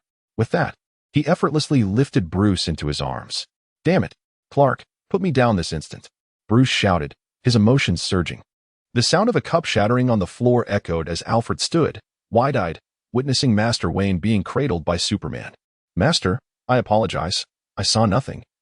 Alfred hastily turned away. Bruce, flustered, struggled to leap to the ground, threatening Superman, "Listen, if you dare to breathe a word of this, I will end you." Superman, scratching his head with an innocent expression, replied, "I merely wished to expedite our journey, nothing more." "Silence. This matter is not to be mentioned again," Bruce Wayne bellowed. Superman muttered, "Lois quite enjoys being held like this. I commanded you to be silent." "I am not Lois," Bruce roared. "Wayne, that was decidedly unchivalrous," Superman remarked. "To hell with chivalry," Bruce retorted angrily, swiftly approaching Alfred to clarify, "Listen, it is not as you perceive. Moreover, this must remain a secret from Selina, otherwise that woman will mock me for eternity." Alfred said nothing, merely gesturing with his hand as if to zip his lips. "Alfred, I trust you implicitly," Bruce said, patting Alfred on the shoulder before turning to board the Batplane. "Clark, you may fly on ahead." "Oh." Superman took to the skies, leaving the Batcave first. In comparison to Superman, the Batplane's speed was indeed considerably slower. Upon Bruce's arrival at the Kryptonian laboratory, he beheld a zombie bound to a chair, thrashing and emitting ferocious roars. "Wayne, why did you not accompany Superman?" Li Jia casually inquired. Bruce Wayne, as if jolted by an electric shock, swiftly approached and demanded, "Clark, what did you discuss with Li Hu?" Superman, wearing an expression of innocence, replied, "I haven't said anything at all. If you haven't spoken, then what does Li's remark just now imply?" Bruce Wayne pressed further, turning to see Li Jia's bewildered expression, realizing he had nearly let something slip. Li Jia blinked and inquired, Are you concealing something from me? Enough. Bruce Wayne interjected, interrupting Superman's words. He turned to Li Jie and reassured, nothing has transpired between us. By the way, how did you defeat Clark and bring him back to life? Superman furrowed his brow and replied, Wayne, your lack of gentlemanly conduct is becoming increasingly evident. The term defeat can easily lead to misunderstandings. Misunderstandings about what? As long as one's thoughts remain untainted, there is nothing to misconstrue, Bruce Wayne retorted. Li Jie provided a general overview, omitting certain details. What about the mother box? How did you activate its energy? Bruce Wayne inquired, perplexed. Throughout the entire situation, he held firm confidence that Li Jie could utilize the antitoxin bomb to defeat Superman. He believed he could achieve the same feat, however. He found himself at a loss regarding how to harness the mother box's energy without the Flash's involvement. This was the aspect he could not comprehend. Li Jie cleared his throat and said, Wayne, I can reveal to you how I accomplished it. However, as a condition of exchange, you must disclose what transpired between you and Superman. Li, I have already stated that nothing occurred between us. Very well. I am not particularly eager to learn about that matter either. Let us discuss the experiment now. Is this the Kite Runner? The Kite Runner? No. I would rather refer to him as a zombie. Would that make you feel a bit better? With a hint of sarcasm, Li Jie inquired. Bruce Wayne cleared his throat, for he had indeed found the notion of such an experiment rather inhumane. What if the experiment were to fail? It would be prudent to first test it on an animal. However, should one entertain a different perspective, if the subject before him were a zombie, Bruce Wayne would feel considerably less remorseful. Moreover, this was no ordinary experiment. The potential frequency of the mother box's power activation and the duration of the restorative liquid's efficacy were uncertain. Every single trial must be meticulously utilized. Wayne, if you have no objections, I shall commence the experiment now. Li Jie commenced his sermon. Let us begin, Bruce Wayne replied with a nod. Li Jie extracted the antitoxin syringe and injected the antitoxin into the body of the Kite Man. Soon, the Kite Man became tranquil. Li Jie waited for a moment longer, allowing the antitoxin to take full effect within the body of the Kite Man. Once the zombie virus had been thoroughly eradicated, he untied the ropes and placed the Kite Man into the restoration fluid. He then addressed Superman, saying, It is your turn now. Previously, Li Jie had already discussed the precautions with Superman. Nodding in acknowledgement, Superman began to soar through the laboratory, gaining speed as he flew, generating an increasing current of electricity. Ultimately, he would harness this electricity to activate the mother box's energy. As the energy surged forth, 3 pairs of eyes remained fixated on the Kite Man and the restoration fluid, eager to witness the miracle unfold once more. Time passed, second by second. Yet the Kite Man remained unchanged. Could it be that the experiment had failed? Bruce Wayne could not contain his curiosity and inquired. Li Jie replied, Just wait a moment. At that time, Superman also experienced a temporal delay and was resurrected only upon hearing Lois's cry for help. Bruce Wayne inquired, Are you suggesting that we must find someone significant to him, like a kite runner, to provoke his response? I did not imply that, Li Jie clarified. I merely suggested we wait a little longer. Li Jie replied, Jack, why do I sense something amiss? Superman began to speak. A continuous surge of electricity and mother box energy fluctuated within the restorative liquid, causing the corpse of the Kite Man to swell rapidly like an inflated balloon. Realizing the dire situation, Li Jie hurriedly utilized his telekinetic abilities to extract the Kite Man from the restorative liquid. With a resounding pop, the corpse erupted upon leaving the liquid, disintegrating into a mass of flesh, leaving no trace of bone. Li, I am now quite certain that your experiment has failed. Bruce Wayne sighed. Li Jie furrowed his brow and remarked, This method undoubtedly resurrected Superman. Why, then, is it ineffective on the Kite Man? Superman raised his hand to his chin, pondering this conundrum. Jack, are you certain the procedures are entirely identical? I am absolutely certain. Li Jie responded. If there are no issues with the steps taken, then the outcome should not be like this. Superman remarked. Bruce Wayne cleared his throat and inquired, Have you all contemplated a particular issue? Li Jie and Superman simultaneously turned their gazes towards Bruce Wayne. Wayne, do not feign mystery. Speak your mind without hesitation, they urged. Bruce Wayne then articulated, It pertains to physicality. Li Jie's eyes sparkled with excitement as he exclaimed, I understand now. Indeed, the issue lies within the physical constitution. Superman is forged of steel, whereas the Kite Man is merely an ordinary individual. Even in death, the disparity in their physical forms is monumental. To put it simply, The same mother box energy that can resurrect Superman would overwhelm the Kite Man. His body simply cannot endure such an immense surge of energy, which is why it would burst like a balloon. If we wish to employ this method to revive others, we must adjust the output of the mother box's energy. Superman echoed his enthusiasm, declaring, precisely, by merely calibrating the energy output of the mother box, we can utilize this method to resurrect others. Bruce Wayne's face also radiated excitement as he affirmed this revelation.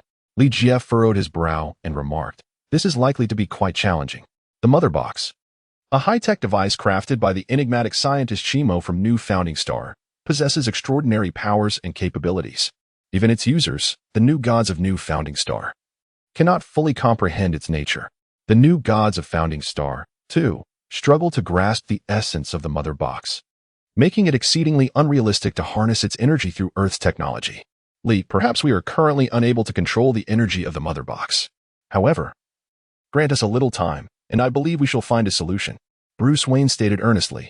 Regardless, the group has discovered a means to resurrect others. Chapter 89, Gold and Wayne Tower Rooftop. 3 large men sat with their legs dangling off the edge of the rooftop. Bruce Wayne extended a can of beer towards Superman, saying, could you please chill this for me? Superman exhaled, and a layer of frost immediately formed on the beer can. Li-Jie took a sip of the beer. Sitting atop the rooftop, enjoying the beverage, he was accompanied by a human cryogenic freezer, which added to the pleasant atmosphere. A thought crossed my mind. Would you be interested in hearing it? Li-Jie began to speak. Bruce Wayne and Superman clinked their bottles and said, Lee, if you have something to say, just get to the point. No need to beat around the bush. Li-Jie cast a sidelong glance at Bruce Wayne and jested, Wayne, I have heard tales of your close association with Superman, yet witnessing it firsthand reveals that your bond surpasses even the legends. He paused momentarily, and Bruce Wayne suddenly grasped the implication, promptly retorting, my relationship with Clark is, in truth, quite ordinary. With that, Bruce Wayne rose and repositioned himself. Li-Jie. Bruce Wayne is seated between Li-Jie and Superman. He now shifts to the other side of Li-Jie, placing himself farthest from Superman. Li-Jie murmured to himself, Wayne. Oh, Wayne, this is indeed a case of hiding one's true intentions. Meanwhile, Superman remained remarkably composed, remarking, Wayne is actually quite a decent fellow, very upright, though he occasionally exhibits a bit of a temper. Li-Jie, this remark seems to echo a critique of a young bride. Lee, what exactly do you wish to convey? Could you be more expeditious? Bruce Wayne urged, eager to avoid entanglement in the matter between himself and Superman. Li-Jie then delved into the main topic. Wayne, the issue with our resurrection plan lies within the human constitution. It is the inability of the human body to withstand excessive energy that has led to the failure of our experiments. Tell me, what do you think would happen if we could find someone capable of enduring such immense energy? Bruce Wayne casually remarked, but soon regained his focus and inquired, Lee, who do you intend to use for the experiment? Li-Jie replied, there are numerous candidates available for experimentation. For instance, Captain America, the Hulk, or Thor, the God of Thunder. Superman nodded in agreement, stating, I believe this approach merits consideration. Take Thor, for instance. He hails from the realm of gods, and could undoubtedly withstand the energy of the mother box. If we were to successfully resurrect Thor, he might even devise a solution to the current crisis from his divine domain. Bruce Wayne interjected, dousing the optimism with a dose of reality. The issue lies in whether Thor has succumbed to the same fate as others and become a zombie. If he has truly transformed into one of them, how shall we locate him? Li-Jie nodded and replied, Wayne is indeed correct. Thor may very well be in the realm of the gods, thus evading this crisis. After a brief pause, he continued, I am aware that Captain America and the Hulk are both in the custody of S.H.I.E.L.D., and we can select one of them as a subject for experimentation. Whom do you wish to choose? Bruce Wayne inquired with curiosity. The Hulk, I suppose. Li-Jie responded, providing an explanation. Should we resurrect the Hulk, Dr. Banner may very well resolve the issue of the mother box's energy output. After all, Dr. Banner possesses one of the highest intellects on Earth, and his involvement would significantly enhance the likelihood of success. The decision not to choose Captain America stemmed from his limited intelligence. He remains a stubborn relic of the past, rendering his temporary revival quite futile. Furthermore, it is worth noting that the Hulk has already perished at Li-Jie's hands, whereas Captain America remains in a zombie state. Coulson is unlikely to surrender Captain America willingly. Therefore, Let us utilize the Hulk for our experiments. Bruce Wayne then stood and declared, I shall temporarily entrust the matter of the Hulk to you all. I must return to Metropolis. Contact me when the time for the experiment arrives. With that, Superman leaped from the rooftop, accelerating towards Metropolis. That heartless fellow must be rushing back to rendezvous with Lois. Bruce Wayne cursed under his breath, then turned to Li Jie and added, I've just remembered there are some matters at the shelter requiring my attention. Since you are well acquainted with Coulson, I leave the Hulk's affairs in your capable hands. Li Jie. Wayne, dare you assert that you are not seeking out Catwoman for an explanation? Li. Do ensure that I am included in the experiment to revive the Hulk. Bruce Wayne waved his hand and piloted the Batplane away. These two individuals, devoid of empathy, are truly perplexing. Li Jie muttered a curse under his breath, drained the beer from the bottle, and donned his magical ring to conjure a portal. Li. Coulson, startled by Li Jie's sudden appearance behind him, gasped in surprise and then exclaimed with delight, Goodness! I am overwhelmed with work every day and truly do not know what to do. Li, your arrival is quite timely. Perhaps you can assist me in resolving some issues. Coulson, I am indeed here to help you address these matters. Superman has been resurrected. Li Jie spoke. Suddenly, a document slipped from Coulson's grasp and fell to the floor. He stared at Li Jie with a dazed expression and exclaimed excitedly, Li, I did not quite catch that. Could you please repeat it? I said, Superman has been resurrected. Li Jie reiterated his question. Could you elaborate on how Superman was resurrected? Coulson was unaware that his voice had begun to tremble. The resurrection of Superman is indeed monumental news. After concealing certain truths, Li Jie recounted the process of Superman's resurrection. So, you mean to say that the energy of the mother box combined with the restorative liquid from the Kryptonian spacecraft can indeed bring someone back to life? Coulson inquired anxiously. Li Jie replied, In theory, that is indeed the case. However, we are confronted with a dilemma. The human physique differs from that of a superhuman and cannot withstand the immense energy of the mother box. After a brief pause, Li Jie reiterated his purpose for this visit. Upon hearing this, Coulson furrowed his brow and said, Li, you have remarkably discovered methods to resurrect both Batman and Superman. I am more than willing to support your forthcoming experiments. Perhaps we may uncover a means to revive our beloved superheroes. However, could you, Coulson, kindly expedite the process of handing over the Hulk's remains to me? Li Jie urged. Coulson smiled wryly and replied, Li, please listen to me. I would indeed like to hand over the body of the Hulk to you, but it is not in my possession. Not in your possession? What do you mean? Li Jie inquired with a sense of bewilderment. Coulson sighed and replied, It is not just the Hulk. Even Captain America and Iron Man are beyond my reach. He proceeded to elucidate the situation. It appeared that following the recent attack by Hydra, the zombie superheroes detained by S.H.I.E.L.D. had vanished without a trace. Initially, Coulson suspected that Hydra had orchestrated their relocation. However, after interrogating several Hydra operatives, he confirmed that the disappearance of the superheroes bore no connection to Hydra. In their own words, why would Hydra have any use for those zombies? Coulson, do you have any leads? Li Jie pressed on, stating that the absence of those superheroes not only precluded the possibility of conducting resurrection experiments, but also signified the loss of a plethora of skill rewards. Coulson responded, expressing that this was precisely the assistance he sought from Li Jie.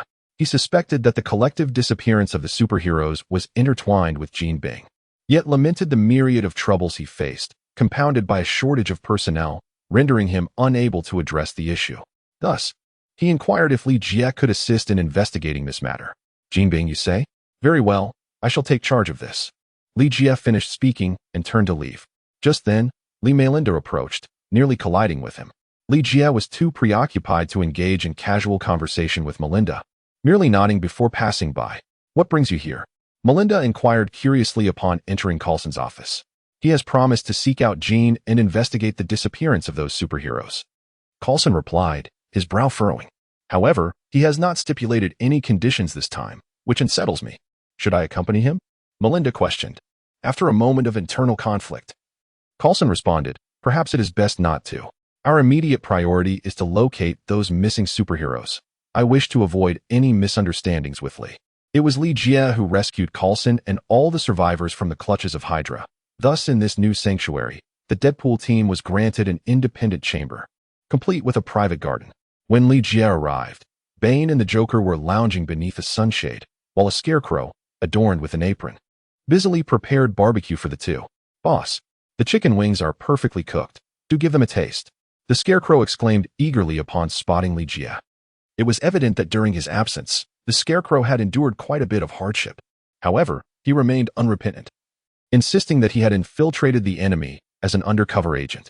This excuse had resulted in a severe beating from Bane and the Joker. "The flavor is delightful," Li Jie remarked. Li Jie praised with a remark, then commanded, "Once you have satisfied your hunger, we shall commence our tasks, regardless of the means employed. I must locate Jean Bing without delay." "Jean Bing? If you seek that corpulent fellow, I happen to know his whereabouts," the clown interjected. In truth, Jean Bing is not merely overweight. He is exceptionally robust. His muscular physique endows him with extraordinary strength that surpasses that of an ordinary individual. It is said that he engages in practice with several martial arts experts daily, and each session lasts no longer than 20 seconds. Anyone who trains alongside Jean Bing either meets with injury or death. The clown continued, "Over 40% of the city's criminal activities are linked to Jean Bing. During the last Hydra attack on S.H.I.E.L.D., his influence was undoubtedly present. I restrained myself from confronting that hefty man, as I did not have your permission." Jean Bing covertly supported Hydra? Then he cannot possibly be free from involvement in the case of the missing superheroes. "Clown, you need not hold back any longer, for we are about to seek out Jean Bing for a discussion." Li Jie paused momentarily, raising his voice to proclaim, "Gather your weapons and prepare for departure." Ahead, a vehicle resembling a clown's carriage cleared the way, while Li Jie sat in an armored personnel carrier that came to a halt before a towering building. Kingpin, one of the most powerful figures in New York, was simultaneously the arch-nemesis of both Spider-Man and Daredevil. As the Joker had articulated, over 40% of the city's crime could be traced back to Kingpin. Regardless of whether Spider-Man and Daredevil had dismantled an underground casino or eradicated a weapons dealer, it was all an implicit declaration of war against Kingpin. This was precisely why he never showed mercy when dealing with superheroes. Following the outbreak of the zombie crisis, Kingpin had leveraged his amassed wealth and power to establish his own fortress. This stronghold surpassed even S.H.I.E.L.D.'s shelters in terms of armament and living conditions. As the vehicle approached Kingpin's bastion, a hail of bullets erupted, striking the ground as a foreboding warning. The Joker, having flung open the car door, swiftly dispatched two nearby zombies before leaning against the front of the vehicle and calling out, "Please inform Kingpin that the Joker from Gotham has matters to discuss." Despite his long-standing association with Gotham, the Joker's notoriety had long since spread to New York. Inside, Kingpin, enjoying sashimi, furrowed his brow upon hearing the name of the Joker. "The Joker? What business does he have here?" After a brief pause, he gestured for a girl clad in a kimono to remove the sashimi and commanded, "Have them come up." Downstairs, Kingpin's henchmen encircled Li Jie and his companions with firearms drawn. One of the minor lieutenants spoke up, "Kingpin has agreed to meet with you. However, you must relinquish all your weapons before ascending." The masked scarecrow immediately expressed his discontent, exclaiming, "Surrender our weapons? Young man, you seem unaware of who we are and the terror we embody. If you expect us to disarm." Li Jie interrupted the scarecrow, commanding, as they instructed, "Relinquish your weapons and equipment." With that, Li Jie voluntarily surrendered his pistol, dagger, tactical grenades, and even allowed the opposing party to conduct a thorough inspection with their metal detector. Observing this, the others had no choice but to follow suit and hand over their own armaments. "Be cautious. Do not say I did not warn you. This contains purely biochemical gas. Even a slight leak would spell your doom," the scarecrow menacingly warned as he surrendered his fear-inducing toxins. The henchmen of Jean Bing, upon seeing the scarecrow donned in a gas mask and hearing his claims of biochemical weaponry, felt their resolve crumble. "A bunch of naive fools," the scarecrow disdainfully muttered. Under the direct supervision of the lieutenant, Li Jie and his three companions ascended to the resting floor of Jean Bing via the elevator. Towering over 2 meters, Jean Bing appeared even more imposing than Bane, emanating an aura of intimidation. His gaze naturally fell upon Bane, who belonged to the same ilk, appraising him before shifting to the Joker. However, Jean Bing's attention quickly surpassed both the Joker and the Scarecrow, landing squarely on Li Jie. He astutely discerned that the individual at the rear, Li Jie, was the most formidable among the group. Chapter 90, Superman vs. The Hulk Jean Bing's gaze returned to the Joker, casually inquiring, "Are you the Joker from Gotham? Are you Jean Bing?" The Joker retorted, "Haha." Jean Bing chuckled. "No one has ever dared to speak to me in such a manner. Now, let us discuss your purpose for seeking me out. You were the one who supported Hydra's assault on S.H.I.E.L.D. in the New York refuge, were you not?" The Joker probed. "Haha." Jean Bing laughed again. "What's this? Have you turned to law enforcement?" The Scarecrow turned to the Joker and remarked, "Brother, I do not like this fellow. He is far too pretentious and laughs more than you do. I share your sentiments. Why don't you teach him a lesson?" The Joker instructed. "Very well." The Scarecrow replied and stepped forward. Suddenly, Jean Bing's subordinates raised their weapons, aiming at the Scarecrow. "Lower your weapons. Guests are present. Your actions may lead others to believe that I, Jean Bing, am intimidated by them." Jean Bing admonished, then turned to the Scarecrow and asked, "I prefer not to engage with nameless individuals. What is your name?" "Me? Jean Bing. How could you not recognize me? I am the infamous Scarecrow of Gotham, known as the King of Terror," the Scarecrow declared with self-satisfaction. "Oh." Jean Bing lightly responded, observing the Scarecrow, which was as thin as a bamboo pole, and expressed no interest in engaging. He turned and inquired, "Who among you is interested in playing with him?" "I shall." Stepped forth a middle-aged man with a centipede-like scar adorning his face, standing before the Scarecrow. "I am Smith, a former hand-to-hand combat instructor in the Marine Corps." "Oh," the Scarecrow replied, lifting a hand to gesture at his own face. "Considering you ended up looking like this, it seems you aren't as formidable as you claim." Smith raised an eyebrow, a hint of irritation creeping into his voice. "The little brat who left this scar on my face has already met his demise at my hands. I broke his neck and fed him to the fish. So you fancy yourself quite powerful? Do you dare to let me strike first?" The Scarecrow inquired with a smile. Smith scoffed. "Not just one punch, but even 10 would pose no challenge. In fact, I need not use both hands to deal with you." With that, he placed his hands behind his back, adopting a demeanor of an otherworldly master. "Those are your words. Prepare to receive my punch," the Scarecrow declared, stepping forward and launching a punch towards Smith's face. Smith remained still, not even blinking, his eyes glinting with mockery. The Scarecrow's fist halted 20 centimeters from Smith, and a cloud of smoke suddenly billowed from his sleeve, enveloping Smith. "Cough, cough," Smith spluttered, instinctively retreating 2 steps before regaining his composure and angrily shouting, "You scoundrel! You dare to use trickery! I'll—" But mid-sentence, as he raised his fist to strike, Smith abruptly froze, his expression twisting unnaturally, gradually revealing fear. "What do you desire?" the Scarecrow asked with a sense of triumph. Smith's fearful countenance deepened, and in the blink of an eye, his features contorted in terror. With a shriek, he crouched down, clutching his head and tremblingly imploring, "No, please don't come any closer. I beg you, stay. Stay away from me." "Is this the extent of your prowess as a Marine Corps combat instructor?" The Scarecrow scoffed dismissively and took a step forward. "Ah!" Smith screamed, terrified, turning to flee, only to collide headlong into Jean Bing. With a crack, Jean Bing snapped Smith's neck, glancing at the fallen figure with a scornful remark, "Useless wretch." After a brief pause, his gaze shifted to the Scarecrow. "You indeed possess some skill. However, relying on such despicable tactics will not serve you here. Allow me to handle him," Bane said, stepping forward. "Now, this is becoming interesting." Jean leaned his staff against the chair, his fist clenched, producing a resounding noise as he responded to Bane. Both Bane and Jean were of similar stature, muscular and well-versed in the art of combat.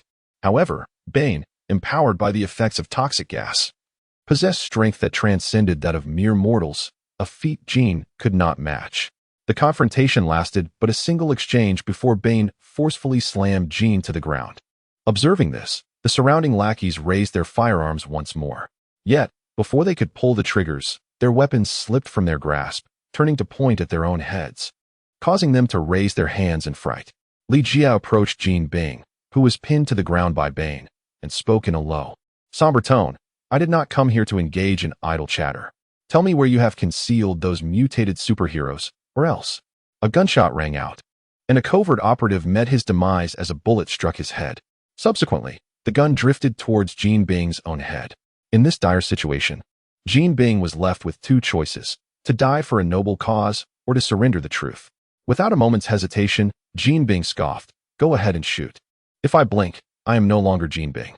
Another gunshot echoed, yet it did not shatter Jean Bing's skull. True to his word, he did not even flinch. seemingly welcoming death. "This fellow is indeed a tough one," Bane remarked. "No, he must be under some form of mind control."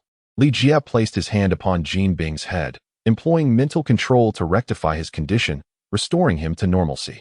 Reflecting on the earlier scene, Jean Bing was drenched in cold sweat. "Let me go? Whatever you desire, I shall provide. But you must promise me one thing." Jean Bing struggled, uttering these words. Li Jie instructed Ben to release him. After Jean Bing stood up and straightened his suit, he spoke. It was a figure clad in emerald green armor, wielding a crescent-shaped staff, who orchestrated this entire scheme. "You must assist me in eliminating him." Upon hearing Jean Bing's description, a figure immediately materialized in Li Jie's mind. What was this person's name? Loki. Jean Bing clenched his teeth as he uttered the name. Li Jie. Indeed, Loki is, without a doubt, the son of the frost giant, discovered and adopted by the All-Father Odin.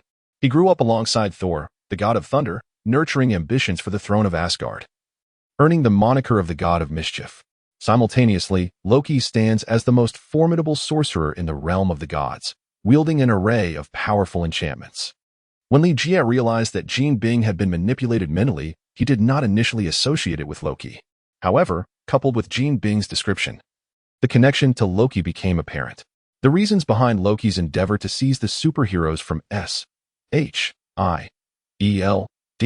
remain unclear for the time being. "Where is he?" Li Jie pressed further. "I am unaware of that." Jean shook his head and added, "However, the mutated superheroes are still in my possession. He will undoubtedly return." "Where are the mutated superheroes?" Li Jie inquired. "Follow me." Jean Bing, having spoken, led the way ahead. The mutated superheroes were all concealed by Jean Bing within the subterranean vault of the building. "Open the door." Jean Bing commanded the guard stationed at the entrance of the vault. With a creak, the heavy vault door was laboriously pushed open, and Jean Bing continued to lead the way. As Li Jie passed by the guard, one of them suddenly brandished a dagger and lunged towards Li Jie's lower back. With a sharp crack, the guard's excessive force caused the dagger to snap upon striking Li Jie. Startled, the guard found himself swiftly ensnared by Li Jie's grip around his neck. "Loki." Li Jie called out his opponent's name. A smile graced the guard's face, and his form transformed into Loki, impeccably dressed in a finely tailored black suit with slicked back hair. Whoosh crack, a shield suddenly soared out from the vault, caught deftly by Li Jie. Following that, the Captain America, adorned in the stars and stripes, lunged towards Li Jie.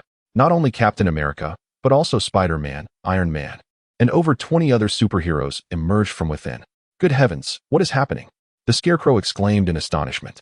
Li Jie felt a slight heaviness in his eyelids, realizing that these superheroes had all fallen under Loki's control, becoming mere puppets in his hands. At the same time, Li Jie comprehended Loki's intentions. He sought to amass an army of superheroes.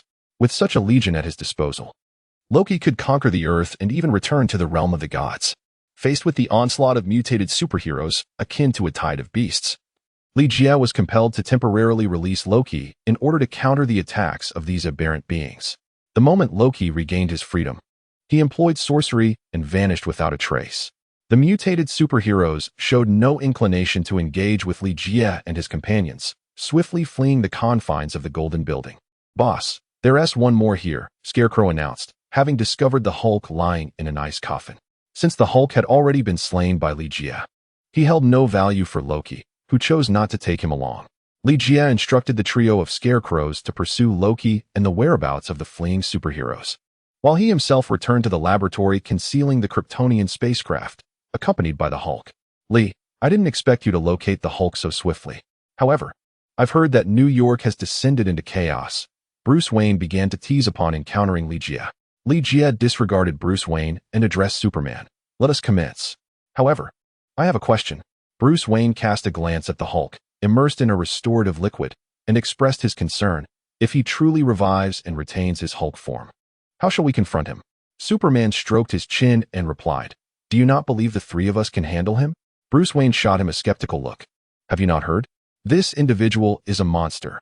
The angrier he becomes, the greater his strength, and there is no limit to it.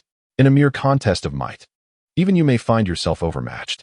If he loses control, he could very well raze Gotham to the ground."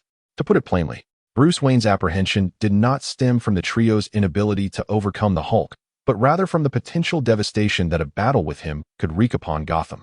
The form of Dr. Banner would undoubtedly be unable to withstand the energy of the mother box. Theoretically, only the Hulk's physique could endure such power. Yet, in his Hulk form, he would be consumed by unrestrained rage, rendering it nearly impossible to calm him. After every confrontation, it was only Black Widow's melodic voice that could soothe the Hulk back into Dr. Banner. But where would one find a Black Widow to pacify the Hulk now? Even if one were found, could a zombified Black Widow still sing? Wayne, what about Selina's singing? Li Jie inquired her. I advise you not to anticipate her serenading the Hulk. That would merely exacerbate his fury. Bruce Wayne shook his head and remarked, what about Lois? Li Jie turned his head to look at Superman. Superman immediately remarked, Lois sings beautifully. But I would rather see the Hulk destroy this city than allow Lois to take any risks. Then there is no other option. Li Jie shrugged. Superman placed a reassuring hand on Bruce Wayne's shoulder and said, I believe you need not worry excessively. This experiment may not necessarily yield success. But what if it does succeed? We must have a contingency plan, do we not? Bruce Wayne responded. Li Jie contemplated for a moment and said, if we truly succeed, I shall first confine him within the mirror space, and then transport him to another location. This should suffice, should it not? Bruce Wayne deemed this approach rather commendable, and thus addressed Superman, commenced the procedure. Superman began to accelerate within the laboratory, channeling the electrical current towards the mother box. The energy of the mother box surged, continuously directing the current towards the Hulk's form.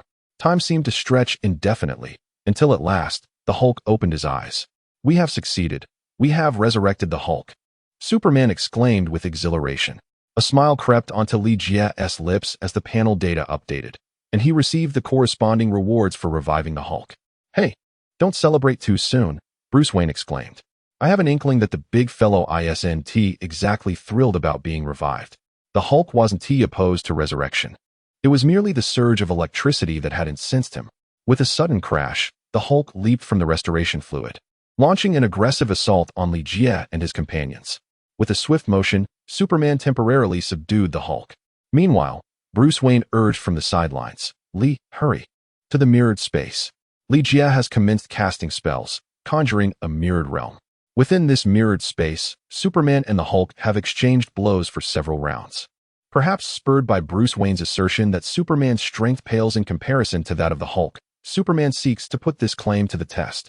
After enduring a severe beating from Superman, the Hulk's fury escalates dramatically, his strength multiplying exponentially.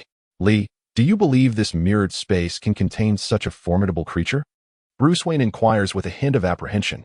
Li Jie replied, as long as Clark refrains from provoking the Hulk any further, I believe there will be no issues. Clark must be out of his mind to antagonize that behemoth for no reason. Bruce Wayne sighed and added, tell me, if I were to sing now, would it help calm that giant down?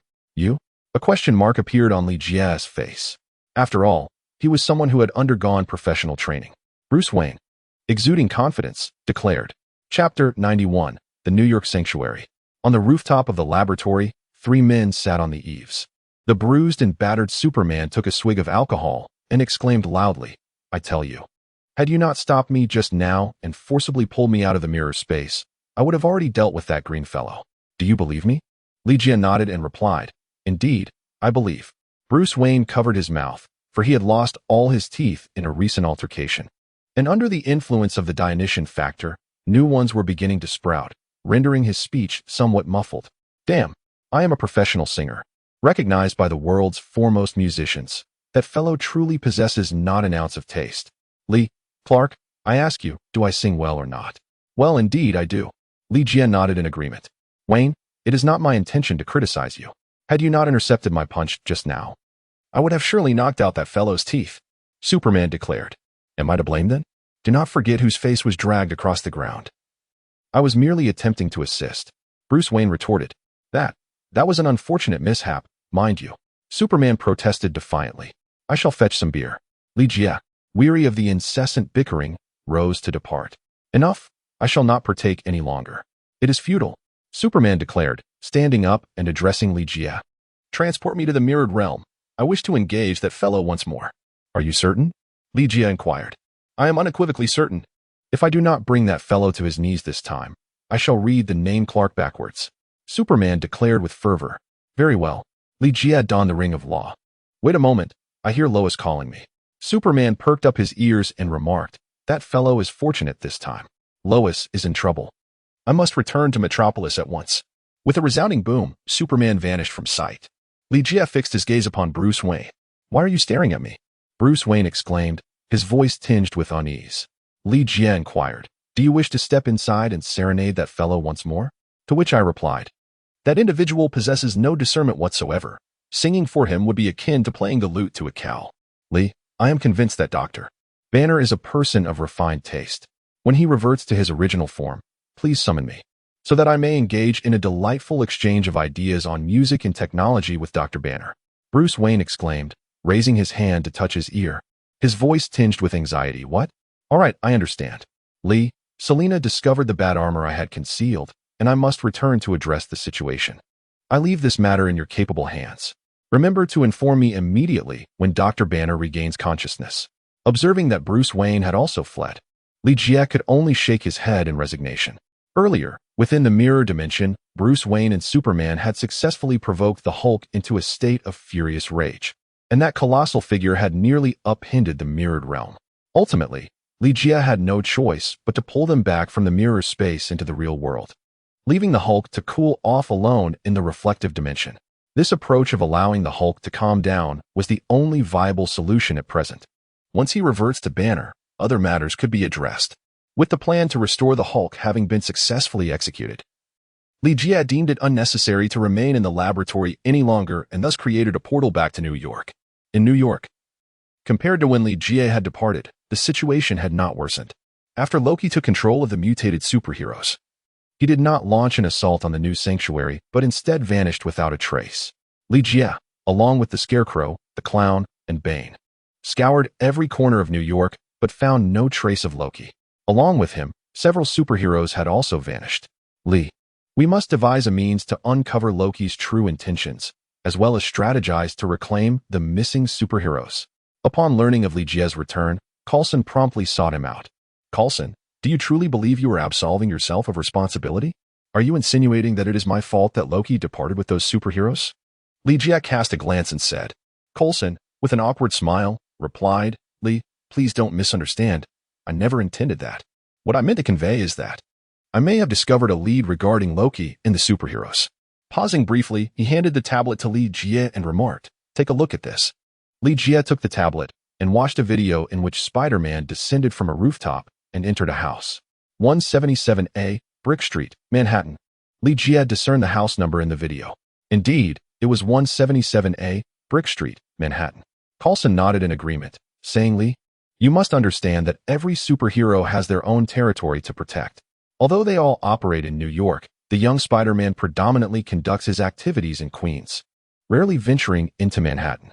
This remains true even in his zombified state." Coulson, are you suggesting that Spider-Man's journey to 177A, Brick Street in Manhattan was orchestrated by Loki? Li-Jie inquired. Coulson nodded firmly. Then with a grave expression, he remarked, "You may not yet be aware that 177A, Brick Street, Manhattan, is an exceptionally unique place. On the surface, it appears to be merely an old apartment building. However, in reality, it serves as a conduit between the realm of reality and the magical world. It is referred to as the sanctuary of the magical realm." Li-Jie was aware that this place was one of the three great sanctuaries, guarded by none other than the formidable sorcerer, Doctor Strange. The mere thought of Doctor Strange conjured memories of the oppressive gaze he had cast during the hunt for the Hulk.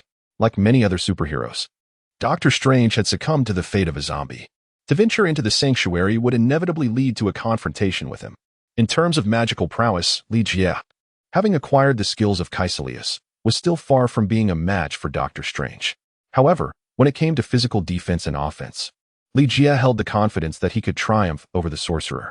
As long as he prevented that individual from casting spells, Doctor Strange would find himself on the receiving end of a beating. Does this imply that Loki's objective lies within the realm of magic? Li-Jie inquired. Coulson replied, although this is merely a temporary conjecture, the likelihood is exceedingly high. The temple holds immense significance in the magical realm. Should it be destroyed, the earth would lose its guardian of the magical world. Furthermore, to my knowledge, the temple can also serve as a direct passage to Kamartaj. What do you believe Loki's purpose is in journeying to the temple or Kamartaj? Li-Jie pressed further. Coulson shook his head and replied, This is precisely what we need to ascertain. Regardless of Loki's intentions, it is imperative that someone intervenes. Loki is a formidable sorcerer hailing from the realm of deities, and trivial matters will certainly not pique his interest. The Sanctum Sanctorum and Camartage possess two artifacts that captivate Loki. One is the Eye of Agamotto, worn by Doctor Strange, which conceals the Time Stone. The other is the Darkhold, the Book of Dark Magic. Whichever of these artifacts falls into Loki's hands would undoubtedly result in sorcery of a perilous nature. Noticing Li Jie's silence, Coulson inquired, "Li, if you have any requests, do not hesitate to express them. I will endeavor to accommodate you." Li Jie then spoke.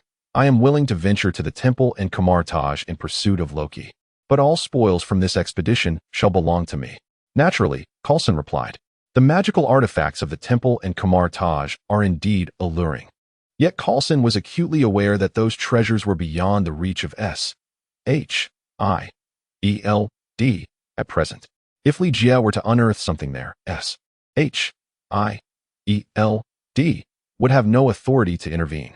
Furthermore, should I encounter any mutated superheroes, the decision on how to deal with them rests solely with me. Li Jie continued his discourse. Coulson hesitated. Li Jie refrained from further discussion and promptly took his leave, stating, "I believe S.H.I.E.L.D. can manage this matter on their own, so I shall not interfere." "Li, wait a moment." Coulson hastily stopped Li Jie, a cheerful smile adorning his face.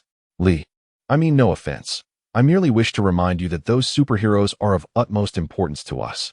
If we could discover a means to resurrect them, this world would gain an even greater shield of protection." Li Jie spoke with an impassive expression. "Coulson, allow me to remind you. The so-called superheroes you reference are now all zombies. They are far more formidable than ordinary zombies and have become the greatest threat to the survivors." Coulson furrowed his brow. Yet he could not deny the truth in Li Jie's words. The once great superheroes had transformed into the most significant peril for the survivors. "Li, I comprehend your sentiment.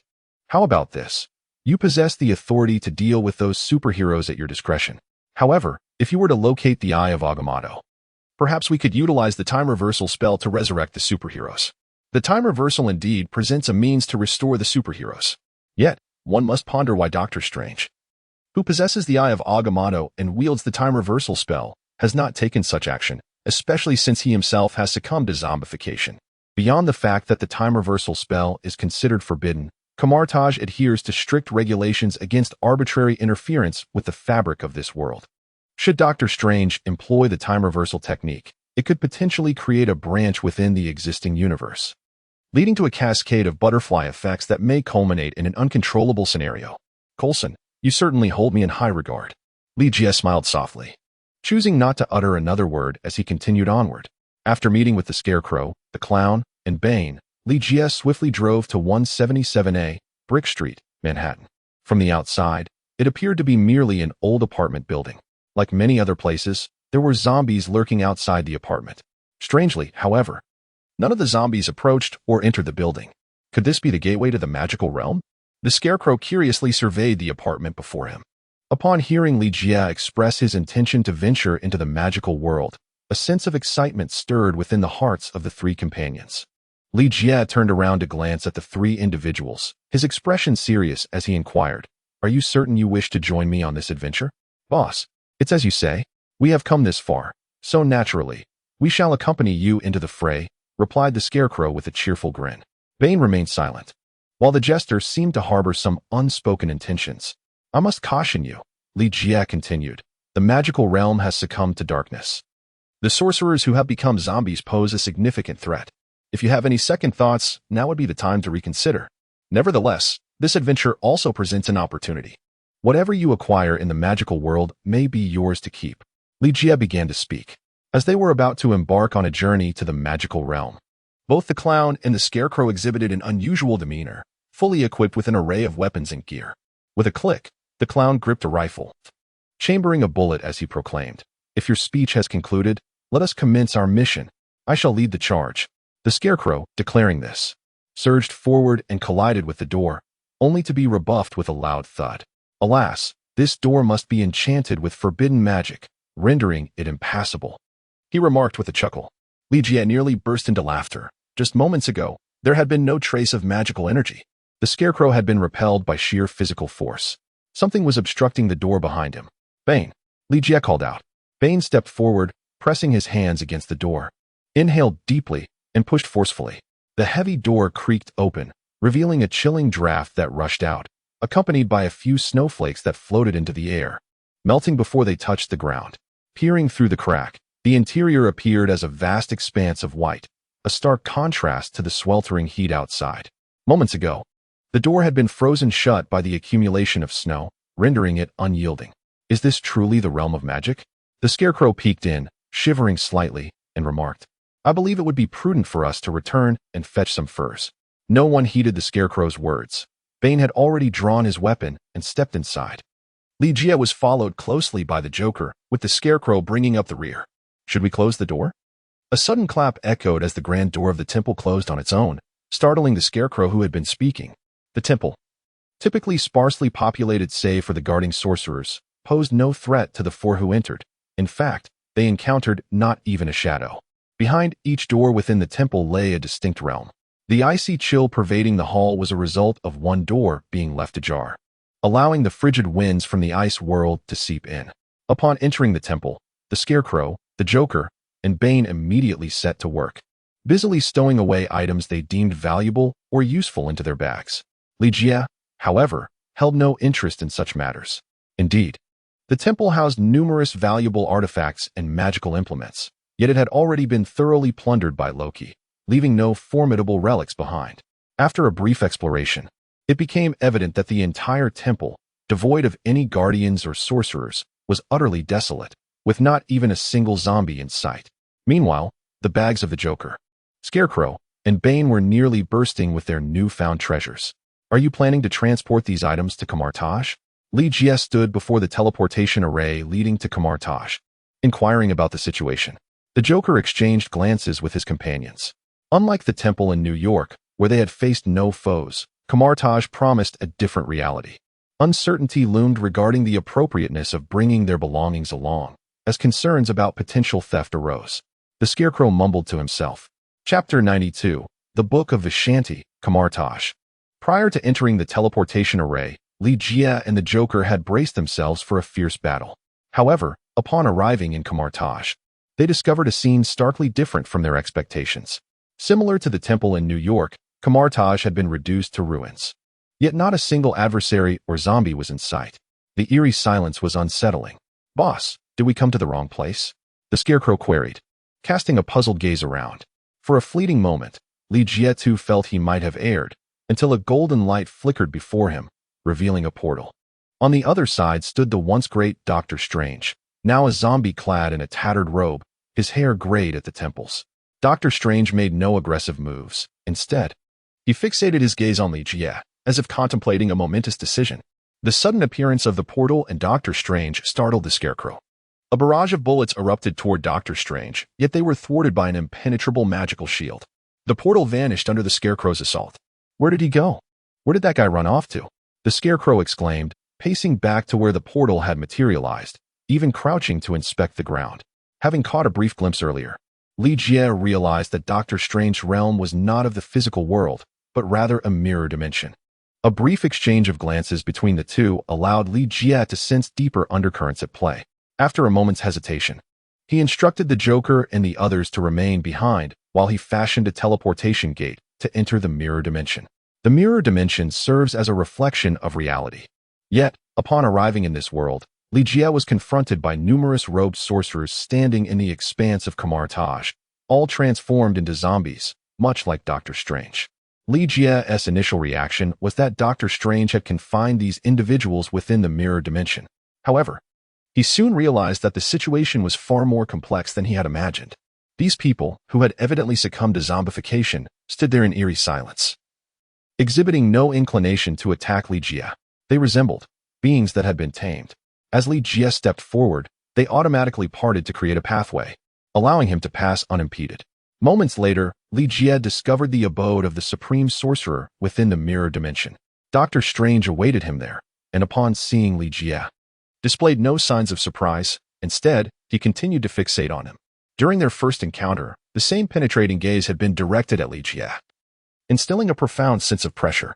In contrast to that time, Li Jie had now transformed into a figure of considerable strength.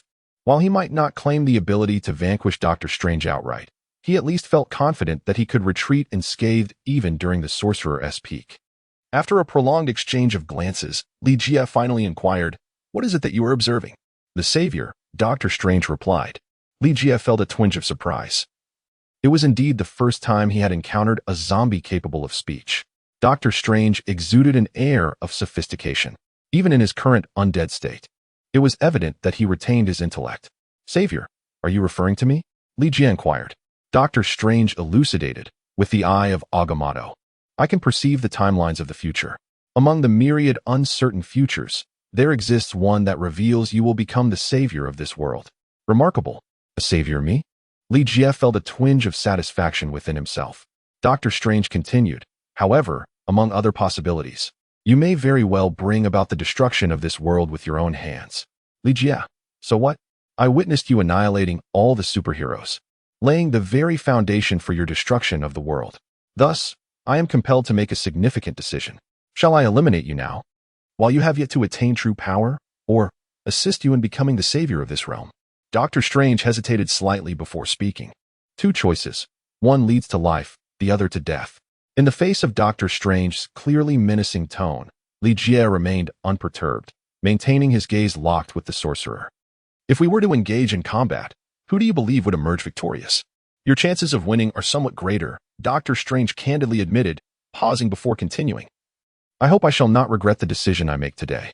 Suddenly, the cloak of levitation behind Doctor Strange soared into the air, hovering before Li Jie.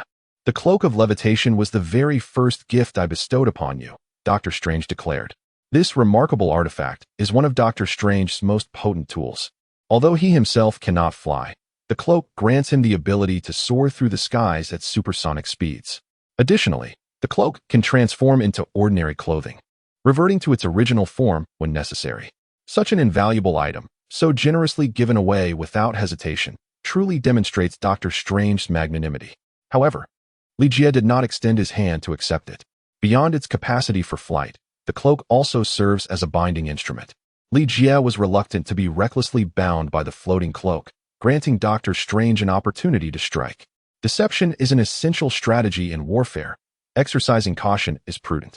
Subsequently, Doctor Strange removed the eye of Agamotto that hung around his neck and offered it to him. "This is the second gift I bestow upon you." Li Jie refrained from reaching out, allowing the floating cloak to procure the eye of Agamotto on his behalf. The Eye of Agamotto, one of the arcane treasures of the Supreme Sorcerer, possesses the extraordinary ability to pierce through myriad illusions, unravel dark magic, and even glimpse into both the past and future. In essence, it is a relic reserved solely for the Supreme Sorcerer. However, Doctor Strange bestowed the Eye of Agamotto upon Li Jie, prompting him to ponder the true intentions behind such an act. As Li Jie mulled over this enigma, Doctor Strange raised his left hand, revealing a radiant glow emanating from his palm, which materialized into a hefty tome. Doctor Strange then proclaimed, "This is the Book of Vishanti, my third gift to you." Li Jie lifted his eyelids, struggling to conceal the astonishment within. If the most formidable dark magic in this world belongs to the Darkhold, then its antithesis is the Book of Vishanti. This tome serves as the nemesis of the Darkhold and is also a treasure of Camartage, accessible solely to the Supreme Sorcerer. Doctor Strange's series of peculiar maneuvers seems to imply that he intends to bequeath his mantle to Li Jie, ushering him into the role of the new Supreme Sorcerer. A trap. He is undoubtedly laying a snare for me, Li Jie pondered within himself. If he were to truly accept these three gifts from Doctor Strange, it would signify his acceptance of the responsibilities of the Sorcerer Supreme. It seemed as though Doctor Strange could see through Li Jie's thoughts, and he continued, "I bestow upon you these three gifts not for any ulterior motive, but solely to empower you further. I trust you are already aware that Loki has visited Camartage and has stolen the Darkhold from here." "Loki, you scoundrel," Li Jie silently cursed. The Book of Vishanti is a treasure that restrains the dark scriptures, yet the dark scriptures serve as a shortcut, granting immense dark power in a brief span of time. In contrast, the spells contained within the Book of Vishanti must be meticulously studied and mastered gradually. Even a lifetime is insufficient for a magician lacking talent and comprehension to grasp its magic. One is a swift ascent. while the other demands the passage of countless years to attain formidable strength. How can they be compared? With the dark scriptures in his possession, Loki will become extraordinarily powerful. And whatever he desires to accomplish, it seems there will be no one in this world capable of stopping him. Li Jie's gaze fell upon Doctor Strange, conjuring a simpler solution in his mind. You wish to kill me? Doctor Strange articulated Li Jie's intent. Indeed, Li Jie harbored the desire to eliminate Doctor Strange. By vanquishing him, Li Jie would inherit Doctor Strange's formidable abilities, instantly mastering the most potent spells of Kamar-Taj. In such a scenario, even the power wielded by Loki through the Darkhold would pose no threat. However, judging by Doctor Strange's expression, it was clear he would not permit himself to be so easily dispatched. Li Jie cleared his throat and said, "No, you have misunderstood me. I do not wish to end your life. Rather, I seek to resurrect you. You may not yet be aware, but I have successfully revived Batman, Superman, and—" "Yes, I am aware of that," Doctor Strange interjected, interrupting Li Jie. "If you wish to bring me back to life, you must first extinguish my existence. It is a requisite process. Rather than saying I must kill you, it would be more accurate to say I must eradicate the zombie virus within you." Li Jie corrected him. Doctor Strange, with an impassive expression, inquired, "How do you intend to resurrect me? Through the essence of the god of wine or the energy of the mother box?" Pausing deliberately, he did not afford Li Jie the opportunity to respond and continued. "As for the essence of the god of wine, I believe you presently lack it. Thus, we must resort to the mother box. Indeed, to the eyes of the ordinary, I appear remarkably powerful. Even the zombie virus cannot truly extinguish my existence. However, should I perish, my corporeal form would become akin to that of any mortal, utterly incapable of withstanding the formidable power of the mother box. Li Jie, your knowledge is rather extensive, isn't it? Possessing the Eye of Agamotto grants one the ability to glimpse into both the past and the future. It seems you are the greatest voyeur of this world. We shall refine the method of resurrection using the mother box, and I am determined to discover alternative means of revival as well." Li Jie spoke. "Then let us discuss it once you have found a solution. Furthermore, I hope you will never resort to the forbidden art of time reversal. Do you comprehend?" Doctor Strange remarked. "Well, you have seen through my intentions. I was indeed contemplating the use of time reversal to resurrect you, and perhaps other superheroes as well. Can you provide me with a compelling reason?" Li Jie inquired. "Is it not sufficient to consider that it is forbidden magic?" Doctor Strange retorted. "Li Jie." Doctor Strange continued, "You must arrive in Loki's realm promptly to reclaim the Darkhold, or else the demons shall soon descend upon this world. At that point, our world will be irrevocably doomed." "Demons, you mean?" Li Jie inquired with curiosity. "You will understand when the time comes," Doctor Strange cryptically replied, gesturing with a wave of his hand. Li Jie felt a formidable force propelling his body backward, thrusting him out of the mirror dimension. In his ears, the voice of Doctor Strange resonated, announcing, "Loki is in London. Furthermore, within the Temple of London lies the fourth gift I have prepared for you, the levitating cloak." Enveloping the Book of Vishanti and the Eye of Agamotto, soared towards him, aiding Li Jie in regaining his composure. "Boss, are you all right?" The Scarecrow hurried over, extending his hand to touch the cloak adorning Li Jie, only to be repelled by the floating garment. Li Jie paid no heed to the Scarecrow, and under the cover of his cloak, he discreetly stowed away both the Eye of Agamotto and the Book of Vishanti into his inventory. It appeared that not a soul was present in this place. The Joker approached, his gaze oscillating over the floating cloak, clearly intrigued. Loki had already fled to London. "We must venture to London in search of him," Li Jie spoke as he walked towards the teleportation array. The four of them first returned from Kamar-Taj to the New York Sanctum through the teleportation array, and then they journeyed from the New York Sanctum to the London Sanctum. As Li Jie and his companions entered the Temple of London, they were suddenly assailed by two blades of magic, inflicting deep wounds that exposed bone on both the Joker and Bane. The ambush was executed by a portly middle-aged man clad in a robe of sorcery. Li Jie instantly recognized the portly middle-aged man as Wong, the librarian of Kamar-Taj. Upon seeing Wong, Li Jie realized that he was indeed the fourth gift bestowed upon him by Doctor Strange. It is well known that Wong guards the library and possesses the authority to determine which tomes may be borrowed by the sorcerers. He himself is a living repository of knowledge. In terms of strength, Wong ranks among the esteemed sorcerers of Kamar-Taj, and when it comes to the breadth of his knowledge, none surpass him save for the Sorcerer Supreme. By eliminating Wong, Li Jie would gain access to nearly all the magical knowledge of confrontation. Wait a moment. Dr. Strange's decision to send Wong to him implies that he has uncovered Li Jie's secret. As the world's most notorious voyeur, Dr. Strange must have discerned that Li Jie is capable of acquiring the skills of those he defeats. However, the specifics of how this is achieved may remain elusive to Dr. Strange. Perhaps he suspects that Li Jie is employing some malevolent dark magic, which could explain his previous reluctance. After all, one cannot let a feast hover tantalizingly close without indulging.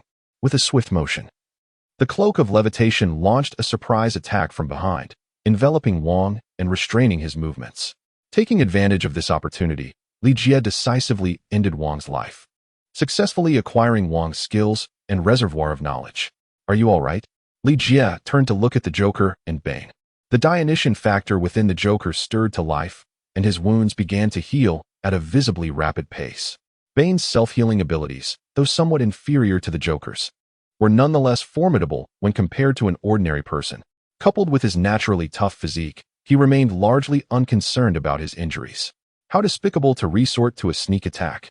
Exclaimed the Scarecrow, who had just rushed forward from his previous hiding place to spit upon the corpse of the king. Within the Temple of London, apart from the recently slain king, there was not a soul in sight. With London being this vast, how are we to locate Loki and his cohorts? Bane inquired. The Scarecrow replied confidently, it's quite simple. Those rascals from Loki must have made quite a commotion upon arriving here. We need only to inquire with the local survivors. Chapter 93, Communicating through fists is the most effective method. The Joker, Bane, and the Scarecrow departed from the Temple of London, embarking on their quest for Loki's whereabouts in the most ancient of manors. Li Jie acquired magical knowledge and skills from both Caecilius and Wong. Caecilius, once the most exceptional student of the Ancient One, might have ascended to the rank of the supreme sorcerer had he not succumbed to the allure of the dark arts through the accursed tome. As for Wong's prowess, it need not be elaborated upon, for he was summoned from the library to serve as the guardian of the London Sanctum. By amalgamating the magical abilities of Caecilius and Wong, Li Jie stands as a formidable force, rivaled only by Dr. Strange within the entire realm of confrontation. Taking advantage of this opportunity, Li Jie delved into the Book of Vishanti, with particular emphasis on the spell of time reversal. Dr. Strange has asserted that time reversal is a forbidden art, one that should not be employed to resurrect mutated superheroes. Nonetheless, this does not deter Li Jie from studying the spell. Li Jie discovered a decayed orange upon the altar's dining table, adorning the Eye of Agamotto. He quietly recited an incantation to invoke the spell of time reversal. As the timeline unfurled, the once rotting orange began to rejuvenate, returning to its freshest state. It seems that magic is not as formidable as it appears. Li Jie picked up the orange from the table, peeled it, and took a bite. The juice burst forth, refreshing and delectably sweet, as if it had never decayed. After savoring the fruit, he placed the peel back on the table and once again invoked the art of time reversal. In no time, the consumed orange reappeared, restored to its original state of decay, reminiscent of the moment Li Jie first beheld it. One cannot help but marvel at the wonders of magic, particularly the enchantment of time manipulation. Subsequently, Li Jie endeavored to experiment with Dr. Strange's method of scrying. Ahem. It would be more accurate to describe it as a fusion of time magic and the Eye of Agamotto to glimpse the past and future. Soon, vivid scenes unfolded before him. Loki, accompanied by a team of mutated superheroes, teleported to the Temple of London. They did not linger long, for the magical artifacts housed within the temple failed to pique Loki's interest. As the mightiest sorcerer in the realm of gods and the adopted son of Odin, the Allfather, Loki had encountered far more exquisite magical treasures in the divine realm. After departing from the Temple of London, Loki led his team to King's Cross Station, where they boarded a train destined for the magical world. Li Jie seized the water cup from the table and took a deep gulp, slightly breathless as he recalled the scene he had just witnessed. Platform 9 3/4. Hogwarts School of Witchcraft and Wizardry. Voldemort. The Dark Grimoire. Loki dashed to Camartage to seize the Dark Grimoire, yet instead of wielding it for himself, he ran to Hogwarts to present it to Voldemort. Voldemort, the most formidable antagonist in the British magical realm. The very notion that Loki had colluded with Voldemort was astonishing. Contemplating the consequences of Voldemort acquiring the Dark Grimoire is truly chilling. From the visuals, it appeared that a partnership existed between Loki and Voldemort. In reality, however, Loki was manipulating Voldemort, for he is indeed the master of mental subjugation. Through the eye of Agamotto, Ligia witnessed Loki placing the dark grimoire into Voldemort's hands. Of course, this was merely one of the many possibilities that lay ahead. Loki must be stopped, Ligia murmured to himself, utilizing his communicator to contact the trio of clowns, instructing them to hasten to the King's train station. Serendipitously, the clowns were in proximity to the station, however. Upon their arrival, they discovered that the scant number of zombies within the subway had already been eradicated by Ligia. "Boss, what is the purpose of our summons here?" inquired the Scarecrow, casting a glance at the desolate station. "Loki has now reached Hogwarts. We must board the train and make our way there post-haste," Ligia responded. The Scarecrow, astonished, remarked, "The transportation system in London has long since collapsed. Are you certain we should take the train to Hogwarts? By the way, has anyone here heard of Hogwarts?" The Scarecrow turned to glance at the clown in Bane. The clown addressed Ligia, saying, "The Hogwarts you speak of must pertain to the magical realm, correct?" "Indeed," Ligia affirmed. "It is the magical world of Britain. In comparison to Camartage, it is far more chaotic. There, you shall encounter magical creatures, even dragons." "Dragons? How splendid. I've always dreamed of becoming a dragon rider in my childhood." "It seems my dream may come true," the Scarecrow exclaimed with excitement. "I hope you still feel that way when you finally meet a dragon." Ligia jested lightly, then turned and said, "Follow me, but be cautious." The Scarecrow, noticing Ligia heading towards the column situated between Platform 9 and Platform 10, offered a warning. After witnessing Ligia vanish from sight, the Scarecrow rubbed his eyes in disbelief. "Good heavens, am I seeing things?" he exclaimed. "Can we not be so dramatic? After all, we are dealing with sorcerers whose actions defy reason." The clown, with a mischievous kick, sent the Scarecrow stumbling forward. "Ah!" the Scarecrow shrieked as he collided with the column, only to find himself transported to another platform. Ligia stood before the platform, the distant sound of a train whistle echoing through the air. A train approached from afar, coming to a halt at Platform 9 3/4, its doors swinging open. Emerging from the carriage were several figures clad in black robes, wielding wands, their bodies in a state of decay. Upon spotting Ligia, they lunged forward with menacing intent. With a swift motion, a gleam of the axe flashed through the air. Bane, wielding a colossal axe, cleaved the foremost assailant in two. In rapid succession, he dispatched the remaining zombies with ruthless efficiency. "Do not waste time. Hasten aboard." Ligia calmly boarded the train, followed closely by the clown and the Scarecrow.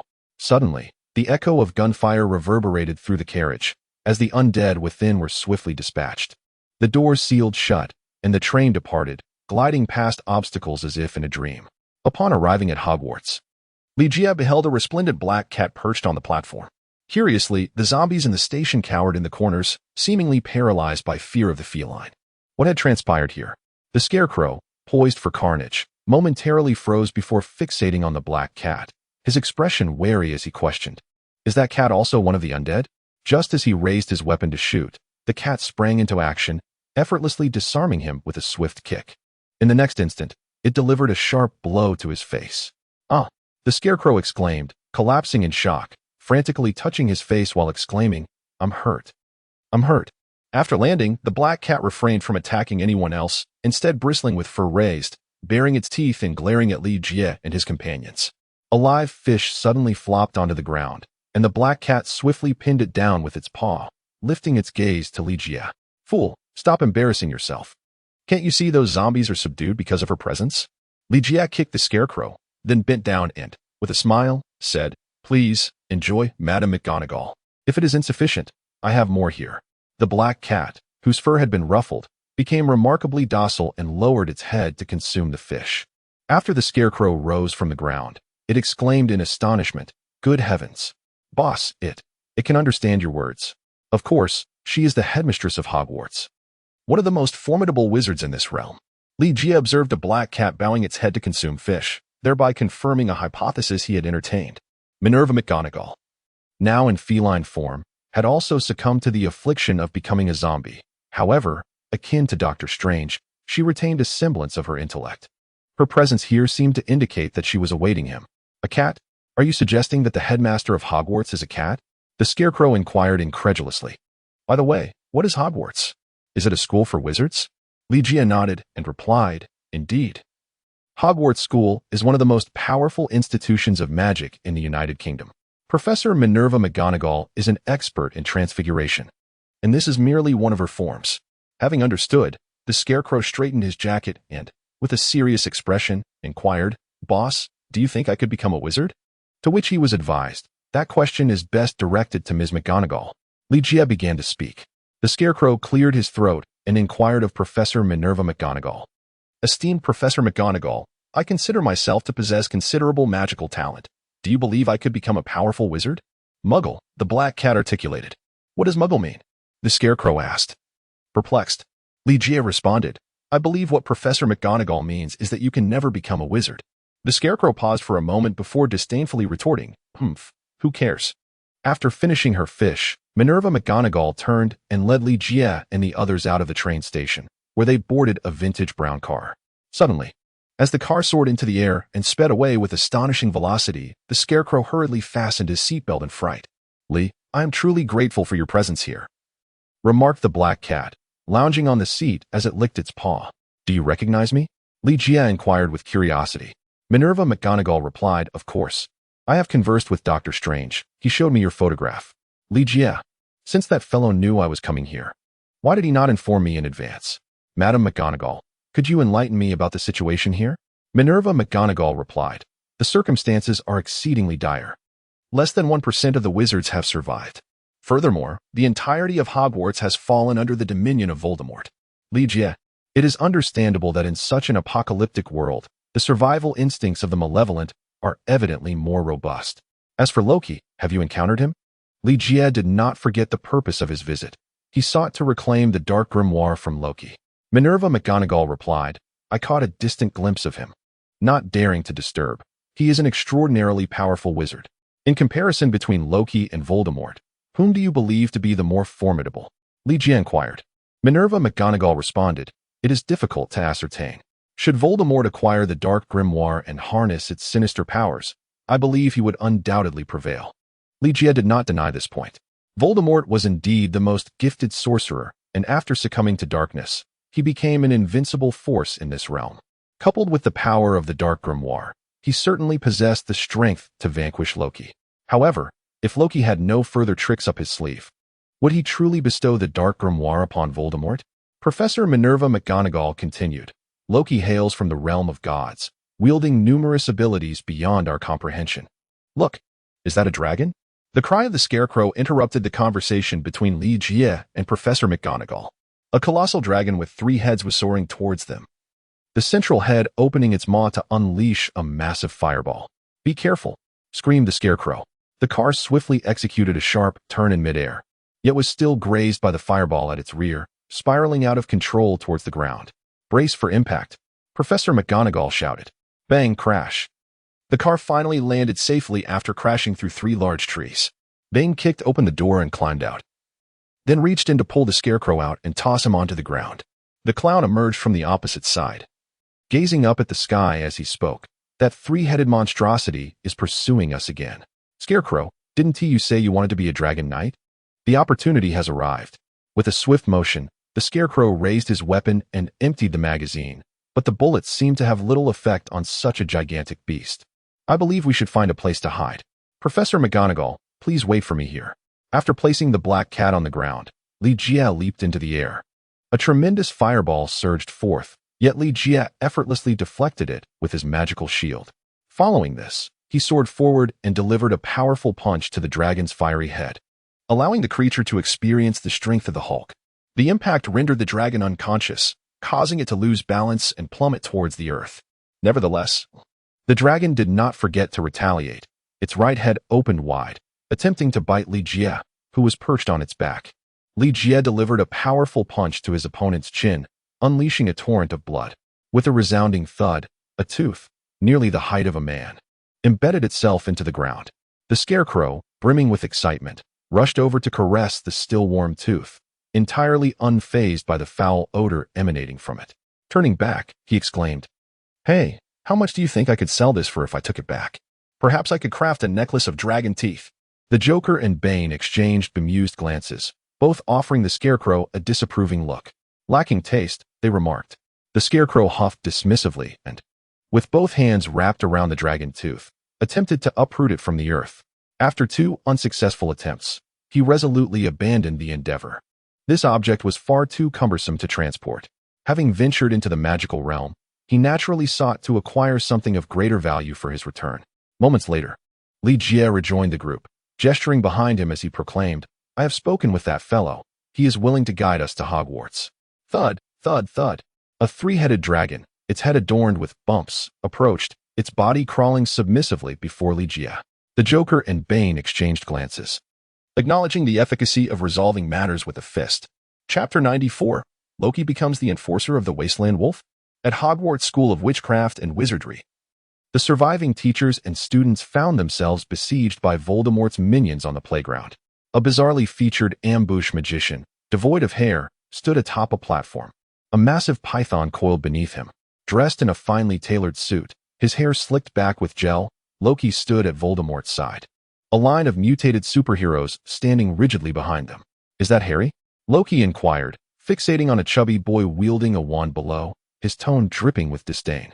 "Voldemort, you have squandered so many years for the sake of this child." Voldemort cast a sidelong glance at Loki, his voice dark and foreboding. "We must eradicate the root of the problem. In the future, Harry will become my greatest adversary, perhaps even kill me. I must eliminate him before that happens." "Very well. I understand. Since you harbor such concerns, then let us act swiftly and leave this place," Loki urged, a hint of impatience in his tone. Suddenly, the python, which had been coiled, reared up, its maw gaping wide as if to devour Loki. Voldemort, his anger barely concealed, retorted, "Loki, our agreement does not imply that I am your subordinate, nor do you possess the right to issue commands to me. Do you comprehend? I find myself suddenly craving snake stew." Loki cast a piercing glance at the giant serpent, which promptly recoiled in fright. Voldemort's eyelids flickered slightly, revealing an expression of displeasure. Loki extended his hand, presenting the Tome of Darkness to Voldemort with a mischievous grin, stating, "You are indeed correct. We have forged an agreement between us, and I harbor no intention of hastening your actions. Merely a gentle reminder, once we depart together, this tome, regarded as a sacred text in the eyes of dark wizards, shall belong to you." On the surface, Voldemort remained composed, yet the sight of the tome stirred a tempest within him. Just then, Harry Potter suddenly brandished his wand, launching a surprise attack on Voldemort. However, Voldemort was swifter, casting a spell to disarm Harry's wand before he could strike. The serpent, flicking its forked tongue, lunged at Harry, poised to claim his life. In that critical moment, a fireball descended from the heavens, crashing onto the serpent with a resounding explosion. The serpent was instantly transformed into a charred husk. Amused by the turn of events, Loki glanced upwards at the 3-headed dragon soaring through the sky, retracting the Tome of Darkness into his possession. Enraged by the demise of his serpent, Voldemort unleashed his wand in a furious assault against the airborne dragon. With a thunderous roar, the dragon was struck, losing its balance and plummeting towards the ground. Ligia ascended into the air, while the black cat gracefully leaped and landed firmly on the ground. Only the Joker, Scarecrow, and Bane tumbled awkwardly from the dragon's back. "Ugh, ugh," spat the Scarecrow, dusting himself off. "This contraption is far too unstable. I swear I shall never ride again. Look, it's Professor McGonagall. She has brought reinforcements. We are saved. Harry, we are saved," the excited students and faculty of the Magic Academy exclaimed. "See that?" The Joker kicked the Scarecrow. The Scarecrow's gaze shifted past Voldemort and Loki, landing squarely on the line of mutated superheroes standing behind them. "Good heavens, so many of them. Can we possibly defeat them?" Bane glanced back at the cheering crowd of Magic Academy students and began, "In terms of numbers, we are not lacking either. However, victory is not determined by mere numbers." "Indeed," the Scarecrow replied, casting a glance at Li Jie in the air, his confidence swiftly restored. On the platform, Loki grinned and said, "Voldemort, I do not know if Harry possesses the ability to kill you in the future. However, I do know that if you cannot overcome today's challenge, you shall perish here." "Is he truly formidable?" Voldemort inquired. Loki shook his head, saying, "He is not just formidable, he is exceedingly so." Voldemort extended his hand, stating, "Hand me the Dark Grimoire, and I shall assist you in eliminating him." "Agreed." Without hesitation, Loki produced the Dark Grimoire and placed it into Voldemort's hands, then looked up and smiled at Li Jie. Clearly, this was a deliberate act for Li Jie's benefit, ensuring he would not become a target. Upon receiving the Dark Grimoire, Voldemort's brow furrowed slightly as he suddenly realized he had fallen into a trap. Yet, he was unconcerned, tucking the grimoire into his robe and rising into the air, hovering like Ligia. It was said that Voldemort was the only wizard capable of flight here, and this maneuver served to showcase his power. Like the Joker and his companions, Ligia paid no heed to Voldemort, instead focusing on the mutated superheroes. Each of them was manageable individually, but together, they posed a significant challenge. It seemed prudent to capture the leader first, thus, subduing Loki became imperative. To prevent any sneak attacks from Loki, Ligia produced his levitating cloak. With a whoosh, the cloak enveloped Loki. The latter, instead of retaliating, merely stood there and shouted, "Voldemort, what are you waiting for? Make your move." Voldemort shot Loki a fierce glare, internally muttering, "I am not your subordinate. Do not bark orders at me. Be careful," Loki called out. And just as Voldemort conjured his avatar, Ligia sprang into action, moving faster than the floating cloak itself. With a resounding crack, he delivered a powerful punch to Voldemort's face. The Dark Lord had no chance to react, crashing to the ground like a meteor and stirring up a cloud of dust. Loki, furrowing his brow, sighed, truly useless. This single blow left Voldemort dazed, and it bewildered Professor McGonagall and the students of the Magical Academy as well. Is this truly the most formidable and dangerous dark wizard, brought down by a mere punch? While Voldemort was indeed formidable, wizards share a common flaw. They require incantations to wield their magic, often needing to perform intricate gestures as well. The more advanced the spell, the more complex the incantation, requiring an even longer preparation time. For Ligia, employing physical attacks against these sorcerers proved to be the simplest and most effective strategy. As demonstrated moments ago, he outmatched Voldemort in both strength and speed, dispatching him with a single blow. Before Voldemort could rise from the ground, Ligia reached out with his control over objects, seizing Voldemort's wand made from yew wood and phoenix feather. With a mere flick of his fingers, the wand that Voldemort cherished, which instilled fear in the hearts of wizards, shattered and fell to the earth. Without his wand, Voldemort was rendered impotent, unable to wield his malevolent sorcery. In a state of panic, he hastily produced the Book of Dark Arts from his robes, hoping to summon dark powers to vanquish Ligia. Loki, somewhat exasperated, remarked, "Goodness. Do you truly believe that will be of any use now? It's too late to sharpen your weapons. Do you think Ligia will grant you the opportunity to flip through your notes in the midst of battle?" Ligia continued to wield his control over the situation, lifting Voldemort into the air with an invisible grip. With a sharp crack, he twisted Voldemort's neck, causing him to succumb to instant asphyxiation. However, Ligia furrowed his brow slightly, as he did not acquire any new abilities from Voldemort's demise. Thud! Voldemort's lifeless body collapsed to the ground. Ligia descended from the sky, his gaze fixed upon Voldemort, a wave of confusion washing over him. Despite the undeniable fact that Voldemort had perished, he found himself bereft of the skills he should have acquired from his adversary. Was his golden finger malfunctioning? Minerva McGonagall approached and, casting a glance, spoke, "It is a Horcrux. Voldemort possesses a formidable dark magic that allows him to fragment his soul, concealing portions within various Horcruxes. Thus, even if one Horcrux is damaged, the remaining fragments remain unharmed, enabling him to achieve his aim of immortality." Ligia. In other words, I have slain a portion of Voldemort's soul. Indeed, he still exists. This elucidates the reason for the absence of any rewards. How cunning he truly is. What do you intend to do with it?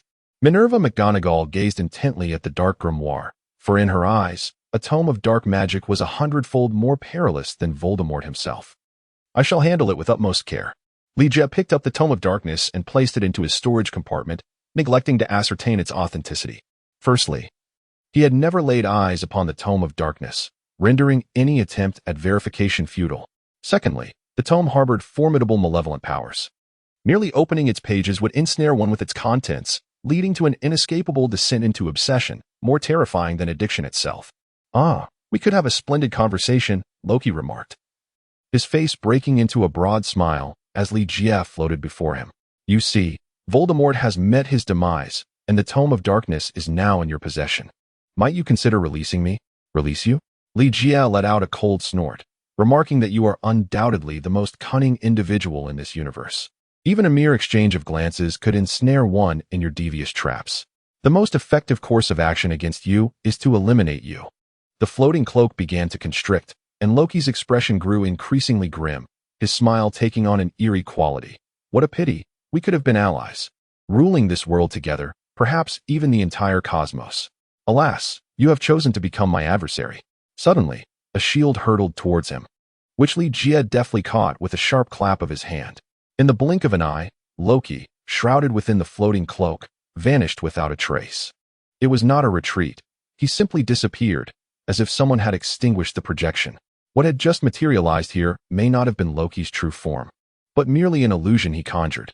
Li Jie flung his shield with a swift motion, striking Captain America and shattering his arms, sending him hurtling through the air. What a delightful disruption! As Captain America soared away, the other mutated superheroes chose not to engage Li Jie but instead scattered in flight. Pursue them! Li Jie turned back and shouted at the trio of clowns before swiftly pursuing Quicksilver himself. This fellow's speed rivals that of the Flash, making him the fastest among all the mutated superheroes. Capturing Quicksilver would ensure the others could not escape. Li Jie's speed was on par with that of Quicksilver. In the blink of an eye, the two had traversed over 20 miles. Just as Li Jie reached out to grasp Quicksilver, the latter's form disintegrated like sand, slipping through his fingers. Was it yet another illusion? Li Jie felt a slight tightening in his brow as he turned back towards Hogwarts School of Witchcraft and Wizardry, only to find that both the shield and Captain America had vanished without a trace. Where could they have gone? Li Jie inquired of Minerva McGonagall, who stood nearby. With a look of bewilderment, Minerva McGonagall replied, "I do not know. He simply vanished before my eyes. I suspect it could be a potent illusion." Pausing momentarily, she continued to address Li Jie. "I believe your efforts may be in vain. The others are undoubtedly illusions as well. Yet even if they are mere phantoms, I am convinced that the true ones must be nearby, and I must find them." Li Jie vanished like a phantom, his first destination being the illustrious Hogwarts School of Witchcraft and Wizardry. It was conceivable that Loki and those mutated superheroes were concealed within one of its many chambers. After thoroughly scouring the magical academy, Li Jie expanded his search to the surrounding lands, yet no clues materialized. Though he was acutely aware that Loki had likely fled, leaving him with almost no chance of discovery, Li Jie persevered until dusk before concluding his endeavor. The fates of the Joker, Scarecrow, and Bane mirrored his own. As they pursued the mutated superheroes with intent to engage, their quarry inexplicably vanished. However, the trio did not hasten back to the academy. Having ventured into the magical realm, they were determined to make the most of their visit. Under the guise of searching, they began to explore the magical world in pursuit of treasures. Li Jie acquiesced to such behavior. To ensure the loyalty of the trio of jesters, it was imperative to offer them some form of incentive. As for what the jesters might discover in this place, Li Jie chose not to inquire. With Voldemort's demise occurring before the faculty and students of the Magical Academy, Li Jie showcased his formidable prowess, instantly being revered as a hero of Hogwarts by the onlookers. Following the approval of Professor Minerva McGonagall, the faculty and students expressed their gratitude to Li Jie with the highest honors of the magical institution. The revelry continued unabated until the dawn of the following day. Li Jie returned to the bedroom he had prepared for himself, yet sleep eluded him entirely. The disappearance of Loki and the mutated superheroes reignited his doubts regarding the authenticity of the dark tome he possessed. After placing the dark book upon the table and scrutinizing it for a moment, Li Jie ultimately relinquished the notion of opening it. What if it were indeed genuine? Li Jie may thus become a puppet of dark forces. After putting away the Tome of Darkness, he took out the Eye of Agamotto to peer into the possibilities of the future. This time, he witnessed Loki and Voldemort conspiring once more. But their rendezvous did not take place in the magical realm. Instead, Voldemort's power had multiplied several times since their last encounter. In addition to Loki and Voldemort, there were also the mutated superheroes. The entire world was shrouded in darkness as demons began descending from the heavens. Drawing his thoughts back from the ominous visions, Li Jie spoke gravely. "The Wasteland Wolf, the Legion of Aberrations. Has Loki become a henchman of the Wasteland Wolf? That cannot be right." Chapter 95. Forgetting the Hulk. Having glimpsed the potential events that might unfold, Li Jie resolved to depart from Hogwarts ahead of schedule. "Are you leaving so soon?" "I was hoping to stay here a bit longer to learn some magic," lamented the Scarecrow. Thanks to Li Jie's triumph over Voldemort, the Scarecrow, the Joker, and Bane were also regarded as heroes. For these three infamous criminals from Gotham, the sudden recognition as heroes was both disconcerting and intriguingly novel. They even began to gradually embraced the sensation of heroism. The Joker donned a wizard's hat, wielding a wand, softly incanting a spell as he levitated a chair into the air. This spectacle filled the Scarecrow with envy. The Joker displayed astonishing magical talent. Should he remain at the Magical Academy for study, he might truly become a formidable sorcerer. Meanwhile, Bane forged a friendship with Rubeus Hagrid, who was equally fond of the burly Bane, guiding him through his hunting grounds to witness the wondrous creatures therein. Unfortunately, due to the zombie crisis, more than half of these magical beings had been infected. This deeply saddened Hagrid, who often prayed alone, hoping the zombie crisis would come to an end soon. If you are unwilling to leave, you may stay. Li Jie presented an air of nonchalance, not pressing the matter further. The Scarecrow, without a moment's hesitation, exclaimed, "Boss, what are you saying? My loyalty to you is as evident as the sun and moon, naturally. I will follow your every command." Just then, the still untransformed Minerva McGonagall approached. "Jack, Harry wishes to present you with a gift." Harry Potter, somewhat bashful, stepped forward from behind, holding a cloak in his hands. "Jack, I am immensely grateful for your life-saving intervention. This is a peculiar item I chanced to pawn. I would like to give it to you." An invisibility cloak. Li Jie was taken aback when Harry Potter bestowed upon him the invisibility cloak of the Deathly Hallows. This cloak is renowned as the finest of its kind. Ordinary cloaks, crafted from the fur of disillusionment beasts or enchanted with glamour spells, tend to lose their efficacy over time. However, as a Deathly Hallow, this invisibility cloak possesses a permanence that is unparalleled. "Harry, are you truly willing to gift it to me?" Li Jie understood the immense value of the invisibility cloak, thus refraining from recklessly reaching for it. Harry Potter, displaying a mischievous grin, remarked, "Jack, you have saved my life. In comparison to my existence, what significance does this cloak of invisibility hold?" Li Jie hesitated for a moment and said, "How about this? I will exchange the teleportation portal of Camartage with you." "The teleportation portal of Camartage? Jack, are you certain you wish to entrust such profound magic to me?" Harry Potter inquired with excitement. Li Jie presented a spell of apparition to Harry Potter, publicly instructing him on the incantation and its nuances. After demonstrating the technique, he guided Harry in the execution of this magical art. Harry, undoubtedly a remarkably gifted wizard, swiftly grasped the essentials of this spell. In many respects, mastering apparition proved far more advantageous for Harry than possessing an invisibility cloak. After acquiring the cloak, Harry primarily used it to evade school. However, with the ability to apparate, he could simply confine himself to a room and transport himself anywhere he desired. Even in the face of Voldemort, he could utilize apparition to escape to a place beyond his pursuer's reach. "Jack, I am truly grateful to you," Harry Potter mused, feeling that this exchange was decidedly in his favor. Li Jie gladly accepted the invisibility cloak as a gift. After departing from Hogwarts, he returned once more to Camartage. Benji intended to ascertain the situation regarding the Wasteland Wolf and the army of aberrant beings from Doctor Strange, but upon arrival, he found Camartage deserted. Doctor Strange, along with the mages who had transformed into zombies, seemed to have vanished without a trace. Was this fellow deliberately evading me? Li Jie wandered aimlessly around Camartage, ultimately deciding to depart and return to Gotham. Given that Loki had conspired with Voldemort and aided the Desolate Wolf in opening the sonic portal to permit a horde of magical creatures to invade, it was imperative for Li Jie to consult with someone regarding a countermeasure. He held little hope for assistance from S.H.I.E.L.D., as Coulson's capabilities were severely limited and the resources at his disposal were scant. Thus, he turned his thoughts to Batman and Superman. The Batmobile roared through the darkened streets of Gotham, eventually coming to a halt beneath a clandestine laboratory. With a swift motion, Bruce Wayne ascended to the rooftop using his grappling gun. Li Jie, who had been waiting there, tossed a can of beer in Bruce's direction while lamenting, "Wayne, do you not possess a flying mech? Why waste time driving?"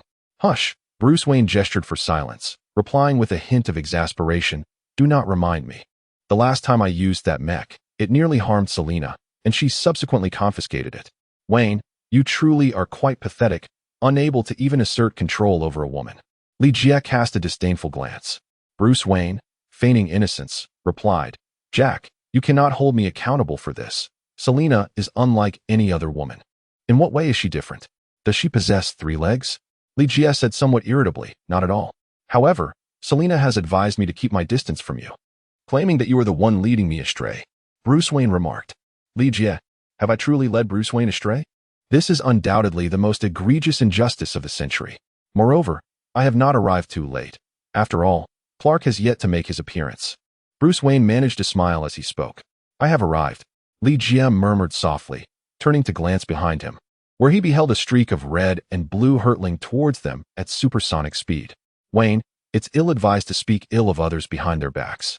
Superman remarked with discontent upon his descent. Clark, I would say it to your face regardless, Bruce Wayne retorted. You are rather slow. I can outrun you with my 4 wheels. As he spoke, he tossed his beer aside. Could you chill this for me? Superman exhaled coldly at the beer, casting an exasperated glance. I don't reside in Gotham. Perhaps for our next gathering, we should meet in Metropolis. I assure you, I shall be the first to arrive. No. I find Gotham quite agreeable, Bruce Wayne interjected hastily. If we were to go to Metropolis, the journey would consume more time, and Catwoman would surely be displeased. Jack, let us focus on the purpose of your summons. Bruce Wayne decisively shifted the conversation. Gentlemen, we may be facing significant trouble. To be precise, this world is in grave peril. Li Jie recounted the impending invasion of the Wasteland Wolf and the Class Demon Army. That scoundrel Loki. We ought to hang him up and give him a good thrashing. Bruce Wayne exclaimed vehemently. The outbreak of the zombie crisis in this world is already a vexing affair. Now, with the Wasteland Wolf leading the Class Demon Army into our midst, how are we to survive? Speaking of class demons, I believe I encountered one in Metropolis just yesterday. Superman suddenly interjected. Bruce Wayne, displaying a look of astonishment, replied, What a coincidence. Just yesterday, I also dispatched a class demon. Li Jie was aware that the parademons had always existed in this world, lurking in the shadows like mice.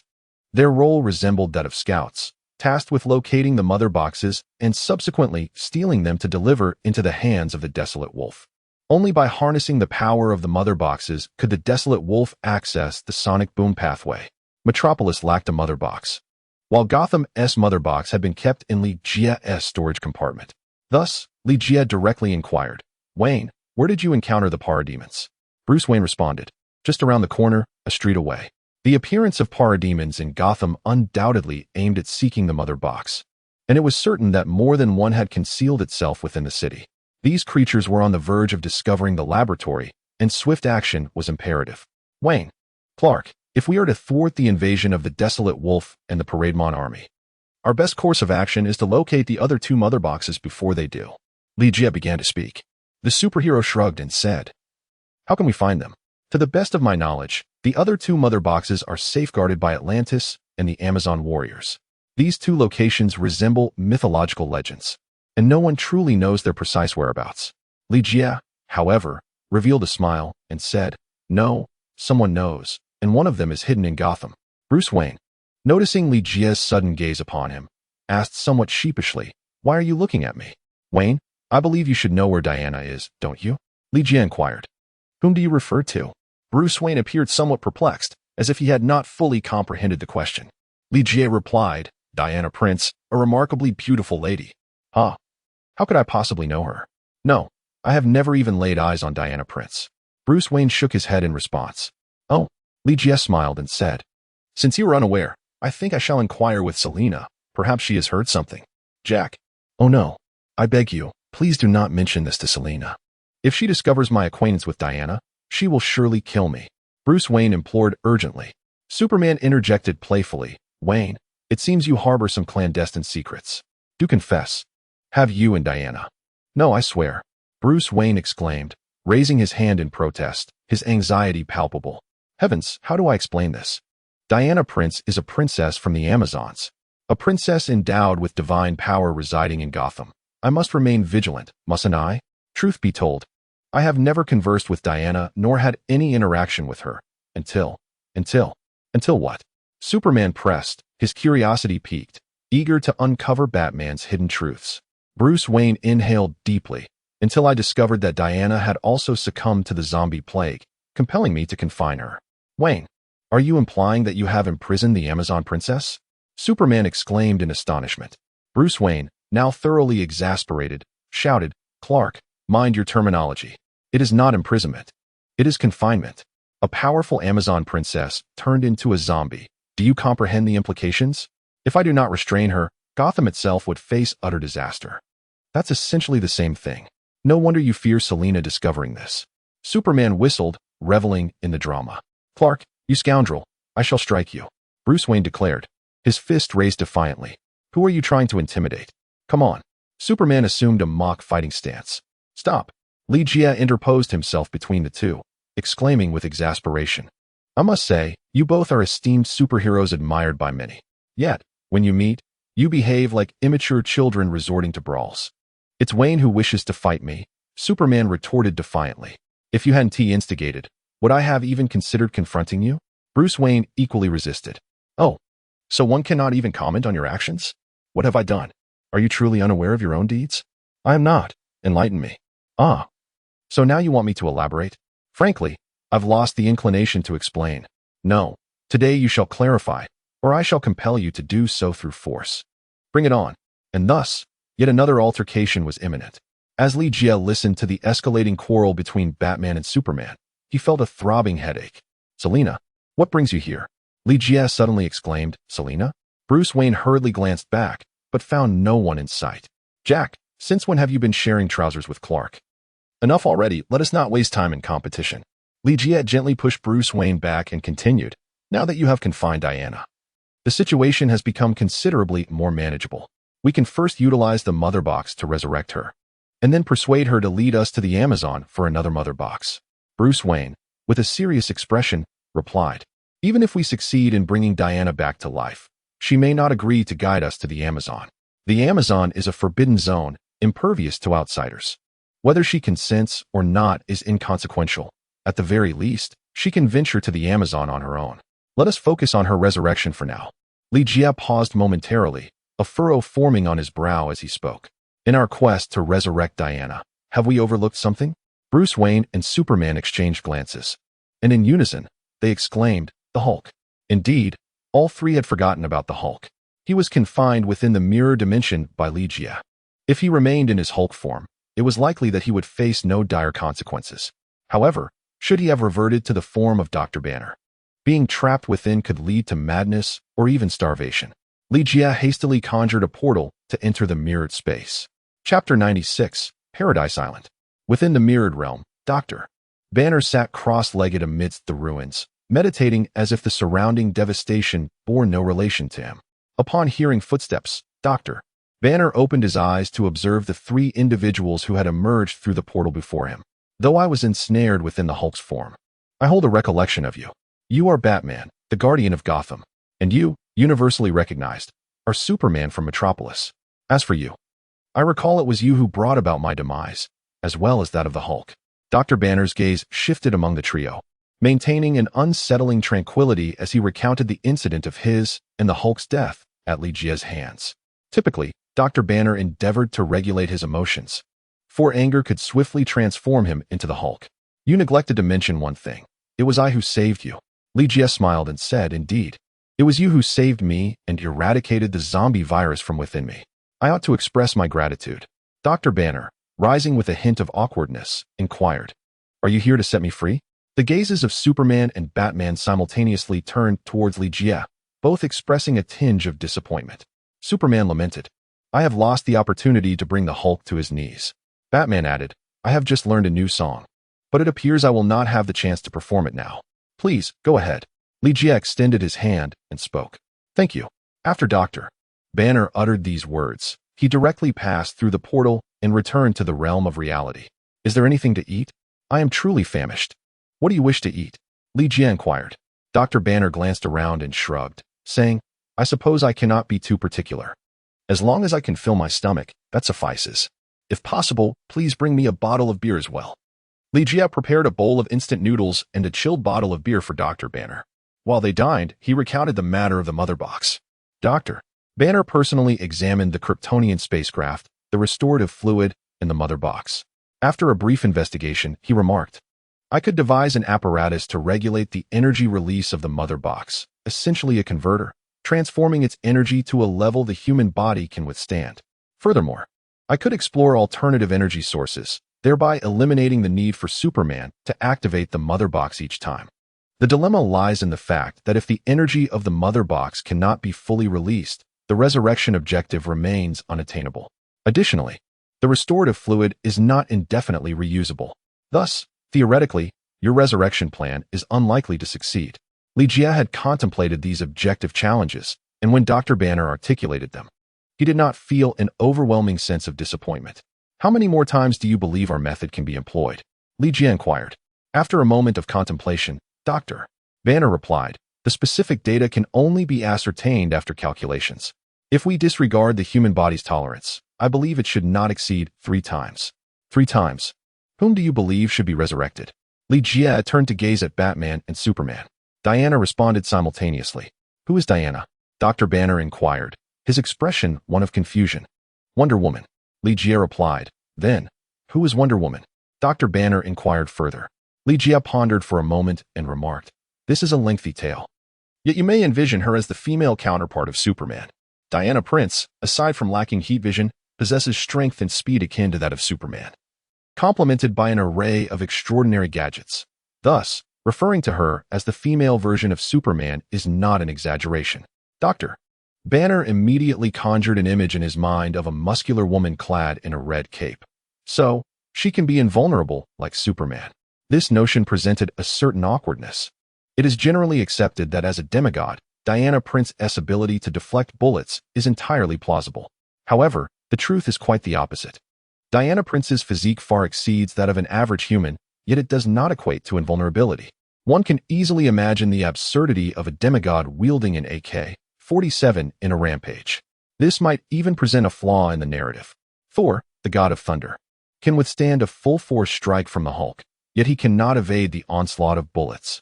Surely, one cannot claim that the force unleashed by the Hulk's blow is less than that of a bullet from a firearm.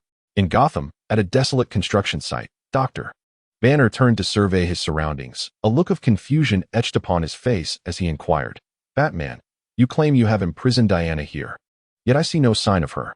Bruce Wayne's gaze drifted to the ground. Perhaps it is because you are standing on her. You mean beneath me? Dr. Banner exclaimed in astonishment, glancing down at the concrete floor beneath his feet. Through his superhuman X-ray vision, Li discerned that beneath the thick concrete layer lay a steel-formed chamber, within which sat a girl bound by ropes. Batman had crafted a specialized cell for Wonder Woman. Diana Prince possessed divine strength, rendering ordinary ropes utterly incapable of restraining her, even in her zombified state. Li speculated that the ropes binding Diana Prince were the lasso of truth. This mystical artifact was forged by the god of fire, Hephaestus, using the golden girdle of the earth goddess, Gaia. Unbreakable in nature, it compels all who are ensnared to speak only the truth. Simultaneously, it represents a significant vulnerability for Diana Prince. Much like how kryptonite diminishes Superman's powers, once ensnared by the lasso of truth, Diana Prince would be stripped of her divine abilities. Thus, at this moment, the imprisoned Diana Prince bore little distinction from an ordinary zombie. However, should the lasso be removed from her, she would swiftly regain her powers, rendering this specially designed cell utterly incapable of containing her. Dr. Banner stepped back a few paces and inquired, how can we unlock it? Allow me, Superman offered, unleashing his heat vision. The cement layer melted away, revealing a deep pit measuring 10 meters, beneath which lay the steel-constructed cell. With a decisive flash, the heat vision carved a 1-meter diameter hole in the ceiling of the cell. The 10-centimeter thick steel plate crashed down, unveiling Diana Prince, who sat cross-legged within. Perhaps due to her divine heritage, Diana appeared merely pale, devoid of the foul stench characteristic of other zombies. According to Bruce Wayne, he had kept Diana Prince confined here for several months. Initially, there were concerns that she might perish from asphyxiation. However, when the steel plate fell, the previously serene Diana Prince suddenly sprang to her feet, baring her teeth at Li and the others through the hole in the roof. Her expression twisted into a fierce snarl. Li hurled 10 toxin-neutralizing aerosol grenades downward in quick succession, then utilized his telekinetic abilities to seal the gaping hole in the roof with a steel plate. Before long, an array of invisible bubbles began to rise from below, and the information on Li Jia's interface commenced its update. Wonder Woman's divine strength. Wonder Woman's lasso of truth. Wonder Woman's ability to control lightning. Indeed, aside from her divine power and superhuman speed along with heightened senses, Wonder Woman also possessed the ability to manipulate fire and lightning. The thought of controlling lightning suddenly brought to mind Thor. Could it be that these two are distant relatives? In the laboratory, the body of Diana Prince lay submerged in a restorative fluid, with the mother box nestled within. The next step involved Superman channeling electricity to activate the energy of the mother box. Dr. Banner stared intently at the unfolding scene, his eyes unblinking. To ensure he could observe every detail of the process, he had even equipped himself with a pair of glasses. When Dr. Banner witnessed the surge of electricity igniting the energy of the mother box and saw Diana Prince awaken, his eyes nearly bulged from their sockets in astonishment. A miracle! This is truly a miracle! Dr. Banner exclaimed dramatically. Such a miracle has already transpired within you. Li Jie reminded, no, this is different. Experiencing something oneself and witnessing it happen to others evokes an entirely distinct sensation. Dr. Banner shook his head in agreement. Li Jie's profile panel has been updated once more, granting him 400,000 gold coins along with additional rewards for resurrecting superheroes. With a flourish, Diana Prince emerged from the restorative fluid, her form captivating as she landed with an impressive grace. Both Superman and Batman, displaying commendable chivalry, averted their gazes, though they could not resist stealing glances. Only Dr. Banner appeared utterly entranced, his gaze unwavering, and blood trickled from his nostrils. Is there a place to bathe? Diana Prince inquired. Yes, please follow me, Dr. Banner replied, taking a step forward before pausing to ask Li Jie, where's the bathroom? After Diana Prince completed her bath, she was treated to a standard meal of instant noodles accompanied by beer. Once she finished and wiped her mouth, she frowned and asked, so, you believe Loki, Voldemort, or the Wasteland Wolf intends to infiltrate the Amazons to steal the mother box? Li Jie spoke with utmost seriousness. It is not merely our opinion. They have very likely already taken such actions. Moreover, I believe the situation in the Amazon is far more dire than you can imagine. Diana Prince furrowed her brow, contemplating for a moment before responding. Your reasoning is sound, yet I cannot lead you to the Amazon. Diana, you have misunderstood. Jack's intention is for you to return alone. If the mother box is still present, that would be ideal. If it is no longer there, and you find yourself in need of assistance, you may seek us out then, Dr. Banner said with a smile. Diana Prince nodded in agreement. Doctor, you are correct. I must first make a return trip. Pausing briefly, she turned to Bruce Wayne and inquired, what about the items I entrusted to your care? Bruce Wayne opened the box beside him and replied, the lasso of truth. The bow and arrow, the Godslayer's sword, Hermes' flying sandals, the champion's helmet and circlet, the Amazonian shield, and the protective bracelets. They are all here. Please check for yourself. Thank you. Diana Prince began to arm herself and finally addressed Li Jie and the others. I shall take charge of matters in the Amazon. I will ensure the mother box is safeguarded. You should proceed to Atlantis to seek another mother box. With a resounding crack, the ground fissured, and Diana Prince soared into the air. Wow, Wonder Woman is so impressive, Dr. Banner exclaimed, gazing upward. Li Jie cast a glance at the cracked ground and murmured, she is more ostentatious than some. Speaking of which, both Superman and Batman turned their gazes toward each other. Ahem, gentlemen, there is no need for us to quarrel over such trivial matters. By the way, where shall we head next? Atlantis, perhaps? Dr. Banner inquired with curiosity. Li Jie replied, we shall divide our forces. The three of you will journey to Atlantis, while I shall proceed to the Amazon. Dr. Banner inquired with a hint of confusion. Do you know where the Amazon is? Not at present, but I shall soon find out, Li Jie assured him. Li Jie smiled mysteriously as he walked outside, stating that they should communicate if there was anything urgent. Moreover, he instructed them to take good care of Dr. Banner and avoid actions that might provoke his ire. In truth, I could remain in the laboratory without venturing elsewhere, Dr. Banner said with a bitter smile. Upon reaching the rooftop, Li Jie donned the black dragon mech and soared into the sky, his helmet screen displaying a tracking signal leading to Diana Prince in the Amazon. Before resurrecting Diana Prince, Li Jie had taken certain precautions, implanting a nanotracker within her. Paradise Island, the Amazonian sanctuary, was shrouded in protective enchantments, whether approached by sea or air.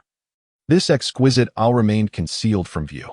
It had been many years since Diana Prince had set foot here. Returning to this land stirred a sense of trepidation within her.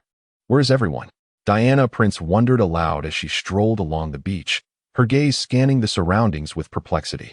There should have been a guard detail present. Yet an eerie silence enveloped the area, with no one in sight.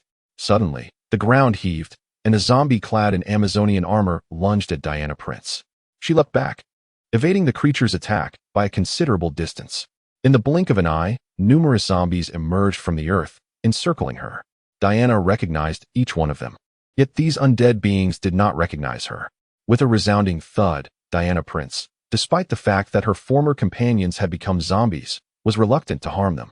Instead, she utilized her protective bracelet to emit sound waves, sending the zombies sprawling.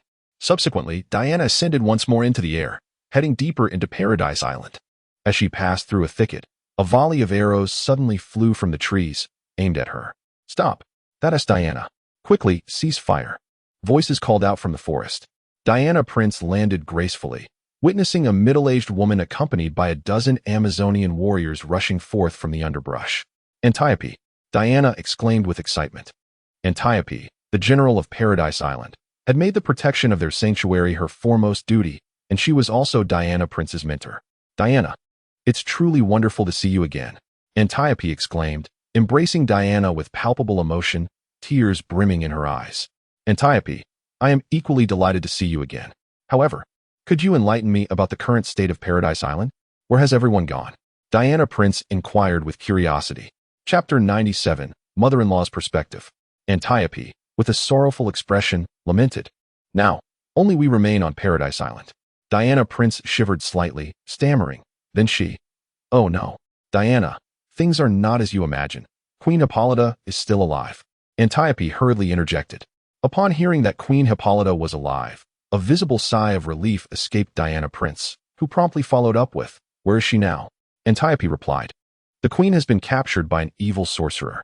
They have taken over all of Paradise Island, seeking to force the queen to surrender the mother box." Pausing for a moment, she added anxiously, "Diana, the wicked sorcerer declared that if the mother box is not handed over before nightfall, he will kill the queen. Rest assured, I shall rescue the queen," declared Diana Prince. "Diana, I know you can save her. We shall accompany you," Antiope affirmed.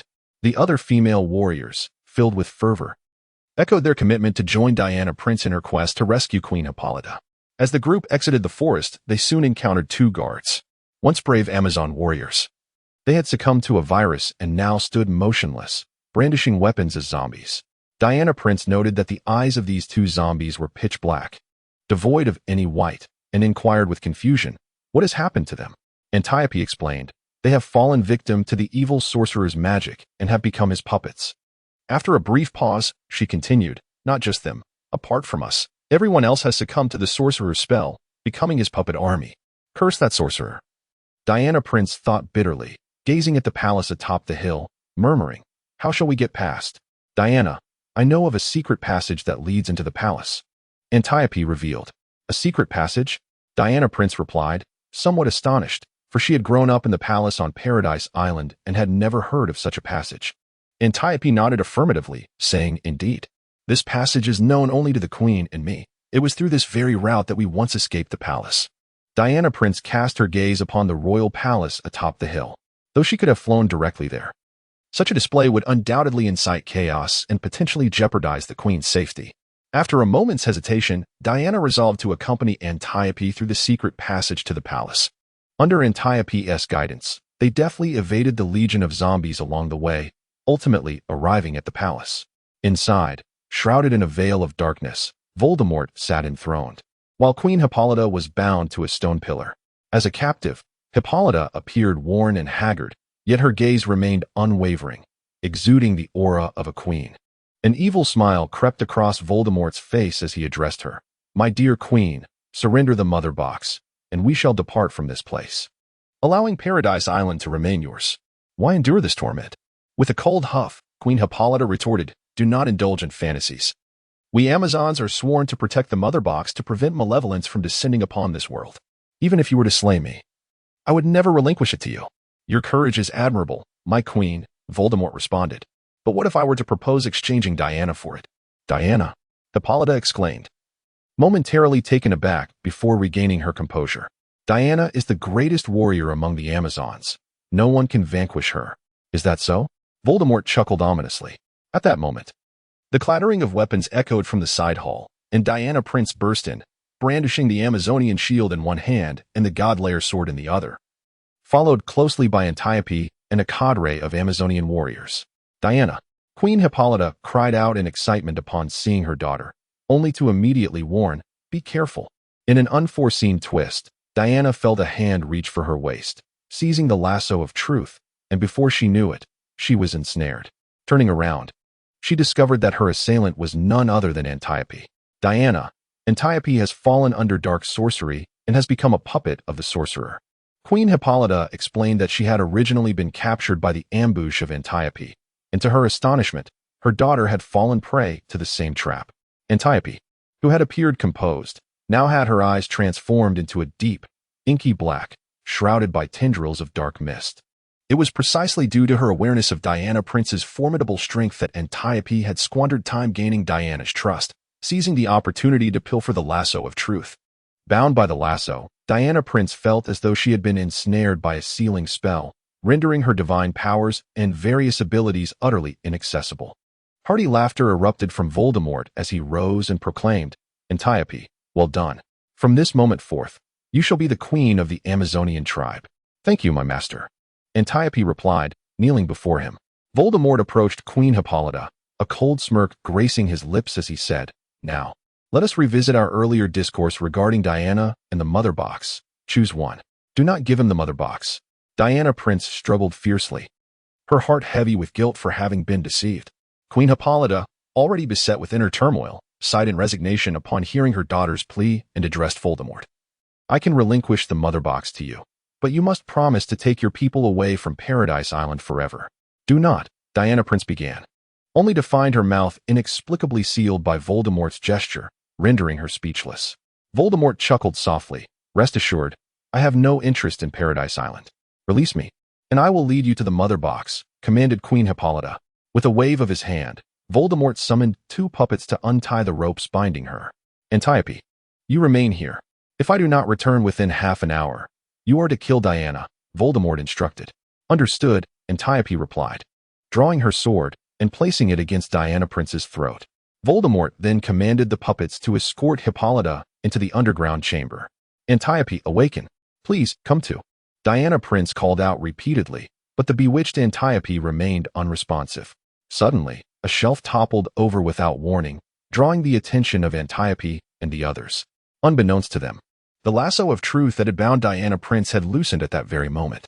Freed from its constraints, Diana Prince's divine power surged back, and she swiftly seized the sword from Antiope's grasp, deftly bringing her adversary to the ground. Diana Prince rendered Antiope unconscious with the hilt of her sword. Upon rising, she discovered that the remaining female warriors and the puppets within the palace had all been ensnared by creeping vines. "Who goes there?" Diana Prince remained vigilant, scanning her surroundings. "It is I." Ligia emerged before Diana after removing his invisibility cloak. "Jack!" Diana Prince exclaimed in astonishment upon seeing Ligia, her voice laced with confusion. "How did you end up here? And how did you vanish just now?" "It's a long story," he replied, "but I believe it would be prudent for us to rescue Queen Hippolyta first." Ligia proclaimed, "Indeed, you are correct. We must rescue the queen and thwart that malevolent sorcerer." Diana Prince replied. Ligia let out a bitter laugh and said, "The malevolent sorcerer is named Voldemort. He ought to have perished at my hands long ago. However, he is now stronger than when we last met, likely due to the influence of the Dark Grimoire. Diana, we must exercise caution in dealing with him. Do you have a plan?" Diana Prince inquired. In the subterranean chamber, the mother box was concealed within a secret room fortified by enchantments, accessible only to Queen Hippolyta. Voldemort had previously attempted to breach this chamber, even employing the powers of the Dark Grimoire, yet he failed to unlock it, which led him to resort to threatening Diana. Upon successfully opening the door to the secret room, Queen Hippolyta beheld the mother box suspended in midair, unlike the mother box that Ligia had acquired. The one safeguarded by the Amazonian tribe was crimson, adorned with intricate designs inscribed in ancient Greek. Upon seeing the mother box, even Voldemort was taken aback, standing there to absorb the potent energy emanating from it. Cautious of potential traps within the chamber, he refrained from entering directly and instead stood there, silently reciting incantations. The dark mist clinging to Voldemort materialized into a colossal black hand, which reached into the chamber to grasp the crimson mother box. With a hum, the mother box emitted a surge of energy that shattered the illusionary hand conjured by Voldemort. "My queen, are you toying with me?" Voldemort questioned with dissatisfaction, turning to glare at Queen Hippolyta. She uttered not a word, but stepped into the chamber, offering a prayer before extending her hands to cradle the mother box.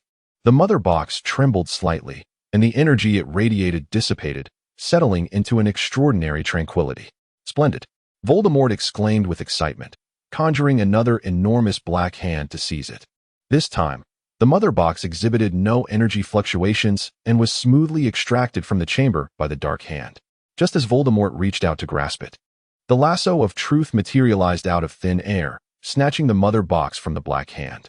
Simultaneously, Diana's god-killer sword appeared, piercing directly into Voldemort's chest with a soft thud. A look of terror crossed Voldemort's face as he attempted to retaliate, only to find himself immobilized, unable to move an inch. Ligia and Diana, utilizing their cloaks of invisibility, ventured into the underground palace, seizing the opportunity to wrest the mother box from its grasp and inflict grave injuries upon Voldemort. "Diana!" Queen Hippolyta exclaimed with fervor upon catching sight of her. With a resounding boom, Diana struck the surrounding puppeteered zombies with her guardianess shield, sending them flying as she turned and sprinted towards Queen Hippolyta. Ligia utilized his ability to manipulate objects to restrain Voldemort's movements, inquiring, "Where is Loki?" Upon seeing Ligia, Voldemort's expression twisted into one of deep resentment, coldly exclaiming, "You again?" After a brief pause, he smirked with arrogance, declaring, "Jack, I have acquired the Dark Grimoire and attained immortality. You shall never be able to kill me." "Is that so?" Ligia let out a cold laugh, fully aware that since Loki was not on Paradise Island, he must be acting separately with Voldemort, heading to Atlantis in search of another mother box. "Voldemort, if that is the case, I shall meet you and slay you once more." With that, Ligia drew the god-slaying sword from Voldemort's chest and swiftly aimed it at his neck. A piercing scream escaped Voldemort as his form transformed into a swirling cloud of darkness, vanishing from sight. A chilling voice echoed through the air, "Jack, I will not let you escape. The next time we meet will be your demise." Ligia felt a slight heaviness in his eyelids, and a sense of doubt crept into his mind. It appeared that ordinary tactics were indeed insufficient to vanquish the Dark Lord. Especially after that fiend had acquired the power of the Dark Grimoire, he had become even more enigmatic. Rather than facing Voldemort, it was more accurate to say that Ligia was contending with the Dark Grimoire itself. "Jack, allow me to introduce you to the Queen of the Amazonian tribe," Diana Prince said as she assisted Queen Hippolyta in emerging from the hidden chamber. Ligia performed a knightly gesture, "Esteemed Queen," upon first encountering Diana. "I mused that her mother must be exceptionally beautiful. It was only upon beholding you with my own eyes that I realized my error. You are not only breathtakingly beautiful, but remarkably youthful as well. Were it not for Diana's words, I would have assumed you were her sister." What woman does not relish hearing a man speak of her youth and beauty? Even as the Queen of the Amazons, one is no exception. "Jack, you are truly eloquent." However, Queen Hippolyta replied with a gentle smile, "I am not as youthful as you suggest. I merely take good care of myself." She laughed heartily, entirely unfazed by Ligia's words, and continued, "By the way, how old are you this year? Are you married? Do you have a girlfriend? What do you think of Diana? Perhaps you should consider getting to know each other better." "Ligia, is this the train of thought of a mother-in-law? Her logic is rather swift, isn't it?" On their very first encounter, she began to promote her daughter, as if she were eager to marry Diana off. To be frank, Diana Prince, as the Amazonian princess, is undoubtedly remarkable in both beauty and grace. With her strength and wealth, she stands as an unparalleled choice for a wife. However, one must consider the adage that a woman 3 years older is akin to holding a golden brick. Diana Prince is not merely 3 years senior to Ligia. She is indeed over 30 years his senior. Despite their considerable age difference, she still appears as youthful as an 18-year-old maiden. Isn't that infuriating? Clang, clang. Antiope arrived with a battalion. With the demise of Voldemort, the enchantments cast upon them dissipated.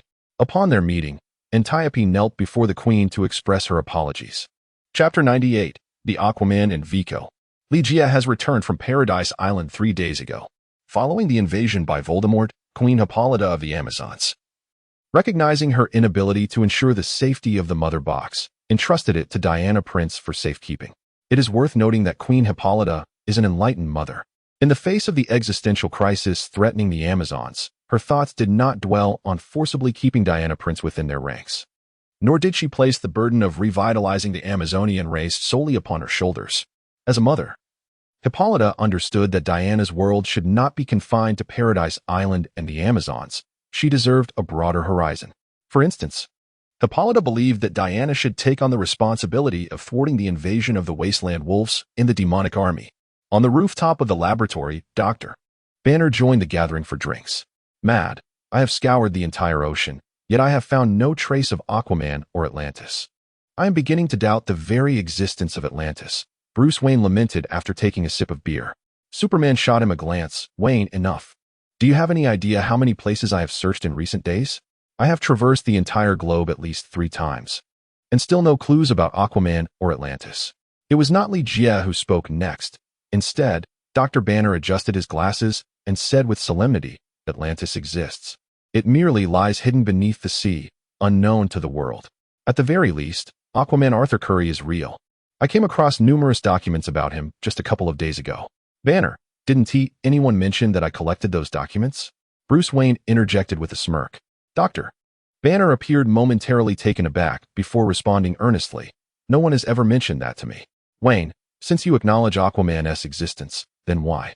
Bruce Wayne, slightly annoyed, interrupted Dr. Banner. Banner, do you not allow me to vent my frustrations a little? Besides, I have never doubted the existence of Aquaman and Atlantis. What I meant to say was, that rascal Arthur has chosen to hide at such a time. It is rather inconsiderate of him. Superman chimed in. Arthur is indeed quite adept at hiding. Even I have failed to locate him. I hope he continues to remain elusive, for that would thwart Loki's attempts to acquire the mother box of Atlantis. It was only at this moment that Li Jie spoke. The mother box may not necessarily be in the possession of Aquaman.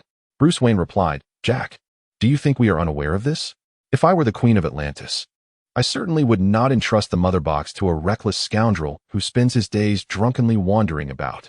Furthermore, despite all that Arthur has accomplished, even having attained the title of Aquaman, he remains a half-breed born of both Atlantean and human lineage.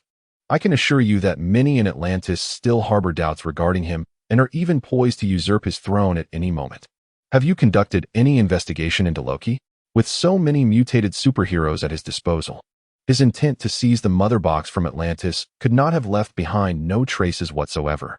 Li Jie reminded them. Bruce Wayne scoffed, of course. His voice trailed off, and his expression shifted slightly. We were solely focused on locating Arthur, hoping he could lead us to Atlantis to resolve the crisis, while we inadvertently overlooked the pursuit of Loki. If Loki is already found or is in search of Atlantis, he must have left behind traces. I can easily locate these traces through satellite surveillance. Dr. Banner rose to speak. Indeed, let us first utilize the satellites to track Loki. Bruce Wayne also stood, his demeanor growing increasingly animated.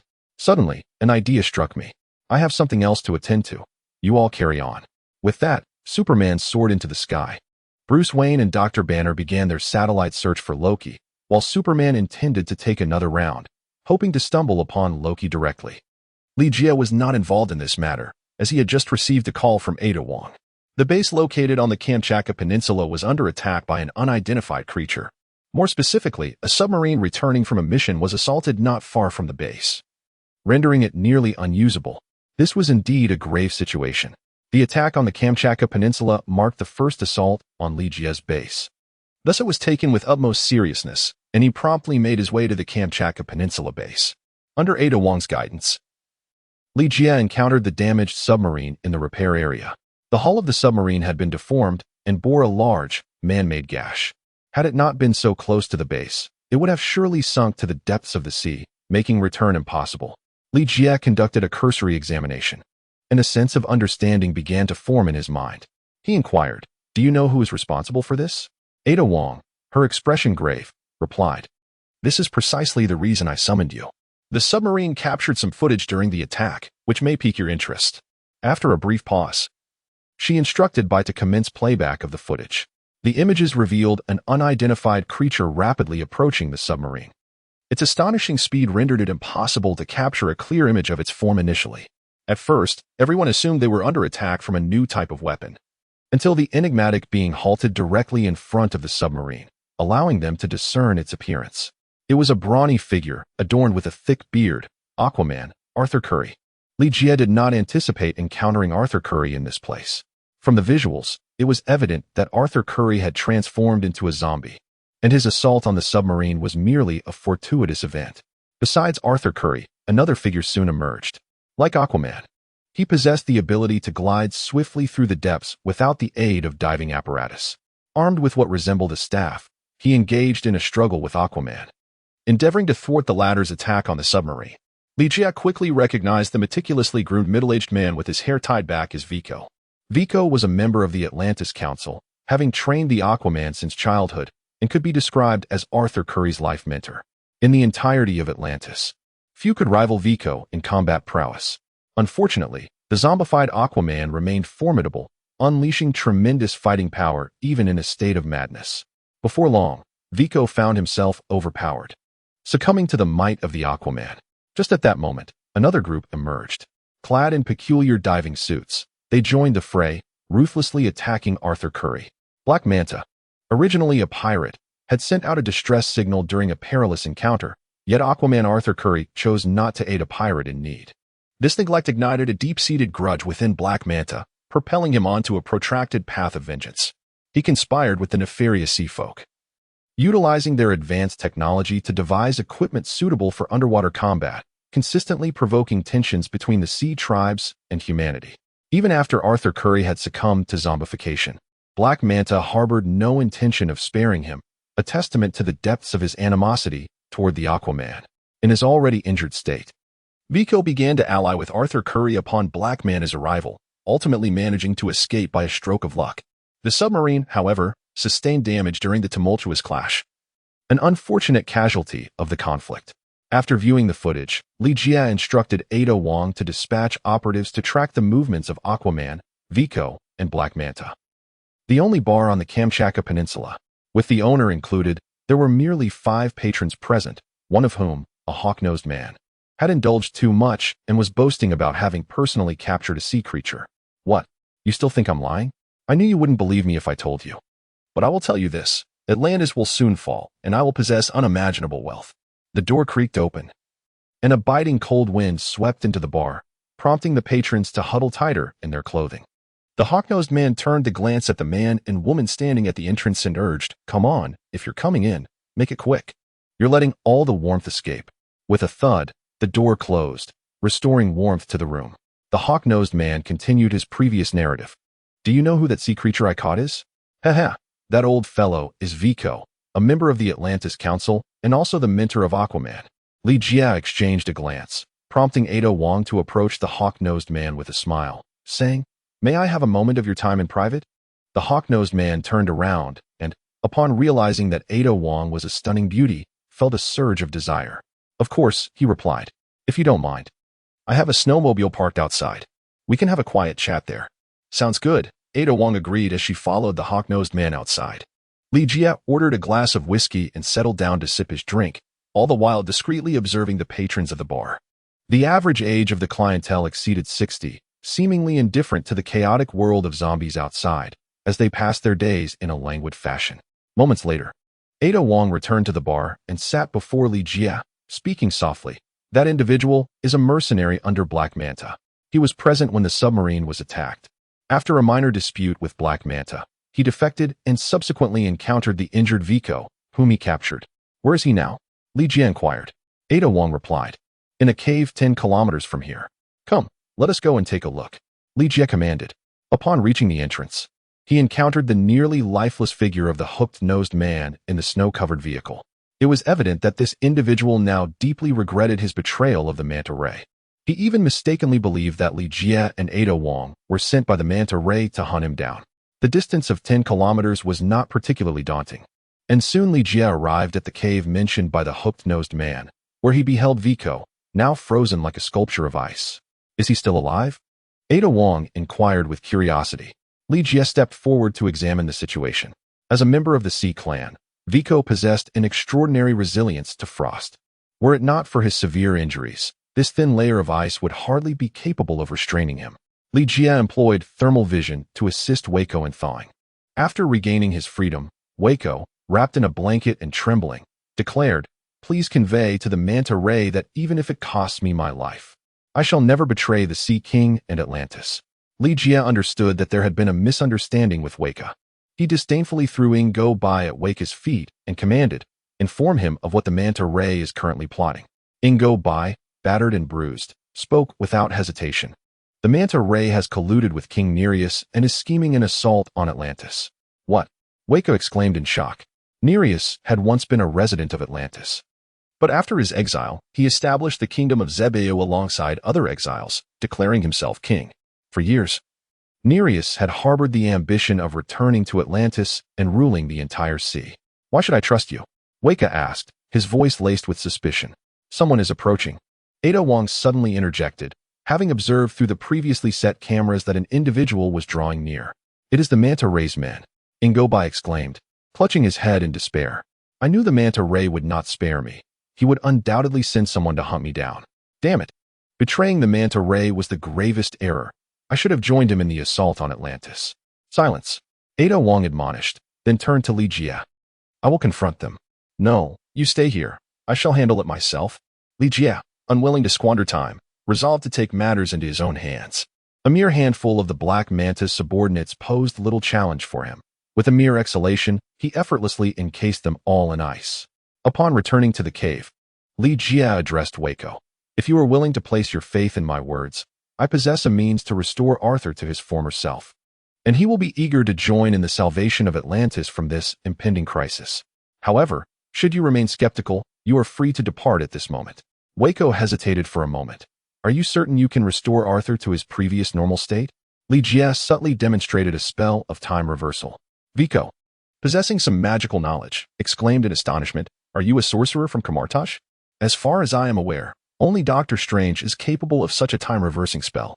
What is your connection to him?" Li Jia pondered for a moment and said, "Let us consider this the spell he entrusted to me." "Very well, I comprehend your request.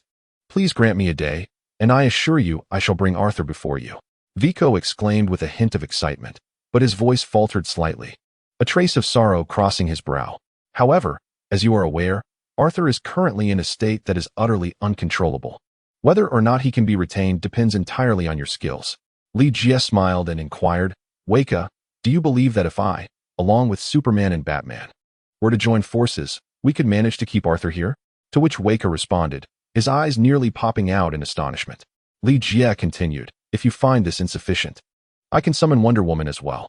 Vico's jaw almost dropped in disbelief, and he hurriedly replied, "That's enough. That's enough. Wait, I will go fetch Arthur right away." Chapter 99. We are merely passers-by in Gotham. Li Jia and Bruce Wayne, alongside Superman, Wonder Woman, and Dr. Banner, stood by the seaside, gazing at the ocean shrouded in darkness, while the rhythmic sound of waves crashing against the rocks filled the air. "Jack, are you certain Arthur will appear here?" Bruce Wayne inquired. "Indeed, I have made arrangements with Vico. He will bring Aquaman to this location." Li Jia confidently replied, "But why has he not yet appeared?" Bruce Wayne pressed on.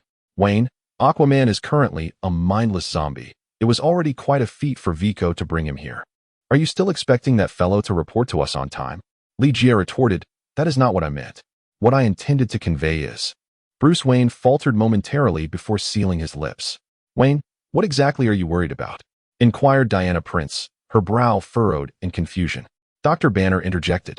"I believe Wayne is expressing concern over why we must lure Arthur to Gotham. Perhaps he is somewhat uncertain, fearing that even our combined efforts may not suffice to vanquish Arthur."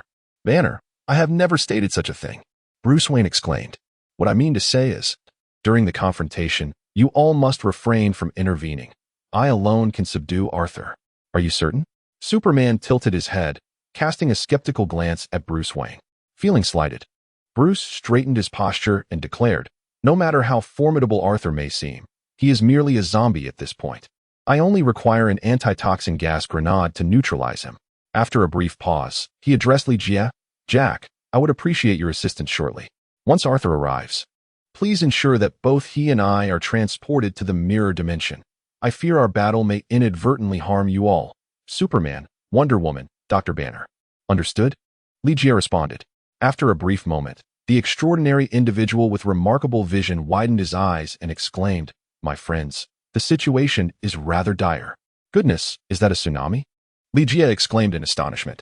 The helmet of Bruce Wayne relayed a multitude of data analyses, revealing a towering wave, reaching heights of 200 to 300 meters. surging ominously towards them across the darkened sea. Such a colossal tsunami. Was it intent on engulfing Gotham City entirely? Suddenly, a somewhat disheveled middle-aged man leaped from the waters.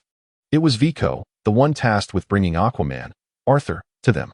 Upon reaching the shore, Vico collapsed onto the ground, his expression laden with remorse as he uttered, "I apologize. An unforeseen complication has arisen. Arthur's energy is now beyond control. It is imperative that you subdue him at once." Superman turned his gaze toward Bruce Wayne. Wonder Woman glanced back at Bruce Wayne. Dr. Banner also directed his attention towards Bruce Wayne. Bruce Wayne, who had just boasted confidently, exclaimed anxiously, "Why are you all staring at me? I meant to say that I can defeat Arthur, but I never claimed I could withstand such a tsunami. Even if I could, I would need some time to prepare." Pausing momentarily, he urged, "Stop dawdling. Think of a solution quickly." "Li, I shall transport Aquaman to the mirror dimension." "Clark, Diana, the tsunami is entrusted to your capable hands." Bruce Wayne immediately interjected, "Jack, do ensure to take me to the mirror dimension as well. I shall make Arthur regret his actions." "Dr. Banner, let us all rally together. The expanse of the tsunami is simply too vast. Li cannot confine it all within the mirror dimension at once and must first confront Aquaman, Arthur." Arthur Curry stands atop the towering waves, wielding the mighty trident of Poseidon, and it is through this formidable artifact that he conjures the cataclysmic tempest before them. Li executed a teleportation spell and appeared directly before Aquaman, subsequently transporting him into the mirror space. Meanwhile, Superman soared above the ocean's surface and began to rotate, conjuring a tornado that surged towards the tsunami. Wonder Woman positioned herself in front of Superman, striking the Guardian Gong with great force. With a resonant hum, the Guardian Gong unleashed sound waves, resembling an invisible colossal sword that cleaved the tsunami in two. Subsequently, the tornado generated by Superman collided with the tsunami, shattering it into pieces. "Splendid!" Dr. Banner exclaimed in admiration. "Bruce Wayne, what is so remarkable about these two beings? Where has Arthur gone?" Vico anxiously called out upon realizing Aquaman's sudden disappearance. "Do not fret. He merely fell into the mirror space," Bruce Wayne clarified, then shouted, "Jack, Arthur is mine. Allow me to enter the mirror space as well." A portal appeared in the sky, and just as Bruce Wayne was about to leap through, a figure emerged from within. Bruce furrowed his brow, recognizing the figure approaching was Aquaman, and instinctively threw a punch. "Arthur." Vico, however, intervened, catching Aquaman with a sense of urgency. "Arthur, what has happened to you? Wake up." "He is fine. The antitoxin has eradicated the zombie virus within him, but it has also taken his life," Bruce Wayne remarked, casting a glance at Li as he emerged from the mirror space, voicing his grievance. "Jack, was it not agreed that Arthur was to be mine?" "Li, may I bestow upon you the opportunity to acquire the powers of Aquaman?" Just moments ago, within the mirrored realm, Li vanquished Aquaman Arthur using an antidote, thereby obtaining an array of Arthur's formidable abilities. Now, Li can effortlessly traverse the ocean depths without the aid of any diving apparatus. He has not only inherited Aquaman Arthur's superhuman endurance, strength, senses, reflexes, speed, and amphibious respiration, but has also gained magical potential, a connection to life force, and telepathy. Wielding Poseidon's trident, Li is capable of conjuring a cataclysmic tsunami akin to the one just witnessed. "Arthur is dead," Vico exclaimed, his voice trembling. Despite Ligia's prior explanations that restoring Aquaman Arthur to his former self necessitated his demise by antidote, Vico was overtaken by genuine emotion, lamenting the loss.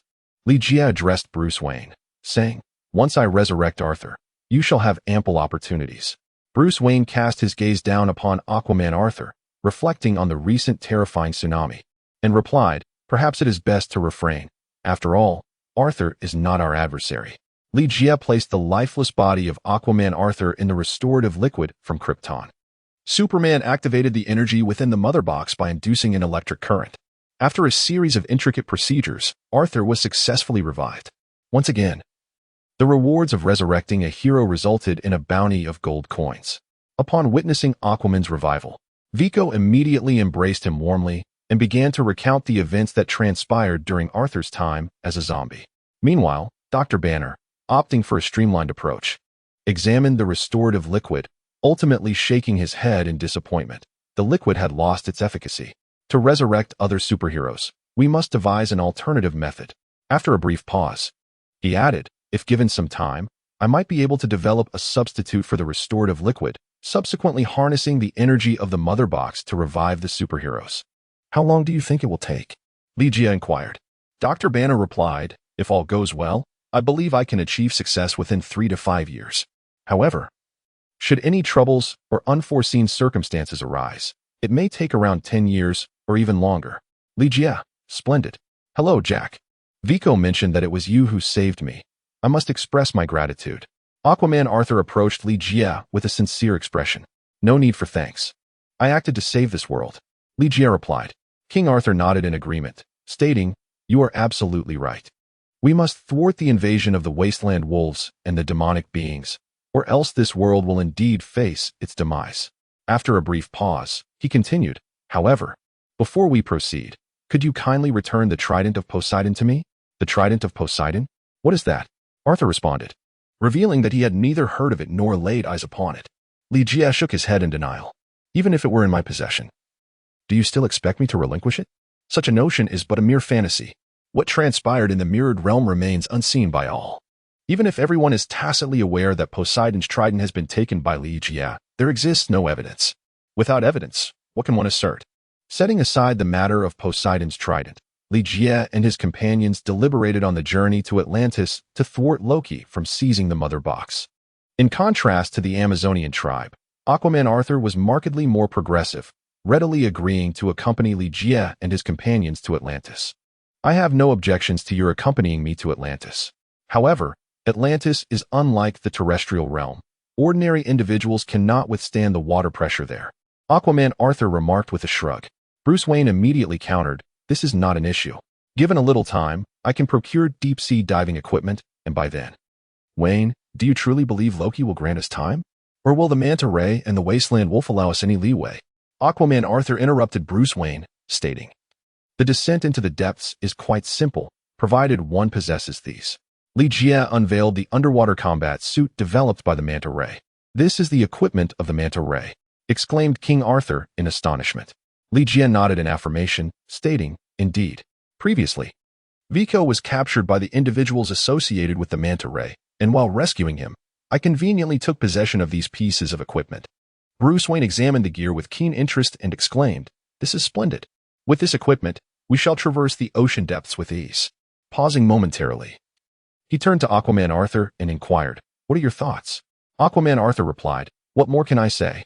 The group soon discovered themselves soaring above the waters of Atlantis in their aircraft.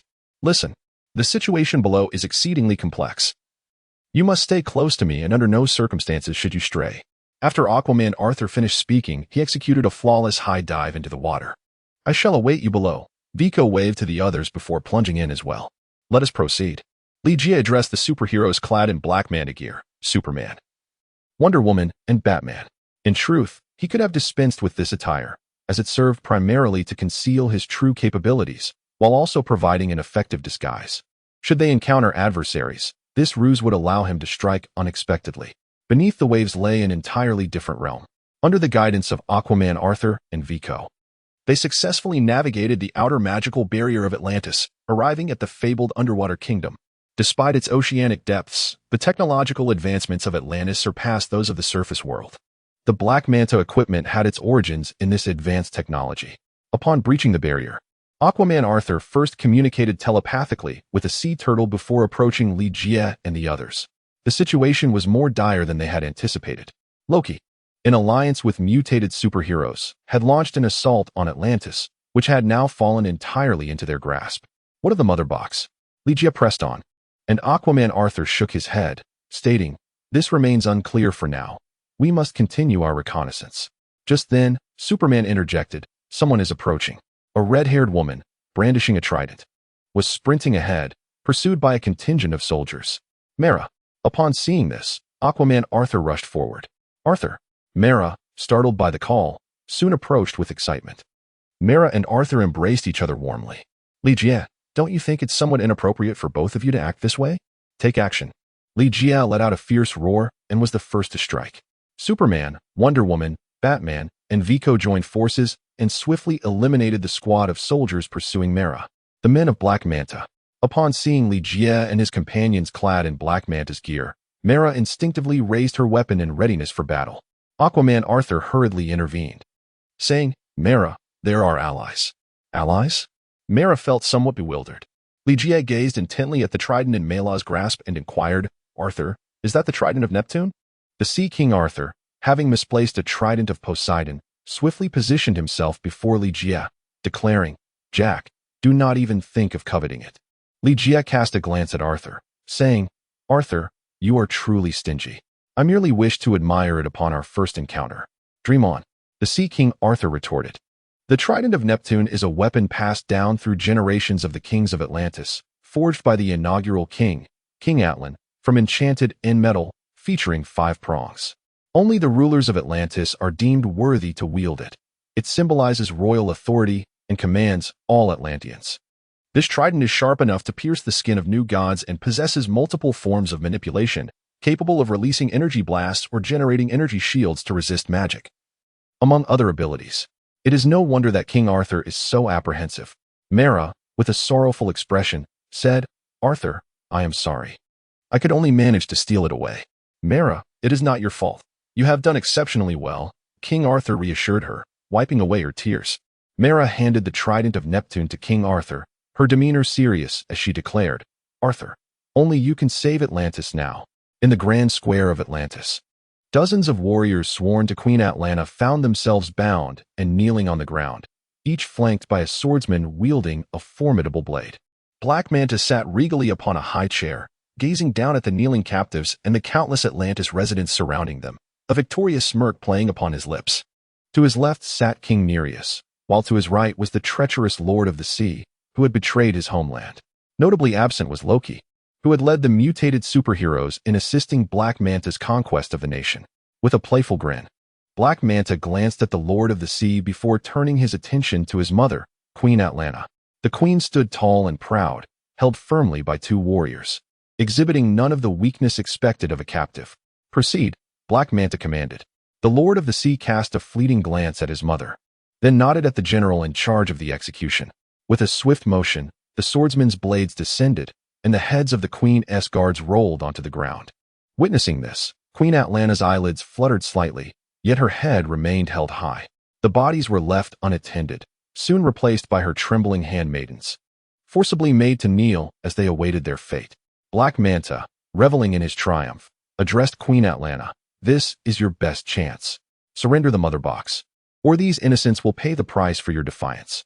Queen Atlanna remained silent, her gaze fixed upon her son, the Lord of the Sea.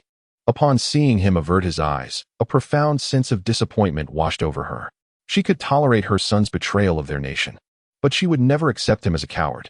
Black Manta's smile faltered, his patience wearing thin as he waved his hand impatiently, commanding, execute them. With that, dozens of heads fell in unison. Queen Atlanna sighed in resignation, just kill me. The Lord of the Sea turned sharply to face her, rising with agitation as he exclaimed, Mother, why must you be so obstinate? If you surrender the mother box, once we open the boom tube to summon the Wasteland Wolves and their demonic army, our dominion will extend beyond the oceans. The entire earth will belong to Atlantis. Silence. Queen Atlanna retorted, gritting her teeth, you disappoint me greatly. To be frank, even in death, I shall never surrender the mother box to you. Losing all patience, Black Manta approached with a blade in hand, coldly declaring, Atlanna, do you truly believe I hesitate to kill you? Do not. The Lord of the Ocean hastily positioned himself before the manta ray, pleading for yet another chance, assuring that he would persuade the Queen Mother to produce the mother box. Queen Atlanna scoffed dismissively. Enraged, the manta ray delivered a swift kick, sending the Lord of the Ocean sprawling to the ground, and then raised his blade to strike at Queen Atlanna. Suddenly, a trident soared through the air, intercepting the blow, followed by Loki, accompanied by a cadre of mutated superheroes. Loki, why do you impede me? The manta ray expressed his displeasure. With a grin, Loki replied, she is still of value. You cannot slay her. It is merely a mother box. Kill her, and I shall scour Atlantis to assist you in retrieving it. The manta ray retorted in anger. With a flick of his wrist, Loki produced an exquisitely designed box, smiling as he stated, if this is what you seek, I have already found it. Mother box? Where did you acquire it? The manta ray inquired, astonished. At this, Queen Atlanna, losing her composure, reached out to seize it. only to be restrained by the guards behind her. Loki responded, "How I found it is inconsequential. What matters is that Queen Atlanta cannot perish just yet." "Why not? Since we have obtained the mother box, she serves no purpose. Why must she remain alive?" The manta ray questioned, perplexed. Loki countered, "Do you know that 3 mother boxes are required to open the boom tube?" The manta ray nodded in acknowledgement. "I am aware. We must gather the ones governed by humanity, the Amazons, and Atlantis to activate the boom space. Then do you know who possesses the other 2 mother boxes?" Loki probed further. The manta ray shook his head. With a sigh, Loki remarked, "Then you surely do not know who Li is, do you?" "Who is Li?" the manta ray asked. "Li is our greatest obstacle. He has not only taken the other 2 mother boxes, but has also resurrected a certain superhero. One of whom is your old adversary, Aquaman." Loki elucidated. "Aquaman? You mean Arthur Curry?" The manta ray gasped in surprise. "Indeed, Arthur Curry, Atlanta's other son. If I am not mistaken, Li must have come to Atlantis with Aquaman, perhaps lurking somewhere, observing us. Their objective is the mother box in my possession, and I aim to obtain the other 2 mother boxes held by Li. Now, do you grasp why Queen Atlanta cannot die yet?" Loki concluded his series of explanations. The manta ray's gaze fell upon Queen Atlanta. "You intend to use her to threaten Arthur?" Upon learning that her son Arthur Curry was still alive, Atlanta regained her resolve. Loki proclaimed, "You are mistaken. My intention is to obtain her in exchange for the other 2 mother boxes." After a fortuitous encounter with Manor, Li and his companions were guided by Vico through a secret passage into Atlantis. Arthur, the Aquaman, harnessed his telepathic abilities to communicate with marine creatures, discovering that Queen Atlanta had been captured and was being held in the square. Without hesitation, he rushed to her aid, concealed within the throng of people. Batman, Superman, and Wonder Woman disguised themselves as minions of Black Manta, standing in the background. Upon witnessing the final mother box fall into Loki's possession, a palpable tension arose among the onlookers, each eager to seize the coveted artifact. However, setting aside Black Manta and the forces of Ocean Master, the army under King Nereus posed a formidable challenge, not to mention the mutated superheroes lurking behind Loki. The endeavor to obtain the mother box would prove to be no simple task. When Loki proposed to exchange the Atlantean Queen for the other 2 mother boxes, Aquaman Arthur first cast a glance at Ligia, soon followed by the gazes of Superman and others. "Let us not act rashly. We must remain poised and seize the opportunity as it arises." Ligia spoke in a hushed tone. There was neither the opportunity nor the time for an in-eth exchange at the scene. After issuing a brief directive, Ligia made his way towards Loki. The guards under the command of the Ocean Lords immediately advanced to obstruct him, but were effortlessly pushed aside by Ligia's telekinetic prowess. "Loki!" Ligia called out from a distance, raising his head to remove his helmet. Upon seeing Ligia, Loki was taken aback, but immediately broke into a smile. Instructing the manta ray, "Let him through. Allow him to approach." The manta ray waved his hand, parting the heavy obstacles that stood before Ligia, granting him passage to Loki's side. "Li, it is truly a pleasure to see you here," Loki exclaimed with a beaming expression, akin to reuniting with an old friend after a long separation. "Loki, I heard everything you just said, but there is one thing you have mistaken." Ligia spoke. "Oh." Loki was quite perplexed. "I did not come here to seize the mother box you possess, but rather to bestow these 2 mother boxes upon you." Ligia spoke, and before him appeared 2 mother boxes, which were respectively safeguarded by humanity and the Amazonian tribe. Upon witnessing this scene, not only was Loki taken aback, but Aquaman Arthur and Superman were also simultaneously astonished, turning their gazes towards Wonder Woman. The mother box belonging to the Amazonian tribe should rightly be in Wonder Woman's possession. She too was perplexed. She was utterly certain that her mother box had not been lost, yet from where did the mother box in Ligia's hands originate? It must be a counterfeit, undoubtedly a falsehood. Ligia proactively produced 2 mother boxes, causing even the Black Manta to be momentarily taken aback, contemplating a direct attempt to seize them.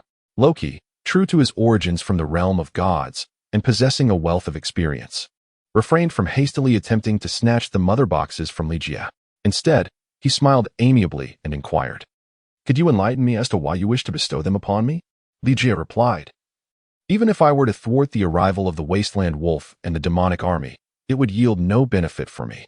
At most, I would gain nothing more than the hollow title of a superhero. However, if I were to entrust you with the mother box, the situation would be entirely different. I trust you would not hesitate to bestow upon me a share of fortune." A precious gift, perhaps? Loki chuckled. Indeed, well articulated. Rest assured, when the Wasteland Wolf arrives, I shall certainly speak in your favor before him. The Wasteland Wolf? Li shook his head, displaying a look of discontent as he remarked. I have no expectations of him. He is unworthy of having me work for the Wild Wolves. Rocky was taken aback, genuinely surprised this time, and inquired with curiosity, so, what is it that you wish to? Li spoke with utmost seriousness. Darkseid, I believe you can certainly converse with him, can't you? Darkseid? Loki couldn't help but chuckle. Jack, I must admit I was mistaken before. A talent like yours truly deserves better than serving the Wasteland Wolf. Darkseid will undoubtedly recognize your worth. Darkseid, the sovereign of Apocalypse, is renowned as a cosmic powerhouse. He is often compared to Thanos. Some assert that Thanos is superior, while others contend that Thanos and Darkseid exist on entirely different tiers. Should Thanos lose the heart of the universe, he would find himself swiftly overpowered in Darkseid's presence. The Wasteland Wolf, who appears quite formidable, is, in fact, merely Darkseid's subordinate. As a general of Apocalypse, the Wasteland Wolf is nothing more than a mere worker under Darkseid's command. Li explicitly expressed his reluctance to follow the Wild Wolf, instead choosing to align himself with Darkseid, thereby demonstrating his ambition in front of Loki. In simpler terms, Li is elucidating to Loki that his aspirations extend beyond Earth, encompassing the entirety of the universe. Thank you. Li presented 2 mother boxes to Loki, who, upon receiving them, chuckled with delight, saying, It is I who should express my gratitude. Rest assured, once I activate the boom tube to summon the Wasteland Wolf and the Parademon army, I shall surely commend you to Darkseid. Black Manta, Ocean Master, and King Nereus exchanged glances, their faces a mixture of envy and resentment. The trio had exerted considerable effort, all in hopes of serving the Wasteland Wolf to establish dominance over Earth. Yet, here stood Loki, seemingly indifferent as he allied himself with the far mightier Darkseid. How could they compare? Despite their jealousy, the 3 were rendered speechless. After all, Loki had contributed not 1, but 2 mother boxes, while they had only managed to provide a single one, and even that had been discovered first by Loki. Loki, now that we have acquired all 3 mother boxes, may I proceed to eliminate Atlanta? Black Manta inquired. Loki shot him a sharp glance, admonishing, What is the haste? Our immediate priority is to open the boom tube and welcome the Wasteland Wolf and the Parademon army. We must avoid any complications before then. After a brief pause, he turned his attention back to Li with a smile, saying, Jack, you should take a moment to rest over there while I prepare to activate the boom tube. Very well, Li replied. Li nodded in acknowledgement and, as he passed by the manta ray, spoke in a hushed tone, May we converse for a moment? The manta ray hesitated briefly before nodding in agreement, leading Li to a nearby dwelling close to the square. What is it you wish to discuss? The manta ray inquired. Li replied, I am aware that you hold some reservations about me. However, if you reflect upon it, you will realize that we are indeed on the same side. Li smiled and said, Are we in this together? The manta ray furrowed its brow, displaying a look of confusion. Li elucidated, Indeed, we are allies. Consider this. Loki hails from the realm of deities, and his disdain for us is palpable. To put it bluntly, in his eyes, we may not even measure up to an ant. As for the other 2, they belong to the aquatic race, and it is impossible for them to share our sentiments. Wouldn't you agree? The manta ray furrowed his brow, a smile gradually spreading across his face. Jack, you are absolutely right. It is we who are united, while the others are utterly unreliable. After a brief pause, he inquired, What plans do you have? I cannot claim to have a definitive plan, but we must open the sound channel to welcome the arrival of the Wasteland Wolves and the demonic army, and engage with Darkseid. We must strive to secure our own interests. What do you think? Li appeared to be conversing with the manta ray, yet he was subtly employing the mental control abilities of the poison ivy to hypnotize the creature, rendering it his puppet. With just a few words, the manta ray unwittingly fell under his spell, now compelled to follow Li every command. Prepare yourself, he instructed, and kindly invite the Ocean Lord to join us. Li commanded. Yes. The manta ray scurried out eagerly. Concerned that the lone manta ray might not suffice, Li resolved to recruit another, intending to bring the Ocean Lord of the realm under his influence as well. Moments later, the Ocean Lord appeared before Li a scowl adorning his face. You summon me? As the ruler of Atlantis, I presume you are held in high regard by the masses here? Li inquired with a cheerful demeanor. Indeed. Who would dare to disobey my words here? The Ocean Lord responded with an air of pride. Chapter 101. Darkseid in the Grand Square of Atlantis. All the survivors had been gathered. Loki had arranged 3 mother boxes upon the altar, having completed the preliminary preparations, and was on the verge of opening the boom tube to welcome the arrival of the Wasteland Wolf and the legions of the new gods. At that moment, the survivors of Atlantis were destined to become the first offerings, transformed into new beings of darkness. The Black Manta stood behind Loki, resembling a steadfast attendant. The Ocean Lord and King Nereus followed closely behind. The mutated superheroes formed a perimeter outside, preventing others from approaching the altar. Even Ligeia was denied the opportunity to ascend the altar, revealing Loki's persistent distrust towards him. Loki withdrew his scepter, adorned with the Mind Gem, and initiated the magical array to activate the mother boxes. A beam of white light shot into the heavens, parting the sea and exposing Atlantis to the world above. The boom tube extended directly to Apocalypse. A shroud of black mist enveloped the skies above Atlantis, from which grotesque figures of new gods emerged, clamoring to descend upon Earth. As energy continued to coalesce, the Wasteland Wolf finally materialized from the depths of the dark vapors. Loki, you have performed admirably. The voice of the Wasteland Wolf echoed from above. Rest assured, once my army and I have landed on Earth, Darkseid will send forth his forces to assist you in conquering Asgard. Ligeia. So this was the true intention behind Loki's collusion with the Wild Wolf. He sought to harness Darkseid's power to assault Asgard. Although Loki was adopted by Odin, upon discovering his lineage, he had long harbored ambitions to usurp Odin and claim the throne of Asgard. Particularly after Thor was designated as Odin's successor, Loki's aspirations could no longer be concealed.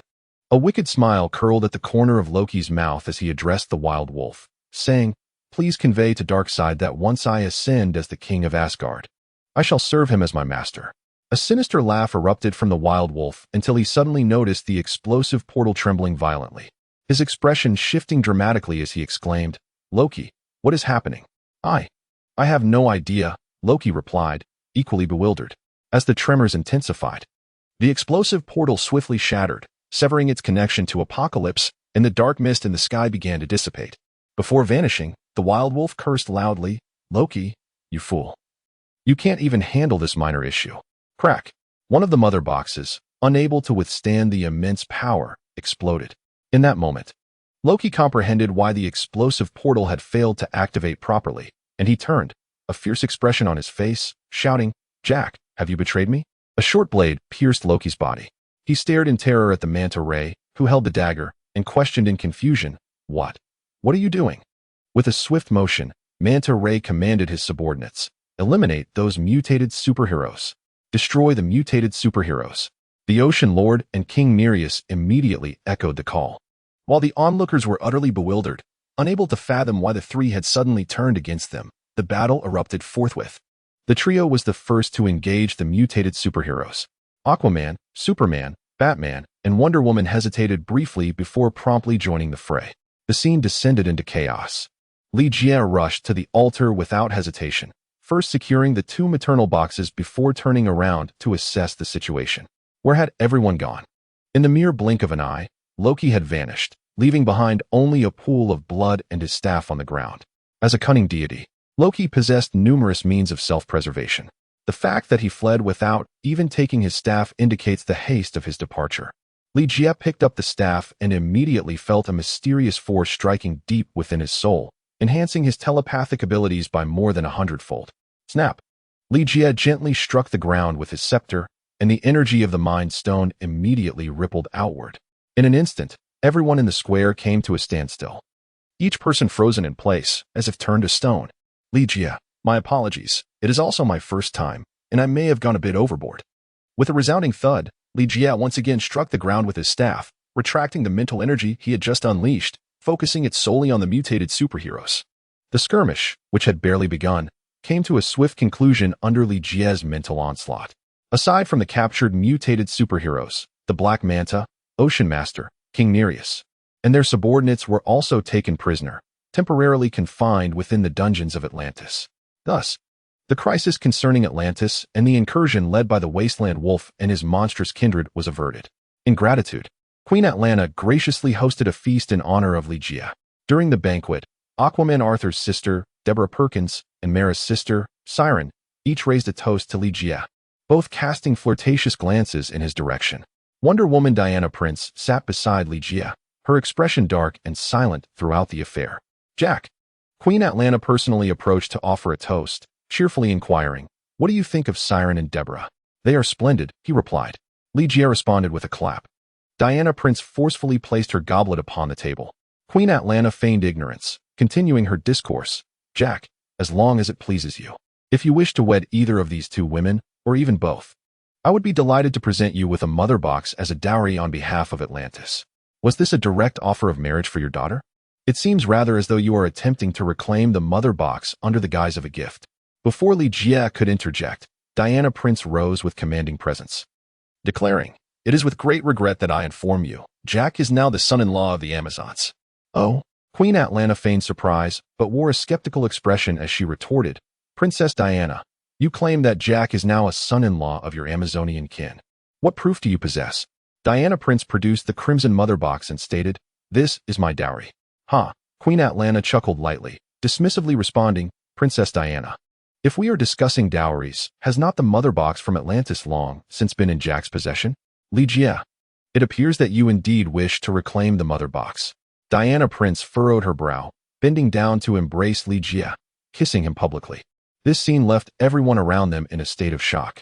Is it true that women today are so assertive? "Li Jie, my first kiss is gone once again. Now do you believe it?" Diana Prince lifted her gaze towards Atlanta. A smile graced the face of Queen Atlanta. Yet her eyes betrayed a simmering anger, and within her heart, she harbored resentment towards the Amazonian tribe for having taken such a splendid son-in-law from Atlantis. "Jack, it is quite normal for a man to have multiple wives. Even if you were to marry Princess Diana, it would not matter. Sirens and Deborah could also take their place as your wives." "Li Jie, what a remarkably open-minded mother-in-law. Princess Diana, what are your thoughts?" Queen Atlanta turned to Princess Diana.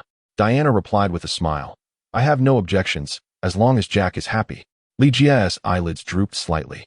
"Wonder Woman, what do you mean by placing your hand upon the hilt of the sword?" "Ahem, Your Majesty, I am grateful for your generous affection. However, matters of the heart cannot be forced.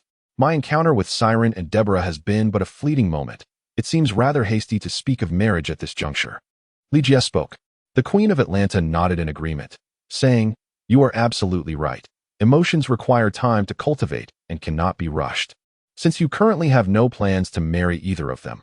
Then Li Jie interrupted Queen Atlanta, stating, "Loki has escaped, and this matter is far from resolved. He will undoubtedly seek revenge. Atlantis has just endured a calamity. Leaving the mother box here would pose a peril to you. Allow me to safeguard it for the time being. When the moment is ripe, I shall return it." Queen Atlanta appeared somewhat displeased, yet Li Jie's reasoning held merit. Atlantis was already reeling from a zombie crisis and had just suffered another disaster, with the Ocean Lord imprisoned. It would not be an exaggeration to say that Atlantis was on the brink of collapse. Should another calamity occur, Atlantis would be unable to protect the mother box. Moreover, if Li Jie insisted on withholding it, even a drastic confrontation from Atlantis would be futile. After grappling with her thoughts, Atlanta finally smiled and said, "In that case, why not extend your stay in Atlantis for a few more days? It would be beneficial for you to foster relationships with the Sirens and Deborah." Before Li Jie could respond, Wonder Woman interjected, "Your Majesty, we appreciate your kindness. However, we truly should not linger in this underwater realm. Additionally, the mutated superheroes must be relocated swiftly to avoid endangering Atlantis. Therefore, it is best we depart as soon as possible." This reasoning was irrefutable. Thus, Queen Atlanta conceded to Li Jie and his companion's departure. Initially, Aquaman had intended to join them, but was forcibly retained by Atlanta. With Atlantis in dire need of revitalization, Aquaman Arthur would likely find himself bound for quite some time. At Gotham Laboratory, Dr. Banner utilized S.H.I.E.L.D. technology to induce slumber in the mutated superheroes, and now sought new methods to revive them. As night fell, Li Jie arrived at the location where the mutated superheroes lay. Gazing at the slumbering figures before him, he could not conceive a superior revival method and decided to experiment with a time reversal spell to resurrect them. He retrieved the Eye of Agamotto and hung it around his neck, silently reciting the incantation as the time axis materialized before him. By rotating the time axis, he could experiment with reversing time on these superheroes, restoring them to their state prior to infection with the zombie virus. Buzz. Li Jie's expression subtly shifted as he halted the time reversal spell, murmuring to himself, "Mirror space." Indeed, he had been unexpectedly drawn into this realm by another.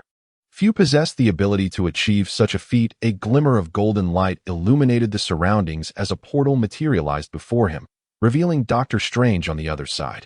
Through the portal, Li Jie discerned that Doctor Strange was enveloped in an utterly dark expanse, rendering it impossible to ascertain their precise location. "Jack, I have warned you before. You must not employ the time reversal technique," Doctor Strange stated directly. Li Jie innocently remarked, "However, aside from the art of time reversal, I currently cannot find any other means to resurrect them." "Then, why must they be brought back to life?" Doctor Strange expounded. "Each individual must come to terms with their own fate. They have perished and must accept the reality of death. Li Jie, for I seek to acquire their skill rewards." Doctor Strange then elaborated, stating that once you employ the time reversal technique to resurrect them, a divergent reality will emerge, thereby creating a butterfly effect that will impact the very existence of the entire multiverse. Do you comprehend my point? Li Jie, haha. It sounds as if the moment I sneeze, I must bear the weight of risking the annihilation of the entire multiverse. Who can assure that reviving them through the art of time reversal is not merely the consequence of the original timeline's progression? The intricacies of the timeline and the multiverse remain shrouded in ambiguity. Li Jie, unwilling to engage in further verbal sparring with Doctor Strange, shrugged and conceded, "Very well. I admit my fault. I assure you I shall not employ the art of time reversal upon them. Please adhere to your deception." With that, Doctor Strange vanished along with the portal he conjured. Subsequently, Li Jie returned from the mirror dimension to the realm of reality, gazing upon the slumbering superheroes before him. He sighed in resignation. "Apologies, for now, you must remain in this state." If there were to be any blame, it lay with Doctor Strange. The laboratory was vast, and at times, when Li Jie felt weary, he would rest there without hesitation. Since his journey to Atlantis, he had not afforded himself a moment's reprieve. So he made his way to the bedroom. Upon opening the door, a shadow darted from the darkness and enveloped him in an embrace, followed by the soft touch of lips upon his. What ensued was a natural progression of events. On Apocalypse, the Wasteland Wolf knelt on one knee, seething with fury as he declared, "Esteemed Darkseid, we were misled by that scoundrel Loki. He has ruined everything." "Loki? Humph, I had no expectations of him to begin with." Darkseid scoffed, then commanded, "Wasteland Wolf, you must immediately lead the parademons through the boom tube to the nearest planet to Earth, and from there, proceed to Earth itself." "Understood." Wasteland Wolf replied. Darkseid continued, "Other matters do not concern me, but it has come to my attention that a formidable superpower will soon emerge on Earth, posing a potential threat to me. During your mission, it is imperative that you identify this individual and eliminate them." "Affirmative," Wasteland Wolf responded. Noticing that Wasteland Wolf lingered, Darkseid inquired, "Is there anything else?" "It pertains to Asgard. Shall we dispatch forces to conquer it?" Wasteland Wolf questioned. "Asgard?" Darkseid scoffed again, "Since Odin's demise, there has been nothing in Asgard that warrants my concern. Its conquest is merely a matter of time. However, our primary focus must remain on Earth for the moment." "Understood." Chapter 102, Ex-Academy Jack. Jack. Li Jie found himself in a pitch-black world, where a solitary figure sat beneath a beam of light. It was Doctor Strange. The first figure that emerged in Li Jie's mind was Doctor Strange. For the dark realm, he found himself and bore an uncanny resemblance to the environments previously encountered by the sorcerer. As the beams of light drew nearer, Li Jie discerned that the figure seated before him was not Doctor Strange, but rather an elderly man with a bald head, confined to a wheelchair. The professor. Indeed, Li Jie recognized this foul-smelling bald elder as Professor X, the founder of Xavier's School for Gifted Youngsters. Professor X, originally named Charles Francis Xavier, hailed from a wealthy lineage. He dedicated his life to fostering peace and balance between humans and mutants, and established a superhero team composed of mutants, known as the X-Men. It is no exaggeration to assert that Professor X stands as a beacon of justice among mutants. Had it not been for his efforts, the conflict between humans and mutants would have ignited long ago. Perhaps, had the zombie apocalypse not occurred, humanity would have already faced extinction at the hands of mutants. With the realization that he was indeed in the presence of Professor X, now transformed into a zombie, Li Jie surveyed this dark world once more. This was not a realm of reality. Li Jie realized that he had been drawn into Professor X's mental realm and instinctively yearned to escape from this world. However, he soon discovered that he was utterly trapped within it, unable to depart. This sensation was akin to being fully aware that one is dreaming, yet finding oneself utterly unable to awaken.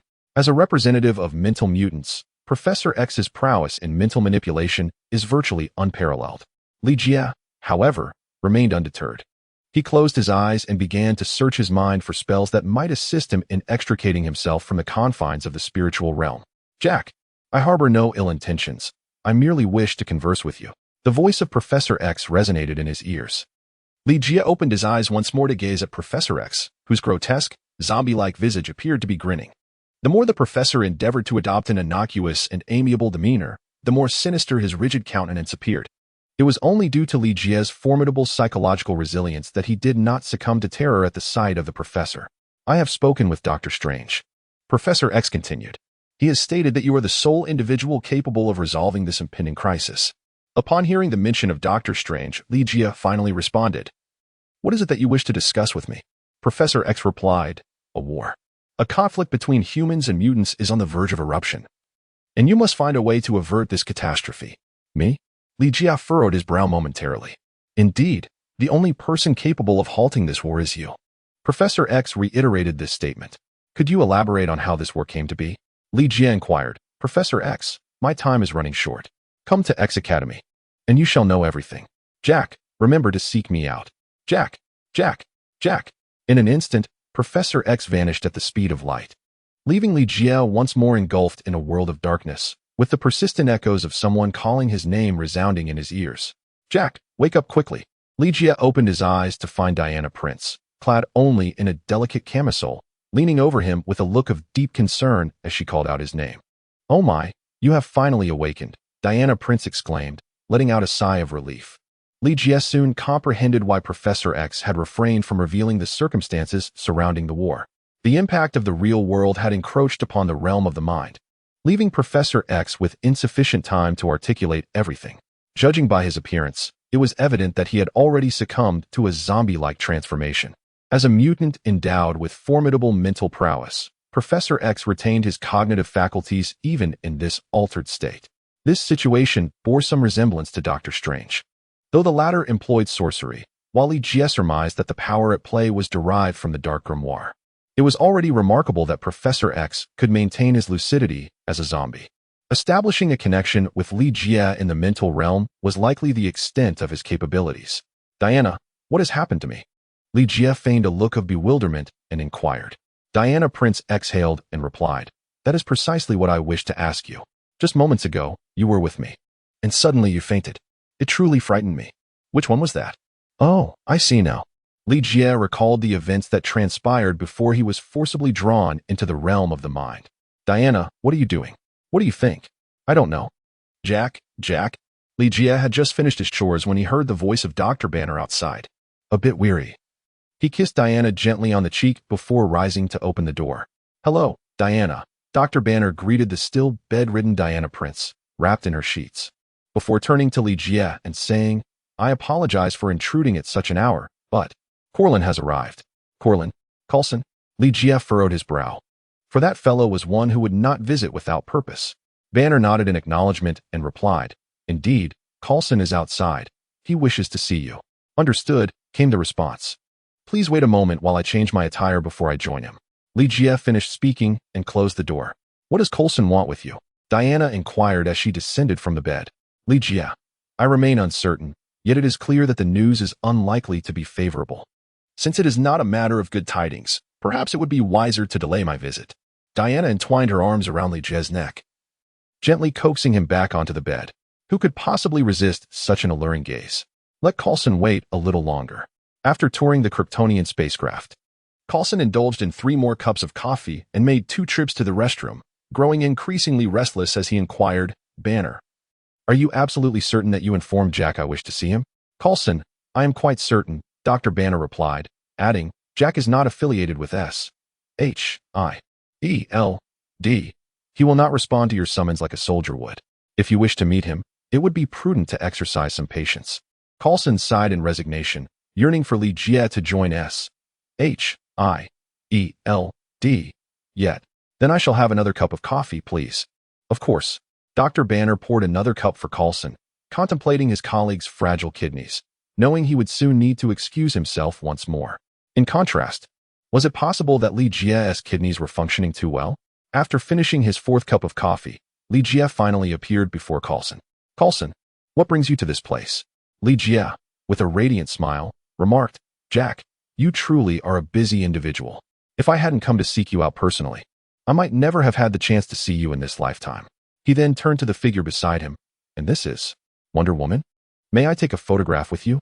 Upon encountering Diana Prince, Coulson immediately understood the reason for his prolonged wait, transforming into an eager fan wishing to capture a moment with the legendary heroine. Most of the photographs of the Avengers were taken by Coulson himself, a devoted admirer of heroes. Typically, Diana Prince refrained from photographs, even when approached by her most ardent supporters. However, considering Coulson's status as the director of S.H.I.E.L.D. and his connection with Li Jie, she reluctantly acquiesced to a snapshot. Diana, I wonder if you might be interested in joining S.H.I.E.L.D. Coulson, falling into his old habit, expressed his desire to recruit another superhero. I'm afraid I prefer to operate independently and have no intention of joining any organization at this time, Diana Prince replied. That's perfectly fine. Here is my business card. Feel free to reach out should you reconsider, Coulson offered, handing over his card. Meanwhile, Li Jie, growing slightly impatient, interjected, Coulson, if your sole purpose for being here is to recruit individuals, I believe it would be best for you to return. Coulson smiled awkwardly yet politely, my apologies. I am here primarily for two reasons. Firstly, I am aware that you have successfully rescued the superheroes abducted by Loki, and I wish to. Li Jie interrupted Coulson, stating, Coulson, I advise you to abandon any thoughts. Do not forget, the mutated superheroes encountered their troubles under your S.H.I.E.L.D. supervision. If I were to agree to let you take them, can you assure me that S.H.I.E.L.D. possesses the capability to safeguard them from further disappearance? Ahem. Coulson felt nothing but embarrassment. His intention for this visit was indeed to escort those superheroes back to S.H.I.E.L.D. Yet, Li Jie's words effectively barred any possibility of that. S.H.I.E.L.D. was no longer what it once was. Facing a scarcity of personnel and resources while shouldering immense responsibilities, leaving no capacity to protect the mutated superheroes. Moreover, Li Jie had already resurrected a portion of the superheroes, a feat that S.H.I.E.L.D. currently could not achieve. Jack, then let them remain here.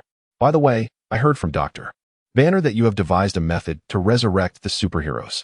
Coulson remarked with a smile, hinting that if Li Jie chose to keep the superheroes, he must also ensure their revival. Dr. Banner, I am utterly innocent in this matter. Li Jie, with a cheerful demeanor, remarked, Coulson, as you can see, it is indeed Dr. Banner whom I have resurrected. However, a minor issue has arisen. The previous method of revival is no longer effective. I must devise an alternative solution. Coulson nodded in acknowledgement and continued, recently, we have been experiencing a troubling number of agents who have either perished or gone missing. I hope you can take the initiative to investigate this matter. Are you referring to the murders of S.H.I.E.L.D. agents? Li Jie inquired. Coulson replied, one could say that, but I sense that the matter is far more intricate than it appears on the surface.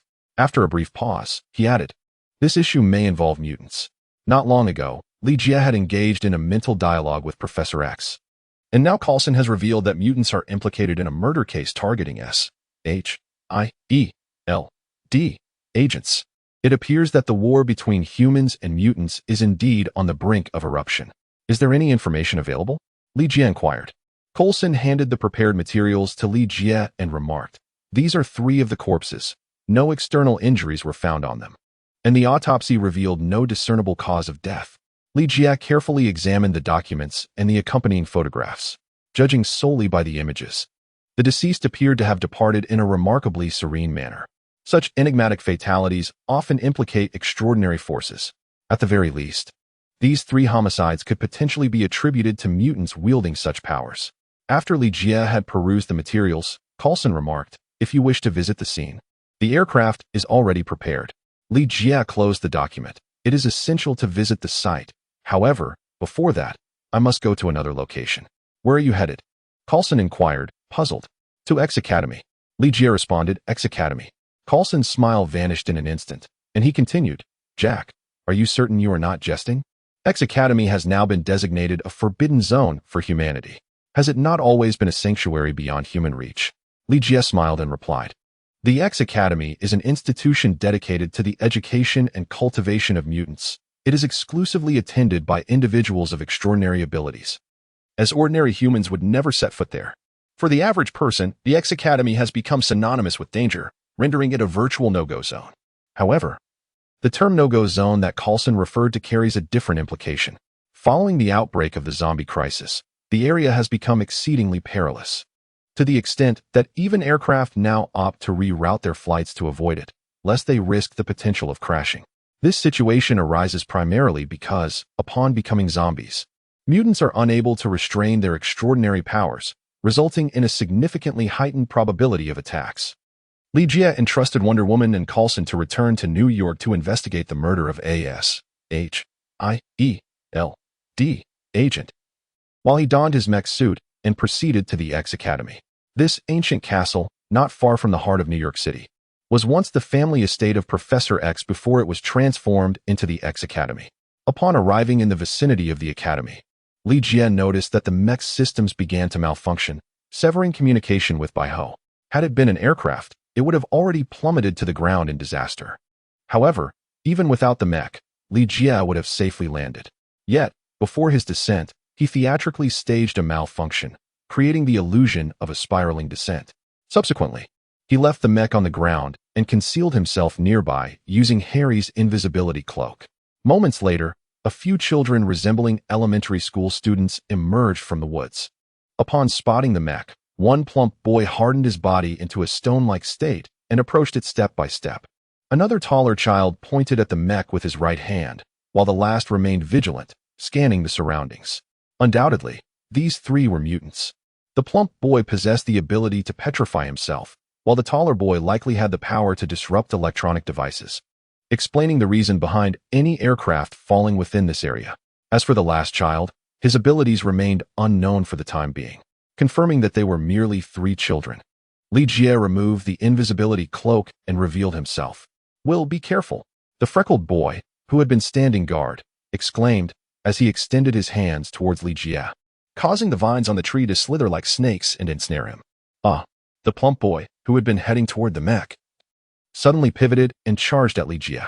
Chapter 103, Mr. Hedgehog Ouch. The plump boy collided headfirst into Li Jie's abdomen, then sat on the ground, cradling his head in pain, tears streaming down his face. Henry, the other two exclaimed in unison, as the taller boy clenched his fist tightly, causing the vines wrapped around Li Jie to constrict further. I'm fine. It just hurts. This guy is harder than steel, the plump boy sobbed. Appearing thoroughly aggrieved, a vine slithered down from Li Jie, ensnaring the plump boy's foot. He struggled vigorously and called back, Henry, why are you tying me up? The taller boy, growing anxious, replied, It's not me. Henry, stop joking around. Let me go? The plump boy protested, struggling fiercely until, in the blink of an eye, he was bound tightly like a zongzi. The tall boy shouted, I told you it's not me. His words faltered, and he directed an accusatory glare at Li Jie, exclaiming, You did this, didn't you? A smile curled at the corners of Li Jie's lips as the vines entwined around him began to detach and slither towards the other two individuals. The tall man and the freckled boy were sweating profusely, yet they remained rooted in place, showing no inclination to flee. The vines halted within a meter of the duo, and Li Jie regarded them with curiosity. Why do you not run? He inquired. The tall man gritted his teeth and declared, If we are to die, let it be together. We will not abandon our brother to escape. Quite commendable, indeed. You must be students from X Academy. May I inquire your names? Li Jie inquired. Why should we divulge this to you? The freckled man snorted dismissively. Ouch! It hurts, it hurts. The chubby boy cried out as the vines coiling around him began to constrict. Observing this, the tall figure hastily exclaimed, We shall tell you. Just do not harm him. I am Hunter, and this beside me is Henry. He is Henry. Li Jie. What a name. The emotions resemble those of the Hines brothers. Why have you come to assault me? Li Jie inquired. Hunter, presumably the eldest among the trio, spoke up. We did not intend to attack you. We merely sought to safeguard the school. I see. Li Jie released the chubby Henry. After escaping, Henry hurriedly sought refuge behind the two brothers. Hunter scrutinized Li Jie and inquired, "Are you also a mutant?" "I suppose so," came the response. Li Jie is also somewhat uncertain. Mutants have acquired extraordinary powers due to genetic mutations. Li Jie, however, acquired the skills of others without any mutation in his genes. To be precise, he cannot be classified as a mutant. Nevertheless, acknowledging oneself as a mutant here would facilitate gaining the trust of the three individuals. "How many people are currently at X Academy?" Li Jie inquired, while the three brothers of the Hines family hesitated, reluctant to speak. Li Jie smiled and said, "You need not fear. I shall not harm you. It was Professor X who invited me here to assist." As he spoke, Li Jie approached and stored the mech into his inventory. The Hines brothers were left astounded, their jaws nearly dropping. Typically, a mutant possesses only a single extraordinary power, and it is exceedingly rare for one to wield two. Yet, Li Jie had demonstrated three remarkable abilities: physical enhancement, control over vines, and the ability to make the mech vanish. The Hines brothers had begun to idolize him. "Is it truly Professor X who sent you?" Hunter inquired, his voice tinged with suspicion. "If you doubt my words, you may inquire with Professor X yourself," Li Jie replied. The chubby Henry poked his head out from behind, saying, "The professor has already." "Shut up." Hunter and Henry simultaneously turned to cover the chubby Henry's mouth, realizing he had nearly let something slip. The chubby Henry hastily raised his hands to cover his mouth. Hunter's gaze returned to Li Jie, and after a brief hesitation, he said, "We can take you to meet the professor, but you must allow us to restrain you." "All right," Li Jie chuckled, expressing his curiosity about what tricks these three little ones would conjure up next. "Henry, go fetch the items," Hunter instructed. "Oh, very well." The chubby Henry glanced at Li Jie before turning around and scurrying away on his short legs. Moments later, the plump Henry returned, clutching a metallic box, which he placed before Li Jie before swiftly departing once more. Li Jie opened the box and discovered a pair of large black handcuffs within. "What is this?" he inquired. "They are power-suppressing handcuffs," replied the chubby Henry. "Be quiet," both Hunter and Henry exclaimed simultaneously. Subsequently, Hunter explained to Li Jie, "Those handcuffs can temporarily suppress a mutant's abilities. If you are willing to wear them, we will take you to meet the professor." "Oh, so they suppress mutant abilities? That means they are of no use to me." "Fine." Li Jie swiftly donned the handcuffs, surprising Hunter and his companions, who had not anticipated such decisiveness. This bold action, however, earned their trust. "Come with us," Hunter instructed. As they made their way, Li Jie engaged the trio in casual conversation. Although they remained highly alert, being mere children, it wasn't long before Li Jie gleaned a wealth of information from them. He learned that Henry possessed the ability to enhance his physical form, rendering him as resilient as stone. Henry's power rendered all electronic devices inoperative, while Hunter could manipulate plant life. Presently, only these three remained as normal mutants at X Academy, as the others had succumbed to a zombie infection. To prevent these mutated zombies from causing harm, Professor X had placed the power-suppressing handcuffs on them and confined them to the basement of the school. Thus, the Hines brothers took on the responsibility of guarding this place. The trio led Li Jie to the door of Professor X's office, instructing him to enter alone. Upon entering, Li Jie discovered that the original office had been divided by a metallic wall. At the half-height of this barrier, an iron window provided a glimpse into the interior. Professor X sat in a wheelchair, a blanket draped over his legs, gazing out at the birds beyond the window. "Jack, you have finally arrived," he remarked, turning his wheelchair to a stop in front of the iron window. "Professor, let us continue our discussion from last time." Li Jie did not wish to squander time. "Where did we leave off last time?" "Ah, yes, you inquired about how this war was discovered, correct?" Professor X recalled. "Indeed." Li Jie nodded in acknowledgement, stating that he had come this time to seek clarity on the matter. Professor X pondered for a moment before responding. "This question is quite challenging to address. One must understand that the animosity between mutants and humans can be traced back to the last century, or even further into the past. The conflict has never truly ceased, in any meaningful sense." Li Jie discerned that the zombie virus had indeed affected Professor X's cognition. It was quite a feat for him to maintain lucidity. "Professor, let us discuss the impending war," he suggested. "Ah, very well," Professor X replied, pausing momentarily to ponder before continuing. "I do not possess extensive knowledge, but I am aware that they will initiate this conflict from a state of entanglement. Who are they? Li pressed for more details, to which Professor X responded, Magneto. No, lurking behind Magneto is a formidable mutant. He harbors a deep-seated hatred for humanity, particularly in light of the current zombie crisis, which he believes is a direct consequence of human actions. Consequently, he seeks to eradicate all human life on Earth. There are indeed very few mutants more powerful than Magneto. Li's thoughts first turned to Apocalypse and the Scarlet Witch. As for the identity of this individual, even Professor X could not clarify. The zombie virus had diminished his telepathic abilities, leaving him with scan information, which was precisely why he was so eager to summon Li.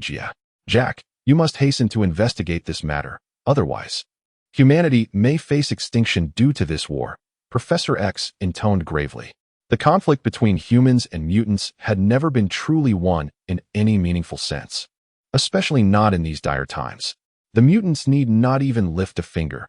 Merely opening a breach would allow the zombies to surge forth and annihilate all of humanity.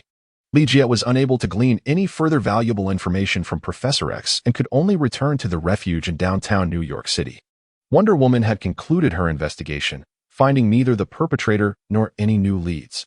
In truth, Li had not harbored excessive hope regarding the outcome. Relatively speaking, it was the agents of S.H.I.E.L.D. who were the true experts in investigating such cases. Given that they had meticulously examined every possible location, it was unlikely that any detail had been overlooked. The mysterious deaths of the three S.H.I.E.L.D. agents were particularly perplexing. They bore no external injuries, nor did they succumb to poisoning, appearing instead to be in a state of serene repose. Li tentatively deduced that the perpetrator responsible for the deaths of three individuals is likely a mutant with psychokinetic abilities. Jack, are you suggesting that a mutant has infiltrated the shelter and that these mutants are preparing to wage war against us? Coulson inquired, astonished. Given the current circumstances, that appears to be the case. Li nodded in acknowledgement. So what should we do now? Should we locate the mutants hiding within the refuge? Coulson inquired further. Li pondered for a moment and remarked, in truth, the mutants concealed within the sanctuary possess limited power. Their deliberate targeting of S.H.I.E.L.D. agents serves merely to instill fear. Furthermore, the reason the mutants have yet to initiate conflict is that they have not completed their preparations for war. I believe we can temporarily disregard the mutants hiding in the sanctuary and focus our efforts on the urban area to locate the mutants' gathering points. Coulson responded in a low voice. Are you suggesting that we must take the initiative and eliminate the mutants' gathering points? Li widened his eyes and exclaimed, Coulson, I never realized you were so belligerent. Tell me, once the conflict between mutants and humans erupts, what do you believe our chances of victory are? Coulson cleared his throat awkwardly and replied, if the superheroes were still around, I would firmly believe that victory would be ours. However, at this moment, he paused, forcing a smile as he added, no, Jack, just speak plainly about what you intend to do. Don't waste time making me guess. Li replied, I tasked you with locating the mutants' gathering place not to instigate conflict, but rather to engage them in dialogue, to persuade them to abandon the path of war. What if they refuse to listen? Coulson inquired.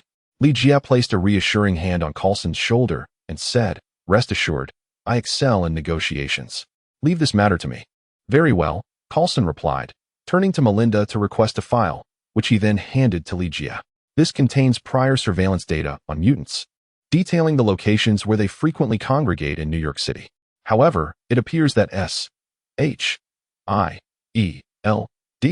has been somewhat remiss in this area lately, and we cannot ascertain their current presence here. No worries, allow me to handle it. Li took a glance at the documents before assigning the task of locating the mutants to Bane and his companions. He then secluded himself in a room, retrieving the eye of Agamotto to glimpse into the future. Amidst the myriad of possibilities, he beheld a haunting vision. The municipal building, once a sanctuary, lay in ruins, strewn with the wreckage of aircraft and tanks. All survivors within had perished. Coulson, Melinda, Wonder Woman, none had escaped the calamity. Magneto lay atop the debris, impaled by a metal beam. The bloodstained Scarlet Witch stood with one foot upon Magneto's body. Was the formidable mutant hidden behind Magneto truly the Scarlet Witch? While many believed her to be Magneto's daughter, it was merely an illusion. Suddenly, a knock echoed at the door, and Wonder Woman's voice resonated from the outside. Li Jie, after placing the Eye of Agamotto away, opened the door to let Wonder Woman enter.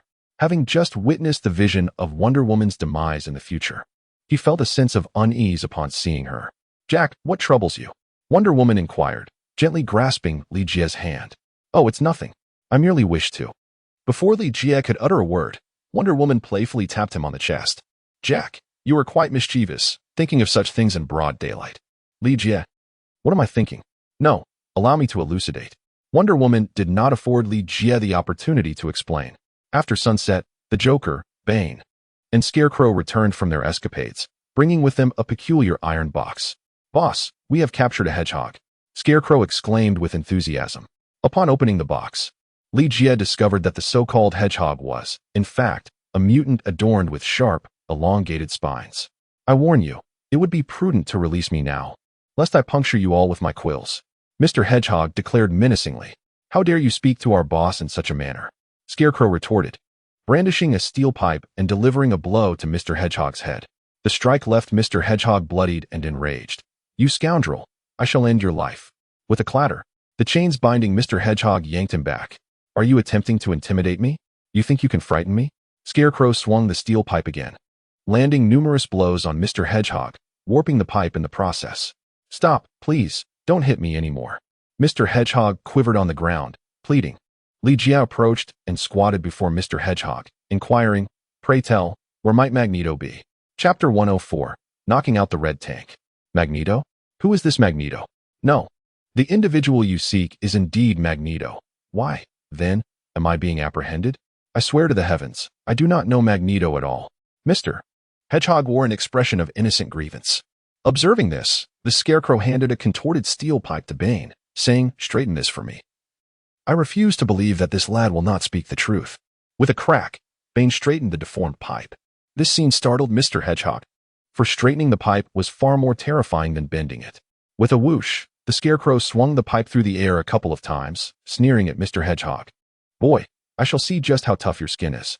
Instinctively, Mr. Hedgehog recoiled, trembling as he exclaimed, "I truly do not know where Magneto is. Even if you were to beat me to death, it would be of no use." Just as the Scarecrow was about to deliver another blow to Mr. Hedgehog, Wonder Woman's lasso of truth ensnared him. "Please, I swear, I genuinely do not know where Magneto is. But I do know that he is convening a gathering of mutants within New York City." The moment the words escaped his lips, even Mr. Hedgehog himself was taken aback, unable to comprehend how he had inadvertently spoken the truth. Wonder Woman stepped forward and inquired, "What is the location and time of their gathering?" "The location is St. John's Cathedral in New York," Mr. Hedgehog blurted out, so astonished that he quickly bit his tongue, blood trickling from his mouth, yet he could not restrain himself. "The gathering is set to commence in half an hour. It seems we must make our way to St. John's Cathedral." St. John's Cathedral, also known as the Cathedral of St. John the Divine, is situated on Amsterdam Avenue between 110th and 113th Streets in Manhattan. At this moment, the cathedral had long lost its former splendor, standing amidst a desolate wasteland. At the entrance of the cathedral stood two twins, each adorned with fleshy protrusions on their faces, emitting a peculiar odor that repelled the undead from this vicinity. Additionally, snipers lay in wait upon the cathedral's rooftop. As Li Jie and his companions arrived, they were intercepted by the twins at the entrance. "Apologies, but you must demonstrate your superpowers before you may enter." With a swift motion, Mr. Spike, covered in sharp spines, was allowed passage. "You may proceed," the twins declared.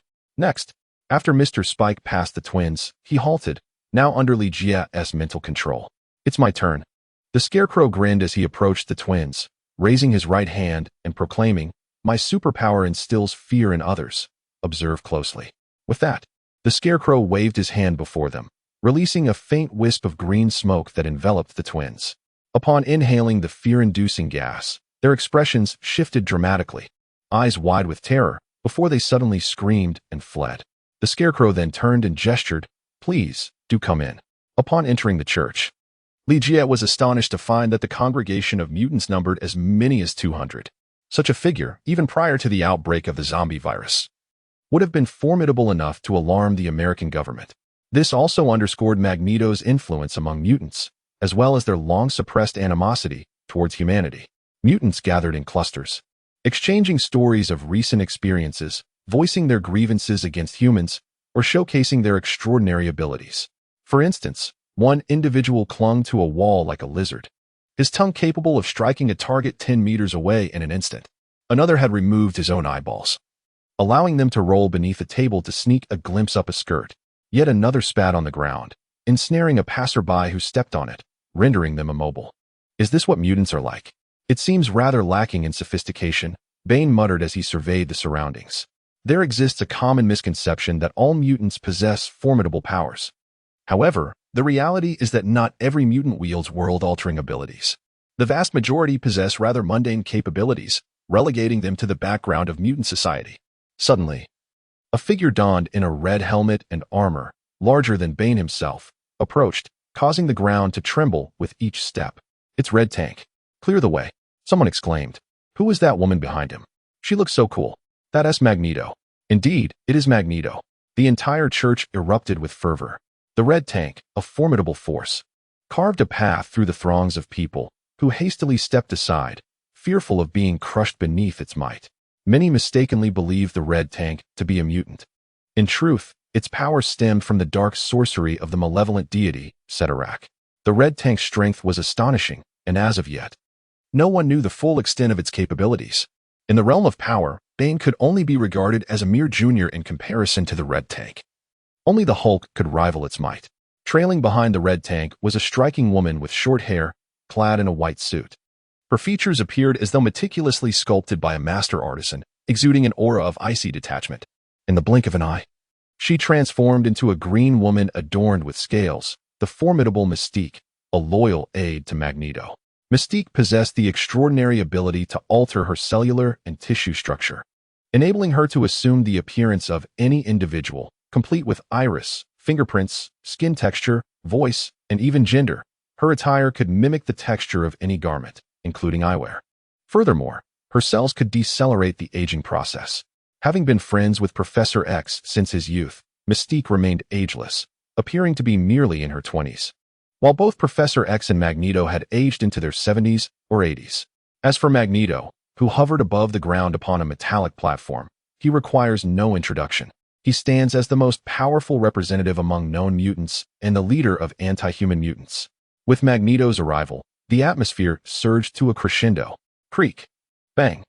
Magneto showcased a glimpse of his abilities, toppling the statue of Jesus that loomed before him, then positioning himself where the statue once stood. Mystique and the Red Tank flanked him, serving as his vigilant bodyguards. Ligia's gaze swept across every corner of the church. Apart from the Red Tank, Mystique, and Magneto, he did not spot the Scarlet Witch. Magneto stood there, commencing his speech, which consisted merely of some inhumane rhetoric, lacking any semblance of originality. He nonetheless succeeded in inflating the animosity that mutants harbored towards humanity. At a mere command from Magneto, not a single mutant present would hesitate. They were all willing to pledge their allegiance to him. As Magneto's speech approached its conclusion, the atmosphere had reached a fever pitch, and the lesser mutants below were poised to charge towards the sanctuary. Ligia understood that he could no longer afford to wait. To put it bluntly, Magneto, much like those lesser mutants, was merely a pawn in this operation. Only by removing Magneto from the board could they compel the puppet master lurking in the shadows to reveal himself. Wait a moment, Ligia shouted, interrupting Magneto's speech and simultaneously capturing the attention of all the mutants present. The sensation of being the center of attention is truly delightful. Well, I would like to speak with you on behalf of humanity. Ligia preached to Magneto. Humans. Which of them are truly human? How could they have entered here? Eliminate them. The mutants within the church had succumbed to madness, intent on sacrificing Ligia and his companions for their cause. Bang. Whack. Thud. The mutants that charged forth were swiftly dispatched by Bane, each sent flying with a single punch. The remaining mutants soon realized that these individuals were not mere humans, and they stood frozen, hesitant to act. Thud. The Red Tank leaped down from the platform, advancing with deliberate steps. Bane, feeling a surge of defiance upon seeing the Red Tank, yearned to engage this formidable foe. As the Red Tank approached, Bane charged forward. Bang. The two collided, appearing to stand their ground. Yet Bane's shoulder had already suffered a fracture. The Red Tank's skin was as resilient as that of the Hulk, and Bane's approach, akin to a fragile egg colliding with stone, was ill-conceived. As the red tank's fist descended, Bane wisely evaded, lowering his stance and rolling away to increase the distance between them. Unwilling to relent, the red tank surged forward. Bang! Wonder Woman interposed herself before Bane, her wrist bracelets clashing with a thunderous resonance, unleashing a formidable shockwave that toppled the red tank and the surrounding mutants. This display underscored Wonder Woman's might. In a true confrontation, a single maneuver from her could annihilate the lesser mutants. Cease! Magneto interjected, halting the red tank's advance. Turning to Li Jie with a wry smile, he remarked, "You expressed a desire to converse with me. I now extend to you an opportunity. What would you like to discuss?" Li Jie understood that Wonder Woman would find little advantage before Magneto, as many of her weapons could be effortlessly countered by him. Upon hearing Magneto agree to a discussion, Li Jie stepped forward and said, "Magneto, I hope you can reconsider this operation." "Why?" Magneto inquired. Li Jie replied, "If you insist on waging war against humanity, then all mutants, including yourself, shall perish. Are you threatening me?" Magneto's expression turned icy. Li Jie shook his head and proclaimed, "This is not a threat, but rather a glimpse into the future I foresee." Pausing momentarily, he produced the Eye of Agamotto and inquired, "Do you recognize what this is?" "The Eye of Agamotto. Are you a sorcerer?" Magneto asked, astonished. If claiming the identity of a sorcerer would earn Magneto's trust, Li Jie had no intention of denying it. After retracting the Eye of Agamotto, Li Jie addressed Magneto, "Trust me, the wisest choice is to abort this operation." Magneto glanced at Li Jie, then at the visibly anxious mutants below. Indeed, they had previously been willing to sacrifice themselves for this cause. However, upon learning of their impending demise, they began to waver, with some even contemplating escape. Magneto realized he must maintain his composure, otherwise he would risk losing credibility among the mutants. "What is your name?" Magneto inquired. Li Jie replied, "You may call me Jack." Jack continued, "Even if you truly are a magician and have glimpsed the future, I cannot abandon this endeavor simply based on your casual words. Here's the deal. I shall grant you 3 chances. If you manage to win 2 of them, I will reconsider this course of action." Magneto declared, "Very well. I shall heed your proposition." Li Jie nodded in acknowledgement. "Red Tank," Magneto exclaimed, and then addressed Li Jie, "If any of you can defeat him, consider it a loss for me." Agreed. Li Jie approached the red tank, and upon seeing that Li Jie appeared even more frail than Bane, the tank could not help but chuckle. "I shall stand here motionless and allow you to strike me 3 times before I retaliate. Is this truly fair?" Li Jie feigned a look of distress. The red tank raised his hand and patted his own head, mocking, "Come on, put some strength into it. Aim for here." Li Jie turned his head to glance at the raucous mutants surrounding him, then shifted his gaze to Red Tank and Magneto. A hint of embarrassment crept into his voice as he said, "You all heard that. It was he who urged me to strike. Stop being such a coward and act swiftly." Red Tank urged. "Very well." Li Jie responded with a grunt and swung his fist down upon the Red Tank's head. With a resounding thud, the atmosphere around them fell into an eerie silence, all eyes fixated on the Red Tank.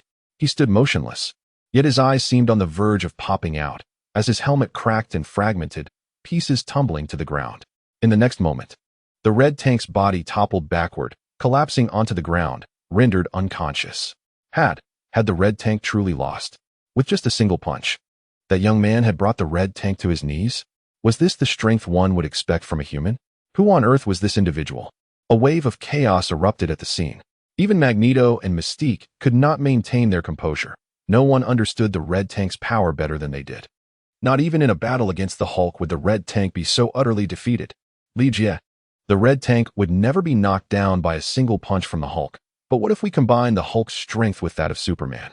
If that doesn't suffice, let us add General Zod into the mix. The Red Tank, in its arrogance, stands there allowing Li Jie to strike. It would be quite astonishing if it remained upright. "Magneto, I believe this round is mine to claim, is it not?" Li Jie inquired with a cheerful smile. "You have emerged victorious. Shall we commence the second match?" Magneto, holding back a breath of frustration, responded affirmatively. Li Jie urged, just as Mystique stepped forward. She was halted by Magneto's outstretched hand. "Allow me to handle this." Li Jie has already demonstrated astonishing prowess, and coupled with his identity as a sorcerer, Magneto fears that Mystique may suffer at his hands. In truth, aside from himself, Magneto harbors doubts that anyone present could vanquish Li Jie.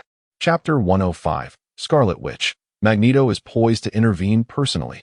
The fact that this young man has compelled Magneto to take action is a testament to his capabilities. Alas, no matter how formidable he may be, he remains no match for Magneto. Magneto, eliminate him. Eliminate him. The mutants, who had just been astounded by Li Jia's incredible strength, now became increasingly exhilarated at the prospect of Magneto personally engaging in the fray.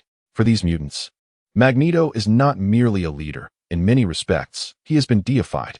To them, Magneto embodies the omnipotent warrior. Should Magneto choose to act, what awaits Li Jia is either death or submission. The Joker, Bane, Scarecrow, and Wonder Woman remain vigilant, their concern heightened by Magneto's direct involvement. Jack, Wonder Woman could not help but exclaim. It will be all right.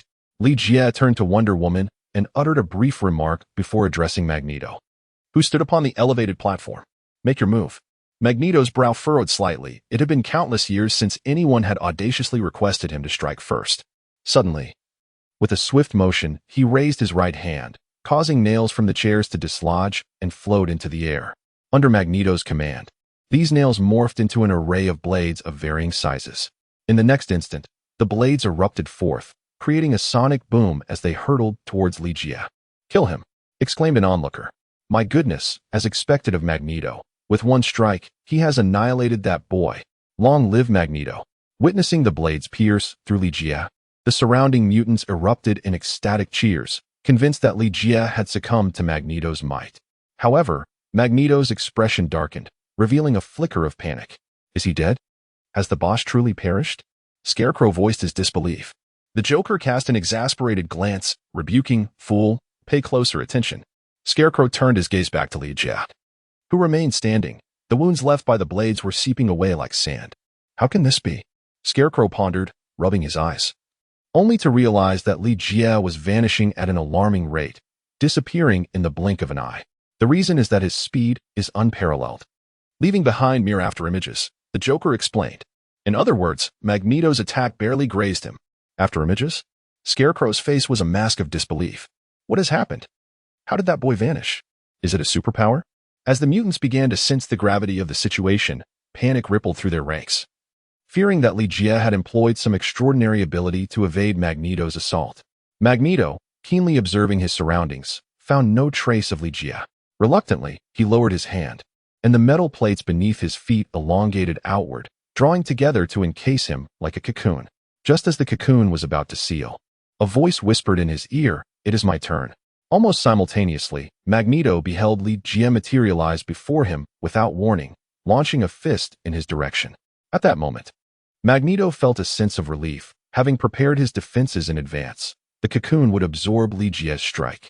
After a moment's respite, Magneto raised his hand once more, attempting to manipulate the metallic objects surrounding the cocoon to assault Li Jia. This time, he summoned every piece of metal within the church, intending to deliver a decisive blow to Li Jia. As the metallic items within the church began to tremble, striving to detach from their positions, Magneto noticed the cocoon starting to distort, revealing a fist that hurtled towards his face. With a resounding thud, the metallic fist collided with Magneto's jaw, sending him uncontrollably flying away. He crashed through the church wall and soared into the air. That punch left Magneto dazed. Regaining his composure through the magnetic field, he created a small opening in the cocoon to observe the outside situation. However, what he saw was a fist rapidly enlarging before him, with another deafening thud. This time Magneto was unable to stabilize himself with his magnetic control and was propelled out once more. Inside the church, mutants with enhanced vision continuously reported the unfolding battle. Magneto had been sent flying again. Oh my, it seemed Magneto was only on the receiving end, utterly defenseless. It appeared as though he had lost consciousness. Upon hearing that Magneto had only endured blows at Li Jia's hands, ultimately succumbing to unconsciousness, all the mutants fell into a profound silence. Particularly, when they witnessed Li Jia dragging Magneto's unconscious form through the church doors, they were left utterly speechless, too afraid to even take a breath. What? Are you all still waiting for me to treat you to a feast? Li Jia cast Magneto aside in the corridor, prompting the mutants to exchange glances, summoning their courage to pass by him before hastily making their escape. The notion of waging war against humanity seemed ludicrous, especially with such formidable guardians present. Who in their right mind would willingly offer themselves as sacrificial pawns? Jack, Wonder Woman approached Li Jia with a smile. while others merely recognized Ligia's formidable strength. Only Wonder Woman understood that he had not exerted his full power when confronting Magneto. "Boss, you are truly remarkable, simply extraordinary. I, Scarecrow, vow to follow you for life. Just a sip of soup if you feast will suffice for me," he exclaimed as he hurried over to flatter him. Before long, only Magneto, Red Tank, and Mystique remained in the church. Magneto and Red Tank had succumbed to unconsciousness, while Mystique's choice to stay surprised Ligia. "Why do you not leave?" Ligia inquired with a sense of confusion. Mystique's gaze turned towards Magneto. "I intend to take him with me. This is truly love, indeed." Mystique is not merely a pursuer of Magneto. She has also been a lover to both Professor X and Magneto.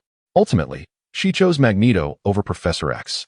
However, that may not be feasible at this moment, as I still have several questions I wish to pose to him. Ligia spoke. The shapeshifter furrowed her brow, yet chose to remain silent. Deep down, she understood that she held no advantage before Ligia. If Ligia wished to retain Magneto, she had no opportunity to take him away. The Red Tank let out a soft groan before opening his eyes. After shaking his heavy head, he spotted Ligia and, while struggling to rise from the ground, yelled loudly, "Kid, I will kill you." Despite the Red Tank's massive physique, he exhibited remarkable agility, charging towards Ligia with a ferocity surpassing that of a true tank. Unfortunately for him, in Ligia's perception, the Red Tank's speed seemed as if it were in slow motion. He strolled over calmly and seized the fist that was swung at him. Bang! Following that, Ligia delivered another blow to the Red Tank's head. After a couple of jolts, the Red Tank's body collapsed onto the ground, once again rendered unconscious. Ligia turned to Mystique and said, "If you are willing to answer a few questions on behalf of Magneto, you may leave with them both." "What would you like to know?" Mystique inquired. Ligia cast a glance at the unconscious Magneto lying on the ground and spoke. "I am aware that the war against humanity is not of Magneto's own volition. Pray tell, who is orchestrating all of this from behind the scenes?" Mystique shook her head and replied, "I cannot say. I have never witnessed Magneto in private dealings with anyone else. Shall we employ the lasso of truth?" Wonder Woman inquired. Ligia shook his head and said, "I believe she has no need to deceive us." After a brief pause, he turned to Mystique and inquired, "Where is the Scarlet Witch?" Mystique replied, "To be honest, we have also been searching for the Scarlet Witch. If she were to join us, victory in the war between us and humanity would be assured." Ligia pondered for a moment and said, "Very well, you may take them away. Are you truly going to let us go?" Mystique inquired, her surprise evident. For in her opinion, the answers to the previous two questions were far from satisfactory. What else could you possibly expect? "Do you genuinely intend for me to treat you to a meal?" Ligia jestingly remarked. The shapeshifter hesitated for a moment, then bent down to hoist Magneto onto her shoulder, while her other hand dragged the Red Tank as they exited the church. Once the trio departed, the Scarecrow inquired beside Ligia, "Boss, are we truly allowing them to leave unscathed? Does that not seem overly lenient? What I mean is, should we perhaps follow them?" Ligia shook his head and remarked, "There's no need for such trouble. My objective has already been achieved. It won't be long before those lurking behind Magneto come seeking me." Magneto let out a groan, rubbed his temples, and opened his eyes, only to find himself seated in the passenger seat, while Red Tank lay unconscious in the back. Mystique, who was behind the wheel, glanced over and said, "You're awake." Adjusting his posture, Magneto inquired, "What has transpired?" Mystique recounted the events that unfolded during Magneto's unconsciousness, concluding with, "That magician named Jack is far more formidable than we ever imagined. As long as he is in the fray, we may find it impossible to triumph in this war." Magneto cast a backward glance at the two-time unconscious Red Tank, sighing internally. The conflict between mutants and humans had not even officially commenced before it had already met its demise. "Help me investigate this Jack fellow. I must ascertain his background," Magneto declared, unwilling to relent. With a grave expression, Mystique nodded. But just then, she spotted a figure ahead of the vehicle, causing her to instinctively slam on the brakes. Although the car had clearly passed through the figure, upon looking back, there was nothing on the road. "Did I just hit someone?" Mystique questioned, perplexed. Magneto furrowed his brow and replied, "It seems not." "Is that so?" Mystique was steadfast in her belief that she had indeed collided with something. Just as her confusion deepened, she suddenly noticed a woman standing outside Magneto's window. "Are you looking for me?" Even Magneto was startled by the sudden voice so close to his ear. Turning to look, he saw a woman with a mane of red hair, who excitedly exclaimed, "Wanda, The woman outside the car window was none other than Scarlet Witch. She is undeniably one of the most powerful sorceresses in this world, even outshining Doctor Strange in her presence. Scarlet Witch possesses numerous identities. She is a mutant, yet she is also a sorceress. Many are aware that Scarlet Witch wields chaos magic, but only a select few understand that her immense power stems from the Darkhold. The formidable strength granted by the Darkhold caused Scarlet Witch to lose herself, which is why she has become a figure of malevolence. Wanda, hurry and get in the car. I have something of great importance to discuss with you, Magneto urged.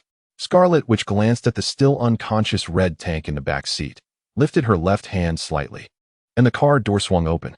A swirl of red mist enveloped Red Tank, lifting him effortlessly before Scarlet Witch cast him to the roadside. Mystique's brow furrowed slightly at this display, yet Magneto remained unfazed, commanding, drive.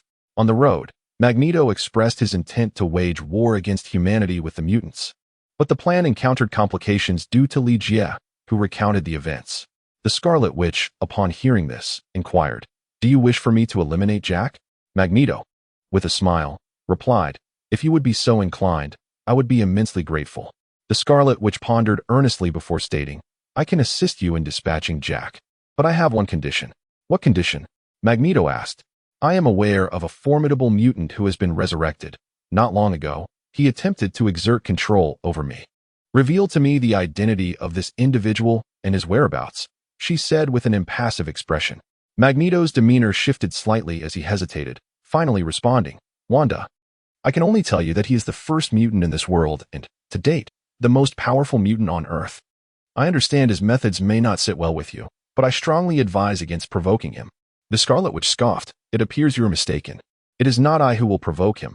Rather, he has already instigated trouble with me." "I know. Wanda, let this matter rest," Magneto began. But before he could finish his thought, the Scarlet Witch raised her hand, telekinetically gripping Magneto's throat. Mystique, witnessing this, felt an overwhelming force that propelled her, along with the car door, out of the vehicle, which continued to speed along the road. Inside, the Scarlet Witch, her face devoid of expression, demanded, "I do not wish to hear your ramblings. Simply tell me where I can find that individual." Magneto, his expression strained, replied, "Wanda, I am doing this solely for your benefit. Even if you were to kill me, I cannot allow you to seek out that individual. In that case," creaked the sound. Realizing the Scarlet Witch's lethal intent, Magneto hurriedly utilized his powers to reshape the car, encasing her within, and seized the opportunity to leap from the vehicle. Chapter 106. Mr. Terrible is still catching his breath. Coulson, holding a cup of coffee, sat across from Li Jie, his face adorned with a smile yet clearly laced with complaint, stating, "Jack, since you have acquired information about the mutants, why did you not inform me?" Li Jie took a sip of chilled beer and shot a glance at Coulson. "Why notify you? Are we to instigate a war between S-H-I-E-L-D and the mutants?" "That is not my intention," Coulson replied. "I merely feel that we have missed a significant opportunity." Coulson's attitude towards mutants was fraught with contradiction. On one hand, he was eager to harness their formidable abilities, yet on the other, he harbored an acute apprehension regarding their powers. This conflicting mindset could likely be attributed to Scarlet Witch, once a member of the Avengers and a pivotal force in safeguarding the world. Scarlet Witch ultimately became an adversary to all. Coughing softly, Coulson suggested, "Perhaps we could engage a psychologist to provide them with proper mental guidance, so they do not perceive us as enemies." At the mention of a psychologist, Li Jie thought of Professor X. With his telepathic abilities, Professor X often served not merely as a psychologist but also as a spiritual mentor. Without him, many within the X-Men might have succumbed to villainy. "If we could persuade Magneto to ally with us, then—" Li Jie interrupted Coulson, saying, "Hold on. Professor X and Magneto have been friends for decades, and despite their efforts over the years, they have been unable to change Magneto. Do you believe you possess the ability to alter him? One must at least attempt." Coulson replied after a moment of contemplation. Li Jie couldn't help but chuckle at the serious expression on Coulson's face. "All right, if the opportunity arises next time, I shall ensure you have a proper conversation with Magneto, provided he is amenable to it." "Sounds good," Coulson replied, brimming with confidence regarding the matter. Suddenly, the door creaked open, and Melinda entered, cradling a stack of documents in her arms. "Mel, is there something you need?" Coulson inquired, turning his head to her. Li Jie glanced at Melinda, whose gaze appeared somewhat dazed, and suddenly inquired, Did she never knock before entering your office? Coulson, quick to react, immediately recognized that something was amiss with Melinda upon hearing Ligia's words and swiftly drew his sidearm. Melinda, however, moved even faster, hurling a stack of documents at Coulson before delivering a swift kick that sent his weapon flying from his grasp. Coulson let out a pained yelp as blood began to trickle from his nose. After seizing Coulson's gun, Melinda swiftly aimed it at Ligia and pulled the trigger. Bang! It was only after the shot rang out that Melinda realized the previously seated Ligia, who had been nonchalantly sipping his drink, had mysteriously vanished. In an instant, Melinda pivoted the gun and squeezed the trigger once more. Coulson barely had time to utter a warning when the gunfire erupted. Simultaneously, the chair beneath him slid aside, and the bullet grazed his ear. A faint smile curled at the corners of Melinda's lips as she slightly adjusted her aim and continued to pull the trigger. Bang, bang, bang. A rapid succession of bullets struck the mech. Melinda showed no intention of engaging further with Ligia. Instead, she continued firing while making her way toward the window, ultimately crashing through it with a resounding smash. Coulson scrambled to his feet and exclaimed to Ligia, "Jack, Melinda seems profoundly unwell." Ligia cast a sidelong glance and remarked, "Isn't what you just said mere folly? If she were of sound mind, how could she possibly contemplate taking your life?" Coulson, still haunted by the recent events, expressed his gratitude. "Jack, I am truly grateful to you for what transpired just now." Ligia remarked, "It seems that Melinda has been subjected to mental manipulation. Are you not inclined to pursue this matter alongside me?" "Me?" Coulson hesitated momentarily. Ligia nodded in agreement, saying, "Indeed, were you not just lamenting that I caused you to miss an opportunity? As long as we follow Melinda, we will uncover the mastermind behind this, and it will be your moment to showcase your negotiation skills. Jack, it is not that I do not wish to accompany you, but I am inundated with a multitude of tasks. Furthermore, Melinda has already made her escape, and we are unlikely to catch up with her." "Jack, what are you doing?" Before Coulson could finish his sentence, the mech that had just deflected a bullet began assembling itself around him. In the next moment, Coulson found himself involuntarily propelled out of the window. Though Melinda lacked superpowers, her agility rendered her a formidable opponent, easily outmatching the ordinary S.H.I.E.L.D. agents. Moreover, no one was aware that Melinda had been manipulated. Her sudden emergence merely surprised onlookers, who did not intervene. She successfully fled the safe house, commandeering a motorcycle.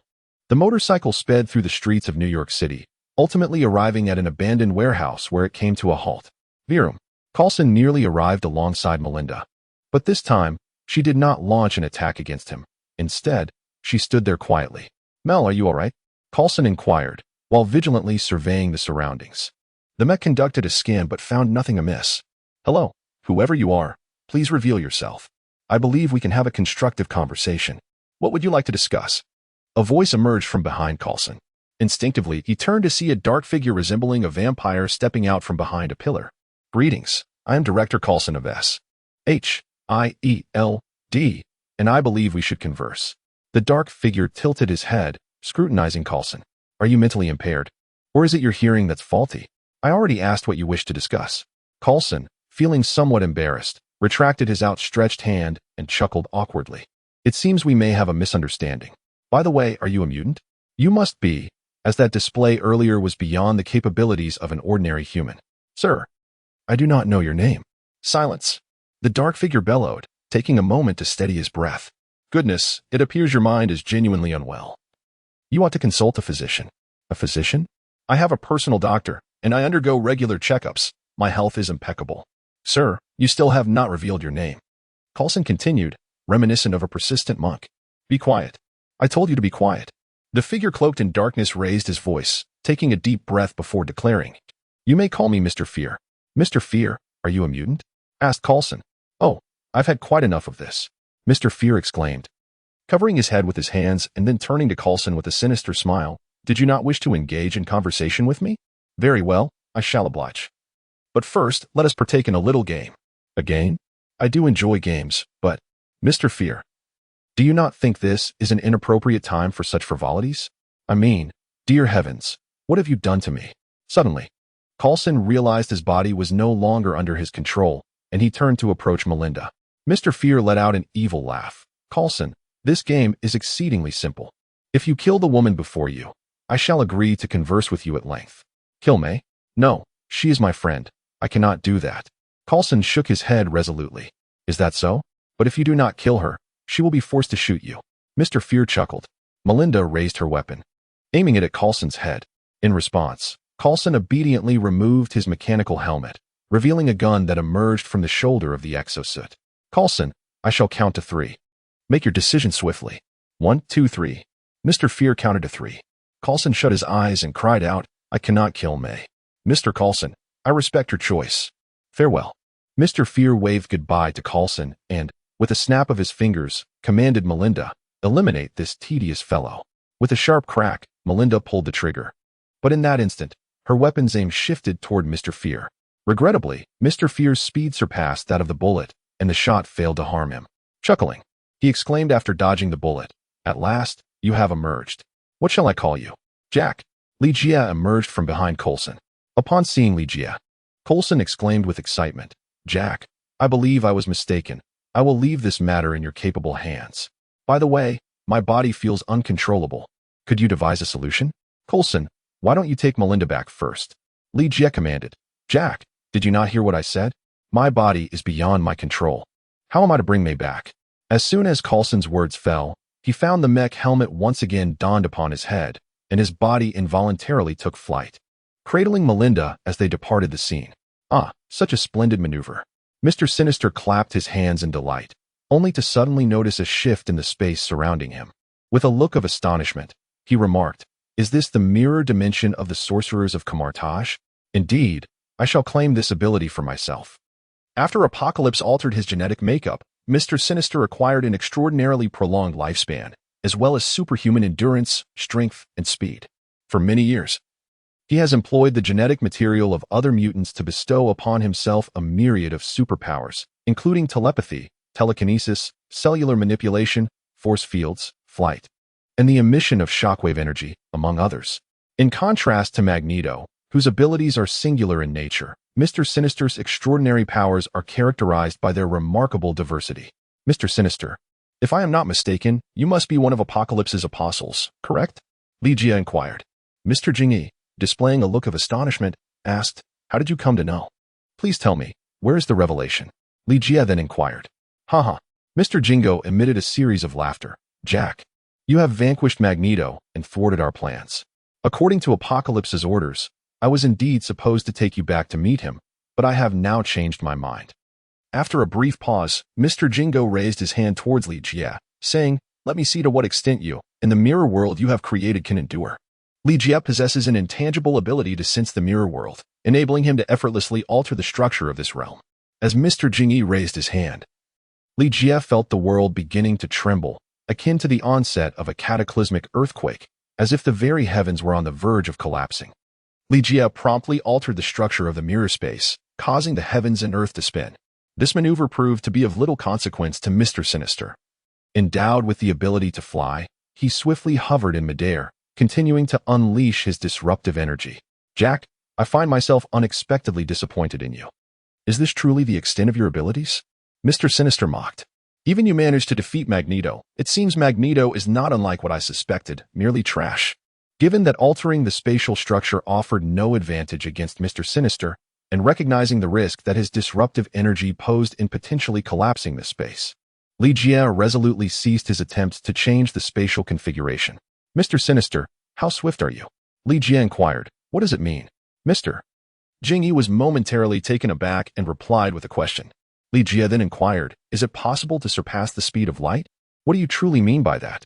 Mr. Jingyi wore a look of profound perplexity. Li Jie smiled slightly and remarked, In my country, there is an ancient saying, Among all martial arts, speed is invincible. Mr. Jingyi, somewhat provoked, retorted, I demand to know what you mean by that. Ah, bang. Before Mr. Jingyi could finish his sentence, Li Jie's fist struck his mouth. This conveys my meaning. Li Jie chuckled. Mr. Jingyi opened his mouth, revealing that half of his teeth were missing, his eyes wide with astonishment. Just moments ago, Mr. Jingyi had evaded a bullet, demonstrating that his speed surpassed that of the projectile. Speed had always been his pride, yet he had utterly failed to perceive how Li Jie had traversed the distance in front of him. It was astonishingly swift, transcending even the speed of light. It was not merely speed. The force behind each blow was colossal. This singular punch had effectively dissuaded Mr. Jing-Yi from entertaining any thoughts of contesting strength with Li Jie, as he pondered what means could possibly defeat Li Jie beyond mere strength and speed. Another punch landed squarely in his abdomen. This strike left him feeling as if a blender were churning within him. Following that, Li Jie unleashed a flurry of punches. In the midst of this onslaught, Mr. Jing-Yi came to grasp the truth that in the realm of martial arts, only speed remains undefeated. Simply put, not only could Mr. Jing-Yi not retaliate, but his thoughts also struggled to keep pace with the rapidity of Li Jie's fists.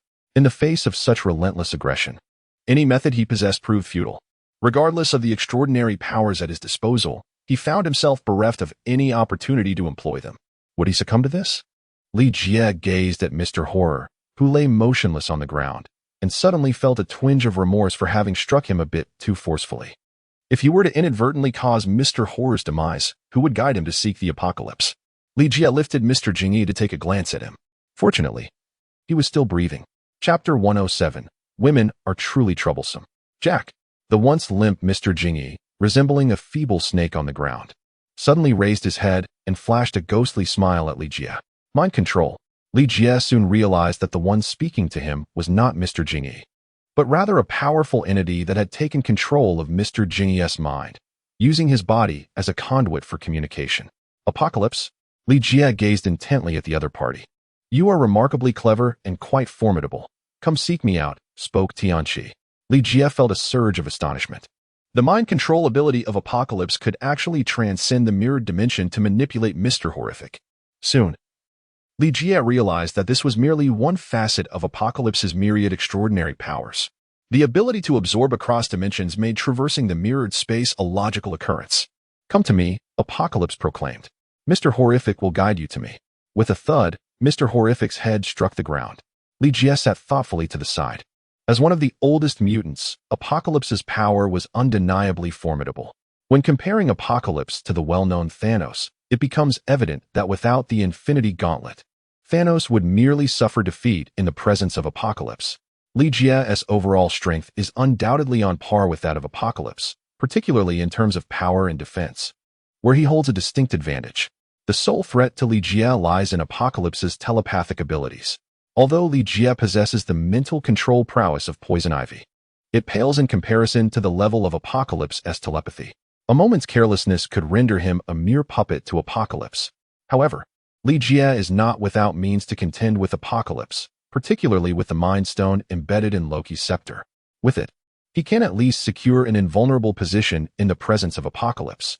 At that moment, Mr. Sinister, upon awakening with a groan, opened his eyes and, upon seeing Li Jie, instinctively recoiled in fear. He has awakened. Li Jie spoke up.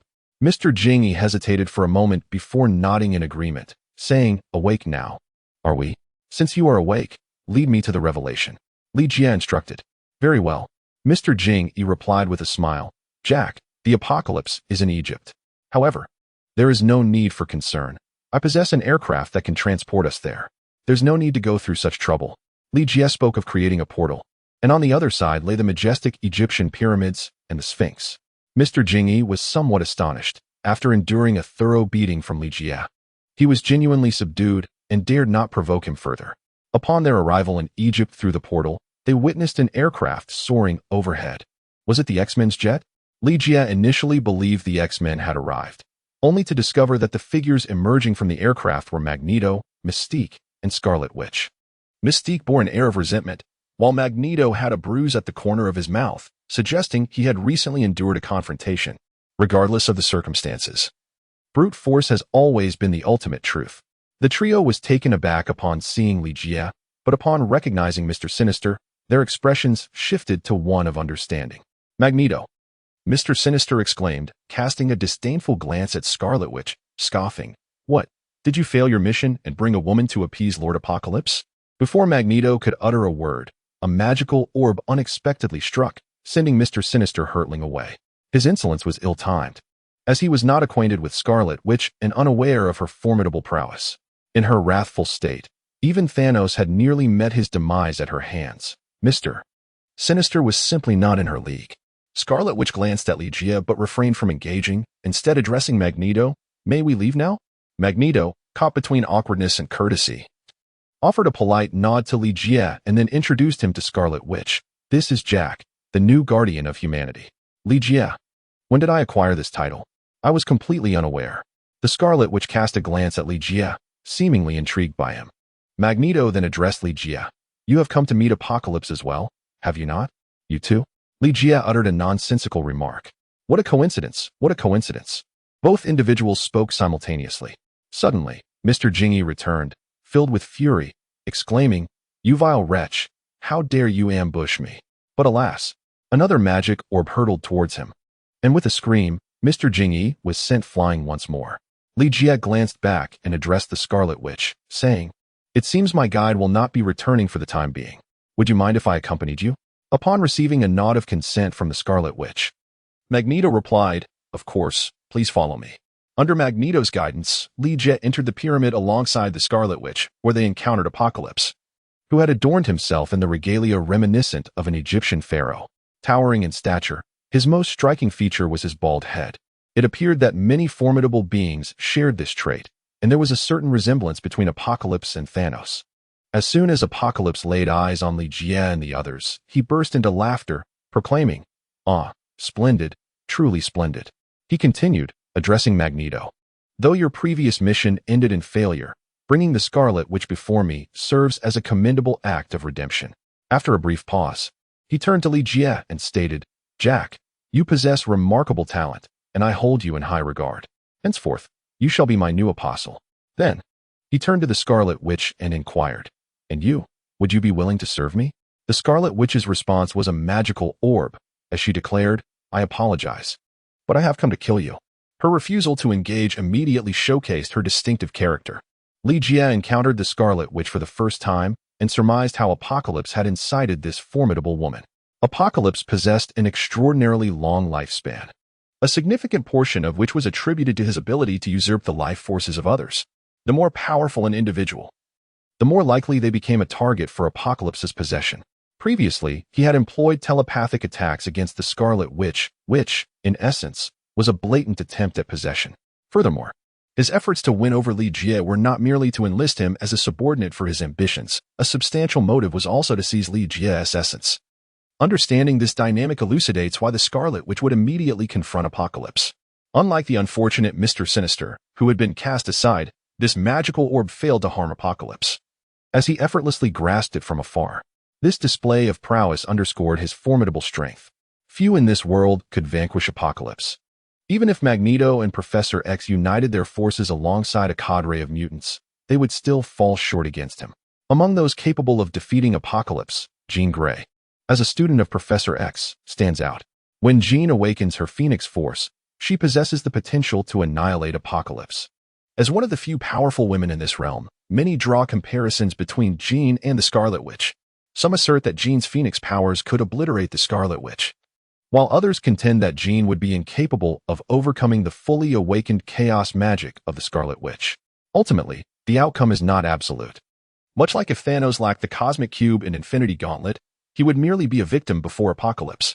However, should Thanos possess these artifacts, the tides could swiftly turn. The same can be said for Jean and the Scarlet Witch. Ligia is now more curious about whether the Scarlet Witch's chaotic magic can vanquish Apocalypse. With a swift motion, Apocalypse crushes the Scarlet Witch's magical orb. The Scarlet Witch, poised to unleash a formidable spell, is suddenly interrupted when Mystique emerges from behind her, plunging a dagger into the Scarlet Witch's lower back. A muffled groan escapes the Scarlet Witch's lips, thwarting her impending spell. With a resounding slap, the Scarlet Witch sends Mystique crashing against the wall. As she slides down, Mystique wipes the blood from the corner of her mouth, revealing a faint smirk. Mystique's ambush on the Scarlet Witch is not fueled by deep-seated hatred, but rather a desire for retribution for the torment the Scarlet Witch had inflicted upon her and Magneto. The more enraged the Scarlet Witch becomes, the more potent her chaotic magic grows. It is reminiscent of the Hulk's fury. Mystique's strike successfully provokes the Scarlet Witch, who, undeterred by her injuries, launches an assault against her. Bang! The Scarlet Witch's attack is intercepted by a metallic barrier conjured by Magneto, who is simultaneously shielding Mystique. Wanda, enough! Magneto commands. Yet, the Scarlet Witch shows no signs of relenting, oblivious to the presence of Apocalypse. As she breaches Magneto's defenses, intent on delivering a fatal blow to Mystique, she abruptly freezes, as if experiencing a malfunction, standing motionless. Ha ha ha. Apocalypse emits a discordant laugh, gleefully proclaiming, "Magneto, Mystique. This time I shall commend you both." Jia. The infighting has commenced right from the outset, allowing Apocalypse to gain an unexpected advantage. Should Apocalypse manage to seize the Scarlet Witch's essence and acquire her chaotic magic, who in this world could possibly contend with him? Initially, I had hoped that the Scarlet Witch would incapacitate Apocalypse, yet instead, she has only come here to create further turmoil.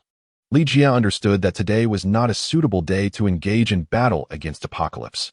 To say nothing of the fact that the Scarlet Witch had now become a mere puppet for Apocalypse, their combined efforts left him with little hope of victory.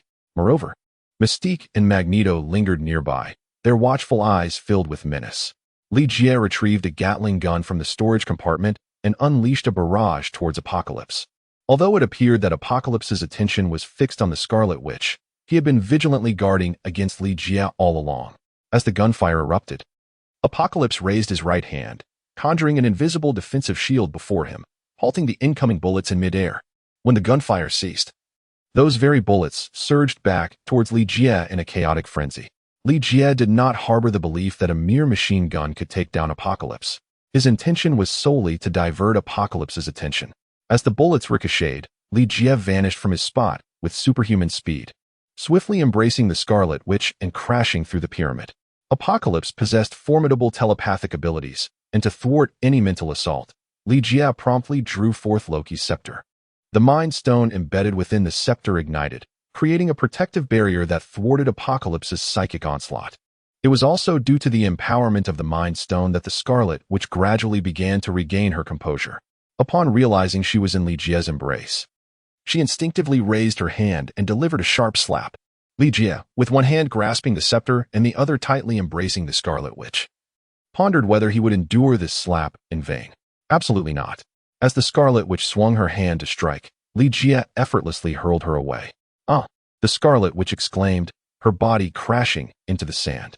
Emerging from the sandy depths, her face covered in dirt, she glared at Jia standing opposite her and exclaimed, "Why did you throw me away?" Jia remarked with a sense of inevitability, "If you intend to strike me, why should I continue to embrace you?" The Scarlet Witch, unable to contain her frustration, exclaimed, "If you do not hold me, how could I possibly strike you?" Jia let out a snort. "If I hadn't embraced you and departed, you would still be a puppet under the mind control of the Apocalypse." Scarlet Witch, "Even so, you cannot simply cast me down from such a height, can you? That would be utterly ungentlemanly." Jia chuckled and said, "How amusing. When did I ever claim to be a gentleman?" The Scarlet Witch, Jia continued, "Moreover, is it justified for a gentleman to be assaulted after saving someone?" The Scarlet Witch, uninterested, rose to depart. "Hey, if you stray too far from me, you may once again fall under the mind control of Apocalypse," Jia reminded her. The Scarlet Witch paused, turning to gaze at the staff in Jia's hand. "Is that what you used to thwart Apocalypse's psychic assault?" Before her words could fully resonate, the Scarlet Witch suddenly transformed into a fleeting apparition, teleporting to stand before Jia, reaching out to seize the staff from his grasp. Just as her fingers were about to make contact with the staff, an unexpected wave of agony surged through her abdomen, propelling her backward involuntarily. With a resounding thud, she crashed into the sand. Jia approached and declared, "I forgot to mention that my speed will not be slower than your brother's. Do not attempt to outsmart me by comparing speeds." You hit me?" Scarlet Witch exclaimed, her voice trembling with indignation, on the verge of tears. "Jia, allow me to share another piece of information. Tears hold no power here." The tears that glistened in the Scarlet Witch's eyes vanished in an instant. As she emerged from the sand to declare, "It seems you are not allied with Apocalypse. In that case, lend me the authority you wield, and I shall assist you in vanquishing Apocalypse." Jia cast a glance at the bloodstains on the ground. "I have a rather perplexing question. Do you not feel any pain at all?" Pain. It was only then that the Scarlet Witch recalled the blade that had pierced her lower back. She reached back to touch the wound, her fingers coming away stained with crimson. Thud. In the next moment, the Scarlet Witch collapsed, unconscious, onto the ground. Since the moment she was struck, she had lost a considerable amount of blood. Alas, women truly are a source of trouble. Jia crafted a portal. Initially, he intended to lift the Scarlet Witch. But recalling the incident when he nearly received a slap from this woman, coupled with the presence of Wonder Woman on the opposite side of the portal, he opted to employ his telekinetic abilities to transport the Scarlet Witch instead. Chapter 108 was utterly merciless. Once the Scarlet Witch regained consciousness, they convened to deliberate on strategies to confront Apocalypse. The Scarlet Witch candidly stated, "Jack, if you hand me Loki's scepter, I alone can vanquish Apocalypse." Wonder Woman immediately challenged this assertion. "If you truly possess the ability to defeat Apocalypse, why are you seated here now?" The Scarlet Witch swiftly defended herself. "I was ambushed and injured, was I not? Had it not been for Mystique's covert attack, Apocalypse would have long since perished. Regardless, the defeat still rests with you." Wonder Woman insisted, clinging to this truth. The Scarlet Witch, unwilling to engage in further debate with Wonder Woman, turned her attention to Li, saying, "Jack, you must trust me. With Loki's scepter, Apocalypse will no longer be able to exert mental control over me, and I will not afford Mystique or anyone else the opportunity to ambush me. I assure you, this time I will undoubtedly defeat Apocalypse." "Wanda, I believe you possess the capability to conquer Apocalypse. However, two hands struggle against four. Even if Mystique refrains from attacking you from the shadows, do not forget Magneto, Mr. Sinister, and Apocalypse's other minions. Each of them wields considerable power. Can you truly manage to contend with so many when facing Apocalypse?" The Scarlet Witch contemplated seriously. "How about this? Jack, at that time, you and your allies will assist me. I shall take on Apocalypse, while you handle his minions. As long as you can hold out until I eliminate Apocalypse, I will then have the capacity to deal with the others." "Huh? You expect us to assist you? Who do you think you are?" Wonder Woman scoffed dismissively. "I've had enough. Listen, I care not for your relationship with Jack. If you merely seek a fight, let us engage directly." The Scarlet Witch rose, hurling a chair aside, embodying the spirit of a rebellious youth. Wonder Woman also stood, undeterred, declaring, "If a fight is what you desire, then let it be. Do you think I fear you?" Across from them, Bane, the Joker, and Scarecrow exchanged glances. What should they do if these two women chose to clash? Intervene? Not intervene. Bane, the Joker, and Scarecrow instinctively retreated to the corner, realizing they could not afford to provoke either of them. Li cast a disdainful glance back at Bane and his companions, then took a step back. "Jack." The Scarlet Witch and Wonder Woman simultaneously turned their attention towards Li. "Li, huh? Why are you calling me? What does this have to do with me? You act as a referee for the two of us." The Scarlet Witch and Wonder Woman exclaimed simultaneously. "Are we really going to fight?" Li inquired. Wonder Woman snorted. "Is there such a thing as a false fight? Do not presume that possessing a modicum of chaotic magic makes one remarkable. I shall ensure this woman understands she is not invincible." Scarlet Witch also scoffed disdainfully, remarking, "Do not assume that wielding a whip bestows upon you the title of queen, as if the entire world must heed her call. Today, I will demonstrate to her that mere beauty holds no value." Li discerned that the two women were genuinely engaged in a fierce rivalry, as conflicts between women often necessitate a definitive victor. Many are intrigued by the prospect of a confrontation between Wonder Woman and Scarlet Witch, pondering who would ultimately emerge triumphant. To begin with, Scarlet Witch, wielding the formidable power of chaos magic, undoubtedly stands as a formidable contender.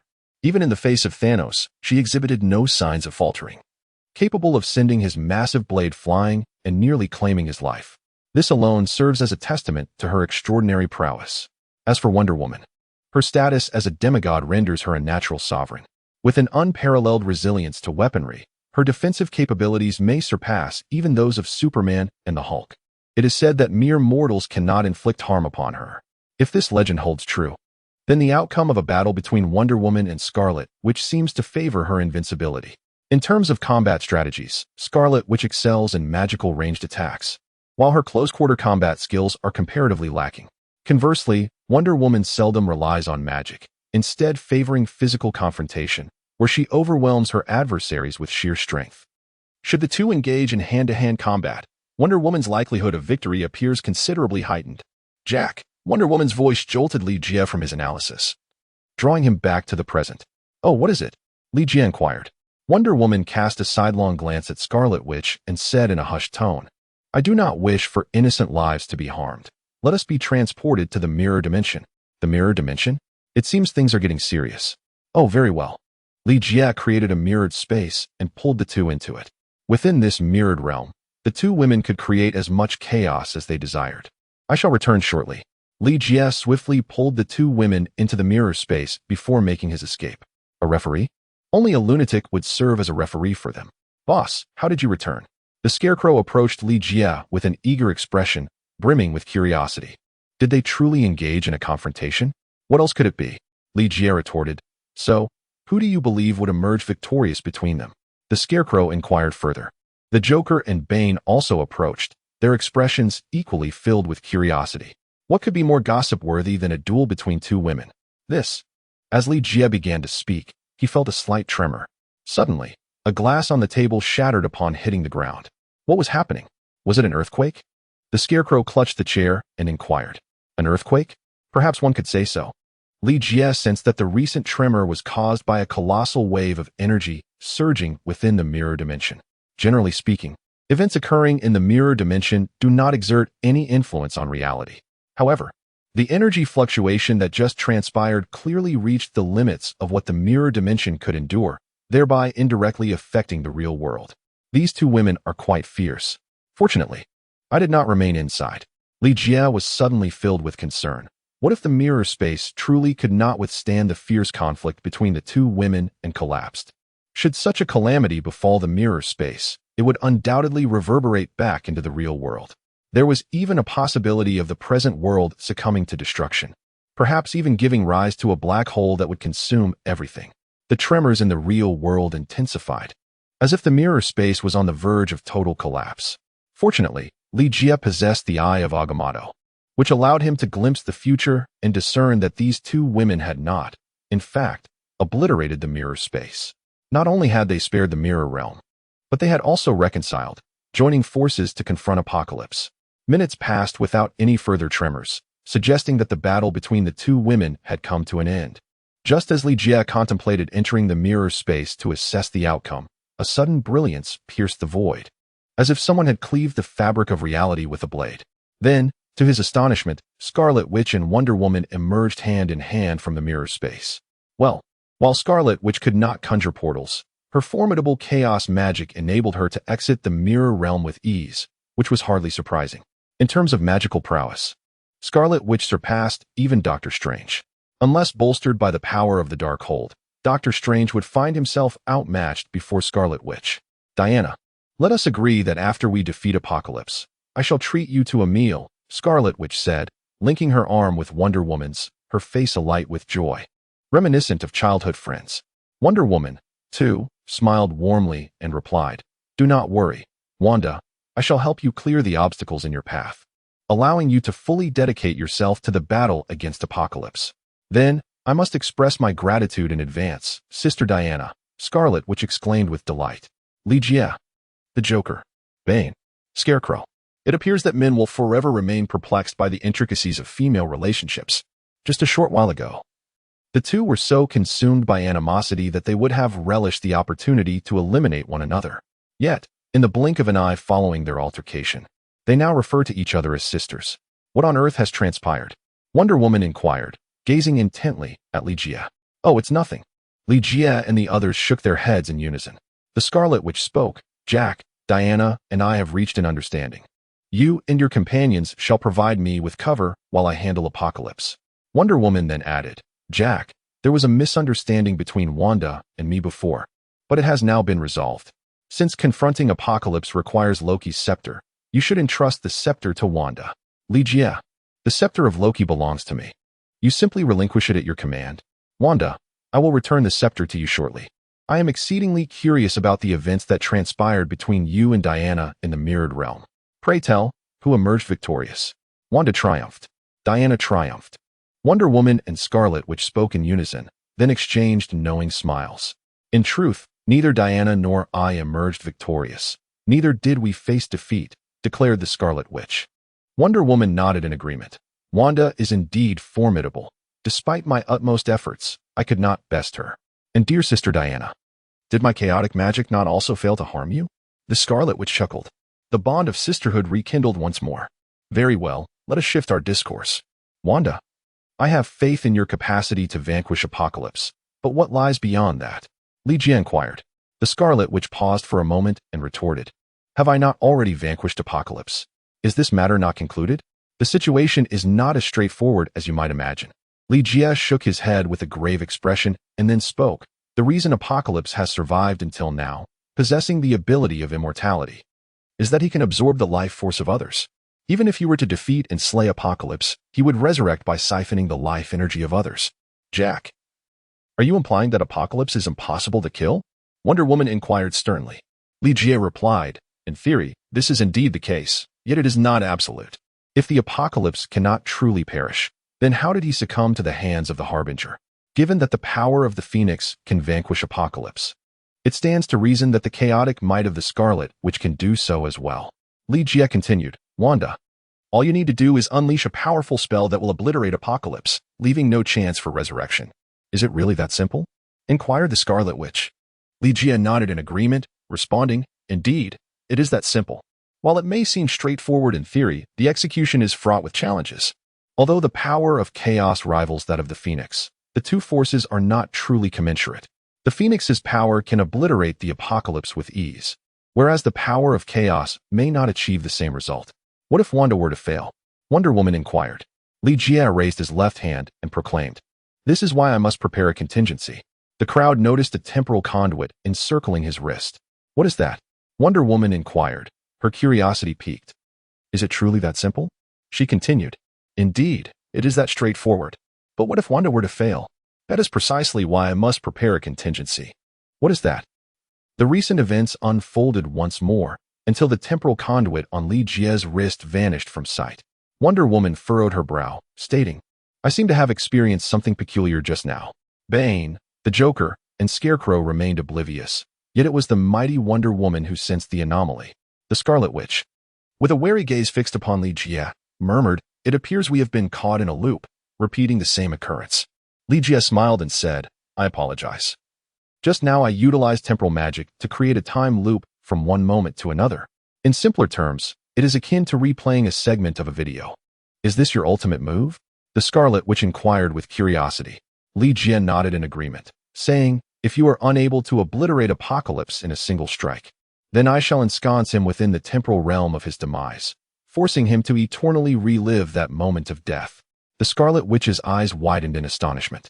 To condemn Apocalypse to ceaselessly endure the agony of his own demise is far more ruthless than mere annihilation. It is utterly inhumane. Let us proceed with this method. She concurred with a nod. The others exchanged glances, all in favor of this newfound direction. Suddenly, there was a knock at the door, followed by the voice of Coulson. Jack, there is a suspicious individual seeking you. Li Jie opened the door, only to find Mr. Hedgehog standing behind Coulson. Coulson glanced into the room with a smile and inquired, are you holding a meeting? Is there any issue? Li Jie retorted. Coulson chuckled awkwardly and replied, there are no questions. I merely wish to inquire if there is anything I can assist you with. As it happens, there is indeed a request. Could you kindly procure some food for us? After Li Jie finished speaking, he allowed Mr. Hedgehog to enter, then with a decisive snap, he shut the door on Coulson. Turning to Mr. Hedgehog, he inquired, what brings you here? Mr. Hedgehog's complexion appeared rather poor. Moments ago, he had been contorted in anguish. But now there was a semblance of relief. There was a voice that had been echoing in my mind, but strangely, it vanished as soon as I stepped into this room. Li Jie swiftly comprehended the circumstances befalling Mr. Hedgehog. A being endowed with telepathic abilities was engaging in communication with him. However, as Mr. Hedgehog was not the sole target, he could merely perceive the echoes of the voice resonating within his mind, without being directly manipulated by the other party. As for the disappearance upon entering this space, it stemmed from Li Jie's invocation of Loki's staff to establish a barrier within the room, effectively thwarting the telepathic intrusion. What did that voice convey to you? Li Jie inquired. Chapter 109, Useless Things. The voice echoing in Mr. Hedgehog's mind was none other than Apocalypse. Utilizing his telepathic abilities, Apocalypse was rallying all mutants across the world to converge in New York, assembling an army of mutants. After the failure of Magneto's previous assault on New York, Apocalypse resolved to take matters into his own hands this time. With the mutants poised to emerge en masse, New York found itself utterly defenseless. Upon learning of this development, Coulson promptly convened an emergency meeting in hopes of devising a solution. Ultimately, after much deliberation, Coulson decided to initiate a human defense campaign.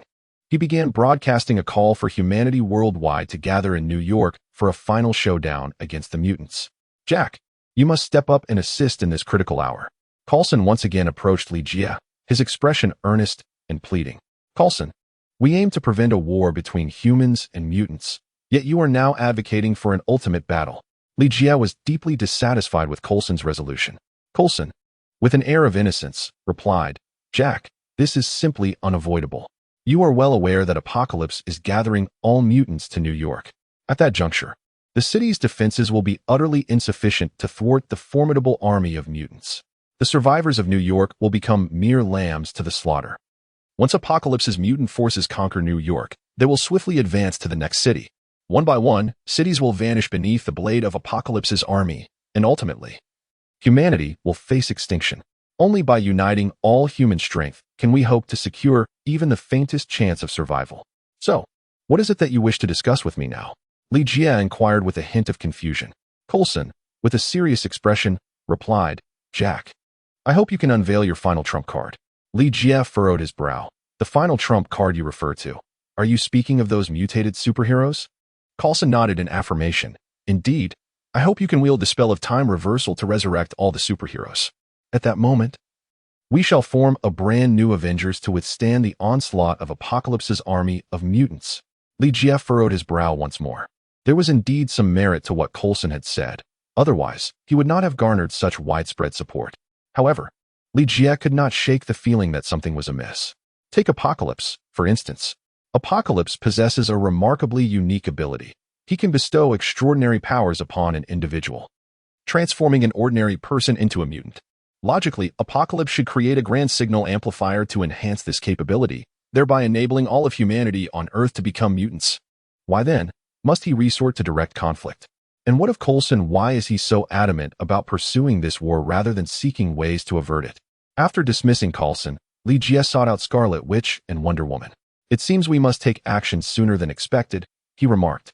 Are you suggesting we abandon New York City and head straight to Egypt to confront Apocalypse? Inquired Wonder Woman. Li Jie nodded in agreement, stating, to capture the thief, one must first seize the king. Only by subduing Apocalypse can we avert this ultimate battle. He paused slightly, his gaze resting upon the Scarlet Witch. How do you feel now? The Scarlet Witch replied, my injuries have nearly healed, and I am confident in my ability to defeat Apocalypse. However, given that this is his stronghold, do you not think that 3 of us may be insufficient? Thus, I have taken the liberty of seeking reinforcements in advance. Li Jie spoke. Reinforcements? The Scarlet Witch expressed a hint of doubt. Wonder Woman, on the other hand, exclaimed with excitement. Are you referring to Superman and the others? Li Jie nodded in agreement, stating, indeed. I have already been in contact with Superman, Batman, and the Hulk. By my calculations, they should have arrived in Egypt by now. We should join them. In Egypt, 10 kilometers away from the Pyramid of Apocalypse, Dr. Banner sat beneath a tent, wiping the perspiration from his forehead as he observed Superman and Batman standing under the sun. He inquired with confusion, are you two not feeling the heat at all? Superman smiled and replied, what is this little warmth? I wouldn't even fear the sun itself. Dr. Banner retorted, you certainly do boast. Batman interjected, my armor is equipped with an automatic temperature control system. Dr. Banner lamented, it seems I am the only one suffering from the heat. Suddenly, the portal opened, and Li Jie, Wonder Woman, and Scarlet Witch hurried over. Wait a moment, Dr. Banner exclaimed as he rushed to Li Jie, please get me a chilled beer. I feel as though I might perish from this heat. Li Jie turned back to fetch a chilled bottle of beer for Dr. Banner. As Dr. Banner savored the beer, he exclaimed, Jack, this teleportation method is truly convenient. If only I could master it as well. Li Jie inquired of Superman, what is the situation here? Superman responded, Apocalypse has gathered over 200 mutants in this location. Soon, they will initiate a spatial transfer to transport all these mutants to New York. Among these mutants, there are those with the ability to manipulate space, making the transportation of such a significant number to New York merely a trivial matter. Batman then asked, what is your battle plan? Li Jie replied, I require someone to clear the troops, to pave a path for us to confront the Apocalypse face to face. His gaze fell upon Dr. Banner. After downing a chilled bottle of beer, Dr. Banner was comfortably seated beneath the tent, contentedly burping. Banner, bring me another bottle, please. Li Jie held a chilled bottle of beer while delivering his speech. Dr. Banner, feeling somewhat dissatisfied, hurried over upon noticing the beer in Li Jie's hand. Jack, I truly cannot thank you enough. This is nothing short of a lifesaver. No need for thanks, Li Jie replied. Just make sure to dash over in that direction when the time comes. Li Jie smiled slightly and remarked, Is it me again? Dr. Banner felt a twinge of unease. Snap.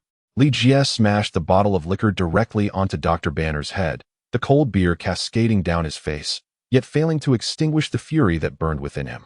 Upon witnessing Dr. Banner's anger, the others instinctively took several steps back. Li Jie pointed towards the headquarters of Apocalypse and exclaimed, Banner, charge forth. Doctor. Banner shook off the debris from his head, and his body began to swell rapidly, the hidden Hulk emerging from within. Jack. How did you manage to restore him to his original form? Inquired Scarlet Witch, perplexed. Li Jie shrugged and replied, I do not know. Let us first address the immediate issue. With a whoosh, the green giant's fist propelled towards Li Jie. With a resounding smack, it sent him flying. Jack, are you all right? Wonder Woman hurriedly followed, pulling Li Jie out from the sand. Li Jie rubbed his chin and replied, It's nothing. Why didn't you dodge just now? Wonder Woman inquired. Li Jie chuckled. If we do not allow that hulking brute to vent his frustrations, he will hardly be inclined to work earnestly. Despite Mr. Jingyi's lingering discontent, he could not claim a stature in the hearts of mutants comparable to that of Magneto. At this moment, Magneto had ascended to the role of Apocalypse's herald, surveying the more than 200 mutants congregated below from his elevated platform. Max, look over there, Mystique urged. Turning his gaze, Magneto spotted a verdant giant charging towards them. The mutants in the vicinity quickly recognized the Hulk, and some attempted to impede his advance, only to be swiftly overwhelmed.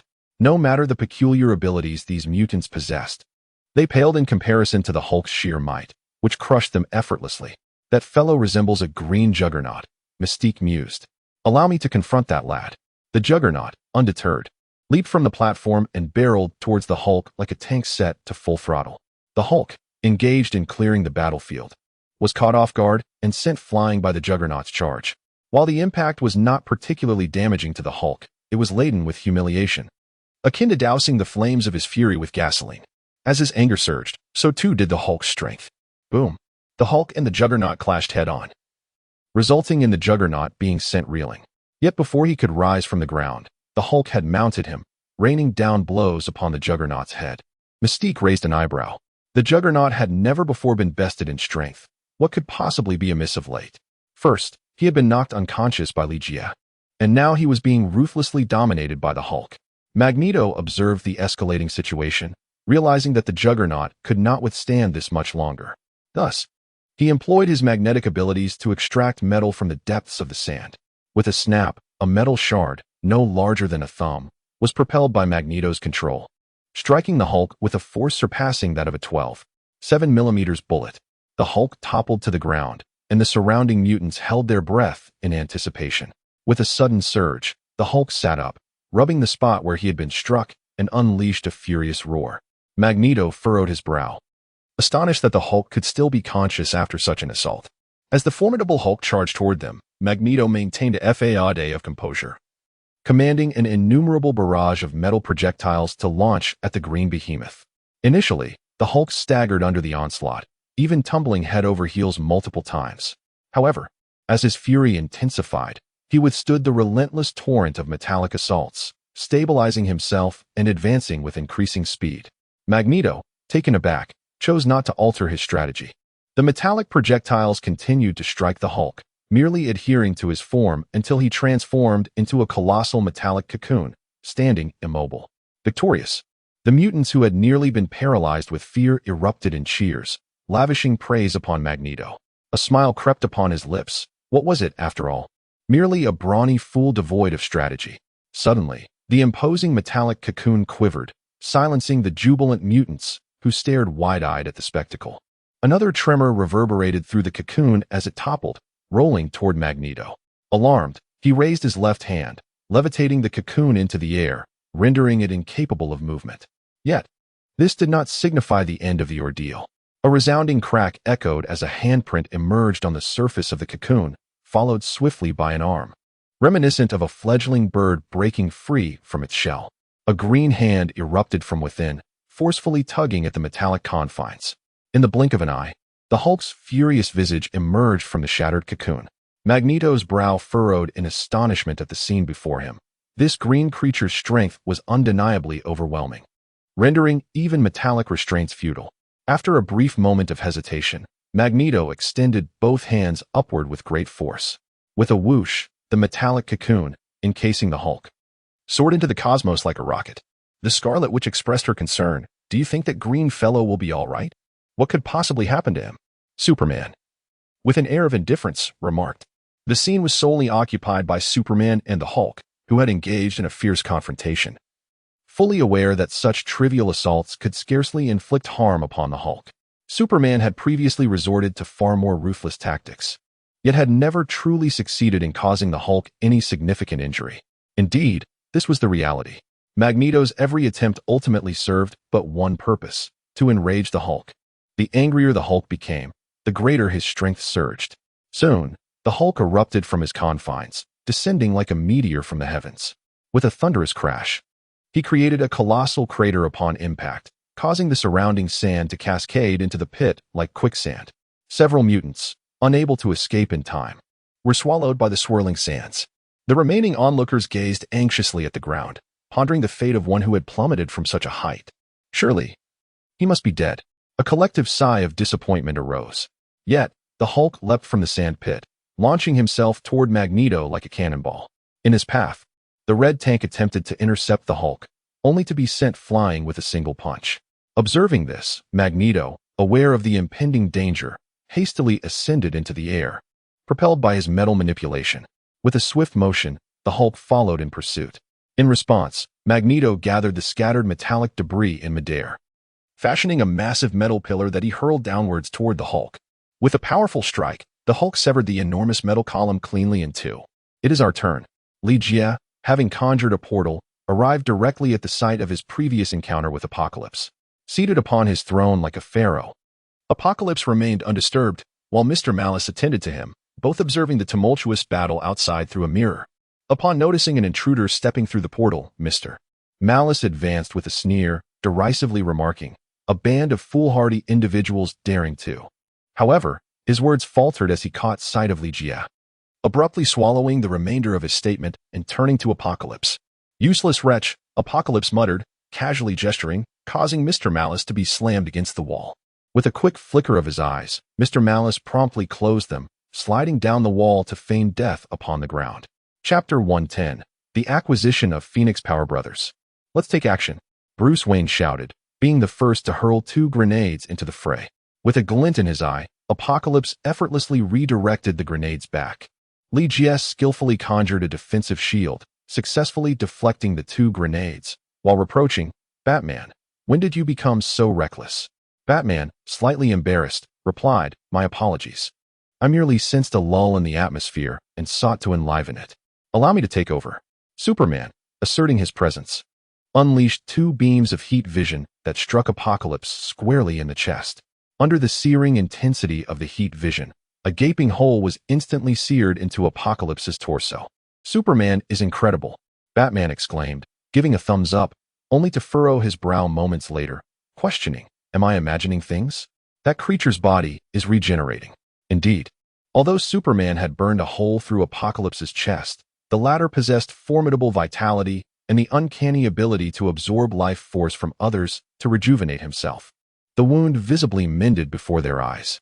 Realizing that his heat vision had failed to vanquish Apocalypse, Superman, feeling a pang of embarrassment, teleported directly in front of him and delivered a powerful punch. It must be noted that Superman remained unparalleled, a veritable anomaly within the DC universe.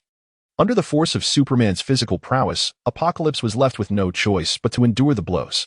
Li, had I known that Superman was so formidable, I would not have gone through such trouble. Scarlet Witch, is this not granting me the opportunity to intervene? Wonder Woman, I am merely here to observe. Under the overwhelming force exerted by Superman, Darkseid promptly collapsed to the ground, rendered immobile. Much like Batman, Superman adhered to his principle of not taking lives. Despite having the upper hand, Superman refrained from delivering a fatal blow, allowing Darkseid a breath of respite. Suddenly, with a forceful impact, Superman was thrust against the wall by Darkseid's ability to manipulate objects. "Allow me," Scarlet Witch exclaimed. unleashing her chaotic magic in a ranged assault against Darkseid. Darkseid raised his hand to deflect Scarlet Witch's chaotic spell. Annoyed, Superman exhaled a blast of icy breath, encasing Darkseid in a layer of frost.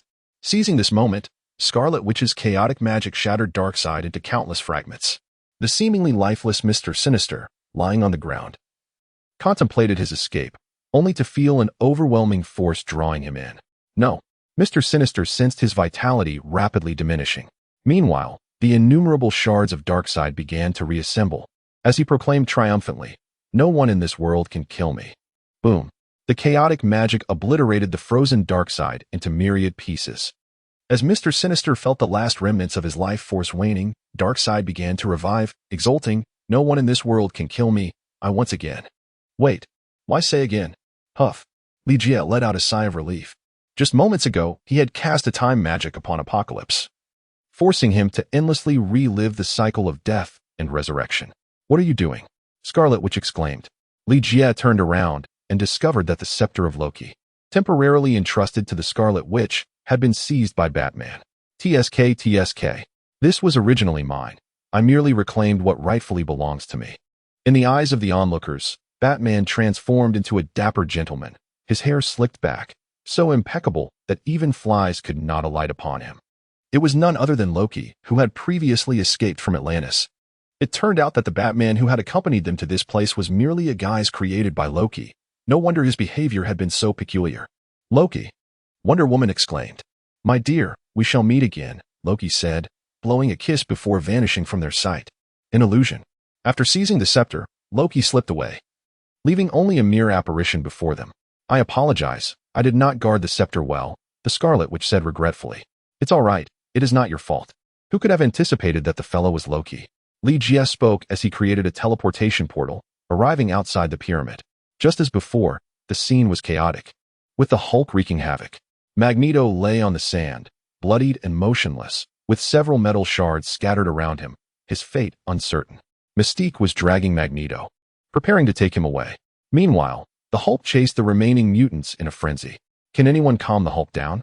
Ligia turned back to inquire. The Superman gazed upward, feigning ignorance.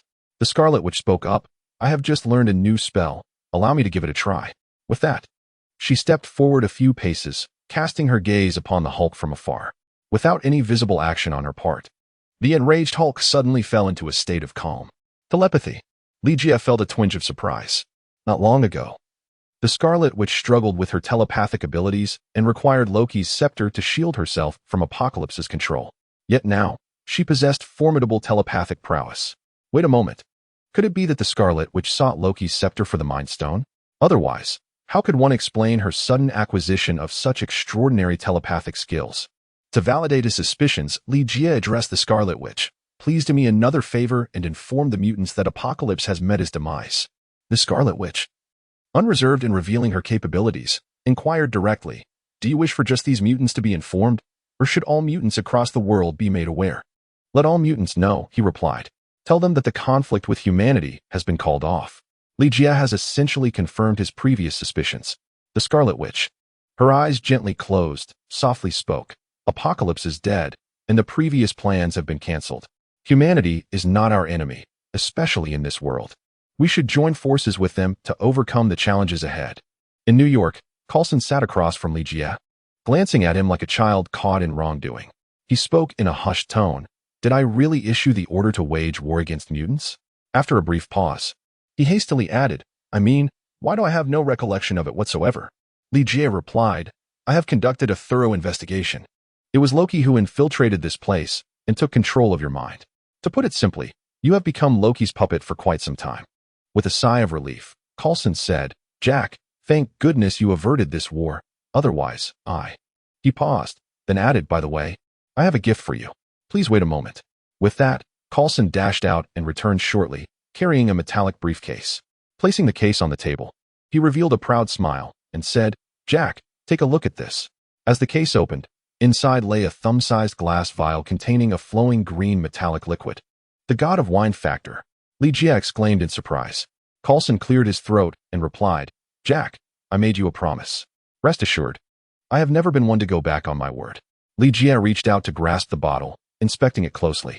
After confirming that it indeed contained the God of Wine factor, he remarked, "Coulson, is this meager amount of the God of Wine factor truly sufficient for anything? Is it not enough?" Coulson, somewhat alarmed, inquired anxiously, "Could it possibly be inadequate to resurrect a superhero? I am uncertain, but we must at least attempt it." Li Jie replied, "By the way, from where did you acquire this God of Wine factor?" Li Jie inquired with curiosity. Coulson, feeling somewhat embarrassed, replied, "It was a woman known by the moniker Claw who gifted it to me when she sought refuge with S-H-I-E-L-D. Are you familiar with Claw? She is associated with a criminal organization called the Court of Owls, which operates in Gotham, and Claw is one of their assassins, meticulously trained from a young age. The Dionysian factor originally belonged to the Court of Owls, and that female Claw betrayed them while bringing it along. The court employs a metallic alloy to exert control over Claw, endowing her with astonishing regenerative abilities, verging on immortality. This metallic alloy contains the Dionysian factor. Li Jie had not anticipated that what lay before him was the authentic essence of the God of Wine, rather than a mere metallic alloy. "Did that female Claw ever mention to you whether the Owl Court still possessed the essence of the God of Wine?" Coulson cast a sidelong glance. "Do you truly believe that if it existed, I would refrain from sending someone to retrieve it?" Li Jie felt a sense of disappointment. Curiously, Coulson inquired, "Jack, which superhero do you intend to resurrect next?" Following the battle with Apocalypse, Li Jie recognized a vulnerability within himself. Despite possessing the mental control abilities of Poison Ivy, they paled in comparison to the formidable power of telepathy. Whether it was Apocalypse, Loki, or even the current Scarlet Witch, each could manipulate him into becoming a mere puppet through their telepathic prowess. To avoid becoming a pawn, he realized he must possess an equally potent telepathic ability. Thus, Li Jie resolved to resurrect a superhero endowed with telepathy, Professor X. There was another reason for selecting Professor X. Like Magneto, he was one of the leaders of mutants. With Professor X's presence, he could restrain the mutants and prevent them from waging war against humanity. "Professor X," he mused. Coulson's expression revealed a hint of disappointment. Likely because Professor X was more of a strategic mastermind, a non-combatant. What Coulson required now was a battle-ready superhero willing to heed his command. Li Jie merely informed Coulson, rather than soliciting his opinion. Jack. Li Jie had just emerged from the portal when he found himself encircled by the three Hines brothers, who had concealed themselves in the shadows. "Do not rush. There is plenty to go around." Li Jie handed over a bag of provisions. "Ah, chocolate. Cola. It has been such a long time since I have indulged in cola. My goodness, there's even beer." Li Jie snatched the beer from the hands of the Hines brothers, exclaiming, "This is not for you. What business do children have with alcohol? We're not children anymore." They protested. "Indeed, we are now adults, entrusted with the protection of the entire academy," he replied. "Jack, let us have just one bottle," the Hines brothers implored. "Drink what you will, but have some cola instead. This is meant for the professor." Li Jie handed each of the three Hines brothers a bottle of cola and subsequently requested them to escort him to meet Professor X. Once again, he found himself in that office, transformed into a prison cell, where he encountered Professor X anew. He reiterated his desire to resurrect him. "Professor, you need not harbor any concerns. This method is already quite refined. It is the very technique that brought Batman back to life." Li Jie spoke earnestly. "Jack, you have misunderstood. My concern is not whether this method will succeed. Rather, I believe it is a grave waste to use such a rare opportunity for resurrection on myself." Professor X smiled and responded, "Professor, do you wish for me to resurrect others?" Li Jie inquired, to which Professor X responded, "I have grown old. Even if I were to be resurrected, it would not make much of a difference from the present. Professor, the divine elixir in my possession can only resurrect one individual." "Very well. Whom do you wish for me to bring back to life?" Li Jie, filled with perplexity, pondered whether he might miss the opportunity to acquire the power of telepathy. Revive Qin, he thought. She was not only the finest student, but also the most exceptional teacher here. With her presence, X Academy would undoubtedly be well protected. Professor X proclaimed, "So we must revive Qin." Li Jie let out a sigh of relief. Jean Grey is undoubtedly the quintessential representative and formidable force within the X-Men universe. Not only does she possess telepathic abilities that rival those of Professor X, but she also wields a control over matter that surpasses even that of Magneto. More importantly, she carries the Phoenix bloodline, granting her access to the Phoenix Force, a power that is on par with chaos magic. Considering all these factors, under the circumstance of having only one chance at resurrection, Jean is indeed the most suitable choice. Very well, let us proceed to revive Jean. Li Jie nodded in agreement. Within X Academy, all the mutated zombies were under the mental control of Professor X. When Li Jie encountered Jean, she exhibited no hostility whatsoever. Apart from her appearance resembling that of a zombie, she was exceedingly docile and most accommodating of Li Jie's every request. Li Jie first injected the wine god factor into Qin's body, followed by the administration of the antidote. As the antidote took effect within Qin, she gradually ceased to breathe. Telepathic abilities. Control over all things. The power of the Phoenix. Li Jie acquired skills related to the piano. Oh, the once motionless piano suddenly arched its body before crashing heavily onto the bed. It then opened its eyes, surveying its surroundings, and upon resting its gaze on Li Jie, softly spoke, "Jack, do you recognize me?" Li Jie was somewhat taken aback. Qin turned over and sat up, explaining, "The professor has conveyed everything to me through the power of telepathy. I am grateful for your rescue. Li Jie, I must express my gratitude for the multitude of remarkable skills you have imparted to me. No need for thanks."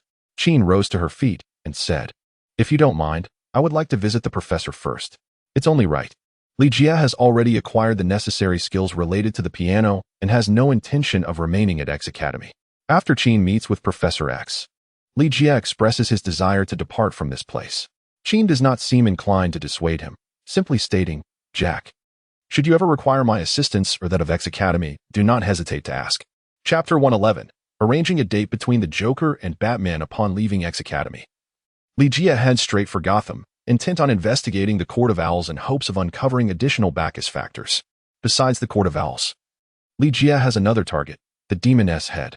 The Demon S Head, known as the Master Ninja Ra's al Ghul, acquired his immortality through the Bacchus factor found in the Lazarus Pit. For centuries, the Demon S Head has relentlessly sought the Bacchus factor. It can be said that wherever the Bacchus factor is present, the Demon S Head is sure to follow, and Ra's al Ghul stands as the foremost authority on the Bacchus factor on Earth. It is now known that the League of Assassins was founded by the Demon S Head. Yet Li Jie suspects a connection between the Court of Owls and the Demon S Head. It is possible that the Demon S Head is utilizing the Court of Owls to seek the hidden Bacchus factors lurking beneath Gotham. Should the Court of Owls fail to yield the Bacchus factor, Li Jie will redirect his focus towards the Demon S Head. What? You intend to use Talia to find Ra's? Jack, you're out of your mind. Do you not realize the nature of my relationship with Talia? Bruce Wayne exclaims, his jaw nearly dropping in astonishment at Li Jie's request. Ex-girlfriend? Lover? Wayne, don't be like that. I am well aware that your connection with Talia is far from ordinary. If there exists anyone capable of persuading Talia to betray her father, it would undoubtedly be you. Wayne. Li Jie spoke eloquently. Silence. Bruce Wayne exclaimed as he lunged forward to cover his mouth, anxiously glancing back. Jack, you are putting me in jeopardy. Whatever transpired between Talia and me is a matter of the past. We have long since severed ties, do you understand? If Selina hears this, she will take my life. Wayne, you indulge Catwoman far too much. A couple of firm slaps, and she would behave. Li Jie shook his head with a sigh. Silence, silence. Jack, I must concede. Very well. I shall agree to be the bait and assist you in luring out the Court of Owls. This should suffice, right? Bruce Wayne reluctantly settled for the role of bait for Li Jie. The Court of Owls undeniably held dominion over Gotham's shadowy underworld, rendering even the Joker inconsequential. However, since the outbreak of the zombie crisis, the court had adopted an unusually low profile, seemingly vanishing from existence. Bruce Wayne speculated on two possibilities. First, that the zombie outbreak had dealt a devastating blow to the court, leading to its abrupt disintegration. Second, that the court had gone into hiding, biding its time for a grand maneuver. Bruce Wayne personally leaned towards the latter possibility and had been conducting a covert investigation into the Court of Owls. Ahem. This matter is not one I should divulge to you, but I shall do so nonetheless. I have positioned an informant within the Court of Owls, through whom we may uncover the location of their stronghold or draw them out. Bruce Wayne cleared his throat. Wayne, impressive indeed. You've even employed an informant. Li Jie reached out and gently patted Bruce Wayne on the shoulder. By the way, who is your informant? Could it possibly be Kelvin Ross? How did you know? Bruce Wayne exclaimed, his face a picture of astonishment. Is it really him? Li Jie suddenly realized that his mouth must have been blessed, and he should purchase a lottery ticket. Among the formidable talons trained by the Court of Owls, two stood out. One was the female Talon, Lin Xiao, and the other was Kelvin Ross. Furthermore, both had betrayed the Court of Owls. Previously, Coulson mentioned that a female Talon had defected to S.H.I.E.L.D., and at that moment, Li Jie suspected it was Lin Xiao. Now, when Bruce Wayne spoke of an informant placed within the Court of Owls, Li Jie naturally thought of Kelvin Ross. "Would you believe me if I said this was merely a wild guess?" Li Jie inquired. Bruce Wayne shook his head. "Regardless of how you came to know, the appointed time with Kelvin has arrived. If you're willing, feel free to join me." Li Jie, seated in the Batmobile, accompanied Bruce Wayne as they arrived at a shopping mall in Gotham City. The vehicle came to a halt directly in the mall's atrium, and soon a figure emerged from behind a column. "Wait here for me," Bruce Wayne instructed before stepping out of the car. Kelvin Ross, clad in a hood but devoid of his owl armor, concealed his face beneath the shroud, rendering his features indistinguishable. Upon noticing Bruce Wayne donned in the bat suit approaching him, Kelvin Ross expressed his displeasure. "You didn't come alone?" "I apologize for bringing a friend without your prior consent," Bruce Wayne replied. "However, I would like to introduce you to him." "A friend? Who?" Kelvin Ross inquired, casting a wary glance toward the Batmobile, yet failing to discern Li Jie seated inside. Bruce Wayne responded, "Jack Lee, perhaps you've heard of him." "Jack Lee?" Kelvin Ross exclaimed, visibly surprised, muttering, "His recent notoriety has skyrocketed, and he has certainly caught the attention of the Court of Owls. Since it is he, let him come forth." Bruce Wayne beckoned for Li Jie to approach, facilitating their introduction. "Are you seeking the God of Wine Factor?" Kelvin Ross furrowed his brow upon learning of Li Jie's purpose for being there. Bruce Wayne explained, "We intend to utilize the God of Wine Factor to resurrect those superheroes." Kelvin Ross scrutinized Li Jie momentarily before speaking. "The God of Wine Factor has always been a closely guarded secret of the Court of Owls. We have only had access to alloys containing traces of it. However, I recently heard that a female Talon defected from the court, taking with her a batch of the God of Wine Factor. I cannot ascertain whether the court still possesses any, but I can discreetly investigate the matter for you. I cannot guarantee the outcome. Any leads you can provide would be greatly appreciated." Bruce Wayne conveyed his gratitude. Li Jie delivered a sermon. After Kelvin Ross nodded, he addressed Bruce Wayne. "I have summoned you today for another matter. Please follow me." Li Jie and Bruce Wayne followed Kelvin Ross to the warehouse of the store. Even before entering, they were greeted by the resounding thuds echoing from within. Inside the warehouse, there stood an iron cage, currently housing a muscular monstrosity, a creature akin to a demon. Li Jie and Bruce Wayne exclaimed simultaneously. Kelvin Ross began to speak. "Since you are both acquainted, there is no need for further elaboration." After a brief pause, he cast a glance at the creature in the cage. "In the Court of Owls, aside from our talents, those who do not meet the Talon standards become enhanced warriors. He was originally one of those enhanced warriors, yet when I encountered him a couple of days ago, he had transformed into this state. Finding the situation rather peculiar, I sought a means to apprehend him, hoping to conduct an investigation." Li Jie approached the cage and extended his hand. "What was he doing?" Kelvin Ross turned to Bruce Wayne. "Shoo." Bruce Wayne gestured for Kelvin Ross to be silent, for he himself was uncertain of Li Jie's intentions. The parademons were all bioengineered beings, except for high-level life forms like Superman, which required transformation on Apocalypse. Ordinary parademons were modified locally. This implies that these terrifying legions, loyal to Darkseid, possessed a degree of independent thought. Consequently, Li Jie endeavored to communicate with them through telepathy. The agitated parademon within the cage gradually calmed. After a moment, Li Jie turned to Bruce Wayne and declared, "It is the Wasteland Wolf." After the failed activation of the sonic boom portal, the Wasteland Wolf and the parademon army found alternative means to arrive on Earth. If all goes as anticipated, the Wasteland Wolf and the parademon legions will descend upon Gotham within the next couple of days. "Why Gotham?" Bruce Wayne inquired with a furrowed brow. "It feels as though Gotham has become the epicenter of evil in the universe, as if every malevolent act is somehow linked to it." "How should I know?" Li Jie cast a glance and advised, "Perhaps you should contemplate how to confront the impending onslaught of the Wasteland Wolves and the monstrous army." Bruce Wayne looked again at the creature in the cage and inquired, "What connection exists between the Court of Owls and the Wasteland Wolves?" Li Jie responded, "It is of no consequence. This is purely a coincidence. The Earth harbors hidden entities akin to demons, and this particular being merely fortuitously fell into the hands of these demons and was transformed into one of their kind." Bruce Wayne, His expression grave, remarked, Kelvin, please pay close attention to the owl court and see if you can uncover the Dionysian factor. If we can resurrect more superheroes before the arrival of the Wasteland Wolf and the Demon Army, it would be immensely beneficial for us. Should the Earth fall into the hands of the Wasteland Wolf, the Dionysian factor may prove futile for our purposes. I shall do my utmost. Kelvin Ross nodded in agreement, his gaze resting upon the demon as he inquired, what shall we do with it? Eliminate it, came the response, for otherwise, more individuals may be transformed into demons by its influence. Ligia replied, boom. A bomb shattered the monster into fragments. As the vehicle made its way back to the Batcave, Bruce Wayne addressed Ligia. Jack, I require your assistance in this matter.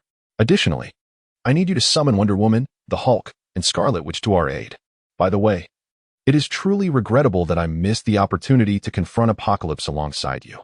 However, I must ask, did you not notice at all when Loki disguised himself as me? Wayne, are you implying that you hold me accountable for this? Ligia retorted. Bruce Wayne shook his head and said, no. I simply believe that given the nature of our relationship, if a counterfeit were standing before you, you would undoubtedly recognize it instantly. Spare me. Our bond has not yet reached such intimacy. Ligia cast a glance. ISNT there? How do I feel as though I have already surpassed it? Bruce Wayne remarked. Ligia, let us return to the matter at hand. I shall summon Wonder Woman and her allies on your behalf, but you too must not remain idle. You must prepare your arsenal in its entirety. Furthermore, I believe this presents a splendid opportunity. You could unite the criminals of Gotham, consolidating their strength to confront the formidable forces of the Wasteland Wolf and the Demon Army. With a sudden skid, the Batmobile came to a halt. Bruce Wayne exclaimed with enthusiasm, Jack, you truly are a genius. As the Wasteland Wolf and the Demon Army prepare to invade Earth and Gotham City, every citizen of Gotham bears the responsibility to take up arms and fight. I envision that, following this battle, those criminals may undergo a profound transformation. Wayne, are you suggesting that we seek out the criminals for discussions at this very moment? Ligia blinked and inquired, what else can we do? Brother, the Wild Wolves and the demonic army may appear at any moment. Time is of the essence. We must act immediately, Bruce Wayne proclaimed with fervor. In the face of Gotham's life and death crisis, uniting survivors and criminals to fight together presents a rare opportunity for redemption. This has long been the path Bruce Wayne has tirelessly pursued, and he is determined not to let this moment slip away. Ligia doused cold water on the idea. Wayne, are you truly certain that if you approach the criminals now, they would be inclined to listen to you rather than resort to violence? The Batmobile came to a halt in the middle of the road. What nonsense! Bruce Wayne glared at Ligia with irritation. Batman and the criminals of Gotham are arch-nemesis. Every encounter between them is a clash of weapons. Now, you suddenly suggest having them sit down with Bruce Wayne for a discussion and persuading them to fight alongside Batman. Is that even feasible? Jack, do you possess any solutions to this dilemma? Bruce Wayne inquired. Ligia pondered and remarked, perhaps persuading a criminal through another criminal would prove to be more effective. Are you suggesting the Joker? Bruce Wayne inquired. The Joker undeniably stands as a prominent figure among Gotham's criminals. His influence in convincing others would undoubtedly surpass that of Bruce Wayne directly intervening. However, it is imperative that Bruce Wayne first manages to persuade the Joker. After a moment of contemplation, Bruce Wayne mused, I believe the Joker would likely not rebuff my request. Ligia spotted a CAF in the distance and instructed, Wayne, you should head over there and wait. I will fetch the clown to arrange a meeting for you two. You must seize this opportunity. Bruce Wayne furrowed his brow and replied, Jack, why do I suddenly feel a bit anxious? This seems even less reliable than going on a blind date with a stranger. Ligia spoke with a serious expression. Wayne, how could you possibly describe your relationship with the Joker as that of strangers on a blind date? Clearly, the two of you are in the throes of a honeymoon phase. Bruce Wayne's brow furrowed even deeper. Jack, my fist suddenly yearns to brush against your face a few times. What do you propose? Wayne, perhaps you should reserve that opportunity for the Joker instead. Ligia, with a cheerful demeanor, skillfully conjured a portal. This time, in addition to arranging a rendezvous between the Joker and Batman, he intended to summon Wonder Woman and the Hulk as well. Chapter 112. The arrival of the Wasteland Wolf in a CAF. 2 steaming cups of coffee rested upon a pristine white table. The soft pink light illuminated the faces of Batman and the Joker, casting them as if they were enamored lovers. Hee. The Joker, clad in a striking red suit, vigorously slapped his thigh, exclaiming with excitement, what a wicked delight. This truly is a wicked delight. Batman, I could never have imagined that we would meet in such a manner. Beneath the table, Bruce Wayne clenched his fist tightly, muttering to himself, Jack, just you wait. Achoo. Ligia rubbed his nose and cast a sidelong glance at the superhero beside him. I feel as though I am shouldering the blame for you. The superhero whistled and exclaimed, how can this possibly be considered blame? Jack, take a closer look at the scene before us. Do you not find it heartwarming? Trust me, in such an environment, the Joker and Batman would undoubtedly soften towards one another. What do you all think? Ligia turned to gaze at Wonder Woman and Scarlet Witch. Dr. Banner, standing nearby, remarked, the scene is indeed quite heartwarming. However, it would be even better if one of them were a woman. As it stands, I can't shake the feeling that these two won't fall in love. Love? Where are you going with that? Replied another. I merely wish for the Joker and Batman to reconcile the animosity within their hearts. I had no intention of suggesting they marry. You see, Superman began, but was abruptly interrupted by an awkward chuckle.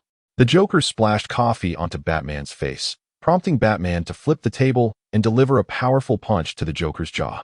Unyielding, the Joker seized a chair and struck Batman with it. Consequently, the two engaged in a fierce scuffle. Ahem, at least they're taking it seriously now, Superman remarked with a cough.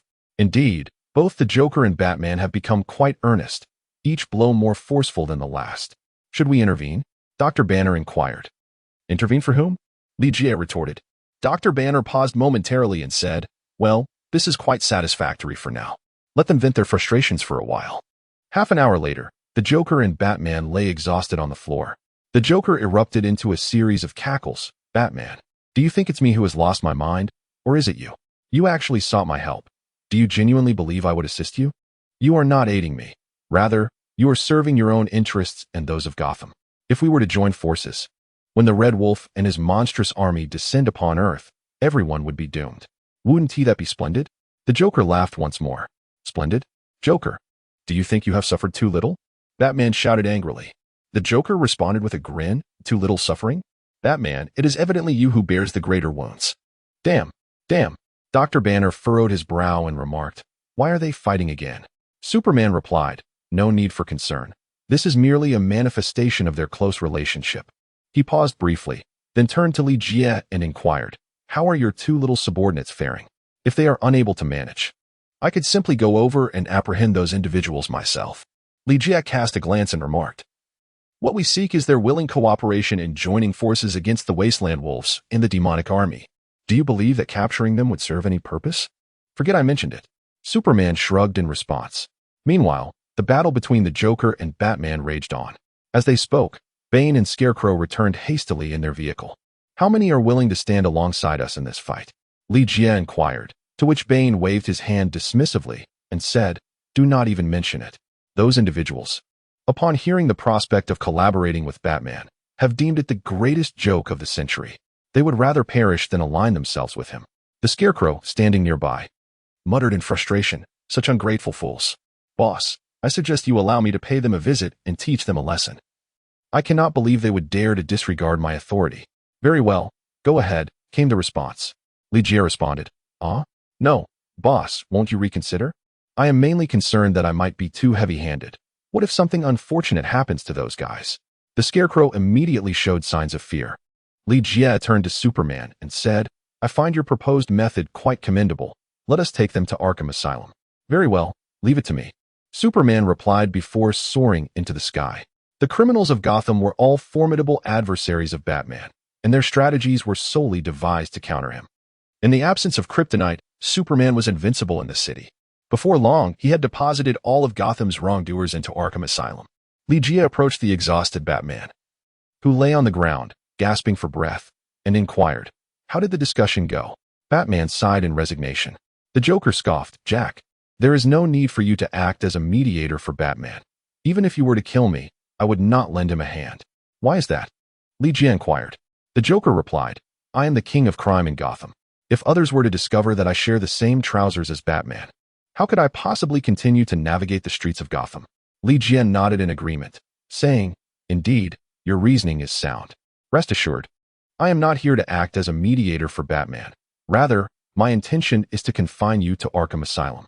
What? You intend to imprison me in Arkham? The Joker sat up, Waving his hands in jest, he chuckled. Do not jest. Arkham is merely a facility for the ordinary criminals of Gotham. Not even Batman would consider placing me there. Do I strike you as one who jest? Li Jie inquired. Are you suggesting that you are not jesting? The Joker furrowed his brow. Moments later, he was handcuffed and escorted to Blackgate Prison. The Scarecrow, perplexed, questioned, Boss. It is the Joker who refuses to fight alongside you. I stand with you. So why must I also be imprisoned in Blackgate? Silence. Bane and the Joker bellowed in unison. The operations at Blackgate Prison resumed. The inmates, captured by Superman, were confined in their cells, and the entire establishment resounded with curses directed at Superman.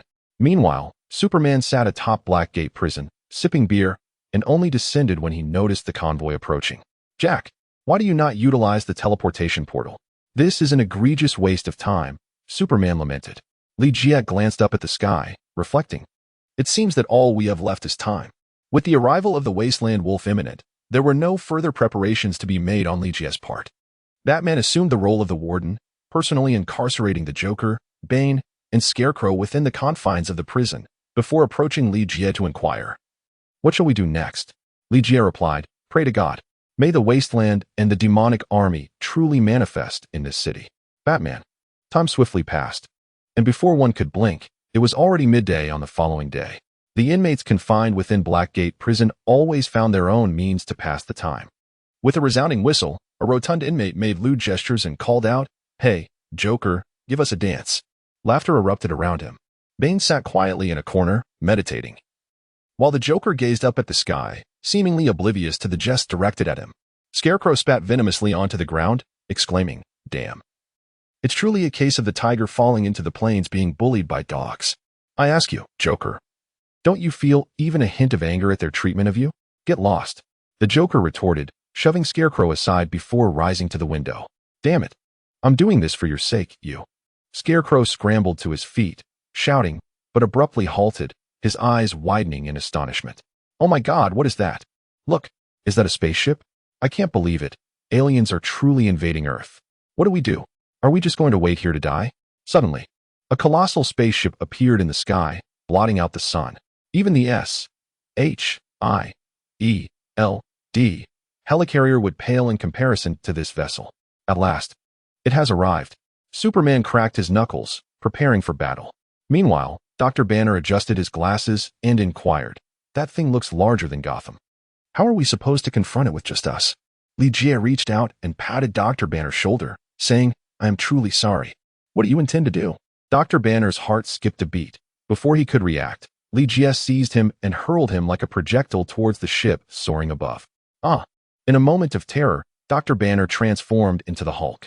With a thunderous crash, the Hulk landed on the deck of the ship, surrounded by a legion of monstrous creatures. Faced with the sudden appearance of the Hulk, the creatures exchanged bewildered glances. Suddenly, one of the creatures swung its battle axe towards the Hulk's head with great force, only to find the axe embedding itself in the creature's own skull. In the next instant, the Hulk seized the creature and slammed it down, grinding it into the ground. Meanwhile, in the command room of the ship, the Wasteland Wolf followed Darkseid's orders to attack another planet, then utilized the spacecraft from that planet to make a spatial leap, finally arriving at Earth. Gazing down at the planet below, the Wasteland Wolf trembled with excitement. Earth, the Wasteland Wolf, have finally arrived. From this moment on, you shall cower beneath my feet. Report. A guard stumbled in, breathless. General, we are under attack. The Wasteland Wolf grasped the guard by the throat and barked, What nonsense are you spouting? We have only just arrived, and with my army of creatures, who would dare assault us? The guard, panicked, exclaimed, General, I assure you, I am not lying. You must see for yourself the footage on the deck. Your army of creatures is utterly ineffective against him. The command room staff had already switched the display to the deck. As the Wasteland Wolf witnessed the Hulk single-handedly battling his army, rendering them powerless, his eyes widened in disbelief. What manner of green beast is that? The guard replied, I do not know. General, if the Earthlings are this formidable, perhaps we should retreat before more of them launch an assault. Fool, can't you see that creature is not even an Earthling? The Wasteland Wolf hurled the guard aside, grabbed his battle axe, and declared, Let me confront that green fellow. On the deck, chaos reigned as the fierce army of creatures appeared feeble against the Hulk, each one being subdued and ground into the earth. It was only when the Wasteland Wolf made his appearance that the creatures managed to regain their composure. "Hey, green creature. Who sent you here?" The Wasteland Wolf bellowed as he faced the Hulk. The Hulk's response was to hurl one of the creatures back at the Wasteland Wolf, followed by a menacing swing of his fists in his direction. Smack! The Wilderness Wolf seized the Hulk's fist and scoffed, "Green fellow, you possess a modicum of strength. However, when compared to me." Thud. The Wilderness Wolf was sent flying after a powerful punch from the Hulk struck his jaw. On the ground, Batman, upon witnessing the footage captured by the hidden cameras on the Hulk, widened his eyes and exclaimed, "Have we made an error in judgment? If the Wilderness Wolf and the legendary demon-like army possess only this degree of power, why are we so apprehensive? Dispatching the Hulk could resolve everything." Indeed, the famed Wilderness Wolf and the demon-like army appeared to be lacking in prowess when faced with the Hulk. But who was he? He was the Hulk. Even Superman, when mentioning the Hulk, wished to avoid further confrontation. While the individual strength of the demons is indeed minimal, their numbers are overwhelmingly vast. It would be prudent for us to conclude matters before the demon-like army descends upon us. Li Jie extended his hand towards Wonder Woman, saying, "Would you care for a ride?" "Of course," she replied, grasping his hand. With a swift motion, they were off. Li Jie launched himself into the air, accompanied by Wonder Woman, as they ascended towards the spacecraft. I followed suit. Superman swiftly trailed behind. Scarlet Witch turned to Batman and inquired, "Are you capable of ascending on your own?" "Certainly. My mech is more than capable of soaring through the cosmos," Batman replied, having donned a newly upgraded suit of armor specifically designed to confront the onslaught of Doomsday and the forces of the Wasteland. "That's reassuring," Scarlet Witch responded, then invoked her chaos magic to ascend into the heavens. "As if you alone possess the ability to fly," Batman retorted, also taking to the skies. Meanwhile, Doomsday received a brutal beating from the Hulk, and as he staggered back to his feet, he was confronted by a line of adversaries. "I remember you. You were the one who sabotaged the sonic boom portal and thwarted my descent upon Earth." Doomsday pointed an accusing finger at Li Jie. "It seems your memory serves you well. However, I remain perplexed. Why would you choose to leave your comfortable existence on Apocalypse to cause chaos on Earth?" Li Jie inquired. The Wild Wolf laughed heartily. "In this vast sea of stars, Earth is merely an inconspicuous speck of dust. As the general of the Apocalypse star, it is my duty to assist in conquering every planet in the universe.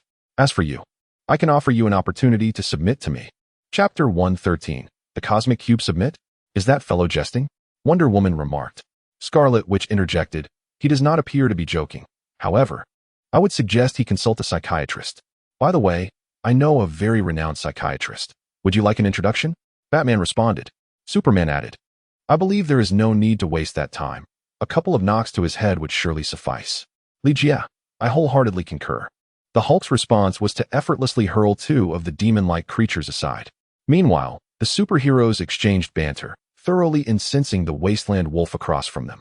As a general with a storied history in the apocalyptic Star Wars, the Wasteland Wolf had conquered countless planets, yet he had never before experienced such indignity. This was an utter disrespect towards a commanding general of the apocalyptic star. "It seems you have made a grievous error, missing the opportunity to submit to the apocalyptic star." With a sweeping gesture, the Wasteland Wolf commanded fiercely, "Demon-like creatures, advance. Annihilate them." While the strength of these creatures surpassed that of ordinary humans, even Batman could take down a dozen with bare hands, rendering their combat prowess rather lackluster compared to the superheroes. However, the sheer quantity of the demon-like creatures was their advantage. In many instances, the invincibility of their army relied on the strategy of overwhelming numbers. At the Wasteland Wolf's command, an uncountable horde of demon-like creatures surged forward. The time had come to assess whose troops were superior. The Hulk was, without a doubt, akin to a human tank, leaving devastation in his wake as he plowed through the demon-like creatures, leaving them either dead or grievously injured. Rat-a-tat-tat. Batman's mech, equipped with machine guns, roared to life, instantly felling dozens of demon-like creatures, who were subsequently trampled by those behind them. Superman ascended into the sky, spinning with force, conjuring a whirlwind that sent the demon-like creatures soaring into the air. Wonder Woman, exhibiting remarkable prowess, struck her protective bracelets together, creating a formidable clearing force, causing a multitude of demon-like creatures to fall. The Scarlet Witch unleashed her magical orbs, which bombarded the horde, scattering them into chaos. Yet, If one were to speak of the most formidable among them, it must be Li Jie. Li Jie first acquired his telekinetic abilities after vanquishing an Alice replicant. In subsequent battles, his control over objects has granted him numerous victories.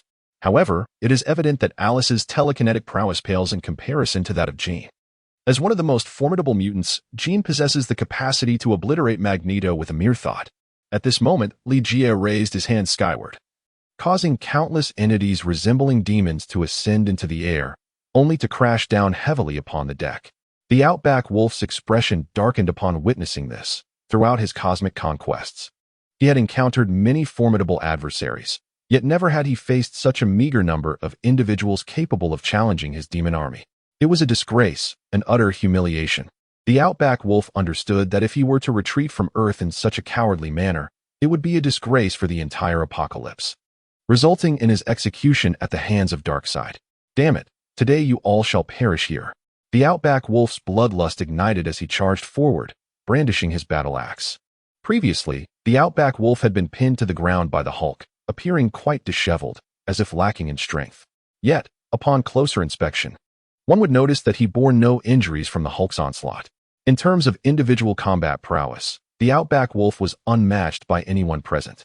He possessed super speed, super strength, and defensive capabilities akin to those of Superman.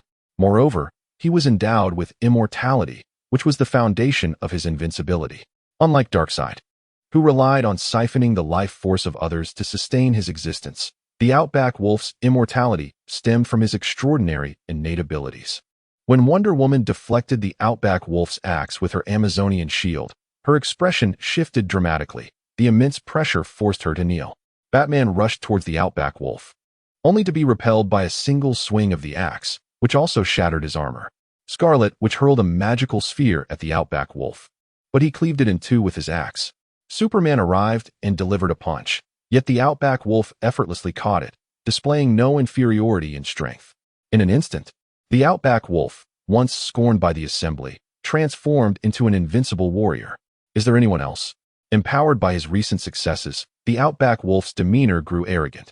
He perceived these superheroes as mere obstacles, capable only of clearing the field. He even entertained the delusion that no coalition could defeat him. Just as he uttered the words, "Is there anyone else?" the Hulk delivered a punch that brought the Outback Wolf crashing back to reality. Rising from the ground, the Outback Wolf pointed at the Hulk and proclaimed, "Aside from that green fellow, I ask you, who dares to oppose me?" Li Jie approached the Savage Wolf. "And you?"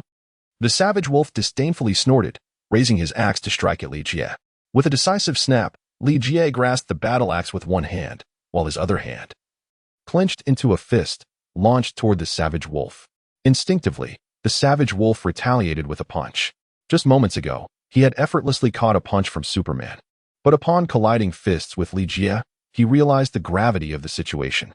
An overwhelming force, even more formidable than that unleashed by the Hulk, surged forth, causing the Savage Wolf's arm to emit a sound of shattering, resulting in a catastrophic fracture of his entire limb. Yet, this was only the beginning. Li Jie swung the axe with great force, sending the Wasteland Wolf soaring before crashing onto the deck, creating a gaping hole in the sturdy surface. Just then, a monstrous army appeared, saving the Wasteland Wolf's life. After crawling out from the breach in the deck, the Wasteland Wolf raised its left arm and, with a gleam of pride, proclaimed, "Youngster, I, the Wasteland Wolf, possess an immortal body. No matter how formidable your physical prowess may be, you cannot harm me." But what if it were this way? Li Jie, with a wave of his hand, directed his focus towards the Wasteland Wolf. A phoenix soared forth from his palm, launching itself towards the opposing beast. Along the way, those attempting to intercept it were effortlessly reduced to ashes by the phoenix's fiery assault. Upon being struck by the phoenix, the Wasteland Wolf let out a cry of agony as its flesh was incinerated. Yet, remarkably, it remained standing, reduced to mere bones, soon regenerating new flesh. TSK.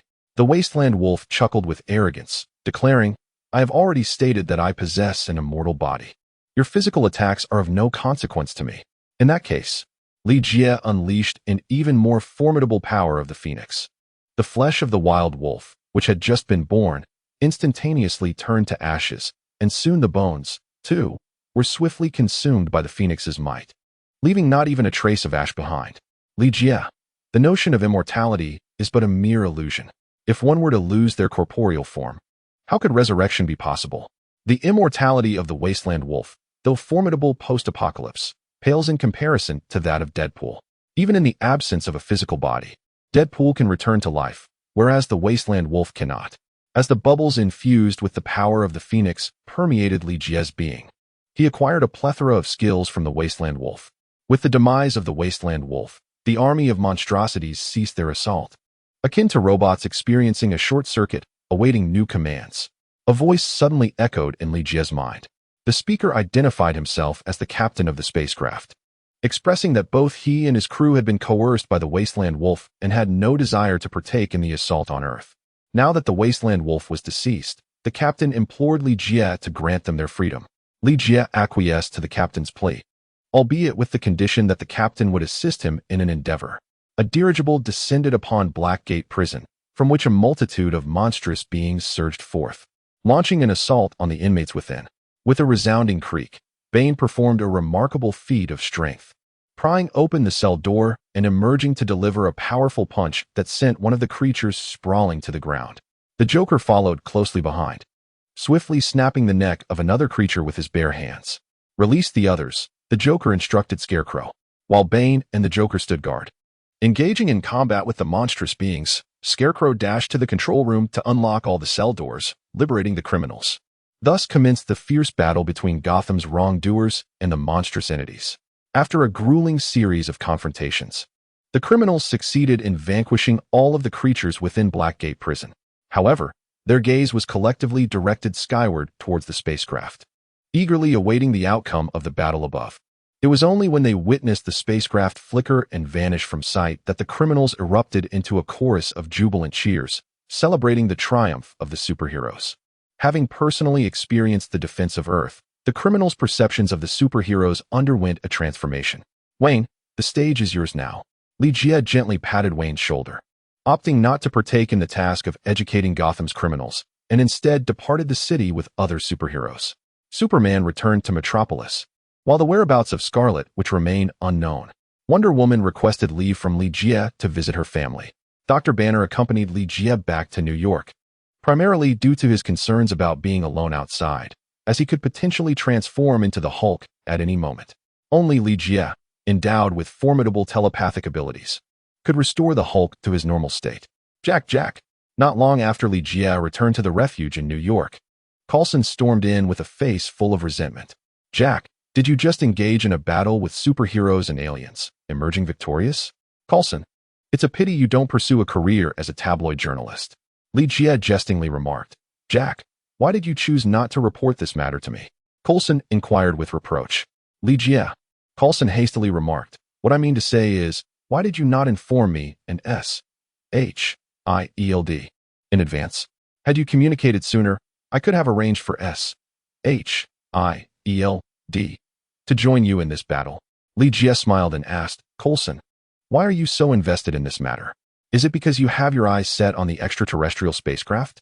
Coulson cleared his throat and did not deny it. Jack, had you informed me earlier, I would have certainly prevented the alien ship from departing Earth. Just think about it. If we could acquire that spacecraft, we would gain access to technology far superior to our own. Then, what would happen next? Li Jie inquired, while Coulson turned his head back and forth, looking utterly perplexed as he replied, Jack, why have you brought me into the mirrored space? Li Jie chuckled. Coulson is acquainted with numerous magicians, yet he has never set foot in the mirrored realm. If that is the case, how do you know this is the mirrored realm? Jack, I fail to comprehend your words, Coulson replied. Indeed, I have never entered the mirrored realm, but I have heard of it. Is there any fault in deducing that I find myself within the mirrored realm? Li Jie shrugged and remarked, there is no issue at hand. However, I am uncertain whether Coulson has ever entered the mirror dimension. I merely speculated. After a brief pause, he continued, Mr. Loki, do you wish to reveal yourself? Or shall I take action? Corlin's figure shimmered and transformed into Loki, who held a scepter. With a quizzical tilt of his head, Loki inquired, when did you realize it was me? Li Jie replied, indeed, from the moment you burst in, it was evident that Coulson desired the extraterrestrial vessel. However, S.H.I.E.L.D. is no longer the formidable force it once was. lacking the capacity to engage with the army of beings akin to demons. He paused slightly before inquiring of Loki. Now, do enlighten me. What brings you to seek my company? Loki retorted. What if I were to say that I have come to forge a friendship with you? Would you believe me? Not in the slightest. Li Jie shook his head, thinking only a fool would believe Loki's words. With a smile, Loki replied, regardless of your beliefs, I genuinely come to befriend you and have brought a most sincere gift. Oh, your statement has piqued my curiosity regarding your gift. Is it that scepter adorned with the Mind Stone in your hand? Li Jie jestingly remarked. Loki chuckled. If you desire this scepter, I would be more than willing to bestow it upon you. However, the gift I present to you holds far greater significance and purpose than this mere scepter. After a brief pause, he flipped his left hand, revealing a magnificent box radiating with brilliance. The Cosmic Cube. Li Jie gazed in astonishment at the box held by Loki. The Tesseract possesses the power to open portals, enabling the transportation of individuals or weaponry from one planet to another. In essence, the Tesseract serves a purpose akin to that of the Eye of Agamotto. Both are merely vessels. Concealed within the Tesseract is the Space Stone. Loki was correct. The Tesseract held far greater significance for Li Jie than that scepter. However, if given a choice, naturally, one would desire both. It appears you have pilfered from the vault of S.H.I.E.L.D. Loki handed the Tesseract to Li Jie, his face aglow with a smile, and remarked, acquiring it indeed required considerable effort on my part. Yet I believe your enjoyment of it is worth more than anything else. Li Jie, unreserved, reached out to grasp the cosmic cube, attuning to the spatial energy it emanated. Indeed, the space stone remained within the confines of the cube. Chapter 114. Devoured by the primordial beast. Meow. A ginger cat leapt onto the table, interrupting the discourse between Li Jie and Loki. Achoo. Loki sneezed, covering his nose while retreating, exclaiming, Where did this cat come from? I am allergic to cat fur. Please remove it swiftly. Li Jie was immediately captivated by the seemingly harmless cat, particularly by the collar adorning its neck. Beneath the collar dangled a gem that sparkled with a crystalline brilliance, radiating an ethereal light, as if it contained a condensed fragment of the cosmos. This characteristic instantly evoked in Li Jie thoughts of a terrifying and formidable creature. Loki, did you notice where it emerged from? How could I possibly know? Perhaps from the door, or maybe the window, or even the ventilation duct. Upon hearing Li Jie's words, Loki directed his gaze towards the firmly shut door and windows, then glanced at the ceiling and the ventilation system, finally exclaiming in astonishment. Where on earth did this little creature come from? Loki, have you ever heard of a fearsome entity in this world capable of devouring everything? Li Jie then inquired. Of course I have heard of it. That creature is known as a devourer beast, resembling a cat, and so forth. You cannot possibly be suggesting that this little thing before us is a devourer beast? Loki asked in astonishment. Li Jie nodded silently. What nonsense is this? Loki glanced stiffly at the orange cat meandering across the table. With a sudden crash, the cat knocked a cup to the ground, startling Loki into a swift retreat. Clearing his throat awkwardly, Loki chuckled. I seem to have something urgent to attend to, so I shall not disturb you any longer. By the way, I hope you appreciate the gift I bestowed upon you. As he spoke, he edged along the wall, making his way toward the door. Meow. Suddenly, the orange cat opened its mouth and unleashed dozens of tentacles towards Loki. Reacting instinctively, Loki swung his staff to strike at the tentacles, only for the staff to be seized and swallowed by the cat. Meow. The cat licked its lips, displaying an insatiable demeanor. Such a large staff devoured by such a diminutive creature, yet the cat's form remained unchanged. It was now evident that this adorable little feline was, in fact, the most formidable being in the universe, the Devourer. What to do? Loki could reach the door with outstretched hand, yet he stood frozen in place, exclaiming, The Tesseract. Yes, quickly use the Tesseract to send that little creature away from here. His words seemed to serve as a reminder to the Devourer. Meow. The Devourer opened its mouth, countless tentacles extending forth. In this dire circumstance, Li Jie had no choice but to hurl the Tesseract away. Loki's eyes widened as he shouted, Good heavens, that creature has even swallowed the Tesseract. Think of something, quickly. What could be devised at this moment? Run. Li Jie crafted a portal in hopes of fleeing the scene. However, before he could step through the threshold, he found that the orange cat had already positioned itself before the entrance. Meow. The feline extended its paw, swiping at Li Jie, who, caught off guard, received a sharp scratch upon his neck. It was over. Li fell to the ground with a thud. The damage inflicted by the Devourer beast is irreversible. Even though Li possesses an immortal body, at this moment, the divine essence of wine cannot mend his wounds. Li met his untimely demise before the unexpectedly manifested Devourer beast. Synopsis: a biochemical catastrophe has transformed all superheroes into zombies. Li traverses from DC to Marvel, hunting down superheroes and incessantly acquiring skills. Congratulations on obtaining Alice's marksmanship, combat proficiency, and extraordinary abilities. Congratulations on acquiring the Penguin's skills and wealth. Congratulations on obtaining Batman's equipment. Congratulations on acquiring Captain America's shield. Congratulations on obtaining the Infinity Gauntlet.